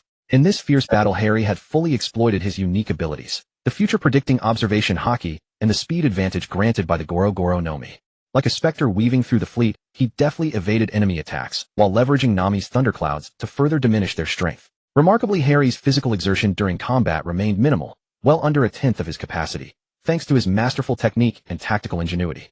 Meanwhile, the Starship played a crucial role, striking enemies with its formidable long-range firepower and destroying 3 warships outright. Though recounting the entire sequence seems to require time, in reality, everything unfolded with breathtaking speed, in less than 10 seconds. The remaining 3 warships met a rather ironic fate, their laser cannons striking their own hulls with uncanny precision. This momentary misfire caused a brief dip in their shield energy, and Harry seized the fleeting opportunity, without hesitation launching his attack. Harry's seamless coordination with the Goro Goro Nomi struck through the enemy warship's hull like lightning, delivering a crushing blow. The battlefield dynamics shifted instantly, and the tide of victory began turning in their favor. Notably, amidst Starship's bombardment, certain enemy fleets managed to evade its fire by relying on their observation Haki to predict the future. After all, Starship was commanded by Xiaoxing, who lacked observation Haki, which is why some attacks missed. Even utilizing AI predictive capabilities, what they forecast was merely a secondary prediction built upon Xiaoxing's own foresight. Harry surveyed the 6 sunken warships and fell into thought. Had he entrusted command to Hancock back, then he was certain they could have claimed 2 additional victories. After all, Hancock's cultivated observation Haki stemmed from the system's bestowed method of training. Even if her observation Haki rank fell slightly below Harry's, she could still foresee events at least 1 to 1.5 seconds ahead. Harry hadn't anticipated that even aboard a warship one could sense danger and dodge accordingly. Unconsciously, he hadn't accounted for these women in his calculations. After all, Harry had never wanted them exposed to any danger, so he simply hadn't considered that possibility. Moreover, even leveraging technology to predict the future from within a warship, the temporal window rarely exceeded just over a single second. Harry had completely failed to anticipate that these individuals could operate a warship with such remarkable proficiency. Perhaps it was because the members of their fleet were equally equipped with intelligent AI systems capable of receiving and executing commands issued by the captain, thereby achieving effective evasion. After all, warships are not like humans themselves. They lack agile reflexive capabilities. Without intelligent AI to control them, relying solely on dozens or even hundreds of people to operate jointly makes it extremely difficult to execute such precise and deft evasive maneuvers. Human bodies honed and adapted over years of training naturally possess an intimate familiarity with their own control, yet a warship is entirely different. It requires external technical support to perform at its optimum. Meanwhile, he also required everyone's reflexes to keep pace. Since they were inside the warship observation, Haki struggled to penetrate the energy shield to determine how many people were aboard. That energy shield must operate at the particle level. It was capable of blocking even observation Haki, which belonged to the realm of spiritual perception. Moreover, this was largely because Harry held no regard for the people inside the warship whatsoever. After all, the crew posed no threat to him. Only the warship's main cannon could pose any danger. Thus, Harry's observation Haki had never probed deeply into the warship. After all, observation Haki only intensifies its perception when it detects imminent danger. During normal circumstances, unless one actively opens their observation Haki to sense, it will not issue warnings.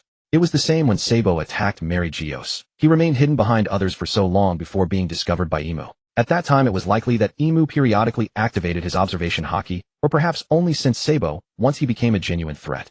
Just then, Harry's gaze shot toward the depths of Mary Geos like lightning. The main cannon of the Devil ship had already fired at him. However, this occurred 3 seconds later. Harry's observation Haki screamed a desperate warning, and in that instant, he vanished like a thunderbolt, disappearing beyond the Devil ship's main cannon range. Aboard the Devil ship, Emu gritted his teeth, fixating furiously upon the fleeing Harry and the starship above. As for why the Devil ship's main cannon had only now fired at Harry, it was because at the outset of the battle, Emu had been leisurely admiring flowers among the ancient stone ruins. The time it took for him to receive word, enter the Devil ship, and lock his cannons onto Harry was approximately 10 seconds. Damn it! Emu roared. He slammed his fist against the console, utterly shocked that Harry had evaded the attack so effortlessly. Turning sharply, he bellowed at the little devil, "AI, pursue him. Do not let him escape." Yet the little devil intelligent AI responded with cold mechanical tones. Ding.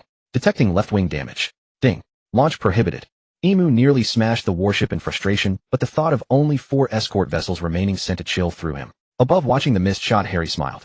Through his system panel, he ordered the starship to fire upon the Devil ship below. Little Star acknowledged and unleashed a clustered laser particle cannon toward the Devil ship below. Meanwhile, Emu, still inside the warship, felt a surge of danger. He swiftly escaped the Devil ship's hull. Having once endured the devastating power of that very cannon, he remembered how he had previously countered the starship's laser with a demon laser, yet his technique had been shattered, his energy shield pierced, and his vessel severely damaged. This time, Emu had learned his lesson. His future-predicting observation Haki had foreseen the strike. Knowing the Devil ship could no longer maneuver, he chose to flee the hull first. 1 second after he emerged from the hull, the Devil ship suffered the starship's full impact. A cannonade akin to piercing heaven and earth struck 1 second later, shattering the energy shield and tearing through the entire hull. A thunderous explosion erupted. Amidst the rolling smoke, Emu gazed upon the destroyed Devil ship, his heart swelling with rage and despair. He understood that without the Devil ship, their combat strength would be severely diminished. Yet he did not surrender. With resolute eyes fixed upon the distant horizon, he contemplated his next move. Meanwhile, Harry closely observed the developments below from the starship. He knew this battle was far from over. Nevertheless, Harry had no intention of dealing with affairs at Mary Geos just yet. At this moment, there was only one objective in his heart: board the starship and pursue those 4 fleeing warships. Though the Devil ships scattered in all directions, Harry remained thoroughly confident.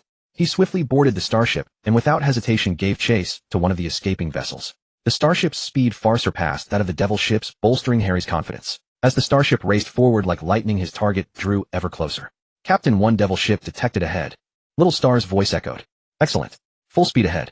Harry fixed his gaze upon the Devil ship, his eyes blazing with determination. The starship closed in rapidly upon the Devil ship as Harry prepared to strike again. Yet at that moment, he suddenly sensed something amiss. The Devil ship appeared to be deliberately luring them in. Pondering for a moment, Harry issued a decisive order: change course, go around it. Though confused, Little Star immediately executed the command. As expected, when the starship rounded the Devil ship, 3 additional Devil ships were discovered lying in ambush ahead. What a narrow escape, Harry thought to himself, secretly relieved. He calmly analyzed the situation, searching for an opening.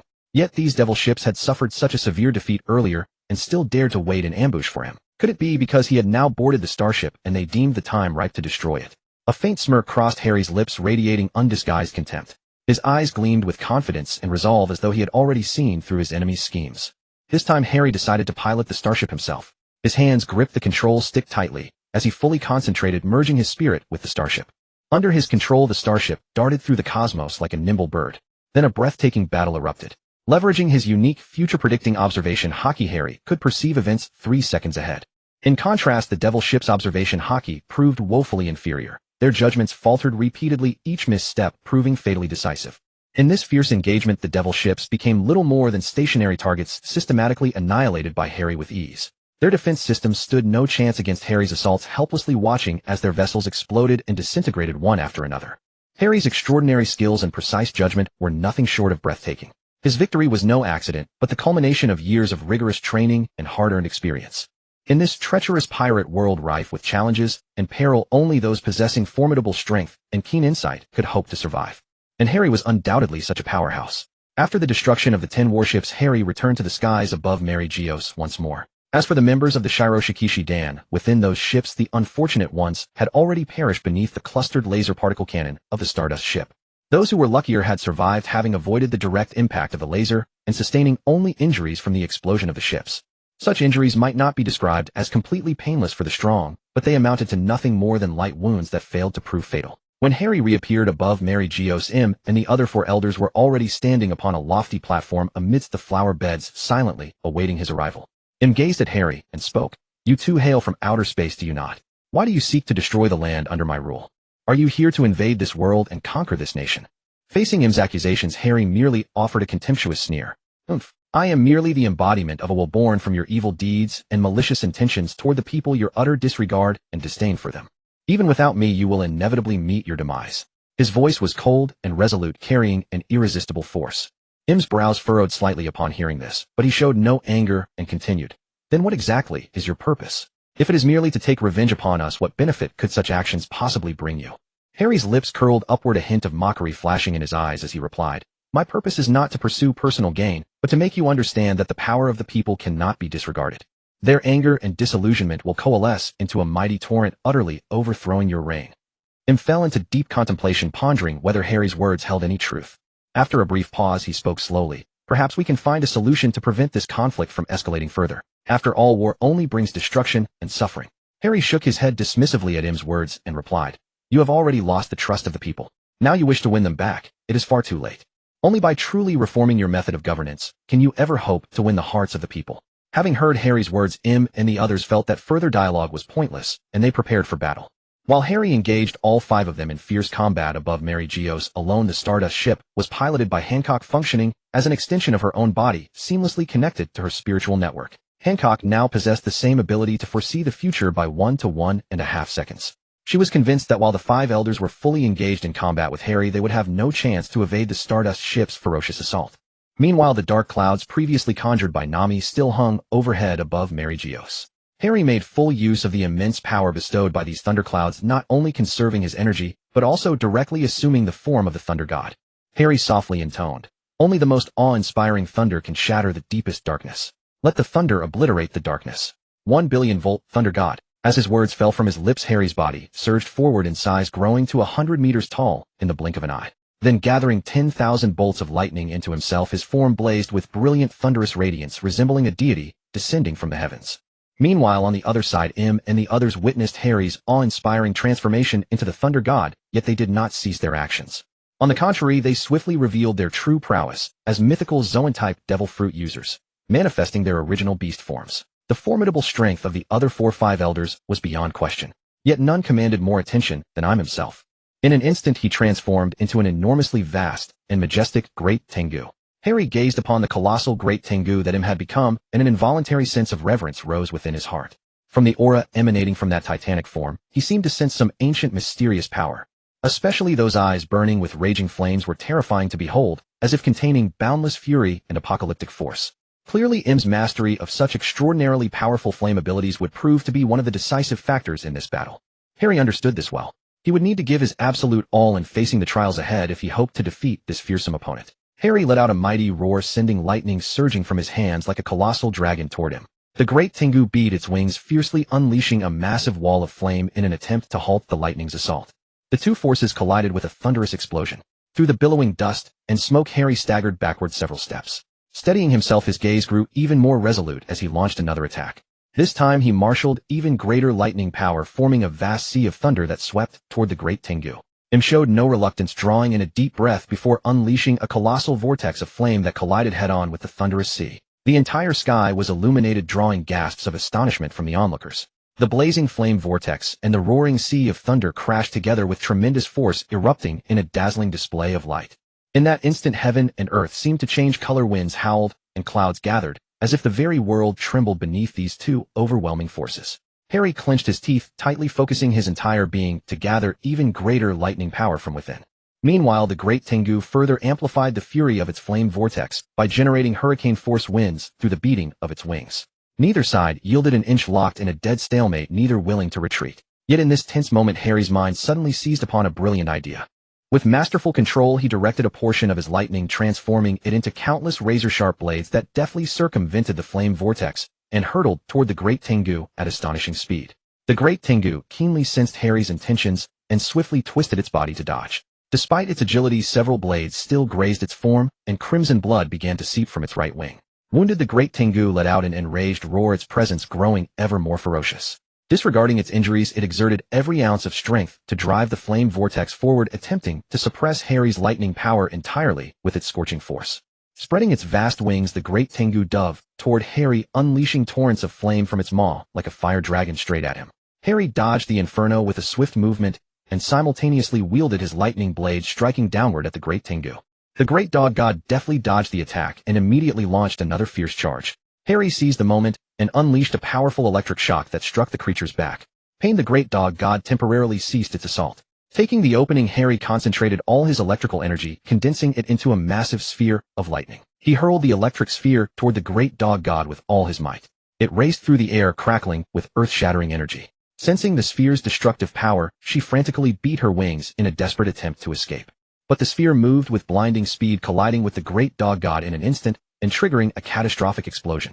The battle between Harry and him raged on for an extended period. While Harry was locked in combat with his women had not been idle. Hancock had already followed Harry's footsteps down below, for this battle was no less formidable than a war against a Yonko. Moreover, the five elders were undead beings who could not be killed. In many ways, the five elders proved even more tenacious than the four emperors. And there was also Figureland, Garling, the commander of the Divine Knights. Among Harry's companions, only Hancock and Yamato possessed the ability to harm such immortal foes. However, the Starry Sky was currently being piloted by Elsa, since her observation Haki had already reached the peak of the advanced level. Elsa's innate talent was extraordinary. When she attained the advanced peak of observation Haki, she could already foresee the future. This was a naturally gifted master of observation Haki. Elsa piloted the Starry Sky battleship, unleashing all its weaponry in aerial assaults against the ground. At this moment, Im, in her Great Dog God form, lay severely wounded after being struck by the electric sphere. She collapsed on the ground, too weak to continue fighting. Seeing the opportunity, Hancock and Yamato swiftly charged forward, preparing to deliver the finishing blow. However, the five elders intervened to stop them. Displaying overwhelming power, they effortlessly deflected the attacks of both Hancock and Yamato. Through her advanced observation Haki, Elsa foresaw the elders' actions. She warned Hancock and Yamato to remain vigilant and respond carefully. The battle grew increasingly fierce, with neither side willing to yield. Harry and his companions realized that to defeat their opponents, they must find their weaknesses. They decided to unite and devise a more effective strategy. Hancock and Yamato exchanged glances and nodded in agreement, launching their attacks simultaneously. Their coordination was seamless, one attacking from above, the other from below, attempting to breach the five elders' defenses. Surrounded, the four elders remained calm.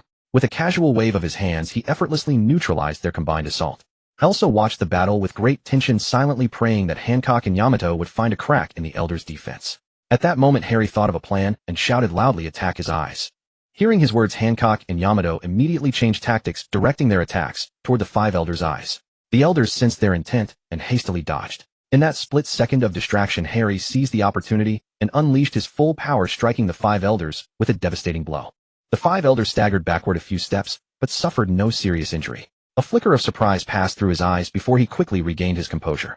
"Not bad, Harry. You intrigue me," the five elders sneered. Seizing the moment, Hancock and Yamato pressed their advantage and continued their assault. The five elders' figure flashed, evading their attacks.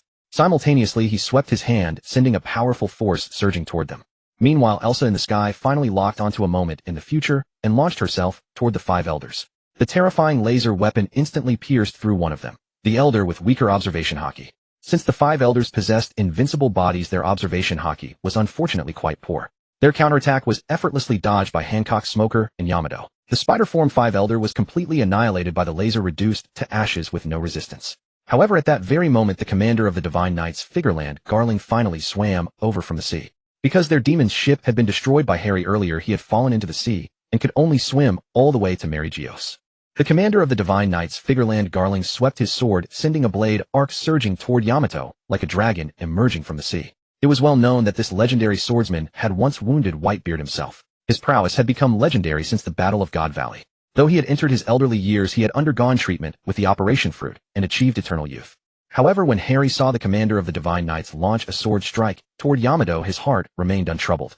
After all, those without immortality were the easiest to deal with, even if he possessed peak-level great swordsmanship. Yamato unleashed Thunder 8 trigrams. Instantly, lightning streaks converged in the sky like spiritual serpents, forming a phantom mace that crashed down fiercely upon the sword arc. Under Yamato's Thunder 8 trigrams, the sword arc was obliterated as effortlessly as clay against stone. Witnessing this, astonishment welled up in the commander's heart, but as a battle-hardened warrior, his combat instincts compelled him to act immediately. His figure flashed like a phantom, closing the distance to Yamato in an instant as they erupted into a thrilling and perilous clash.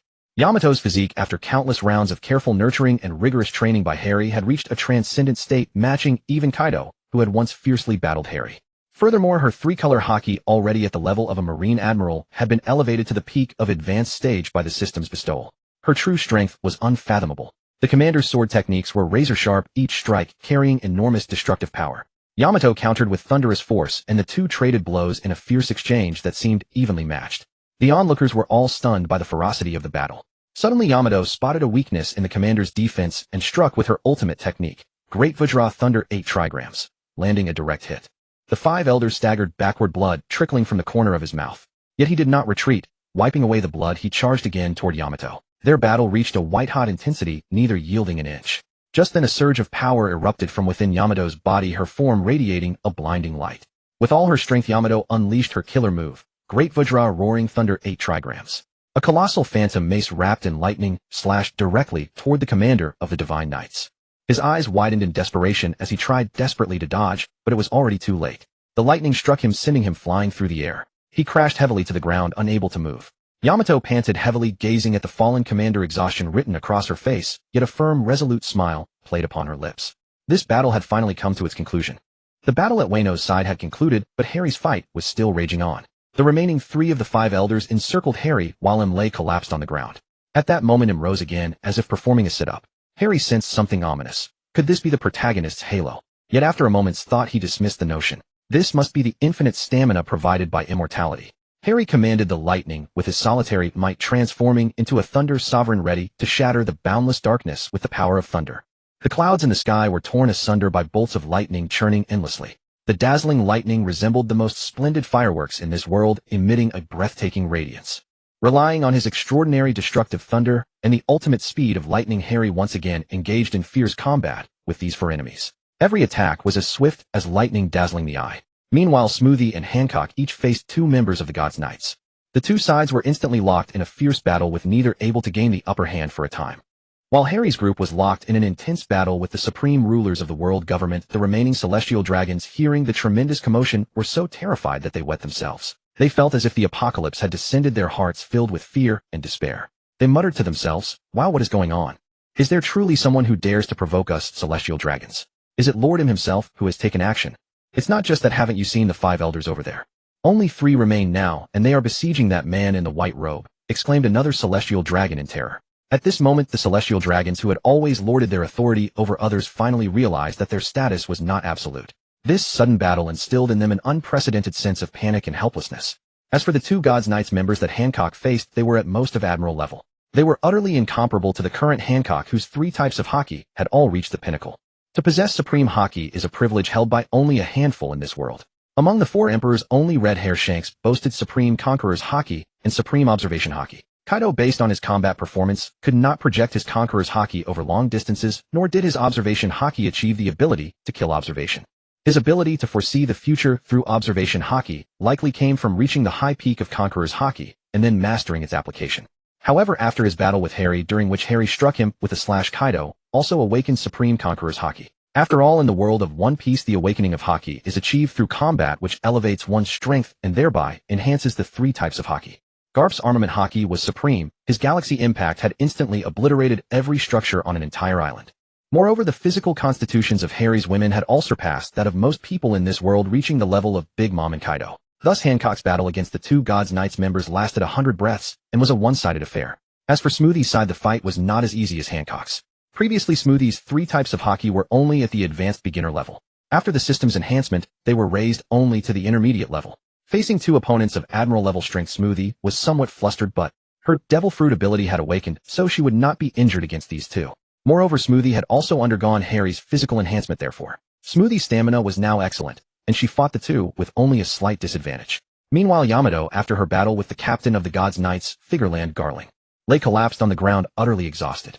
After all, the captain of the God's Knights, Figureland Garling, was once a being who could overpower Whitebeard. His 3 types of Haki had all reached the supreme level. However, Yamato possessed the power of a mythical Zoan, and having undergone Harry's baptism, her physique was even stronger than Kaido's. Previously, Yamato's 3 types of Haki had all reached the high advanced level. After the physical and Haki enhancements granted by Harry, she had now attained the supreme level. Yamato's Armament and Conqueror's Haki had both reached the supreme level, so while defeating Figureland Garling was not effortless, she did manage to overcome him. The factor that had previously limited Yamato's Haki improvement was not her talent, but her physique. After being nourished by Harry, the enhancement of her physique drove the breakthrough of her 2 types of Haki across tiers. Aisha, hovering in the air, did not just watch. Relying on her observation Haki that could foresee the future, she once again locked onto one of the 5 elders. She activated the ultra-speed laser particle cannon. The 5 elder targeted by the cannon was the one resembling a pig. No matter how abnormal his defense was, no matter how thoroughly he had fused his Haki into his body, he could not withstand temperatures of hundreds of millions of degrees, and the immense energy attack of that powerful laser cannon. Thus that pig was reduced to ashes, not even leaving a trace. He simply vanished into thin air. Yet Harry, fighting against these 4, seemed to have plenty of leeway. He relied on the speed of the Thunder Fruit, which was 100 times the speed of sound, to maneuver among them. He did not hastily unleash his ultimate move to kill one of them, because he knew that prolonged combat with these 4 would likely drain his stamina, and all 4 of them were immortal. Without using his ultimate technique and going all out, Harry could not kill any one of them. Once he used his ultimate move, his stamina would plummet drastically. If it were a one-on-one fight against him, Harry could guarantee that he would take Im's head within half an hour. Therefore, Harry merely waited for the starship in the sky to launch its killing attack. After all, now that the Celestial Dragons had lost their demon ship and laser cannons, the starship was in an invincible position. Amid the tense battle, Harry noticed the movement of the starship in the sky. He rejoiced inwardly, planning to seize the opportunity when the starship launched its attack. At that moment, a dazzling beam of light descended from the heavens, striking one of the 5 elders. Seeing this, Harry immediately accelerated his attack, trying to find a weakness while the enemy was distracted.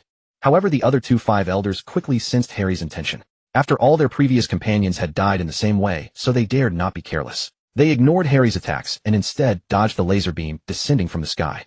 Although the laser attack lasted less than a fraction of a millisecond, they possessed observation Haki and could foresee a glimpse into the future. Just as they excitedly cheered, inwardly believing they had dodged the laser strike, instantly another laser descended from the sky toward them. However, their observation Haki failed to foresee this moment, and thus that bald swordsman of the Horsebone was killed by Elsa, who controlled the starship. The reason was that Elsa had foreseen further into the future than the bald elder could. Therefore, Elsa first used the starship's secondary cannon to launch an attack, then immediately fired the main cannon. The concentrated laser particle beam struck precisely where the bald man had dodged. Thus the bald man perished instantly. Beside him, the bird in Jinbe's form dared not continue fighting and fled in terror, abandoning Imu. Imu watched his 1,000-year guardian flee and felt deep hatred in his heart. Imu was, after all, once a prince of a nation, and as the current ruler, had governed the world for 800 years. He had grown accustomed to his exalted position and could not bear to relinquish his role as ruler of the world. Therefore, although Imu knew he might not be Harry's match and could fall here today, he had already lived for 800 years and did not wish to endure those days of flight again. After all, he had fled enough.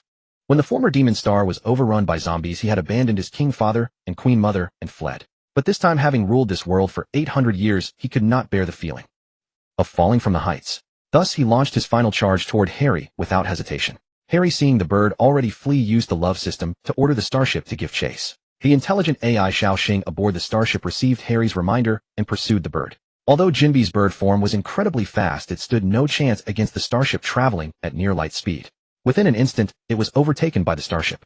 However, not knowing if it was due to his Jinbe form, the old man's observation Haki could foresee the future almost as far as Elsa's, so he was not locked on by Elsa's laser cannon. Returning to Harry's battlefield, Harry, watching Imu make his final charge, no longer hesitated. He summoned 10,000 thunderbolts from the sky and gripped the foamed Xiao Huang sword. Thor's judgment. Harry called out loudly. A figure over 100 zhang tall appeared in the sky, long hair flowing. Wielding a giant sword wreathed in blue light, it slashed toward Imu. The 100 zhang blue figure's giant sword fell like a meteor, carrying endless power, and crashed violently down upon Imu. Imu's expression twisted in shock. He exerted all his strength to block the strike, but against absolute power, all was futile. Boom. In the deafening crash, Imu was driven straight into the ground, forming a deep crater. As the dust settled, Harry walked to the edge and looked down at Imu, who had been reduced to particles. A complex expression flashed across his eyes. As Harry's battle ended, the fight between Hancock and Smoker also concluded. Hancock finished her battle quickly and went to assist Smoker. Through their combined efforts, the remaining 2 members of the Shichikusei died on the spot, unable to survive 10 exchanges. He knew this battle was finally over. But at the same time, he realized that peace in this world still required much more effort. Harry turned and left, his figure gradually disappearing into the distance, leaving behind a silent battlefield. Harry walked silently, his heart filled with countless thoughts. He recalled the fragments of his past and his unceasing struggle against evil forces. Though he had defeated Imu, he knew this world still needed someone to guide it onto the true path. Harry asked Xiaoxing about the bird's fate, and Xiaoxing's response was the last of the 5 elders had been slain. Harry was slightly puzzled. Through the recent battle, he had also noticed that this last elder could foresee the future almost as far as Elsa. He wondered how they had managed to kill it. After Xiaoxing's report, Harry understood. Since Elsa's repeated attacks had missed, she devised a novel idea. Elsa piloted the starship and slammed into the elder with all her might. The starship's speed was terrifying. Being struck at near-light velocity would truly be fatal. And so through relentless impacts, Elsa ultimately destroyed the last elder, repeatedly smashed into pulp by the starship. No matter how powerful the monster's regeneration, recovery could never outpace destruction. Such a dramatic ending, truly theatrical. That elder who had once protected their prince now abandoned its master to flee, only to meet such a gruesome end. On the vast, boundless plaza at the center of the Red Line, Harry stood alone, gazing far into the distance at the turbulent sea. Here, 10,000 meters above the sea surface, it was as if standing atop the clouds, overlooking the entire world. Just then, the starship, shimmering with brilliant starlight, slowly returned. Harry quietly gazed at the 20-plus beautiful women before him, an endless surge of heroism rising in his heart. The heaviest burden that had long oppressed him finally found resolution. Now in this legendary One Piece world, he confidently declared himself the undisputed #1, with no one daring to challenge his status. Harry smiled as he looked at these lovely women and embraced each one in turn. Each hug conveyed warmth and strength, bringing immense comfort to their souls. The women exchanged glances, their faces beaming with happy smiles, feeling an unprecedented sense of lightness and freedom. Far away, the world nobles remaining at Mary Geos witnessed all of this, deep fear and reverence rising in their hearts. For they had personally witnessed Harry's earth-shattering sword strike. That single blow, carrying 10,000 sword intense and endless thunder punishment, seemed destined to cleave this sinful group into ashes. Even a fool witnessing this scene would tremble and weep in terror. How could these world nobles, accustomed to their tyranny, not be utterly petrified by that shocking power and the deaths of Imu and the 5 elders? Harry also took out the Den Mushi in his hand and dialed a number. Soon someone answered on the other end. "Lord Holly, may I ask what you require of me?" News King Imogency broke out in a cold sweat the moment he received the Den Mushi, yet he dared not refuse the call for it, was the Grim Reaper's line. Imu the Wu Laoxing and the members of the Shunjiqi Shirtuan are all dead. Now come to the Holy Land, Mali Qiaoya. I intend to hold a grand press conference for a live broadcast across the entire Zhe Wangxing. Holly said calmly. God, what? Imogency, upon hearing Ha Li's words, wondered if Ha Li had misspoken. Thus he instinctively disbelieved and blurted it out. I don't like repeating myself. Do you understand? Holly said in a flat tone. You understood. I know, I'll go at once. I'll gather the few people and hold the press conference. News King Imogency frightened, his legs went weak, and he fell to his knees. If he hadn't known he had to answer Holly, he probably wouldn't have been able to speak. After the call was hung up, Imogency's body was drenched in cold sweat, but then his heart filled with excitement. The king of this world, the ruler of the entire sea, had been destroyed by Holly. Imogency could not describe his feelings at that moment. His face displayed shock, terror, joy, madness, and reverence. You see, the reason Imogency became the News King was because he was dissatisfied with the world government's petty dealings and their concealment of information. When Imogency was young, he was in a country surrounded by a Buster Call. And the reason? There was no reason. If there had to be a reason, it was because the Tianlongren had held a game on their island, and then the world government's Buster Call arrived. However, in the years after the Buster Call, there was no report about it in the world, and Imogency had narrowly survived that Buster Call. At that time, Imogency's heart was filled with endless hatred for the Tianlongren. And at that time, he decided to become a News King, the ruler of the news world. Rather than letting the world government's atrocities be buried and unspoken, he would report all the dark sides of the world government, so that there would be rebels like the Revolutionary Army. However, Imogency dared not delay. He hurriedly gathered his subordinates, and after instructing them about the live broadcast, he rode a flock of birds, flying towards Mali Qiaoya. Imogency and his subordinates quickly arrived at Mali Qiaoya. Everywhere were ruins and corpses. The once magnificent buildings were now dilapidated. He saw Holly standing on a high place, accompanied by over 20 stunningly beautiful women, and a sense of awe surged in his heart. Jinsi took a deep breath and walked towards Holly. Respected Lord Holly, I am ready. Holly glanced at him and nodded. Jinsi began broadcasting this thrilling event to the world. He described in detail the fall of Yi Mu and the Wu Laoxing as well as the extremely dark side of the world government. The news spread like wildfire, causing a huge uproar. Some were stunned speechless, some gnashed their teeth in anger, some cheered and danced. Resistance forces sprang up like mushrooms after rain all over the world, and the revolutionary army scale rapidly expanded. Jinsi watched all this, his heart filled with a sense of accomplishment. He knew that his dream had finally come true. At that moment, Holly unhesitatingly walked towards the video Din Din Mushi and announced to the world the downfall of the Tianlongren. At this moment, his eyes were filled with determination and justice. Not only that, Holly also ordered the assembly of all the Tianlongren who remained in the Holy Land. He knew that these bullies must receive their due punishment. So he sent Jinsi to carry out this task, requiring him to bring these Tianlongren one by one to the square of Mali Qiaoya. And the audience watching the live broadcast were all stunned by this shocking scene. The once arrogant, lofty Tianlongren were now being escorted to the square like prisoners. This dramatic change shocked people and discussions erupted all over the world. Is this the true face of those Tianlongren? They are not gods at all. This sentence came from a civilian of a non-member country. Damn Tianlongren, they deserve it. They took my daughter and made her their slave. This sentence came from a farmer whose daughter was taken. What? The Tianlongren have fallen. Then what should we do? The kings of the countries that were members of the world government spoke up. Oh, the Tianlongren have fallen. Then what about our revolutionary cause? Right, we must rescue those people and overthrow those tyrannical countries. This sentence came from within the revolutionary army. Ha ha, old man, did you see that? Back then your son angered these kings of the sea and was about to be executed. And now those to be executed are these Tianlongren. Zhang Guo was eating senbei while watching Garp's shocked and excited expression. Walalalala, good lad, truly a good lad. No wonder I betrothed my daughter to you. You have done what I once wanted to do, but couldn't. Kaiduo was drinking fine wine in the Ghost Island while watching the broadcast. Mama. I never imagined that Holly's strength has become so formidable. Little brat Holly, what will you do next? Big Mom laughed loudly, her tone full of anticipation for the future. Walalalala, is this the little brat from the summit back then? He has grown to this level, the world is going to get better. Whitebeard was watching the live broadcast while on in 4 drip, and at his happiest moments he even drank 3 large jars. If a thief is a thief. I must catch you, little brat Holly. Chi Quan was smoking at the Marine headquarters. Wow, really scary.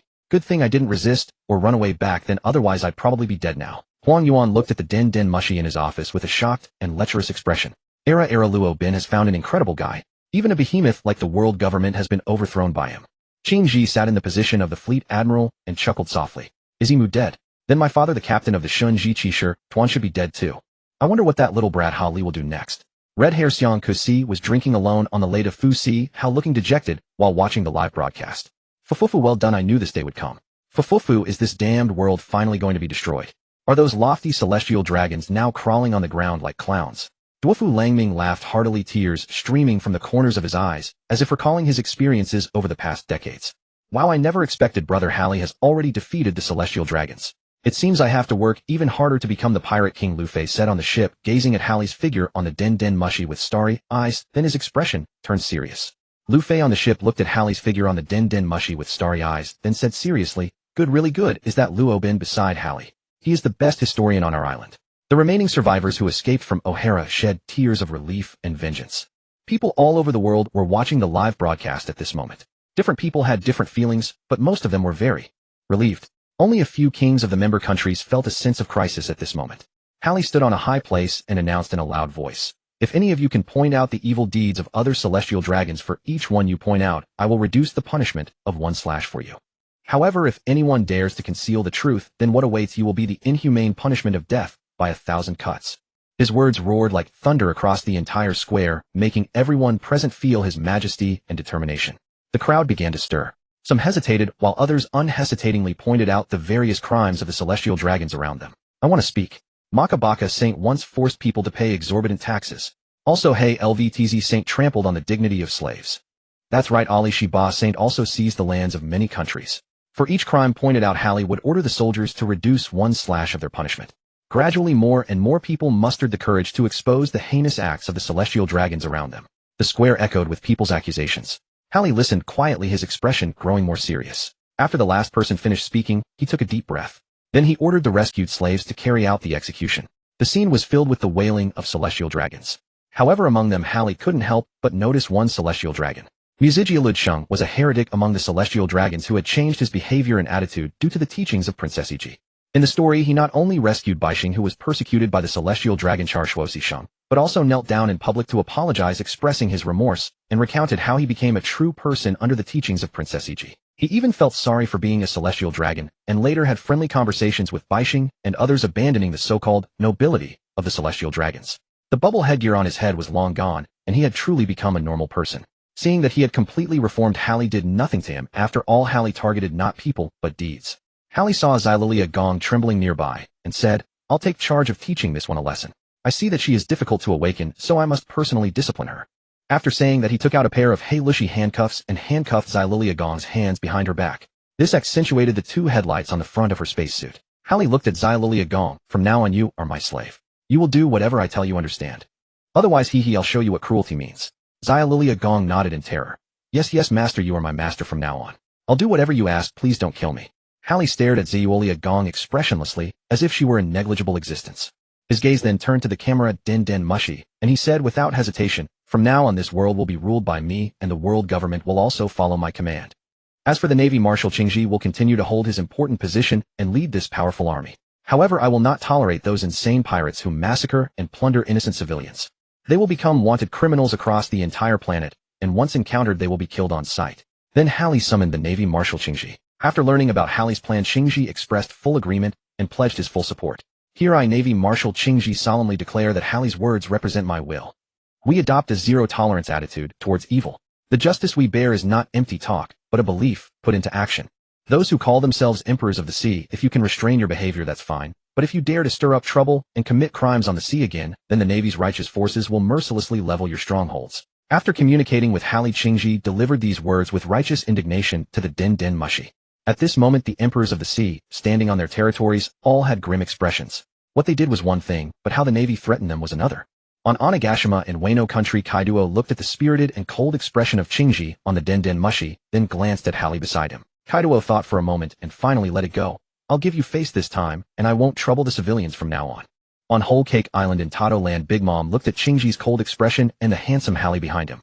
Big Mom also thought that her daughter was in Hallie's hands. After some thought, since Tato Land was still under her rule and she hadn't treated the civilians too badly except for taking 1 month of lifespan every 6 months, she would probably have to change that. Big Mom absorbed their lifespan to make them more obedient and afraid to escape her control. On the Moby Dick, Whitebeard watched the live broadcast while drinking wine and laughed. Kuro. Marco beside him saw Whitebeard laughing and said, "This Hallie is really a good person. But we have always treated the civilians well. We only collect some food for our own consumption. Yet we have preserved peace for them in this chaotic world." On the Red Force in the New World, Red Hair Shanks heard Hallie's words and felt greatly relieved. It seems that this new ruler, Hallie, is a man of benevolence and righteousness. I believe this world will not fall into chaos and may even be better than the rule of the celestial dragons. It seems that Xiaoi Boy is indeed not the person Luogia and I expected. Upon hearing this news, pirates from all corners of the world reacted in vastly different ways. Some rejoiced wildly, while others were consumed by fury and dread. Those who rejoiced were mostly driven to piracy by the world government's exorbitant taxes, leaving them with no other path. But those filled with anger and fear had their own reasons. Perhaps they had indeed been forced into it at first, but after years of hardships they had grown accustomed to this life. They reveled in the thrill of slaughtering common folk. Now asking them to abandon that life would prove more agonizing than taking their lives. After all, they had long grown accustomed to their unchecked days of slaughter and plunder. However, Harry remained oblivious to their thoughts at this moment, yet it hardly mattered. For in this world, strength was the only true measure. And now he had become the king of the world. He possessed the most formidable power this world had ever seen, along with the supreme authority to rule over it. Harry looked into the Den Mushi and spoke once more. "I know the words just spoken by Akiji, and while many may dismiss them, I, Harry, hereby pledge that those who dare to commit evil shall face my sternest punishment. Furthermore, taxes across all nations have now been reduced to the lowest levels. For common folk who earn little, their taxes shall be waived, while merchants shall receive tax reductions. Moreover, from this day forth slavery shall be abolished forever, except for those pirates who once committed atrocities, burning, killing, and plundering civilians, who shall atone through labor. The trafficking of human beings is strictly forbidden. Additionally, I will direct all of Vegapunk's research toward agricultural technology. From today onward, everyone may pursue work they love provided it does not violate morality. What I have stated is merely a preliminary plan. Subsequent initiatives shall be conveyed through visual broadcasts to all regions. Those who fail to comply shall be punished according to the severity of their actions. The most egregious offenders shall endure the very same punishments the celestial dragons face at this moment." As the celestial dragons' agonized screams filled the air, the execution came to an end. After watching the live broadcast, many people sensed Harry's resoluteness and decisiveness. All who witnessed this broadcast, whether commoners, pirate emperors, or even minor pirates, resolved never to cross Harry again. Following the press conference, Harry became the center of global attention. His name became known to every household, and his words sparked contemplation and action among countless people. However, as the world's geopolitical landscape underwent dramatic shifts, Morgans too faced new challenges. Governments worldwide grew wary of his influence, while certain factions attempted to exploit his reputation for personal gain. In this turbulent era, Morgans had to hold firm to his convictions and continue exposing the truth. He knew this path was fraught with thorns, but for the sake of justice and freedom, he was willing to give everything. Meanwhile, after eliminating those celestial dragons, Harry returned to his starship. For Shirlea Palace, Harry administered daily discipline. Those with impure thoughts were sent to stand in the corner, a punishment no different from that meted out to ordinary prisoners. This was something Harry had to do, for she had killed quite a few civilians in the past. Yet there was no system reward. Apparently the system held no regard for such a woman. Harry presumed that only when this woman had thoroughly reformed and atoned for her sins would the system consider adding her to its romantic list. Harry brought Shirlea Palace back to the starship, determined to personally guide her toward recognizing her mistakes. Every day Harry assigned her arduous tasks, while also teaching her about justice and compassion. As time passed, Shirlea Palace gradually grew stronger and kinder. She began to reflect upon her past and strive earnestly to change. Harry observed her transformation and felt quietly pleased. Harry also conveyed to the people of this world the further principles he wished to share. Moreover, during this time, Harry traveled with several women, taking the opportunity to discipline those pirates who had only grown bolder and more brazen. At first, Harry could not fathom how these escalating pirates could become even more reckless after his warnings. But after reflection, he understood. These people were beyond salvation, their wicked ways too deeply ingrained. Harry had them all imprisoned within the starship's detention facility, then delivered them to Impel Down for real-time broadcast and punishment. Among those originally incarcerated at Impel Down were so-called pirates, who had been wrongfully imprisoned for offending certain kings or navy officers. Harry ordered Impel Down's warden to investigate thoroughly. They had already been freed, while those navy officers and kings who had wronged them were now imprisoned within Impel Down, forced to endure tenfold the suffering inflicted upon their victims. The entire world witnessed Harry's decisive actions, showing no favoritism to any side, only concern for justice and evil. And so they were reassured. The pirates likewise laid down their swords thereafter, escorting merchant ships or performing manual labor across various nations. Of course, before taking up this work, they also reported their nation's kings and local naval and royal guard units. Harry accepted every report wholeheartedly, ensuring no wrongdoing went unpunished. For those pirates who had committed minor offenses, Harry merely issued warnings and sentenced them to 1 month of labor reform. As for those who had committed grave evils, even murder, but genuinely repented, Harry sentenced them to 1 to 10 years of rehabilitation accompanied by education. For pirates who had once yearned for freedom, being assigned repetitive labor was a profound hardship. If they lacked true remorse in their hearts, they would surely not endure it. And should they fail to persevere, Harry would intensify their punishment accordingly. Naturally, Harry took little personal interest in these matters. He entrusted everything to Dragon, leader of the Revolutionary Army, as well as Zephyr Garp and Akiji, who carried out strict supervision. Harry held great trust in the integrity of these individuals. As for Akainu, he had now severed ties with the Navy. Alone upon the seas, he hunted down pirates who committed evil deeds. Akainu had also witnessed the changes Harry had wrought upon this world over these days, and he deeply understood that not all pirates were truly wicked. They were perhaps merely branded with that label by the world government. After all, when one seeks to frame another, excuses are never lacking. History is always written by the victors. Yet Akainu's nature had not changed. Upon seeing pirates threaten merchant vessels or slaughter defenseless civilians, he showed them no mercy, eliminating every single one without exception. As for judging whether their crimes were light or heavy, Akainu scoffed at the very notion. After all, they had already laid hands on civilians. And this was after Harry had already done these things. Akainu judged that none among them were good people, and thus his reputation on the seas only grew stronger. The name, Lava Demon General, rang loud across the seas. Those pirates would quiver at the mere sight of Akainu, dreading nothing more than dying swiftly. Rather than face capture and years of penal labor, or even torture at Marine headquarters, they would rather perish on the open seas than encounter Akainu, that spectral general. Harry naturally noticed Akainu's behavior, though he chose to ignore it. After all, Akainu had changed greatly. He was no longer the puppet of old who slaughtered without regard for right or wrong. As for those wretched souls, Harry naturally would not concern himself with them. Harry had made everything clear. He had warned them, and yet they chose to defy him. Their fate was entirely their own doing. Meanwhile, those tyrannical kings who had committed heinous crimes were all cleansed away by the Marines. Though there were a few disobedient elements within the Navy, those who, having grown up under the world noble's rule, could not fathom how a pirate could become ruler of the world. Their minds had been so thoroughly indoctrinated by the celestial dragons that they could not think beyond such twisted logic. They believed pirates were evil and the Marines were justice regardless of what was actually done. Nevertheless, as Kazan now served as fleet admiral, they still obeyed his orders without question. Most in the Navy, however, were reasonable. They understood the distinction between justice and evil, knowing not all pirates were wicked. They simply feared the world government, the king of the seas. As those kings fell, the people naturally elected new leaders who were then instructed by the Revolutionary Army's commander to govern and rebuild their nations. Under their new rulers, each nation gradually recovered. The people lived in peace and contentment, and social order was rebuilt. Meanwhile, Akainu continued his patrols across the seas, crushing those pirates who committed evil. His terrifying reputation made the entire ocean tremble, becoming a nightmare in the hearts of countless pirates. At the same time, the Revolutionary Army led by Dragon was secretly gathering strength, preparing for future challenges. They believed true justice would ultimately triumph over evil, bringing peace and tranquility to these seas. Harry, accompanied by his circle of beautiful companions, sailed freely across the vast expanse of the ocean aboard the luxurious starship. Over that long year, their footsteps traced every corner of the world, and wherever they went they found prosperity and people living in contentment. Seeing the local residents living happy, carefree lives with smiles of satisfaction on their faces, a sense of contentment welled up within his heart, and the corners of his mouth curved into a faint smile. During that year, Harry also made many new female friends, including Retsu, Stussy, Yuta, Bello, Betty Machino, and many other beautiful women like Violet. By then, Harry's sprawling harem had grown to a staggering 30-plus members. Every one of these women was drawn to Harry's heroic deeds, and combined with his handsome, charming face and unfathomable power, they were completely devoted to him. Naturally, Harry organized a grand celebration to share this wondrous moment with everyone. Amidst the universal celebration, the pressure of over 30 people suddenly fell upon Harry. Though his physique was unparalleled, transcending the limits of this world, he could hardly withstand so many women, each enhanced by him, attacking him all at once. The battle raged for 10 days and 10 nights without pause. Ultimately, it ended with Harry sleeping for a full day and night with his back aching, while the 30-some women rested for 3 days and 3 nights.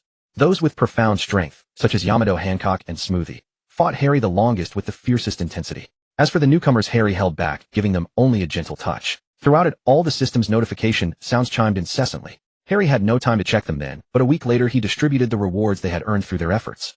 Harry's 3 types of Haki had all reached the pinnacle of perfection. His armament Haki in particular had achieved ultimate completion, truly reaching the zenith of this universe.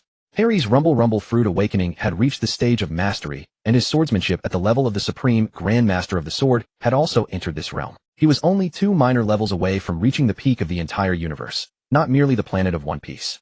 Meanwhile, Big Mom successfully brought together all races of the world, achieving true equality for her homeland. She no longer absorbed the souls of her people, and they now coexisted in harmony. Kaido established his Beast Kingdom, and almost all Paramecia-type Devil Fruit users saw that he no longer carried the intimidating aura and cruelty of the former Yonko. Moreover, he treated his commoners with great kindness, and they joined Teacher Kaido's banner, contributing to the observation and protection of animals. As for Whitebeard, he now had a house full of children and grandchildren. Ace, under his command, had inherited Whitebeard's noble traditions and successfully won over many sons. People from across the world witnessing Whitebeard's deeds made public flocked to join this elder, gladly offering themselves as his sons. This echoed the classic words, "I have wandered half my life without finding a worthy lord. If you do not cast me aside, I wish to take you as my adoptive father." Harry, upon learning of this, couldn't help but laugh, while worrying that Whitebeard might truly face betrayal, Scabo being a prime example. Harry even made a special call to warn Whitebeard about those who might stab him in the back, like Blackbeard. But Whitebeard merely laughed heartily. "Gurara. If my sons don't trust me, then who else would I trust?" When Shanks saw the world transform into something so beautiful, he too abandoned his dream of becoming Pirate King. For this was precisely the world he had always hoped to see. Thus Shanks, like Harry, traveled across this world to witness its beauty. Brother, should I continue writing? Your suggestions matter. If you'd like, I'll write about cosmic pirates, zombie apocalypses, and the zombie crisis on Demon Star. If writing, I could cross-reference with my new book, a dual transmigration tale of One Piece and the Apocalypse. At the same time, Doflamingo stood alone on a deserted island, gazing at the live broadcast displayed on the Den Den Mushi. The world has truly changed. How I wish I had been born in this era. Doflamingo muttered to himself, tears welling up behind his sunglasses and spilling over. His subordinates had long been disbanded by him. Now Doflamingo stood with tears in his eyes, gazing at this beautiful world. Unfortunately, his childhood was born into an era filled with sin. He personally killed his own father and his younger brother. No one knew how much suffering Doflamingo carried in his heart. Standing there, he looked at his own blood-stained, guilt-covered hands, then activated the bird cage, trapping himself within it. Doflamingo tilted his head upward, gazing at the sky as he patiently waited for the bird cage to contract and for his death to come. This world had become no longer so wicked. There was no longer any need to destroy it. For someone as vile as him, the only path left was suicide. These were Doflamingo's final thoughts. He could no longer find any meaning to continue living. Those born into loving families could never understand, nor could those who were orphaned without a younger brother. Doflamingo had given his all for his younger brother, treating him with unparalleled kindness, shouldering every darkness himself, so his brother would never have to see it. Yet in the end, the younger brother he had protected and cared for all along betrayed him. Do not advise others to be kind if you have not endured their suffering. Even if you have endured their suffering, you may not share their goodness. Just as in One Piece, the protagonist Luffy released certain criminals because he needed to save his brother Ace. When pushed to the brink, even good people can turn bad. Put yourself in their shoes. If your loved one or family member were tied up awaiting execution, would you not do something even more extreme? After all, there is no such thing as shared suffering. There is only true empathy. Those painful experiences, if never experienced firsthand, may never be understood in a lifetime. Even if understood, it would only be a momentary pang of sorrow, not like the lifelong agony endured by the one who experienced it. As the great Laozi once said, the difference between assent and scorn, how far apart are they? Between goodness and evil, what separates them? The meaning of this passage can be translated as how different are humble agreement and blunt rejection. What distinction is there between kindness and wickedness? Laozi further stated, ordinary people shine with cleverness while I alone remain dull. Ordinary people are sharp and scrutinizing while I alone am patient and tolerant. This contrasts the worldly cleverness of ordinary people with his own perceived foolishness and their harsh judgment with his own magnanimity, expressing an attitude of transcendence and acceptance. The once vibrant Doflamingo who used to strut with his characteristic wide gait met his end by hanging himself on that nameless island. Perhaps 100 years from now no one would remember him. This former underground emperor, this warlord of the sea.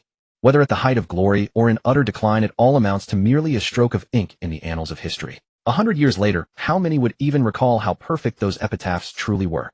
Moreover, history is always written by the victors. Emu altered the history of this planet, rewriting the indigenous people as natives of this world. It was only when Harry went live that everyone in the world felt shocked. They never expected their cultural invasion to have begun 800 years ago, and they had been living under alien rule all along. Even more absurdly, not a single person had risen to resist. Instead, they gradually became numb, growing accustomed to a world ruled by the celestial dragons and a world government controlled by them. They were even treated as slaves, yet still could not bring themselves to rebel. Instead, they mindlessly despised those pirates who were driven to piracy by circumstance. But this is understandable, after all, they knew nothing. Whether the world was in the hands of aliens or natives made no difference to them. And indeed, most pirates had destroyed their homes and killed their loved ones. Their desires were simple: a better life, enough food to eat, and their families safe. That was all they wanted. Meanwhile, Harry noticed that this world was improving, developing in the direction he had envisioned. The common people lived in peace and prosperity, as if dwelling in a utopia. He had already explored most of the islands on this planet, and even visited Raftel, the final island. There was nothing particularly special there, only records of the events between Joy Boy and Emu in ancient times. Notably, this island lies in the deep sea, so devil fruit users cannot reach it. Because the bubble produced by the red tree can only be used near it, it is completely ineffective at the final island, meaning only those without devil fruit abilities can arrive there and read the inscriptions. Harry decided to board the starcraft and explore the starry sky, and to see what the so-called zombie virus of Emu's demonic star was really like. After all, on this planet he was already invincible, and the women he desired had all been won over. The remaining women did not meet his standards or his aesthetic preferences. Harry had grown weary of this planet. Possessing his current strength, he naturally wished to conquer the vast seas of stars. Now the seas had been conquered, leaving only the stars. It must be understood that surviving in space is extremely difficult. Hydrogen and helium dominate while oxygen is scarce. However, oxygen does exist in space, though primarily in atomic form, and its content and distribution are influenced by various factors. This is why atomic oxygen cannot be absorbed by humans, which is precisely why humanity cannot survive in space. Fortunately, Harry's starcraft was equipped with an oxygen circulation system capable of operating for 100 years. Moreover, even without breathing for a day and night in outer space, they would face no issues whatsoever. And those atomic oxygens in space, under the powerful physiques and Haki application of Harry and his companions, could actually be absorbed in small quantities. In truth, the essence of Haki is a form of energy very similar to the Gongchi in ancient martial arts. Armament Haki essentially wraps an invisible layer of gas around the body, fundamentally using Gongchi to protect the entire physique. Observation Haki and Conqueror's Haki, on the other hand, are more like applications of spiritual power. This also explains why advanced Conqueror's Haki can prevent enemies from probing with Observation Haki. Dear readers, please leave a 5-star review.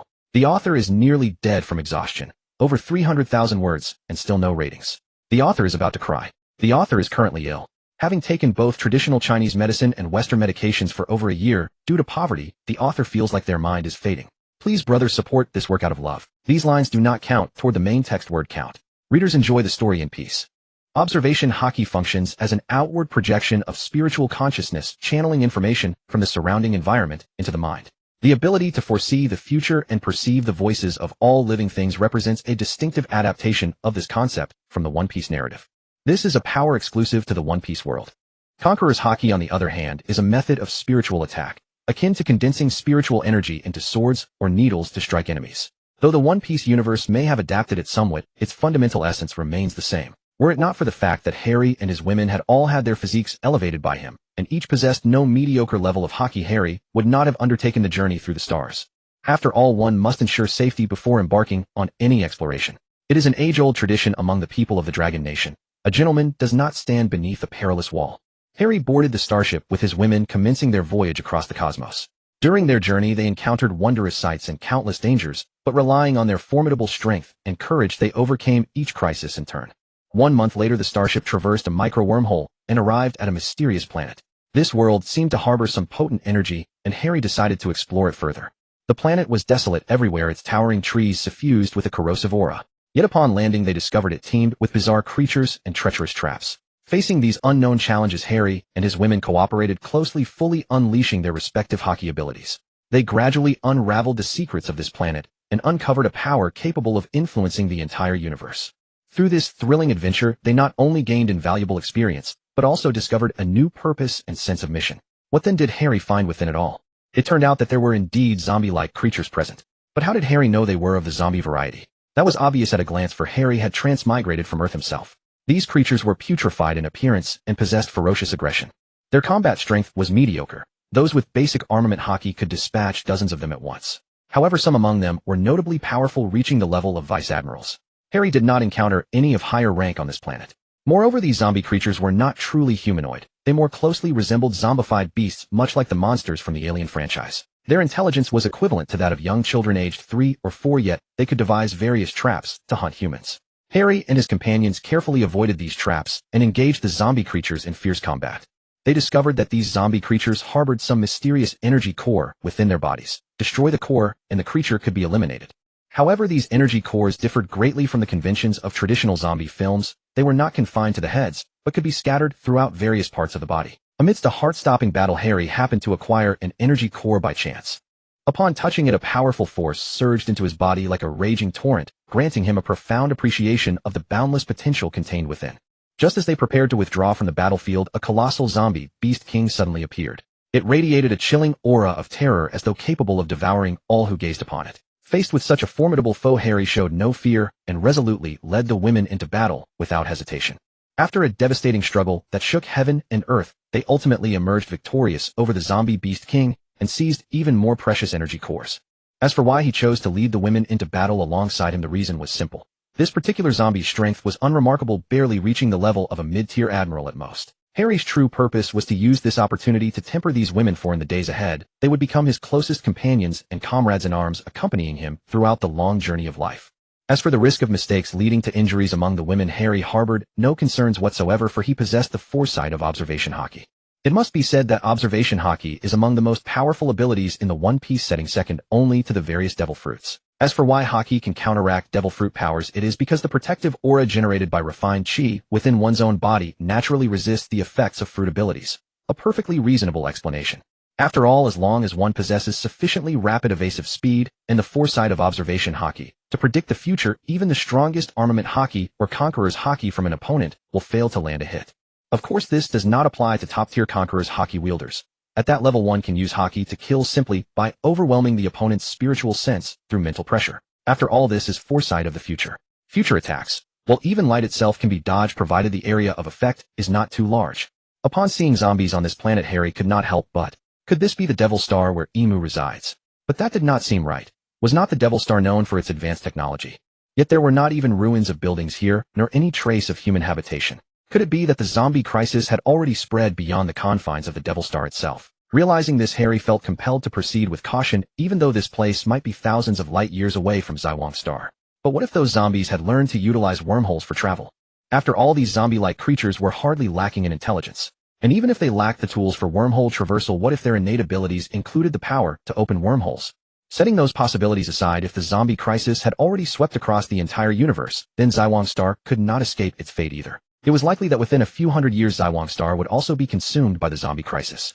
This was precisely what Harry most wished to avoid, not merely because of the countless lives on Zywong Star, but because Harry himself intended to wander the cosmos in the future, and the thought filled him with reluctance. Thus his resolve to explore the universe grew even stronger. The reason Harry could reach a location thousands of light years away within a month was thanks to a wormhole near this planet. If another wormhole were established on the opposite end, the two could connect, allowing Harry to arrive here. The rule governing wormhole connections is proximity. The nearest wormholes will link together. As long as Harry opened a wormhole, it would automatically connect with the closest existing one. The journey took merely half an hour. In that brief span, Hallie crossed 1,000 years of distance, leaping from a far-flung realm to arrive at this place. The month seemingly wasted was spent by Hallie initially exploring the star systems near Zhaixing.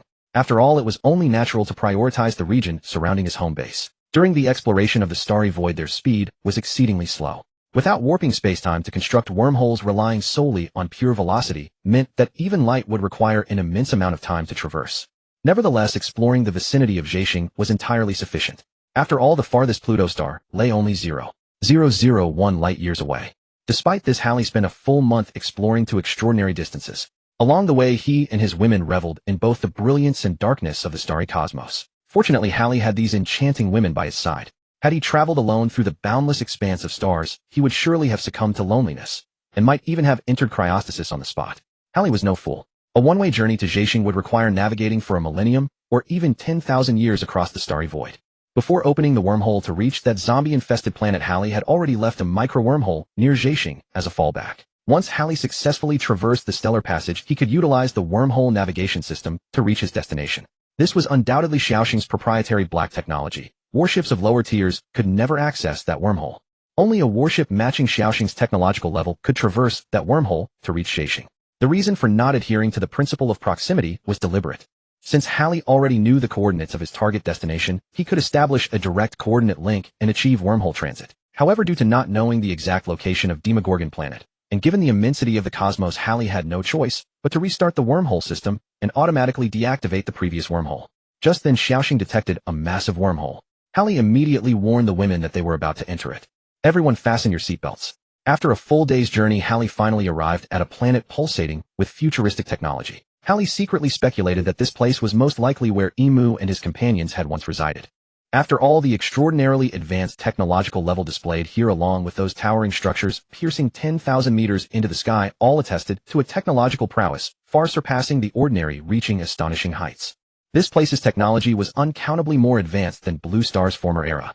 Upon successfully landing on Demogorgon planet, Hallie resolutely decided to delve deeper and uncover the hidden truths concealed beneath this world. Thus, he led the women onward, and during their advance, they unexpectedly stumbled upon an aged, enigmatic laboratory.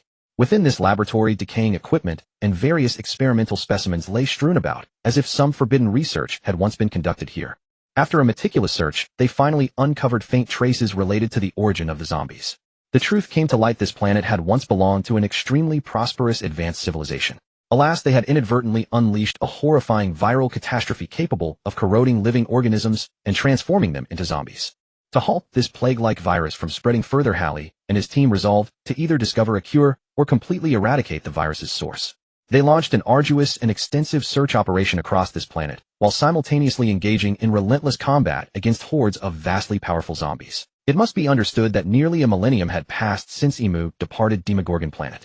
These zombies had matured over those 1,000 years, consuming all life upon this world. Even Hallie, their strongest warrior, found the situation exceedingly problematic. The people of Demogorgon, who once commanded countless warships, had already perished in this zombie crisis.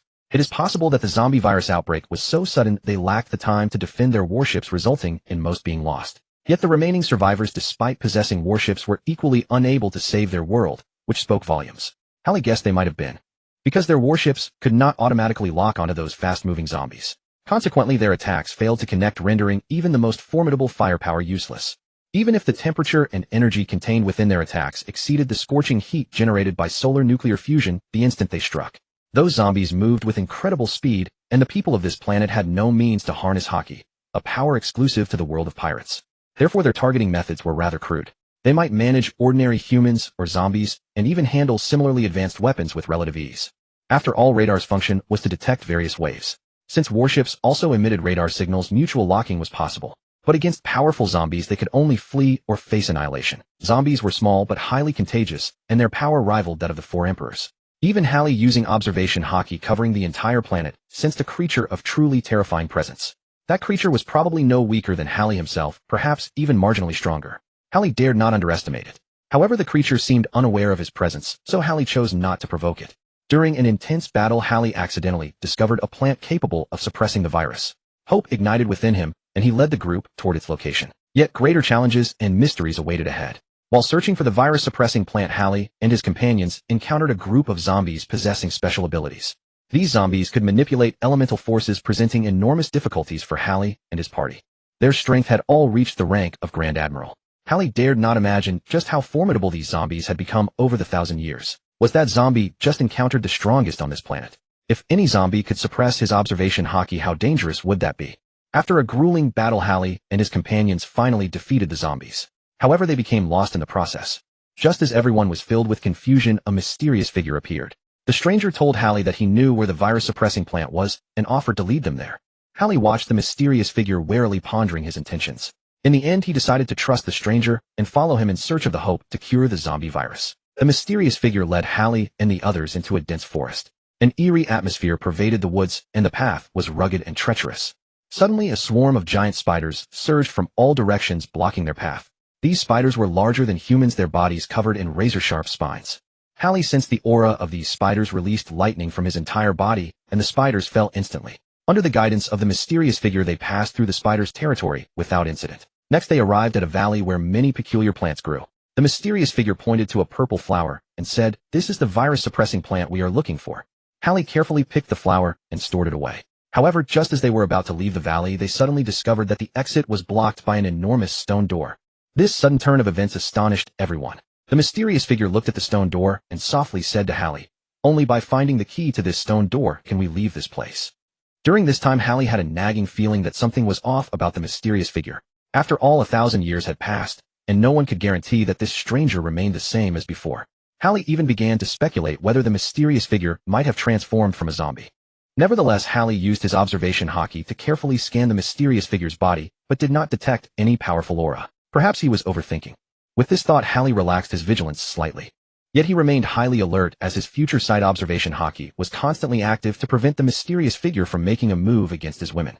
As for Haki himself, he was not particularly worried about his own safety. After all, his observation Haki allowed him to foresee potential dangers at any time with a prediction window of a full 5 seconds. As for the stone door that the mysterious figure claimed required a key, Haki displayed a dismissive attitude. With a casual wave of his hand, a powerful force slammed into the stone door, causing it to shake violently. However, though the door teetered, it ultimately did not collapse. Haki was deeply puzzled, for that punch had used less than half of his strength. Yet to his surprise, the stone door only trembled slightly. Therefore, Haki decided to go all out. He immediately enveloped himself with the most supreme and perfected armament Haki and Conqueror's Haki, then struck the stone door with all his might. The stone door began to crack inch by inch, as if unable to withstand such immense force. Seeing this, a satisfied smile finally appeared on Haki's face. After all, his armament Haki had reached the pinnacle of this universe. He could even clearly feel that his armament Haki could now cover a distance of 10,000 meters. The destructive power of this strength was absolutely terrifying, likely surpassing the main cannon of the Shinshin's laser weapon. Now, even if Haki were to walk into the sun's interior and take a stroll, he would be fully capable of doing so. Furthermore, he was unafraid to directly withstand Xiaoxing's ultra-fast laser particle cannon. The reason he dared to attempt such a feat was because Haki possessed the future sight observation Haki. And the observation Haki did not bring him any premonition of danger. In fact, he had personally tested it on Zhe Wangxing. So why was he so courageous? The reason was that he possessed this miraculous future sight observation Haki ability. After Haki endured Xiaoxing's main cannon, he felt as if a portion of his Haki had been drained, about 1/10 of it. Nevertheless, he still managed to withstand it. It seemed that Master Kai Duo was right. Haki is the foundation of everything. However, this statement now seemed more like a mockery. After all, Master Kai Duo's Haki after his battle with Haki had only barely reached the threshold of the peak level. But Haki had already reached the peak of perfection, and even with just Haki's Rumble fruit back then, Kai Duo would have had difficulty dealing with him. This immensely powerful armament Haki had already surpassed the current capabilities of the Rumble fruit. It must be noted that Xiaoxing's ultra-fast laser particle cannon had a temperature even higher than the sun's core, yet Haki was able to withstand it directly without a scratch. In comparison, the temperature of the Rumble fruit, though enhanced by Haki's development, was only 10 times the surface temperature of the sun. As for destructive power, energy itself represents destructive power. As for kinetic energy and such, that's even more nonsense. After all, Tung, who once dropped a massive meteorite, and Eagle, I casually sliced it apart with a single strike. Remember, that was a meteorite launched from space with power no less than a space-based weapon. Moreover, Tung, who had given the meteorite an initial velocity from far out in space. After being accelerated by Zhe Wangxing's own gravity and further enhanced by Tung, whose gravity fruit, its kinetic energy, had reached a terrifying level. Do you know why a meteorite can carry sparks in the air? It is because it already has enough heat from the atmosphere. Due to high-speed motion and friction with the atmosphere, high temperature and pressure are generated. This heating process causes the surface material of the meteorite to evaporate, forming a high-temperature shell, which may ignite under certain circumstances. And how much impact force does a volcanic eruption have? How high can it shoot? Even if it turned into a jet warrior, it could not compare to a meteorite. One is going with the force of Zhe Wangxing itself, the other is against it. Just think about it, and you'll know that a volcanic eruption is nothing compared to a meteorite striking the Earth. This can be observed from the speed of volcanic eruption and the speed of falling debris. Speed is power. Meanwhile, at the moment Hallie forcibly broke open the door, the figure of the mysterious stranger gradually dissipated like smoke. Hallie's eyes widened. His observation Haki clearly perceived this scene, but his heart was filled with confusion and bewilderment. What is going on? Prior to this, Harry had already used his observation Haki to thoroughly scan the mysterious figure and attempted to probe his inner world by eavesdropping on his thoughts. However, to Harry's astonishment, he detected nothing at all, and even felt that this person did not seem like a real entity. Now with the door shattered, the mysterious figure vanished without a trace, which undoubtedly confirmed Harry's earlier speculation. This person was most likely nothing more than an illusory shadow, perhaps a projection created by some advanced technology, or a phantom left behind by a powerful spiritual force. Even more so, a final possibility flashed through Harry's mind. Could this mysterious figure be the embodiment of the world's own will? He couldn't help but fall into deep thought, his heart filled with questions. Why had this phantom not used that precious herb for research before his arrival, only to bestow it upon him after he came? What profound meaning and purpose lay hidden within this? If he truly belonged to the human category, then one could imagine that after spending such a long time on this planet, he should have long succeeded in developing an antidote, and used that power to change the overall environmental conditions of his planet. After all, time was abundant enough for him to complete this mission. Yet the reality was cruel. So far we have seen no signs of improvement. What does this signify? Could there be other unknown factors at play? Or perhaps he is not truly a person in the real sense. Countless questions surged into his mind, plunging him into profound contemplation. Harry also felt doubts when he saw the antidote generated in his system space. After all, Harry did not understand medicine making, but he sensed a powerful life force emanating from that herb.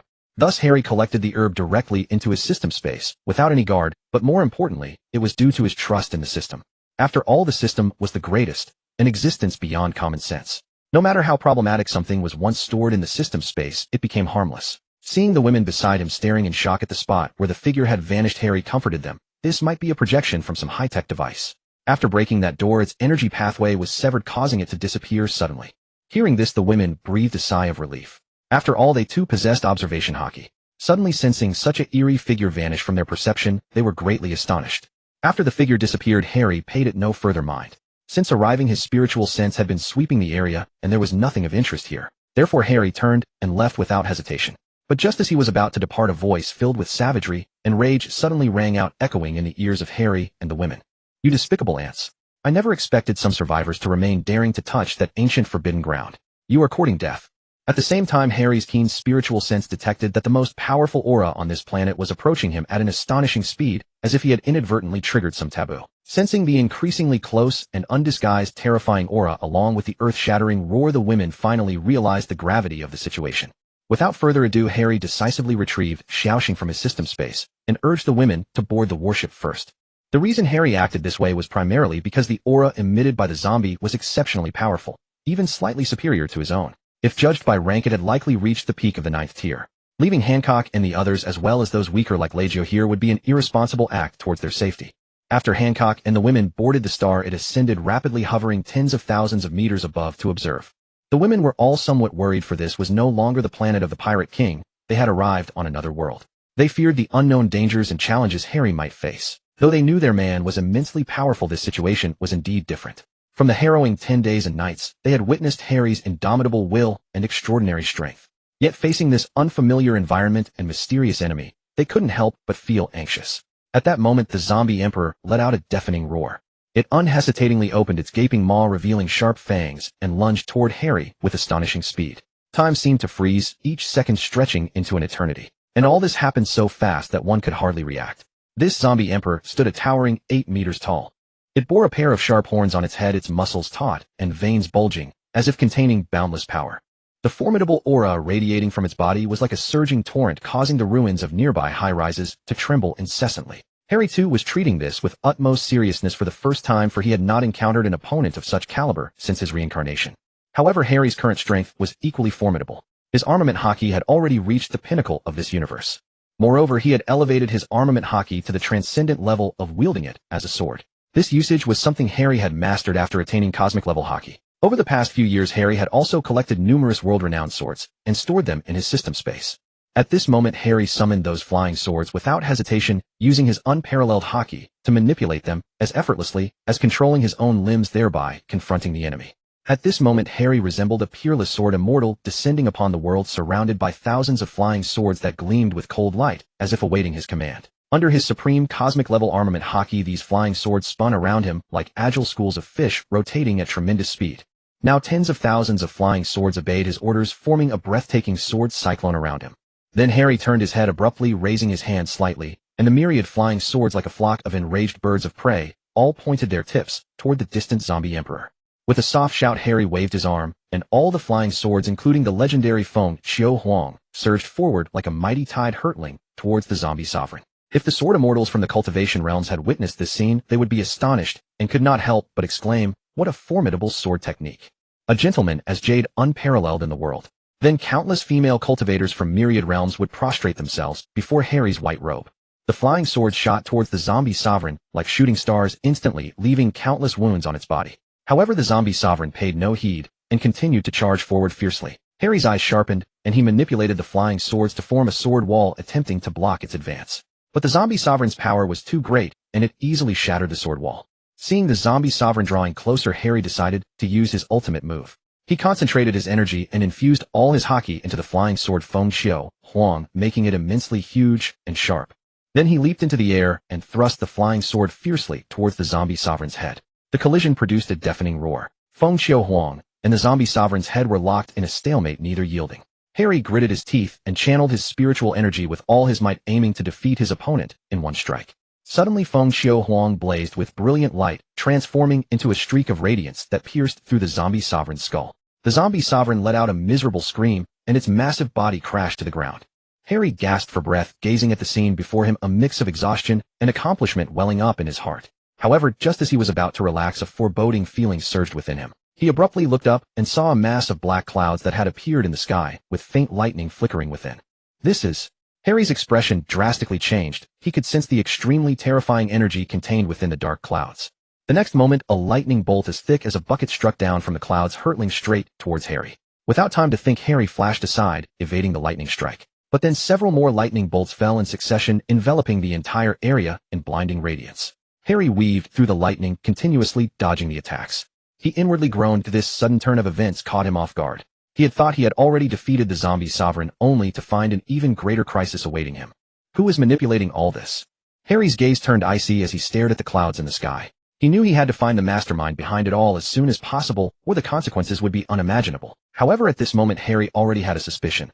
This was most likely a thunder zombie that controlled elemental power. The previous zombie had appeared incredibly powerful, but it was merely a facade. In contrast, this thunder zombie was completely different. It had likely deliberately concealed its aura. After all, Harry had covered the entire planet with his observation Haki. Yet even so, he still could not detect the zombie's trace. It was probably because this zombie knew how to conceal its aura, and its strength was even greater than the previous one. This was a zombie with both power and intelligence. If not for Harry's observation Haki that could foresee the future, he might have been caught off guard by the zombie's lightning-fast strike.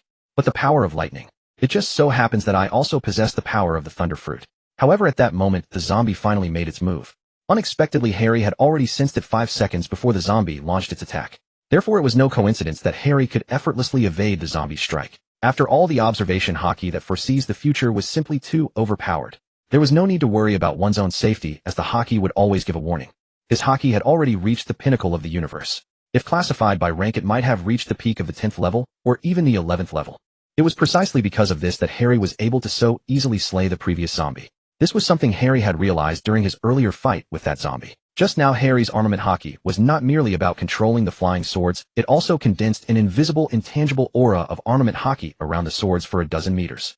As for the Conqueror's Haki, although its level was only at the pinnacle of perfection, it was still sufficient. When wrapped around the sword blade, it was also extremely terrifying. That Conqueror's Haki, which multiplied the attack several times, was also one of the reasons why this zombie died so quickly. To get back on track 5 seconds before the zombie prepared to launch its attack, Harry had already accurately pinpointed its location. Then, relying on his future-seeing observation Haki, he deftly avoided that attack. At the same time, his entire body flickered with lightning, and in the blink of an eye he arrived before the zombie that wielded the power of thunder. Next, without hesitation, Harry activated the power of the Thunder Fruit, entering the Thunder God form, and unleashed the technique, Thunderous Might. However, the thunderous power Harry released was clearly inferior to that of the Thunder Zombie. After all, the zombie's thunder power had nearly reached the pinnacle of this world. In comparison, Harry's awakening of the Thunder Fruit had only just entered the initial stage. After the fruit's awakening, the gap between each minor level was enormous, a world of difference. Even after Haki and fruit abilities reached the top level, the leap between each minor level was even more difficult than advancing from the beginner level to the top level. And this zombie controlled the Heavenly Thunder Punishment, whose terrifying power was hundreds of times greater than Harry's fruit ability. But who was Harry? His armament Haki had already reached the great perfection. Harry repeated the same tactic, gripping Feng Xiaohuang, gathering all his Haki into the sword blade, and then his entire body transformed into a colossal shadow towering 10,000 zhang, piercing through the clouds. A greenish shadow holding a giant sword slowly moved towards the Thunder Zombie. However, the Thunder Zombie sensed something amiss and tried to transform into lightning to escape. But it was not that simple. Harry's armament Haki had reached the great perfection, and his ability could lock onto the enemy. The Thunder Zombie felt its entire body immobilized, as if being stared at by some terrifying creature. Thus, the Thunder Zombie had no choice but to take the attack head-on. Instantly, lightning exploded all around, turning the surrounding 10,000 li into a thunderstorm.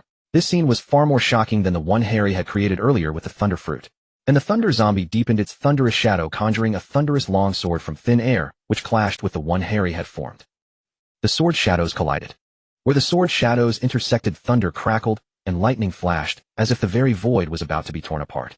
Harry grit his teeth, and held firm, knowing this was a battle of life and death. Suddenly, he let out a mighty roar, pouring all his strength into it. The sword shadow surged forward with tremendous force. The Thunder Zombie's phantom gradually shattered, eventually dissipating into the air. Harry panted heavily, watching the disintegrated enemy, a smile gracing his face. His body gradually returned to normal. He sheathed Feng Xiaohuang and gazed at the dark clouds clearing in the sky, feeling a weight lift from his heart. However, he noticed that the zombie corpses on the ground were undergoing changes. Black smoke began to rise from them, gradually dissipating as if being decomposed by some mysterious power. Meanwhile, a brilliant blue crystal fell to the ground. Harry quickly picked it up and immediately began absorbing the energy within. Just then, a system notification suddenly sounded. Ding. Congratulations, host. Upon absorbing the Thunder Core, the awakening progress of the Rumble Fruit has reached its perfect state.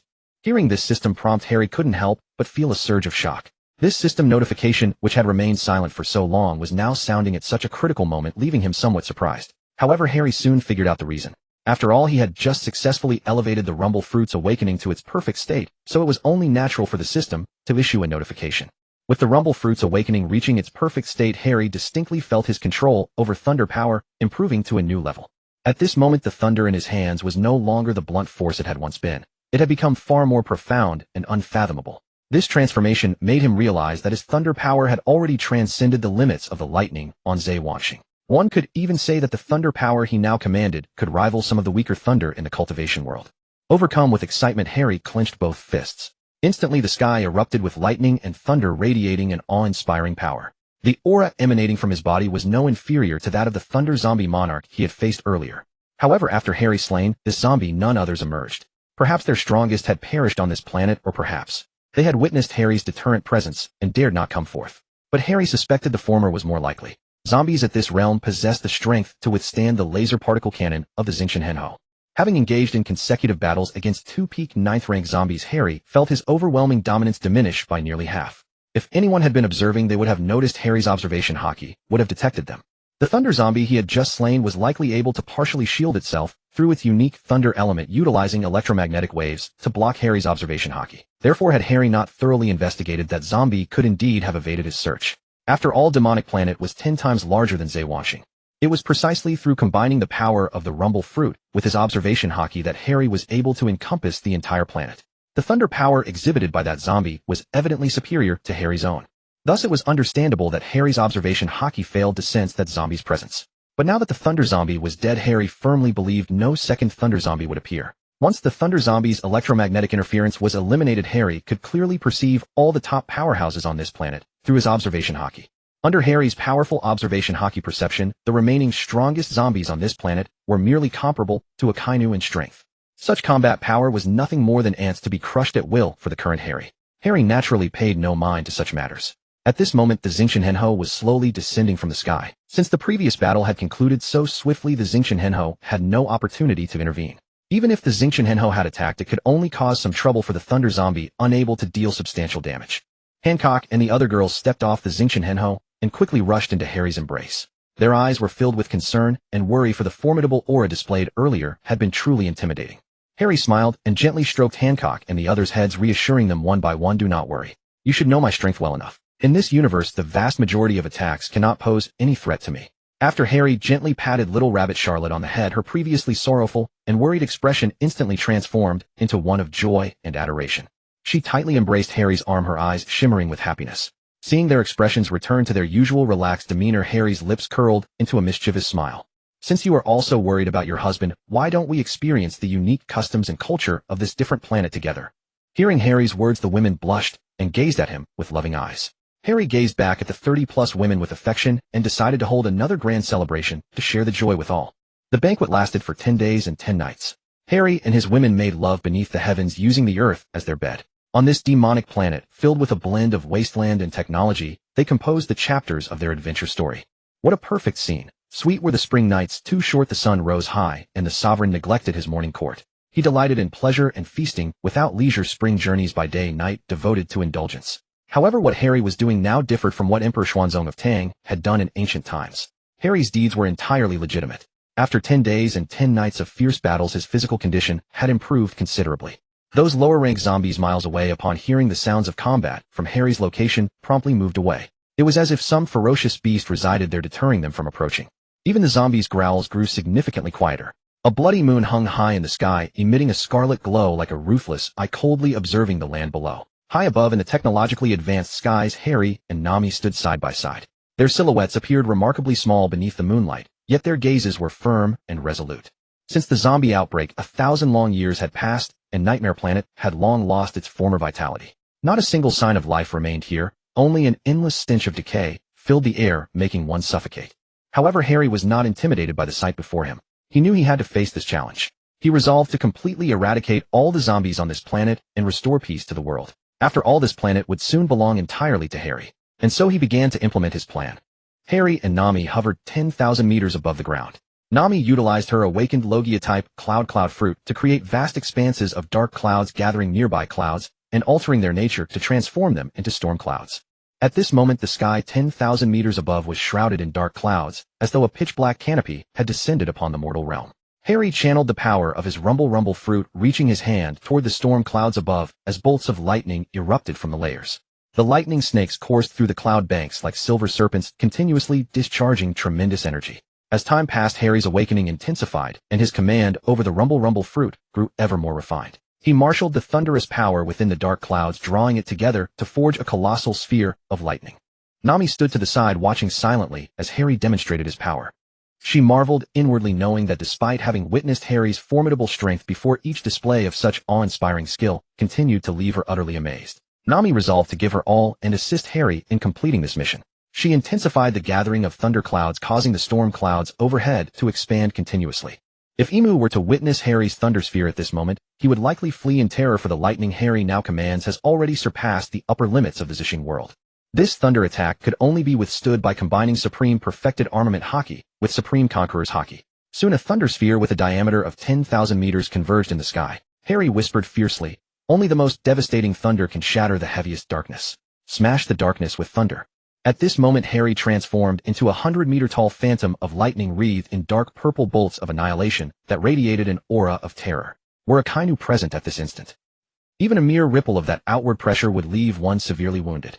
This bolt of thunder plummeted toward the ground with incomparable speed. Yet miraculously, as the thunderball descended, it scattered across a range of tens of millions of meters, forming a massive lightning net that enveloped nearly half the planet. Consider that even Zixing's diameter measures merely over 10,000 kilometers, yet Harry's thunder net spanned tens of millions of meters, far exceeding the planet's scale. Had this unfolded on Zishing itself, everyone across its surface would have been reduced to dust beneath the lightning's wrath. The reason this thunder net could span such vast distances was that Harry deliberately reduced its single-point output, trading concentrated power for broader coverage. Nevertheless, even with its power diminished 1,000-fold, it remained more than sufficient to handle the 7th and 8th tier zombies below. On Demon Star, such zombies could rival the Admiral-level combatants from the One Piece world. This indirectly explains why Demon Star, despite possessing interstellar spacecraft, wormhole navigation, and laser weaponry, ultimately fell to the zombie apocalypse. During Emu's 800-year rule, they must have piloted their demon vessel back to their home planet to take a look. However, upon discovering that this planet harbored beings at the peak of the 9th tier, despair consumed them, so they retreated to tyrannize others on Zishing instead. After all, Emu's capabilities barely reached the peak of the 8th tier. Between the 8th and 9th tiers lay an entire realm, a chasm as vast and unforgiving as a bottomless gorge. The higher ones level, the more terrifying the gap between realms becomes. It's the difference between level 99 and level 100, two entirely different worlds. Much like the disparity between future sight and ordinary observation Haki, the former grants visions of what's to come, while the latter operates without such foresight, making them fundamentally different abilities. One can evade attacks moving at light speed with ease, while the other stands no chance of escaping them. When Harry unleashed this devastating strike, his full strength diminished by 1/10 in an instant. Harry felt quite satisfied with this outcome. His calculations showed that 9 more strikes of this caliber would suffice to eliminate every zombie on the planet. After all, on a planet of such immense scale, the zombie population numbered far beyond hundreds of billions. Should Harry have hunted them down one by one, it would have consumed countless hours with no guarantee of completion. As for the medicinal herbs the mysterious figure had provided, Harry remained uncertain of their exact purpose. Though he had reviewed the research materials those people left behind, he possessed no knowledge of how to formulate an antidote. Consequently, Harry made the decisive choice to address the zombie crisis on this planet using the simplest and most direct approach possible. With a thunderous roar, the massive lightning net descended upon the ground, reducing every zombie in its path to nothingness. Harry panted with exhaustion, yet his eyes burned with unwavering determination. He glanced at Nami, and they shared a knowing smile. "Let's rest for now," Harry said. "There are still greater challenges ahead." Nami nodded in agreement, and together they descended onto the ruins of an abandoned structure. In the distance, the groans of zombies still echoed through the air, but they both knew victory was within reach. After a brief respite, Harry and Nami rose once more into the sky, preparing for their next assault. They would employ their combined power to eradicate every zombie from this planet, restoring peace to the world. 2 hours later, every last zombie on Demon Star had been utterly annihilated by Harry and Nami. It must be noted that when it comes to large-scale devastation, the Logia-type devil fruits reigned supreme, and Nami's role in this was purely supportive. Even another Logia user would struggle to replicate what Harry achieved. After all, Harry's physical condition had long since surpassed that of the so-called Yonko by an enormous margin. Were a Kainu to arrive, he could barely eradicate the zombies on a single small island. Moreover, those 7th and 8th tier zombies would prove completely immune to his meteor call. It wouldn't even take all of that. Summoning a Kainu Akiji and all 4 Yonko combined would still leave them struggling to clear these zombies, with the real threat being the 8th tier zombies that could easily turn the tables. This is what made the zombies on Demon Star so formidable over the past 8 centuries. The true terror wasn't their combat prowess alone. It was their corrosive infection, capable of overwhelming any defense with a single breach. The consequences would be catastrophic. After clearing Demon Star, Harry employed his observation Haki to survey the area and discovered over a dozen 8th tier zombies still alive on the surface. Harry speculated that these stubborn zombies likely possessed unique defensive capabilities. Through his observation Haki, Harry observed that all the 8th tier zombies shared common traits. They were towering figures with bulging muscles and a layered protective coating covering their bodies. The remaining zombies, however, were merely practice tools for Harry's women. Harry's confidence in having his women train against them stemmed from his unparalleled speed and observation Haki, which granted him the ability to perceive 5 seconds into the future. It should be noted that Harry's Goro Goro no Mi had reached perfection at speed, perhaps surpassing 1,000-fold the speed of sound, far exceeding the fruit's original limits. This was precisely why the system had eliminated the detrimental side effects. The system had even removed the restrictions imposed by the King of Pirates Star upon the Goro Goro no Mi. Thanks to the system's enhancements, Harry's physique had surpassed the upper limits of that celestial body. Harry's lifespan now exceeded 1,000 years by far. After dispatching the zombies on Demon Star, Harry returned to the stellar ship with his women. He intended to rest here briefly while contemplating his next moves. Aboard the stellar ship, Harry shared the joy of victory with the women. Yet one matter constantly weighed on his mind: how to find a cure for the zombie virus. Perhaps we should seek out research materials on the zombie virus. Caribou offered her suggestion. Harry nodded in agreement. However, the research facilities on this planet have been destroyed. We need to find other clues. Just then, Xiao Xing's voice resonated within Harry's mind. "Master, I have detected a scientific expedition vessel in the nearby star system. There may be relevant research materials aboard." Upon hearing Xiaoxing's words, Harry prepared to resolve all matters on Demon Star before taking action. After all light years away from Demon Star lay another planet. That planet had already been invaded by the zombie virus, proving that the infection was not confined to Demon Star alone. Demon Star might not even have been the first to fall. The thought sent shivers down Harry's spine. What kind of One Piece world was he in? How could a zombie virus spread across such vast distances? Was the One Piece world a realm brimming with mysteries and dangers? Or had his transmigrated world always been like this from the beginning? Perhaps because Luffy had not yet defeated Emu, the subsequent storyline had yet to unfold. Harry no longer had reliable knowledge of the plot to reference. He had only recently arrived in this world. Harry channeled the electromagnetic force within his body across the entirety of Demon Star. Under his immense electromagnetic power and precise control, the crystalline cores of all the zombies converged into his hands. Standing nearby, Hancock, Nami, and Perona watched in utter astonishment. Husband, what kind of power is this? Didn't you eat the Goro Goro no Mi? How can you control these crystal cores? Hancock's cherry-red lips parted wide, as though she could swallow an egg whole. Observing the stunned expressions of the women around him, Harry offered a faint smile and began to explain. You are correct that I am a user of the Goro Goro no Mi. However, do you understand the principle that electricity generates magnetism? The electromagnetic field produced by the Goro Goro no Mi can generate a stress energy tensor capable of curving spacetime, meaning electromagnetic force can influence gravitational fields, even upon non-metallic objects. Upon hearing Harry's explanation, the women's admiration for him grew even deeper, their gazes fixed upon him as though woven with longing. After all, who would not love a man who was not only the most handsome and the strongest in the universe, but also possessed such profound knowledge? He was truly one of a kind, simply lovable beyond measure. After his detailed explanation, Harry carefully gathered all the crystal cores into his hands. Opening his mouth, he used his precise electromagnetic control to slowly guide the cores into his oral cavity. As the crystal cores entered his mouth, Harry clearly felt a massive surge of energy rapidly circulating through his body. However, those low-tier cores held little value for him, so he decided to reserve some for the women. As for the Tier 7 and Tier 8 cores, Harry swallowed them without hesitation. In this dangerous and unpredictable universe, he could never anticipate whether even stronger zombies might appear. Should such a scenario arise, Harry would need to rely on his own strength to protect the women he cherished. Therefore, increasing his power had become paramount to safeguarding them. After considerable effort, Harry finally succeeded in consuming hundreds of Tier 7 cores and dozens of Tier 8 cores. At that moment, he felt an overwhelming surge of power coursing through his body, his physique growing stronger. Simultaneously, his conqueror's Haki and observation Haki both reached the pinnacle of perfection. Testing the strength within him, Harry felt capable of punching a planet into oblivion. He could even sense that he might shatter the atmospheric layers surrounding Demon Star with a single strike. After consuming all the cores, Harry collected the Tier 6 cores and distributed them among the women according to their respective power levels. The quantity was truly beyond imagination, numbering in the billions. In particular, Tier 2 cores were the most numerous. Harry surmised that the zombies may have possessed their own method of evolution, which is why Tier 0 and Tier 1 cores were comparatively scarce. After consuming these cores, each woman felt her physique and Haki strengthen considerably, with even the weakest reaching an advanced standard. Hancock, the strongest among them, advanced even further, her 3 types of Haki all reaching the realm of mastery within the top tier. As for Yamato and Smoker, due to their devil fruits, their progress did not simply involve advancing one minor realm. Consequently, their 3 Haki types only reached the preliminary stage within the top tier. Since these cores also amplified spiritual power, their observation Haki and Conqueror's Haki rose in tandem. Seeing their powers increase, Harry felt reassured, for Tier 6 cores had become nearly useless for further enhancing his own strength. With his women's power significantly increased, Harry now gazed toward the Tier 8 zombies scattered across the surface of Demon Star. Harry led the women, dividing them into groups of 5 to challenge the Tier 8 zombies, though he remained nearby to observe. Harry herded the Tier 8 zombies together, and the 5-person teams engaged them in combat upon the vast open terrain. Each team selected their targets and launched fierce attacks. Watching from the sidelines, Harry noted that these Tier 8 zombies were far more tenacious than those they had encountered previously.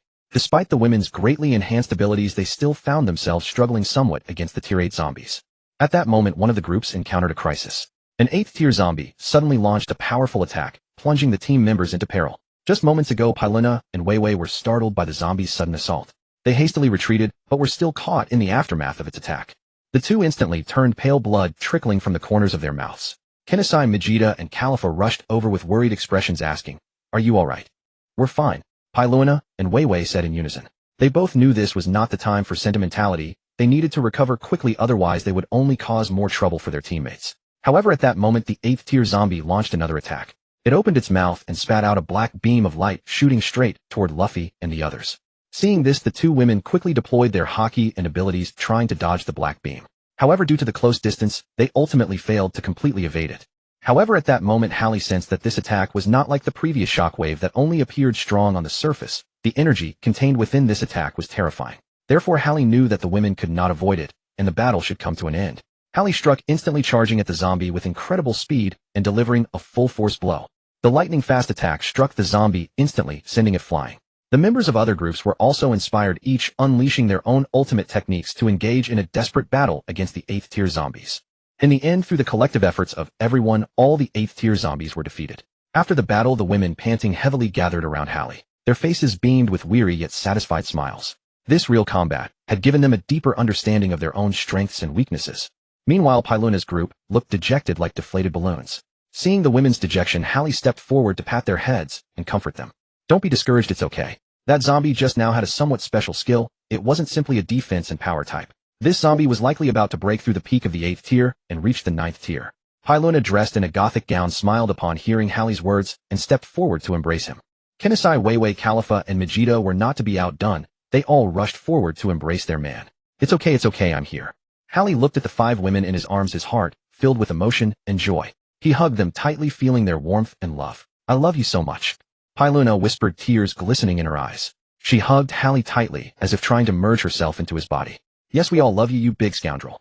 Kinesai chimed in, gently stroking Hallie's face, her eyes full of tenderness. Weiwei and Khalifa also expressed their longing for Hallie, their eyes revealing deep attachment.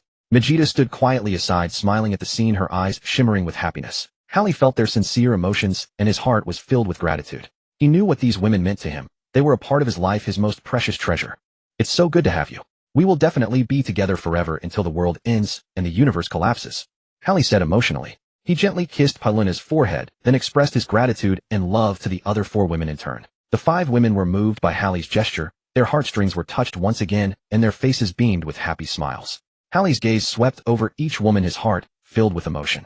He understood that no matter what happened, these women would always be by his side, giving him strength and support. You too, every one of you, is my precious darling, Hallie said in a low voice, his voice trembling slightly. We love only you. Forever only you. The more than 30 women replied in unison, their eyes revealing deep devotion to Hallie. The bond between Hallie and the 5 women grew deeper. They embraced and kissed each other, savoring the beautiful moment. Love knows not where it begins, yet it deepens with time.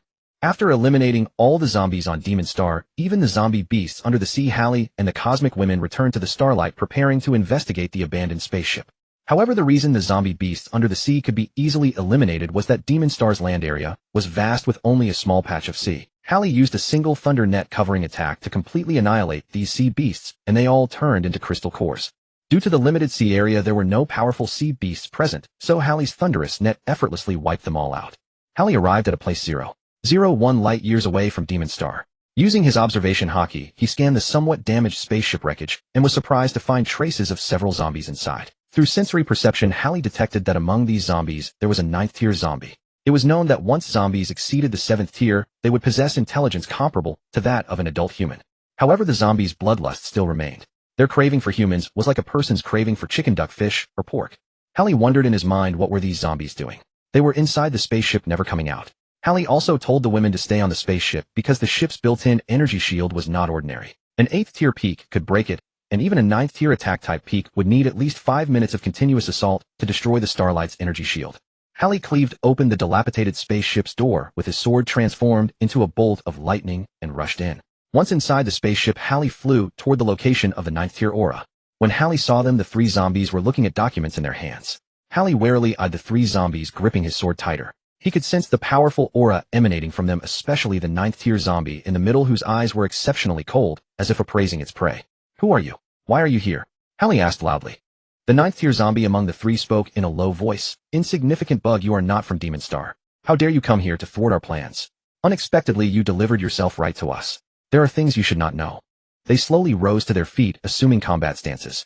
Harry's heart sank, knowing a fierce battle was imminent. He drew a deep breath, and his figure flashed forward, launching the first attack. Sword light flashed like lightning, swift and ferocious, heading straight for that rank 9 zombie. The rank 9 zombie effortlessly dodged Harry's strike and spat forth a torrent of black cheese surging toward him. Harry sidestepped to evade, simultaneously swinging his blade at the other 2 zombies. For a time, the cabin erupted with crashing sword chi and sparks flying in every direction. Harry engaged in fierce combat against all 3 zombies, yet he gradually found himself on the back foot. These zombies were not only powerful, but they fought with seamless coordination, mounting relentless pressure on Harry. Although Harry possessed future sight, Haki, the three of them were simply too close together. Moreover, they seemed to anticipate his attacks as well. This won't work. I can't continue like this, Harry thought to himself. After all, within the confined space of the spacecraft, unleashing a devastating ultimate technique would destroy both the vessel itself and the crucial data stored aboard. Harry had boarded this spacecraft primarily to search for any records or clues regarding the origin of the zombies. Especially when Harry had just witnessed those three zombies reading through documents and speaking those words, his suspicions deepened considerably. After weighing his options, Harry devised a strategy to eliminate the three zombies without damaging the vessel. He resolved to exploit the ship's structural layout and surroundings to his advantage. He swiftly positioned himself beside a massive steel beam and kicked it forcefully, sending it crashing toward the zombies. The rank 9 zombie dodged with ease, but the other two became pinned beneath its weight. Seizing the opportunity, Harry struck swiftly, his blade slicing through both zombies' necks as their heads fell to the ground.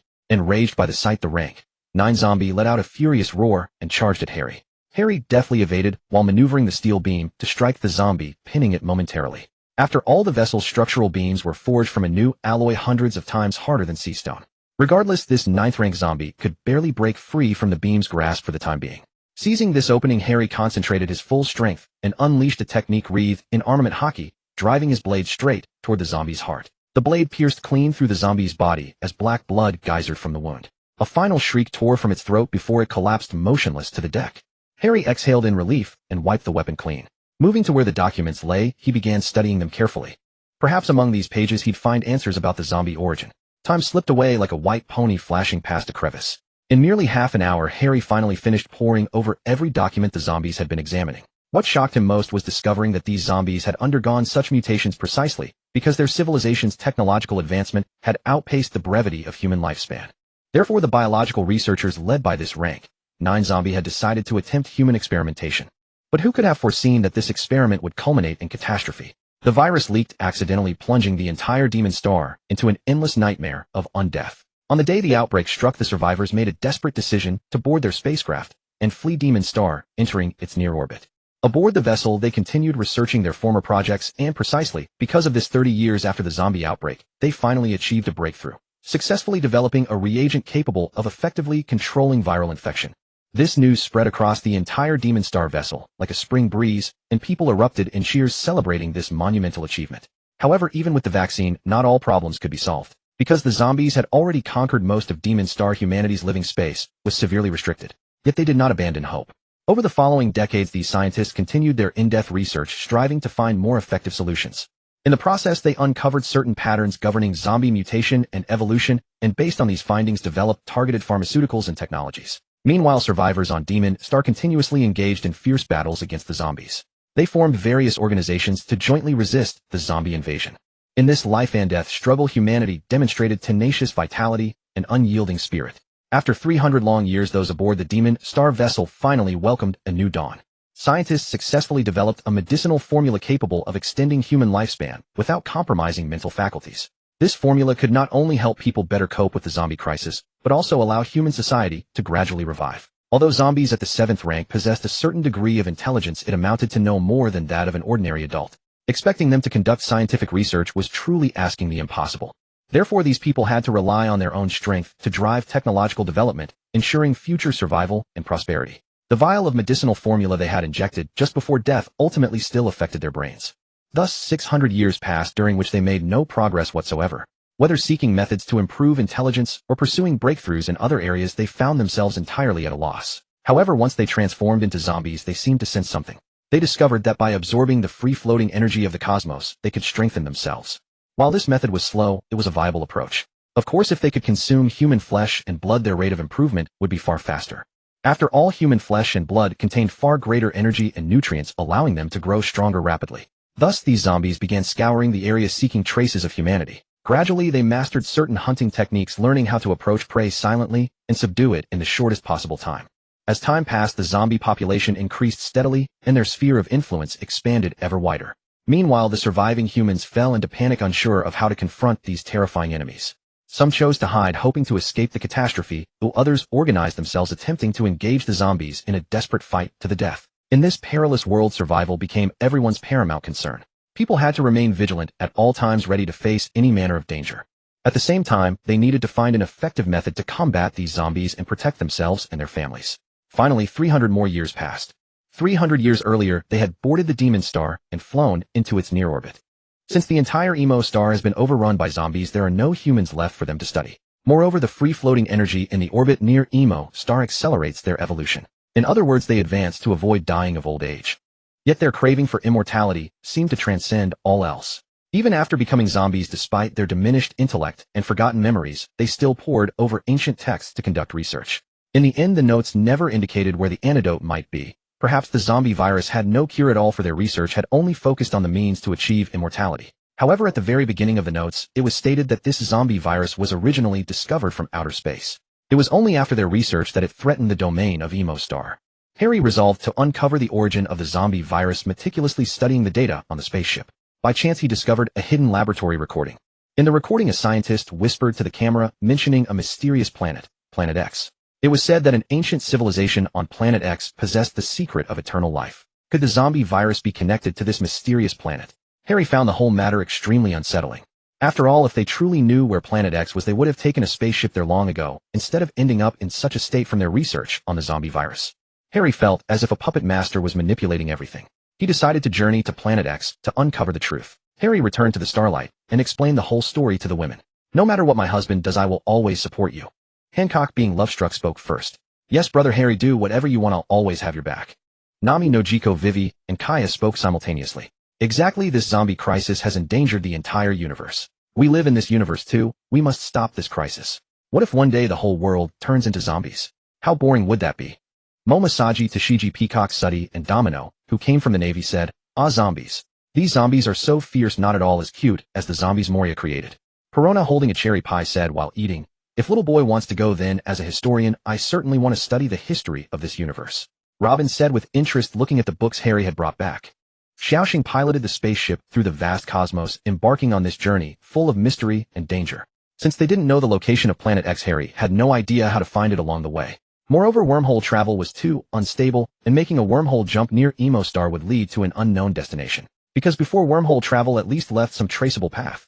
After all, and the others came from Emo Star to Zawang Star. Without wormhole travel, they might die of old age before ever reaching Zawang Star. However, Harry didn't care about that. He handed the ship's autopilot to Xiaoxiang and started a party with his women. After sailing for an unknown period, Harry, who was in the middle of the party, suddenly heard the warning beeps of the Starlight. After listening to Xiaoxing's explanation, he understood. It turned out to be a group of space pirates whose ships were much weaker than those from Emo Star. Moreover, under Xiaoxing's intelligent detection, it was found that some of those people also exhibited characteristics of zombie-like life forms. It seems this group of space pirates is related to that so-called Planet X, right? Harry muttered to himself. But then he stopped thinking about it and turned his attention back to the party. After all, Xiaoxing had already provided a solution, he just needed to wait. As for whether these space pirates posed a threat to him, Harry couldn't care less. With his current strength, he wouldn't even fear the mightiest beings in the entire universe, let alone a bunch of ordinary space pirates. Harry continued his unfinished poker game. Half an hour later, seeing that the Starlight had not yet dealt with those warships, he couldn't help but feel puzzled. Harry put on a loose white robe with the white sword Fengxiu Huang at his waist, together with his long white hair which had turned white due to his armament Haki reaching perfection. In that instant, Harry radiated tremendous power and an imposing aura, causing the women around him to be captivated. Harry decided to face the enemy with a thunderous demeanor, ordering the Starlight to open a narrow passage. Harry stood outside, his gaze fixed on the approaching 100 warships. These warships had once been numerous, but after fierce fighting, only 20 or 30 remained relatively intact, the rest were shattered. Harry used his unique Thunderfruit ability to transmit sound through space, warning the opponent, state your name. State your purpose. Explain why you attacked us, or else you won't have a complete corpse. However, the other side seemed unable to understand Harry's language and did not respond to his demand.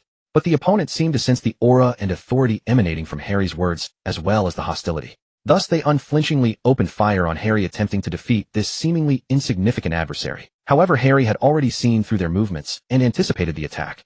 The moment they fired, Harry swiftly summoned the power of thunder, reducing 20 warships to ashes in the blink of an eye, demonstrating astonishing speed and strength.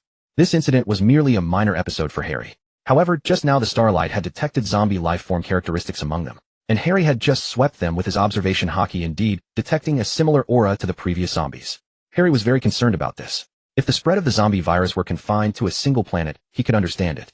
But now the scope involved was far too vast. So vast that even the civilization of his past life, Lanxing, could not have covered such a distance in a lifetime. And even such high-tech civilizations could not escape. Could it really be that they all had accidents while researching the zombie virus? And if not, then why did Wong Star not suffer any accident?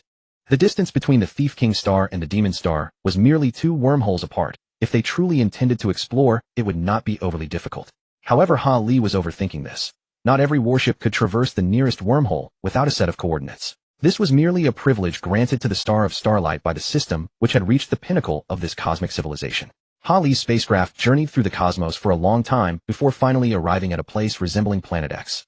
As for why it was only resembling, it was because the video had only vague descriptions without any actual footage.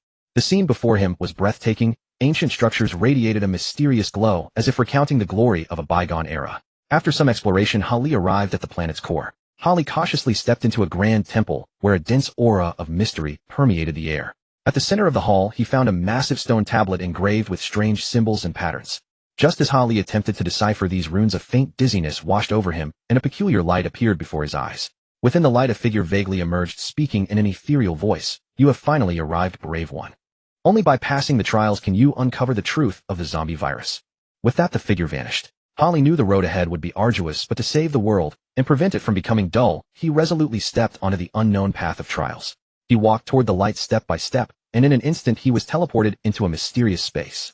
All around was pitch black with only a faint light flickering ahead. He followed the light and found himself in a labyrinth. The maze was intricate, filled with numerous traps and puzzles. Relying on his keen observation and wit, Ha Li carefully overcame each obstacle. Within the maze, he also encountered many strange creatures. Some were ghost-like, others monstrous, all hostile toward him. Ha Li was forced into fierce battles with them. Those ghostly beings seemed immune to physical attacks, and even his armament Haki dealt only 10% damage. Ha Li found it troublesome, but he did not give up. Instead, he quickly pondered a countermeasure. Suddenly, he recalled the power of his Thunder Fruit.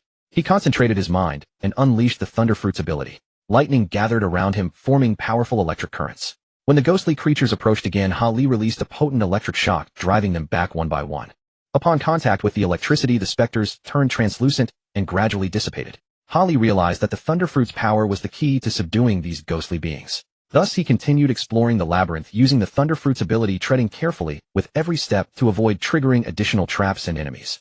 Fortunately, the Thunder Fruit was effective against these foes. He, otherwise relying solely on his conqueror's Haki and armament Haki, would have taken an eternity given the sheer number of ghosts. Armament Haki could hardly harm them, and the only ability that dealt 50% damage, Conqueror's Haki, required him to imbue it into his sword or hands to inflict any effect. Nevertheless, Ha Li's Thunder Fruit possessed the pure righteous power of heavenly punishment, naturally suppressing these malevolent entities. After considerable effort, Ha Li finally exited the labyrinth and arrived at a massive laboratory.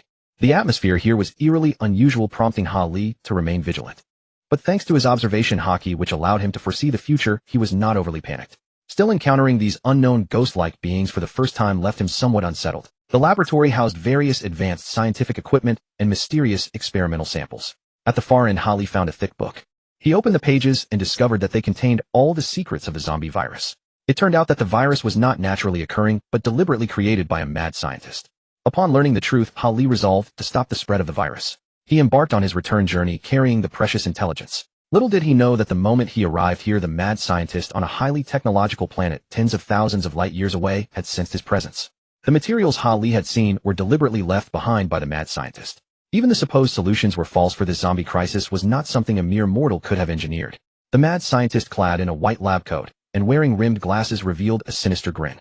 The other system mentioned by the Apocalypse system, the savior of this universe, has finally arrived, hasn't it? On his way back, Ha Li was once again attacked by space pirates. He fought back, valiantly engaging in a thrilling battle with the pirates. Amidst the blazing conflict, Ha Li noticed that these pirates seemed affected by the zombie virus, behaving with unusual ferocity. They were no longer cunning and cautious as before, but instead became crazed and savage. This pirate band appeared stronger than those he had encountered earlier, with some even reaching the 9th level peak, and their technology surpassed that of the Demon Star. Thus, Ha Li had to exert all his strength to counter the enemy's attacks. After a grueling battle, he finally defeated the pirates and continued his journey home. After all, Ha Li had survived on the Thief King Star for 2.5 years. It would be untrue to say he had no feelings for the planet. Every inch of the Thief King Star was filled with memories and love shared with his women. His heart was filled with longing and worry for his home, uncertain if it was still safe. However, as he approached the Thief King Star, he found it already in chaos. Buildings on the island were destroyed, and the streets were strewn with corpses and blood. The zombie virus was raging globally, pushing human society to the brink of collapse. The former 4 emperors and marine admirals had also fallen into disarray. After all, this zombie assault seemed to involve dozens of 7th rank and over a dozen 8th rank creatures. This zombie crisis even drew out many reclusive masters. Among them was a man known as Sword Elder. The moment his sword technique was unleashed, a 7th rank zombie was instantly slain. Afterward, his combat prowess even drew the attention of the Sea Emperors, proving to be slightly superior to Hawkeye's swordsmanship. The reason was that after a day and night of intense battle, he had killed an 8th rank zombie king without sustaining any injuries. To be sure, even the veteran 4 emperors found it extremely challenging to handle an 8th rank zombie king, let alone slay one. It is said that among the emperors of the seas, only those who could withstand the pressure of a rank 8 sovereign for an entire day and night without defeat would be considered top-tier sovereigns. This meant that even when facing powerful rank 8 sovereign zombies, they could hold their ground for a full day and remain undefeated. Such strength and endurance were truly astonishing. Among the 4 emperors, Kaido and Big Mom had even joined forces to fight together. As overlords of the seas, their power was naturally not to be underestimated. When these two joined forces, it was far from a mere sum of their individual strengths. It represented a far more formidable combined force. Together they stood against the 2 rank 8 sovereign zombies across from them. What made this particularly dangerous was their signature technique, the fused conqueror's Haki, known as Dominating Sea. The destructive force of this technique defied ordinary comprehension. It transcended simple accumulation of power, representing something far beyond conventional combined attacks. This synergy could never be reduced to mere arithmetic. Yet despite the zombies' formidable physical conditioning and sharp reflexes, they lacked the critical advantage of future-seeing conquerors' Haki. This fundamental disadvantage left them struggling to mount effective defenses against the coordinated assault of Big Mom and Kaido. Forced to fight as a unit, the 2 zombies could only combine their strength to counter the overwhelming power of their opponent's Dominating Sea. Despite their desperate efforts to hold the line, the sheer force of the combined attack pressed heavily upon them. Before long, a sphere of crimson-black energy surged forward, hurtling toward the 2 rank 8 sovereign zombies. The orb radiated an aura of pure dread, like a demon unleashed from the depths of hell itself. Its oppressive presence suffocated everything around it, inspiring terror in all who beheld it. As the energy sphere drew closer, the very fabric of space seemed to tear apart, and the atmosphere thickened as though time itself had frozen. The 2 rank 8 sovereign zombies felt an unprecedented weight of pressure bearing down on them, their instincts screaming for them to evade the monstrous attack. Yet Kaido's conqueror's Haki, honed with the foresight to perceive the future, had already read their every movement. His attack was precisely calculated to intercept where they would be, not where they currently stood. The 2 zombies found themselves directly in the path of Kaido and Big Mom's fused conqueror's Haki strike. What made this especially devastating was that both warriors had undergone a remarkable evolution during their battle with Harry. Their Haki had ascended to an entirely new level. But just as that apocalyptic assault bore down upon the 2 rank 8 zombies, one of them raised both arms in a defensive posture, summoning a deep blue energy barrier before him. Meanwhile, the other zombie unleashed a torrent of black energy waves from its maw to counter the collision. Though this one was a specialized energy-type zombie at rank 8, classified as a destruction zombie, its offensive capabilities were formidable. Nevertheless, its assault was steadily pushed back by the combined Haki of Big Mom and Kaido. The zombie likely had no understanding of Blue Star culture, since in battles of opposing energy, the one on the left has always been the one to fall. So the destruction zombie was forced to retreat step by step, ultimately taking cover behind the defensive zombie, as Kaido and Big Mom's fused attack pressed relentlessly forward. Kaido and Big Mom's Dominating Sea slammed directly into the deep blue energy barrier shielding the defensive zombie. Boom. A thunderous explosion rang out as the deep blue barrier shattered. The defensive zombie's body disintegrated into ash and scattered to the winds. Oomph. Kaido and Big Mom simultaneously snorted, clearly unimpressed by the outcome. Immediately, the 2 joined forces once more, directing their Dominating Sea toward the remaining zombie. The zombie responded by unleashing a black energy wave from its mouth, attempting to counter the assault. But the moment the 2 forces collided, the dark wave shattered like fragile glass, and the fused Haki surged forward unimpeded, striking the zombie directly. Boom! With a deafening roar, the zombie's body exploded into fragments, scattering in every direction. "You pathetic wretches actually thought you could stop us." Big Mom laughed, her eyes dripping with disdain. Her laughter echoed with cold mockery. Kaido remained silent, his expression carved from ice, though his gaze betrayed the same contempt. Even before this enhancement, both were towering powers. With their Haki elevated through their battle against Harry, these rank 8 zombies stood no chance against them. In their previous state, even combined Kaido and Big Mom might have struggled to overcome these 2 zombies. But now both had ascended to a higher tier of Haki mastery. After dispatching the pair, Kaido and Big Mom exchanged a glance, then charged toward the remaining zombies. What followed was little more than a massacre. Kaido and Big Mom moved like reapers through the horde, cutting down lower-rank zombies with ruthless efficiency. The creatures could offer no real resistance, doomed to perish in terror. Meanwhile, Harry stood at a distance, watching Kaido and Big Mom with a slight smile curving his lips. "Not bad," he murmured. They have adapted well to my training methods. It seems Master Kaido's 3 strikes channeling Conqueror's Haki were far from meaningless. Harry's sword drove Kaido's Haki to a new level and Hancock's kick elevated Big Mom's Haki as well. This training has clearly benefited them both. With that, Harry turned and departed, leaving Kaido and Big Mom to continue their devastation across the battlefield. Meanwhile, the red-haired Emperor was locked in a fierce exchange with rank 8 zombies. When his divine blade, Kamui, flashed forth, he dispatched another zombie within mere exchanges. On the other front, Whitebeard was struggling considerably. He was aging and his wounds had worsened. Fortunately, he only faced a single rank 8 zombie. Moreover, his division commanders fought alongside him, combining their efforts to slay another rank 8 zombie. One could not help but lament that age and injury were the true bane of these sovereigns of the seas. In his prime, Whitebeard could have dispatched a rank 8 zombie in mere exchanges. As the saying went, I am a relic of the old era, the new world has no ship that can carry me. Yet across the seas, countless rank 8 zombies still lurked. On the Marines' front, Garp and Sengoku faced 3 rank 8 zombies head-on. Garp unleashed his galactic impact, while Sengoku activated his giant Buddha strike. Their combined attacks drove the 3 zombies into retreat. Both men understood their stamina was limited, they could not afford a prolonged engagement. So they went all out from the very beginning. Meanwhile, Kizaru stood alone, stalling a single rank 8 zombie. He could not defeat it outright, but at least he could keep it occupied. A flash of light erupted from Kizaru's palm as countless laser beams shot forth, weaving a massive net of illumination across the battlefield.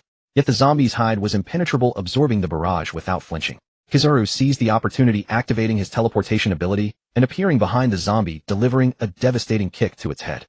However, the zombie's reaction speed far exceeded Kizaru's expectations. It spun around with unnatural agility, seized Kizaru's ankle, and hurled him away with tremendous force. No content available. After stabilizing himself in midair, Kizaru teleported once again before the 8th tier zombie and unleashed his ultimate technique, the 8-scale tracing jade. Countless golden energy spheres radiating dazzling brilliance rained down upon the 8th tier zombie like a storm. Although every energy sphere struck its target, the damage inflicted on the 8th tier zombie was negligible. After all, with his laid-back nature, it was only by relying on the swift attacks granted by the Pika Pika fruit that he had earned his position among the fleet admirals. Aokiji and Akainu each engaged an 8th tier zombie for following their previous tremendous battle, and Akainu's year-long campaign hunting pirates across the seas. Both had awakened their devil fruit abilities and enhanced their Haki. Though their Haki had not yet reached the pinnacle, both had already attained the peak of the high tier. It was only a matter of a few years before they could reach the supreme level. However, because the Marines were situated near the red line, the zombie count was overwhelming, forcing both commanders to deploy their ultimate techniques separately. Pressing both palms against the ground, Aokiji murmured, "Ice Age." Instantly, the surrounding temperature plummeted and a thick layer of ice began to form across the ground and in the air. The 8th tier zombie was frozen in place, utterly immobilized. Meanwhile, Akainu took a deep breath and violently expelled a torrent of scorching magma. The magma stream formed a colossal flaming fist that charged straight toward the 8th tier zombie. Fortunately, the two were not fighting side by side, otherwise the ice would have frozen the fire, and the fire would have melted the ice. With a cold expression, Aokiji gazed upon the horde of zombies before him. Raising his right hand, he swept it gently, and a surge of freezing aura erupted from his palms, sweeping toward the zombie horde. As the cold aura spread, the ground rapidly froze over, forming a thick layer of ice. In the blink of an eye, all zombies below the 5th tier were encased in ice, unable to move a single inch. At the same time, Akainu displayed his formidable power. With sweeping motions of his arms, gigantic molten fists rained down from the sky, carrying searing heat and devastating force, shattering the zombies below. These molten spheres fell like meteors, each capable of inflicting catastrophic destruction. Yet the 5th tier and below zombies could not withstand such an assault. Upon contact with the molten fists, they were instantly incinerated to ashes, too quick even to scream. Even the 6th tier zombies suffered grievous wounds, their bodies scorched black and wisps of smoke rising from their charred forms. However, this kind of attack had little effect on the 7th and 8th tier zombies. The 7th tier zombies, the most numerous, moved sluggishly, while the 8th tier zombies felt nothing more than the faintest discomfort. After all, these two ultimate techniques were merely wide in area but inflicted negligible damage on zombies of their caliber. One must remember that the 7th tier corresponds to mid-tier fleet admirals and the 8th tier corresponds to mid-tier Yonko. But soon after clearing the low-tier zombies, both commanders clashed with the 8th tier zombies directly. Akainu unleashed Dojimonic Crimson Lotus, engaging the 8th tier zombie in fierce combat.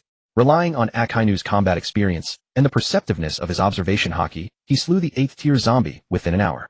Meanwhile, Aokiji finished his enemy 15 minutes earlier than Akainu. As the current fleet admiral, Akiji's Conqueror's Haki was likewise formidable. Upon returning to the red line and witnessing the two assassinate zombies, Harry felt considerable relief. However, the staggering number of zombies that had arrived at Pirate Star made the task far from simple. Harry resolved to immediately join the battle against the zombies, determined to use the knowledge and power he had gained to find a cure and save Pirate Star and all humanity. After returning to Pirate Star, Harry immediately revealed the truth behind the zombie virus to the surviving humans. For the first time in history, Pirate Star stood united. The Marines and the Revolutionary Army joined forces to form a resistance movement waging fierce battles against the zombie horde. During the fighting, Harry discovered that the source of the zombie virus lay within an abandoned research facility.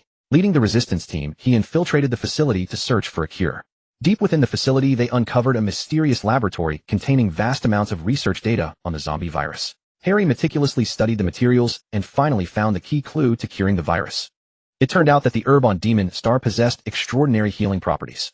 Without hesitation, Harry combined that herb with the pharmaceutical compound developed here and crushed the mixture onto the ground.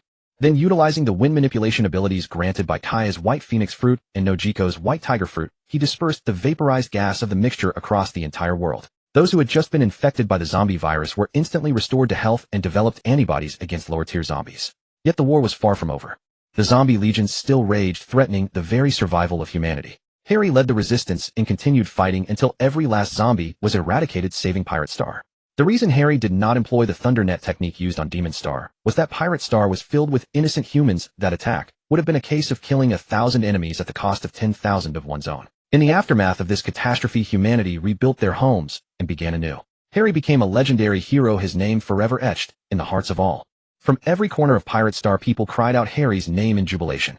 Vice Admiral Saru went so far as to remark, "A true hero is one who harbors great ambitions, possesses brilliant strategies, contains within himself the secrets of the universe, and commands the spirit of heaven and earth." Hearing Saru's praise, Harry's cheeks flushed red. After all, his motives for saving those people had been largely for his own peace of mind. Therefore, Harry specially convened another live broadcast across all of Pirate Star. Facing the Den Den Mushy camera, he recited Li Bai's classic verse, "Even in death the bones of a chivalrous soul shall fragrance linger, no shame before the heroes of this world. Who among you shall write beneath my desk, growing old over the profound truths?"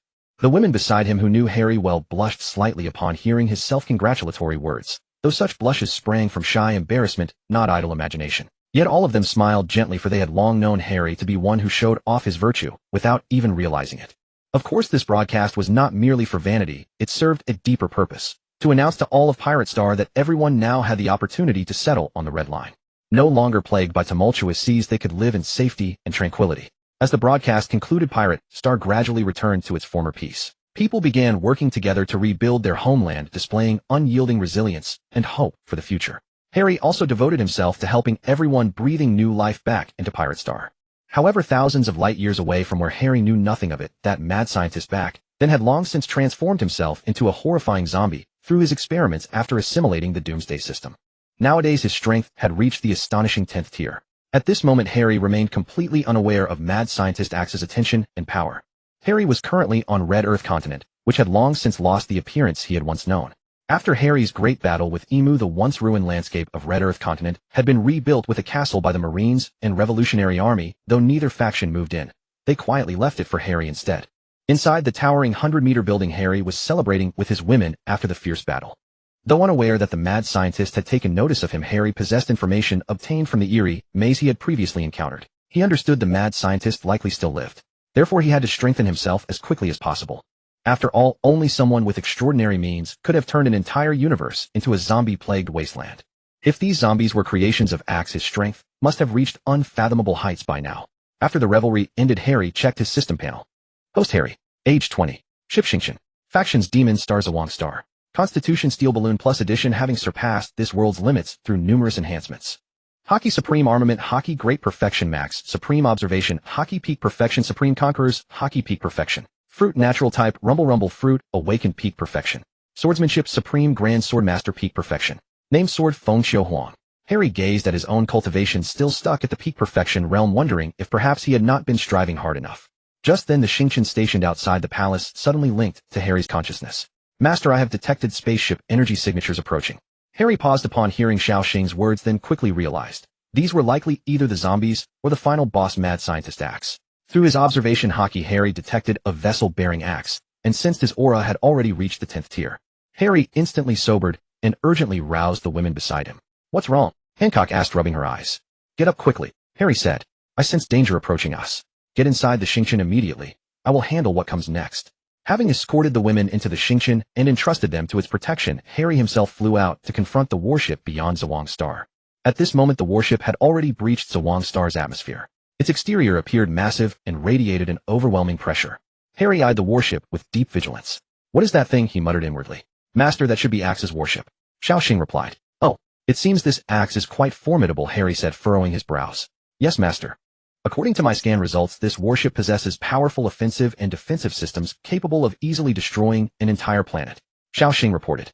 "So impressive," Harry asked in surprise. "However, Master need not worry. The Xingqian also wields formidable weapons and defensive systems capable of matching it."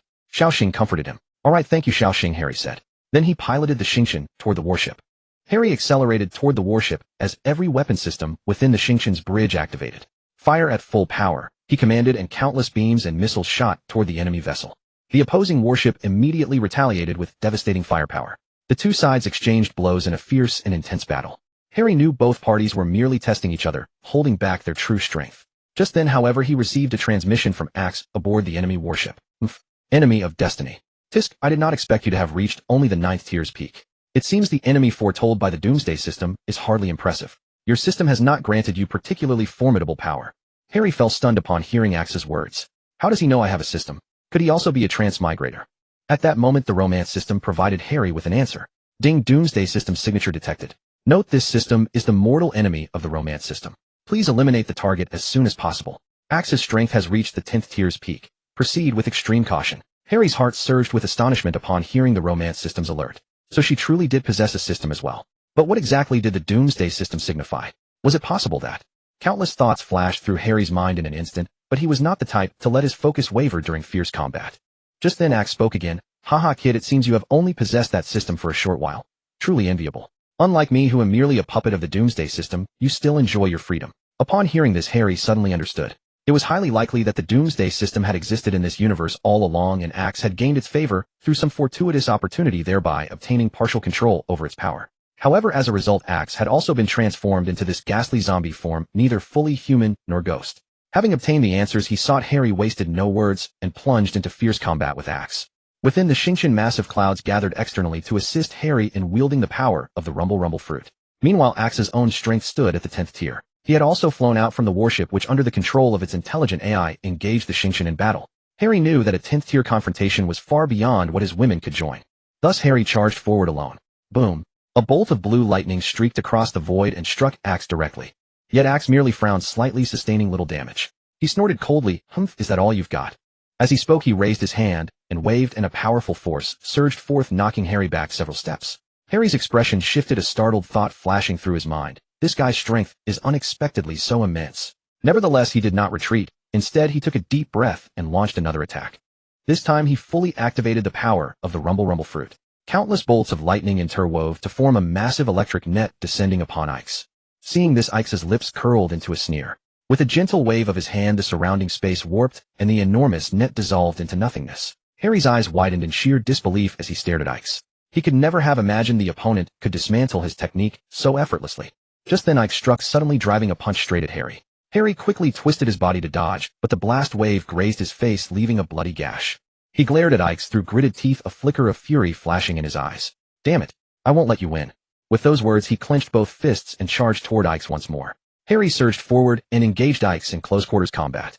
He threw everything he had into the fight, attempting to find any weakness in Axe's defenses. However, Axe's strength far exceeded his wildest expectations, and every encounter left Harry feeling the crushing weight of pressure.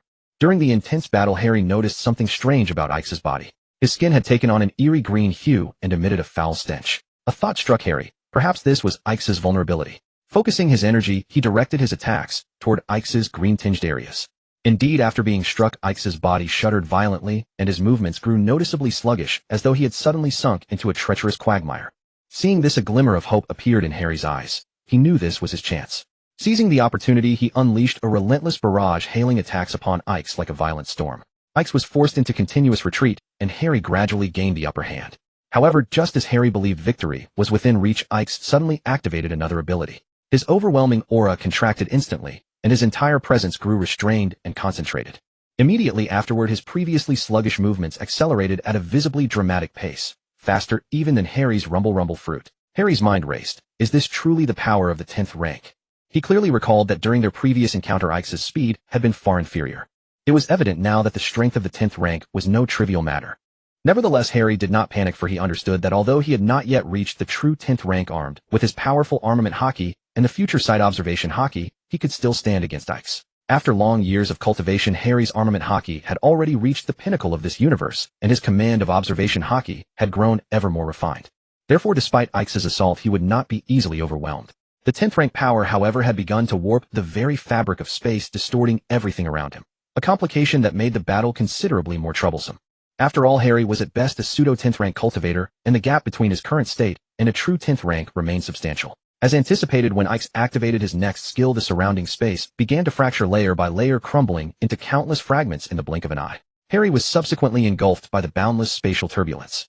Incredibly, even his observation Haki, which possessed the ability to foresee the future, failed to detect this threat in advance. The entire situation caught him completely off guard. Aboard the starship, the assembled women watched in horror as Harry vanished before their eyes. No matter how desperately they applied their observation Haki to sense him, they could detect not the slightest trace of his presence. Tears streamed down their faces like a breached dam, and among them Hancock was the most distraught. The love fruit had established a special connection between her and Harry, yet at that very moment the bond abruptly disappeared. Hancock understood what this meant and wept uncontrollably. Seeing her anguish, the other women gathered around, embracing one another as they broke down together. No, my husband must still be alive. At that moment, a fierce scream echoed in Hancock's heart, and her body became bathed in radiant pink light. Meanwhile, Harry had been drawn into the 9th layer of space, where everything was filled with uncertainty, and even time seemed frozen.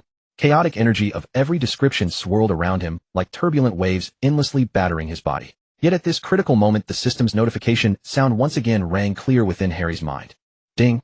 Host detected in danger. Due to Han Kyuk's excessive grief and her longing for the host reaching 100%, the system will expend 99 of its energy to provide advancement requirements. Ding! Congratulations, host. Observation Haki has reached the ultimate perfection. Ding! Congratulations, host. Conqueror's Haki has reached the ultimate perfection.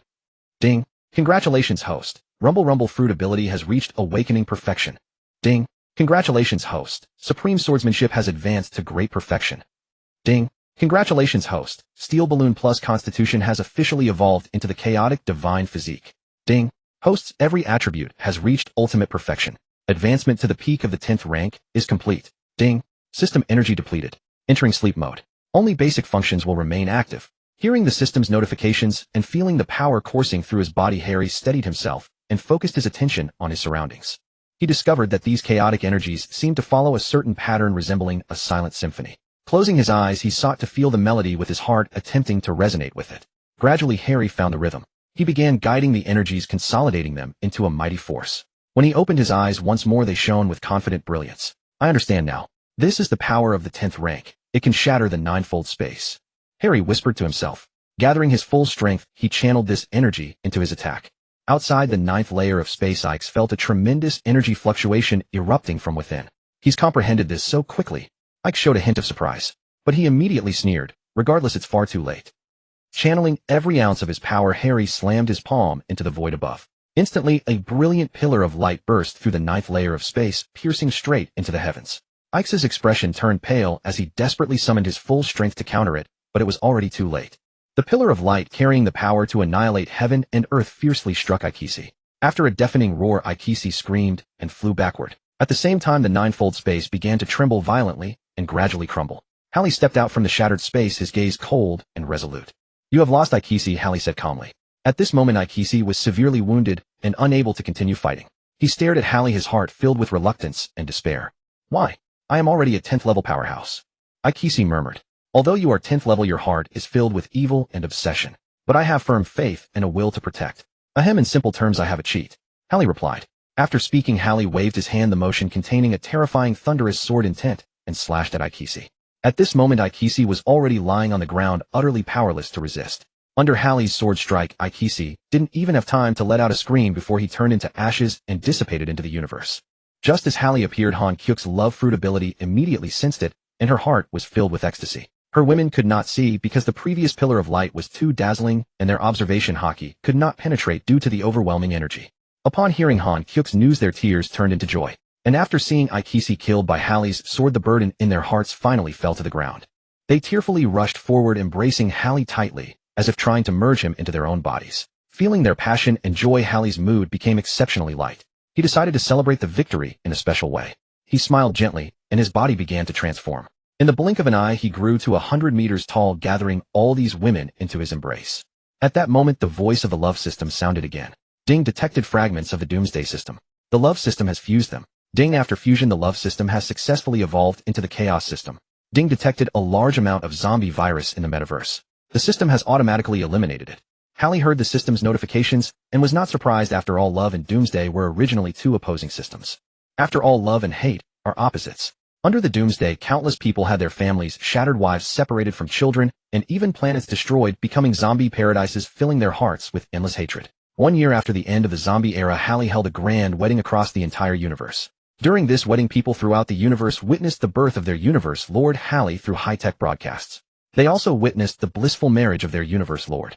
From then on, 100 years later, Haki established a unified cosmic culture. Planets like Zhe Wangxing and Demon Planet were under his control. Henceforth, there were no more pirates on Zhe Wangxing. Those adventurous explorers began their journeys in space. And due to the sparse population and abundant resources, Haki sent them to live on various planets. They could do whatever they wanted, even not work, as long as they did what they loved, and did not violate the most basic morals. Thus, a utopian society across the universe unfolded.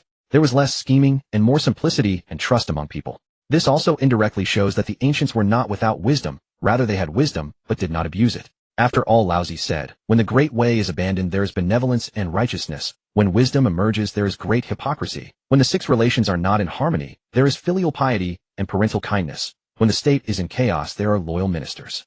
In such a utopian society, everyone is equal. Each person is the master of this world. There is no oppression or exploitation, no war or conflict. There is no racial discrimination, gender discrimination, religious discrimination, or any other kind of discrimination. People respect, understand, and help each other. There is no wealth gap, no hunger or poverty, no corruption, no crime or violence. People live prosperous, happy, and stable lives. There is no environmental pollution, resource shortage, or ecological destruction. People focus on environmental protection, energy conservation, and nature preservation.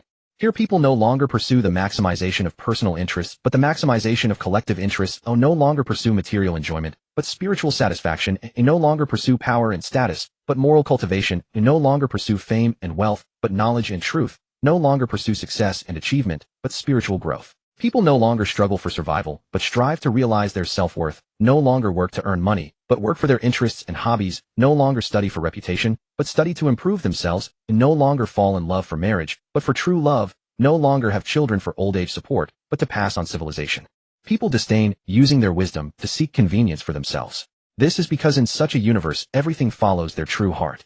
Their hearts have the Tao, so all actions are in harmony with the Tao. As the saying goes, man follows the earth, earth follows heaven, heaven follows the Tao, and the Tao follows nature. This means that humans should follow the laws of the earth should follow the laws of heaven, heaven should follow the laws of the Tao, and the Tao should follow the laws of nature. Nature is spontaneity, without any human intervention or coercion. When the Tao is comprehended, it guides the operation of all things in a peaceful, harmonious, and unified manner. In this state, people can experience inner peace, joy, and satisfaction. When the Tao is violated, it affects the development of all things in a chaotic, conflicting, and divisive manner. In this state, people feel inner anxiety, pain, and unease. When the Tao is in balance, it maintains the order of all things in a stable, orderly, and coherent manner. In this state, people can feel inner calm, confidence, and a sense of security. When the Tao is out of balance, it disrupts the rhythm of all things in a turbulent, impermanent, and fragmented manner. In this state, people feel inner irritation, fear, and helplessness. Therefore, when people's actions align with the Tao, they receive the Tao's protection and blessings, otherwise they face the Tao's punishment and warnings. Thus, when people's actions follow nature, they receive nature's gifts and rewards, otherwise they suffer nature's retaliation and sanctions. As for Haki, he was nothing special except that his strength was a bit stronger than ordinary people, his wisdom a bit deeper, his experience a bit richer, his temperament a bit more elegant, his charm a bit more enchanting, and his luck a bit better. His personality was casual, free-spirited, humorous, and optimistic. He liked adventure, exploration, challenge, and creation, and disliked constraints, rules, responsibilities, and pressure. His ideal was to become the strongest in the universe, then freely roam the universe doing whatever he wanted. His wish was to have a warm family of his own, then live happily with the women he loved. His dream was to discover the mysteries of all universes. At this moment, Haki was roaming through various universes, crossing countless galaxies, traversing numerous times and spaces, and witnessing countless strange phenomena. He encountered all kinds of beings, some friendly, some hostile, some neutral. He made many like-minded friends. Some were humans, some were aliens, some were robots, and some were gods. He participated in many thrilling adventures, such as exploring mysterious ruins, challenging powerful enemies, solving complex puzzles, and completing difficult tasks. He also learned many useful knowledge and skills such as magic, technology, philosophy, history, and so on. In short, he lived a very wonderful and interesting life. During this time, the myriad stars became the scenery around him. On every star, the footprints of Hali and his women were scattered. After everything quieted down, Hali began to make his own children with these women. However, beyond the observable universe that Hali was unaware of, there was a parallel universe. The other fragments of the Doomsday System were wreaking havoc across various universes, causing zombie crises in each. The end of the book. In a parallel world of another universe, Li Bai, who had traveled from Earth to Blue Planet, was now listening to the Doomsday System's prompt, feeling incredulous. And Li Bai discovered that there was a countdown on his retina. From then on, a person who could travel between Blue Planet and the One Piece world was born. Countless years had passed, and Harry and his women each had children of their own. Their current strength had reached a level where they could traverse the cosmos, a feat entirely attributable to Harry's dating system. Harry, do you know what lies beyond this universe? A voice drifted into Harry's ears. He looked at the speaker and smiled, gently patting her head. Hancock, the universe is enclosed by a cosmic barrier. Even with my power now, I doubt I could breach it. Huh. My lord, even with your invincible strength in this universe, you cannot travel to another. You have already mastered portions of the laws of time and space. That is correct. Although I can perceive other universes through the cosmic wall, that barrier appears to be a force predating even the primordial chaos. We will likely need to cultivate further before we can explore other universes. Harry hugged Hancock's waist as he spoke. After the passage of a cosmic epic, Harry felt that his current strength was sufficient to briefly tear open the world barrier. Harry brought his entire family to the edge of the universe and invoked the power of primordial chaos. In an instant, Harry's hand pierced through the cosmic wall. With a slight exertion of his arms, a passage resembling a black hole opened before them. Harry led his many women through the world barrier into a new universe. He discovered that much like his own, this cosmos was also teeming with zombie-like creatures. Countless planets reeked of decay, and even stars. A star larger than the sun was currently being devoured by a creature even greater still. Witnessing this scene, Harry realized that the creatures in this universe were far more powerful than those in his own. He speculated that this was likely due to the outbreak of the apocalypse, and that there was no one like him here to resolve the doom facing the entire universe. Consequently, those monsters had grown powerful enough to devour stars. Harry observed the creature before him, and then glanced toward where the 7 great planets should have existed. It then became clear that those 7 planets had likely been consumed by it. Without hesitation, Harry raised his hand, and in an instant the creature dissolved into nothingness. The half-devoured sun, now freed from the creature's consumption, became unstable and began to explode. Harry merely flicked his hand, and the forces of nuclear fusion dissipated in an instant. At that moment, a man clad in white robes with white hair and a sword case upon his back appeared suddenly. Who are you, sir, to possess such formidable power? Indeed, this was the day Li Bai broke through to the 10th stage and attained the supreme immortal realm. Upon completing his breakthrough and emerging from Blue Star to cruise through the cosmos, he sensed an energy fluctuation far surpassing his own, spreading across the universe. Li Bai thus rode his sword to Harry's location. Harry regarded the incredibly handsome man before him. So handsome, in fact, that he bore a striking resemblance, nearly 9/10 alike, to Li Bai himself. He replied, I come from another universe. My name is Harry. Fellow Taoist, has your universe also suffered a zombie crisis? Hearing Harry's words, Li Bai's heart trembled. He never imagined that other universes existed. He had always believed the universe to be finite, at most a few 100 billion light years across. The existence of universes beyond the universe was beyond his comprehension. However, Li Bai responded, Fellow Taoist Harry, yes. A zombie crisis erupted here 10 years ago. I had just broken through to the 10th stage and was about to eliminate these zombies when I sensed your energy fluctuation and came to investigate. Harry asked, do you know of the Apocalypse system? This entire crisis was orchestrated by it. Does your world have a system as well? Li Bai's body stiffened, and he hastily replied, yes. When the apocalypse first broke out, the system's notification appeared by default. Could it be that your world has also? Yes, indeed. Our world suffered the same fate at the hands of the apocalypse system, Harry confirmed. Thus, Li Bai and Harry explored the cosmos together, seeking to uncover the origins of the apocalypse system. Hello, everyone. Have you all read the latest chapter of One Piece? It was truly breathtaking. In the manga, that ancient robot actually unleashed the Haki stored by Joy Boy for 800 years. Absolutely shocking. This immensely powerful Haki instantly forced the 5 elders back into their true forms, and they fled in disgrace to marry Geos. When Imu sensed Joy Boy's invincible conqueror's Haki at that moment, even his cheeks broke into a cold sweat. However, this was merely the pinnacle of the highest realm, and was ultimately defeated by advanced technological weapons. The reason Imu was so flustered must be that he believed Joy Boy had resurrected, while his celestial arc no longer had any energy remaining. Haha, a small advertisement. Here, my new book, The Sword Immortal, Who Pierces 2 Realms as a Pirate on the Apocalypse, is now available. If you enjoy this type of story, do give it a read. Lastly, I hope you'll support me with a 5-star rating. Perhaps upon waking, you too could transmigrate to another world. At the beginning of the new book, the protagonist will first transmigrate into the One Piece world, meeting Sword Lao, that very swordsman who later exterminated the level 8 zombie. Of course, this belongs to a parallel universe, and Harry and Levi might not cross paths until much later. After Levi learned sword techniques from the sword ancestor and acquired several great grade swords, his overpowered journey commenced. Sparks and lightning in his wake, he would settle the regrets of his past life. Of course, the One Piece storyline won't begin until chapter 120, after his second transmigration physique is sufficiently mature, allowing him to master the 3 colors of Haki and its applications within minutes. He also obtained the human fruit mythical Zoan sword immortal form. His attributes skyrocketed. This time the protagonist joins the Straw Hat Pirates with Nami and Hancock tentatively designated as the female leads. Of course, there will also be many female leads in the Apocalypse world. What do you all prefer? Leave your suggestions in the comments, and the author will take everyone's opinions into consideration.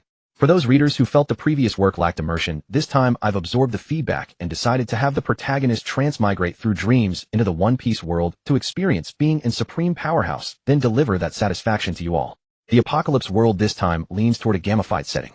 The system panel won't be as vague as before. It will be much clearer with specific numerical values. Oh, and another thing. Once transmigrated into the One Piece world, the protagonist will immediately jump into one of its climaxes, the Marineford War. This time around, the Marineford War won't feature the protagonist fighting a group alone. Instead, he'll stay behind the scenes and use his wit to change the tide. His power level will be nearly invincible from the start, but his growth will certainly proceed step by step. Of course, if you all wish to read a story filled with hardships, I can certainly serve up some heart-wrenching moments. The matter of the Apocalypse system is far from simple. Please keep reading, everyone. Heaven was not born for me, the knight-errant, yet my keystrokes shine like an eternal night. I possess a single key that can open the gates of heaven. I wield a single key capable of slaying immortals. With words alone I battle 3,000 emperors. With dual keys I crush 13 continents. Among the 3 million keyboard immortals under heaven, all must bow before me. At the pinnacle of immortals, standing proud in this world where my keyboard reigns, heaven itself exists. Like a mighty river's keystrokes surging from the sky, a single key strikes across heaven to subdue the mortal realm. Shattering the mortal dust, slaughtering all immortals with one key in hand, I cleave the 9 heavens. If true immortals do not exist in this world, I shall wield my keyboard and ascend to immortality. Before keyboards came heaven itself, I shall refute the heavens and daydream of becoming a deity. Brothers, I'm back again. Today is September 7th. Luffy and his crew successfully escaped Egghead Island, and the 5 elders casually executed Vice Admiral Scarface. The most explosive moment yet. Saturn was instantly killed by Emu with a mere glance, his body rapidly aging.